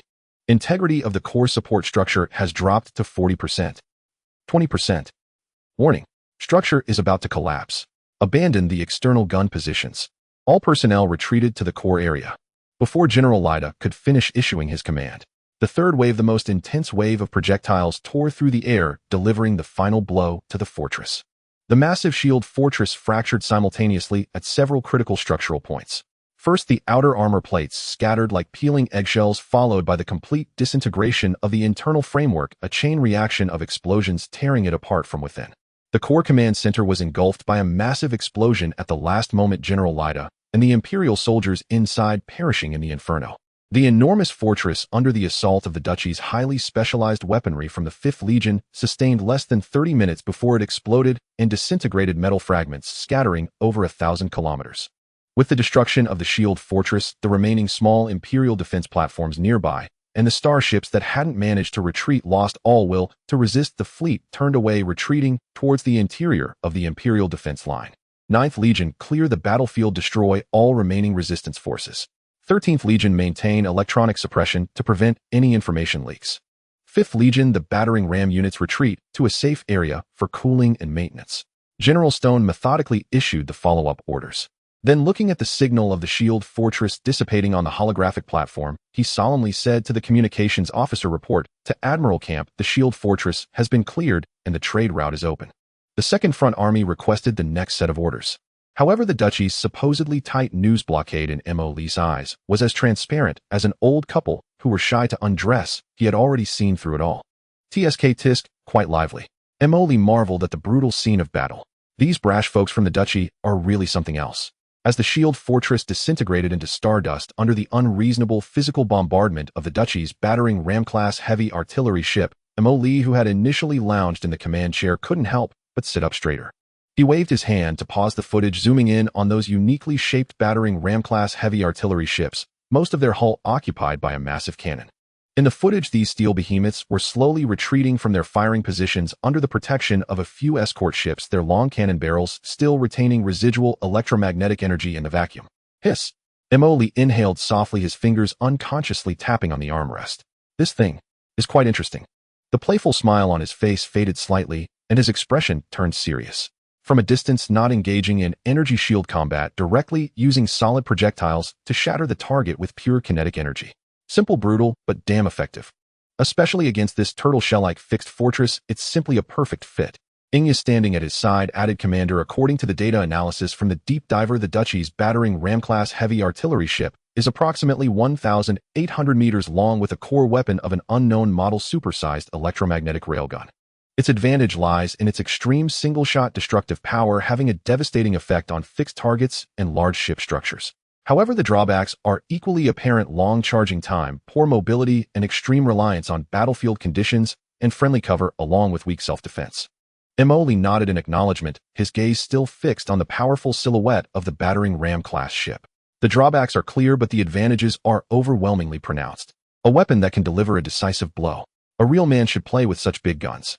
His tone carried a hint of admiration and desire. He fell silent for a few seconds, seemingly contemplating something. The previous opportunistic mindset of making a quick profit and running away quietly shifted after witnessing the power of such a strategic weapon. The brutality of war and the technological contest made him realize that merely relying on numerical superiority and conventional fleets might not be enough for a secure strategy. You can never know what kind of trump card your opponent might play. Thus, he needed something that could deliver a decisive blow, intimidate the enemy, and even change the rules of the battlefield. System. Mo Lee spoke, his voice steadier than usual. Do we have anything similar to the Duchy's battering ram-class heavy artillery ship? He inquired, shifting his gaze away from the screen. I mean something of similar positioning, but with better performance. Searching. Search complete. Units matching the criteria of ultra-long-range heavy railgun and precise elimination have been unlocked. Starbreaker-class ultra-long-range heavy artillery ship. Would you like to display detailed data? Display. Emoli replied succinctly. A data-dense light screen quietly unfolded before him, clearly listing the parameters of this new type of ship. Starbreaker-class ultra-long-range heavy artillery ship. Length 49-50 meters. Core weapon system. Ding ding. Triple-mounted supersized mass projector. X1 axial layout of the ship. Core characteristics. Triple-shot rapid projection. Can perform 3 consecutive shots within a single charging cycle with extremely short intervals, significantly enhancing fire density and strike efficiency. Highly efficient energy storage system utilizes multiple capacitor groups in parallel and high-efficiency energy conversion technology, reducing charging time by about 75 compared to similar weapons. Destructive firepower. The kinetic rating of a single projectile exceeds that of the Duchy's battering ram-class heavy artillery ship by approximately 220, capable of destroying fortress-level targets and large starship structures with one or multiple shots.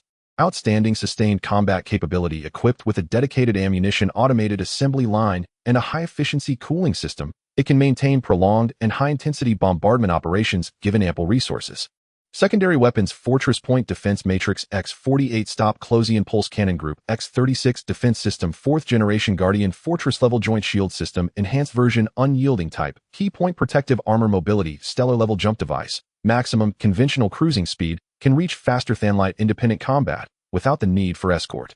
Positioning. Strategic level precise elimination. Fortress Assault Fleet. Decisive Battle Core Firepower Platform. Emoli read through the data line by line, his expression gradually becoming serious. Finally, a slight smile curved at the corners of his mouth, a smile of satisfaction and confidence upon discovering something truly remarkable. Triple-barrel, quick-charging, powerful firepower, and capable of sustained output. Goodness, this is not just similar, it is an all-encompassing, flawless super upgrade, he exclaimed to Xianxia. Then he closed the data display, leaning back against the chair, lost in thought. Expanding the fleet is about increasing conventional strength, while this special ship is key to establishing asymmetric advantages. System, he spoke again. Add the Star Fragment Spear-class ultra-long-range artillery ship to the highest priority manufacturing sequence. Resource allocation priority for shipyard. Initial production. 10 ships. The accompanying escort fleet and auxiliary units will be planned simultaneously. Command confirmed. Resource accounting in progress. Star Fragment Spear-class manufacturing sequence has been loaded. Suggested configuration for the escort fleet: 10 Titan Dominator-class ships, 120 Kinglong-class ships, 500 Jingjing-class ships, and the corresponding support vessels have been added to the synchronized manufacturing sequence. All right. Emoli nodded, satisfied with this ratio. With the Shadow Fleet established, adding another one is not a problem. Let's call it Thunderstrike. However, Emoli paused and continued to Xianxia. Resources must flow, we cannot just let them go dry. Xihe, how much material have those 3 brothers taken down?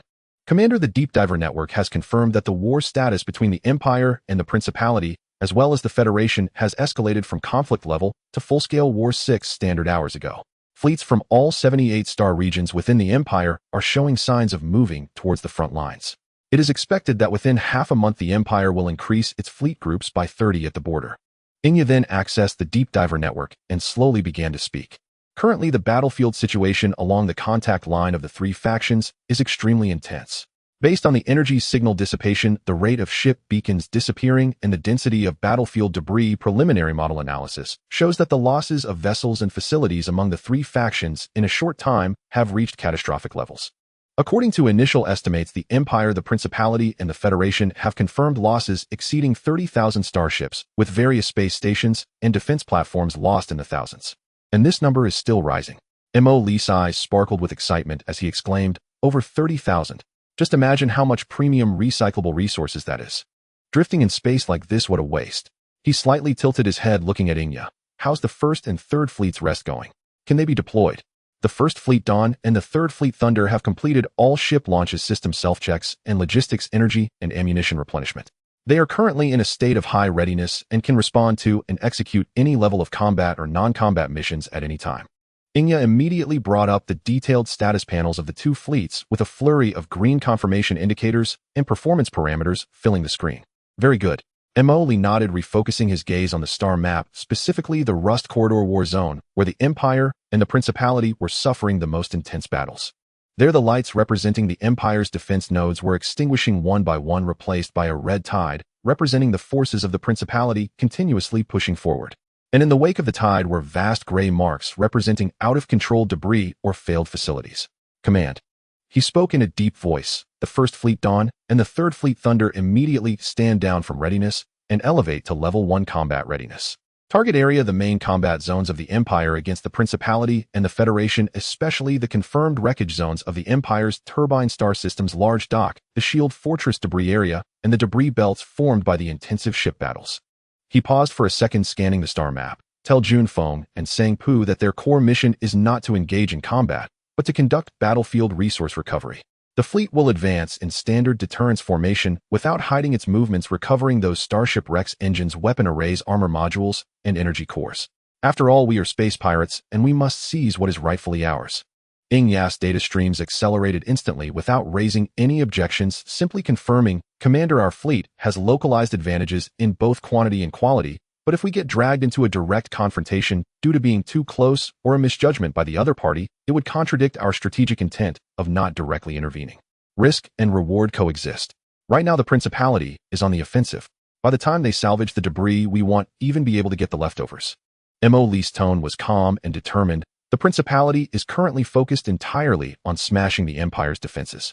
As long as our fleet does not attack them proactively and does not obstruct their main assault route's camp, will not be foolish enough to provoke us a mysterious, yet powerful third-party force, just as he is about to crush the Empire's defense line. Moreover, they wouldn't dare. He pointed at the two massive blue light clusters on the star map, representing the Dawn and Thunder fleets, their scale far exceeding conventional fleet configurations. This is our chance to show them our strength. Let them weigh whether it's worth it to engage in direct conflict with us over the garbage on the battlefield that they currently cannot attend to or take away. Understood. Resource recovery operations under strategic deterrence. Inya quickly grasped the core intention. Command has been generated using the highest level of encrypted channels dispatched to the command flagship of the Dawn and Thunder fleets. Notify the base logistics management department and the large engineering center to immediately clear all large storage warehouses and areas, to deactivate all high-purity decomposition furnaces and refining assembly lines, and prepare to receive and process large amounts of high-value debris. Emoli continued to deploy his thoughts clear. Send a supplementary instruction to Junfeng and Sangpu telling them to keep their eyes sharp and hands quick. Don't just watch others fight and forget what we are here to do. I want to see tangible resources. Command has been recorded and synchronized for dispatch. On the bridge of the Dawn Fleet flagship, the Titan Dominator-class battleship. The fleet commander Junfeng was sitting in the command seat on the bridge, just having received the encrypted command stream from the base headquarters. After a quick review as an elite commander cloned by the system, he instantly understood the deeper intentions of Commander Mo Lee. He instructed the communications officer to open the fleet's internal communication network, speaking in a steady voice. Attention, all fleets, this is the flagship Dawn. I order to immediately stand down from readiness and transition to Level 1 combat readiness. Prepare to jump in 10 minutes, target Rust Corridor. The Dawn fleet instantly sprang to life. Over 12,000 starships activated their thrusters, their exhaust flames quickly merging into a vast ocean of light against the backdrop of the pitch-black universe.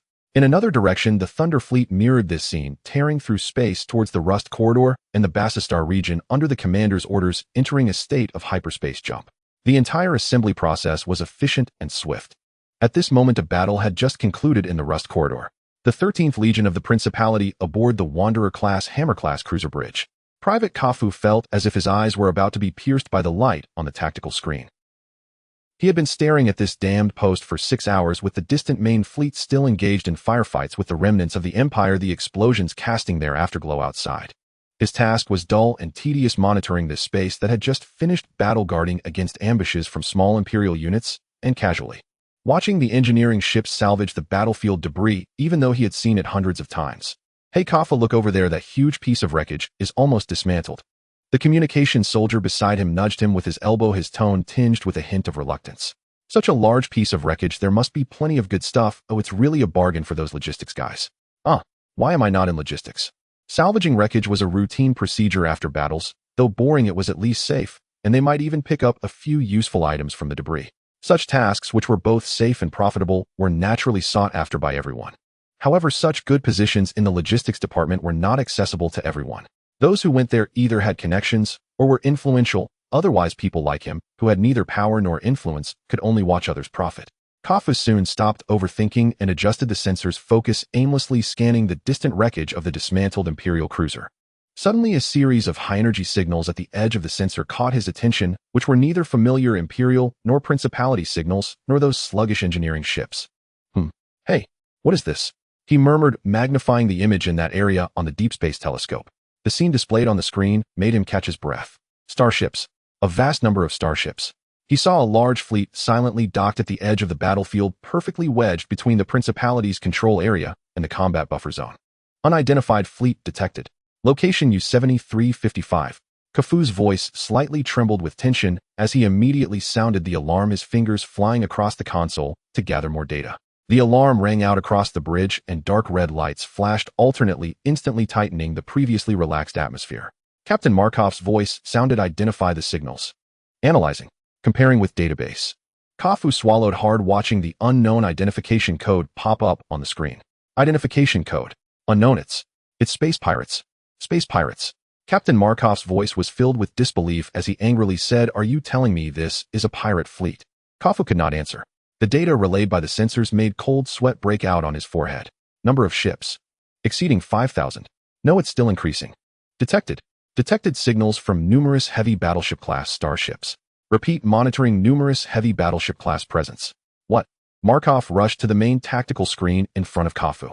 On the screen, the red dots representing the unidentified fleet were densely packed with a vast number of massive icons representing warship classes above battleship level at their core. The scale far exceeded that of their 13th Legion. What do they want? Markov stared intently at the screen. The fleet sent no communications, merely remaining silent, but their formation was a standard battle formation. Cruisers flanked the wings, destroyers and frigates scattered at the front and sides resembling outspread wings, while the massive ships at the core had their turrets. Enlarge the image. Focus on the bow of their flagship. Markov commanded. The high-resolution image was immediately projected onto the main screen. At the bows of those massive ships, gigantic multi-barrel main cannons were flickering with a ghostly blue energy glow, a sign that they were fully charged and ready to fire. Not just the main cannons. The image showed that the unknown heavy cruiser's heavy particle beam turrets were also slowly adjusting their angles, and the missile silos covers were half up, in the entire fleet was similarly prepared. All weapon systems are in combat readiness. Kaffu's voice was a bit hoarse. He was just a private, but he understood what this meant. This fleet was definitely not passing through, nor were they merely here to watch. Captain, the enemy has dispatched numerous engineering ships. They are entering the area where we just finished battle. They are salvaging our spoils. Another sensor operator, seeing the unknown fleet in motion, hurriedly reported. Captain Markov stared at the screen as the enemy's scattered engineering ships rushed towards the Starship wreckage area, commencing cutting, towing, and recovery operations, their efficiency far exceeding that of the Principality's logistics ships. The Cleaner 3 reports. An enemy armed engineering ship has approached our operation area, and its fire control radar has scanned our ship. The Cleaner 11 reports. A piece of Imperial battleship armor core that we were towing has been forcefully intercepted by the enemy's salvage vessel using a towing beam. The enemy refuses to respond to our inquiry communications. Upon hearing this, Markov's facial muscles twitched, realizing the situation. Damn it, they are here to snatch our spoils. He was about to order the Wanderer cruiser to open fire to intercept, but upon looking at the menacingly large fleet, the words caught in his throat, his fists clenching tightly. These damned hyenas. He muttered under his breath, then suppressed his anger and sternly ordered immediately report the situation to the Legion command. All units of the Wanderer enter first-level combat readiness. Weapon systems lock onto targets, but do not fire without my command. Repeating, do not fire without orders. The command was quickly relayed. The Wanderer engine immediately emitted a deep rumble, ensuring maximum mobility, while the shield generator's power surged. The gunners hovered their fingers above the firing buttons, sweat trickling down from their temples. They stared intently at the enemy fleet, which was several times larger than theirs, their hearts pounding with tension. The same scene unfolded simultaneously on other Principality ships patrolling nearby, as the Principality's salvage ships gradually withdrew from the wreckage zone, giving way to the sudden arrival of outsiders. Several Blade Fawn-class frigates even instinctively maneuvered backward, trying to distance themselves from the unknown fleet. Information was relayed back to the Principality's front command at Rust Corridor at light speed via an encrypted channel.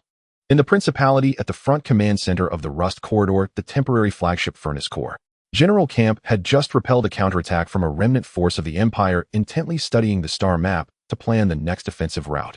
The urgent voice of the communications officer interrupted his thoughts. General, urgent intelligence. From the reconnaissance squad of the 13th Legion. A large, unidentified fleet has been detected at the edge of the combat buffer zone identified as Star Raiders. Camp suddenly looked up Star Raiders. What is their scale? According to the preliminary summary from the patrol squad and multiple observation points at the forefront, the number of their vessels is estimated to exceed 15,000 and it includes a significant number of large capital ship signals with extremely high energy readings. 15,000 vessels. Capital ships. Camp's pupils constricted, and he immediately pulled up the real-time star map and data stream for that area. As the clear images and sensor data returned, the entire bridge of the furnace core fell into a dead silence. On the star map, dense red dots representing the Ghost Star Raiders formed an extremely organized and layered battle formation. At the core were hundreds of huge, prominent high-energy signal sources, their energy level responses far exceeding that of the Principality's Crimson Flame Furnace-class battleships. Surrounding them were thousands of signals from mid-sized cruisers, as well as an even larger number of signals from light vessels. Within the protective circle of this massive fleet, thousands of large engineering and salvage ships were brazenly dragging and cutting up the wreckage of Imperial warships floating on the battlefield using tractor beams.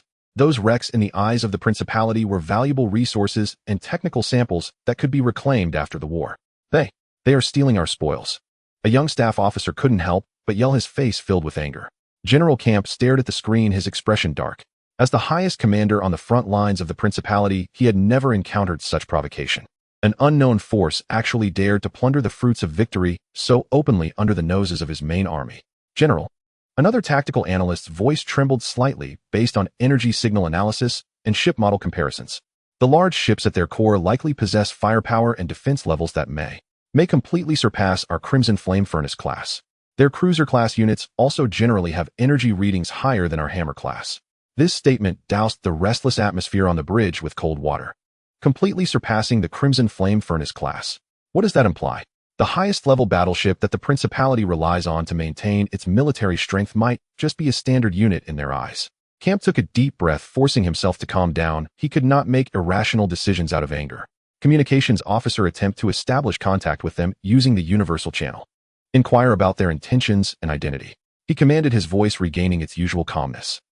Communications were quickly established, but what came through was only a repeated electronic synthesized voice. This area has been designated by the Ghost Star Raiders as a temporary resource recovery zone. Unrelated ships, please do not approach. Repeat, this area has been designated as a temporary resource recovery zone. Any hostile actions will be regarded as provocation against the Ghost Star Raiders, and we will respond with full force. The tone was firm with no room for negotiation. General, they are too arrogant. The deputy couldn't help but say, if we mobilize several legions with fortress-level firepower, we could. Shut up. Camp sharply interrupted him. He had the intelligence analyst quickly pull up their troop deployment map, pointing out, we have just experienced high-intensity combat, and all legions have suffered losses. Ammunition and energy also need replenishment. Imperial remnants have yet to be cleared, and reinforcements from the Empire are on their way. The attitude from the Federation is unclear. At this time, do you want to go to war with a fleet of unknown strength and unclear intentions, but clearly not to be trifled with? Have you considered the consequences? Once war breaks out, regardless of victory or defeat, we will pay a heavy price. By then, how will we respond to the Empire's counterattack? How will we guard against the potential intentions of the Federation? The advantage we painstakingly gained in the Rust Corridor could easily vanish due to a moment of impulsiveness. The staff officers fell silent. They realized that General Camp's considerations were correct. Although the appearance of the Ghost Star Raiders was infuriating, their actions were currently limited to salvaging debris and had not directly attacked the Principality's active starships.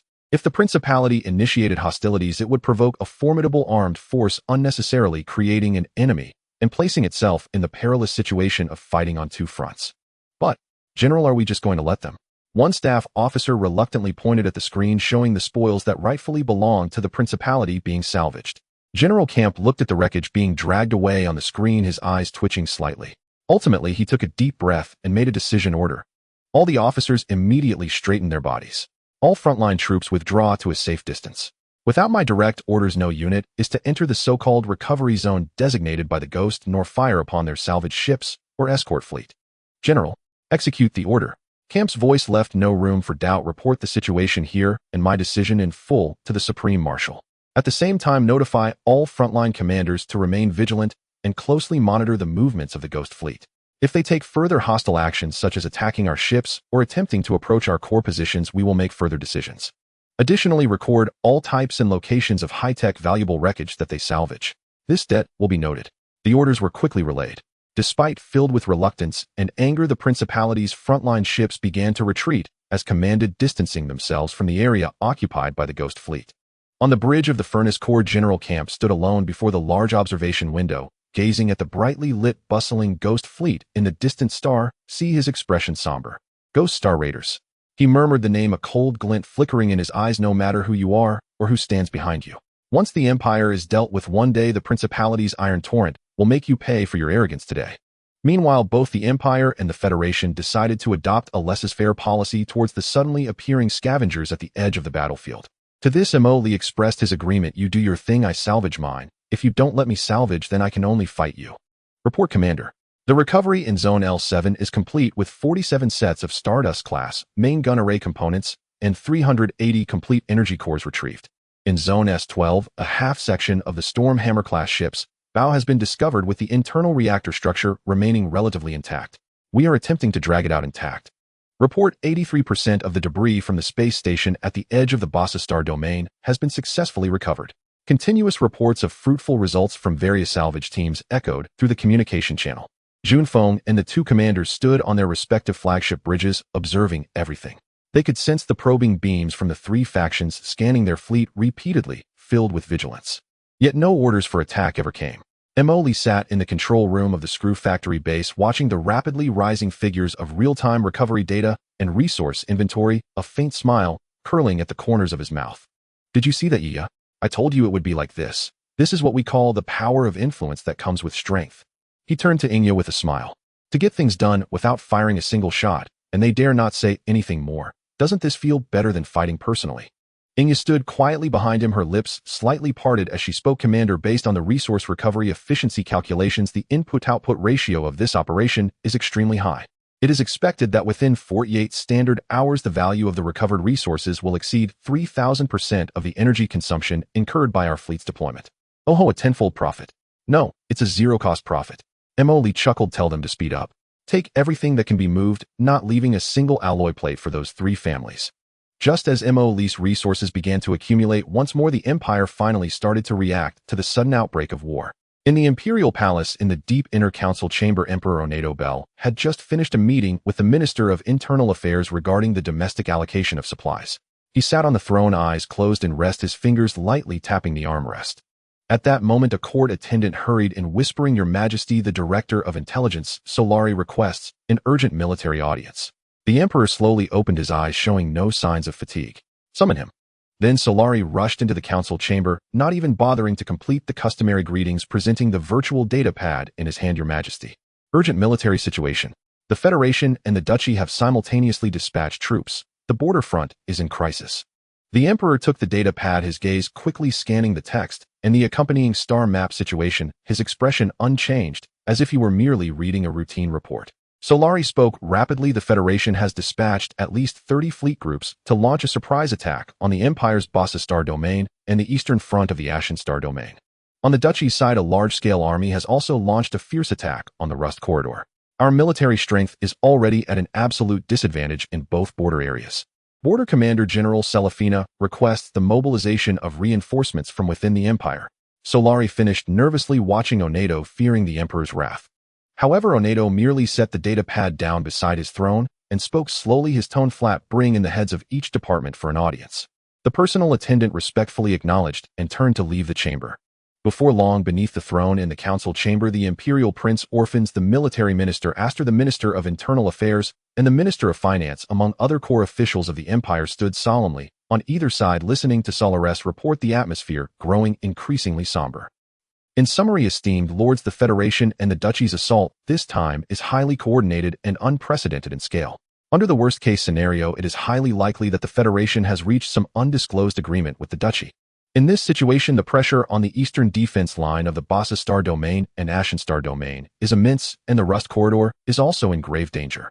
Selefina has personally gone to the front lines to coordinate commands, but the disparity in military strength between us and the enemy is stark, and we are already at an absolute disadvantage. Without powerful reinforcements, the defense line may not hold for long. Solares' voice carried a hint of urgency as he concluded his statement. The hall fell silent, all eyes focused on the throne, waiting for the highest will of the Empire. Onedo slowly swept his gaze across the faces of each minister below, his voice low, yet carrying an undeniable authority. It seems that some of our neighbors believe that the Empire, having experienced a slight turmoil, presents an opportunity. His tone carried a hint of mockery, but they forget that the Quran Empire has stood for 1,000 years in the sea of stars, never relying on luck. He slightly raised his hand, pointing to the vast map of the Empire's 78 star domains above. Aster, at your service. Military Minister Aster immediately stepped forward, his voice booming. Tell all the ministers how many fleet groups we can still mobilize. Onedo asked casually. Aster, evidently having a plan ready, immediately replied, Your Majesty. Within the Empire's interior, excluding the defense forces maintaining basic order in each star domain, we can mobilize nearly 100 fully equipped standard fleet groups. Additionally, we can consider mobilizing another 15 to 20 fleet groups from other stable star domains as needed. However, Aster paused before continuing. The Empire still needs to guard against enemies from other directions, and given the vastness of the Empire's territory, fleet assembly will require 3 months. Currently, we can only quickly assemble 20 fleet groups in the star domains adjacent to the front lines, such as Rona, Goldsand, and Carol. Oh, are you referring to the Hanu people? Onedo spoke disdainfully. Just a bunch of lowly beings not worth worrying about. With Malak around, they can't stir up trouble. Order the fleet groups in the Empire's interior to assemble immediately and head to the border front at maximum speed. The Minister of Finance finally couldn't help but speak up. Your Majesty, such a large-scale mobilization requires resources, energy, and funding. Onedo raised his hand, stopping him from continuing. Resources are to ensure the Empire's security. Now is the time for them to play their role. He turned his gaze back to Aster. 20 fleet groups are not enough. I want 30. The first wave to be deployed on the battlefield must consist of 30 fully equipped standard fleet groups. Can this be done? Aster's eyes sharpened. He straightened his back and declared, Yes. Your Majesty, 30 fleet groups. I guarantee with my life that they will be assembled and deployed within the stipulated time. Very well. Onedo nodded slightly, turning his gaze to the Minister of Internal Affairs and the Minister of Finance. The Ministry of Internal Affairs will coordinate all traversing star domains to open the highest priority passage for the fleet, ensuring unobstructed navigation. The Ministry of Finance, I need to see a detailed wartime budget and resource allocation plan. The Empire's treasury will provide unlimited support for this operation. Onedo's gaze finally landed on the silent Prince Orphan standing to the side, the prince known as the Mute, who merely lowered his head slightly in a show of submission. Everyone prepare. The Emperor waved his hand, concluding this imperial meeting. The dignity of the Empire will not be provoked. Yes, Your Majesty. The Empire's war system immediately began to accelerate again, and the strategic command center of the military building entered a state of maximum load. On the vast star map, blue light points representing the Empire's territory were densely clustered.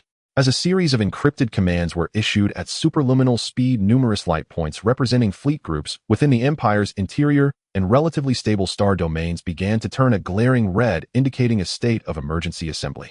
The outside world was bustling with activity, but none of it concerned Wolf any longer. At the Screw Factory base, the Isolation Interrogation Center. At this moment, Major Wolf of the Empire was slumped in a specially designed restraint chair, his gaze vacant. His once pristine imperial uniform was now wrinkled, and his face bore the numbness of both physical and psychological exhaustion. Days of high-intensity, multifaceted interrogations had drained him of all valuable information he possessed. Emoli stood behind a one-way observation window watching Wolf, inside his expression utterly emotionless. Has it been confirmed? Is there any more juice to squeeze? He asked the shadowy figure beside him. The shadowy figure immediately replied, Commander, based on brainwave monitoring, microexpression analysis, cross-verification of testimonies, and device detection, all known fragmented information about the Night Owl organization's structure, recent action plans, military infiltration, personnel, resource flows, and the Cradle plan has been basically extracted from Wolf. Continuing the interrogation would yield a probability of obtaining new information below 0.1. So it's useless then. Emoli's tone was flat. In terms of intelligence value, it has approached 0.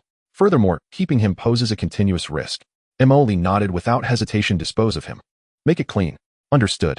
The shadowy figure responded, signaling to the guards on standby.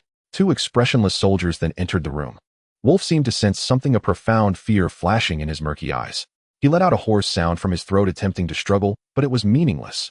Then a high-energy particle beam precisely penetrated his central nervous system.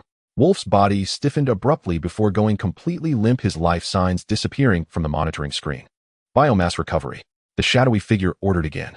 The soldiers placed Wolf's body into a specially sealed container, quickly transporting it through the pipeline to the cloning center deep within the base.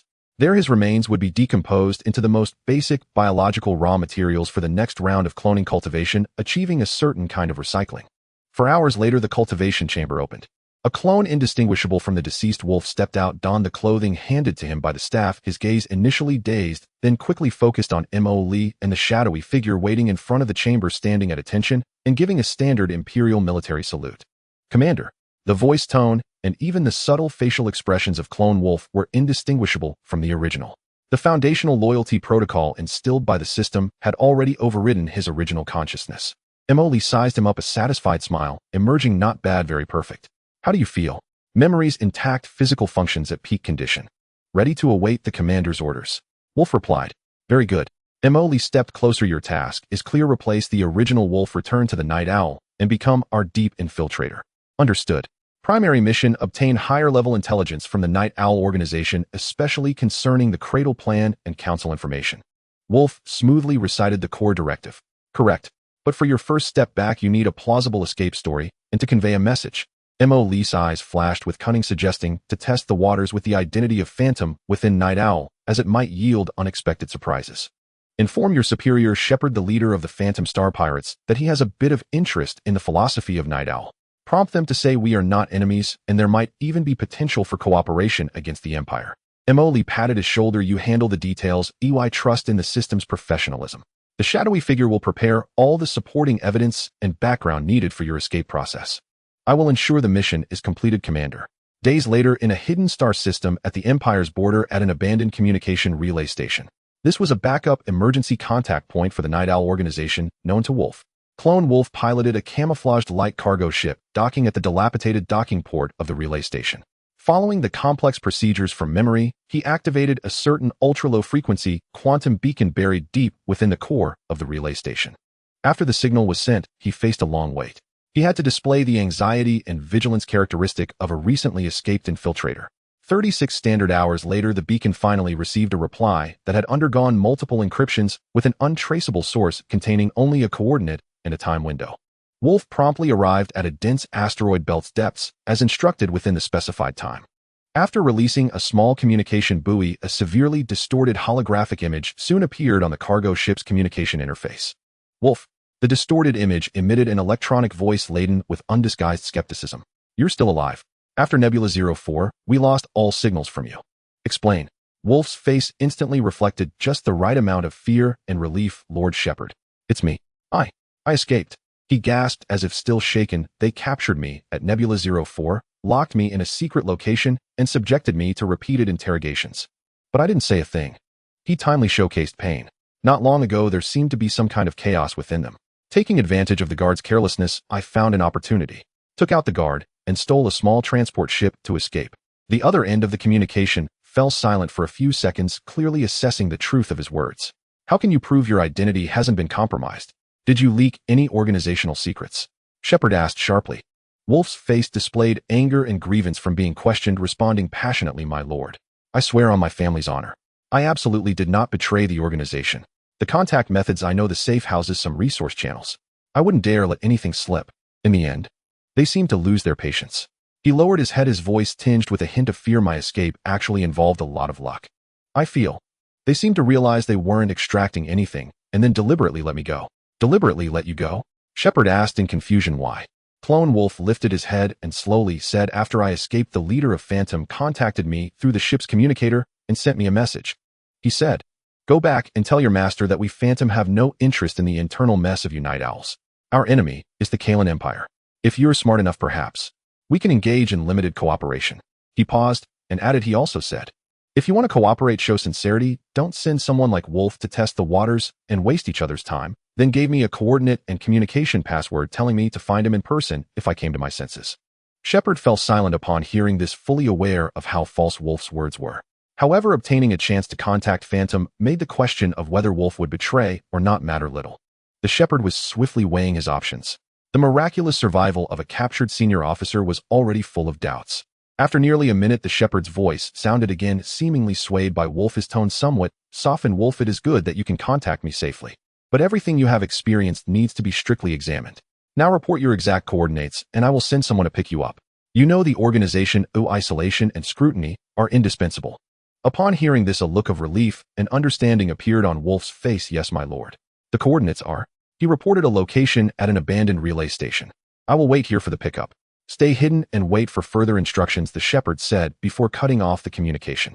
Wolf slumped back in his chair, exhaling, deeply marveling at how flawlessly he performed. Meanwhile, the shepherd was reflecting on this unexpected communication with Wolf. Wolf was still alive and had brought back news of the Phantom's intent to make contact. This was too coincidental and too suspicious. However, the potential for Phantom's proposed cooperation and its targeting of the Empire indeed aligned with some of the organization's interests.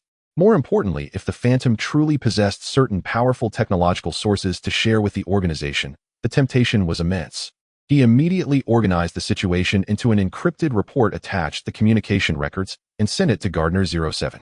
He believed that compared to the more hardline Gardner 05, Gardner 07 would better understand the game in this gray area. Soon after, he received a reply from Gardner 07, consisting of only a few brief sentences. Risks and opportunities coexist. Controlled contact. Prioritize assessing the Phantom's true intentions and technological value. Wolf is processing according to standard procedures and can serve as an initial contact channel. I authorize you to conduct the first phase of tentative contact, ensuring safety. The shepherd looked at the reply and made a decision. He brought up Wolf's communication interface again, and when it connected, he said, "Wolf, give me that coordinate and communication password." "Yes, my lord." Wolf did not ask further questions and directly sent the coordinates and communication password to the shepherd. Screw Factory Base Main Control Room. Emily was staring listlessly at the live images transmitted back from the Shadow Fleet regarding the wreckage area of the Xinfeng ship. The space was still silent, with only floating metal debris and no sign of the Night Owl's second salvage team. On several other split screens, fierce exchanges of fire between the Empire and the Principality and Federation were displayed, energy beams crisscrossing like fireworks. "They are fighting over money. Oh, fortunately, in the end, it's all mine," he murmured, taking a sip of the synthetic energy drink beside him. At that moment, Ingya's figure silently appeared behind him, holding a freshly decrypted data tablet. "Commander, a priority encrypted message has come from the Wolf node." Upon hearing this, Emoli put down his drink and sat up a bit straighter. "Speak." "The information has been confirmed. The shepherd completed the initial contact and review with Wolf 6 standard hours ago. Wolf has passed the review according to the preset response plan. The shepherd has requested coordinates for a direct meeting with you." "Oh." Emoli raised an eyebrow, a look of surprise flashing across his face. "Quite bold, huh?" He absent-mindedly tapped on the control console. "Did Wolf provide them with the coordinates for JR-77 as planned?" "Yes." "Commander, an unknown encrypted audiovisual call has been detected. Should we connect?" The source was verified to be the communication password we previously provided to Wolf. Inya suddenly paused and pulled up the data interface to report. Emoli was somewhat surprised, though. The shepherd is being so cautious. "Video verification first." The playful expression on his face gradually faded, and he said seriously, "Connect it. Let's see what this shepherd wishes to convey." Having said that, Emoli put on the ghost mask representing the Phantom once again. As the communication connected, a purely black background appeared on the main screen. Only a silhouette distorted by complex algorithms was visible, the voice processed to sound deep and hoarse, "The leader of the Phantom. Based on our preliminary communication, I believe it is necessary to have a direct conversation with you before the formal meeting to ensure our mutual cooperation efficiency." Emoli leaned back in his chair, his hands crossed in front of him, a hint of amusement at the corner of his mouth. "Sure. What do you want to discuss?" "I fully accept the coordinates you provided, but..." The shepherd paused, then continued, "But the timing must be determined by us." After finishing, he fixed his gaze on Emoli's mask, observing the other's reaction. Emoli supported his chin with a hand, speaking in a tone that was half smiling. "What? The great Night Owl is afraid of someone as insignificant as me." Seeing the other party's lack of response, Emoli had to give up, raising his eyes. "All right, you can say it, but whether I agree or not is up to me." Hearing this, the shepherd finally spoke. "After 24 standard hours, I will independently board an unarmed high-speed shuttle to come over without any armed forces. This is our display of sincerity. I believe that a force capable of striking the Empire so accurately and showing interest in our organization should understand the balance, knowing that imprisoning or eliminating a shepherd compared to the potential benefits of cooperation, which weighs heavier." "Interesting." Emoli chuckled. "So what do you want me to show as reciprocal sincerity?" "Very simple," the shepherd replied. "First, the number of personnel present from your side during the meeting must not exceed 2. Second, no forms of stealth ships or preset weapon platforms are to be deployed in the area within half a light year of JR-77. I believe everyone needs a relatively clean meeting environment." Emoli's eyes shifted slightly, and he responded, "Agreed." He promptly agreed. "I will go alone. Of course, I hope you can also adhere to the promise of coming alone." "Naturally." The shepherd paused for a moment, seemingly making a final confirmation. Then in 24 standard hours we meet at JR-77. I hope this meeting can open up new possibilities for both of us. The communication ended. Mo Lee's smile slowly faded, replaced by contemplation. Inya, what do you think? The other party is extremely cautious and very familiar with the security process. They are trying to reduce their own risks by limiting our deployments while also demonstrating confidence in their own value and cooperative potential. Inya analyzed calmly, then continued to ask Commander, is it really true that no armed forces will be carried? Mo Lee had just removed his mask, and upon hearing this, sneered disdainfully. How could it be? Am I playing with fools? Give me the Judgment Fleet. How is that possible? Am I playing with a fool? Give me the Judgment Fleet. Received. Establishing the channel. Connected. Inya immediately brought up the communication interface to respond. The holographic projection flickered, revealing Luo Nisi, the commanding officer of the Judgment Fleet, dressed in a crisp fleet uniform, with a stern expression appearing before Mo Lee. Commander, what are your orders? She solemnly saluted, her silver short hair slightly swaying. Luo Nisi, it is time for the Judgment Fleet to mobilize. Mo Lee skipped the pleasantries and went straight to the point. He raised his hand and marked a range on the star map. I need you to immediately lead all members of the Judgment Fleet to covertly maneuver to the JR-77 detection station and its surrounding star system within 10 standard hours and complete tactical deployment. What is the mission objective? Luo Nisi asked seriously. The objective is naturally the JR-77 detection station. Keep the fleet hidden on standby and secretly blockade the entire star system where the detection station is located. As he spoke, Mo Lee's finger moved on the star map, drawing a larger circle. Using JR-77 as the core, any vessel that enters or exits this area without our identification will be incapacitated or destroyed immediately without warning. Once any unusual situation is detected, control that airspace with maximum firepower, ensure my safety, and implement a devastating strike on any hostile targets. Understood. The Judgment Fleet guarantees task completion. Luo Nisi replied decisively. The fleet will be ready to depart within 15 minutes and is expected to arrive at the designated position and complete deployment in 7.5 standard hours. Very well. Proceed. Mo Lee nodded and ended the communication. Luo Nisi's image vanished. You will monitor the situation of the Judgment Fleet throughout the entire process. Report any unexpected situations to me immediately. Mo Lee instructed Inya. Yes. The monitoring link has been established. Data flow is normal. Inya responded. After deploying the fleet, Mo Lee did not feel completely at ease. Although the power of the Judgment Fleet was enough to deal with any known Imperial or other national main fleets, the Shepherd, as a senior cadre of Night Owl, still had methods and trump cards that were difficult to predict. He walked to the control panel and sat down, quickly operating on the virtual keyboard, bringing up the detailed structural diagram of the JR-77 detection station and environmental data of the surrounding star domains, repeatedly simulating various possible unexpected situations. The Shepherd claimed to go alone. While he could ensure the safety of the space station itself, could he guarantee that he was not carrying any kind of mutually assured destruction weapon or technology? Not secure enough. Mo Lee murmured to himself, his fingers unconsciously tapping on the table. He needed a safer, more controllable plan. As his gaze swept over the icon representing the cloning center on the control panel, a thought flashed through his mind. System, bring up the detailed parameters and extreme operation guidelines of the mirror cloning program. Mo Lee commanded. The data stream rapidly unfolded before his eyes. He carefully read about the synchronization of the clone's consciousness, sensory, sharing, remote command, overlay, and emergency consciousness recovery and body destruction protocols. A plan gradually took shape in his mind. Activate the mirror cloning program with the highest authority.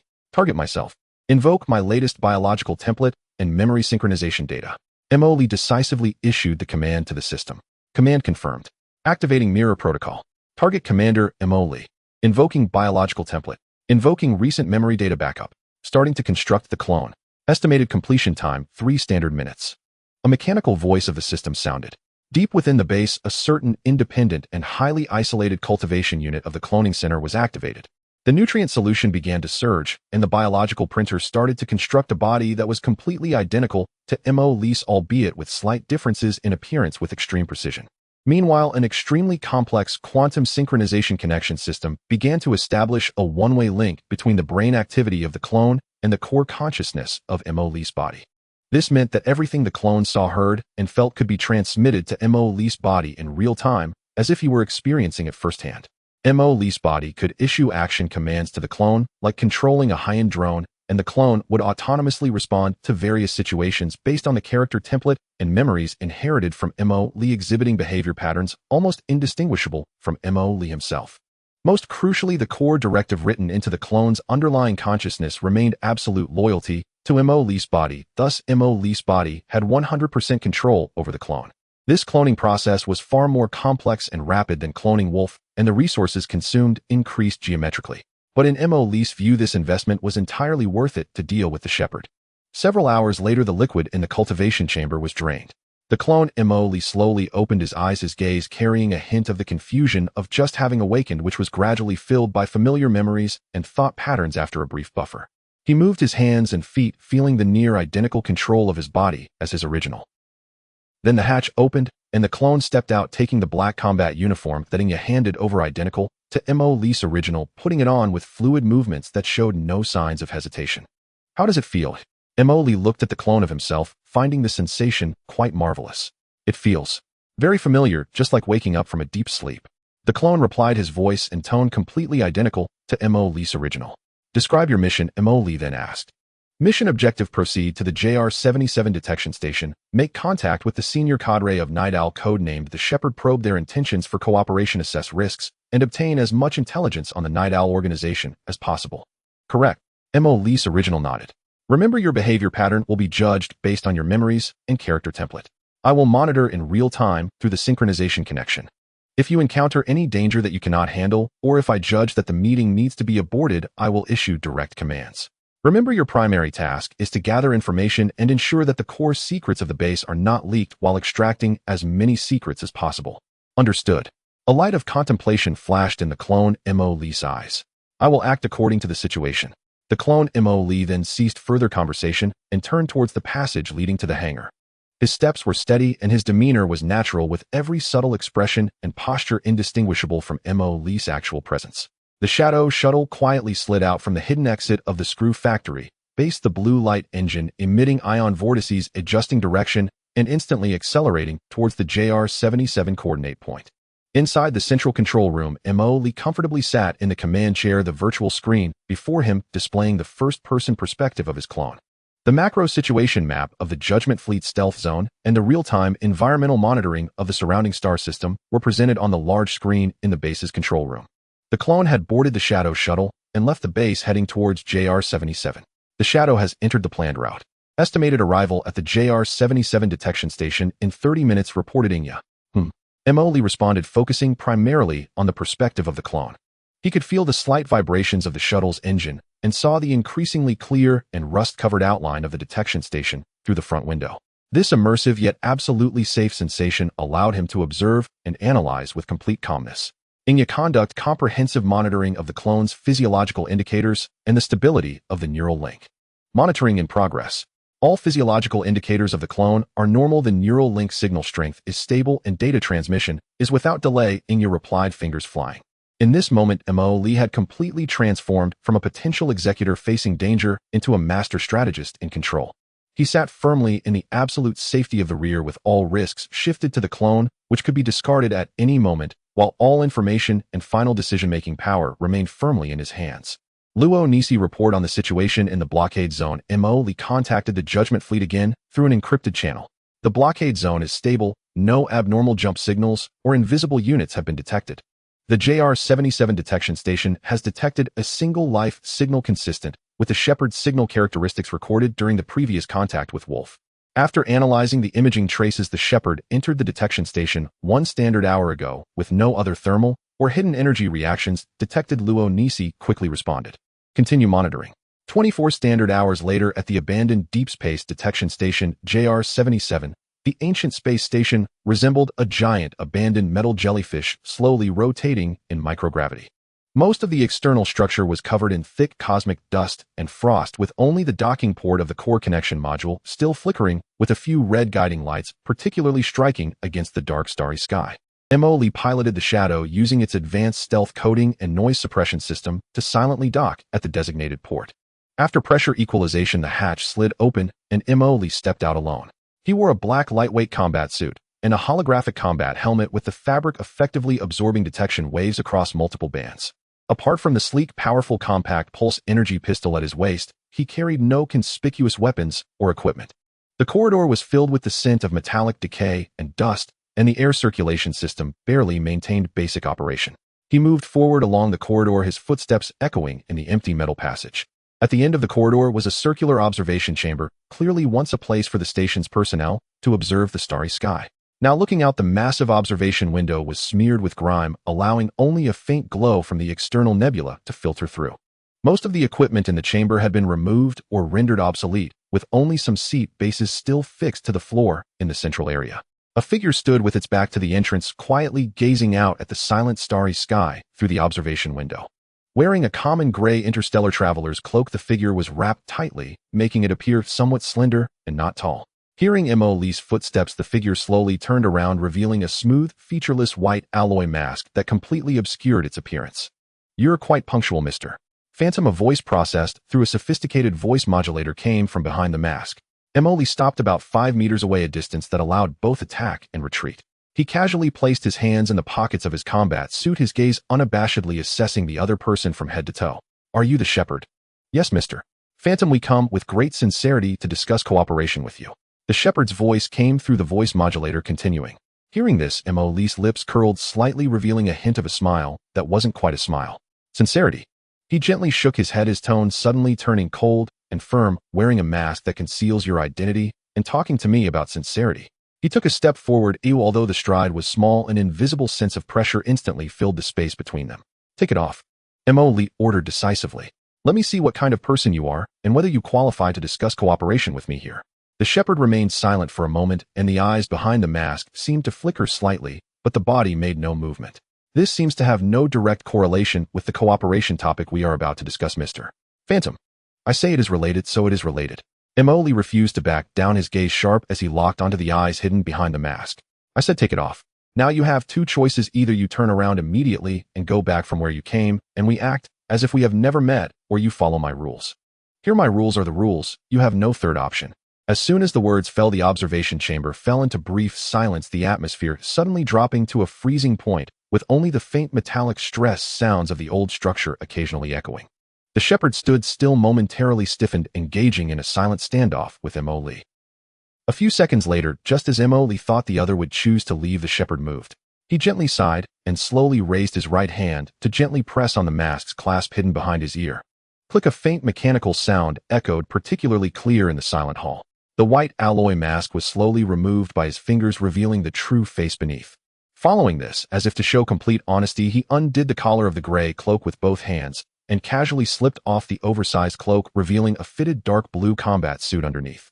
When that face was fully exposed to the dim light of the observation chamber, even though Emoli had envisioned countless possibilities and was mentally prepared, seeing that face still caused his pupils to slightly constrict and a flicker of surprise to cross his face. This face was not unfamiliar to Emoli. With a soft click, the smooth white alloy mask was slowly removed, revealing the true face hidden beneath. At the moment that face was fully exposed to the dim light, Emoli, far away in the control room, clearly saw it, his pupils slightly constricting in surprise. That face completely overturned all of Emoli's previous assumptions. Beneath the mask was a mature and beautiful face of a Western woman, exuding an air of elegance and grandeur. Her golden long hair was neatly tied up to facilitate movement, exposing her smooth forehead and long neck. Her makeup was exquisite, her brows and eyes displaying a languid charm typical of upper-class noble women, yet at this moment her eyes reflected a profound calmness and scrutiny. Liana von Herbert, the cousin of the governor of Blue Stars, a noble woman known in the aristocratic circle for her enthusiasm, a hint of gossip, and her evident fondness for the former Viscount Morris Alias. A fleeting look of surprise crossed Emoli's face in the control room. The contrast of this identity was far more significant than the previous conjectures that the shepherd was some high-ranking official of the empire. A seemingly extravagant socialite focused on fashion and gossip turned out to be a high-ranking official of the mysterious organization Night Owl known as the Shepherd. It should be noted that her cousin, the Governor Lepka, was merely a peripheral member of Night Owl, and he was still under her command. One must admit this woman hid herself very deeply. Even her cousin had not discovered her true identity. The clone Emoli immediately steadied his mind, quickly regaining his composure. He looked at the shepherd, or rather at Madame Liana's blue eyes, and slowly spoke. "Liana von Herbert." He pronounced the name with a hint of frivolity. "What a surprising delight." I must admit, during our investigation of Night Owl, we did attempt to identify the true identity of the Shepherd. We even employed considerable resources screening officials and military personnel at the Imperial border, as well as suspicious business figures. Even the sector governors had been on our list of suspects. Liana's expression showed no change, as she was not surprised that Phantom could immediately recognize her identity. After all, based on the strength displayed by the other party, their intelligence capabilities were undoubtedly impressive. Mo Lee's gaze swept over Liana's calm demeanor, contrasting sharply with the one she displayed at the ball, and he continued, however, we did not focus our investigation on someone like you, a seemingly affluent noblewoman detached from power struggles. Hiding core members in the most unlikely and easily overlooked social circles, your disguise is deeper and more sophisticated than I imagined. Liana merely looked calmly at the clone Mo Lee, as if shedding not only her mask and robe, but also the carefully played role she usually portrayed, and lightly said, the ostentatious facade is the best disguise. How should I address you? The leader of Phantom. Her voice returned to its original tone, clear with a hint of coldness, entirely different from the slightly languid tone she had used at the ball. The clone Mo Lee did not immediately answer the question about the title, but to gather more information continued to jest. What intrigues me more, Madame Liana, is why, as an hereditary noble of the Empire enjoying a life of the highest aristocracy, with status and wealth beyond the reach of ordinary people, you chose to become the Shepherd of Night Owl, engaging in these highly risky undertakings. He attempted to steer the conversation, digging for deeper secrets. A glimmer of barely perceptible sarcasm flashed in Liana's eyes, but her tone remained steady. Status. Wealth. Those are merely the more glamorous leaves on the decaying tree of the Empire. Mr. Phantom, do you believe that when a tree begins to rot from its roots, how long can the leaves that depend on it flourish? She leaned slightly forward, her voice dropping, carrying a unique allure. The Kalan Empire is no longer what it was at its inception, the internal strife, rigid system, and endless greed. It is dragging all those who depend on it down into the abyss. A truly wise person would choose to sow seeds of the future in new soil. She redirected the topic. You have already seen my identity and part of my motives. This is sufficient to demonstrate our seriousness regarding this contact. Now can we discuss whether there exists the possibility of cooperation between Phantom and Night Owl? After all, in our goal of growing by feeding off the flesh and blood of the Kalan Empire, it seems our objectives do not conflict. The clone Mo Lee fell silent for a moment, seemingly weighing his options. In reality, Mo Lee's original body was in the base, fiercely discussing Madame Liana with Xihe and the advisory team. Though Liana's identity was unexpected, it explained many things: why the Shepherd could so easily obtain intelligence from high society, and how certain actions could skillfully evade official scrutiny. Her noble identity served as an excellent pass and shield. Cooperation is not impossible. Mo Lee finally spoke, his tone cautious, but the prerequisite is that both sides' value and sincerity must be mutual. What can you Night Owls provide? And what do you hope to gain from us? He needed to discern the other party's cards and true needs. A faint smile appeared at the corner of Liana's mouth as she chuckled softly. It's simple. We can provide schedules for the movements of certain specific forces in the Imperial military, loopholes in the border patrol fleets, and even compromising information and secrets about some high-ranking officials. This information is sufficient to make your actions twice as effective, giving you ample time to arrange military forces. She paused, her gaze sharpening, and we need Phantom's strength to handle certain targets that we cannot directly intervene with or require stronger firepower to resolve. For example, how certain overly troublesome Imperial fleet commanders can naturally meet their end at the hands of foreign powers. Inside the base, Mo Lee's original body flickered with a cold light at Liana's proposed conditions. It was indeed a plan to use others as a dagger. That sounds enticing. The clone Mo Lee remained impassive, but it's all just words. We need to see actual samples, and a more concrete, in-depth action plan. A cooperation must certainly be built on a relatively transparent foundation. An organization as large as yours must surely have some secret plans, right? He hinted at something more. Liana naturally caught the hint in Mo Lee's words. He had indeed learned about the Cradle plan through other channels, and moreover, many of the Night Owl members captured by the other party were aware of some rumors. Liana's eyes flickered slightly. The plan involves the organization's highest secrets, and my authority is limited. But I can promise that if our cooperation proceeds smoothly and sufficient trust is established, higher-ups may consider sharing some information with you. She skillfully avoided the core issue while hinting at future possibilities. As for the sample, within 3 days you will receive an encrypted data package regarding the detailed patrol routes and vulnerability analysis of the 12th Patrol Fleet at the Imperial border for next month. This can serve as the first step of our sincerity. Mo Lee understood that during their initial contact the other party could not reveal too many core secrets. Obtaining information on the Imperial fleet's mobilization was already a step closer to the real secrets, even though he completely looked down upon the Empire's intelligence. All right, Emoli nodded. We will verify the authenticity of this sample. If confirmed effective, we can consider conducting a small-scale collaborative operation as a litmus test for our cooperation. Good. An elegant smile befitting her noble status appeared on Liana's face. I look forward to our upcoming collaboration, Mr. Phantom. The communication method remains the old way, then I will take my leave. She donned her gray cloak again, nodded slightly to the clone Emoli, and then turned to leave the observation room, her figure quickly disappearing at the end of the dim passage. The clone Emoli did not leave immediately. He stood still, reporting to the main body through the mental link. The target has left, contact concluded. No abnormalities detected. The identity of the other party has been confirmed as Liana von Herbert, who proposed exchanging Imperial military intelligence for our military support and provided preliminary sincerity.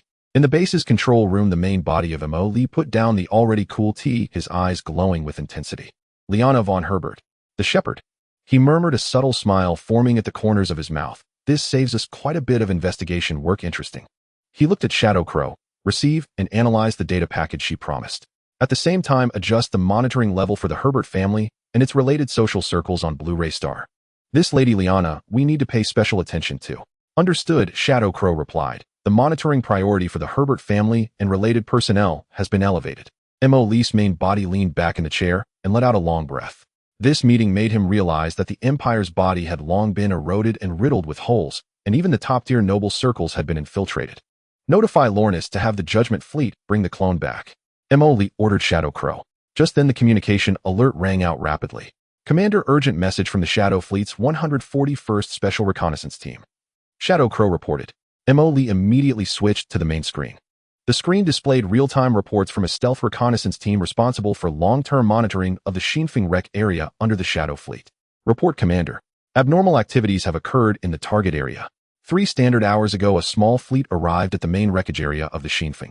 The fleet consists of 2 Taurus-class small engineering barges and 1 Black Mamba-class high-speed frigate with identification signals unclear, but their behavior patterns are distinctly different from civilian salvage teams.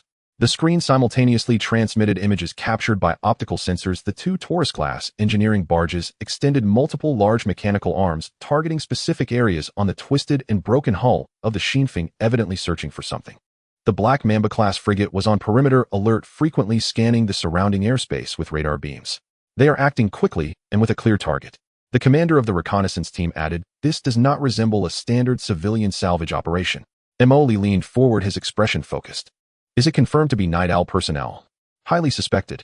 The engine characteristics of their frigate and some electronic signals overlap with several anonymous ships previously identified as related to Night Owl.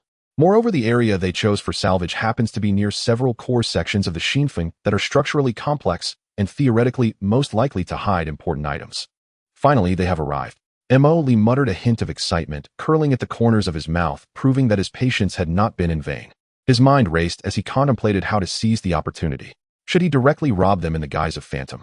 It felt inappropriate, especially since he had just established a cooperative relationship. But if he let it go, then the key items they were searching for could fall into the hands of Night Owl, which he found even less acceptable. After much thought, a thought quietly flashed through his mind. Right, why not use another identity to take it instead? As for psychological burdens, Emoli wondered what that even was. Shadow Crow. Without hesitation, Emoli immediately ordered, command the Shadow Special Reconnaissance Team, monitoring the Xinfeng area, to activate the mimetic module and disguise themselves as a patrol fleet of the Alien Federation. Once they find the items and prepare to retreat, strike immediately. Remember, swift and decisive, eliminate the frigate and engineering barges, quickly search and seize all items they have salvaged, then retreat at once and ensure that no traces of our presence are left. Understood. The instructions have been encrypted and sent. The mimetic disguise and attack preparations are expected to be completed within 5 minutes. Shadow Crow responded quickly. In the outer area of the Xinfeng wreck, the Shadow 141st Special Reconnaissance Team's ambush point. This small fleet, composed of a Kanglong-class heavy cruiser and 4 specially modified Jingjing-class light frigates with enhanced stealth and electronic warfare capabilities, received the highest priority orders from the base. All units, attention. Mimetic devices are operating at full power. Target characteristics: Alien Federation, standard patrol squad composition. All weapon systems are fully armed and standing by. The squad commander issued orders in an encrypted channel. Before long, the surfaces of these 5 starships began to shimmer, the special nano-coating flowing, and the mimetic waves expanding outward, while the energy signal generator simulated the unique engine fluctuations and radar reflection characteristics of a Xihe-class frigate. Within a few minutes, a standard Alien Federation patrol squad appeared quietly, with the side-mounted railgun weapon array adjusting angles and missile silos opening poised for action. They maintained absolute silence, engines running at the lowest power to maintain position, quietly watching the busy figures of the Night Owl salvage team in the distance. The wreckage zone of the Hurricane. Lloyd felt as if he were on the verge of losing his mind due to this damned task, curled up in the oily and sweaty cockpit of the Prospector, 3 staring at the screen before him, which was continuously refreshing complex structural scan data, his eyelids heavy. As the youngest peripheral member of this salvage team, he had just been recruited by the organization, and this was his first time participating in an external operation. What the hell is this place? The experienced veteran in the pilot's seat cursed under his breath, his thick fingers impatiently tapping on the control panel. We've been drilling for so long, and all we find are these damn scrap metal plates. What exactly are they looking for up there? Lloyd dared not respond. He only knew that this mission was highly classified, the target being a specific section of the wreckage of the Hurricane space liner, which supposedly contained something crucial to the organization, but he had no clearance to know what it was. He simply needed to operate the mechanical arm according to instructions, assisting with scanning and cutting. Prospector 3 and its sister ship Prospector 4 hovered on either side of the wreckage of the Hurricane, exposed to the vacuum. Their mechanical arms deftly probed deep into the wreck, emitting dull cutting and metallic scraping sounds. Nearby, the sleek, drably painted black Mamba-class corvette Venom slowly patrolled, its sensors continuously scanning the surrounding darkness. Lloyd, don't doze off. Keep an eye on the scan array 3. Report any abnormal energy responses or structural anomalies immediately. The stern voice of the technical supervisor from Prospector 4 came through the earpiece. Yes, Supervisor. Lloyd jolted upright, rubbed his tired eyes, and forced himself to focus on the dazzling streams of data and structural diagrams on the screen. He was merely a low-level peripheral technician responsible for monitoring auxiliary scanning equipment, ensuring the mechanical arm would not accidentally touch any potentially hazardous components that might still contain energy or miss any faint signal responses. Time passed slowly amidst the monotonous scanning and repetitive cutting attempts. The internal structure of the wreckage was exceedingly complex, with many areas severely deformed due to the explosion years ago and prolonged exposure to space, creating immense difficulties for positioning and extraction work. Lloyd felt a wave of fatigue and unease wash over him. The void was too quiet. Apart from their 3 ships, only small pieces of debris occasionally drifted by in the distance. But it was this very silence that made him feel uneasy. Everyone stay sharp. Scan every inch. Headquarters is certain there are interlayers or concealed chambers here. The supervisor's voice echoed again, roaring through the communication channel. Lloyd sat at his console, his fingers flying over the control panel, adjusting the parameters of the deep space detection radar and gravimetric gauge. Various energy beam frequencies scattered outward, sweeping over the target wreck repeatedly. Structural integrity below 15%, weak residual energy, no abnormalities in space wrinkles or shielding fields detected in routine scans. He murmured to himself, reporting the preliminary results. It appeared to be nothing more than a pile of ordinary wreckage. Use resonant frequency scanning. Focus on the B7 to C4 regions. The material stress distribution there seems off, the supervisor reminded him. Lloyd held back the urge to roll his eyes and adjusted the scanning mode as instructed. Then the high-precision resonant wave began to impact the metal structure of the target area, and the data streams representing structural stability raced across the screen. Suddenly, an extremely faint feedback signal, completely different from the surrounding ordinary signals, flickered in a position where there should have been a cavity or standard bulkhead, then vanished. Wait. Lloyd sat up straight. There was an abnormal feedback just now. In Area C2, at a depth of about 15 meters. What type of feedback? The veteran immediately leaned in curiously. Uncertain, very weak, like a localized resonant anomaly of high-density material, or some kind of minuscule spatial refraction. Lloyd focused intently on the screen, his fingers repeatedly calling up, magnifying, and analyzing the data from that small area where the signal had been captured. This doesn't resemble normal spaceship structure. It's too dense, and the feedback waveform is strange. Mark the coordinates. Activate the microstructure probe. The supervisor shouted with excitement. Understood. Lloyd immediately manipulated the ship's control panel, and a slender mechanical arm, with various sensors, extended from the belly of Prospector 3, slowly probing towards the marked point. The laser cutter at the tip of the probe began to operate, emitting a faint hum as it carefully cut a smaller opening in the already damaged bulkhead. Lloyd held his breath, watching the real-time data transmitted back from the probe. The The cutting proceeded unusually smoothly until the probe tip touched a substance different from the surrounding hull alloy. Report. Unknown composite material layer discovered. Extremely high strength. Laser cutting efficiency down by 70%. Lloyd reported. Switch to the plasma saw. Be careful. Don't destroy whatever is inside. The supervisor cautiously ordered. Then a thicker, more powerful plasma cutting saw replaced the previous laser probe. The blue plasma arc flickered, spinning rapidly, cutting through that layer of unknown hard material bit by bit. Progress was slow, and the interior of the engineering ship could distinctly feel violent vibrations. Several hours passed. Lloyd and the veteran Nan took turns monitoring the scan data and manipulating the cutting arm, ensuring that the cutting did not trigger any uncontrollable structural collapses or energy leaks. Behind that layer of unknown material was an extremely cramped, enclosed space, and after continuous attempts by the two, it was confirmed that the scanning waves could not penetrate it. After 6 hours of arduous efforts, they finally received good news. It's done. We've breached it. Lloyd's weary yet excited shout came through the communication channel. All eyes were focused on the real-time footage transmitted back from the probe's miniature camera on the main screen. The image was somewhat blurred due to the high temperatures and interference from the cutting arm, but it could be vaguely seen that behind the cut opening was an extremely orderly microspace completely different from the surrounding wreckage. It did not resemble a cabin that had existed at the time of construction. Rather, it seemed like a space interlayer forcibly opened up within the structure of the spaceship using some technology afterward. This interlayer was very small, only capable of accommodating a large container, and at the center of this interlayer something was firmly secured. It was a composite alloy box measuring approximately 3 meters in length, 2 meters in width, and about 1.5 meters in height. The surface of the box was smooth, presenting a dull gray color devoid of any markings, interfaces, or obvious locks, making the entire box appear as a unified entity. Yet it emitted an extremely faint energy fluctuation imperceptible to the naked eye, but clearly captured by sensors. Found it. Signal source confirmed. It's this box. The voice of the veteran Nanda quivered with excitement. My heavens. This energy signature. I've never seen anything like it. Lloyd also felt a pang of trepidation. The material and energy response of the box completely exceeded his understanding, clearly not belonging to any known creation of interstellar civilization. Quick, deploy the fixed claws. Get it out. The supervisor nearly shouted. Immediately, several electromagnetic fixed claws extended from the mechanical arm, firmly adhering to the surface of the alloy box. The mechanical arm began to slowly retract, attempting to drag the heavy box out of the narrow compartment. However, just as the box was about to be completely pulled out of the compartment, an eerie alarm blared without warning across the communication channels of Prospector 3, Prospector 4, and Viper. Warning. Under high-intensity fire control radar lock. Source unknown. Multiple directions. Warning. Energy shield under attack. It's the Federation's Swift class. Where did they come from? The communication channel was instantly filled with the terrified shouts of the bridge crew. Lloyd's heart sank, nearly leaping from his chest as he anxiously gazed at the starry sky outside the main viewport. There, against the previously empty darkness, the outlines of 5 starships eerily materialized. They were sleek, adorned with the signature blue, white, and gray camouflage of the Elon's Federation, unmistakably Swift-class frigates of the Federation. The Federation? How could this be?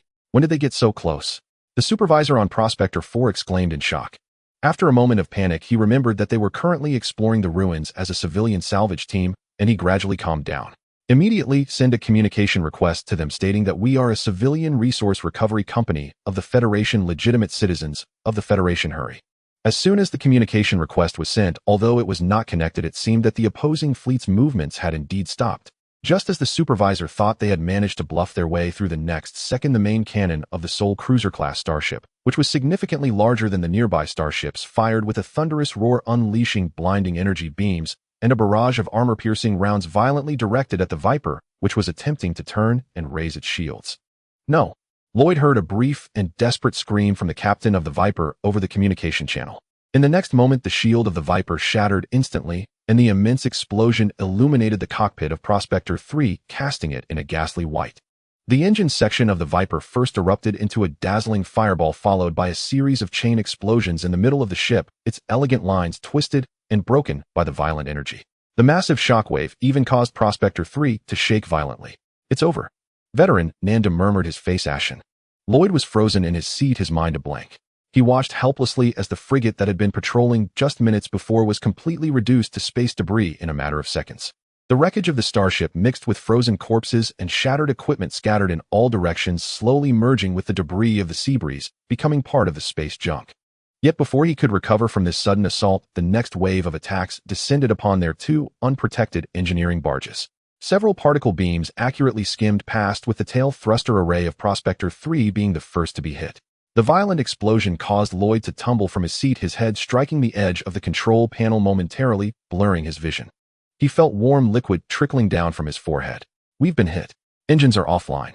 Control systems down. Requesting assistance." Nanda tried to steady himself amidst the violent shaking, his voice trembling as he cried for help. However, there was no one on the communication channel who could come to their aid. Through the cracked viewport, Lloyd saw that Prospector 4 was in an even worse state, the entire bridge area having been directly struck by a weapon, whether missile or heavy artillery, instantly transforming into a swelling fireball, quickly silencing it. 3 minutes later, the attacks ceased. The cosmos returned to its eerie silence, leaving only the slow drifting of debris and the occasional sound of minor explosions. Lloyd struggled to rise, leaning against the control panel, clutching his bleeding forehead as he breathed heavily. He was alive, but Prospector 3 was completely incapacitated, the horrifying alarm of the life support system echoing throughout the cockpit, with the control panel indicating that oxygen was rapidly leaking.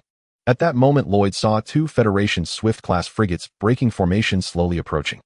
They did not continue firing, but dispatched small landing craft carrying Federation soldiers in standard power armor, speeding towards the engineering barge. "They are coming aboard." Lloyd's heart tightened again. "Are they here to capture us? Or?" Lloyd noticed that those Federation soldiers moved swiftly and professionally, entirely ignoring Prospector, for their main focus concentrated on his half-destroyed Prospector 3 engineering barge. And that alloy box, just retrieved and still connected to the mechanical arm of Prospector 3, floating in the vacuum. They came for that box. Lloyd's mind raced, suddenly understanding. This Federation fleet was not passing by chance. They were here for what the organization needed. They had been lurking nearby, waiting for his team to find something before directly robbing them. A chilling dread surged from his feet to the top of his head. He watched as the Federation soldiers skillfully used tools to sever the connection between the box and the mechanical arm, then used a towing beam to steadily drag it towards the open cargo hold of one of the frigates. The entire process was clean and efficient, without a single unnecessary movement. They didn't even attempt to board Prospector 3 to check for survivors, as if, like the Viper, they were merely obstacles to be eliminated. Once the box was safely recovered, the 2 frigates tasked with the seizure immediately returned to formation. The 5 Federation warships promptly accelerated their engines, emitting blue flames, vanishing into the depths of the starry sky, as mysteriously as they had appeared, as if they had never existed. Only the 3 Night Owl shipwrecks, still slowly exploding and gradually disintegrating, remained, along with the desperate Lloyd and Nanda floating amidst the wreckage, oxygen nearly exhausted. In the silent starry sky, explosions sporadically erupted. Lloyd leaned against the cold cabin wall, feeling life ebb away along with the oxygen. He couldn't understand how the Federation could know so much. Their actions were so precise, their timing so ruthless. Before his consciousness sank into complete darkness, Lloyd's last vague thought was, will the organization seek revenge for us? And that box? What kind of secret does it hold? Is all of this worth it? Report to the commander. Mission accomplished.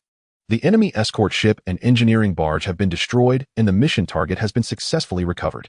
There are no losses on our side. The voice of the Shadow Reconnaissance Team's commander returned to the base through an encrypted channel. Good. M.O. Lee praised in the command center. Immediately evacuate the scene and return to the base along the predetermined route. Ensure all navigation traces and energy residues are cleared. Understood. Just as the reconnaissance team successfully returned from their mission, another scene unfolded within a secret transfer space station belonging to Night Owl on the edge of the Ashen Star domain. As Liana approached the main control console of the core conference room, ready to input the preliminary evaluation of the contact with Phantom into the system and provide a brief report to her superiors, Gardner 07, an encrypted message marked Emergency Scavenger Operation Failed suddenly popped up with a red label flashing wildly on the screen. Liana's brows furrowed instantly. She skillfully entered a series of dynamic keys, and the encrypted message was projected before her.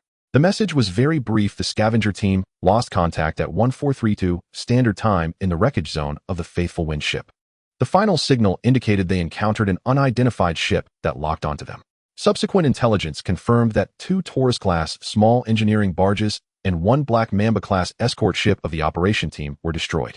Based on the residual energy signals and attack patterns analyzed at the scene, it strongly pointed to a fleet of the Aelan's Federation's standard Swallow-class escort ships. Preliminary judgment: the recovery target has been lost. After reading the content, Liana tightened her fingers around the edge of the control console.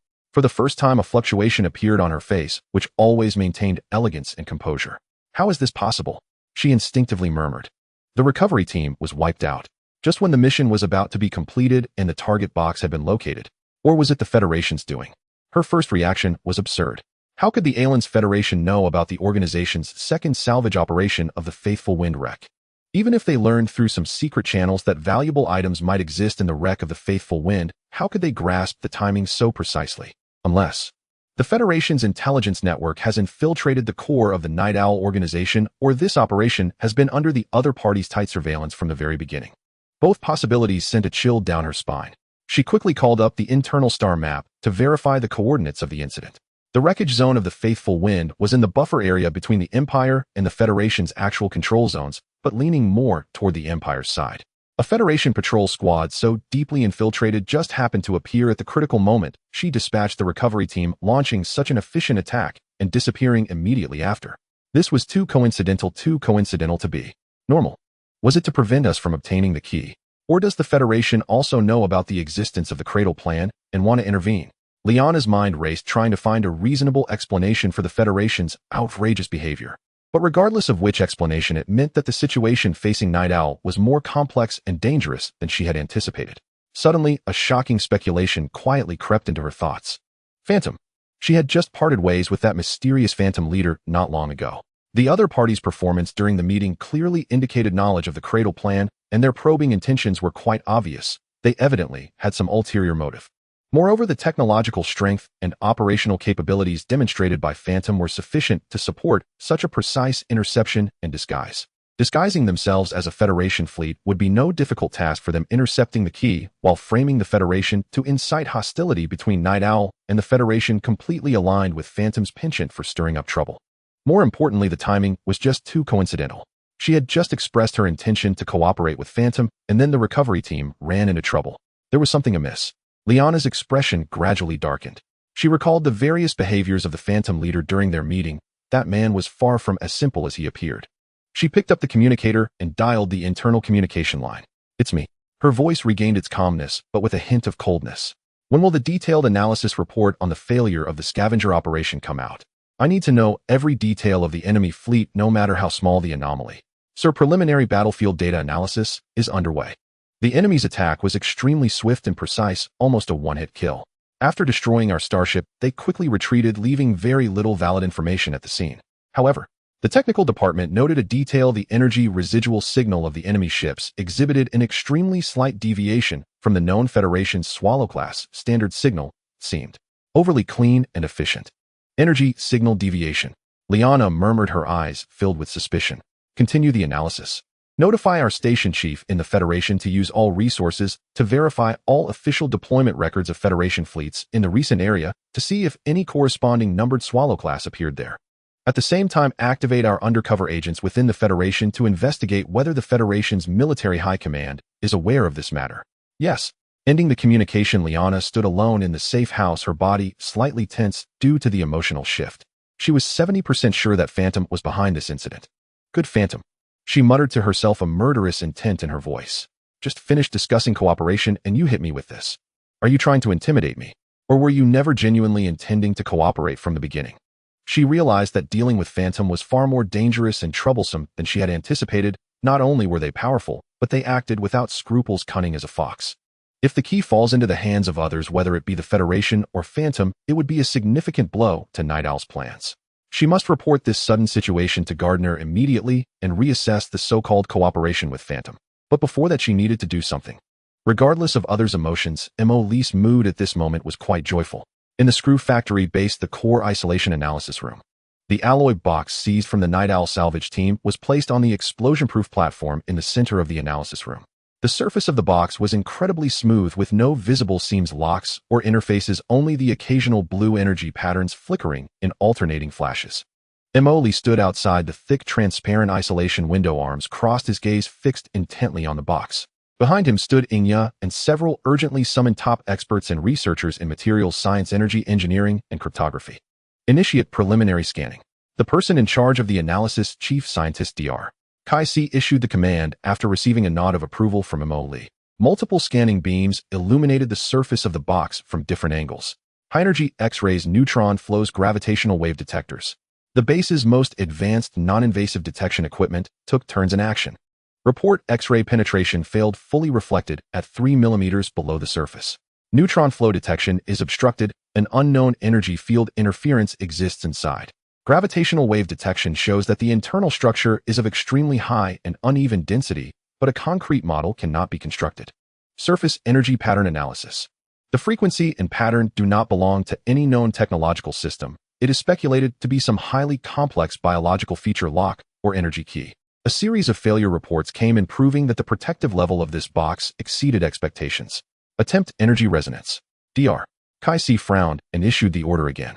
The technicians promptly adjusted the equipment emitting energy pulses at specific frequencies, trying to resonate with the energy patterns on the surface of the box to find an opportunity to open it.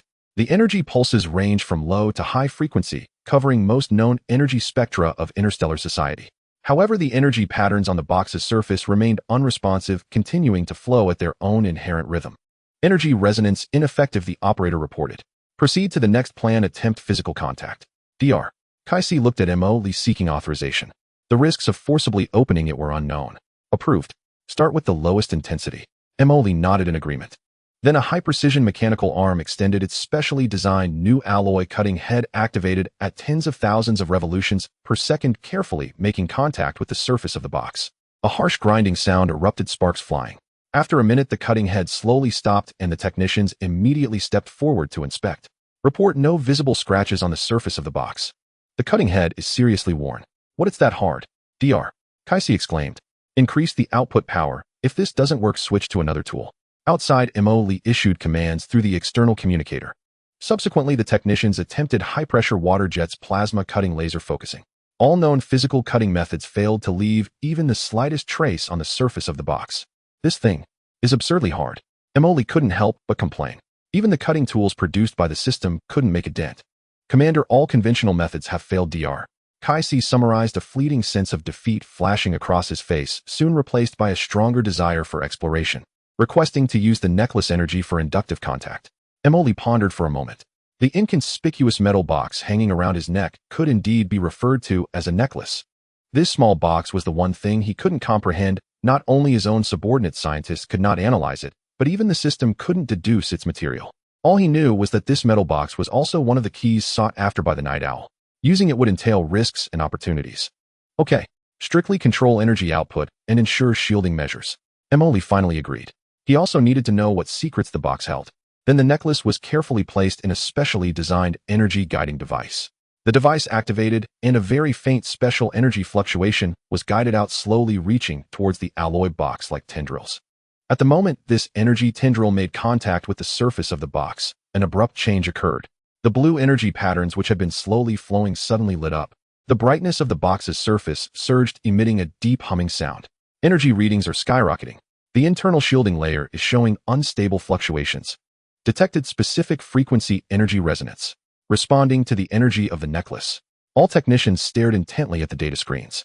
The humming persisted for about 10 seconds, then abruptly ceased. The radiance of the box's surface quickly dimming, gradually returning to its original state. Failed, a technician murmured. Yet Dr. Xihe continued to gaze intently at the box's surface. Now, look. On the smooth surface above the box where the blue energy patterns converged, an extremely complex, three-dimensional pattern formed from light quietly emerged. The pattern constantly changed and reorganized, forming various numbers and shapes. This is a dynamic energy password lock. Dr. Xihe exclaimed with excitement. It has been activated. The correct energy sequence must be input to unlock it.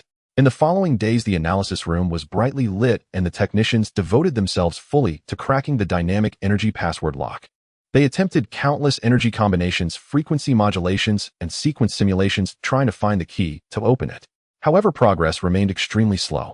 The complexity of the password lock far exceeded expectations, and its changing patterns involved some higher-dimensional mathematical and physical laws. Dr. Energy Sequence Simulation Number 3741 failed. Frequency Modulation Number 4188 unresponsive. The energy recoil intensity is increasing, exceeding the safety threshold for incorrect inputs, may trigger a self-destruct mechanism.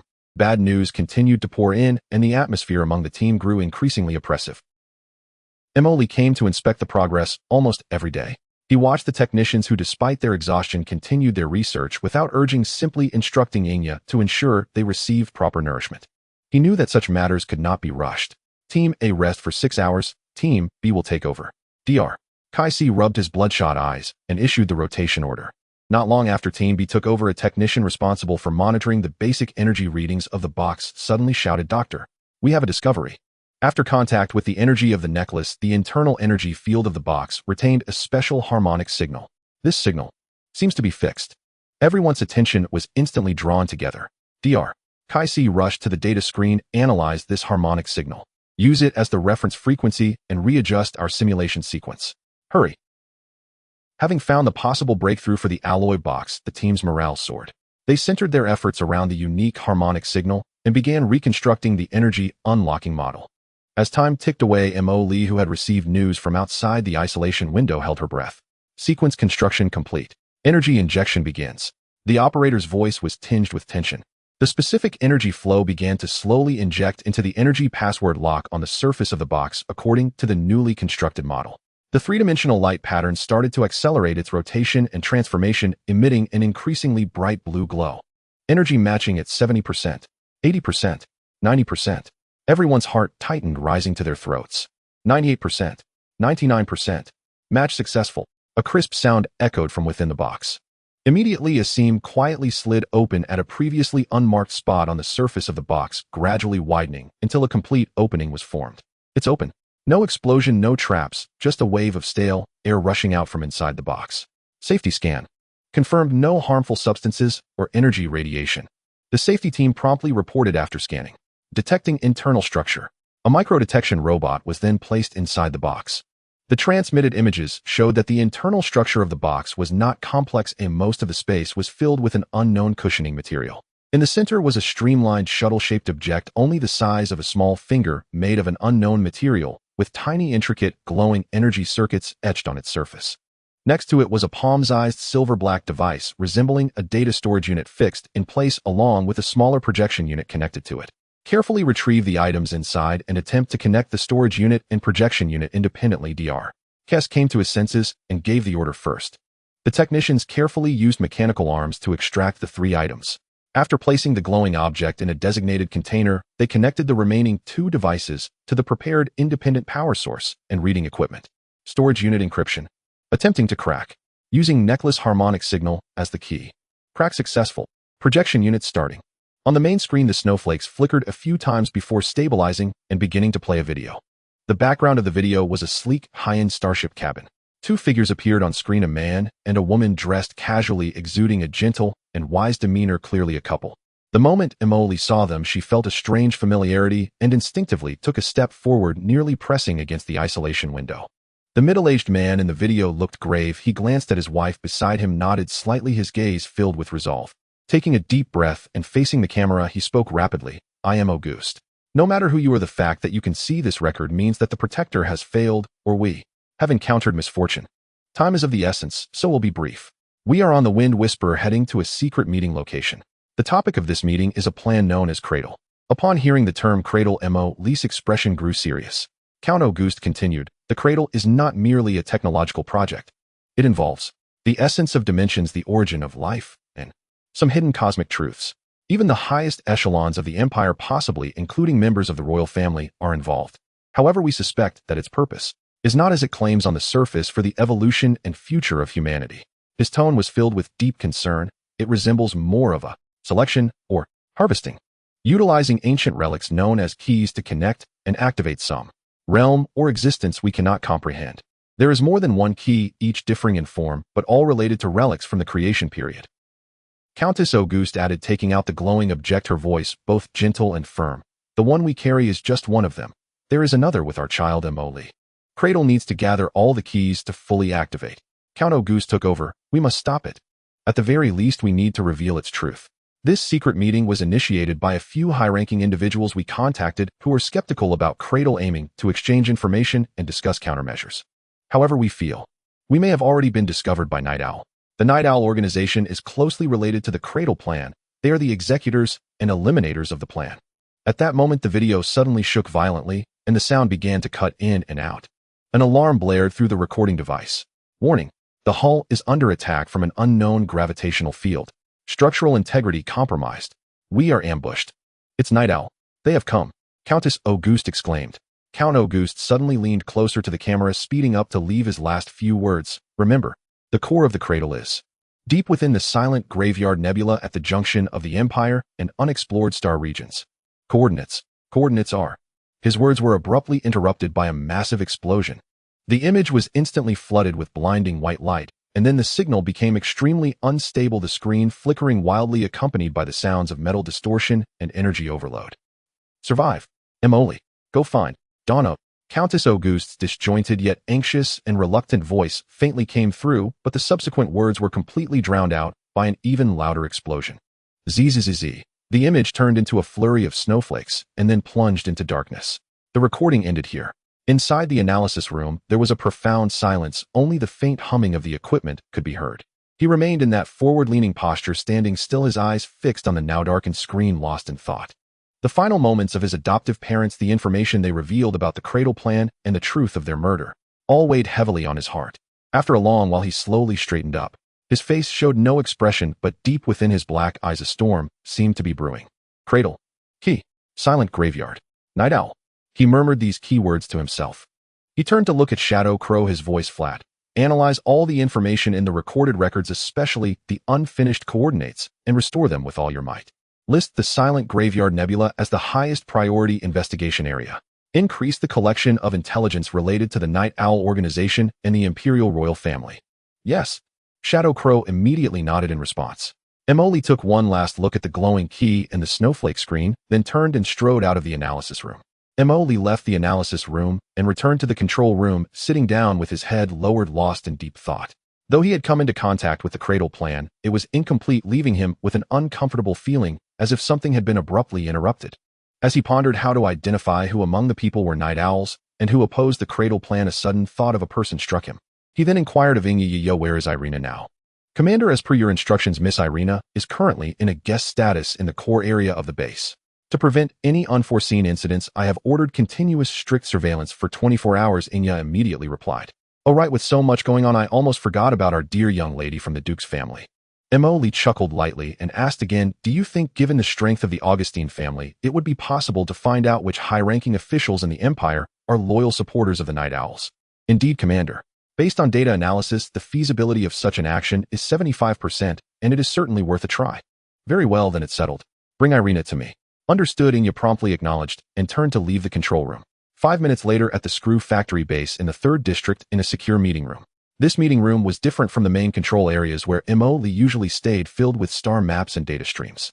It was more secluded, with thick composite armor walls lined with high-strength signal shielding to ensure absolute privacy for conversations here. Emoli reclined casually in the meeting chair, fingers toying with an inconspicuous black encrypted data chip, its surface occasionally shimmering with a faint blue glow. Irina Wei Augustine sat across from him, maintaining the characteristic poise and elegance of imperial nobility, though a hint of questioning flickered in her blue eyes. She had been summoned urgently by Emoli without understanding what this eccentric and unpredictable ally was plotting. I say, Miss Irina, Emoli began, his tone laced with a hint of teasing, our old friend the Night Owl has been rather restless lately. Oh, what have you discovered? Irina's lips parted slightly as she spoke softly. Hey, there's quite a lot. I haven't just been idly watching the Empire fight at the borders during this time, Emoli said, shaking the item in his hand. Irina slightly raised her eyes, her gaze landing on the spinning chip at his fingertips. It seems you've gathered quite a bit, Mr. Emoli. Not just quite a bit. Emoli halted the spinning of the chip, firmly pinching it between 2 fingers. Leaning slightly forward close to Irina, he lowered his voice deliberately and said, I've got something quite explosive. Don't you want to know who the Shepherd really is? The name Shepherd acted like a key, instantly capturing Irina's attention. Her gaze sharpened momentarily, her straightened back tensing slightly, fingers lightly gripping. You found the Shepherd. Her speech quickened slightly. Who is it? Soren. This was her prior conclusion, based on intelligence, the most likely candidate. Emoli watched her reaction, a smirk appearing at the corner of his mouth. Meeting Irina's probing gaze, he pronounced each word slowly. Do you remember the time you first recognized me? Who could have imagined that the governor's cousin, Lady Liana von Herbert, would secretly be a senior cadre of the Night Owl organization at the Ashen Starfield's border? A brief silence enveloped the meeting room. Irina's expression showed slight astonishment, evidently shaken by this news. Although this lapse lasted less than 2 seconds, it was forcibly suppressed by her formidable self-control, restoring her usual calm and scrutiny. Yet Emily still caught that fleeting moment of genuine reaction. This was precisely the effect he wanted. Lady Liana. Irina repeated the name, her tone tinged with confusion. Are you sure? That Lady Liana who is always immersed in fashion jewelry and noble gossip. She slightly furrowed her brow, rationally analyzing this seems too illogical. However, if viewed from another angle, if this is true, her identity indeed serves as a perfect cover, almost raising no suspicion at all. In the dark beneath the light, the night owls excel at this skill. They truly play this trick well. Emily shrugged and wore an expression of I'm surprised too. To be honest, I initially had my sights set on that old fox Soren, thinking he is the head of the Empire's intelligence division at the border, must be involved. But what was the outcome? After much investigation, exhausting considerable manpower and resources, the trail twisted and turned, and the truth turned out to be that seemingly harmless noblewoman. I sent capable subordinates to engage in a friendly and in-depth exchange with her, confirming it beyond doubt. She is the shepherd managing a number of clandestine businesses and operations for the Night Owls in the Ashen Starfield. He stepped in front of Irina, presenting the chip before her. Inside are parts of the encrypted records from our previous contact, along with some intelligence fragments we gathered that support her identity. Though not much, it was enough to make you believe I am not joking. Irina fell silent for a few seconds, her fair fingers accepting the cool chip, unconsciously rubbing its smooth surface. A member of the Imperial Noble Circle enjoying top-tier resources and status turned out to be a senior cadre of an opposing mysterious organization. The hidden implications and potential chain reactions made her feel slightly astonished. This is not merely a personal identity upheaval, it also signifies that the depth and breadth of the Night Owl's infiltration into the Empire may far exceed her previous estimates. She took a deep breath, seemingly needing this action to calm herself, then looked up at Emily and slowly spoke. What is your purpose in telling me this? Mr. Emily, is it merely to share this astonishing intelligence? Of course not. Emily withdrew his hand, pacing back and forth in the meeting room as he spoke. What use is it to just know who the shepherd is? According to what you said, there's an even more mysterious gardener above her, along with that elusive council. The real force driving the Cradle plan is those supporters providing substantial resources and political protection, and they must be hidden at the highest levels of the Empire. There might even be some who the Augustine family needs to be cautious about or even look up to in that top-tier circle. Emily halted his steps, once more standing before Irina. This time, he leaned on nothing, standing straight with both hands resting on the armrests of Irina's chair, bending slightly to close the distance between them. His gaze became exceedingly serious, carrying an air of pressure. I need to know which significant figures in the Imperial capital's Star Circle are backing the Cradle project. Who is continuously providing them with resources? Who is using their power to greenlight their activities within the Empire? Who is the true master of the Night Owl, or perhaps its most crucial partner? Irina did not retreat from his proximity. She tilted her head to meet his gaze, her blue eyes calm as water. You want me to return to the capital Star Circle? She directly pointed out Emily's intention. Exactly. Emily straightened up, affirming her guess. After all, this is the Empire's border, and information travels slowly, with limited access to the levels of power. The capital Star Circle, as the core star domain, where the Imperial Star resides, is the true heart of the Empire, where all abuses of power and hidden information converge. And you, Irina Way Augustine, as the eldest daughter of Duke Augustine, inherently possess the means to access the highest social circles and core information channels. As a competent collaborator, I need you to return to that circle, utilizing your family connections and influence to uncover the information I require, which would be far quicker and more discreet than sending someone else to investigate. Of course, he paused before continuing. You can also refuse. I will still send someone else, but at that time you may find yourself, perhaps, useless. Emily spoke in a calm tone. Irina simply stared into Emily's eyes without speaking, her status as a noble daughter allowing her to discern the underlying threat. Seeing Irina's lack of response, Emily approached the information control console in the meeting room, quickly pulling up data while continuing to outline his plan. You can return under a reasonable pretext. For instance, to continue investigating the truth behind the Signal Wind incident, or to trace the true murderer behind the deaths of Count and Countess Augustine. Both of these reasons are sufficiently valid, as many civilian reporters are also seeking secrets, and naturally no one would suspect that you are actually investigating the Cradle project. Your focus should be on those top nobles and powerful officials who show an unusual enthusiasm for unexplored star domains, invest heavily in dimensional space theories, or have an extraordinary interest in so-called relics from the creation era. Even royal family members. Irina fiddled with the chip in her hand, not immediately responding. Returning to the capital Star Circle and using family influence for such sensitive and dangerous investigations is akin to walking on the edge of a cliff. If discovered by the Night Owl or its backers, not only would her personal safety be at stake, but the entire Augustine family could also be dragged into an abyss of no return. Yet on the other hand, the threat posed by the Cradle Project and the astonishing depth of the Night Owl's infiltration rendered her unable to stand by idly. This concerns the very foundation of the Empire and her family's future. The risk is high, Mr. Emily. She finally spoke, her voice low and serious. The capital star circle is not Lonroy's star. The waters there are far too deep, with too many eyes watching. Once we take action, the likelihood of being detected is extremely high. Furthermore, even with my status, accessing secrets of that level requires the right opportunity and timing. We cannot act too hastily. I understand the risks are substantial. Emily's tone softened slightly, but we do not have much time to waste. Should we wait until the Night Owl has prepared everything and completely initiated that damned cradle plan before we react? If we truly wait until then, who knows what will happen? A disaster for the entire star domain, or some change we cannot comprehend. He stepped closer, his gaze intensely fixed on Irina's eyes. And don't you want to uncover the truth about the Night Owl as well? Do you wish to know what their ultimate goal is? Now the opportunity is right before us. If you want to obtain what you desire, we must take a risk. Emily spoke forcefully. Irina fell silent once more, her slender fingers unconsciously tracing the edge of the chip, evidently engaged in intense internal deliberation. The only sound in the meeting room was the low hum of the air circulation system. After a considerable pause, it seemed she had made her decision. She lifted her head, her expression sharpening into that of an heir of the Augustine family. I need more specific clues and directions, Mr. Emily. I cannot return to the capital star circle like a headless fly blindly probing around. Apart from confirming that Liana is the shepherd, do you have any other leads, even if they are just rumors or suspicions, or any information that could point to supporters in the capital star circle? Any shred of detail will suffice.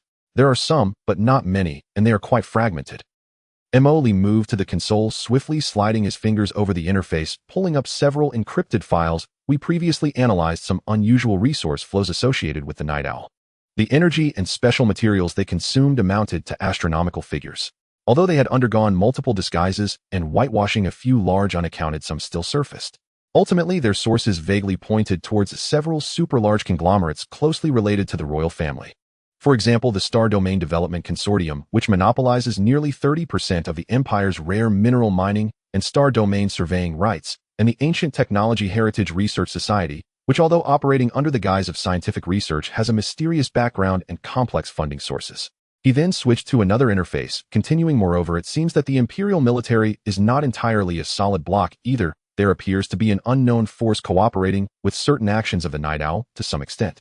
This isn't about large-scale military mobilization, but rather appointments of personnel in key positions and adjustments to patrol plans in certain specific areas, all of which tend to be extremely favorable to the Night Owl. This force is of considerable level and is well hidden. You can prioritize investigating these aspects. He turned to Irina shortly. I will have someone send you all the fragmented information I currently possess that might relate to the supporters in the capital star circle, including background information on those conglomerates and connections to some suspicious individuals, all bundled for you. Although the information is limited and much of it is still speculative, I hope it can provide you with a starting point and narrow the scope of investigation. Irina nodded and carefully stowed away the chip. Understood. I will study the intelligence closely. I will arrange for someone to return to the capital star circle as soon as possible. However, Mr. Emily, she emphasized, I need you to provide support in other areas, not just this initial intelligence. I also need absolutely secure communication channels and, when necessary, absolute military support. After saying this, she waited for Emily's response.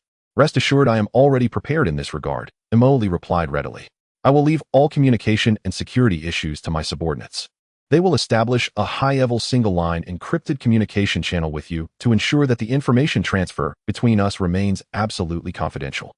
If during the investigation we encounter obstacles that require physical removal, my fleet can provide military assistance within a certain range. Of course. He changed his tone, reminding her, the premise is that the plan is thorough and doesn't make too much noise. I don't want to find out that we haven't even clarified the cradle plan before you provoke the wrath of the Imperial Emperor by attacking a high-ranking official, leading him to send the Imperial Guards to eliminate us. Don't worry, Mr. Emily, I will act cautiously and formulate a meticulous plan. Irina stood up, gracefully adjusting her wrinkle-free dress. Now I will get started on the preparations. The situation in the capital star circle is intricate and far more complex than at the borders. I need time to deploy and wait for the right moment to intervene. Very well. Emily straightened up, rarely using a serious tone to remind her, be careful.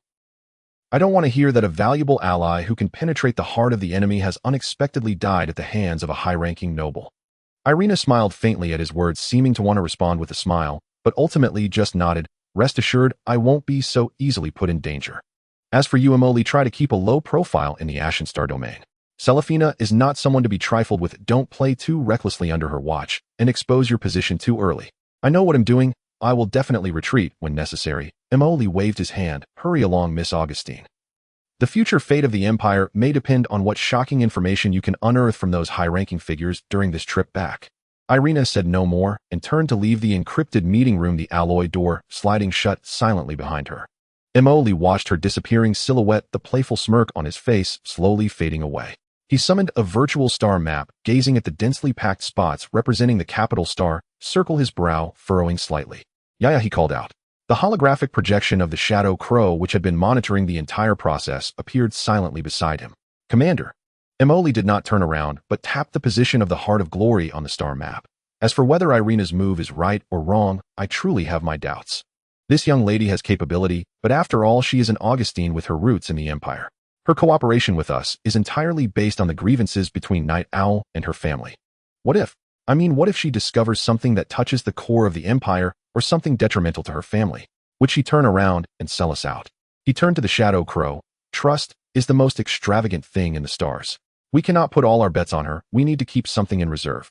Hearing this, the Shadow Crow displayed data analysis. Commander, based on the current behavioral model analysis, Irina Vi Augustine has a high degree of overlap with our short-term goals, and the foundation for cooperation is solid. However, her long-term motives, considerations for family interests, and the independence of her intelligence network all contain unknown variables. It is recommended to maintain cooperation while remaining vigilant. It seems we are on the same page, Emoli chuckled lightly. I think the same way. Our cooperation is important, but we cannot place all our bets on her. Necessary precautions must be taken. Who knows if she will turn around and sell us for a good price for her family's interests. It should be noted that not everyone in the Capital Star Circle is a good person. Emoli paused slightly before continuing to inquire. Yaya, check if we have any deep divers in the Capital Star Circle who have low visibility but hold relatively important positions. The Shadow Crow immediately obeyed and began retrieving data. Commander, the current candidate that meets the criteria is Deep Diver 014, codenamed Hermit. Its public identity is a Level 3 Affairs Officer in the Cultural Heritage Management and Restoration Office under the Imperial Court Affairs Department. An affairs officer, and one who manages cultural relics. Emoli was taken aback. He seemed to have never heard of such a position. Yes. The position does not have high authority, but offers access to certain royal subsidiary archives and the convenience of dealing with non-sensitive historical documents. More importantly, its position is inconspicuous and is almost not subject to strict imperial oversight, allowing for relatively high operational freedom. Hermit has gained initial trust from the department head due to its professional capabilities and low-key style, occasionally gaining access to some daily administrative documents and social schedules that flow to the upper echelons and are not strictly encrypted. Emoli stroked his chin, pondering. Sounds indeed quite discreet. All right, it's him. Emoli nodded, organizing his language slightly, and began to issue orders. Directive 1: from this day forward, initiate secret monitoring and assessment of all activities of the eldest daughter of Duke Augustine, Irina Vi Augustine, after her return to the Capital Star Circle. Focus on recording her contacts, the activities she participates in, and all possible statements and actions related to Night Owl Cradle Plan, the royal family, senior military officials, and related corporate conglomerates. Once any signs of Irina selling us out are detected, report immediately, and if necessary, execute cleanup procedures. Remember, do not initiate contact until she makes any inappropriate moves. Focus on observation and recording. Directive 2. Under the premise of ensuring absolute personal safety, use all information channels accessed through her position to assist in verifying the authenticity of the intelligence Irina transmits and independently gather any clues related to Night Owl and supporters of the Cradle Plan regardless of their size. Directive 3. All relevant intelligence is to be reported directly to you via an independent, encrypted line, isolating it from Irina's communication channel. Understood. The directives have been recorded and encrypted for transmission. Hermit will enter a silent lurking state to carry out monitoring and auxiliary investigation tasks. The Shadow Crow confirmed this. With this move of dark chess arranged, Emoli felt a slight sense of relief in his heart. He could not place all his hopes on Irina's self-awareness. Necessary contingencies must be left. He returned to the command center of the base, his gaze sweeping across the vast territories of the Empire on the star map, especially those star zones far from the front lines. A thought gradually emerged. Yeah, how is the material you prepared regarding the Empire's Rust Corridor and the defeats in the Bassa Star domain? He asked Xihe. It has been organized. It includes processed battlefield images, exaggerated statistics on the losses of Imperial ships, and some testimonies from captured Imperial soldiers. All content cannot be directly traced back to us and bears obvious characteristics of temporary battlefield collection. Very good. A glint of cold light flashed in Mo Li's eyes. It is time to add some spice for those officials in the Empire's hinterland. They have been propagating good news. It is time to hear a different voice. He waved his hand and ordered Xihe, activate the frequency disruption plan. Utilize all our secondary information nodes and propaganda channels within the Empire to disseminate these defeat messages as quickly as possible. But be careful not to expose our identity. He paused, a wicked smile curling at the corners of his mouth. This time, we shall borrow the name of the Sword of Dawn Resistance. After all, when we oppose the Empire, they have certainly reaped substantial benefits from behind the scenes. Using their name is not excessive, right? Xihe immediately understood Mo Li's intention. Understood.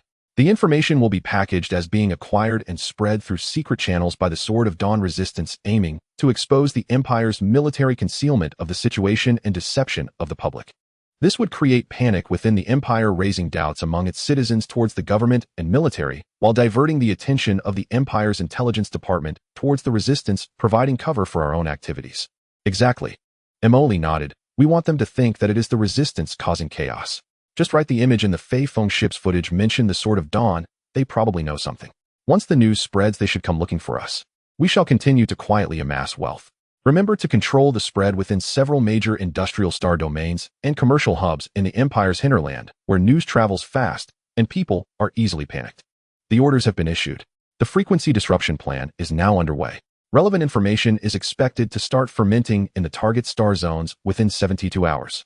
Mo Li gazed at the Imperial planets on the star map that were about to be swept by rumors, his expression calm. He was no longer solely focused on immediate gratification like when he first crossed over. More and more information, increasingly complex situations, the truth behind his adoptive parents' deaths, the threats of Night Owl, and the Cradle Plan, and the possible hidden dangers within the Empire's upper echelons. All of these forced him to think deeper and tread more carefully. Spreading rumors, framing the Resistance, secretly monitoring allies. These methods may not be above board, but in this predatory star sea, they are necessary means. Surviving and uncovering the truth until the end is more important than anything else. All right, the pieces that should be played have been played. Mo Li stretched lazily and sat back in the command chair. Next, let's see what news our pieces can bring back. As for the Empire, causing some chaos is fine. He opened the system's creation interface, watching the constantly fluctuating resource numbers and creation points. Our foundation still lies in these things. Continue to produce troops and accumulate resources. Only with sufficient strength can we qualify to sit at the table and play with those old foxes. Just when Mo Li thought he could finally take a break, he heard Xihe's report again. Commander, the Shepherd has sent another communication request using the last communications code. Please advise. Oh, they are looking for us so soon. I thought Liana would hold off a bit longer. After saying that, Mo Li put on the exclusive mask of the ghost again and then commanded. All right, connect them. The communication connected, and the main screen revealed the masked Shepherd, but this time the voice had not been processed, still carrying Liana's cold tone. Mr. Ghost. The voice was straightforward with no pleasantries. Madam Liana, what a coincidence. Is there a new collaboration project to discuss at this time? Mo Li deliberately emphasized the word collaboration, slightly speaking in a teasing tone. There was a 2-second silence on the other end of the communication, as if suppressing anger. It resumed with a clear, questioning tone. Not long ago, a small recovery team of mine was ambushed by a fleet disguised as a federal patrol while executing a confidential mission in the wreckage area of the Fei Feng, resulting in the complete destruction of the recovery team, and even an important item of the organization was taken. Upon hearing this, Mo Li showed no reaction, as if listening to something entirely unrelated to him.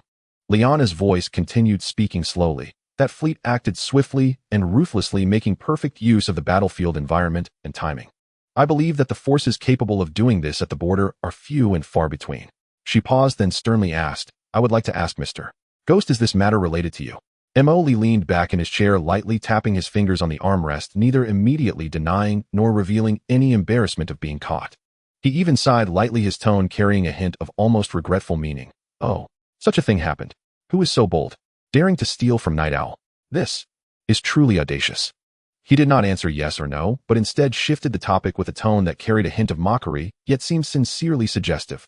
I say, Madam Liana, hasn't your Night Owl been a bit too careless lately? Such an important item, did you not even have adequate escort forces? If it was intercepted by someone halfway, wouldn't that be a total loss? He leaned slightly forward, addressing the communicator with a tone of sincerity. You see, if such delicate work had been entrusted to us ghosts earlier, I guarantee there would have been no issues. You know, as your partners, we always work quickly and efficiently, ensuring that everything reaches you safely.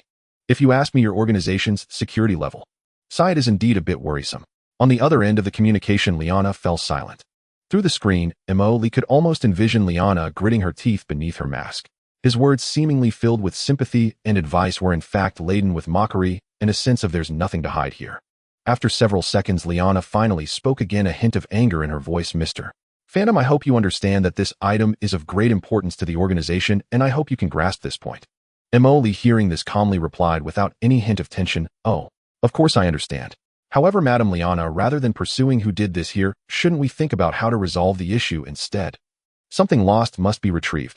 After all, our cooperation has just begun, and it would be unwise to let some accidents ruin our rapport. He did not directly admit it, but the implication in his words was clear. The item is with me, and if you want it, let's see what you can offer. Liana clearly understood this hint, and there was another moment of silence on the other end, as if she were engaged in an internal struggle. Finally, she said coldly, This matter will not be settled just like that. I will report to the organization for a thorough investigation. After saying this, without waiting for Emily's response, the communication was abruptly cut off, and the main screen returned to the star map interface of the base. The control room fell silent once more. The nearby Shadow Crow looked at Emily and timely raised a question. Commander, your response just now, while not a direct admission, is almost equivalent to an acknowledgement. This will significantly escalate the Night Owl organization's hostility towards us. Is it not too risky? Emily removed his mask, stood up from his chair, stretched his neck, and showed no signs of tension on his face. Instead, he exuded a calm demeanor, as if everything was under control. Risky? Is it? He walked to the star map, gazing at the vague shadows representing the potential activity zones of the Night Owl. Yaya, you must understand that dealing with an organization like Night Owl requires more than simple displays of weakness. It cannot guarantee safety, and will only make them believe you are easy to manipulate. He turned around and looked at the Shadow Crow. We took their belongings, that is a fact. Given their capabilities, it was only a matter of time before they suspected us. If I were to flatly deny it today and desperately argue, it would only make me seem guilty, as if I were trying to cover something up. I want them to be uncertain and not dare to act against us lightly. He paused and brought up the system interface to continue. As for hostility, it already exists. We are striking against the Empire, which to some extent also undermines their interests lurking within the Empire's system. Conflict is inevitable, and the key lies in controlling the tempo and scale of that conflict. If they really dare to come after us, that would be even better. I've been worried about not being able to find them, and we could directly blow up their nest and be done with it. So, Commander, what is our next target of action? The Shadow Crow nodded. Next, we must act according to our own rhythm. Want to make a move? We will accompany you to the end.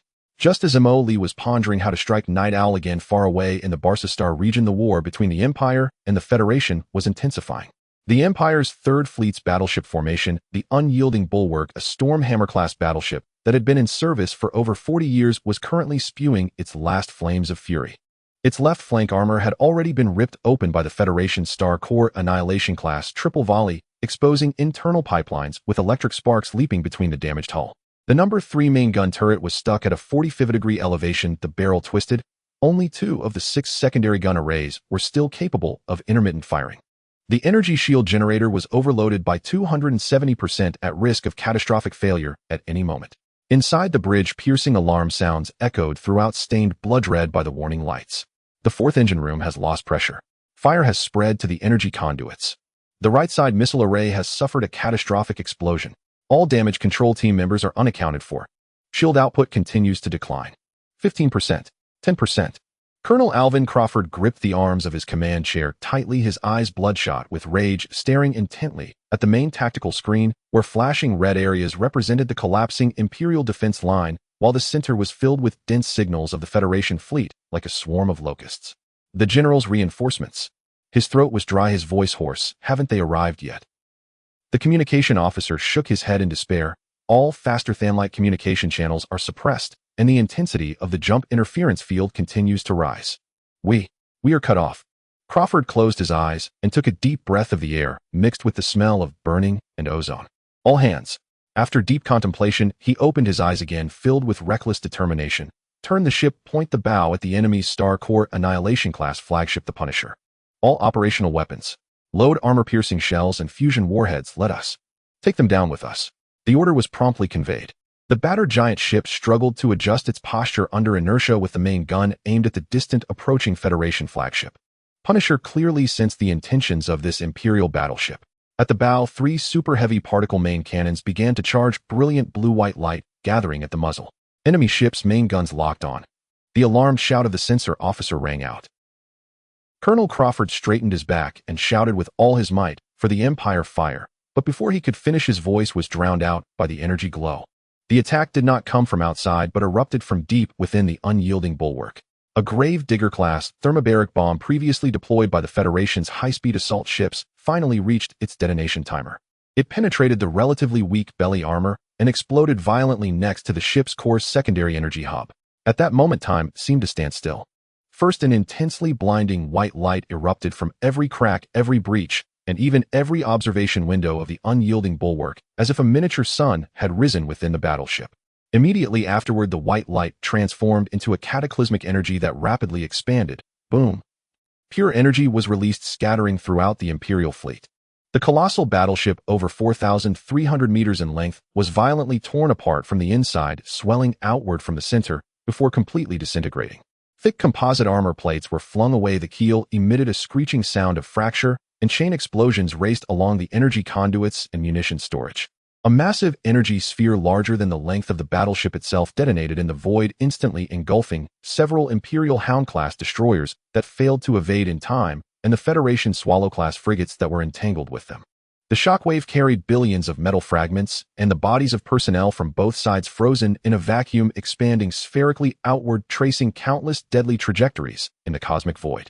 The self-detonation of the unyielding bulwark was like a death knell tolling in the hearts of every Imperial soldier.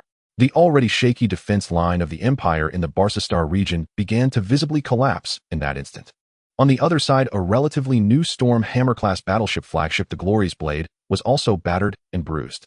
Inside the bridge, Admiral Lloyd, the temporary commander of the Barsastar region, was pale as a ghost due to the recent promotion he received after the former commander was killed in action. He watched helplessly as the signal of the battleship's steadfast bulwark completely vanished from the tactical screen, replaced by a rapidly spreading energy marker. The blue area representing the Imperial defensive line was being devoured at an alarming speed by the red arrow symbolizing the Federal advance. The 13th Fleet Group on the left flank has lost contact. The 7th and 9th Tactical Groups of the Central Defensive Line report losses exceeding 60%, requesting a retreat to regroup. The right flank escort fleet is being cut off by the Federal Guardian-class cruiser group and is being encircled. Bad news followed in quick succession. The communication channels were filled with chaos and frantic shouting. Lloyd placed his hands on the tactical table, his mind racing. The reserves he could mobilize were already exhausted. Every operational ship had been deployed, but the disparity in forces and the fierce Federal assault left the defensive line riddled with holes. Defeat was looming as an inevitable conclusion. "General," the Chief of Staff's voice was hoarse, "we must consider retreating. If we persist any longer, the entire large-scale Imperial fleet in the Barsastar region is likely to could be annihilated. Once our entire army is wiped out, the Imperial defensive line will be finished. Retreat." Lloyd stared at the signals of the Imperial ships still fighting desperately on the screen, as every second saw signals fading and disappearing. Retreat meant abandoning vast star regions, rendering countless sacrifices of Imperial soldiers meaningless, and ending his personal military career completely. But if he did not retreat, he looked at the Federal fleet's aggressive formation, especially the numerous Federal Star Nova Annihilation-class battleships.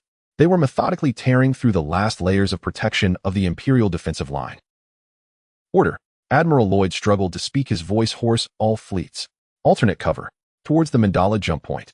Gradually disengage." It seemed he had used all his strength to issue this command. However, just before the order could be issued, "General," the sensor monitor's sudden exclamation rang out, filled with incredulous joy. "Sensors have detected a massive jump signal behind our fleet cluster. The numbers are overwhelming. It's our identification code. Reinforcements. Imperial reinforcements." Behind the Imperial fleet cluster's defensive line, spatial fluctuations began to rise, initially just minor ripples in space, but in an instant they transformed into violent waves. Huge distortions of space unfolded like curtains of water. The blue-white jump light instantly pierced through the battlefield's gloom. The first Imperial fleet group completed their jump, all of them Imperial standard ships. Leading the charge were dozens of brand new Storm Hammer-class battleships, their forward main guns beginning to gather energy, the Imperial Eagle emblem on their hulls shining brightly. Following closely were hundreds of Imperial Stardust-class cruisers and dense formations of Hound-class destroyers. They moved in a precise formation, engines at full throttle cutting through the battlefield with a murderous intent. However, this was just the beginning. The second, third, fourth. A total of 10 fully equipped Imperial Standard Fleet groups amounting to over 25,000 various starships completed their jumps in succession, appearing at the flanks and rear of the main battlefield in the Barca star region. From the outside, they did not seem to come from the same star region. The ships varied in age, some even bearing serious damage from long-distance travel that had not yet been repaired. But they all shared one common trait. Every warship's weapon systems were fully charged. Energy shields activated, their barrels aimed directly at the advancing Federal fleet. The first wave of reinforcements promised by the military, urgently drawn from regions such as Xianxia and Carol, the vanguard of 30 fleet groups, finally arrived at the critical moment when the Imperial fleet cluster was on the brink of collapse. Admiral Lloyd suddenly lunged towards the observation window, gazing at the Imperial reinforcements outside that nearly obscured the starlight, his face, flushed lips, trembling, momentarily speechless. It's reinforcements. It's really reinforcements. The Chief of Staff shouted excitedly. Admiral Lloyd took a deep breath, forcibly suppressing his tumultuous emotions, turned back to the command chair, and shouted hoarsely into the fleet-wide broadcast, "Imperial reinforcements have arrived. All Imperial ships obey orders. Abandon the retreat plan. Rearrange formations. Coordinate with the reinforcements, and push the Federal dogs back." This command was like pouring fuel onto a fire about to extinguish. The Imperial remnants, which were on the verge of collapse and preparing to retreat, seemed to be injected with a potent stimulant. The chaotic communication channels were swiftly cleared by commanders at all levels, and the surviving ships began to decelerate, turn around, and struggle to regroup, with the reinforcements attempting to establish an effective defensive line once more. Just as the Imperial fleet's defensive line began to change its formation and strategy due to the arrival of reinforcements, the suddenly arriving massive reinforcements equally shocked the Federal fleet. On the Federal flagship Punisher, the frontline temporary commander Admiral Klin had his calm expression shattered for the first time. He looked at the sensor screen where the Imperial ship signals had suddenly surged, his pupils constricting. Imperial reinforcements. How could they arrive so quickly? The numbers. At least 10 fully equipped fleet groups. The aide's voice trembled with panic. Klin's expression gradually darkened. While he had anticipated reinforcements from within the Empire, he had not expected them to come so swiftly, in such massive numbers, and at such a critical moment. Just as he was about to completely crush the Imperial border fleet and expand his gains. Order the frontline assault units to immediately contract their formations. Transition to a defensive posture. Starnova Annihilation class move forward to establish core firepower points. Guardian class cruiser groups spread out to protect the flanks. Swift Rain class and Hawk class retreat to fill the air defense and missile defense gaps. Klin reacted quickly, spouting a series of commands. He knew that the battlefield situation had reversed, and now he had to stabilize his position to avoid being overwhelmed by the Imperial reinforcements. However, the Imperial counterattack came even faster than the Federal adjustments. The newly arrived Imperial reinforcements showed no hesitation, the fatigue from long-distance jumps overshadowed by their high morale, and the commanding officers of each fleet group evidently received clear combat orders during the jump. All battleship units. Target the Federation's frontline assault group. Fire the main cannons. Suppress them. The Empire's Stormhammer-class battleships, together with several remaining ships under Lloyd's command, unleashed a torrent of energy from their bows' main cannons. The thick particle beams instantly traversed the starry sky, striking fiercely into the Federation's forward fleet, which had just begun to withdraw. The Federation's Guardian-class cruisers were caught off guard by this sudden attack, their shields flickering violently under the saturated bombardment, with dozens of ships being penetrated directly, their hulls rupturing and losing combat capability. Cruiser Group advance. Destroyer Group provide escort, intersperse, and divide. Do not let the Federation dogs regroup. The entire fleet of Stardust-class cruisers fully activated their reactor power, taking advantage of the momentary chaos within the Federation fleet to charge towards its flank in a standard wedge formation. The Federation's destroyers and frigates suffered heavy losses under the focused attacks from the Empire's cruisers, mid-range missiles, and secondary artillery. The Hound-class destroyer group utilized their relatively higher mobility to swiftly dart through the gaps between the cruisers approaching the Federation ships to harass and finish them off with railguns and close-range torpedoes. The originally unstoppable Federation offensive was abruptly stifled by this newly arisen Imperial force, gradually beginning to compress backwards. Steady. Do not panic. Maintain formation. Concentrate fire on the Empire's newly minted battleships. shouted the Federation's temporary commander General Klin over the channel, trying to regain control of the situation. The Federation fleet then showcased its well-trained qualities, stabilizing its defense again by relying on the formidable firepower and shields of the Star Corps Annihilation-class battleships, engaging in a counterattack against the Imperial reinforcements. The battlefield was soon plunged into an even more brutal war of attrition. Energy beams crisscrossed, missiles swarmed like bees, with ships continuously exploding into burning wreckage. However, this time the Empire, bolstered by the numerical superiority of its reinforcements, was no longer on the defensive, but gradually began to seize the initiative. The balance of forces had quietly tilted. The battle continued for several more hours. Although the Empire's reinforcements were numerically superior, they were still on a long-range march and less familiar with the battlefield environment than the Federation. The Federation fleet, relying on its initial advantages and control of the terrain, put up a tenacious resistance. Both sides engaged in repeated contests and stalemates around several key trade routes and jump points. Every moment, the resources and lives consumed by both sides were almost impossible to quantify. However, the Empire's reinforcements were continuously thrown into battle, while the Federation's forces were steadily depleting. The Federation fleet had originally launched a surprise attack, seizing the Empire's border vulnerabilities, unprepared for a prolonged war of attrition against the large number of Imperial reinforcements. As time passed, the Federation fleet's ammunition and energy reserves gradually began to run low, and the damage to their ships had accumulated to a dangerously critical level. "Report, the commander is calling for communication," the communications officer on the bridge suddenly reported. "Put them through." The communication image was soon connected. "Clint, I understand the situation. Withdraw temporarily and wait for the Federation's follow-up troops to arrive." General Molson's pale face appeared on the screen, slowly giving orders to Clint. Hearing this, General Klin looked at the tactical screen, displaying the continuously increasing reports of their own losses, as well as the Empire's still resilient defense, and understood.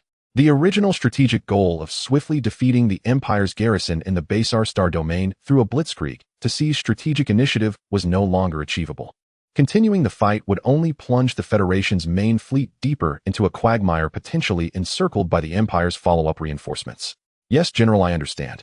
After a moment of internal struggle, Klin replied, then hung up the communication. He had to consider the war that the Federation would face next and preserve their remaining combat strength as much as possible. "Order." Klin's voice carried a hint of reluctance. "All fleet groups execute Plan C. Alternate cover. Disengage from combat. Retreat to the designated gathering point, Echo Valley Jump Point." After the retreat order was issued, the Federation fleet began to organize its withdrawal, with the outer Federation Swift-class frigate groups releasing large amounts of interference flares and electronic smoke, while the main battleships fought while retreating. On the Empire's side, Admiral Lloyd and the newly arrived reinforcements commanders keenly noticed the Federation's intentions. "They want to run. Chase them down. Do not let them escape easily." But Lloyd urgently halted his subordinate's eagerness to pursue. "Wait. Our task is to hold the line and repel the enemy, not to pursue blindly. The Federation's retreat is orderly. Forcing a chase could result in unnecessary losses. Order all fleet groups to maintain pressure, provide covering fire, and ensure they completely withdraw from our star region." Upon receiving the order, the Empire's fleet increased its firepower output, refraining from any aggressive interspersing or flanking, watching as the Federation fleet gradually disengaged, ultimately fading into blue light of jump transitions, disappearing into the depths of space. When the last Federation jump signal vanished, the chaotic battlefield finally began to settle into calm. All that remained were countless floating shipwrecks, leaking energy clouds, and the cold, mangled bodies of the fallen from both sides, silently narrating the brutal conflict that had just transpired. In the Basar Star domain defense line, the Empire ultimately held its ground. The Empire's fleet, at the cost of significant casualties, managed to hold out until reinforcements arrived, turning what was nearly a rout back into a stronghold. 6 standard hours later, on the outskirts of the recently calmed Basar Star domain main battlefield, near the Minuet jump point defense line, the 3rd Fleet Group from the Golden Sand Star domain, which had come to assist, was slowly patrolling through the debris-filled space with one of its Stormhammer-class battleships, the Xihe. The ship had several new scorch damages that had yet to be repaired, and its energy shield was maintained at the lowest cruising power, with only the scanning array and some close defense weapons remaining active. The bridge was filled with a foul odor, a mix of sweat and faint blood, which the air filtration system struggled to eliminate even at full capacity. Most of the officers and soldiers had rotated out for rest, leaving only a few duty personnel to force themselves to stay alert at their control consoles. Captain Reno Carlos stood before the large arched observation window, silently gazing at the brutal scene outside, akin to an interstellar graveyard. Just a few hours ago, this place was true hell. The fleets of the Empire and the Federation unleashed firepower capable of annihilating a planet here. Now only silent floating fragments remained with some larger wrecks surrounded by escape pods and dismembered bodies that could not be recovered in time. The frost layer formed by freezing, reflecting a cold sheen under the starlight. The captain reported, "The battle damage report has been compiled. The hull armor is damaged by 37%, and the energy shield generator is overloaded and cannot be restored in the short term. The loss of the onboard mechas exceeds 70%. The lieutenant walked behind Colonel Reno, fatigue evident in his voice as he relayed the damage data. Reno stared at the string of damage statistics in silence. As a colonel of the Empire, he had participated in many battles, but it was the first time he had seen a nearly collapsing war situation pulled back like this. The casualty statistics weighed heavily on his heart. Have the damage control team expedite repairs. When will the supply ship arrive? He asked. It's still on the way, expected to arrive in 6 hours. The energy and ammunition reserves. Barely enough for one medium-intensity engagement. The lieutenant reported. Colonel Reno nodded and looked out the window again. Just then he noticed some new signals appearing at the edge of the sensors. What are those? He pointed to a corner of the tactical screen. The sensor operator adjusted the filtering parameters. General, they are several engineering starships and light frigates. The identification codes are quite vague and do not belong to our army or the Federation. Judging by their trajectory, they are operating in the debris-dense area, seemingly. Scavenging. Reno frowned. It's not uncommon to recover resources from wreckage after a battle, usually conducted by logistics departments designated by the military or licensed civilian companies, who moved so quickly while the battlefield had just calmed down and the follow-up troops from the Empire and Federation had yet to arrive. Zoom in on the image, he commanded. The main screen immediately displayed a close-up image of one of the engineering starships. The salvaging starship had a peculiar shape unlike the common styles of the Empire or Federation. It was entirely matte gray without any obvious markings. At that moment, it extended several flexible mechanical arms, precisely cutting apart the wreckage of a Federation-class Guardian cruiser that had been split in half, dismantling the relatively intact engine parts and main sensor array base to drag them into the cargo hold. Two nearby frigates whose designs were also unfamiliar stood guard around it, their postures relaxed, as if strolling in their own backyard. Where did this ragtag company come from? They are quite fast, the lieutenant muttered. Should we send a signal to drive them away? All wreckage in this battlefield should theoretically be handled by the military. Reno gazed at the starships, lost in thought. Noting their efficiency and clear objectives, which focused on high-value core components, their behavior did not resemble that of a legitimate reclamation company. A feeling of inexplicable irritation and indignation gradually surged in his heart. The soldiers of the Empire had just bled and sacrificed here, their bodies still warm, and these unidentified individuals were eagerly picking up the pieces. Moreover, their nonchalant demeanor was a blatant insult to the fallen soldiers of the Empire on this battlefield. Send them a public channel warning. Reno suppressed his anger and said in a deep voice, "This is an Imperial military control zone. Unauthorized salvaging activities are prohibited. Have them cease operations immediately and leave this airspace, or they will face military retaliation from the Empire." The warning signal was promptly sent. The salvaging starships and frigates seemed to pause for a moment, then a voice response came through the public channel. Legal salvage, please do not disturb. The calm, even slightly dismissive tone of the response ignited a spark of fury in Colonel Rena's heart. Legal units. They don't even have a company insignia, and you call that legal? The sensor operator continued to report. On the screen, the engineering starship showed no signs of stopping. Its mechanical arms even started to attempt cutting another larger piece of wreckage. Give them an ultimatum. Rena's voice grew cold. I will count to 3. If they do not stop operations and identify themselves for inspection, we will take necessary measures. 1. There was no response. The cutting beam of the engineering ship remained lit. 2. The frigate that had been hovering nearby slightly adjusted its posture, its bow vaguely aimed at the direction of the Soya. The engineering starship still showed no intention of stopping. A surge of blood rushed to Rena's forehead. The fatigue from days of intense battle, the pain of losing comrades, and the disdain for such vulture behavior made his anger impossible to suppress. He could only see those engineering vessels' mechanical arms desecrating the countless souls of the Empire. 3. Colonel Reno slammed the armrest of the command chair, starboard 3rd and 4th magnetic railgun turrets. Aim for the airspace in front of that engineering starship. Warning shot. Stop them. General, this.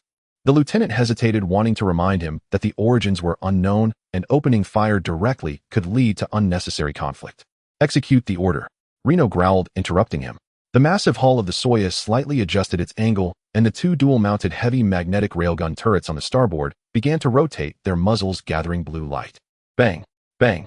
Two streaks of dark light instantly tore through space, passing at high speed in front of the engineering starship that was salvaging wreckage. One piece of starship wreckage exploded into countless fragments, the scattered debris crashing against the outer armor of the engineering starship with loud thuds. The warning was unmistakable. However, the anticipated surrender or hasty retreat did not occur. The engineering ships and frigates synchronized their movements to pause for a moment as the magnetic railgun shells passed by. Immediately after, the previously relaxed frigate's surface lit up with a unique energy shield. My deflection shield. How could a frigate have such an energy shield? Seeing this scene, Colonel Rena's expression showed confusion as he murmured. With his knowledge, he could naturally recognize the name and characteristics of this equipment, which was precisely what puzzled him. Under normal circumstances, such special devices should exist on the hulls of significantly large battleships or heavy cruisers. Installing such devices on a frigate comes with immense technical limitations which the Empire has yet to overcome. He saw several angular protrusions on the side of the frigate, sliding open slowly, revealing the intricately structured interstellar short-range missile launch tubes and gun barrels beneath. Without even issuing any communications or warnings, the counterattack struck suddenly. Several slender dark red particle beams shot out from the exposed gun barrels of the frigate, accurately hitting the two magnetic railgun turrets on the starboard side of the Xihe that had just fired. The high-energy particle stream instantly melted through the internal metal structure of the side turret. Within less than a second, the two turrets along with their bases were reduced to two pools of crimson molten metal, which were then rapidly cooled into twisted scrap iron by the vacuum. At the same time, the engineering starships and another frigate began to retreat at high speed, releasing a large amount of decoy foil and energy smoke into the surrounding debris area as they withdrew. "We are under attack. The turret has been destroyed. Damage report." Within the bridge, a chorus of gasps and alarms erupted. Colonel Raynor stared in shock at the terrifying firepower and reaction speed of the destroyer displayed on the sensor. That was definitely not an ordinary destroyer. "All hands to battle stations. Maximize shields. Lock onto that enemy ship," he reacted, shouting hoarsely. But it was already too late. The attacking destroyer completed a precise strike and showed no signs of lingering, fully activating its reactor engine, making a sharp turn to take advantage of the surrounding debris as cover and swiftly fleeing into the distance at an astonishing speed. "Pursue." Raynor's command was cut short. The onboard sensors blared an urgent alarm accompanied by the panicked shout of the sensor operator. "Captain, a large-scale hyperspace transition signal detected in area D31. Quantity: incalculable. Still increasing. Signal strength matches that of the fleeing destroyer." "No. Wait. There are cruisers too. God's signals of battleship class are appearing." The space in area D31 began to fluctuate violently. At first, there were subtle ripples, followed by the ripples evolving into violent vortices. Countless large hyperspace light clusters unfolded in this area, with blue-white light mingled with purple-black arcs, brutally tearing apart the still unsettled cosmic backdrop of the battlefield. The scale far exceeded imagination. On the sensors of the Xihe and several nearby Imperial cruisers and destroyers that were alarmed and attempting to approach, red signals representing unknown enemy targets almost violently painted and covered more than half of the tactical star map. As cruisers clearly exceeding 3,000 meters in length with enormous guns mounted at their bows and thick armor combined with dense point defense systems emerged one after another from the hyperspace light, the air on the bridge of the Xihe felt nearly frozen. Their size and energy readings were not inferior and even vaguely surpassed that of the Empire's Stormhammer class. Just as the crew on the Xihe began to feel panic, the spatial fluctuations showed no signs of stopping. Behind the cruiser fleet, the scale of the spatial distortion was even more terrifying. From several exceptionally large hyperspace exits slowly emerged the supermassive battleship Titan Dominator class heavy battleship, exceeding 7,000 meters in length like a moving metal mountain. The several Divine Punishment class dual-mounted supermassive antimatter annihilation cannons at its bow, merely in standby mode, released energy waves that had already peaked the warning levels of the Imperial Starship sensors. The entire process, from the appearance of the first hyperspace signal to the deployment of various main battleships, took less than a minute. A large-scale, well-structured, technologically advanced, and imposing unfamiliar fleet descended upon this star domain, which had only just calmed from the fires of war. "Enemy heavy cruiser, main cannon charging, we are locked on." The sensor operator detected an energy response, shouting in alarm. Without any verbal communication, the Thunder Fleet's frontline Kanglong-class heavy cruiser simultaneously opened fire with its 8 dual-mounted Thunder-class heavy particle beam cannons. In an instant, over thousands of bright blue high-energy particle beams crossed the stars, precisely covering all Imperial ships within a 50-kilometer radius centered around the Xihe. The energy shield of the Soyuz spiked to a dangerous critical value the moment it made contact with the first wave of the beam torrent. The shield generator buzzed furiously, trying to disperse and absorb the attack energy far exceeding design standards. However, the density and intensity of the beams were simply too high. The shield held for less than 2 seconds. Boom! A clear sound echoed within the Soya, the sound of the main shield generator overloading and burning out. Immediately after, the subsequent particle beams faced no obstruction, cutting through the thick composite armor of the Soya battleship like a hot knife through butter. The first volley targeted the engine compartment and weapon arrays. Port thruster group destroyed. Turrets 2 and 4 are non-responsive. Energy conduits ruptured in multiple locations. Reactor output unstable. The bridge shook violently, lights flickering and sparks flying from the control panel. Colonel Rayner was thrown against the edge of the control panel by the immense impact, his forehead striking a metal corner, blood gushing out. He struggled to lift his head, looking through the smoke and the flashing red alarm lights toward the porthole. Surrounding the Soya, the several Imperial ships that rushed in to try to provide support or assess the situation met the same fate. The Stardust-class cruiser Sharp I attempted to accelerate to evade and launch intercept missiles. But the firepower of the Kanglong class was too dense. As it just turned, its side armor was struck by at least 20 consecutive particle beams. After the shield shattered, the external armor was torn apart, and internal chain explosions erupted from the breach, instantly turning it into a burning fireball, splitting in two. 2 Hound-class destroyers Sentinel and Rover attempted a countercharge by launching railgun rounds and close-range torpedoes, thanks to their higher maneuverability. However, the dense puncture point defense pulse cannon clusters on the Kanglong class simultaneously activated.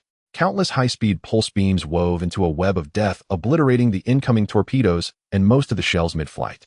At the same time, several main cannon beams swept across, easily tearing through the relatively weak armor and shields of the destroyers. Sentinel's bridge was directly evaporated, and Rover's engine compartment exploded, losing power and rolling into a massive Starship wreck, completely disintegrating.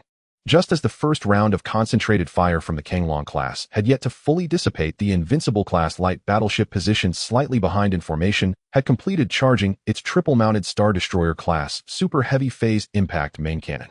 Battleship Group, all main cannons fire. The fleet commander Samp on the bridge of the Thunder Fleet decisively ordered. Unlike the sustained particle beams of the Kanglong class, the main cannon attack of the Invincible class was a devastating pulse impact. Hundreds of phase energy torrents interwoven with pure white and deep purple thundered forth from the bows of each Invincible class, exceeding 100 meters in diameter. Not scattered, but precisely calculated, focusing fire on those Imperial warships that had been damaged in the first round of attack, but had not completely lost combat capability, as well as some Imperial reinforcements that had just received the alarm and were desperately accelerating to arrive. Soya became the primary target.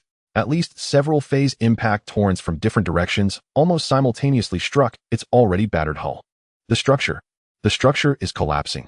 The voice of the damage control officer was filled with tears. A massive explosion erupted simultaneously from multiple points on the ship's body. The armor was torn apart, and the keel groaned. The bridge shook violently as the lights flickered on and off, and sparks flew from the control panel. The port side has been penetrated. The second energy compartment has exploded. Structural integrity is rapidly declining. We have to abandon ship. Abandon ship. All hands abandon.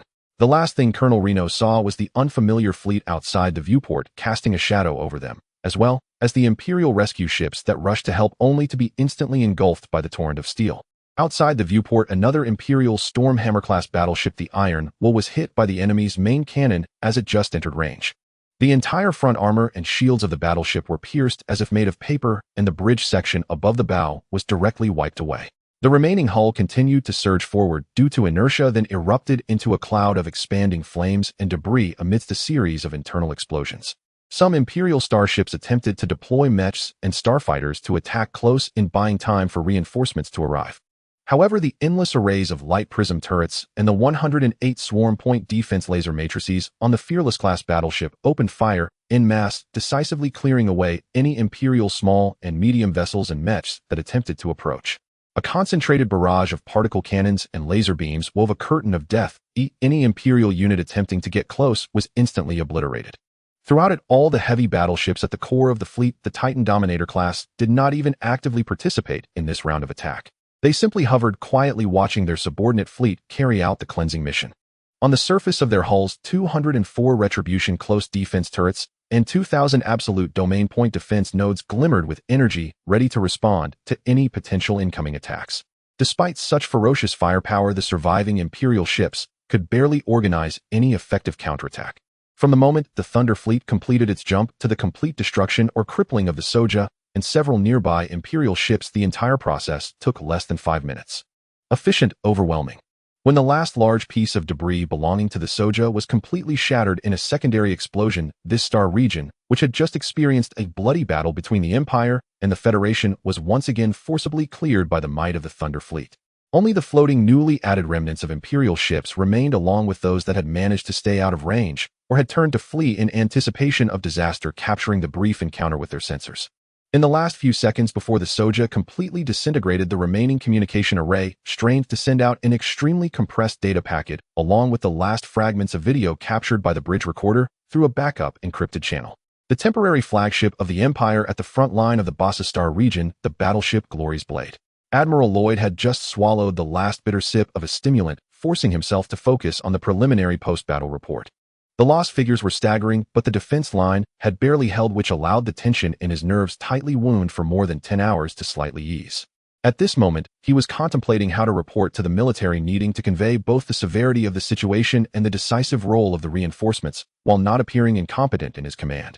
Just then the communications officer suddenly shouted nearby, "General, urgent communication. From the Soja. Signal." The last transmission before the signal was cut off.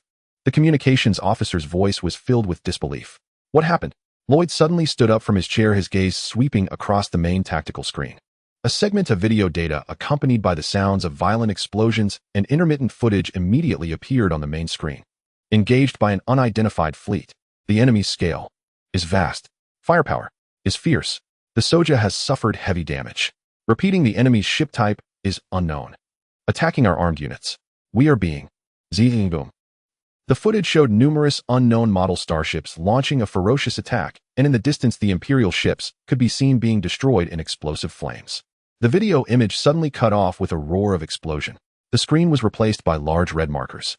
The previously relatively calm strategic star map of the Bassa Star region showed a large area of glaring red alert signals rapidly spreading in the debris-dense area near the D-31 perimeter. The blue light dots representing the Imperial starships were fading and disappearing at an alarming rate.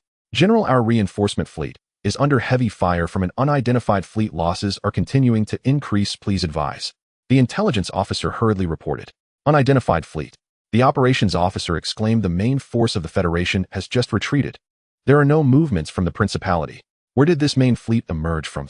Admiral Lloyd stared intently at the rapidly expanding red area, his mind racing. Unknown ship type. Extremely high firepower. Debris field. In a flash, he recalled an informal reminder from the Border Command that he had almost forgotten. There are some uncontrolled private armed forces at the border. Their strength should not be underestimated, and try to avoid conflict to prevent them from siding with the Principality or the Federation. Private armed forces. Space pirates. The ghost that had recently stirred up chaos in the Ashen Star region. Lloyd's expression instantly turned extremely grim. He remembered. Before the reinforcements arrived, he had received a brief notice forwarded from the theater command. The notice explicitly warned all Imperial military units to avoid any form of conflict with that star pirate force before receiving clear instructions, especially not to interfere with their resource recovery activities in the battle area. At that time, all his thoughts were focused on resisting the Federation, and this ambiguous notice was glanced at before being cast aside. As subsequent reinforcements arrived, he completely forgot to pass this information on as a point of caution to the commanders of the new arriving, who knew nothing of the local situation. Damn it. Lloyd slammed his fist down on the tactical table, regret flooding over him. "General, there are more distress signals." It was the friendly ship that had just rushed to support the Soja. They are also under heavy attack. The enemy fleet is expanding the combat area. The exclamations of the sensor monitor pulled him back to reality from his frustration. On the tactical screen, the area that was originally just scattered red dots of conflict was now rapidly expanding outward, with more signals from Imperial ships flooding into that area, only to quickly turn gray, representing destruction or heavy damage. "This is serious." Admiral Lloyd closed his eyes, took a deep breath to steady his emotions, understanding that now was not the time to assign blame or dwell on regret. The Soja is gone, and more Imperial ships are under attack and being destroyed. No matter who the enemy is, firing on the Imperial fleet at this moment makes them the enemy. As the highest commander on the front lines, he must react. Orders. General Lloyd opened his eyes, his tone resolute. All available ships immediately halt current rest and gather at the D-31 area.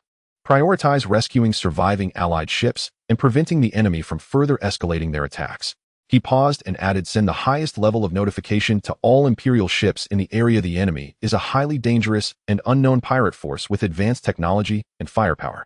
All ships must engage cautiously, prioritize self-preservation, and wait for the main forces to assemble. Additionally, immediately report the situation here to the military headquarters. The orders were rapidly conveyed. The battle alarm echoed through every interstellar warship in the Barca Star Domain's Imperial control area. In the D-31 wreckage zone, more and more Imperial ships rushed in from all directions. The self-destruction of the Soya and many other Imperial starships was like sparks igniting in a pool of oil. In the nearby airspace, the Imperial reinforcement ships, which had just endured a bitter battle and were in rest or on guard, almost simultaneously received emergency distress signals from the Soya and several nearby Allied ships that had suffered devastating strikes. Unidentified fleet attacking. The Soya has self-destructed. The enemy's firepower is extremely strong. The scale is vast, requesting immediate support. Confusion and shock spread across the Imperial communication channels. Many captains and soldiers' first reactions were disbelief. They had just pushed back the Federation, so where did this large-scale, unidentified fleet come from? But the signals from the Soya and other ships were indeed rapidly fading, and the hostile red signals on the sensors that had suddenly appeared and were expanding could not be faked. Is it an ambush by the Federation? Could it be the Principality taking advantage to launch a surprise attack? No matter who it is attacking Imperial warships is a declaration of war. All nearby units immediately gathered towards the combat zone. Support the Allied forces. The Imperial reinforcement fleets, having just experienced bloody battles, and with nerves already taut, reacted under the lack of unified high-level command, as many senior commanders were busy on flagship or post-battle matters. Based on the most basic battlefield mutual assistance principles and camaraderie, as well as some commanders eager to achieve merit or wash away the disgrace of being ambushed, they responded. Imperial ship divisions broke away from their patrol routes or rest points, engines full throttle converging towards the area where the Thunder Fleet had appeared. However, as they arrived at the D-31 area, they were met with a chilling sight. The unfamiliar Thunder Fleet was efficiently clearing all Imperial ships that entered its fire range one by one. Their firepower coordination was precise, shields exceptionally robust, and tactical maneuvers were cunning and ruthless, resembling not a hurried engagement, but rather a meticulously rehearsed extermination battle. The first few Imperial Stardust-class cruisers and Hound-class destroyers that arrived attempted to launch attacks from the flanks to distract the enemy. What awaited them was the crossfire from the Thunder Fleet's flanking destroyer group and rapid interspersing. Most of the attacks from the Imperial ships were deflected or absorbed by that peculiar energy shield, while the counterattacks from the Thunder Fleet often delivered critical strikes, even annihilating Imperial warships of the same class in a single blow. In just a few minutes, dozens of Imperial ships were reduced to burning wreckage. The enemy's technological level far exceeds our estimates. We need more support. Heavy battleships. The more the better. We can't hold here. The signals for help and urgency grew more frantic. More Imperial ships were drawn in. From the initial small teams, they gradually transformed into organized cruiser squadrons, and even newly repaired Stormhammer-class battleships under their respective captains' command broke away from the main formations and charged ferociously into the combat zone. The battlefield from the initial sporadic conflicts between the Soya and the salvage teams rapidly evolved into a chaotic melee surrounding the wreckage zone, growing in scale. The Thunder Fleet also received new orders. They were no longer content with defensive counterattacks and began to press forward, actively forming several massive attack spearheads composed of dozens of main battleships and cruisers charging towards the gathering Imperial fleet.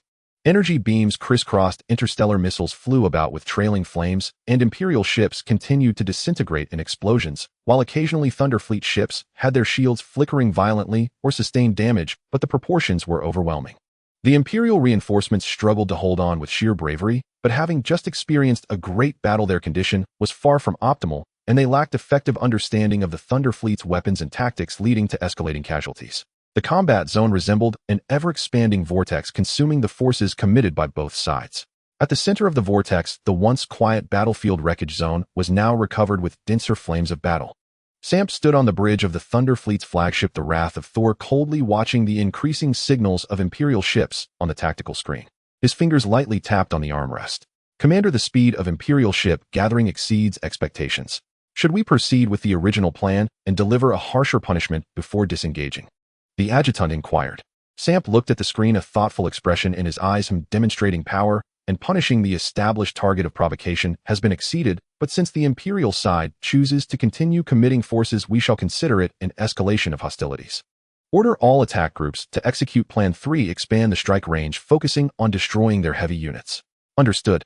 The bow of the Wrath of Thor, that iconic Star Eater, triple-barreled, ultra-heavy, phased impact main cannon, began to slowly adjust its angle, aiming at an Imperial Stormhammer-class battleship that had just jumped into the area and was attempting to charge forward. The war situation continued to escalate. The flagship of the 6th Fleet Group of the Imperial Kale, Star Domain, the Shadow Stormhammer-class battleship, led its 6th Fleet Group at full speed towards the combat zone, having just replenished a third of its ammunition and barely repaired its shield generator. The Fleet Group Commander Major General Malcolm Sterling was a typical hardliner Imperial leader who advocated offense, believing that the Imperial fleet's steel torrent could crush any enemy. He had just arrived from the rear and received fragmented battle reports about an unidentified fleet attack and significant damage to Allied ships. In his view, this was undoubtedly a despicable ploy by the Federation or the Principality, taking advantage of the situation, providing him with an opportunity to use the newly replenished shells to add another battle achievement for the 6th Fleet Group that had just reached the border battlefield. Sensors locked on the largest enemy ship's signal. Malcolm sat in the command chair on the bridge, his voice booming. Main cannon charged. Let's give these cowardly scoundrels a profound lesson. The massive hull of the Shadow drew an arc through the void as 3 main turrets slowly turned to aim at the most prominent red light on the sensor, which also indicated the highest energy response. It was a battleship of unfamiliar design, even larger than the Stormbreaker class, with a streamlined body and several giant main cannons mounted at the bow, flickering with a dangerous glow. The enemy ship is also targeting us, the sensor operator on the bridge shouted in alarm. What are you panicking for? Malcolm scoffed. Our shield has just been reinforced. Even if their firepower is fierce, they can't. His words were cut short, because he saw something that he had never witnessed since joining the military. A light indescribable by words shot from the main cannon at the bow of the enemy ship. It had transcended the realm of ordinary ship-mounted particle beams or laser weapons. A thick stream of ghostly blue energy, distorting and tearing space itself, approached in an instant, its speed surpassing the limits detectable by the sensors. When it appeared, you had already been hit. The emergency-enhanced joint shield that the Shadow prided itself on flickered, not even symbolically, in the face of this ghostly blue energy flood. Like a soap bubble pierced by a glowing iron rod. Hiss! The shriek of the overloaded shield generator was instantly drowned out by a more terrifying tearing sound. The ghostly blue torrent struck unimpeded at the central right position of the Shadow hull. The composite armor in the impacted area exploded instantly, with the internal compartments, keel pipelines, equipment, and even the crew members who hadn't had time to react. Everything was directly decomposed, vaporized, and annihilated by the high-density energy at the moment of contact. A terrifying void over 100 meters in diameter with smooth edges appeared on the starboard side of the Shadow. The void pierced through the entire hull front to back, allowing a direct view of the starry sky beyond. The structural integrity of the hull completely collapsed under this blow. The massive body of the Shadow, centered around that terrifying void, was forcefully broken in half. Creak, boom. The front half of the hull surged forward with tremendous inertia, while the rear half was thrown back under the reaction. From the fracture, fireballs of explosive bursts, leaking energy, and countless fragments and body parts were spewed into the vacuum.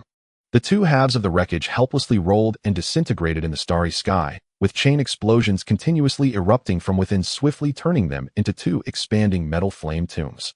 From being locked on to being hit, and finally to the hull disintegrating, the entire process took no more than 5 seconds.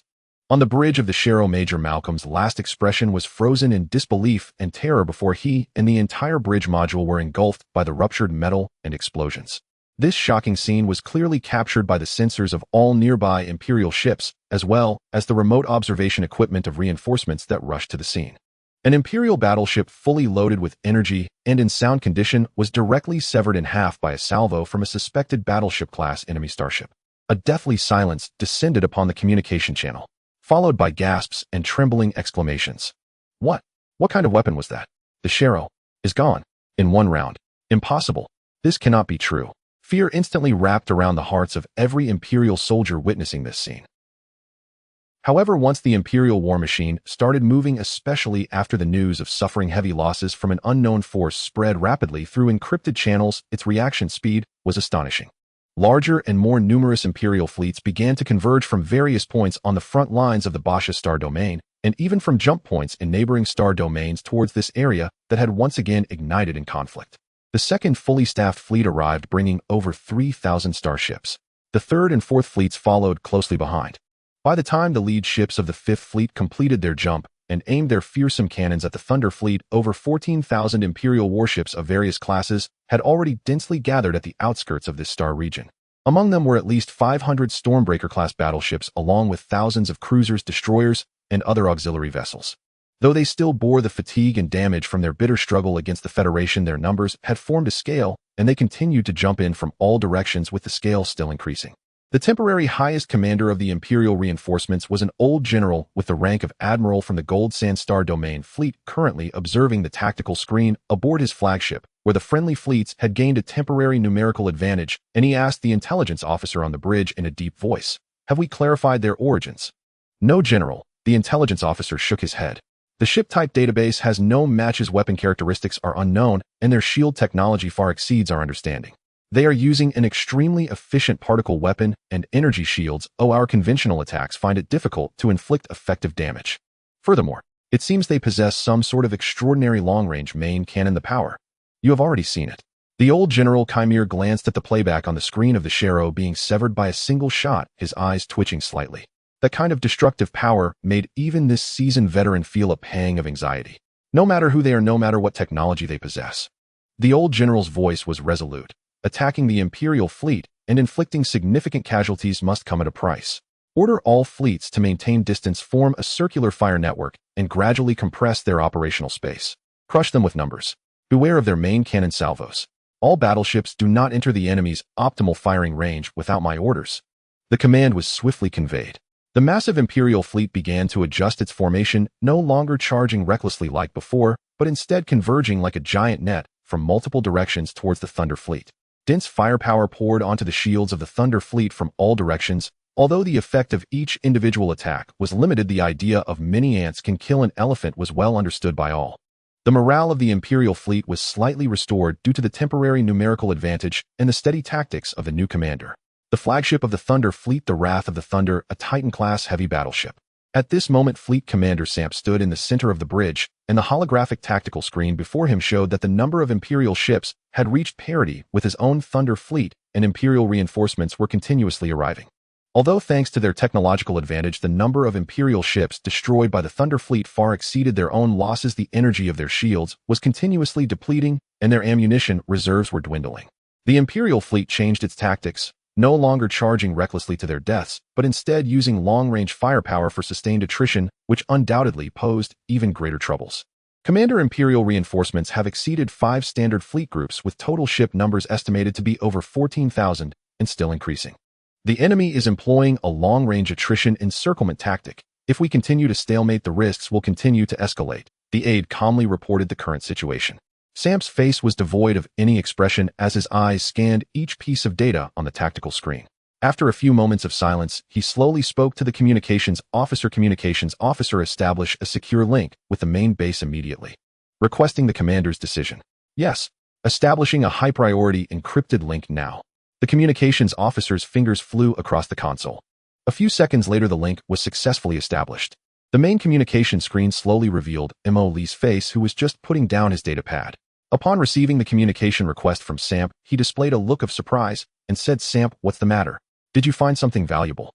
"Commander, there's an emergency situation in the Barsastar region," Samp stated succinctly while executing battlefield clearance and resource recovery tasks. "As per our original plan, we were subjected to unprovoked attacks from Imperial vessels. We retaliated in self-defense. Currently, the conflict has escalated. The Imperial side has now deployed at least 5 standard fleet groups with the total number of starships exceeding 14,000. Their forces have surpassed ours on site and are continuing to reinforce. The enemy's intentions are clear. They are attempting to encircle us from multiple directions, trying to exploit their numerical advantage against us." Samp added no subjective judgments or emotional embellishments, simply stating the facts and the current situation. He finally posed the core question, requesting orders. Should the Thunder fleet disengage at an opportune moment, as per the plan, or respond more forcefully? Mo Lee was silent for a moment. The entire bridge could hear the sound of Mo Lee's fingers tapping on the armrest of his command chair on the other end of the communication.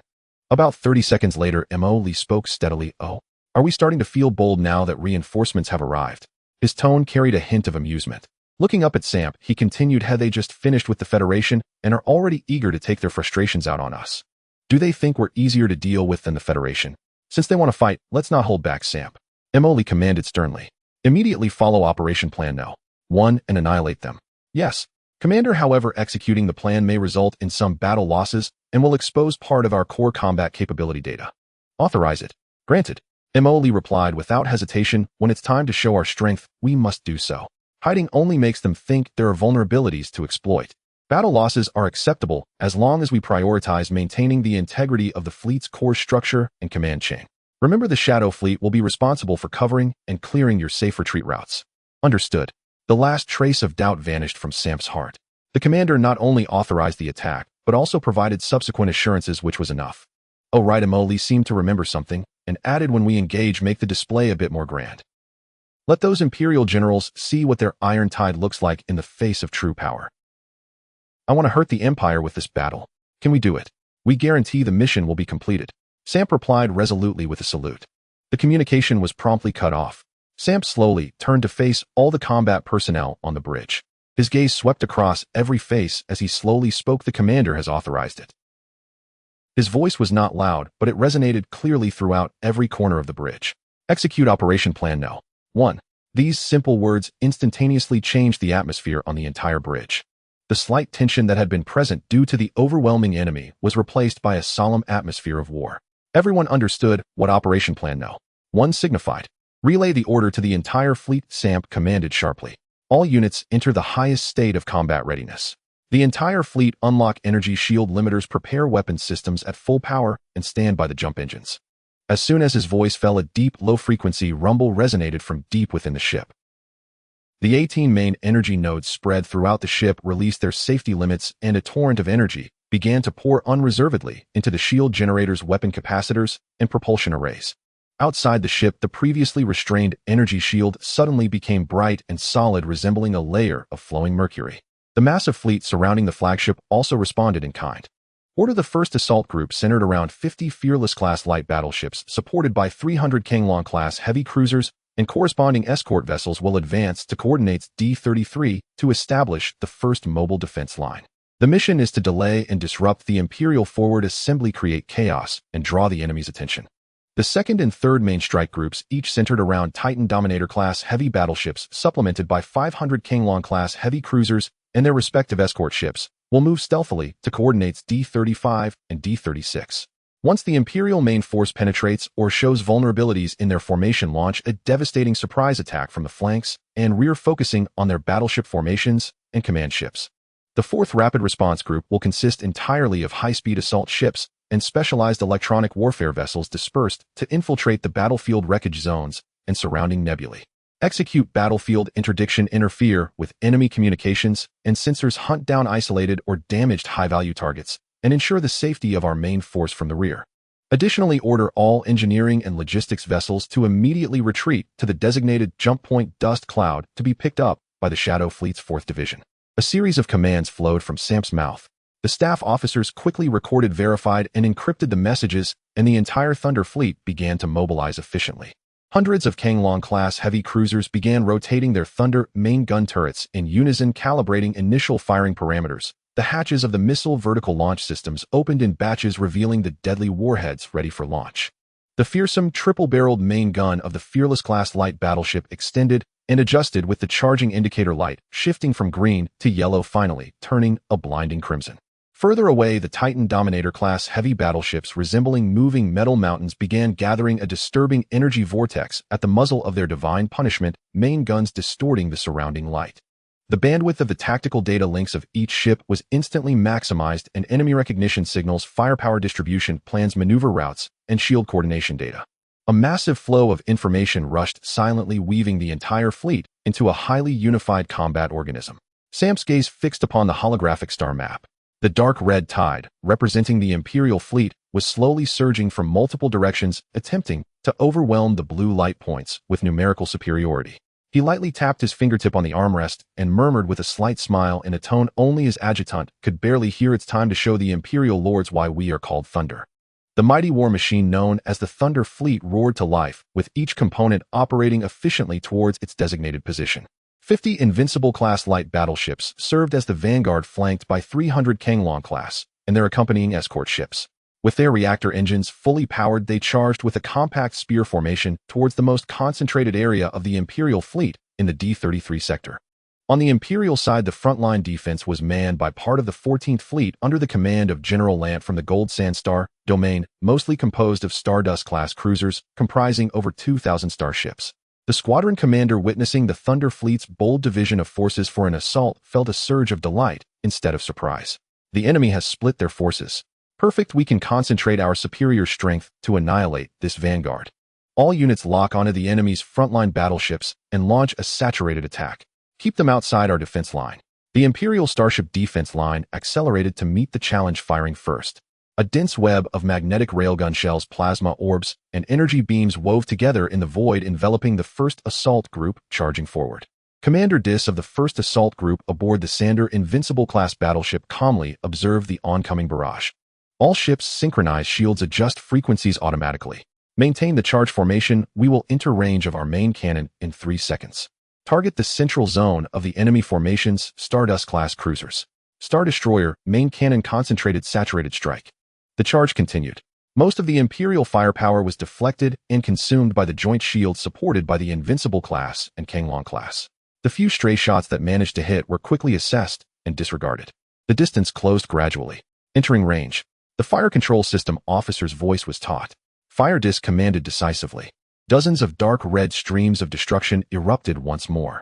Unlike before this time, the volley was more concentrated. Some energy beams, after traveling a certain distance, even exhibited slight convergence under the guidance of a preset force field, enhancing their energy intensity. The locked core area of the Imperial Stardust-class cruiser didn't even experience the overload process of its shields. Upon contact with the phase shockwave, which had undergone slight convergence and a sharp increase in energy density, dozens of cruisers' frontal armor, along with their internal structures, were vaporized, creating a massive and terrifying hollow with molten edges. The explosion detonated from within, splitting the hull in two, with debris engulfed in flames being ejected outward. One volley opened a bloody gap in the heart of the Imperial frontline defense formation. Charge in. Widen the gap. Cruiser group, clear out the flanking destroyers. Dis commanded harshly. The first assault group pressed on, relentlessly plunging into the bloody path they had carved. Kanglong-class heavy cruisers, secondary guns, and missiles swept through like the scythe of death, clearing out the Imperial Hound-class destroyers attempting to fill the gap. The high-speed assault ships acted like hyenas in a pack of wolves, targeting those enemy ships that were injured, out of control, and unable to retaliate, delivering the finishing blow with close-range torpedoes and rapid-fire cannons. The commander of the Imperial Vanguard fleet was left dumbfounded. The blocking and entangling he had anticipated never occurred. The enemy pierced through his defenses like a red-hot knife through butter, instantly breaching his line and continuing to push inward. Quick, stop them. We must block them at all costs. He roared into the communicator. More Imperial ships surged from the flanks, attempting to encircle and cut off the overly protruding vanguard of the Thunder Fleet. However, this was precisely the effect that Dis and Samp had desired. As the Imperial ships under the commander's stern orders recklessly attempted to close in and cover the first assault group with close-range firepower, some bold destroyers even attempted to initiate ramming or boarding actions. The Thunder Fleet revealed another trump card. The main battleships, especially the Invincible class and Kanglong class, quietly opened their side armor plates, revealing neatly arranged launch channels within. Yaji Mech Unit, launch and engage. Clear out enemy ships that approach closely, protect our ship's flanks and superstructure. The command was succinct and clear. In the next second, hundreds of towering figures were rapidly ejected from the launch channels of the Thunder Fleet via electromagnetic rails. The sleek Yaza-class mechs suddenly appeared on the battlefield. At this moment, most of the Yaji were equipped with heavy magnetic rail rifles suitable for close-quarters combat in space, with rapid-fire laser cannons or mini-missile pods mounted on their shoulders and high-frequency cutting blades hanging from the outer armor of their legs. After being launched from the pods, their back-mounted thrusters suddenly increased power, with particle whirlwinds spewing forth as they adjusted their formation like a swarm charging towards the Imperial ships that attempted to close in. On the Imperial side, their reaction was slightly slower, but some cruisers or large destroyers also released their own mech units. The Imperial Standard Starbreaker-class mechs. Starbreaker mechs continued the Imperial tradition with a more rugged design that emphasized firepower and protection, but had relatively poor mobility. They wielded large-caliber cannons or rocket launchers launching from their respective Imperial starships in an attempt to intercept the approaching Yaji mechs. A brutal close-quarters slaughter erupted between the two mech forces in the narrow airspace between the warships. A Yazi mech, under the superb operation of its pilot, easily dodged the crossfire of 3 Starbreaker mechs with dazzling continuous vector changes. In a roll, its shoulder-mounted mini-missile pod fired continuously 6 intelligent, homing missiles traced bizarre arcs, silently bypassing the thick armor of the Starbreaker and accurately striking its relatively weak rear thrusters and sensor array. The Starbreaker immediately spun out of control in an explosion as another advancing Yazi mech cleanly severed the connection between the cockpit and the body with its high-frequency cutting blade. Boom! The sound of the explosion came transforming into a mass of space fireworks. In another area, 2 Yazi mechs coordinated seamlessly. One drew fire from the front, continuously shooting at a Starbreaker mech's leg joints with its magnetic rail rifle. The other snuck in from a lower side angle, its engineering claw brutally gouging into the gaps of the Starbreaker's waist armor, forcibly tearing open the rear missile pod and detonating it in close proximity. Of course, the Imperial side was not without its skilled ace mech pilots. A Starbreaker mech relying on its heavy armor tanked a shot from a magnetic rail rifle, enduring the alarms of armor overload before using a multi-barreled explosive gun to destroy the leg armor of a Yazi mech attempting to engage in close combat. Just as he aimed to fire again and destroy it, the injured Yazi mech was swiftly rescued by its companions and decisively exited the battlefield. My law. Only the Imperial mech pilot was left in a fury of impotence, and then he was instantly focused down. No matter how skilled he was, he could not escape the fate of becoming space debris. Overall, the Yazi, with its superior maneuverability and a more refined sensor fire control system than the Imperial mechas, along with the pilot's exceptional tactical skills, held a distinct advantage in the mecha melee. They acted like deadly space assassins, continuously hunting down the cumbersome Lieshingen groups, effectively disrupting and destroying those Imperial small vessels attempting to launch torpedoes or collide, firmly safeguarding the flanks of their own warships. The flames of the mecha battle burned in the gaps between the beams of the massive warships' main cannons, adding a cruel detail to this grand fleet battle. As the Imperial main forces were drawn to the fierce assault of the first assault cluster and the mecha strike, reallocating more troops to the front and flanks in an attempt to stabilize the line, the 4th rapid response cluster of the Thunder Fleet quietly began to mobilize. This cluster, composed of high-speed assault ships and specialized electronic warfare vessels, had already split into small units, quietly infiltrating the depths and rear of the Imperial fleet formation, using the battlefield debris and sparse nebulae as cover. Now they received the attack order. The first to strike was the electronic warfare ship squad, codenamed Webweaver. These vessels had a flat appearance covered with various antennas and launchers, quietly appearing at the communication nodes and sensor blind spots behind several major Imperial fleet groups. Initiate the Veil Jamming Protocol. Release the Swarm unmanned jammers for directed energy suppression.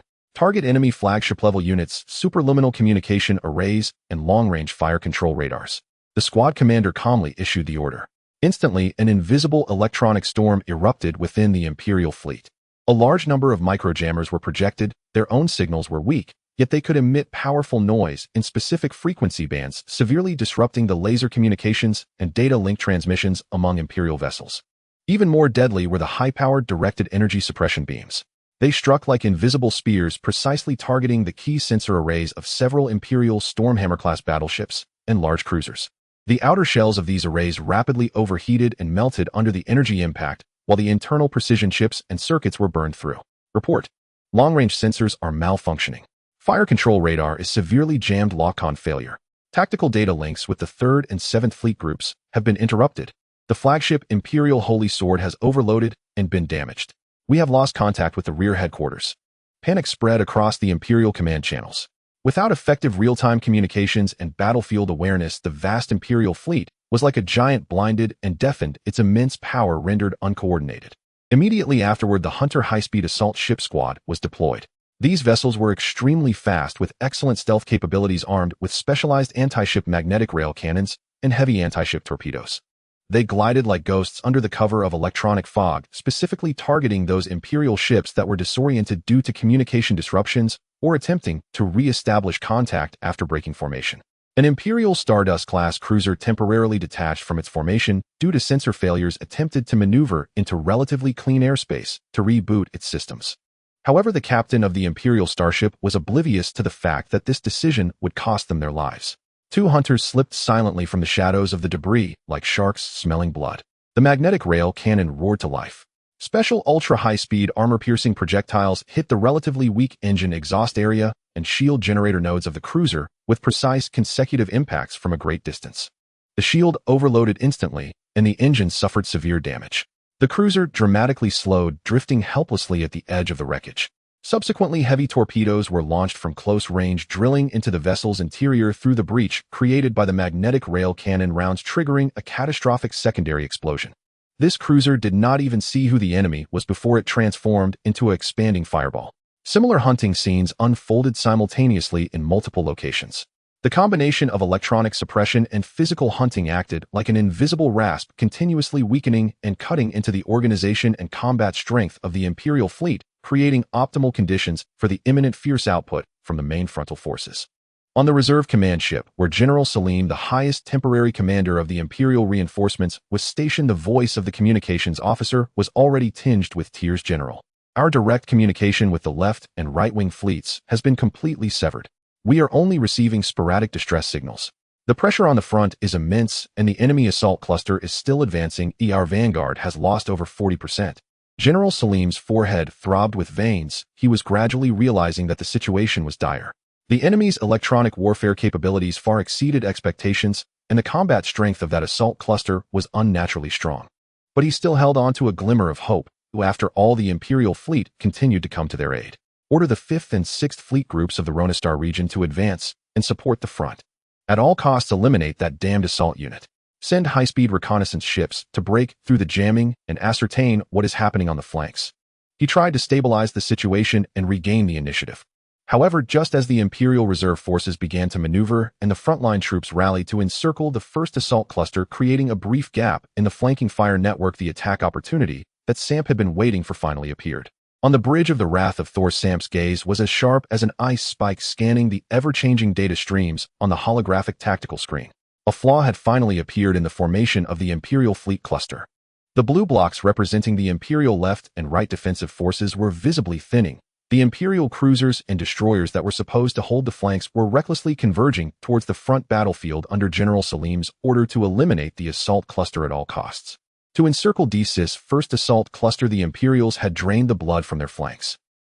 Meanwhile, the two fully staffed fleet groups of the Empire had just completed their turn and acceleration, their massive hulls awkwardly adjusting their posture to move towards the front battlefield, exposing their vulnerable sides and engine exhaust areas unreservedly in the D-35 and D-36 directions. Now is the time. Samp leaned slightly forward, his fingers stopping their rhythmic tapping on the armrest.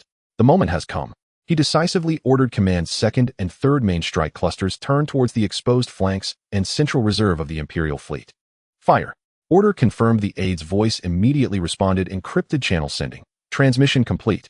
Almost at the same millisecond the order was issued in the D-35 airspace, the 2nd main strike cluster of the Thunder fleet, which had been silently hovering like a space meteor, suddenly came to life. Deep within the hull of the Titan Dominator-class heavy battleship, all safety restrictions began to be lifted. Surging energy raced through the superconducting conduits inside the ship, injecting into the energy storage rings of several Divine Punishment-class, dual-mounted ultra-large antimatter annihilation cannons at the bow. The space at the cannon's mouth began to visibly twist and collapse as the dark blue antimatter energy violently collided within the confinement field, erupting in blinding brilliance. Surrounding the battleship were over 200 Kanglong-class heavy cruisers and Invincible-class light battleships, along with their numerous accompanying escort vessels. Their side turrets all turned to face the target. Missile launch hatches slid open in groups, and shield generators pushed their power beyond the red line as the entire fleet prepared for action. 2nd Strike Group, all units fire. The voice of the group commander echoed through quantum encrypted channels, reaching every ship's bridge. The moment the order was given, the firepower tore through the starry sky. Dozens of Titan Dominator-class heavy battleships opened fire first.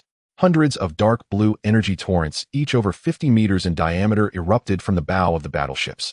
After launching, they were guided by precise directional force fields, with several beams of light converging at the front to form a supergiant beam with a more concentrated coverage and amplified power.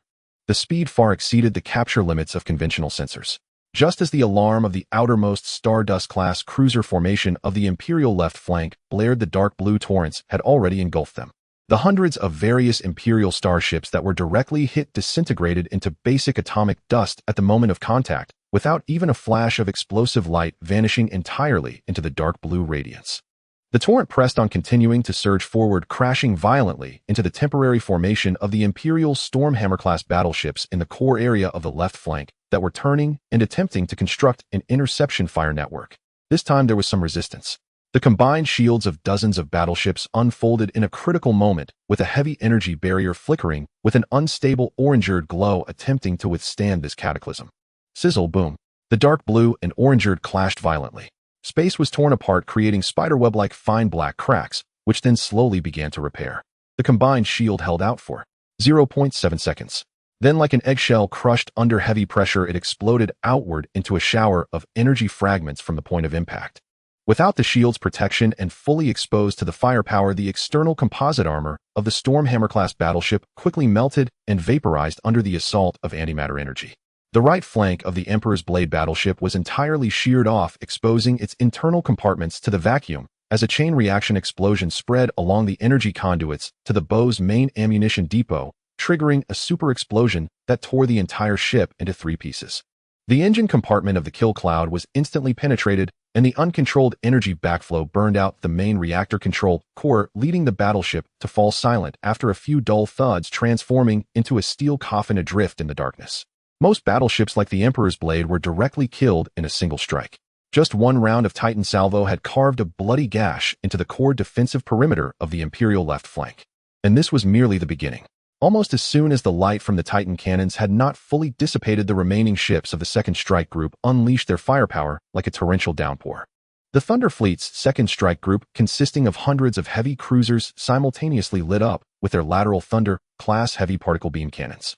The dense, bright blue particle beams swept through the chaotic formations of the Imperial left flank like a scythe of death, repeatedly combing through. Those Stardust-class cruisers that had lost their battleship cores along with the Imperial Hound-class destroyers were under such high-density, high-precision, mid-range fire coverage, with shields flickering like candles in the wind, while their armor was continuously burned and penetrated. A Stardust-class attempted to accelerate and break through, but was hit repeatedly in the same area by at least 20 beams from different directions. The shield overloaded, the armor melted, and the beams penetrated the hull, igniting a secondary energy compartment. The cruiser broke in two with a tremendous roar, its burning wreckage flying sideways, colliding with 2 nearby light escort ships that could not evade. The Invincible-class light battleship's Star Extinguisher main guns soon joined the chorus. Although its single-shot power was inferior to the Titan's Divine Punishment main gun, it compensated with greater numbers and faster firing rates. Their targets were clear, locking onto the large Imperial vessels that had been injured in the first round of strikes, but had not yet fully lost combat capability, as well as any firepower nodes attempting to organize a counterattack. Several dark red phase impact torrents accurately struck the bridge area of a Stormhammer-class battleship that had just completed its turn and was charging its main gun. The phase energy ignored the external armor and directly affected the internal structure. The entire bridge module, along with hundreds of Imperial personnel, including the captain inside, was decomposed into fundamental particles within a thousandth of a second, disappearing from physical existence. The headless Imperial battleship surged forward like a headless fly, only to be drowned by more beams and missiles, transforming into a new mass of space debris. Meanwhile, on the other side of the Imperial fleet in the D-36 airspace, the 3rd Main Strike Group launched a mirror-like devastating strike on the Imperial right flank with perfectly synchronized rhythm. The same Titan cannons opened the way with the same coverage of cruisers and battleships. The commander of the Imperial right flank was clearly more cautious, attempting to contract the formation and pull the fleet toward the center at the first sign of a threat on the flank. However, this wise decision proved futile in the face of overwhelming firepower and speed, only accelerating their own destruction. Contracting the formation meant increased ship density, and high density was the ideal target for area effect weapons. The 3rd Strike Group's Invincible-class battleships, under the commander's orders, switched some Star Extinguisher main guns to spread mode. The phase impact torrents shot out silently, splitting mid-flight into dozens of thinner but wider energy streams, showering down upon the dense Imperial fleet like buckshot. Although the single-shot power decreased, the hit rate soared instantly. Numerous Imperial destroyers and light cruisers' shields endured multiple mid to low-intensity impacts, far exceeding their limits in a short time, leading to overload and burnouts. After losing their shields, even being grazed by a tiny phase impact stream was enough to leave penetrating wounds on the hull, quickly damaging internal systems. The right flank fleet fell into deeper chaos in just a few minutes compared to the left flank, while the 4th Rapid Reaction Group's hunter-fast assault ships and electronic warfare vessels intensified their hunting efforts. The high-speed assault ships specifically targeted those Imperial vessels that had fallen behind due to disarray or were dulled by electronic suppression. Often just as the captains of the Imperial starships recovered from the shock of the main cannon's salvo, they found their ships had been closely pursued by several enemy high-speed vessels. The magnetic rail cannons closed in for a shot as torpedoes dove into the wounds freshly torn by the main cannon. The lost numbers on the Imperial right flank surged exponentially. On board the highest temporary command ship of the Imperial reinforcements, a specially modified Storm Hammer-class battleship, it felt as if they had been thrown into a boiling pot of oil. The piercing damage alarms the chaotic cries for help and reports over the communication channels, and the signals from their own forces rapidly fading to dull red on the tactical screen. All of this intertwined to form a hellish tapestry. General Salim's expression was complex as he watched the blue blocks representing the left and right Imperial fleets on the tactical screen swiftly vanish and collapse as if being devoured by an invisible beast. General, the left wing's 4th and 7th tactical clusters have suffered over 60% losses. The commander requests an emergency retreat for reorganization. The communications with the 3rd and 5th fleets on the right flank have completely been cut off. The last transmitted visuals show they are being besieged by enemy super-heavy battleships and a large number of cruisers. The 5th and 6th fleets in the central area of the Ronistar region report that they were struck by fierce firepower from the flank during their turn. The formation has been shattered and several battleships have sustained damage. The enemy's electronic jamming intensity has increased again. Our superluminal communications with the rear are intermittent. Bad news came like hail one after another. Salim's heart raced wildly and his chest a chill ran up his spine. It was a trap. That seemingly reckless advance by the enemy's vanguard was merely bait. Its purpose was to draw his main force's attention, forcing him to deploy the flanks and reserves to encircle, thus exposing a deadly gap. And the enemy's true main force, those 2 strike clusters that had been lurking in the shadows, struck decisively at his most vulnerable points like venomous snakes. Cunning. Shameless. Salim squeezed out these words through clenched teeth, but more was directed towards his own anger and regret. He had underestimated the enemy. He thought he could crush them with sheer numbers, yet he did not expect that the opponent was not only technically superior, but also possessed such devious and ruthless tactics. General, what should we do? The chief of staff's face was pale, his voice trembling. Salim abruptly looked up, his bloodshot eyes fixed intently on the tactical screen. We cannot panic. A single misstep could lead to total collapse. He took a deep breath, forcing himself to calm down, and his mind began to operate at an unprecedented speed. Order. His voice was hoarse, yet resolute, transmitted through the still-functioning internal command channels to all Imperial ships that could still receive signals. All surviving units on the left and right wings immediately abandoned the original line and converged towards the central reserve at all costs. Center around the least damaged battleships to form a temporary defensive ball formation and hold your ground. Prioritize preserving combat power. Do not engage with the enemy assault fleet. 5th and 6th fleets in the central reserve cease movement towards the front. Immediately deploy in place to construct a circular defensive line. All battleship main cannons fire at the enemy ships pursuing our flanking troops. Provide fire support for the retreating allies. Notify all moving engineering and medical ships to advance to the rear safe area beyond the C1 jump point to establish temporary shelter and repair points. Communications Department force the connection to the superluminal link with the Imperial Command in the Bassistar region at any cost, even if it means burning out backup arrays. We need more reinforcements, and we need them now. A series of orders acted like a stimulant, barely restoring a semblance of order to the crumbling Imperial command system. The remaining Imperial vessels began to execute this almost brutal order. The surviving ships on the left and right wings, braving the fire of the pursuing Thunder fleet behind them, abandoned those heavily damaged and unable to move, overloading their engines as they desperately fled towards the central area. The entire process was like a descent into hell. How could the 2nd and 3rd strike clusters of Thunder let such an opportunity slip? The Kanglong-class cruiser group accelerated forward, continuously firing particle beams at the engines and thrusters of the fleeing Imperial ships. The Fearless-class battleship's Star Extinguisher main cannon specifically targeted those Imperial brave souls attempting to turn back and buy time for their allies. The captain of the Imperial Stardust-class cruiser Night Watcher, aware that escape was impossible, resolutely ordered the ship to turn its bow, firing its remaining main cannons and missiles at the pursuing enemy vessels trying to buy even a few seconds. However, his bravery was met with the instant focus of 3 Kanglong-class heavy cruisers.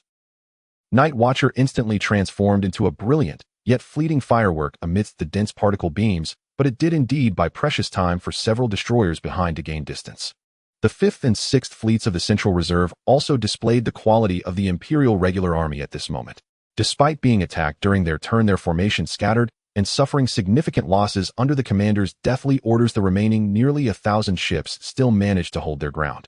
Nearly 100 Storm Hammer-class battleships quickly advanced, forming a temporary dam of steel and fire on the flank of the retreating troops. With a simultaneous main cannon fire, intercept missiles soared into the sky, like a swarm attempting to block the pursuit of the Thunder fleet. The commander of the second strike cluster of Thunder decisively ordered cease pursuit of the fleeing troops. Change target, concentrate fire to destroy the enemy's Central Reserve battleship defense line. Titan main cannon prioritized targeting the nodes of the enemy defense line.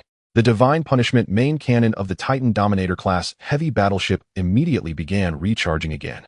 This time the Imperial forces were prepared. Detected super strong energy response. The enemy super heavy battleship's main cannon is targeting our defense line. All units activate shield linkage. All energy is to be directed to the frontal shields. Launch all intercept missiles. Maximum density of interference barrage. The battleships on the Imperial defense line frantically injected energy into the forward combined shields. Layers upon layers of translucent energy barriers unfolded in the void. Simultaneously, tens of thousands of intercept missiles and metal foil strips were launched, creating a chaotic interference cloud in front of the fleet. The eerie blue energy torrent descended once more. This time it struck a prepared defense. The combined shields flickered violently, bearing unimaginable pressure. The intercept missiles exploded continuously along the torrent's path, weakly depleting its energy. The metal foil strips refracted and scattered portions of the energy beams. Boom! The energy clash silently unfolded in the vacuum, with only the soaring readings on the sensors and the violent vibrations from the hull narrating its terror. The combined shields were not breached by a single blow, but they evidently dimmed rapidly, with surface ripples spreading wildly. The shield generators of dozens of Imperial battleships at the forefront of the attack began to overload and smoke, their armor scorched bright red by the dissipated high-temperature energy. Hold on. A brief cheer erupted through the chaotic communication channels within the Empire. However, before they could rejoice for too long, the second and third rounds of bombardment from the Thunder fleet followed closely behind. Not only the main cannons of the Titan Overlord-class battleships, but all the main firepower from the Songlong and Fearless classes was concentrated on this seemingly sturdy defense line. The high-density, medium-range firepower continued to wash over the Imperial United Shield, exhausting its energy reserves. The phase impact from the Star Destroyer main cannon specifically targeted the weak points of the shield and the areas that had just endured the Titan bombardment for precise strikes. The Imperial defense line began to show cracks under the relentless pounding of the waves, like a dam in a storm. An Imperial Stormbreaker-class battleship overloaded its shield generator and was struck successively by 3 phase impacts from the Star Destroyer in the same area. As the armor was rapidly melted away, explosions began to occur inside, causing the battleship to tilt and lose power. The vacancy left behind was immediately filled by more enemy fire. The defense line started to be gradually eroded and disintegrated. Salim watched from the bridge of the flagship, his eyes wide with rage. He knew that relying solely on the temporary defense line of the reserve forces would not hold for long. Once breached, the enemy's main force would surge in, flanking the assault cluster facing them, and the Imperial fleet would be faced with the dire predicament of being completely encircled and annihilated. Reinforcements. When will the reinforcements arrive? He roared at the communications officer. The officer, drenched in sweat, futilely attempted various encrypted channels. Just as the Imperial defense line teetered on the brink of collapse and Salim was about to issue the command to scatter and break through, fight independently, the sensor operator shouted with unexpected joy, "General, hyperspace fluctuations. Large-scale hyperspace fluctuations. Behind us. It's our identification code. Reinforcements. Imperial reinforcements have arrived." It was as if to corroborate the sensor operator's words, the previously calm starry sky behind the remaining formation of the Imperial fleet suddenly erupted. The fabric of space was brutally torn apart by an invisible force, and 1/10 of massive transition exits simultaneously burst forth, emitting blinding blue and white light. The scale far exceeded any previous reinforcements. The first to transition were 5 complete Imperial Standard Fleet groups, their ships proudly bearing the insignia of the Imperial Carol Star Domain Fleet. Leading the charge were hundreds of brand-new Stormbreaker-class battleships, some even still sporting the paint from factory testing. Following closely were dense formations of Stardust-class cruisers and Hound-class destroyers. But that was not all. As these 5 fleet groups completed their transitions and began to adjust their formations, a second wave of transition light flared up again. Another 4 standard fleet groups with slightly different ship designs evidently came from another core star domain of the Empire. In just a few minutes, more than 25,000 Imperial warships of various classes appeared fiercely on this battlefield on the brink of collapse. The flagship was a specially reinforced Imperial Glory-class heavy battleship larger than a standard Stormbreaker class. On the bridge, the newly appointed commander of the Imperial Basar, Star Domain, temporarily promoted Admiral Lloyd, was coldly observing the area ahead, filled with war and debris, through the observation window. There was no fluctuation of emotion in his blue pupils. Receive the battlefield data link. Synchronize all Imperial unit identification codes. His voice was steady without a hint of fluctuation. Tactical AI analyze the current battlefield situation and generate the optimal intervention plan. Data receiving. Synchronization complete. Battlefield situation analysis complete. Our original fleet has suffered heavy losses. The formation is fragmented and is being flanked by unknown high-tech enemy fleets. The enemy is divided into 4 main tactical clusters arranged in an inverted shape with a clear technological advantage, particularly skilled in electronic warfare and precise firepower projection. Suggested intervention plan: utilize the newly arrived fresh troops as the main force swiftly deploy to form an outer encirclement, cutting off the enemy assault cluster from their main force. Apply pressure at multiple points using our numerical advantage, forcing the enemy to disperse their firepower. Prioritize solidifying our remaining fleet's defense line and gradually compressing the enemy's operational space. Lloyd's gaze swept over the holographic star map, his finger tapping a few key nodes. Approve the plan. Order the 1st to 5th newly arrived fleet groups to deploy in the predetermined A3 formation, pressuring the enemy fleet from the left, right, and rear.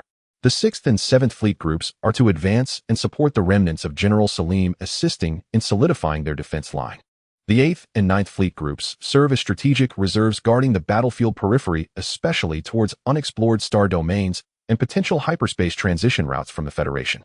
All units upon engagement take note of the enemy's technological characteristics, especially their energy shields and main cannon data.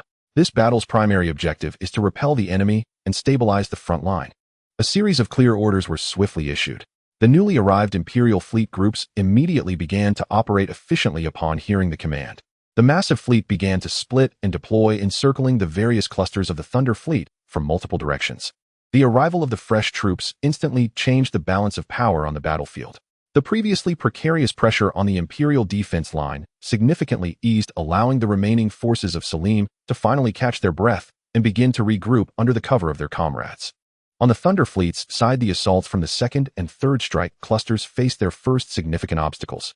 The newly arrived Imperial fleet groups under Lloyd's command adopted a more stable tactical approach, no longer advancing recklessly, but instead utilizing their numerical advantage to form an unbroken web of firepower and interception barriers, steadily compressing the maneuvering space of the Thunder Fleet. The Titan's main cannons still wielded tremendous power, each volley capable of tearing open several massive gaps along the lines of the reinforcements. Yet the Imperial forces seemed to have learned from experience, spreading their formations wider, and once losses exceeded a certain threshold, they would retreat to reorganize, with flanking allies filling the gaps, never engaging Hedon. The battle entered a more brutal phase of attrition. On the Wrath of the Thunder God, Samp looked at the rapidly increasing red signals from the Imperial forces on the tactical display, his brow furrowing slightly. Commander, the scale of the Imperial fresh troops is vast, their tactics conservative, and they are constructing an encirclement. Our firepower advantage is being diluted by their numbers. Continuing to stagnate will lead us into an unfavorable phase of attrition, the officer calmly analyzed. Samp remained silent, deep in thought. He knew the officer was right. The core of Plan Alpha was a thunder strike, utilizing sudden technological and tactical elements to inflict severe damage on the enemy, and then, depending on the situation, expand the gains. Now, however, the element of surprise had vanished, and the Imperial reinforcements kept pouring in. The enemy's commander had evidently altered their style, becoming far more troublesome. Order the 1st strike group to gradually disengage from direct contact with the Empire and converge towards the 2nd strike group. 2nd and 3rd strike groups tighten the defensive perimeter, maintain fire density, and prioritize destroying any Empire starships that dare to pursue. 4th rapid response group intensify harassment of the Empire's new military command nodes and logistical ships. He tapped his fingers on the armrest connecting to the secret channel with the Shadow Fleet. Commander of the Shadow, we have drawn the Empire's main force. Is the Thunder Fleet in position? The calm voice of the Shadow came through the communicator. The Thunder Fleet's 10 Starbreaker ships and their escort fleet have arrived at the predetermined launch positions. The target locking procedure is complete and can initiate precision elimination at any time. A glint of cold light flashed in Samp's eyes. Please hold. The Empire's formation has not fully converged, and their command nodes are scattered, waiting for the optimal moment. Also, please ask Lord Shadow to increase the surveillance level towards the Federation. Such a large-scale mobilization by the Empire cannot go unnoticed by the Federation. Received, replied Shadow lightly. However, the strange aspect of war lies in the fact that you can never know how the next turning point will strike, in what form, and from which direction. Just as the Empire's support fleet began to stabilize their footing and attempted to push back, on the battlefield's flank, the area previously marked as a low-threat observation zone suddenly experienced violent fluctuations in space.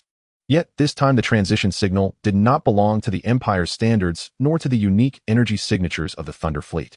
The Federation fleet's glaring transition exit burst open in succession, with the first to complete the transition being the Federation's standard Swallow-class frigates and Falcon-class destroyer formations, numerous and swift in action. Following closely were a large number of Guardian-class cruisers with sleek silhouettes. At the core of this fleet, dozens of elongated ships equipped with the iconic triple-barreled heavy particle main cannons of the Star Core Annihilation-class battleships slowly emerged from the transition light, their cold muzzles turning to swiftly scan the star domain filled with debris and war. On the Federation flagship, the battleship destructor Admiral Klin, who had just been pushed back by the Empire's reinforcements on the front line, returned. His expression remained grim, but his eyes burned with unmasked opportunism. Maximize sensor power. Confirm the battlefield situation. Klin commanded. Scan completed. General, it is confirmed that the Empire fleet is engaged in fierce combat with an unidentified high-tech fleet. The Empire has deployed a massive force including fresh troops, but they exhibit a clear disadvantage in Starship technology and firepower systems, with only a slight numerical advantage, and both sides are currently at a stalemate. The Empire's fleet formation is relatively concentrated, with defensive gaps emerging on the flanks in response to the unidentified fleet. The voice of the staff officer carried a hint of excitement. Klin stared at the tactical screen, his lips slowly curling into a smile. A good opportunity. A heaven-sent chance. The Empire is being entangled by the suddenly appearing star pirates, or whatever else, locked in a fierce struggle. Both sides are heavily exhausted, their attention intensely focused on each other. Then, he slowly raised his hand, pointing at the tactical screen, where the Empire's fresh troops exposed a flank that had to be elongated to surround the Thunder Fleet. Order the entire fleet. Klin barked. Target the Empire fleet's right flank junction. High-speed assault wedge formation. At all costs, breach the Empire's lines, sever the connection between their fresh troops and the remnants of Salim, and create chaos. Once in optimal firing range, no need to report, engage freely. For the Federation, Klin's voice suddenly rose. Attack. The engines of the Federation fleet erupted with dazzling afterburn. This pack of wolves, having returned and regained their strength, viciously lunged at the flank of the Empire fleet, which was tangled with the Thunder Fleet. The curtain of the chaotic battle under the starry sky was first torn open by the Federation fleet. Time rewinds to 3 hours ago at the temporary assembly point in the Echo Valley of the Barca Star Domain. On the Federation front, command ship destructor Admiral Klin forcefully slammed the last preliminary post-war damage report onto the command platform. The thick alloy surface made a dull thud, sounding particularly harsh in the quiet bridge. Several officers who were whispering immediately fell silent, observing with bated breath. 47 battleships, 533 cruisers, and more than 5,000 combined destroyers and frigates. These are all outstanding warriors of the Federation. Klin's voice wasn't loud, but each word seemed to be ground out between his teeth. After fighting all day, so many have died, and the result is just alternating cover disengage. He stood before the massive curved virtual tactical screen, where the blue arrow representing the Federation fleet's retreat route had already extended to the assembly point. However, the once robust red arrows of attack hung limply at the edge of the Empire's Barca Star Domain defense line, surrounded by dense gray markers representing lost units. Frustration. Too much frustration. Just as they were about to completely smash the Empire's defense line, they were forced to withdraw as reinforcements arrived and a command was issued from above. It felt as if victory had been forcibly pried from their throats. General, the headquarters considerations are. The Chief of Staff attempted to explain. I know what the headquarters is considering. Admiral Klin interrupted with an irritated tone. Preserve strength to avoid falling into a war of attrition. Wait for the subsequent main forces to assemble. I understand the reasoning. He turned around, staring at the stubborn defense area of the Empire on the tactical screen, but we are so close to breaking through, it's just a little bit. If we retreat now, once the Empire regains its breath and deploys its reinforcements, the cost of breaking through next time will only be greater. The bridge fell silent. No one dared to respond. They had lost the battle, and the commander's mood was poor. Provoking him now was tantamount to seeking death. Klin knew he was somewhat venting his frustrations. From a strategic perspective, the headquarters decision was not wrong. After a bloody clash with the Empire, the fleet needed to rest, ammunition needed replenishing, and the wounded required treatment. Continuing to stubbornly confront the newly arrived Empire fresh troops was indeed unwise. But he just couldn't swallow this bitterness. Clint walked to the observation window where the vast spectacle of the Federation fleet's temporary assembly lay outside. Warships of all sizes floated in the void, many of their hulls marked with fresh wounds and scorch marks, while engineering ships buzzed around heavily damaged Allied ships, conducting emergency repairs like busy worker bees. Lifeboats darted between them, transporting the wounded and the bodies of the fallen. This is the price for that damned strategic redeployment. General, there is intelligence coming in. A voice suddenly came from behind Major General Hansen, responsible for compiling intelligence reports. Clint did not turn around, merely grunting in acknowledgement through his nose. Major General Hansen held a freshly decrypted data pad, speaking slightly faster than usual. The 3rd Reconnaissance Fleet on the front line has just transmitted an anomalous report. Anomalous? Clint finally turned around, his brow furrowed. What trick are the Empire up to now? Have they chased us out? Not the Empire. Major Hansen passed over the data pad. It is the dense area of debris in our preset flanking surveillance zone. The 3rd Reconnaissance Fleet's stealth reconnaissance ship Whisper has captured large-scale firefight signals there. Clint took the data pad, his gaze scanning the screen. Above are process sensor data streams, along with a few battlefield snapshots showing outlines. The scale of the firefight is considerable.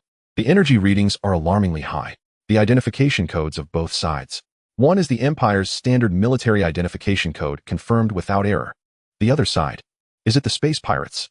There are no matching entries in the database. The ship type profile analysis shows that those unknown warships belong to the Ghost Space Pirate Group, which previously conducted battlefield debris recovery.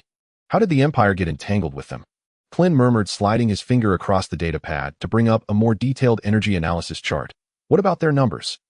Based on the limited data and energy residue analysis transmitted by Whisper, the unidentified fleet scale is estimated to be between 8,000 and 10,000 ships. But this is just part of the data captured by Whisper. The actual number may be even greater.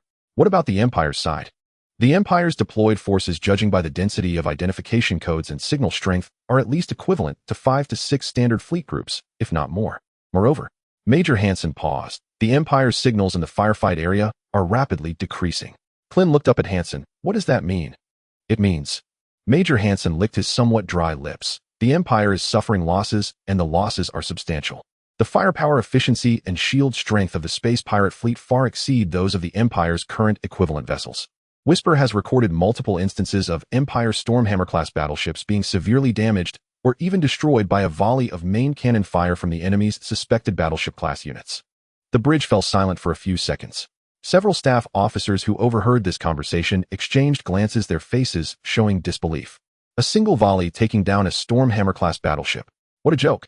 That thing is a mainstay battleship of the Empire, comparable to the Federation Star Corps Annihilation-class battleships, measuring over 4,300 meters in length, a true steel behemoth with shields and armor thick enough to withstand several rounds of bombardment from Federation battleships.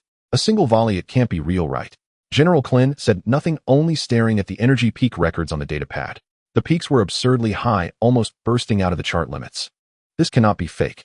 Whisper is one of the Federation's most advanced stealth reconnaissance ships, and its sensor accuracy and anti-jamming capability are top-notch within the Federation. The data it transmitted is highly credible. Location. Clint uttered 2 words. Major Hansen immediately called up the star map and marked a glaring red dot in the D31 debris zone. Here, approximately 4.7 light-years from the jump point of our main forces' retreat route, Echo Valley. About 3.2 light-years from the core area of the Empire's Bossastar region defense line. Clint stared at the red dot, his mind racing. The Ghost Space Pirate Group suddenly clashed with the Empire, and they were fighting fiercely, with the Empire taking heavy losses. What about the movements of the Ghost Fleet? Clint asked. Currently, they appear to be on the offensive. Their formation is spread wide, and the tactical intention is clearly to encircle and annihilate the Empire fleet in that area. Major Hansen pulled up the tactical situation diagram continuously transmitted by Whisper. On the map, the deep red arrows representing the Ghost Fleet were compressing the blue block representing the Empire fleet from 3 directions. The blue block was shrinking and fracturing. What about the Empire reinforcements? Is Lloyd just watching his fleet get wiped out? Clint pressed on. Lloyd's flagship signal is still in the main defense line area. Based on intercepted communications and energy flow pattern analysis, he should have already dispatched a large number of reinforcements to the combat zone, but Major Hansen pointed to several blue dashed lines extending from the Empire's main defense line on the star map. Reinforcements will take time to arrive. Moreover, the unidentified fleet has extremely strong electronic warfare capabilities, causing significant confusion in the Empire's communications in that area. Clint walked back and forth in front of the command platform with his hands behind his back. His footsteps were heavy. For a time, no one spoke on the bridge. After a full minute, Clint slowly exhaled, absent-mindedly tapping the edge of the command platform with his fingers. Let's hear your opinions. He spoke, his voice returning to its usual cold firmness. What are your thoughts? The staff exchanged glances, and the most seasoned combat staff officer, Brigadier General Oliver, was the first to speak, his tone tinged with doubt. General, if Whisper's report is generally accurate, then the combat power of this space pirate fleet likely far exceeds our previous estimates. The firepower, intensity, shield technology, electronic warfare capabilities they exhibited, and that kind of superclass main starship, their technological level may surpass that of the Empire and even us. The intelligence officer quickly interjected, speaking rapidly. With such a scale and technology, they cannot be ordinary space pirates. We can rule out the Empire and the Principalities as well as any known medium and small forces. So only a few possibilities remain. First, an unknown interstellar civilization or force that has been concealing its strength and has never truly revealed itself. Second, a large-scale rebellious faction or warlord within the Empire that possesses an independent military-industrial system. Third, some existence from the depths of unexplored star regions.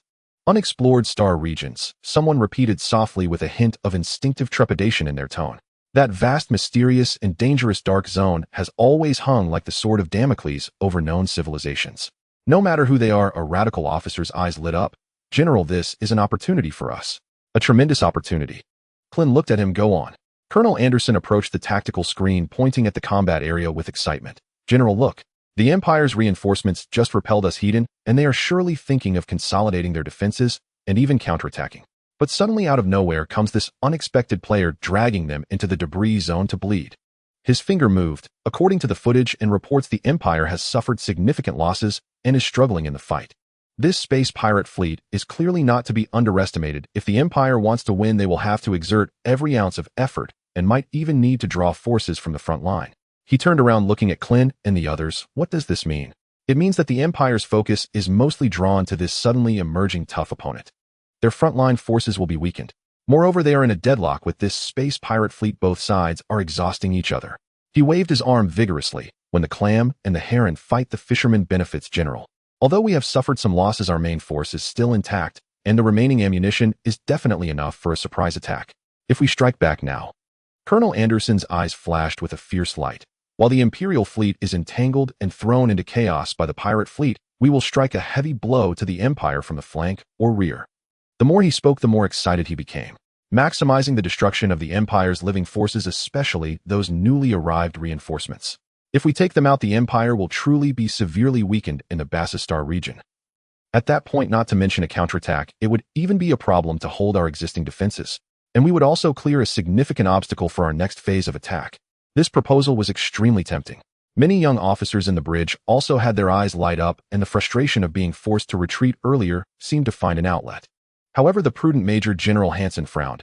Anderson, your thoughts are too radical. He looked at Colonel Clint and analyzed. General, whether this pirate fleet is friend or foe is still unclear. If we rashly intervene, will we face attacks from both the Empire and this pirate fleet? Their technology is so peculiar, should they turn their guns on us, the consequences would be unimaginable. Furthermore, our troops have just undergone intense combat. Our personnel are fatigued. The ships need repairs and ammunition needs to be replenished. Is it too risky to hastily engage in another unclear battle?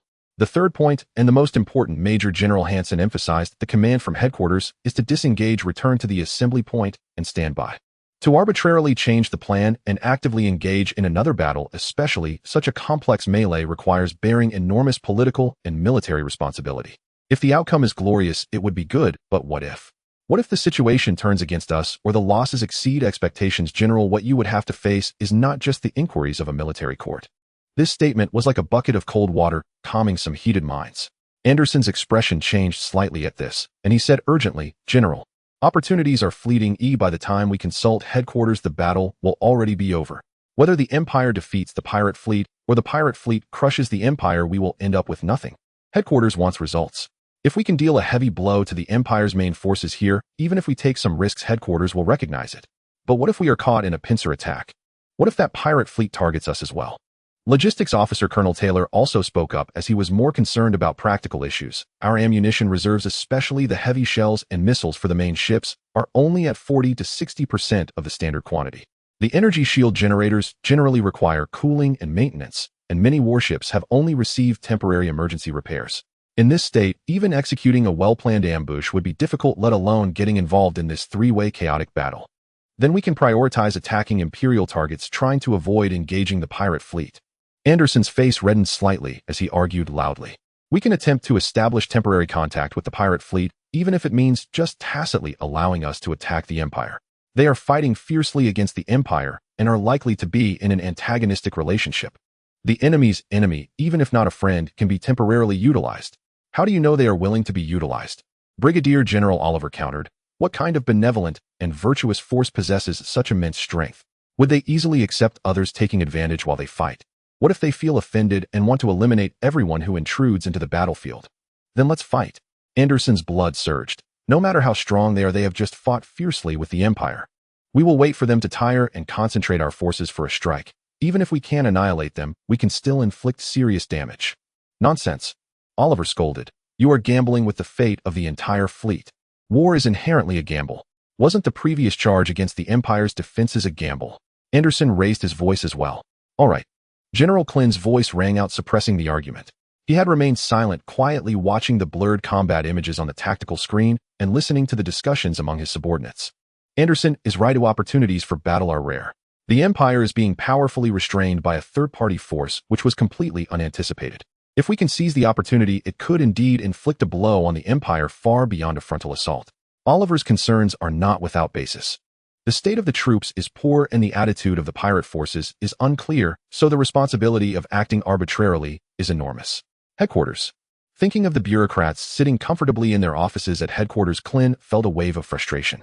They only look at data and reports, unaware of the anxiety and decision-making pressure faced by frontline commanders in the rapidly changing battlefield. By the time all levels approve, the opportunity would be long gone. As the highest commander on the front line, he must consider the federal soldiers under his command. This is both his power and his responsibility. Oliver, contact the Whispering Light. I want to know more detailed dynamics of both parties in the conflict, especially regarding the Empire's losses and troop deployment trends. Have them get as close as possible to observe, but remember safety first. Yes, General. Additionally, I want the most accurate combat capability assessment report of our fleet. Prepare for 3 levels, maintain current defenses, execute a high-intensity short-term strike, and conduct a medium-scale prolonged battle. How much preparation time is needed for each, and where are the critical shortcomings? I want this within an hour. Understood, General. Anderson, Klin looked at the young colonel. You are responsible for drafting a preliminary plan for an ambush operation. There is only one requirement: maximize the damage to the Empire's reinforcements in the Bassistar region. Of course, the premise is to avoid conflict with the pirate fleet as much as possible. Think through all the possible scenarios and counter-strategies, especially the retreat plan if we are attacked by either side or both. Also within an hour. Yes, General. Colonel Anderson's spirit lifted as he responded loudly. Everyone else maintain a level 2 combat readiness status. Each ship should expedite the minimum necessary repairs and resupply. No relaxation or unauthorized actions without my orders. Yes. The officers immediately sprang into action, and the atmosphere in the bridge gradually became tense again. Klin sat back in the command chair, refocusing on the distant battlefield. Gambling? Perhaps so. But in war, is there any situation that doesn't involve gambling? The key is to calculate the odds and seize the timing for placing bets. He pulled up the records of previous battles with the Imperial reinforcements, examining data and performance of those new Imperial warships, and compared it to the blurry images from the Whispering Light, showing those Imperial ships struggling under the overwhelming firepower of the pirate fleet. Technological gap. This term popped into his mind. There seems to be a certain degree of technological gap between the pirate fleet and the Empire. This is evident from the rapid breach of the Imperial battleships' shields and the suppression of electronic warfare. So what about this pirate fleet against the Federation? The Federation's technological level is slightly higher than that of the Empire, but not by much. How many hits could the Star Core Annihilation-level shields withstand when facing the terrifying main guns of those giant battleships? The unknown brings fear, but it also brings opportunity. If the target of this star pirate fleet was merely the Empire or something within the wreckage zone, they might not wish to provoke a war with the Federation. But what if they and the Empire were to mutually annihilate each other? Klin's gaze deepened. Time passed slowly. The whisper intermittently relayed more intelligence. The Empire's left flank fleet has suffered heavy losses. Their formation is collapsing, and they are retreating to the center. The Star Pirate fleet has dispatched at least 50 high-speed warships pursuing the Empire's fleeing soldiers and hunting down units separated from their formation. The Empire's Central Reserve Force's two fleet groups are attempting to establish a defensive line, but are under concentrated bombardment from an unidentified fleet. Their defense is on the verge of collapse. A large-scale new hyperspace fluctuation has been detected from the direction of the Empire. At least 5 standard fleet groups of the Empire's army are arriving. This news caused the atmosphere on the bridge to tense. Does the Empire still have reinforcements? But soon after the Whisper sent another report, the newly arrived Empire reinforcements are forming up and are attempting to encircle the main force of the Star Pirate fleet. The fighting between the two sides intensified. The Star Pirate fleet began to contract their defensive perimeter. The Empire's new force tactics are steady, utilizing their numerical advantage to squeeze the operational space of the unidentified fleet. The Star Pirate fleet's firepower remains fierce, but their momentum for assault has been curbed. The battle has reached a stalemate. Indeed, the battle had reached a stalemate. Qin's fingers, which had been tapping the table, came to a halt.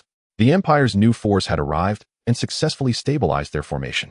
No matter how strong the Star Pirate fleet was faced with the continuous reinforcements from the Empire and their numerical advantage, they also began to shift to a defensive posture.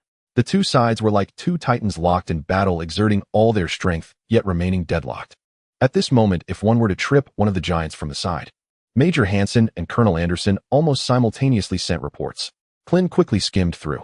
The fleet status has been urgently repaired and adjusted, with 70% of the main fleet capable of launching a high-intensity short-term assault. Regarding ammunition, through intership allocation, all participating units have enough ammunition for one complete volley. But sustained combat capability is insufficient, and fatigue issues with the shield generators are widespread, making them unsuitable for prolonged engagement. Anderson proposed 3 plan options. 1. Break through the Empire's new force, engaging the Star Pirate fleet at the fastest speed to create chaos, and then retreat. 2. Attack the relatively exposed flanks of the Empire's new force's logistical and support vessel gathering zones. 3. Bypass the main battlefield and directly strike the weak points in the Empire's front line caused by troop movements.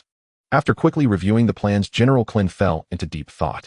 Plan 1 is the riskiest and may provoke both sides simultaneously, but if successful, the results could be the most significant. Plan 2 is relatively safe, but the striking effect may be limited. Plan 3, however, completely alters the target of the operation.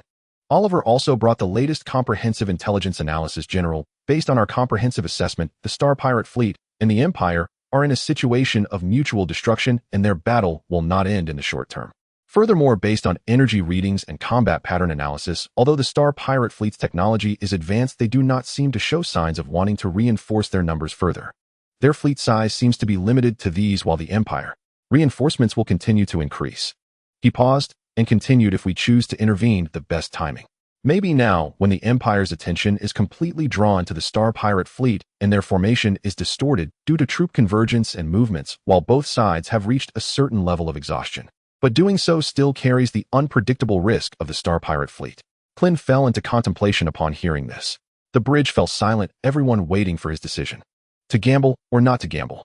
If he wins, he could deal a heavy blow to the Empire's reinforcements, gaining a significant advantage for the Federation in the Barca Star domain. Qin would become the hero who turned the tide, and the stain of being forced to retreat would be completely washed away. If he loses, the fleet would suffer heavy losses, potentially triggering a full-scale conflict with the unidentified forces. He would face a military court, and his future would be ruined. Time passed second by second. On the tactical screen, signals representing the combat zone between the Empire and the Star Pirate fleet continued to flash, fiercely red and blue dots interweaving and extinguishing. Finally, Qin opened his eyes. The hesitation and struggle in his gaze had completely vanished, replaced by a cold glint belonging to a seasoned gambler. He stood up, his voice steady, yet carrying an undeniable force that resonated throughout the bridge. Relay orders to the entire fleet. All combat units immediately conduct a final combat readiness check. Engineering ships prioritize emergency maintenance and energy injection for the battleships and cruisers serving as the spearhead of the assault. Ammunition will be allocated for a final distribution, ensuring the assault formation is fully stocked. Wounded and non-essential personnel transfer to the rear transport ships. The fleet will maintain silence and secretly maneuver towards the outer perimeter of the D-31 area. The staff held their breath. Changes in combat objectives. General Qin's gaze swept over everyone, temporarily abandoned the attack plan on the Empire's front line. He pointed to the area on the tactical screen engulfed in flames. New target: the Empire's Barca Star domain reinforcement cluster, especially the newly arrived fresh troops. Wait for the opportunity to launch a surprise attack, delivering a lethal blow. maximize damage to the Empire's ships while preserving our own strength, avoiding direct conflict with the Star Pirate fleet as much as possible. The timing of the assault will be directly under my control. No unit is to expose itself or enter the effective reconnaissance range of the Empire or the Star Pirate fleet before the order is given. What we must do is not charge in recklessly. Clin's lips curled into a cold arc. Wait. Wait for the Empire and those guys to fight even harder. Wait until they are exhausted. Wait until their formation shows cracks. Wait until they have no one else to care about. His gaze was as sharp as an eagle. Then we will go and help those damned Empire bastards. End their suffering quickly and conveniently collect some medical fees. The crew on the bridge responded in unison, yes. General, the orders were swiftly communicated to every Starship bridge in the Federation fleet. The previously relaxed Federation fleet quietly tensed. They began to mobilize in an orderly fashion, conducting the final preparations before the assault, keeping all movements as concealed as possible with energy signals reduced to a minimum. General Clin returned to his command chair, his gaze never leaving the area of intense gunfire on the tactical screen. He was waiting for a signal, a suitable moment to strike. When both sides were about to reach their limits and needed more reinforcements, he, the vulture that had been circling for a long time, would swoop down to partake in the long-awaited feast. Time slowly passed under his watch and the unconscious tapping of his fingers. Order the entire fleet. Target the right flank of the Imperial fleet. Execute a high-speed wedge assault. Spare no effort to pierce through the Imperial line, severing the connection between their fresh forces and the remnants of Salim, creating chaos. Upon entering the optimal firing range, no need to report, initiate free attack. The command of Admiral Clin suddenly thundered across the silent bridge of the destroyer. Target locked, Imperial right flank. Main cannon charging complete. Missiles preheating. Shield linkage frequency, synchronization, impact resistance preparation. Advance 3. Wedge assault formation, maintain speed. The captains of the Federation starships promptly began issuing execution orders based on the fleet commander's directives. The Federation fleet surged forth like a cold dagger that had been tempered for 3 hours in the darkness. Over 10,000 Federation starships opened their engines to full power, blue exhaust flames streaming out, carving countless sharp light trails in the vacuum. Taking advantage of the chaos and energy interference on the battlefield, they suddenly burst forth from the shadows of the sparse nebula, directly charging at the Imperial fleet's right flank, which had just been extended and was not yet fully stabilized. At this moment, the Imperial right flank was primarily composed of units from the 7th and 8th Fleet groups of the Ronistar region's reinforcements. Their task was to establish an outer defense circle wary of the potential flanking maneuver by the Thunder Fleet while maintaining coordination with the Central Reserve. The formation was spread out and the firepower density relatively even, but the downside was a lack of depth.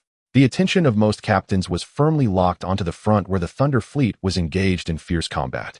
When the first batch of energy shells and missiles from the Federation fleet tore through the starry sky, striking the outermost surveillance ships of the Imperial right flank, many Imperial starship captains were caught off guard. Enemy attack. From the side. It's the Federation fleet. So many of them. Where did they come from? Shields. Quickly divert the shields. Turn quickly. A shrill alarm and chaotic shouts erupted in the Imperial right flank communication channel. But it was too late. The Federation fleet's formation was extremely tight, and the assault speed incredibly fast.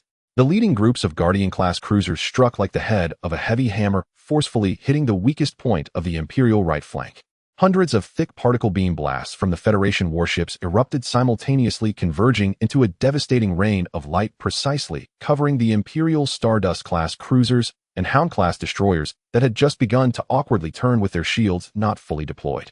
The explosion of flames instantly merged into a single entity. At least 30 Imperial warships were directly blown through their shields in the first volley, their hulls perforated, turning into rolling, burning wreckage. More ships had their shields overloaded and armor torn apart, losing part of their combat capability, and under inertia they careened out of control, further disrupting the already fragile formation. Do not stop. Continue the advance. Break through them. The temporary commander of the Federation assault group shouted sternly in the channel. The Federation fleet showed no signs of stopping, like a high-speed cutting machine charging through the gap they had torn open. The subsequent Falcon-class destroyers and Swift-class frigates swarmed in like agile wolves, rushing through the gap opened by the cruisers, specifically hunting down those injured, isolated, or attempting to organize a counterattack among the Imperial small to medium-sized vessels. Railguns, rapid-fire lasers, close-range torpedoes. Deadly firepower poured in from all directions towards the chaotic Imperial fleet. The Imperial right flank was instantly devastated, collapsing and disintegrating rapidly. On the other side, in the bridge of the main flagship of the Imperial Basar Star region front fleet group, the atmosphere, which had initially been chaotic, had slightly recovered. Admiral Lloyd stood before the holographic tactical panel, his blue eyes scanning the continuously updating data streams on the screen. His gray-white short hair appeared meticulous under the cold white main light of the bridge, making his face look even more serious. The Second Fleet Group of the Golden Sandstar region reports that they have successfully suppressed the enemy's left flank assault spearhead, forcing them to retreat about 0.3 light seconds. Pressure on the central defense line is easing. The remnants of Admiral Salim are regrouping. The activity frequency of the enemy's super heavy warships has decreased, suspected to have shifted to a defensive posture or are replenishing energy. The intensity of electronic interference remains high, but our backup communication nodes have been partially activated. Reports of battle were rapidly consolidated before him, with intelligence indicating that the situation was improving. Although the losses were severe and the technological advantage of that pirate fleet still sent shivers down the spine, at least the Imperial Fresh Forces had stabilized their numerical advantage, and gradually adapting tactics were slowly turning the tide. While the war of attrition is indeed brutal, the Empire can afford it. Reinforcements are still on the way. As long as they can drag this pirate fleet here to exhaust their momentum and resources, the scales of victory will ultimately tip towards the Empire. Lloyd's gaze sharpened slightly, his mind rapidly calculating the resource allocation across various fronts and the next direction for troop deployment. Notify the Logistics Command prioritize the replenishment of heavy armor-piercing shells and shield energy for the Stormbreaker-class units on the central defense line. Order the temporary 3rd Reserve Fleet Group to slowly advance towards Region D35. Apply pressure, but do not engage actively. Have the Electronic Warfare Department attempt to analyze the enemy's communication frequency characteristics, searching for possible points of interference or deception. He continually issued one command after another, maintaining control over the battlefield situation. The adjutants and staff efficiently recorded and conveyed the orders. At that moment, a crimson high-threat hostile unit assault alert suddenly lit up at the edge of the tactical panel. The alarm blared almost simultaneously, the volume at least 2 levels higher than before. Warning.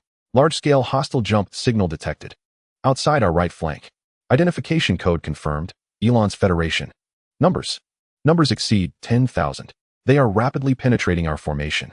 Units on the periphery of the right flank 7th and 8th Fleet Groups are under heavy attack. Losses are rising sharply. The entire bridge was instantly filled with various alarm sounds. Almost all the actions of the staff and officers paused momentarily, their gazes simultaneously fixating on the suddenly exploding crimson on the tactical panel, then swiftly turning to Admiral Lloyd standing before it. The Federation. Hadn't they just been repelled, retreating to rest? How could they be here? At such a critical moment from that dire direction. A chaotic uproar erupted. Are the Federation people insane? What do they want? Taking advantage of the fire. These shameless hyenas. Danger at the right flank. The troop strength there is already insufficient. Quick, contact the commanders of the 7th and 8th Fleet Groups. Hold the line. We must hold the line. The expression on Admiral Lloyd's face underwent a slight change the moment the alarm sounded. Admiral Lloyd's pupils slightly constricted for about 1/10 of a second, his gaze shifting rapidly from the central battle zone to the scarlet area on the right flank. The corner of his mouth, which had relaxed slightly due to the easing battle situation, tightened again, forming a cold and straight line. He slowly raised his hand. This simple gesture instantly quelled the rising din within the bridge. Everyone turned to look at him. Sensor data, real-time synchronization. Damage assessment precise to each level of Starship squad. His voice remained steady with no increase in tempo. Yes. The sensor monitors and tactical advisors nearly shouted in response, their fingers dancing over the control panel, creating a flurry of virtual shadows. On the holographic tactical display, the image of the right flank was rapidly enlarged and detailed. It was clear to see that the dense red arrows representing the Federal fleet had brutally pierced into the Imperial blue defensive line side like poisoned daggers and were continuing to penetrate inward at an astonishing speed. The signals from the blue Imperial ships were dimming and disappearing one by one or flickering to indicate loss of power. The 7th Fleet Group reports that the outer 3 lines of defense have been breached. Losses exceed 40%. The commander requests urgent support. The 8th Fleet Group has been cut off on the left flank. The communication channel with the Central Reserve has been severed by the Federal Fast Fleet. The Federal main battle fleet is advancing deep into our territory. The target is our logistics nodes and command ship connection. Bad news poured in like snowflakes, causing the advisors' faces to grow increasingly pale. If the right flank were completely breached, the Federal fleet could advance straight in, directly threatening the Imperial main force engaged in fierce battle with the Space Pirate fleet, potentially splitting the Imperial fleet in two. At that time, the situation would collapse entirely. General, we must immediately redeploy forces from the center to support the right flank, a senior advisor urged. Otherwise, if the right flank collapses, the entire front will be in danger. Redeploy forces. Although the pressure from the space pirate fleet on the central front has eased slightly, it could still counterattack at any moment. The left flank is also in a standoff, another advisor countered. Redeploying now would mean giving the enemy the front. Then what do you suggest? Just watch as the right flank is breached by the Federals. The debate erupted again, swiftly intertwining as advisors supporting each argument quickly divided into several camps, insisting on their respective theories. Everyone's gaze was tightly fixed on Lloyd. As the supreme commander of the Imperial Frontline Fleet, Admiral Lloyd did not participate in this argument. His eyes swiftly scanned the entire tactical overview, his brain processing a massive amount of information at an unprecedented speed. The Federals' sudden intervention was incredibly sharp-timed, and their position was extraordinarily tricky.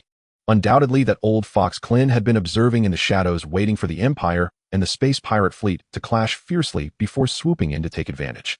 The right flank was indeed in danger. The 7th and 8th Fleet groups were not frontline forces to begin with. Their formation was spread out for vigilance and connection, unable to withstand the concentrated assault of the Federal main fleet. However, his gaze fell upon the deep red area representing the space pirate fleet. After the Federal intervention, it seemed that the offensive had exhibited a subtle stagnation. Some frontline units engaged in combat with the Empire even showed signs of retreating. Could it be that they were also observing, evaluating the intentions of this new variable, the Federation? A thought quickly flashed through Lloyd's mind. Silence. He spoke again, his voice resonating through the bridge, causing all arguments to cease. He then took 2 steps forward, moving closer to the tactical table, his fingers quickly tapping several key notes. Order the 7th and 8th Fleet groups on the right flank. She began issuing instructions rapidly to abandon their current positions. Execute the Meltdown Protocol. Meltdown Protocol. The advisors were taken aback. That was an extreme tactic, sacrificing some frontline units to withdraw actively under an unavoidable attack, luring the enemy deeper, while using remaining firepower and preset obstacles to delay the enemy, buying time for the rear to reorganize the defense. This meant abandoning at least 1/3 of the frontline forces. Execute. Admiral Lloyd provided no further explanation, his tone brooking no refusal. Yes. Yes. Order the Central Reserve, the 9th and 10th Fleet groups from the original Barca Star Domain border to immediately maneuver 0.5 light seconds to the left flank, filling the gaps created by the withdrawal of the right flank and preparing to maneuver toward the center or the rear of the right flank. Keep the formation tight and activate the shields. Order all units on the left flank to intensify their offensive. Do not spare ammunition. You press forward with full force to constrain the main force of the opposing space pirate fleet, preventing them from having the capacity to intervene on the right flank or take advantage of the situation to expand their gains. Direct the logistics and all non-combat vessels to retreat to the second gathering area behind the safe jump point. The retreat will be covered by the original 6th Fleet group from the Barca Star Domain border. Order the Electronic Warfare Department to concentrate efforts to disrupt the tactical data links between the Federal Fleet's vanguard and subsequent units, especially their high-speed reconnaissance and fire control units.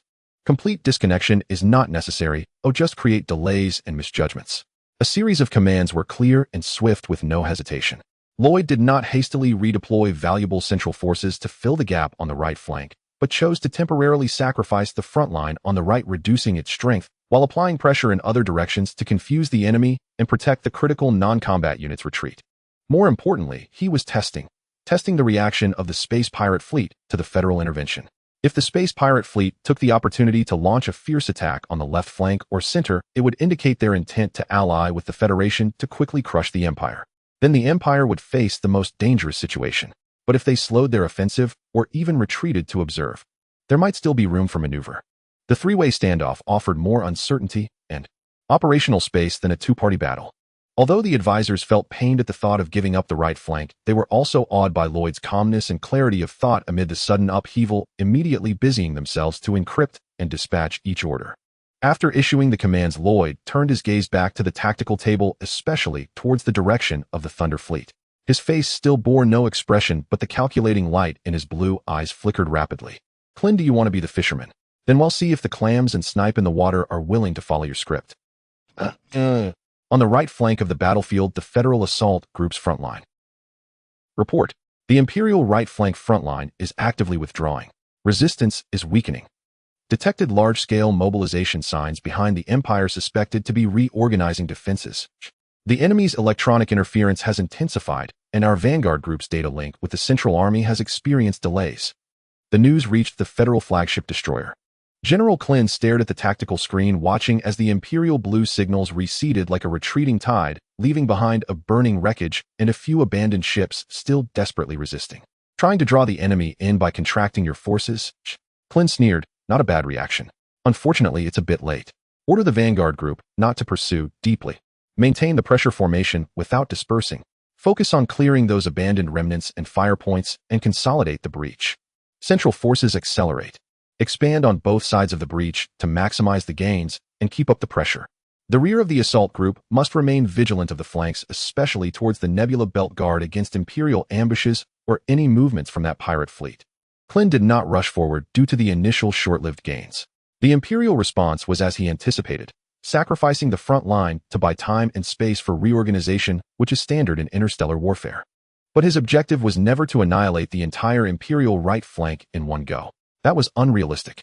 His fundamental aim was to tear apart the Imperial defense line to create chaos, forcing the Empire to divide its forces from the direct confrontation with the pirate fleet, thereby weakening the pressure on the front and creating an opportunity for the pirates to expand their gains and intensify the depletion of the Imperial fleet.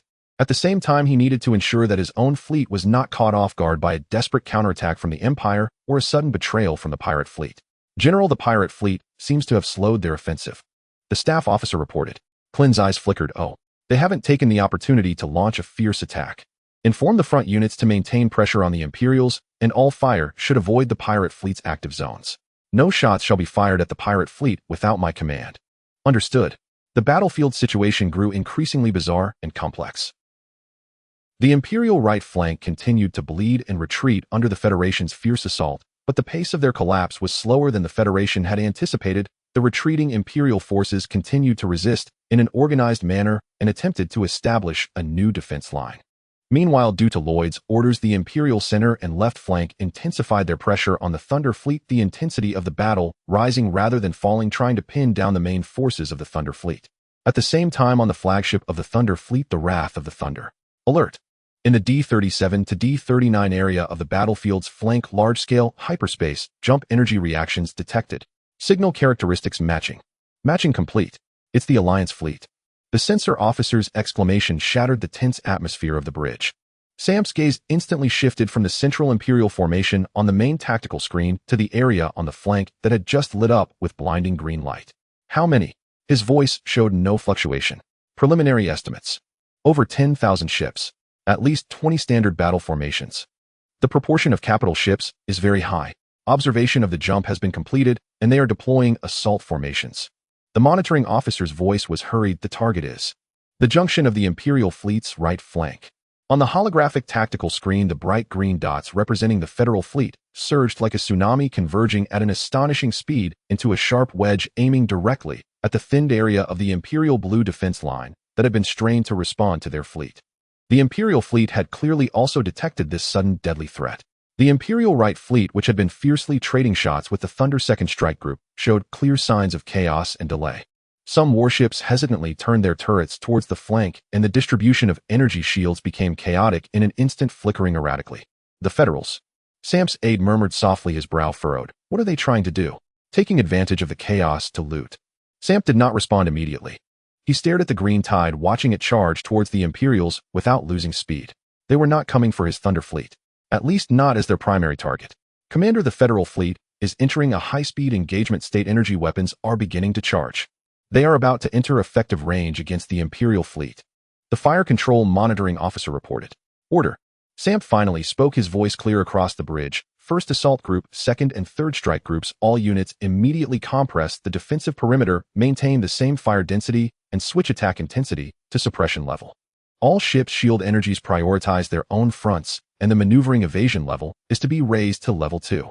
Commander, the aide was taken aback. Isn't retreating now too one-sided? Execute the order. Sam did not elaborate, his gaze still fixed on the Federal Fleet. Yes. The order was quickly disseminated. The Thunder units engaged in fierce combat with the Imperial Fleet at the front line almost simultaneously altered their battle rhythm. The previous intense assault suddenly slowed, the charging time of the main guns on the Fearless-class battleships slightly extended, and the broadside firing frequency of the Kanglong-class cruisers gradually decreased. Even the high-speed assault ships and mecha units reduced their disruptive attacks. The entire Thunder Fleet's formation began to gradually shrink inward with the shields of each ship interlocking more tightly. This change was immediately noticed by both sides in the conflict. The pressure on the Imperial right suddenly lightened, but before they could catch their breath, the deadly Federal storm was already upon them. Half an hour later on the bridge of the Wrath of the Thunder, Samp and his staff officers were watching through sensors and long-range observation equipment as the Federal fleet cleanly and decisively tore a wound in the Imperial defense line, then swiftly surged in to wildly expand their gains. The chaos and distress of the Imperials were clearly visible. "Commander," the aide said, quietly looking at the tactical screen where the Imperial signals were quickly fading to gray, "the Federals' target is clear, it's the Empire. They are completely ignoring us." Not ignoring, Samp slowly shook his head, his gaze sharp. "They are observing us as well, just as we are observing them." The Federal fleet cluster suddenly launched a surprise attack on the Empire, partly for the spoils, but also, perhaps, to test our reactions. He pointed to the Thunder Fleet's defensive formation on the screen. "By compressing our defenses, we neither took advantage of their attack on the Empire to strike them, nor showed any intention to actively attack them. This equates to sending a signal that we are not enemies." The aide pondered. "So that is why they dare to attack the Empire with such abandon without worrying too much about the flanks."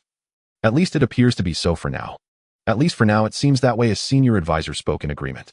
Commander Samp fell into deep thought, his mind rapidly analyzing every detail of the battlefield. The Imperial right flank has already collapsed. Although the Federals have pushed deep, their formation has also stretched due to the assault, leaving their flanks exposed. The new forces of the Empire and the left-wing troops were desperately trying to squeeze in this direction to seal the gap, hoping to either drive the Federals out or encircle them. He paused, a glint of cold light flashing in his eyes.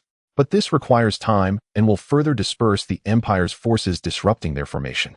The adjutant's eyes lit up. "Commander, do you mean the Federals have created a better opportunity for us?"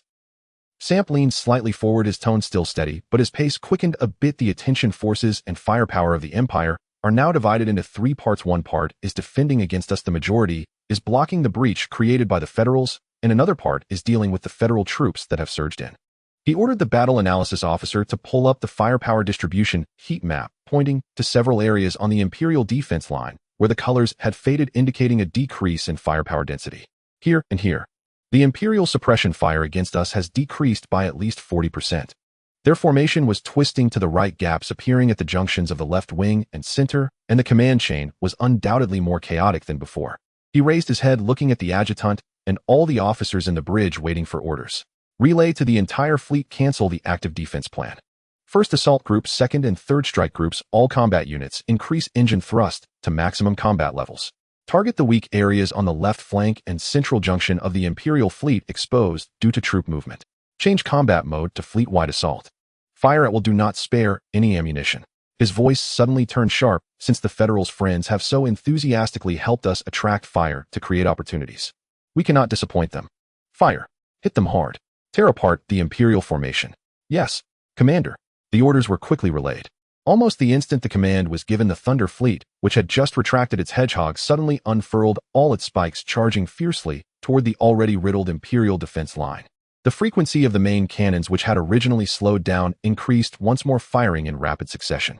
The Star Destroyer main cannon of the Dreadnought-class battleship, the Thunder particle beams of the Kanglong-class cruiser missiles, and secondary cannons. All firepower was nearly maxed out simultaneously. Moreover, the targets of the strikes were more concentrated and cunning. They no longer aimed to suppress, but instead, like precise surgical blades, specifically targeted the weakened sections of the Imperial defense line or attacked the sides and rear of the Imperial vessels that were hastily turning to respond to the Federal threat. The pressure on the front that had just slightly eased due to the Federal assault rebounded, massively, returning with greater ferocity and lethality. An Imperial Stormhammer-class battleship had just received orders to move to the right flank to support the area breached by the Federals. Its massive body was slowly turning, exposing its relatively vulnerable side and engine ports. In that instant, at least 6 phase impact cannons from different Dreadnought-class battleships, Star Destroyers, along with over 20 particle beams from Kanglong-class cruisers, struck precisely at the weak points exposed during its turn. The shields of the Imperial battleship could not withstand even a second before overloading and collapsing. Phase energy and particle streams penetrated the hull, triggering explosions in the ammunition depot and energy conduits, causing a series of chain reactions. The massive explosion split the battleship in half, the burning wreckage tumbling into the nearby friendly fleet, causing even greater chaos. Similar scenes were unfolding simultaneously across multiple points on the Imperial defense line. The Thunder Fleet surged like a beast that had been briefly restrained, and once released, the power it unleashed was evidently more terrifying than before. The Imperial commanders were nearly driven mad. Frontline pressure skyrocketing. The Lingyu has suffered a catastrophic explosion. The Jinyu and dozens of battleships heavily damaged. The firepower intensity of the Thunder Fleet has increased by at least 50% compared to before.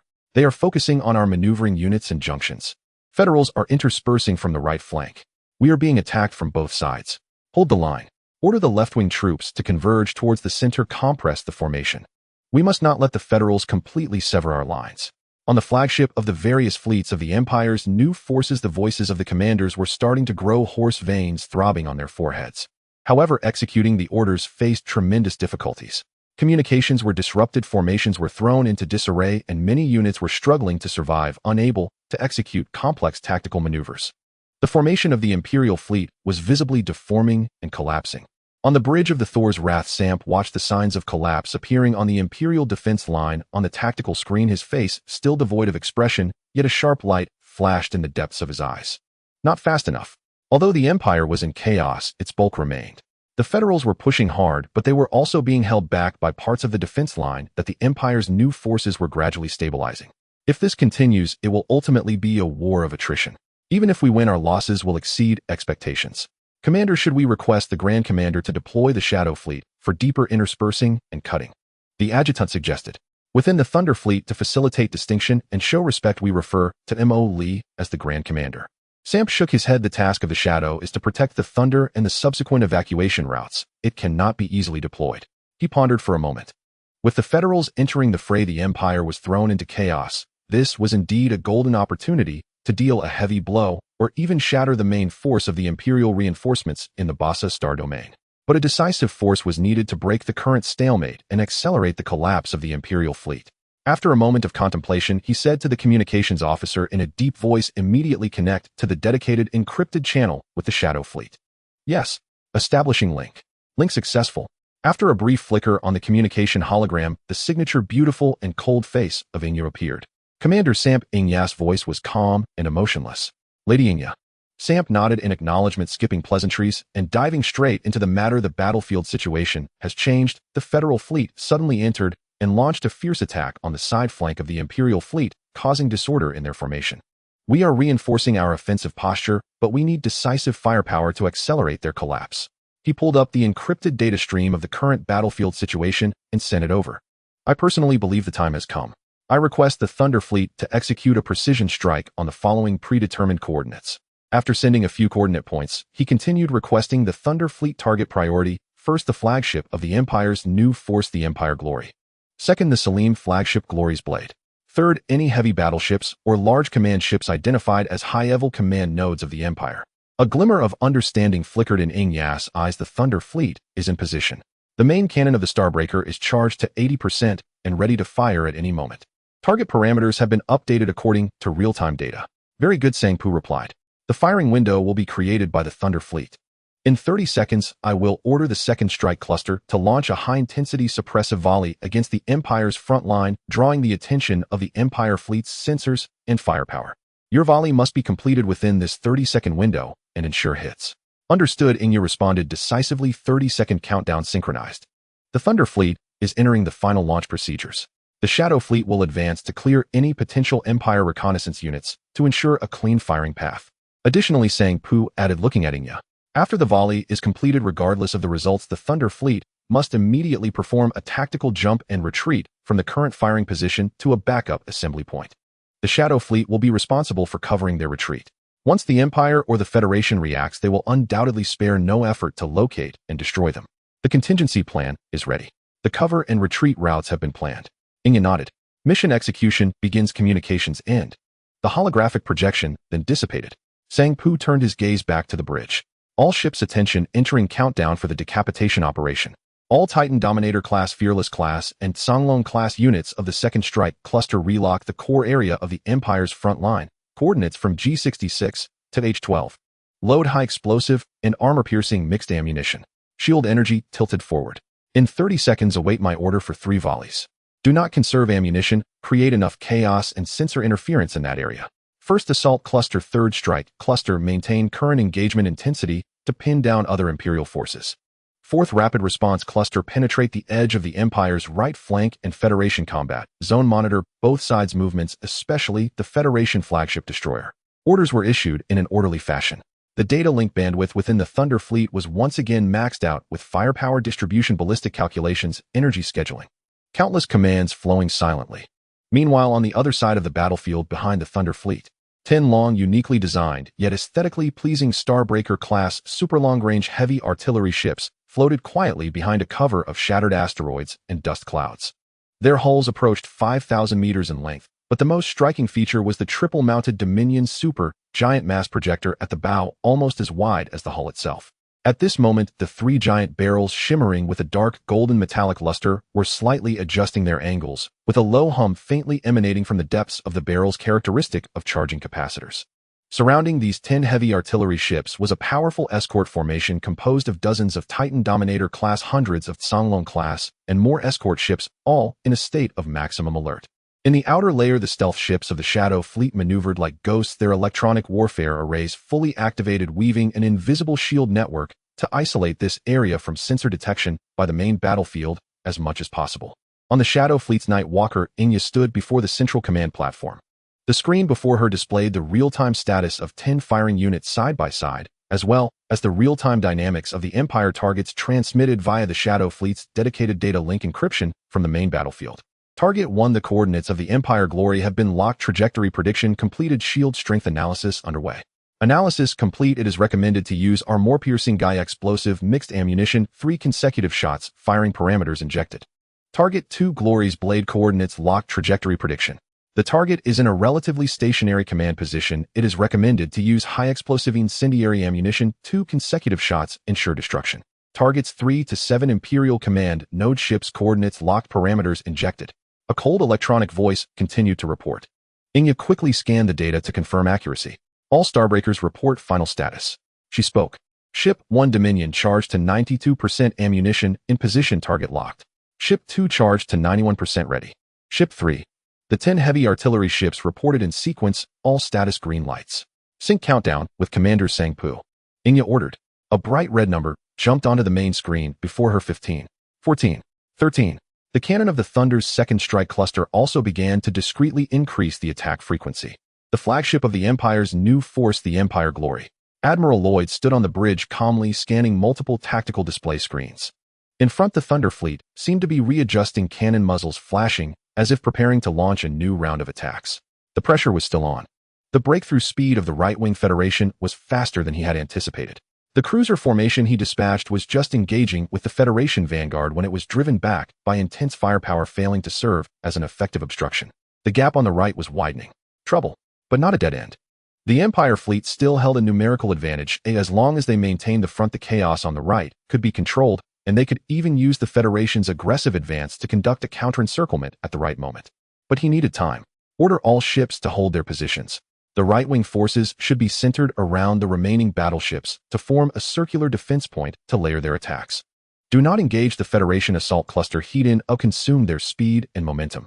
Frontline, prepare to face the enemy's possible new round of assault. All battleships strengthen the shield linkage. Increase the density of barrage interceptions. His commands poured out, attempting to stabilize the already swaying giant ship. However, in the dark depths of space, tens of thousands of kilometers away, 10 giant barrels had already locked him and his flagship firmly in the crosshairs of death. Countdown to 0. Second strike, cluster, all guns fire together. Heavy attack.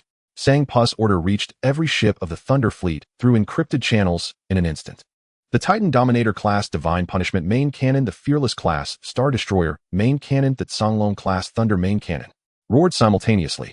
A torrent of energy and matter denser than any before instantly ripped through space, crashing fiercely into the core area of the Empire's front line.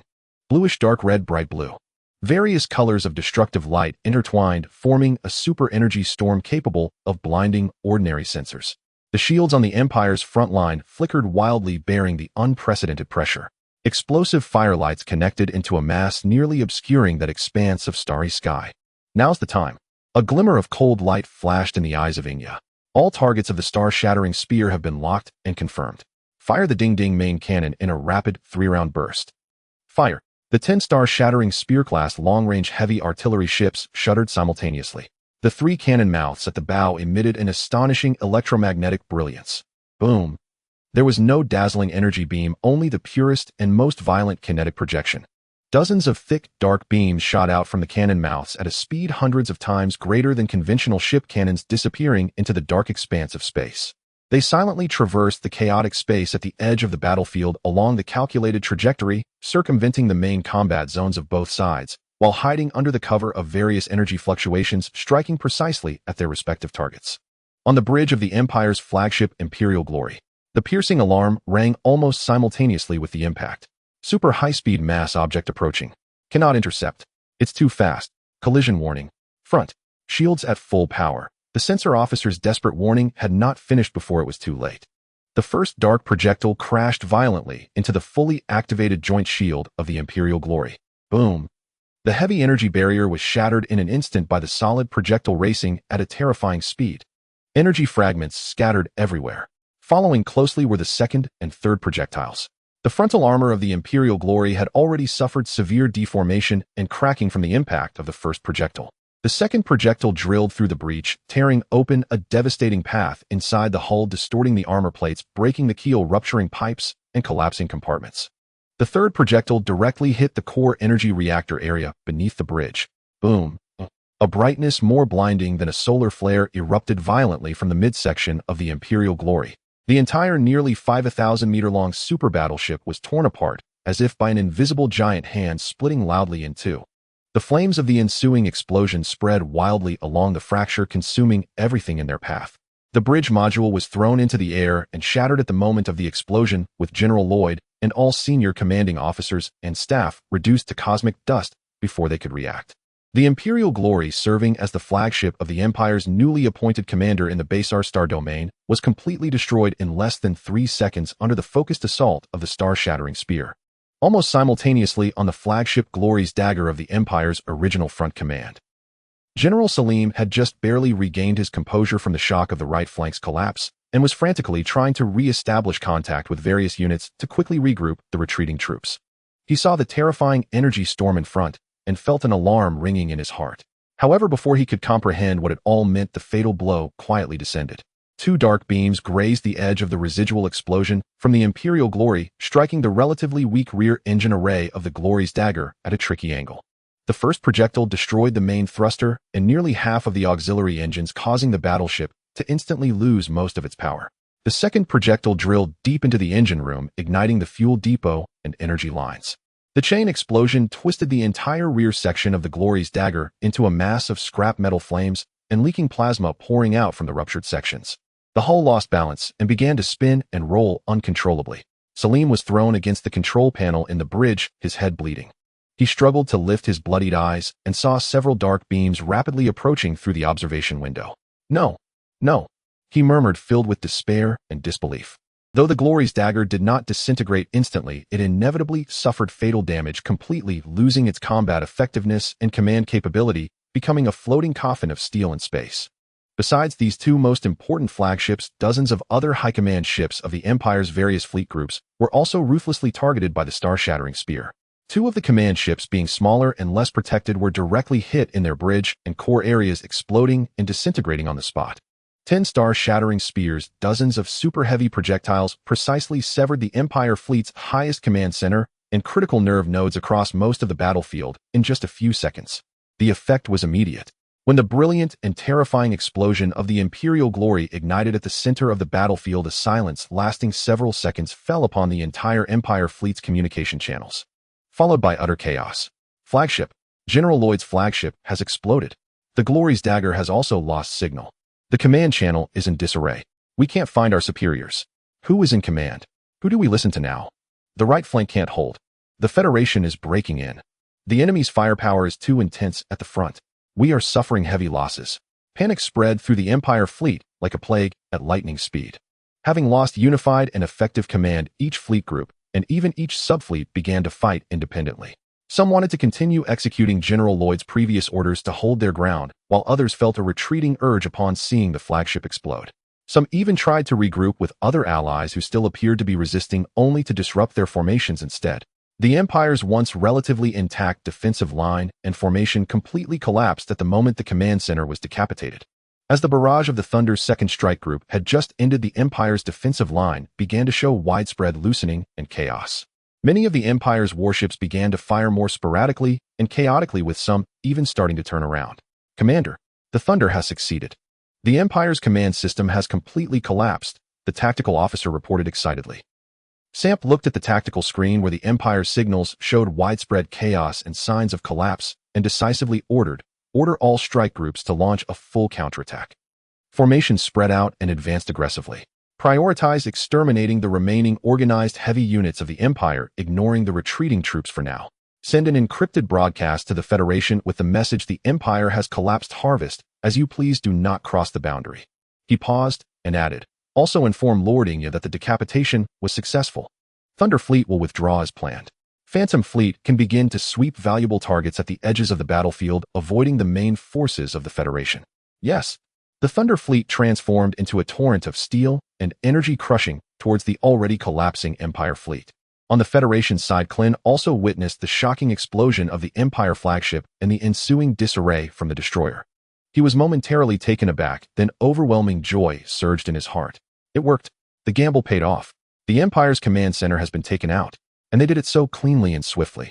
Although the source of that terrifying strike was unknown, it mattered little. What was important was the outcome. The Empire was finished. Kellen's voice trembled with excitement. "Charge with all our might. Expand our gains and hit them hard. Unleash all ammunition. There is only one target. Maximally annihilate the living forces of the Imperial fleet.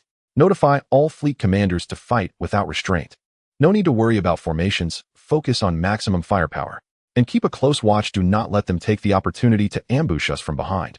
The Federal fleet's attacks suddenly became more frenzied and reckless. They tore into the already chaotic Imperial ships like wolves among sheep. The battlefield had turned into a one-sided massacre in pursuit of the Imperial fleet. Inside, the Imperial fleet ships swarmed like headless flies. Some tried to regroup and resist, but were immediately met with devastating strikes from Thunder or the Federal forces. Others attempted to retreat, only to find their escape routes blocked by scattered allies and pursuing enemy starships. Storm Hammer-class battleships, having lost fleet command and formation cover, were stubbornly resisting under the command of their respective captains. However, it was ultimately futile, their heavy hulls becoming the best targets. Struck one by Thunder's Divine Punishment Star Destroyer or the Federal Star Core Annihilation main cannon, they transformed into massive bursts of fireworks in the starry sky. Stardust-class cruisers and Hound-class destroyers suffered heavy losses, struggling in the dense net of fire before being destroyed.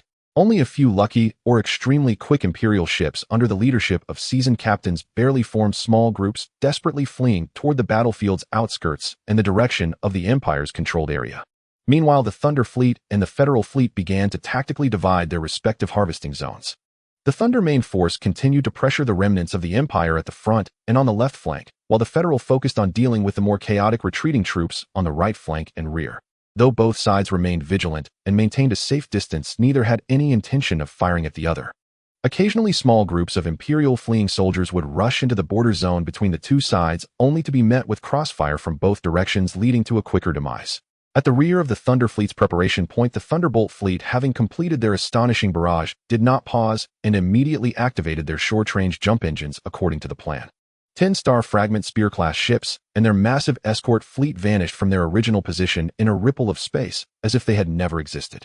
The Shadow Fleet, under the command of Shadow Crow, began to become active at the very edge of the battlefield. Their targets were no longer the large Imperial vessels being battered by the main fleet, but rather the fast-moving Imperial reconnaissance ships, electronic warfare ships, and special vessels that might carry important data or personnel. These small targets stood little chance against the high-speed covert hunting of the Shadow Fleet. The cosmos of the Bassistar region quickly filled with endless light flames and shattered metal debris. The massive reinforcements that the Empire had painstakingly assembled for the Bassistar region completely collapsed under the powerful strikes of the Thunder Fleet, the deadly backstab of the Federal Fleet, and the decapitating strikes of the Thunderbolt Fleet. This chaotic battle involving three factions, ignited by the Thunder Fleet's scavenging, gradually approached its end with the complete collapse of the Imperial Fleet. And the news of this devastating defeat was rapidly relayed through various channels to the Empire's capital, Heart of Glory, and the Federal capital, Shore of Freedom. Screw Factory, Main Base Control Room. Mo Lee placed the final battlefield damage and victory assessment report on the desk, leaning back in his chair and letting out a long sigh. The report was compiled by Shadow Crow, complete with detailed data and some battlefield recordings sent from the front lines. The Empire confirmed that over 18,000 starships had been destroyed or rendered completely non-operational. This included at least 300 Storm Hammer-class battleships and nearly 1,000 Stardust-class cruisers. Several thousand more were severely damaged, lost contact, or could be deemed out of the current war zone. General Lloyd, the overall commander of the Imperial fleet in the Bassistar region, was confirmed dead, with his flagship Imperial Glory obliterated after being hit at its core by Star Fragment Spear. The temporary support group commander for the front lines in the Bassistar region, General Salim, was severely injured, and his flagship Glory's dagger was completely destroyed. He was reportedly rescued by his guards and managed to escape in an emergency life pod, but was said to have fallen into a coma with his fate uncertain. The number of mid-level and senior officers of the Empire who were killed, captured, or went missing was staggering. The defensive line that the Quran Empire had painstakingly constructed in the Bassistar region was utterly breached. The remaining Imperial ships had completely lost their ability to resist and were panicking as they fled toward the Empire's second defensive line. Large areas of Star Zone star systems, important trade routes, and jump points that were once under the Empire's control were now in a state of power vacuum or only had a symbolic patrol force left. The Federal side also achieved significant results, destroying a large number of Imperial fleeing soldiers while sustaining relatively controllable losses. According to the data obtained from the Shadow Fleet's reconnaissance, the losses were around 2,000 starships and morale was high. The Thunder Fleet's own losses were acceptable. The majority came from early confrontations with the Empire's new forces and sporadic resistance during the later pursuit. In total, over 800 various types of ships were lost, with the main battleships only comprising a small percentage of that, and most casualties being ordinary soldiers, while the core command and technical framework remained intact. Most importantly, the 10-star fragment spear ships of the Thunderbolt fleet and their escort fleet were safely evacuated without revealing detailed coordinates or complete combat data. The Shadow Fleet also managed to scoop up quite a few small fry at the battlefield's edge, obtaining valuable intelligence and equipment. This chaotic battle involving three factions ultimately concluded with the Empire's disastrous defeat, the Federal gaining profit, and the Thunder Fleet demonstrating its strength while safely retreating. Well done. Mo Lee's voice was steady, revealing little excitement, but Shadow Crow, who knew him well, could catch a glimpse of the relaxation and satisfaction deep in his eyes. Sam performed well, and the fleets coordinated smoothly. The impact of the Thunderbolt was beyond expectations, Shadow Crow commented succinctly from the side. Yes, Sam is a talented commander. The Thunder Fleet faced unexpected situations and had to give their all, which was quite a pressure, but he still held his ground and showcased his own style. Mo Lee's fingers lightly tapped on the table in agreement. On the Federal side, that old fox Kellen must be grinning from ear to ear. He snagged a huge advantage. Xihe responded by producing several brief reports stating, according to fragmented information relayed by the deep diver from within the Federal Fleet, Admiral Klin is currently sending a victory report to the Federal military and the presidential office. He is also actively seeking credit for his decisive actions to seize the opportunity and deal a heavy blow to the Empire's main forces. The initial response from public opinion within the Federation is enthusiastic, viewing it as a restoration of honor and a significant strategic victory after prior defeats. Restoration of honor. Seeking credit. Mo Lee scoffed. What a load of nonsense about seizing the opportunity. He merely sat idly by for 3 hours, waiting until we were nearly finished fighting the Empire before he came out to pick up the spoils. When it comes to shamelessness, it's still the politicians and generals of the Federation who excel. He leaned back in his chair, gazing up at the starry sky projected on the ceiling. But that's fine. The more credit they seek, the easier it will be for us to negotiate in the future. Xihe approached the star map and began manipulating the controls. The red areas representing the Federation-controlled zones began to spread more prominently, while those marked by a faint golden halo were also highlighted. Commander, the battle has ended. However, the issues in the aftermath are only just beginning. Xihe's thin lips parted as she calmly analyzed and inquired. In the wake of the Empire's sudden defeat, the Federation is rapidly swallowing the Bassistar region. As the de facto decisive force in this battle, we are in essence an unofficial entity that does not exist. How should we secure the benefits we deserve and transform them into a foundation for long-term development? Previously, we relied primarily on the identity of the Ghost Space Pirate Group and several front companies to survive and grow in the cracks of society. But after this, the situation has changed. We have exposed our capability to influence a battle on a star system level. Neither the Empire nor the Federation can afford to ignore us any longer. Continuing to hide completely in the shadows will become increasingly difficult and will mean missing the opportunity to convert this victory into actual territory and legitimate status. So what you mean is that we need to come out into the open. Emily sat up straight, fingers intertwined on the table. At least partially come out into the open. Yes, Commander. We now need a legitimate identity and territory that can be recognized by at least one major force. Xihe nodded. However, completely taking over the Basistar region is unrealistic. The Federation will never agree to that and would immediately view us as an even greater threat than the Empire. We currently lack the manpower and administrative capacity to manage an entire star region. But if we ask for nothing, the significance of our participation in this war will diminish greatly, and we will be unable to provide sufficient space and resources for the future upgrades of the Screw Factory and the expansion of clone populations. I suggest we use these as leverage and a foundation to negotiate with the Federation. She pointed at the star map, where several areas were marked in gold. We should secure 2 or 3 complete star sectors in the Basistar region that are key and relatively resource-rich. We can declare the establishment of a neutral autonomous territory or a similar governing body. Establish a nation. Emily raised an eyebrow. Yes, Commander, a term that sounds gentler and is more likely to be accepted. The Star Sea Community Border Developers Alliance Basistar Region Reconstruction Council. The name can be deliberated further. Xihe's tone remained unchanged. There's no rush on the name. We can think of it later when we make a decision. Please continue. Emily agreed. Xihe nodded in agreement and continued to express her thoughts. The key is that we urgently need a territory that legally belongs to us, where we can openly build bases, develop industry, publicly recruit populations, and engage in formal diplomatic trade with other forces. This territory cannot be too small, otherwise it will lack strategic depth and development potential. However, it also cannot be too large lest it provoke external entities or become too difficult to manage. Emily stroked his chin and thought at her words. Xihe was right. Previously, small-scale operations could hide in the shadows. But now it is different, with a fleet capable of exerting substantial power in hand, and having helped the Federation defeat the Empire's main forces. Trying to remain completely invisible would be deceiving oneself. The Empire will absolutely despise us, and will be searching for us everywhere. The Federation will also utilize us while remaining wary, possibly even looking for opportunities to undermine us. Having an overt identity and territory is like having a shield. At least everyone will have to adhere to some semblance of rules, and even if they wish to take action, they will need a decent excuse. Moreover, having territory will allow us to openly develop, absorb populations to establish a more stable logistical and intelligence network, even though we do not necessarily need to absorb them. I'm just afraid the Federation won't agree. Emily voiced his concerns. Carving out 2 or 3 star sectors is no small matter. That old kook Klin has just achieved great success, and will surely have a large appetite, wanting to swallow the entire Basistar region. So he needs our consent. A glint of calculation flashed in Xihe's eyes. Although the Empire's fleet cluster has retreated in defeat, it has not been completely annihilated. There are still a considerable number of Imperial troops and fortifications surrounding the Basistar region. If the Federation wishes to fully digest the Basistar region and use it as a springboard to continue attacking the Empire's interior, it will inevitably face harassment and counterattacks from the remnants of the Empire, along with pressure from other star regions of the Empire. She pulled up another strategic analysis chart and analyzed. We can promise them that once we establish the autonomous territory under our control, we will provide limited but effective military assistance to the Federation for the next standard year. This includes, but is not limited to, intelligence sharing, joint patrols in specific areas, and firepower suppression of key counteroffensive forces from the Empire. It is even possible to sign a non-aggression and limited cooperation treaty, using future military support in exchange for present territory and recognition. Emily understood.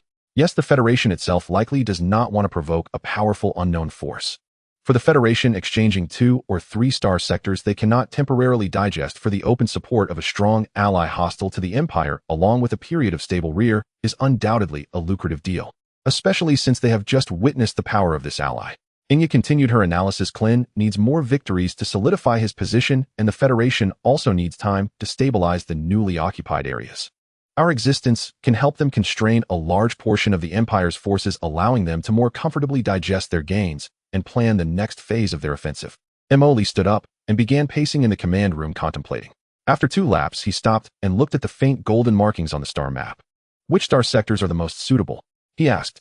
Xihe immediately marked 3 areas on the star map. First, the Ashengate star region. Located at the border of the Basistar region and the unexplored star region, it is protected by a natural asteroid belt and nebula, making its geographic location relatively remote, yet excellently concealed. Inside, there are 3 resource-rich star systems, as well as 5 relatively habitable terrestrial planets abundant in population resources. The Empire had previously developed this area to a limited extent, primarily consisting of mining stations and outposts. Once we capture it, we can declare it as part of our exploration of the unexplored star regions and development of frontier resources. Second, the Boss IV resource star region. This star region possesses the largest zero-flux steel deposit known in the Bossa star region, along with several planets rich in rare elements. It is one of the Empire's key industrial zones, but most of its facilities have been damaged in the war or destroyed during the Empire's retreat. The Federation would need to invest a tremendous amount of time and resources to fully restore and utilize it. We can easily intervene under the pretext of assisting in post-war reconstruction and restoring production while actually controlling the core mining areas. Third, the Jump Point Star region. This star region is not large, but holds a crucial position controlling several main interstellar routes leading to the Empire's Rust Corridor and the core areas of the Federation's newly occupied regions. Securing this area would mean grasping a vital throat for north-south transportation in the Bossa Star region. We can promise to maintain the neutrality and openness of the routes. As long as actual control is in our hands, we can decide what neutrality means. Xihe spoke eloquently while pointing at these 3-star regions. These 3-star regions form a line. Although they do not border each other, they can be quickly linked through the jump points and secret routes we control. Each has its own characteristics, and together they can provide us with resources, strategic depth transportation routes, and a premise for development. The total territory occupies about 12 to 15% of the Bossa Star region, a level that won't pose a lethal threat to the Federation, yet sufficient for our initial development and layout. Emily looked at the 3 circled areas, silently pondering for a moment before asking, "Have we notified the Federation?" "We have already sent the intention to negotiate to the Federation, and they responded positively to this decision, setting a time for the negotiations," Xihe replied. "Negotiator. I will go personally," Xihe said without hesitation. "I am confident I can maximize our interests, bringing the necessary escorts and negotiation team." The location can be chosen at a frontline space station just recently taken over by the Federation or a neutral commercial hub. "What about safety?" Emily looked at her. Kellen, that old fox, might have ulterior motives if negotiations do not go well, or if he tries to play tricks. Hearing this, a hint of a smile appeared on Xihe's lips as she lightly laughed. "I will bring the Thunder Fleet with me." Emily paused for a moment while returning to the control panel, then chuckled. "All right, I approve. You prepare the negotiation plan. The bottom line is these 3-star regions and the Federation's public acknowledgement of a neutral autonomous territory. Cooperation terms can be negotiated, but the core cannot be compromised, and the level and duration of fire support can also be used as bargaining chips." He raised his head, looking at Xihe. "Remember, we are not going to beg for their charity. We are going to tell them that we claim this territory. If they do not agree, let them send our fleet over. We simply feel sorry for them. In exchange, we can help the Federation keep an eye on the Empire's counterattacks, allowing the Federation to peacefully digest other territories. If they refuse to listen after we explain properly, we will have to use another method." "Understood," Xihe nodded. "Also," Emily added, "during the negotiations, let's use the identity of the Border Joint Development Company or something similar for now. After all, mentioning nation building might be too conspicuous. We are merely a group of pioneers, mining companies and security companies trying to make a living at the border with a bit of self-defense capability. This time we merely happened to get involved in the conflict between the Empire and the Federation, and we helped a bit out of self-defense and border stability considerations. Now we seek a stable place to continue our commercial and development activities." A playful smile curled at the corners of his mouth as he instructed. A hint of understanding flashed in Xihe's eyes as she smiled in agreement and said, "Understood, low profile." "Wait, why do I feel like you don't understand?" Emily internally scoffed. "How to talk nonsense specifically you are better at than I am. In short, we need to make them realize that we are not to be trifled with, yet also make them feel that we are not a big deal, easy to control, at least for now." "I understand." Xihe noted the key points. "I will prepare several different statements and identities. For the negotiation team, I will prioritize selecting those from the clones who excel in diplomacy and business negotiations, whose demeanor aligns more with successful civilian figures rather than military templates." "Go on," Emily waved her hand. "Hurry up and come up with a plan. The Federation is certainly holding urgent meetings right now to discuss how to divide the spoils and how to deal with us. We cannot wait for them to finalize all the terms before we go." "Yes." Xihe then turned and left, her steps brisk and decisive. The control room was left with only Emoli. He reopened the star map of the Bossa Star region, zooming in on the 3 marked star regions, carefully examining each planet and route marked on it. Nation building, or rather establishing a territory of our own. This was worlds apart from his initial plan of escaping from the corrupted Crow pirate group, merely seeking a corner to survive and create things. However, things had pushed step by step to this point. The system required resources for upgrades, the clone population needed space for placement and development, and the increasingly massive fleet required bases and logistical support. Hiding in the broken asteroid belt screw factory was no longer sufficient. Even with a few other sub-bases, it was becoming increasingly strained. Moreover, this time his power had been exposed, it was impossible to completely retreat. The Empire would frantically seek revenge on him, and the Federation would keep a constant watch on him. Rather than passively hiding and defending, it is better to take the initiative to step out, carve out a territory, raise a flag, and declare, "Damn it, I'm here. Come at me if you dare." Of course, this carries significant risks. Moving from the shadows to the spotlight would make one a target. But opportunities lie here as well. With a legitimate identity and territory, there would be much more he could do. Simply obtaining various resources openly would not be a small matter. "Take it slow, no need to rush," Emoli murmured softly as if speaking to himself. "First, secure a foothold in these 3-star regions, gradually transfer some of the surface operations of the screw factory over, and continue to amass troops under the cover of visible forces, more troops and more troops." After shutting down the star map, Emoli opened the system interface, which displayed a long list of technologies waiting to be unlocked. Although the resource inventory's numbers had decreased due to the recent war, they had been replenished from the wreckage of destroyed Imperial ships.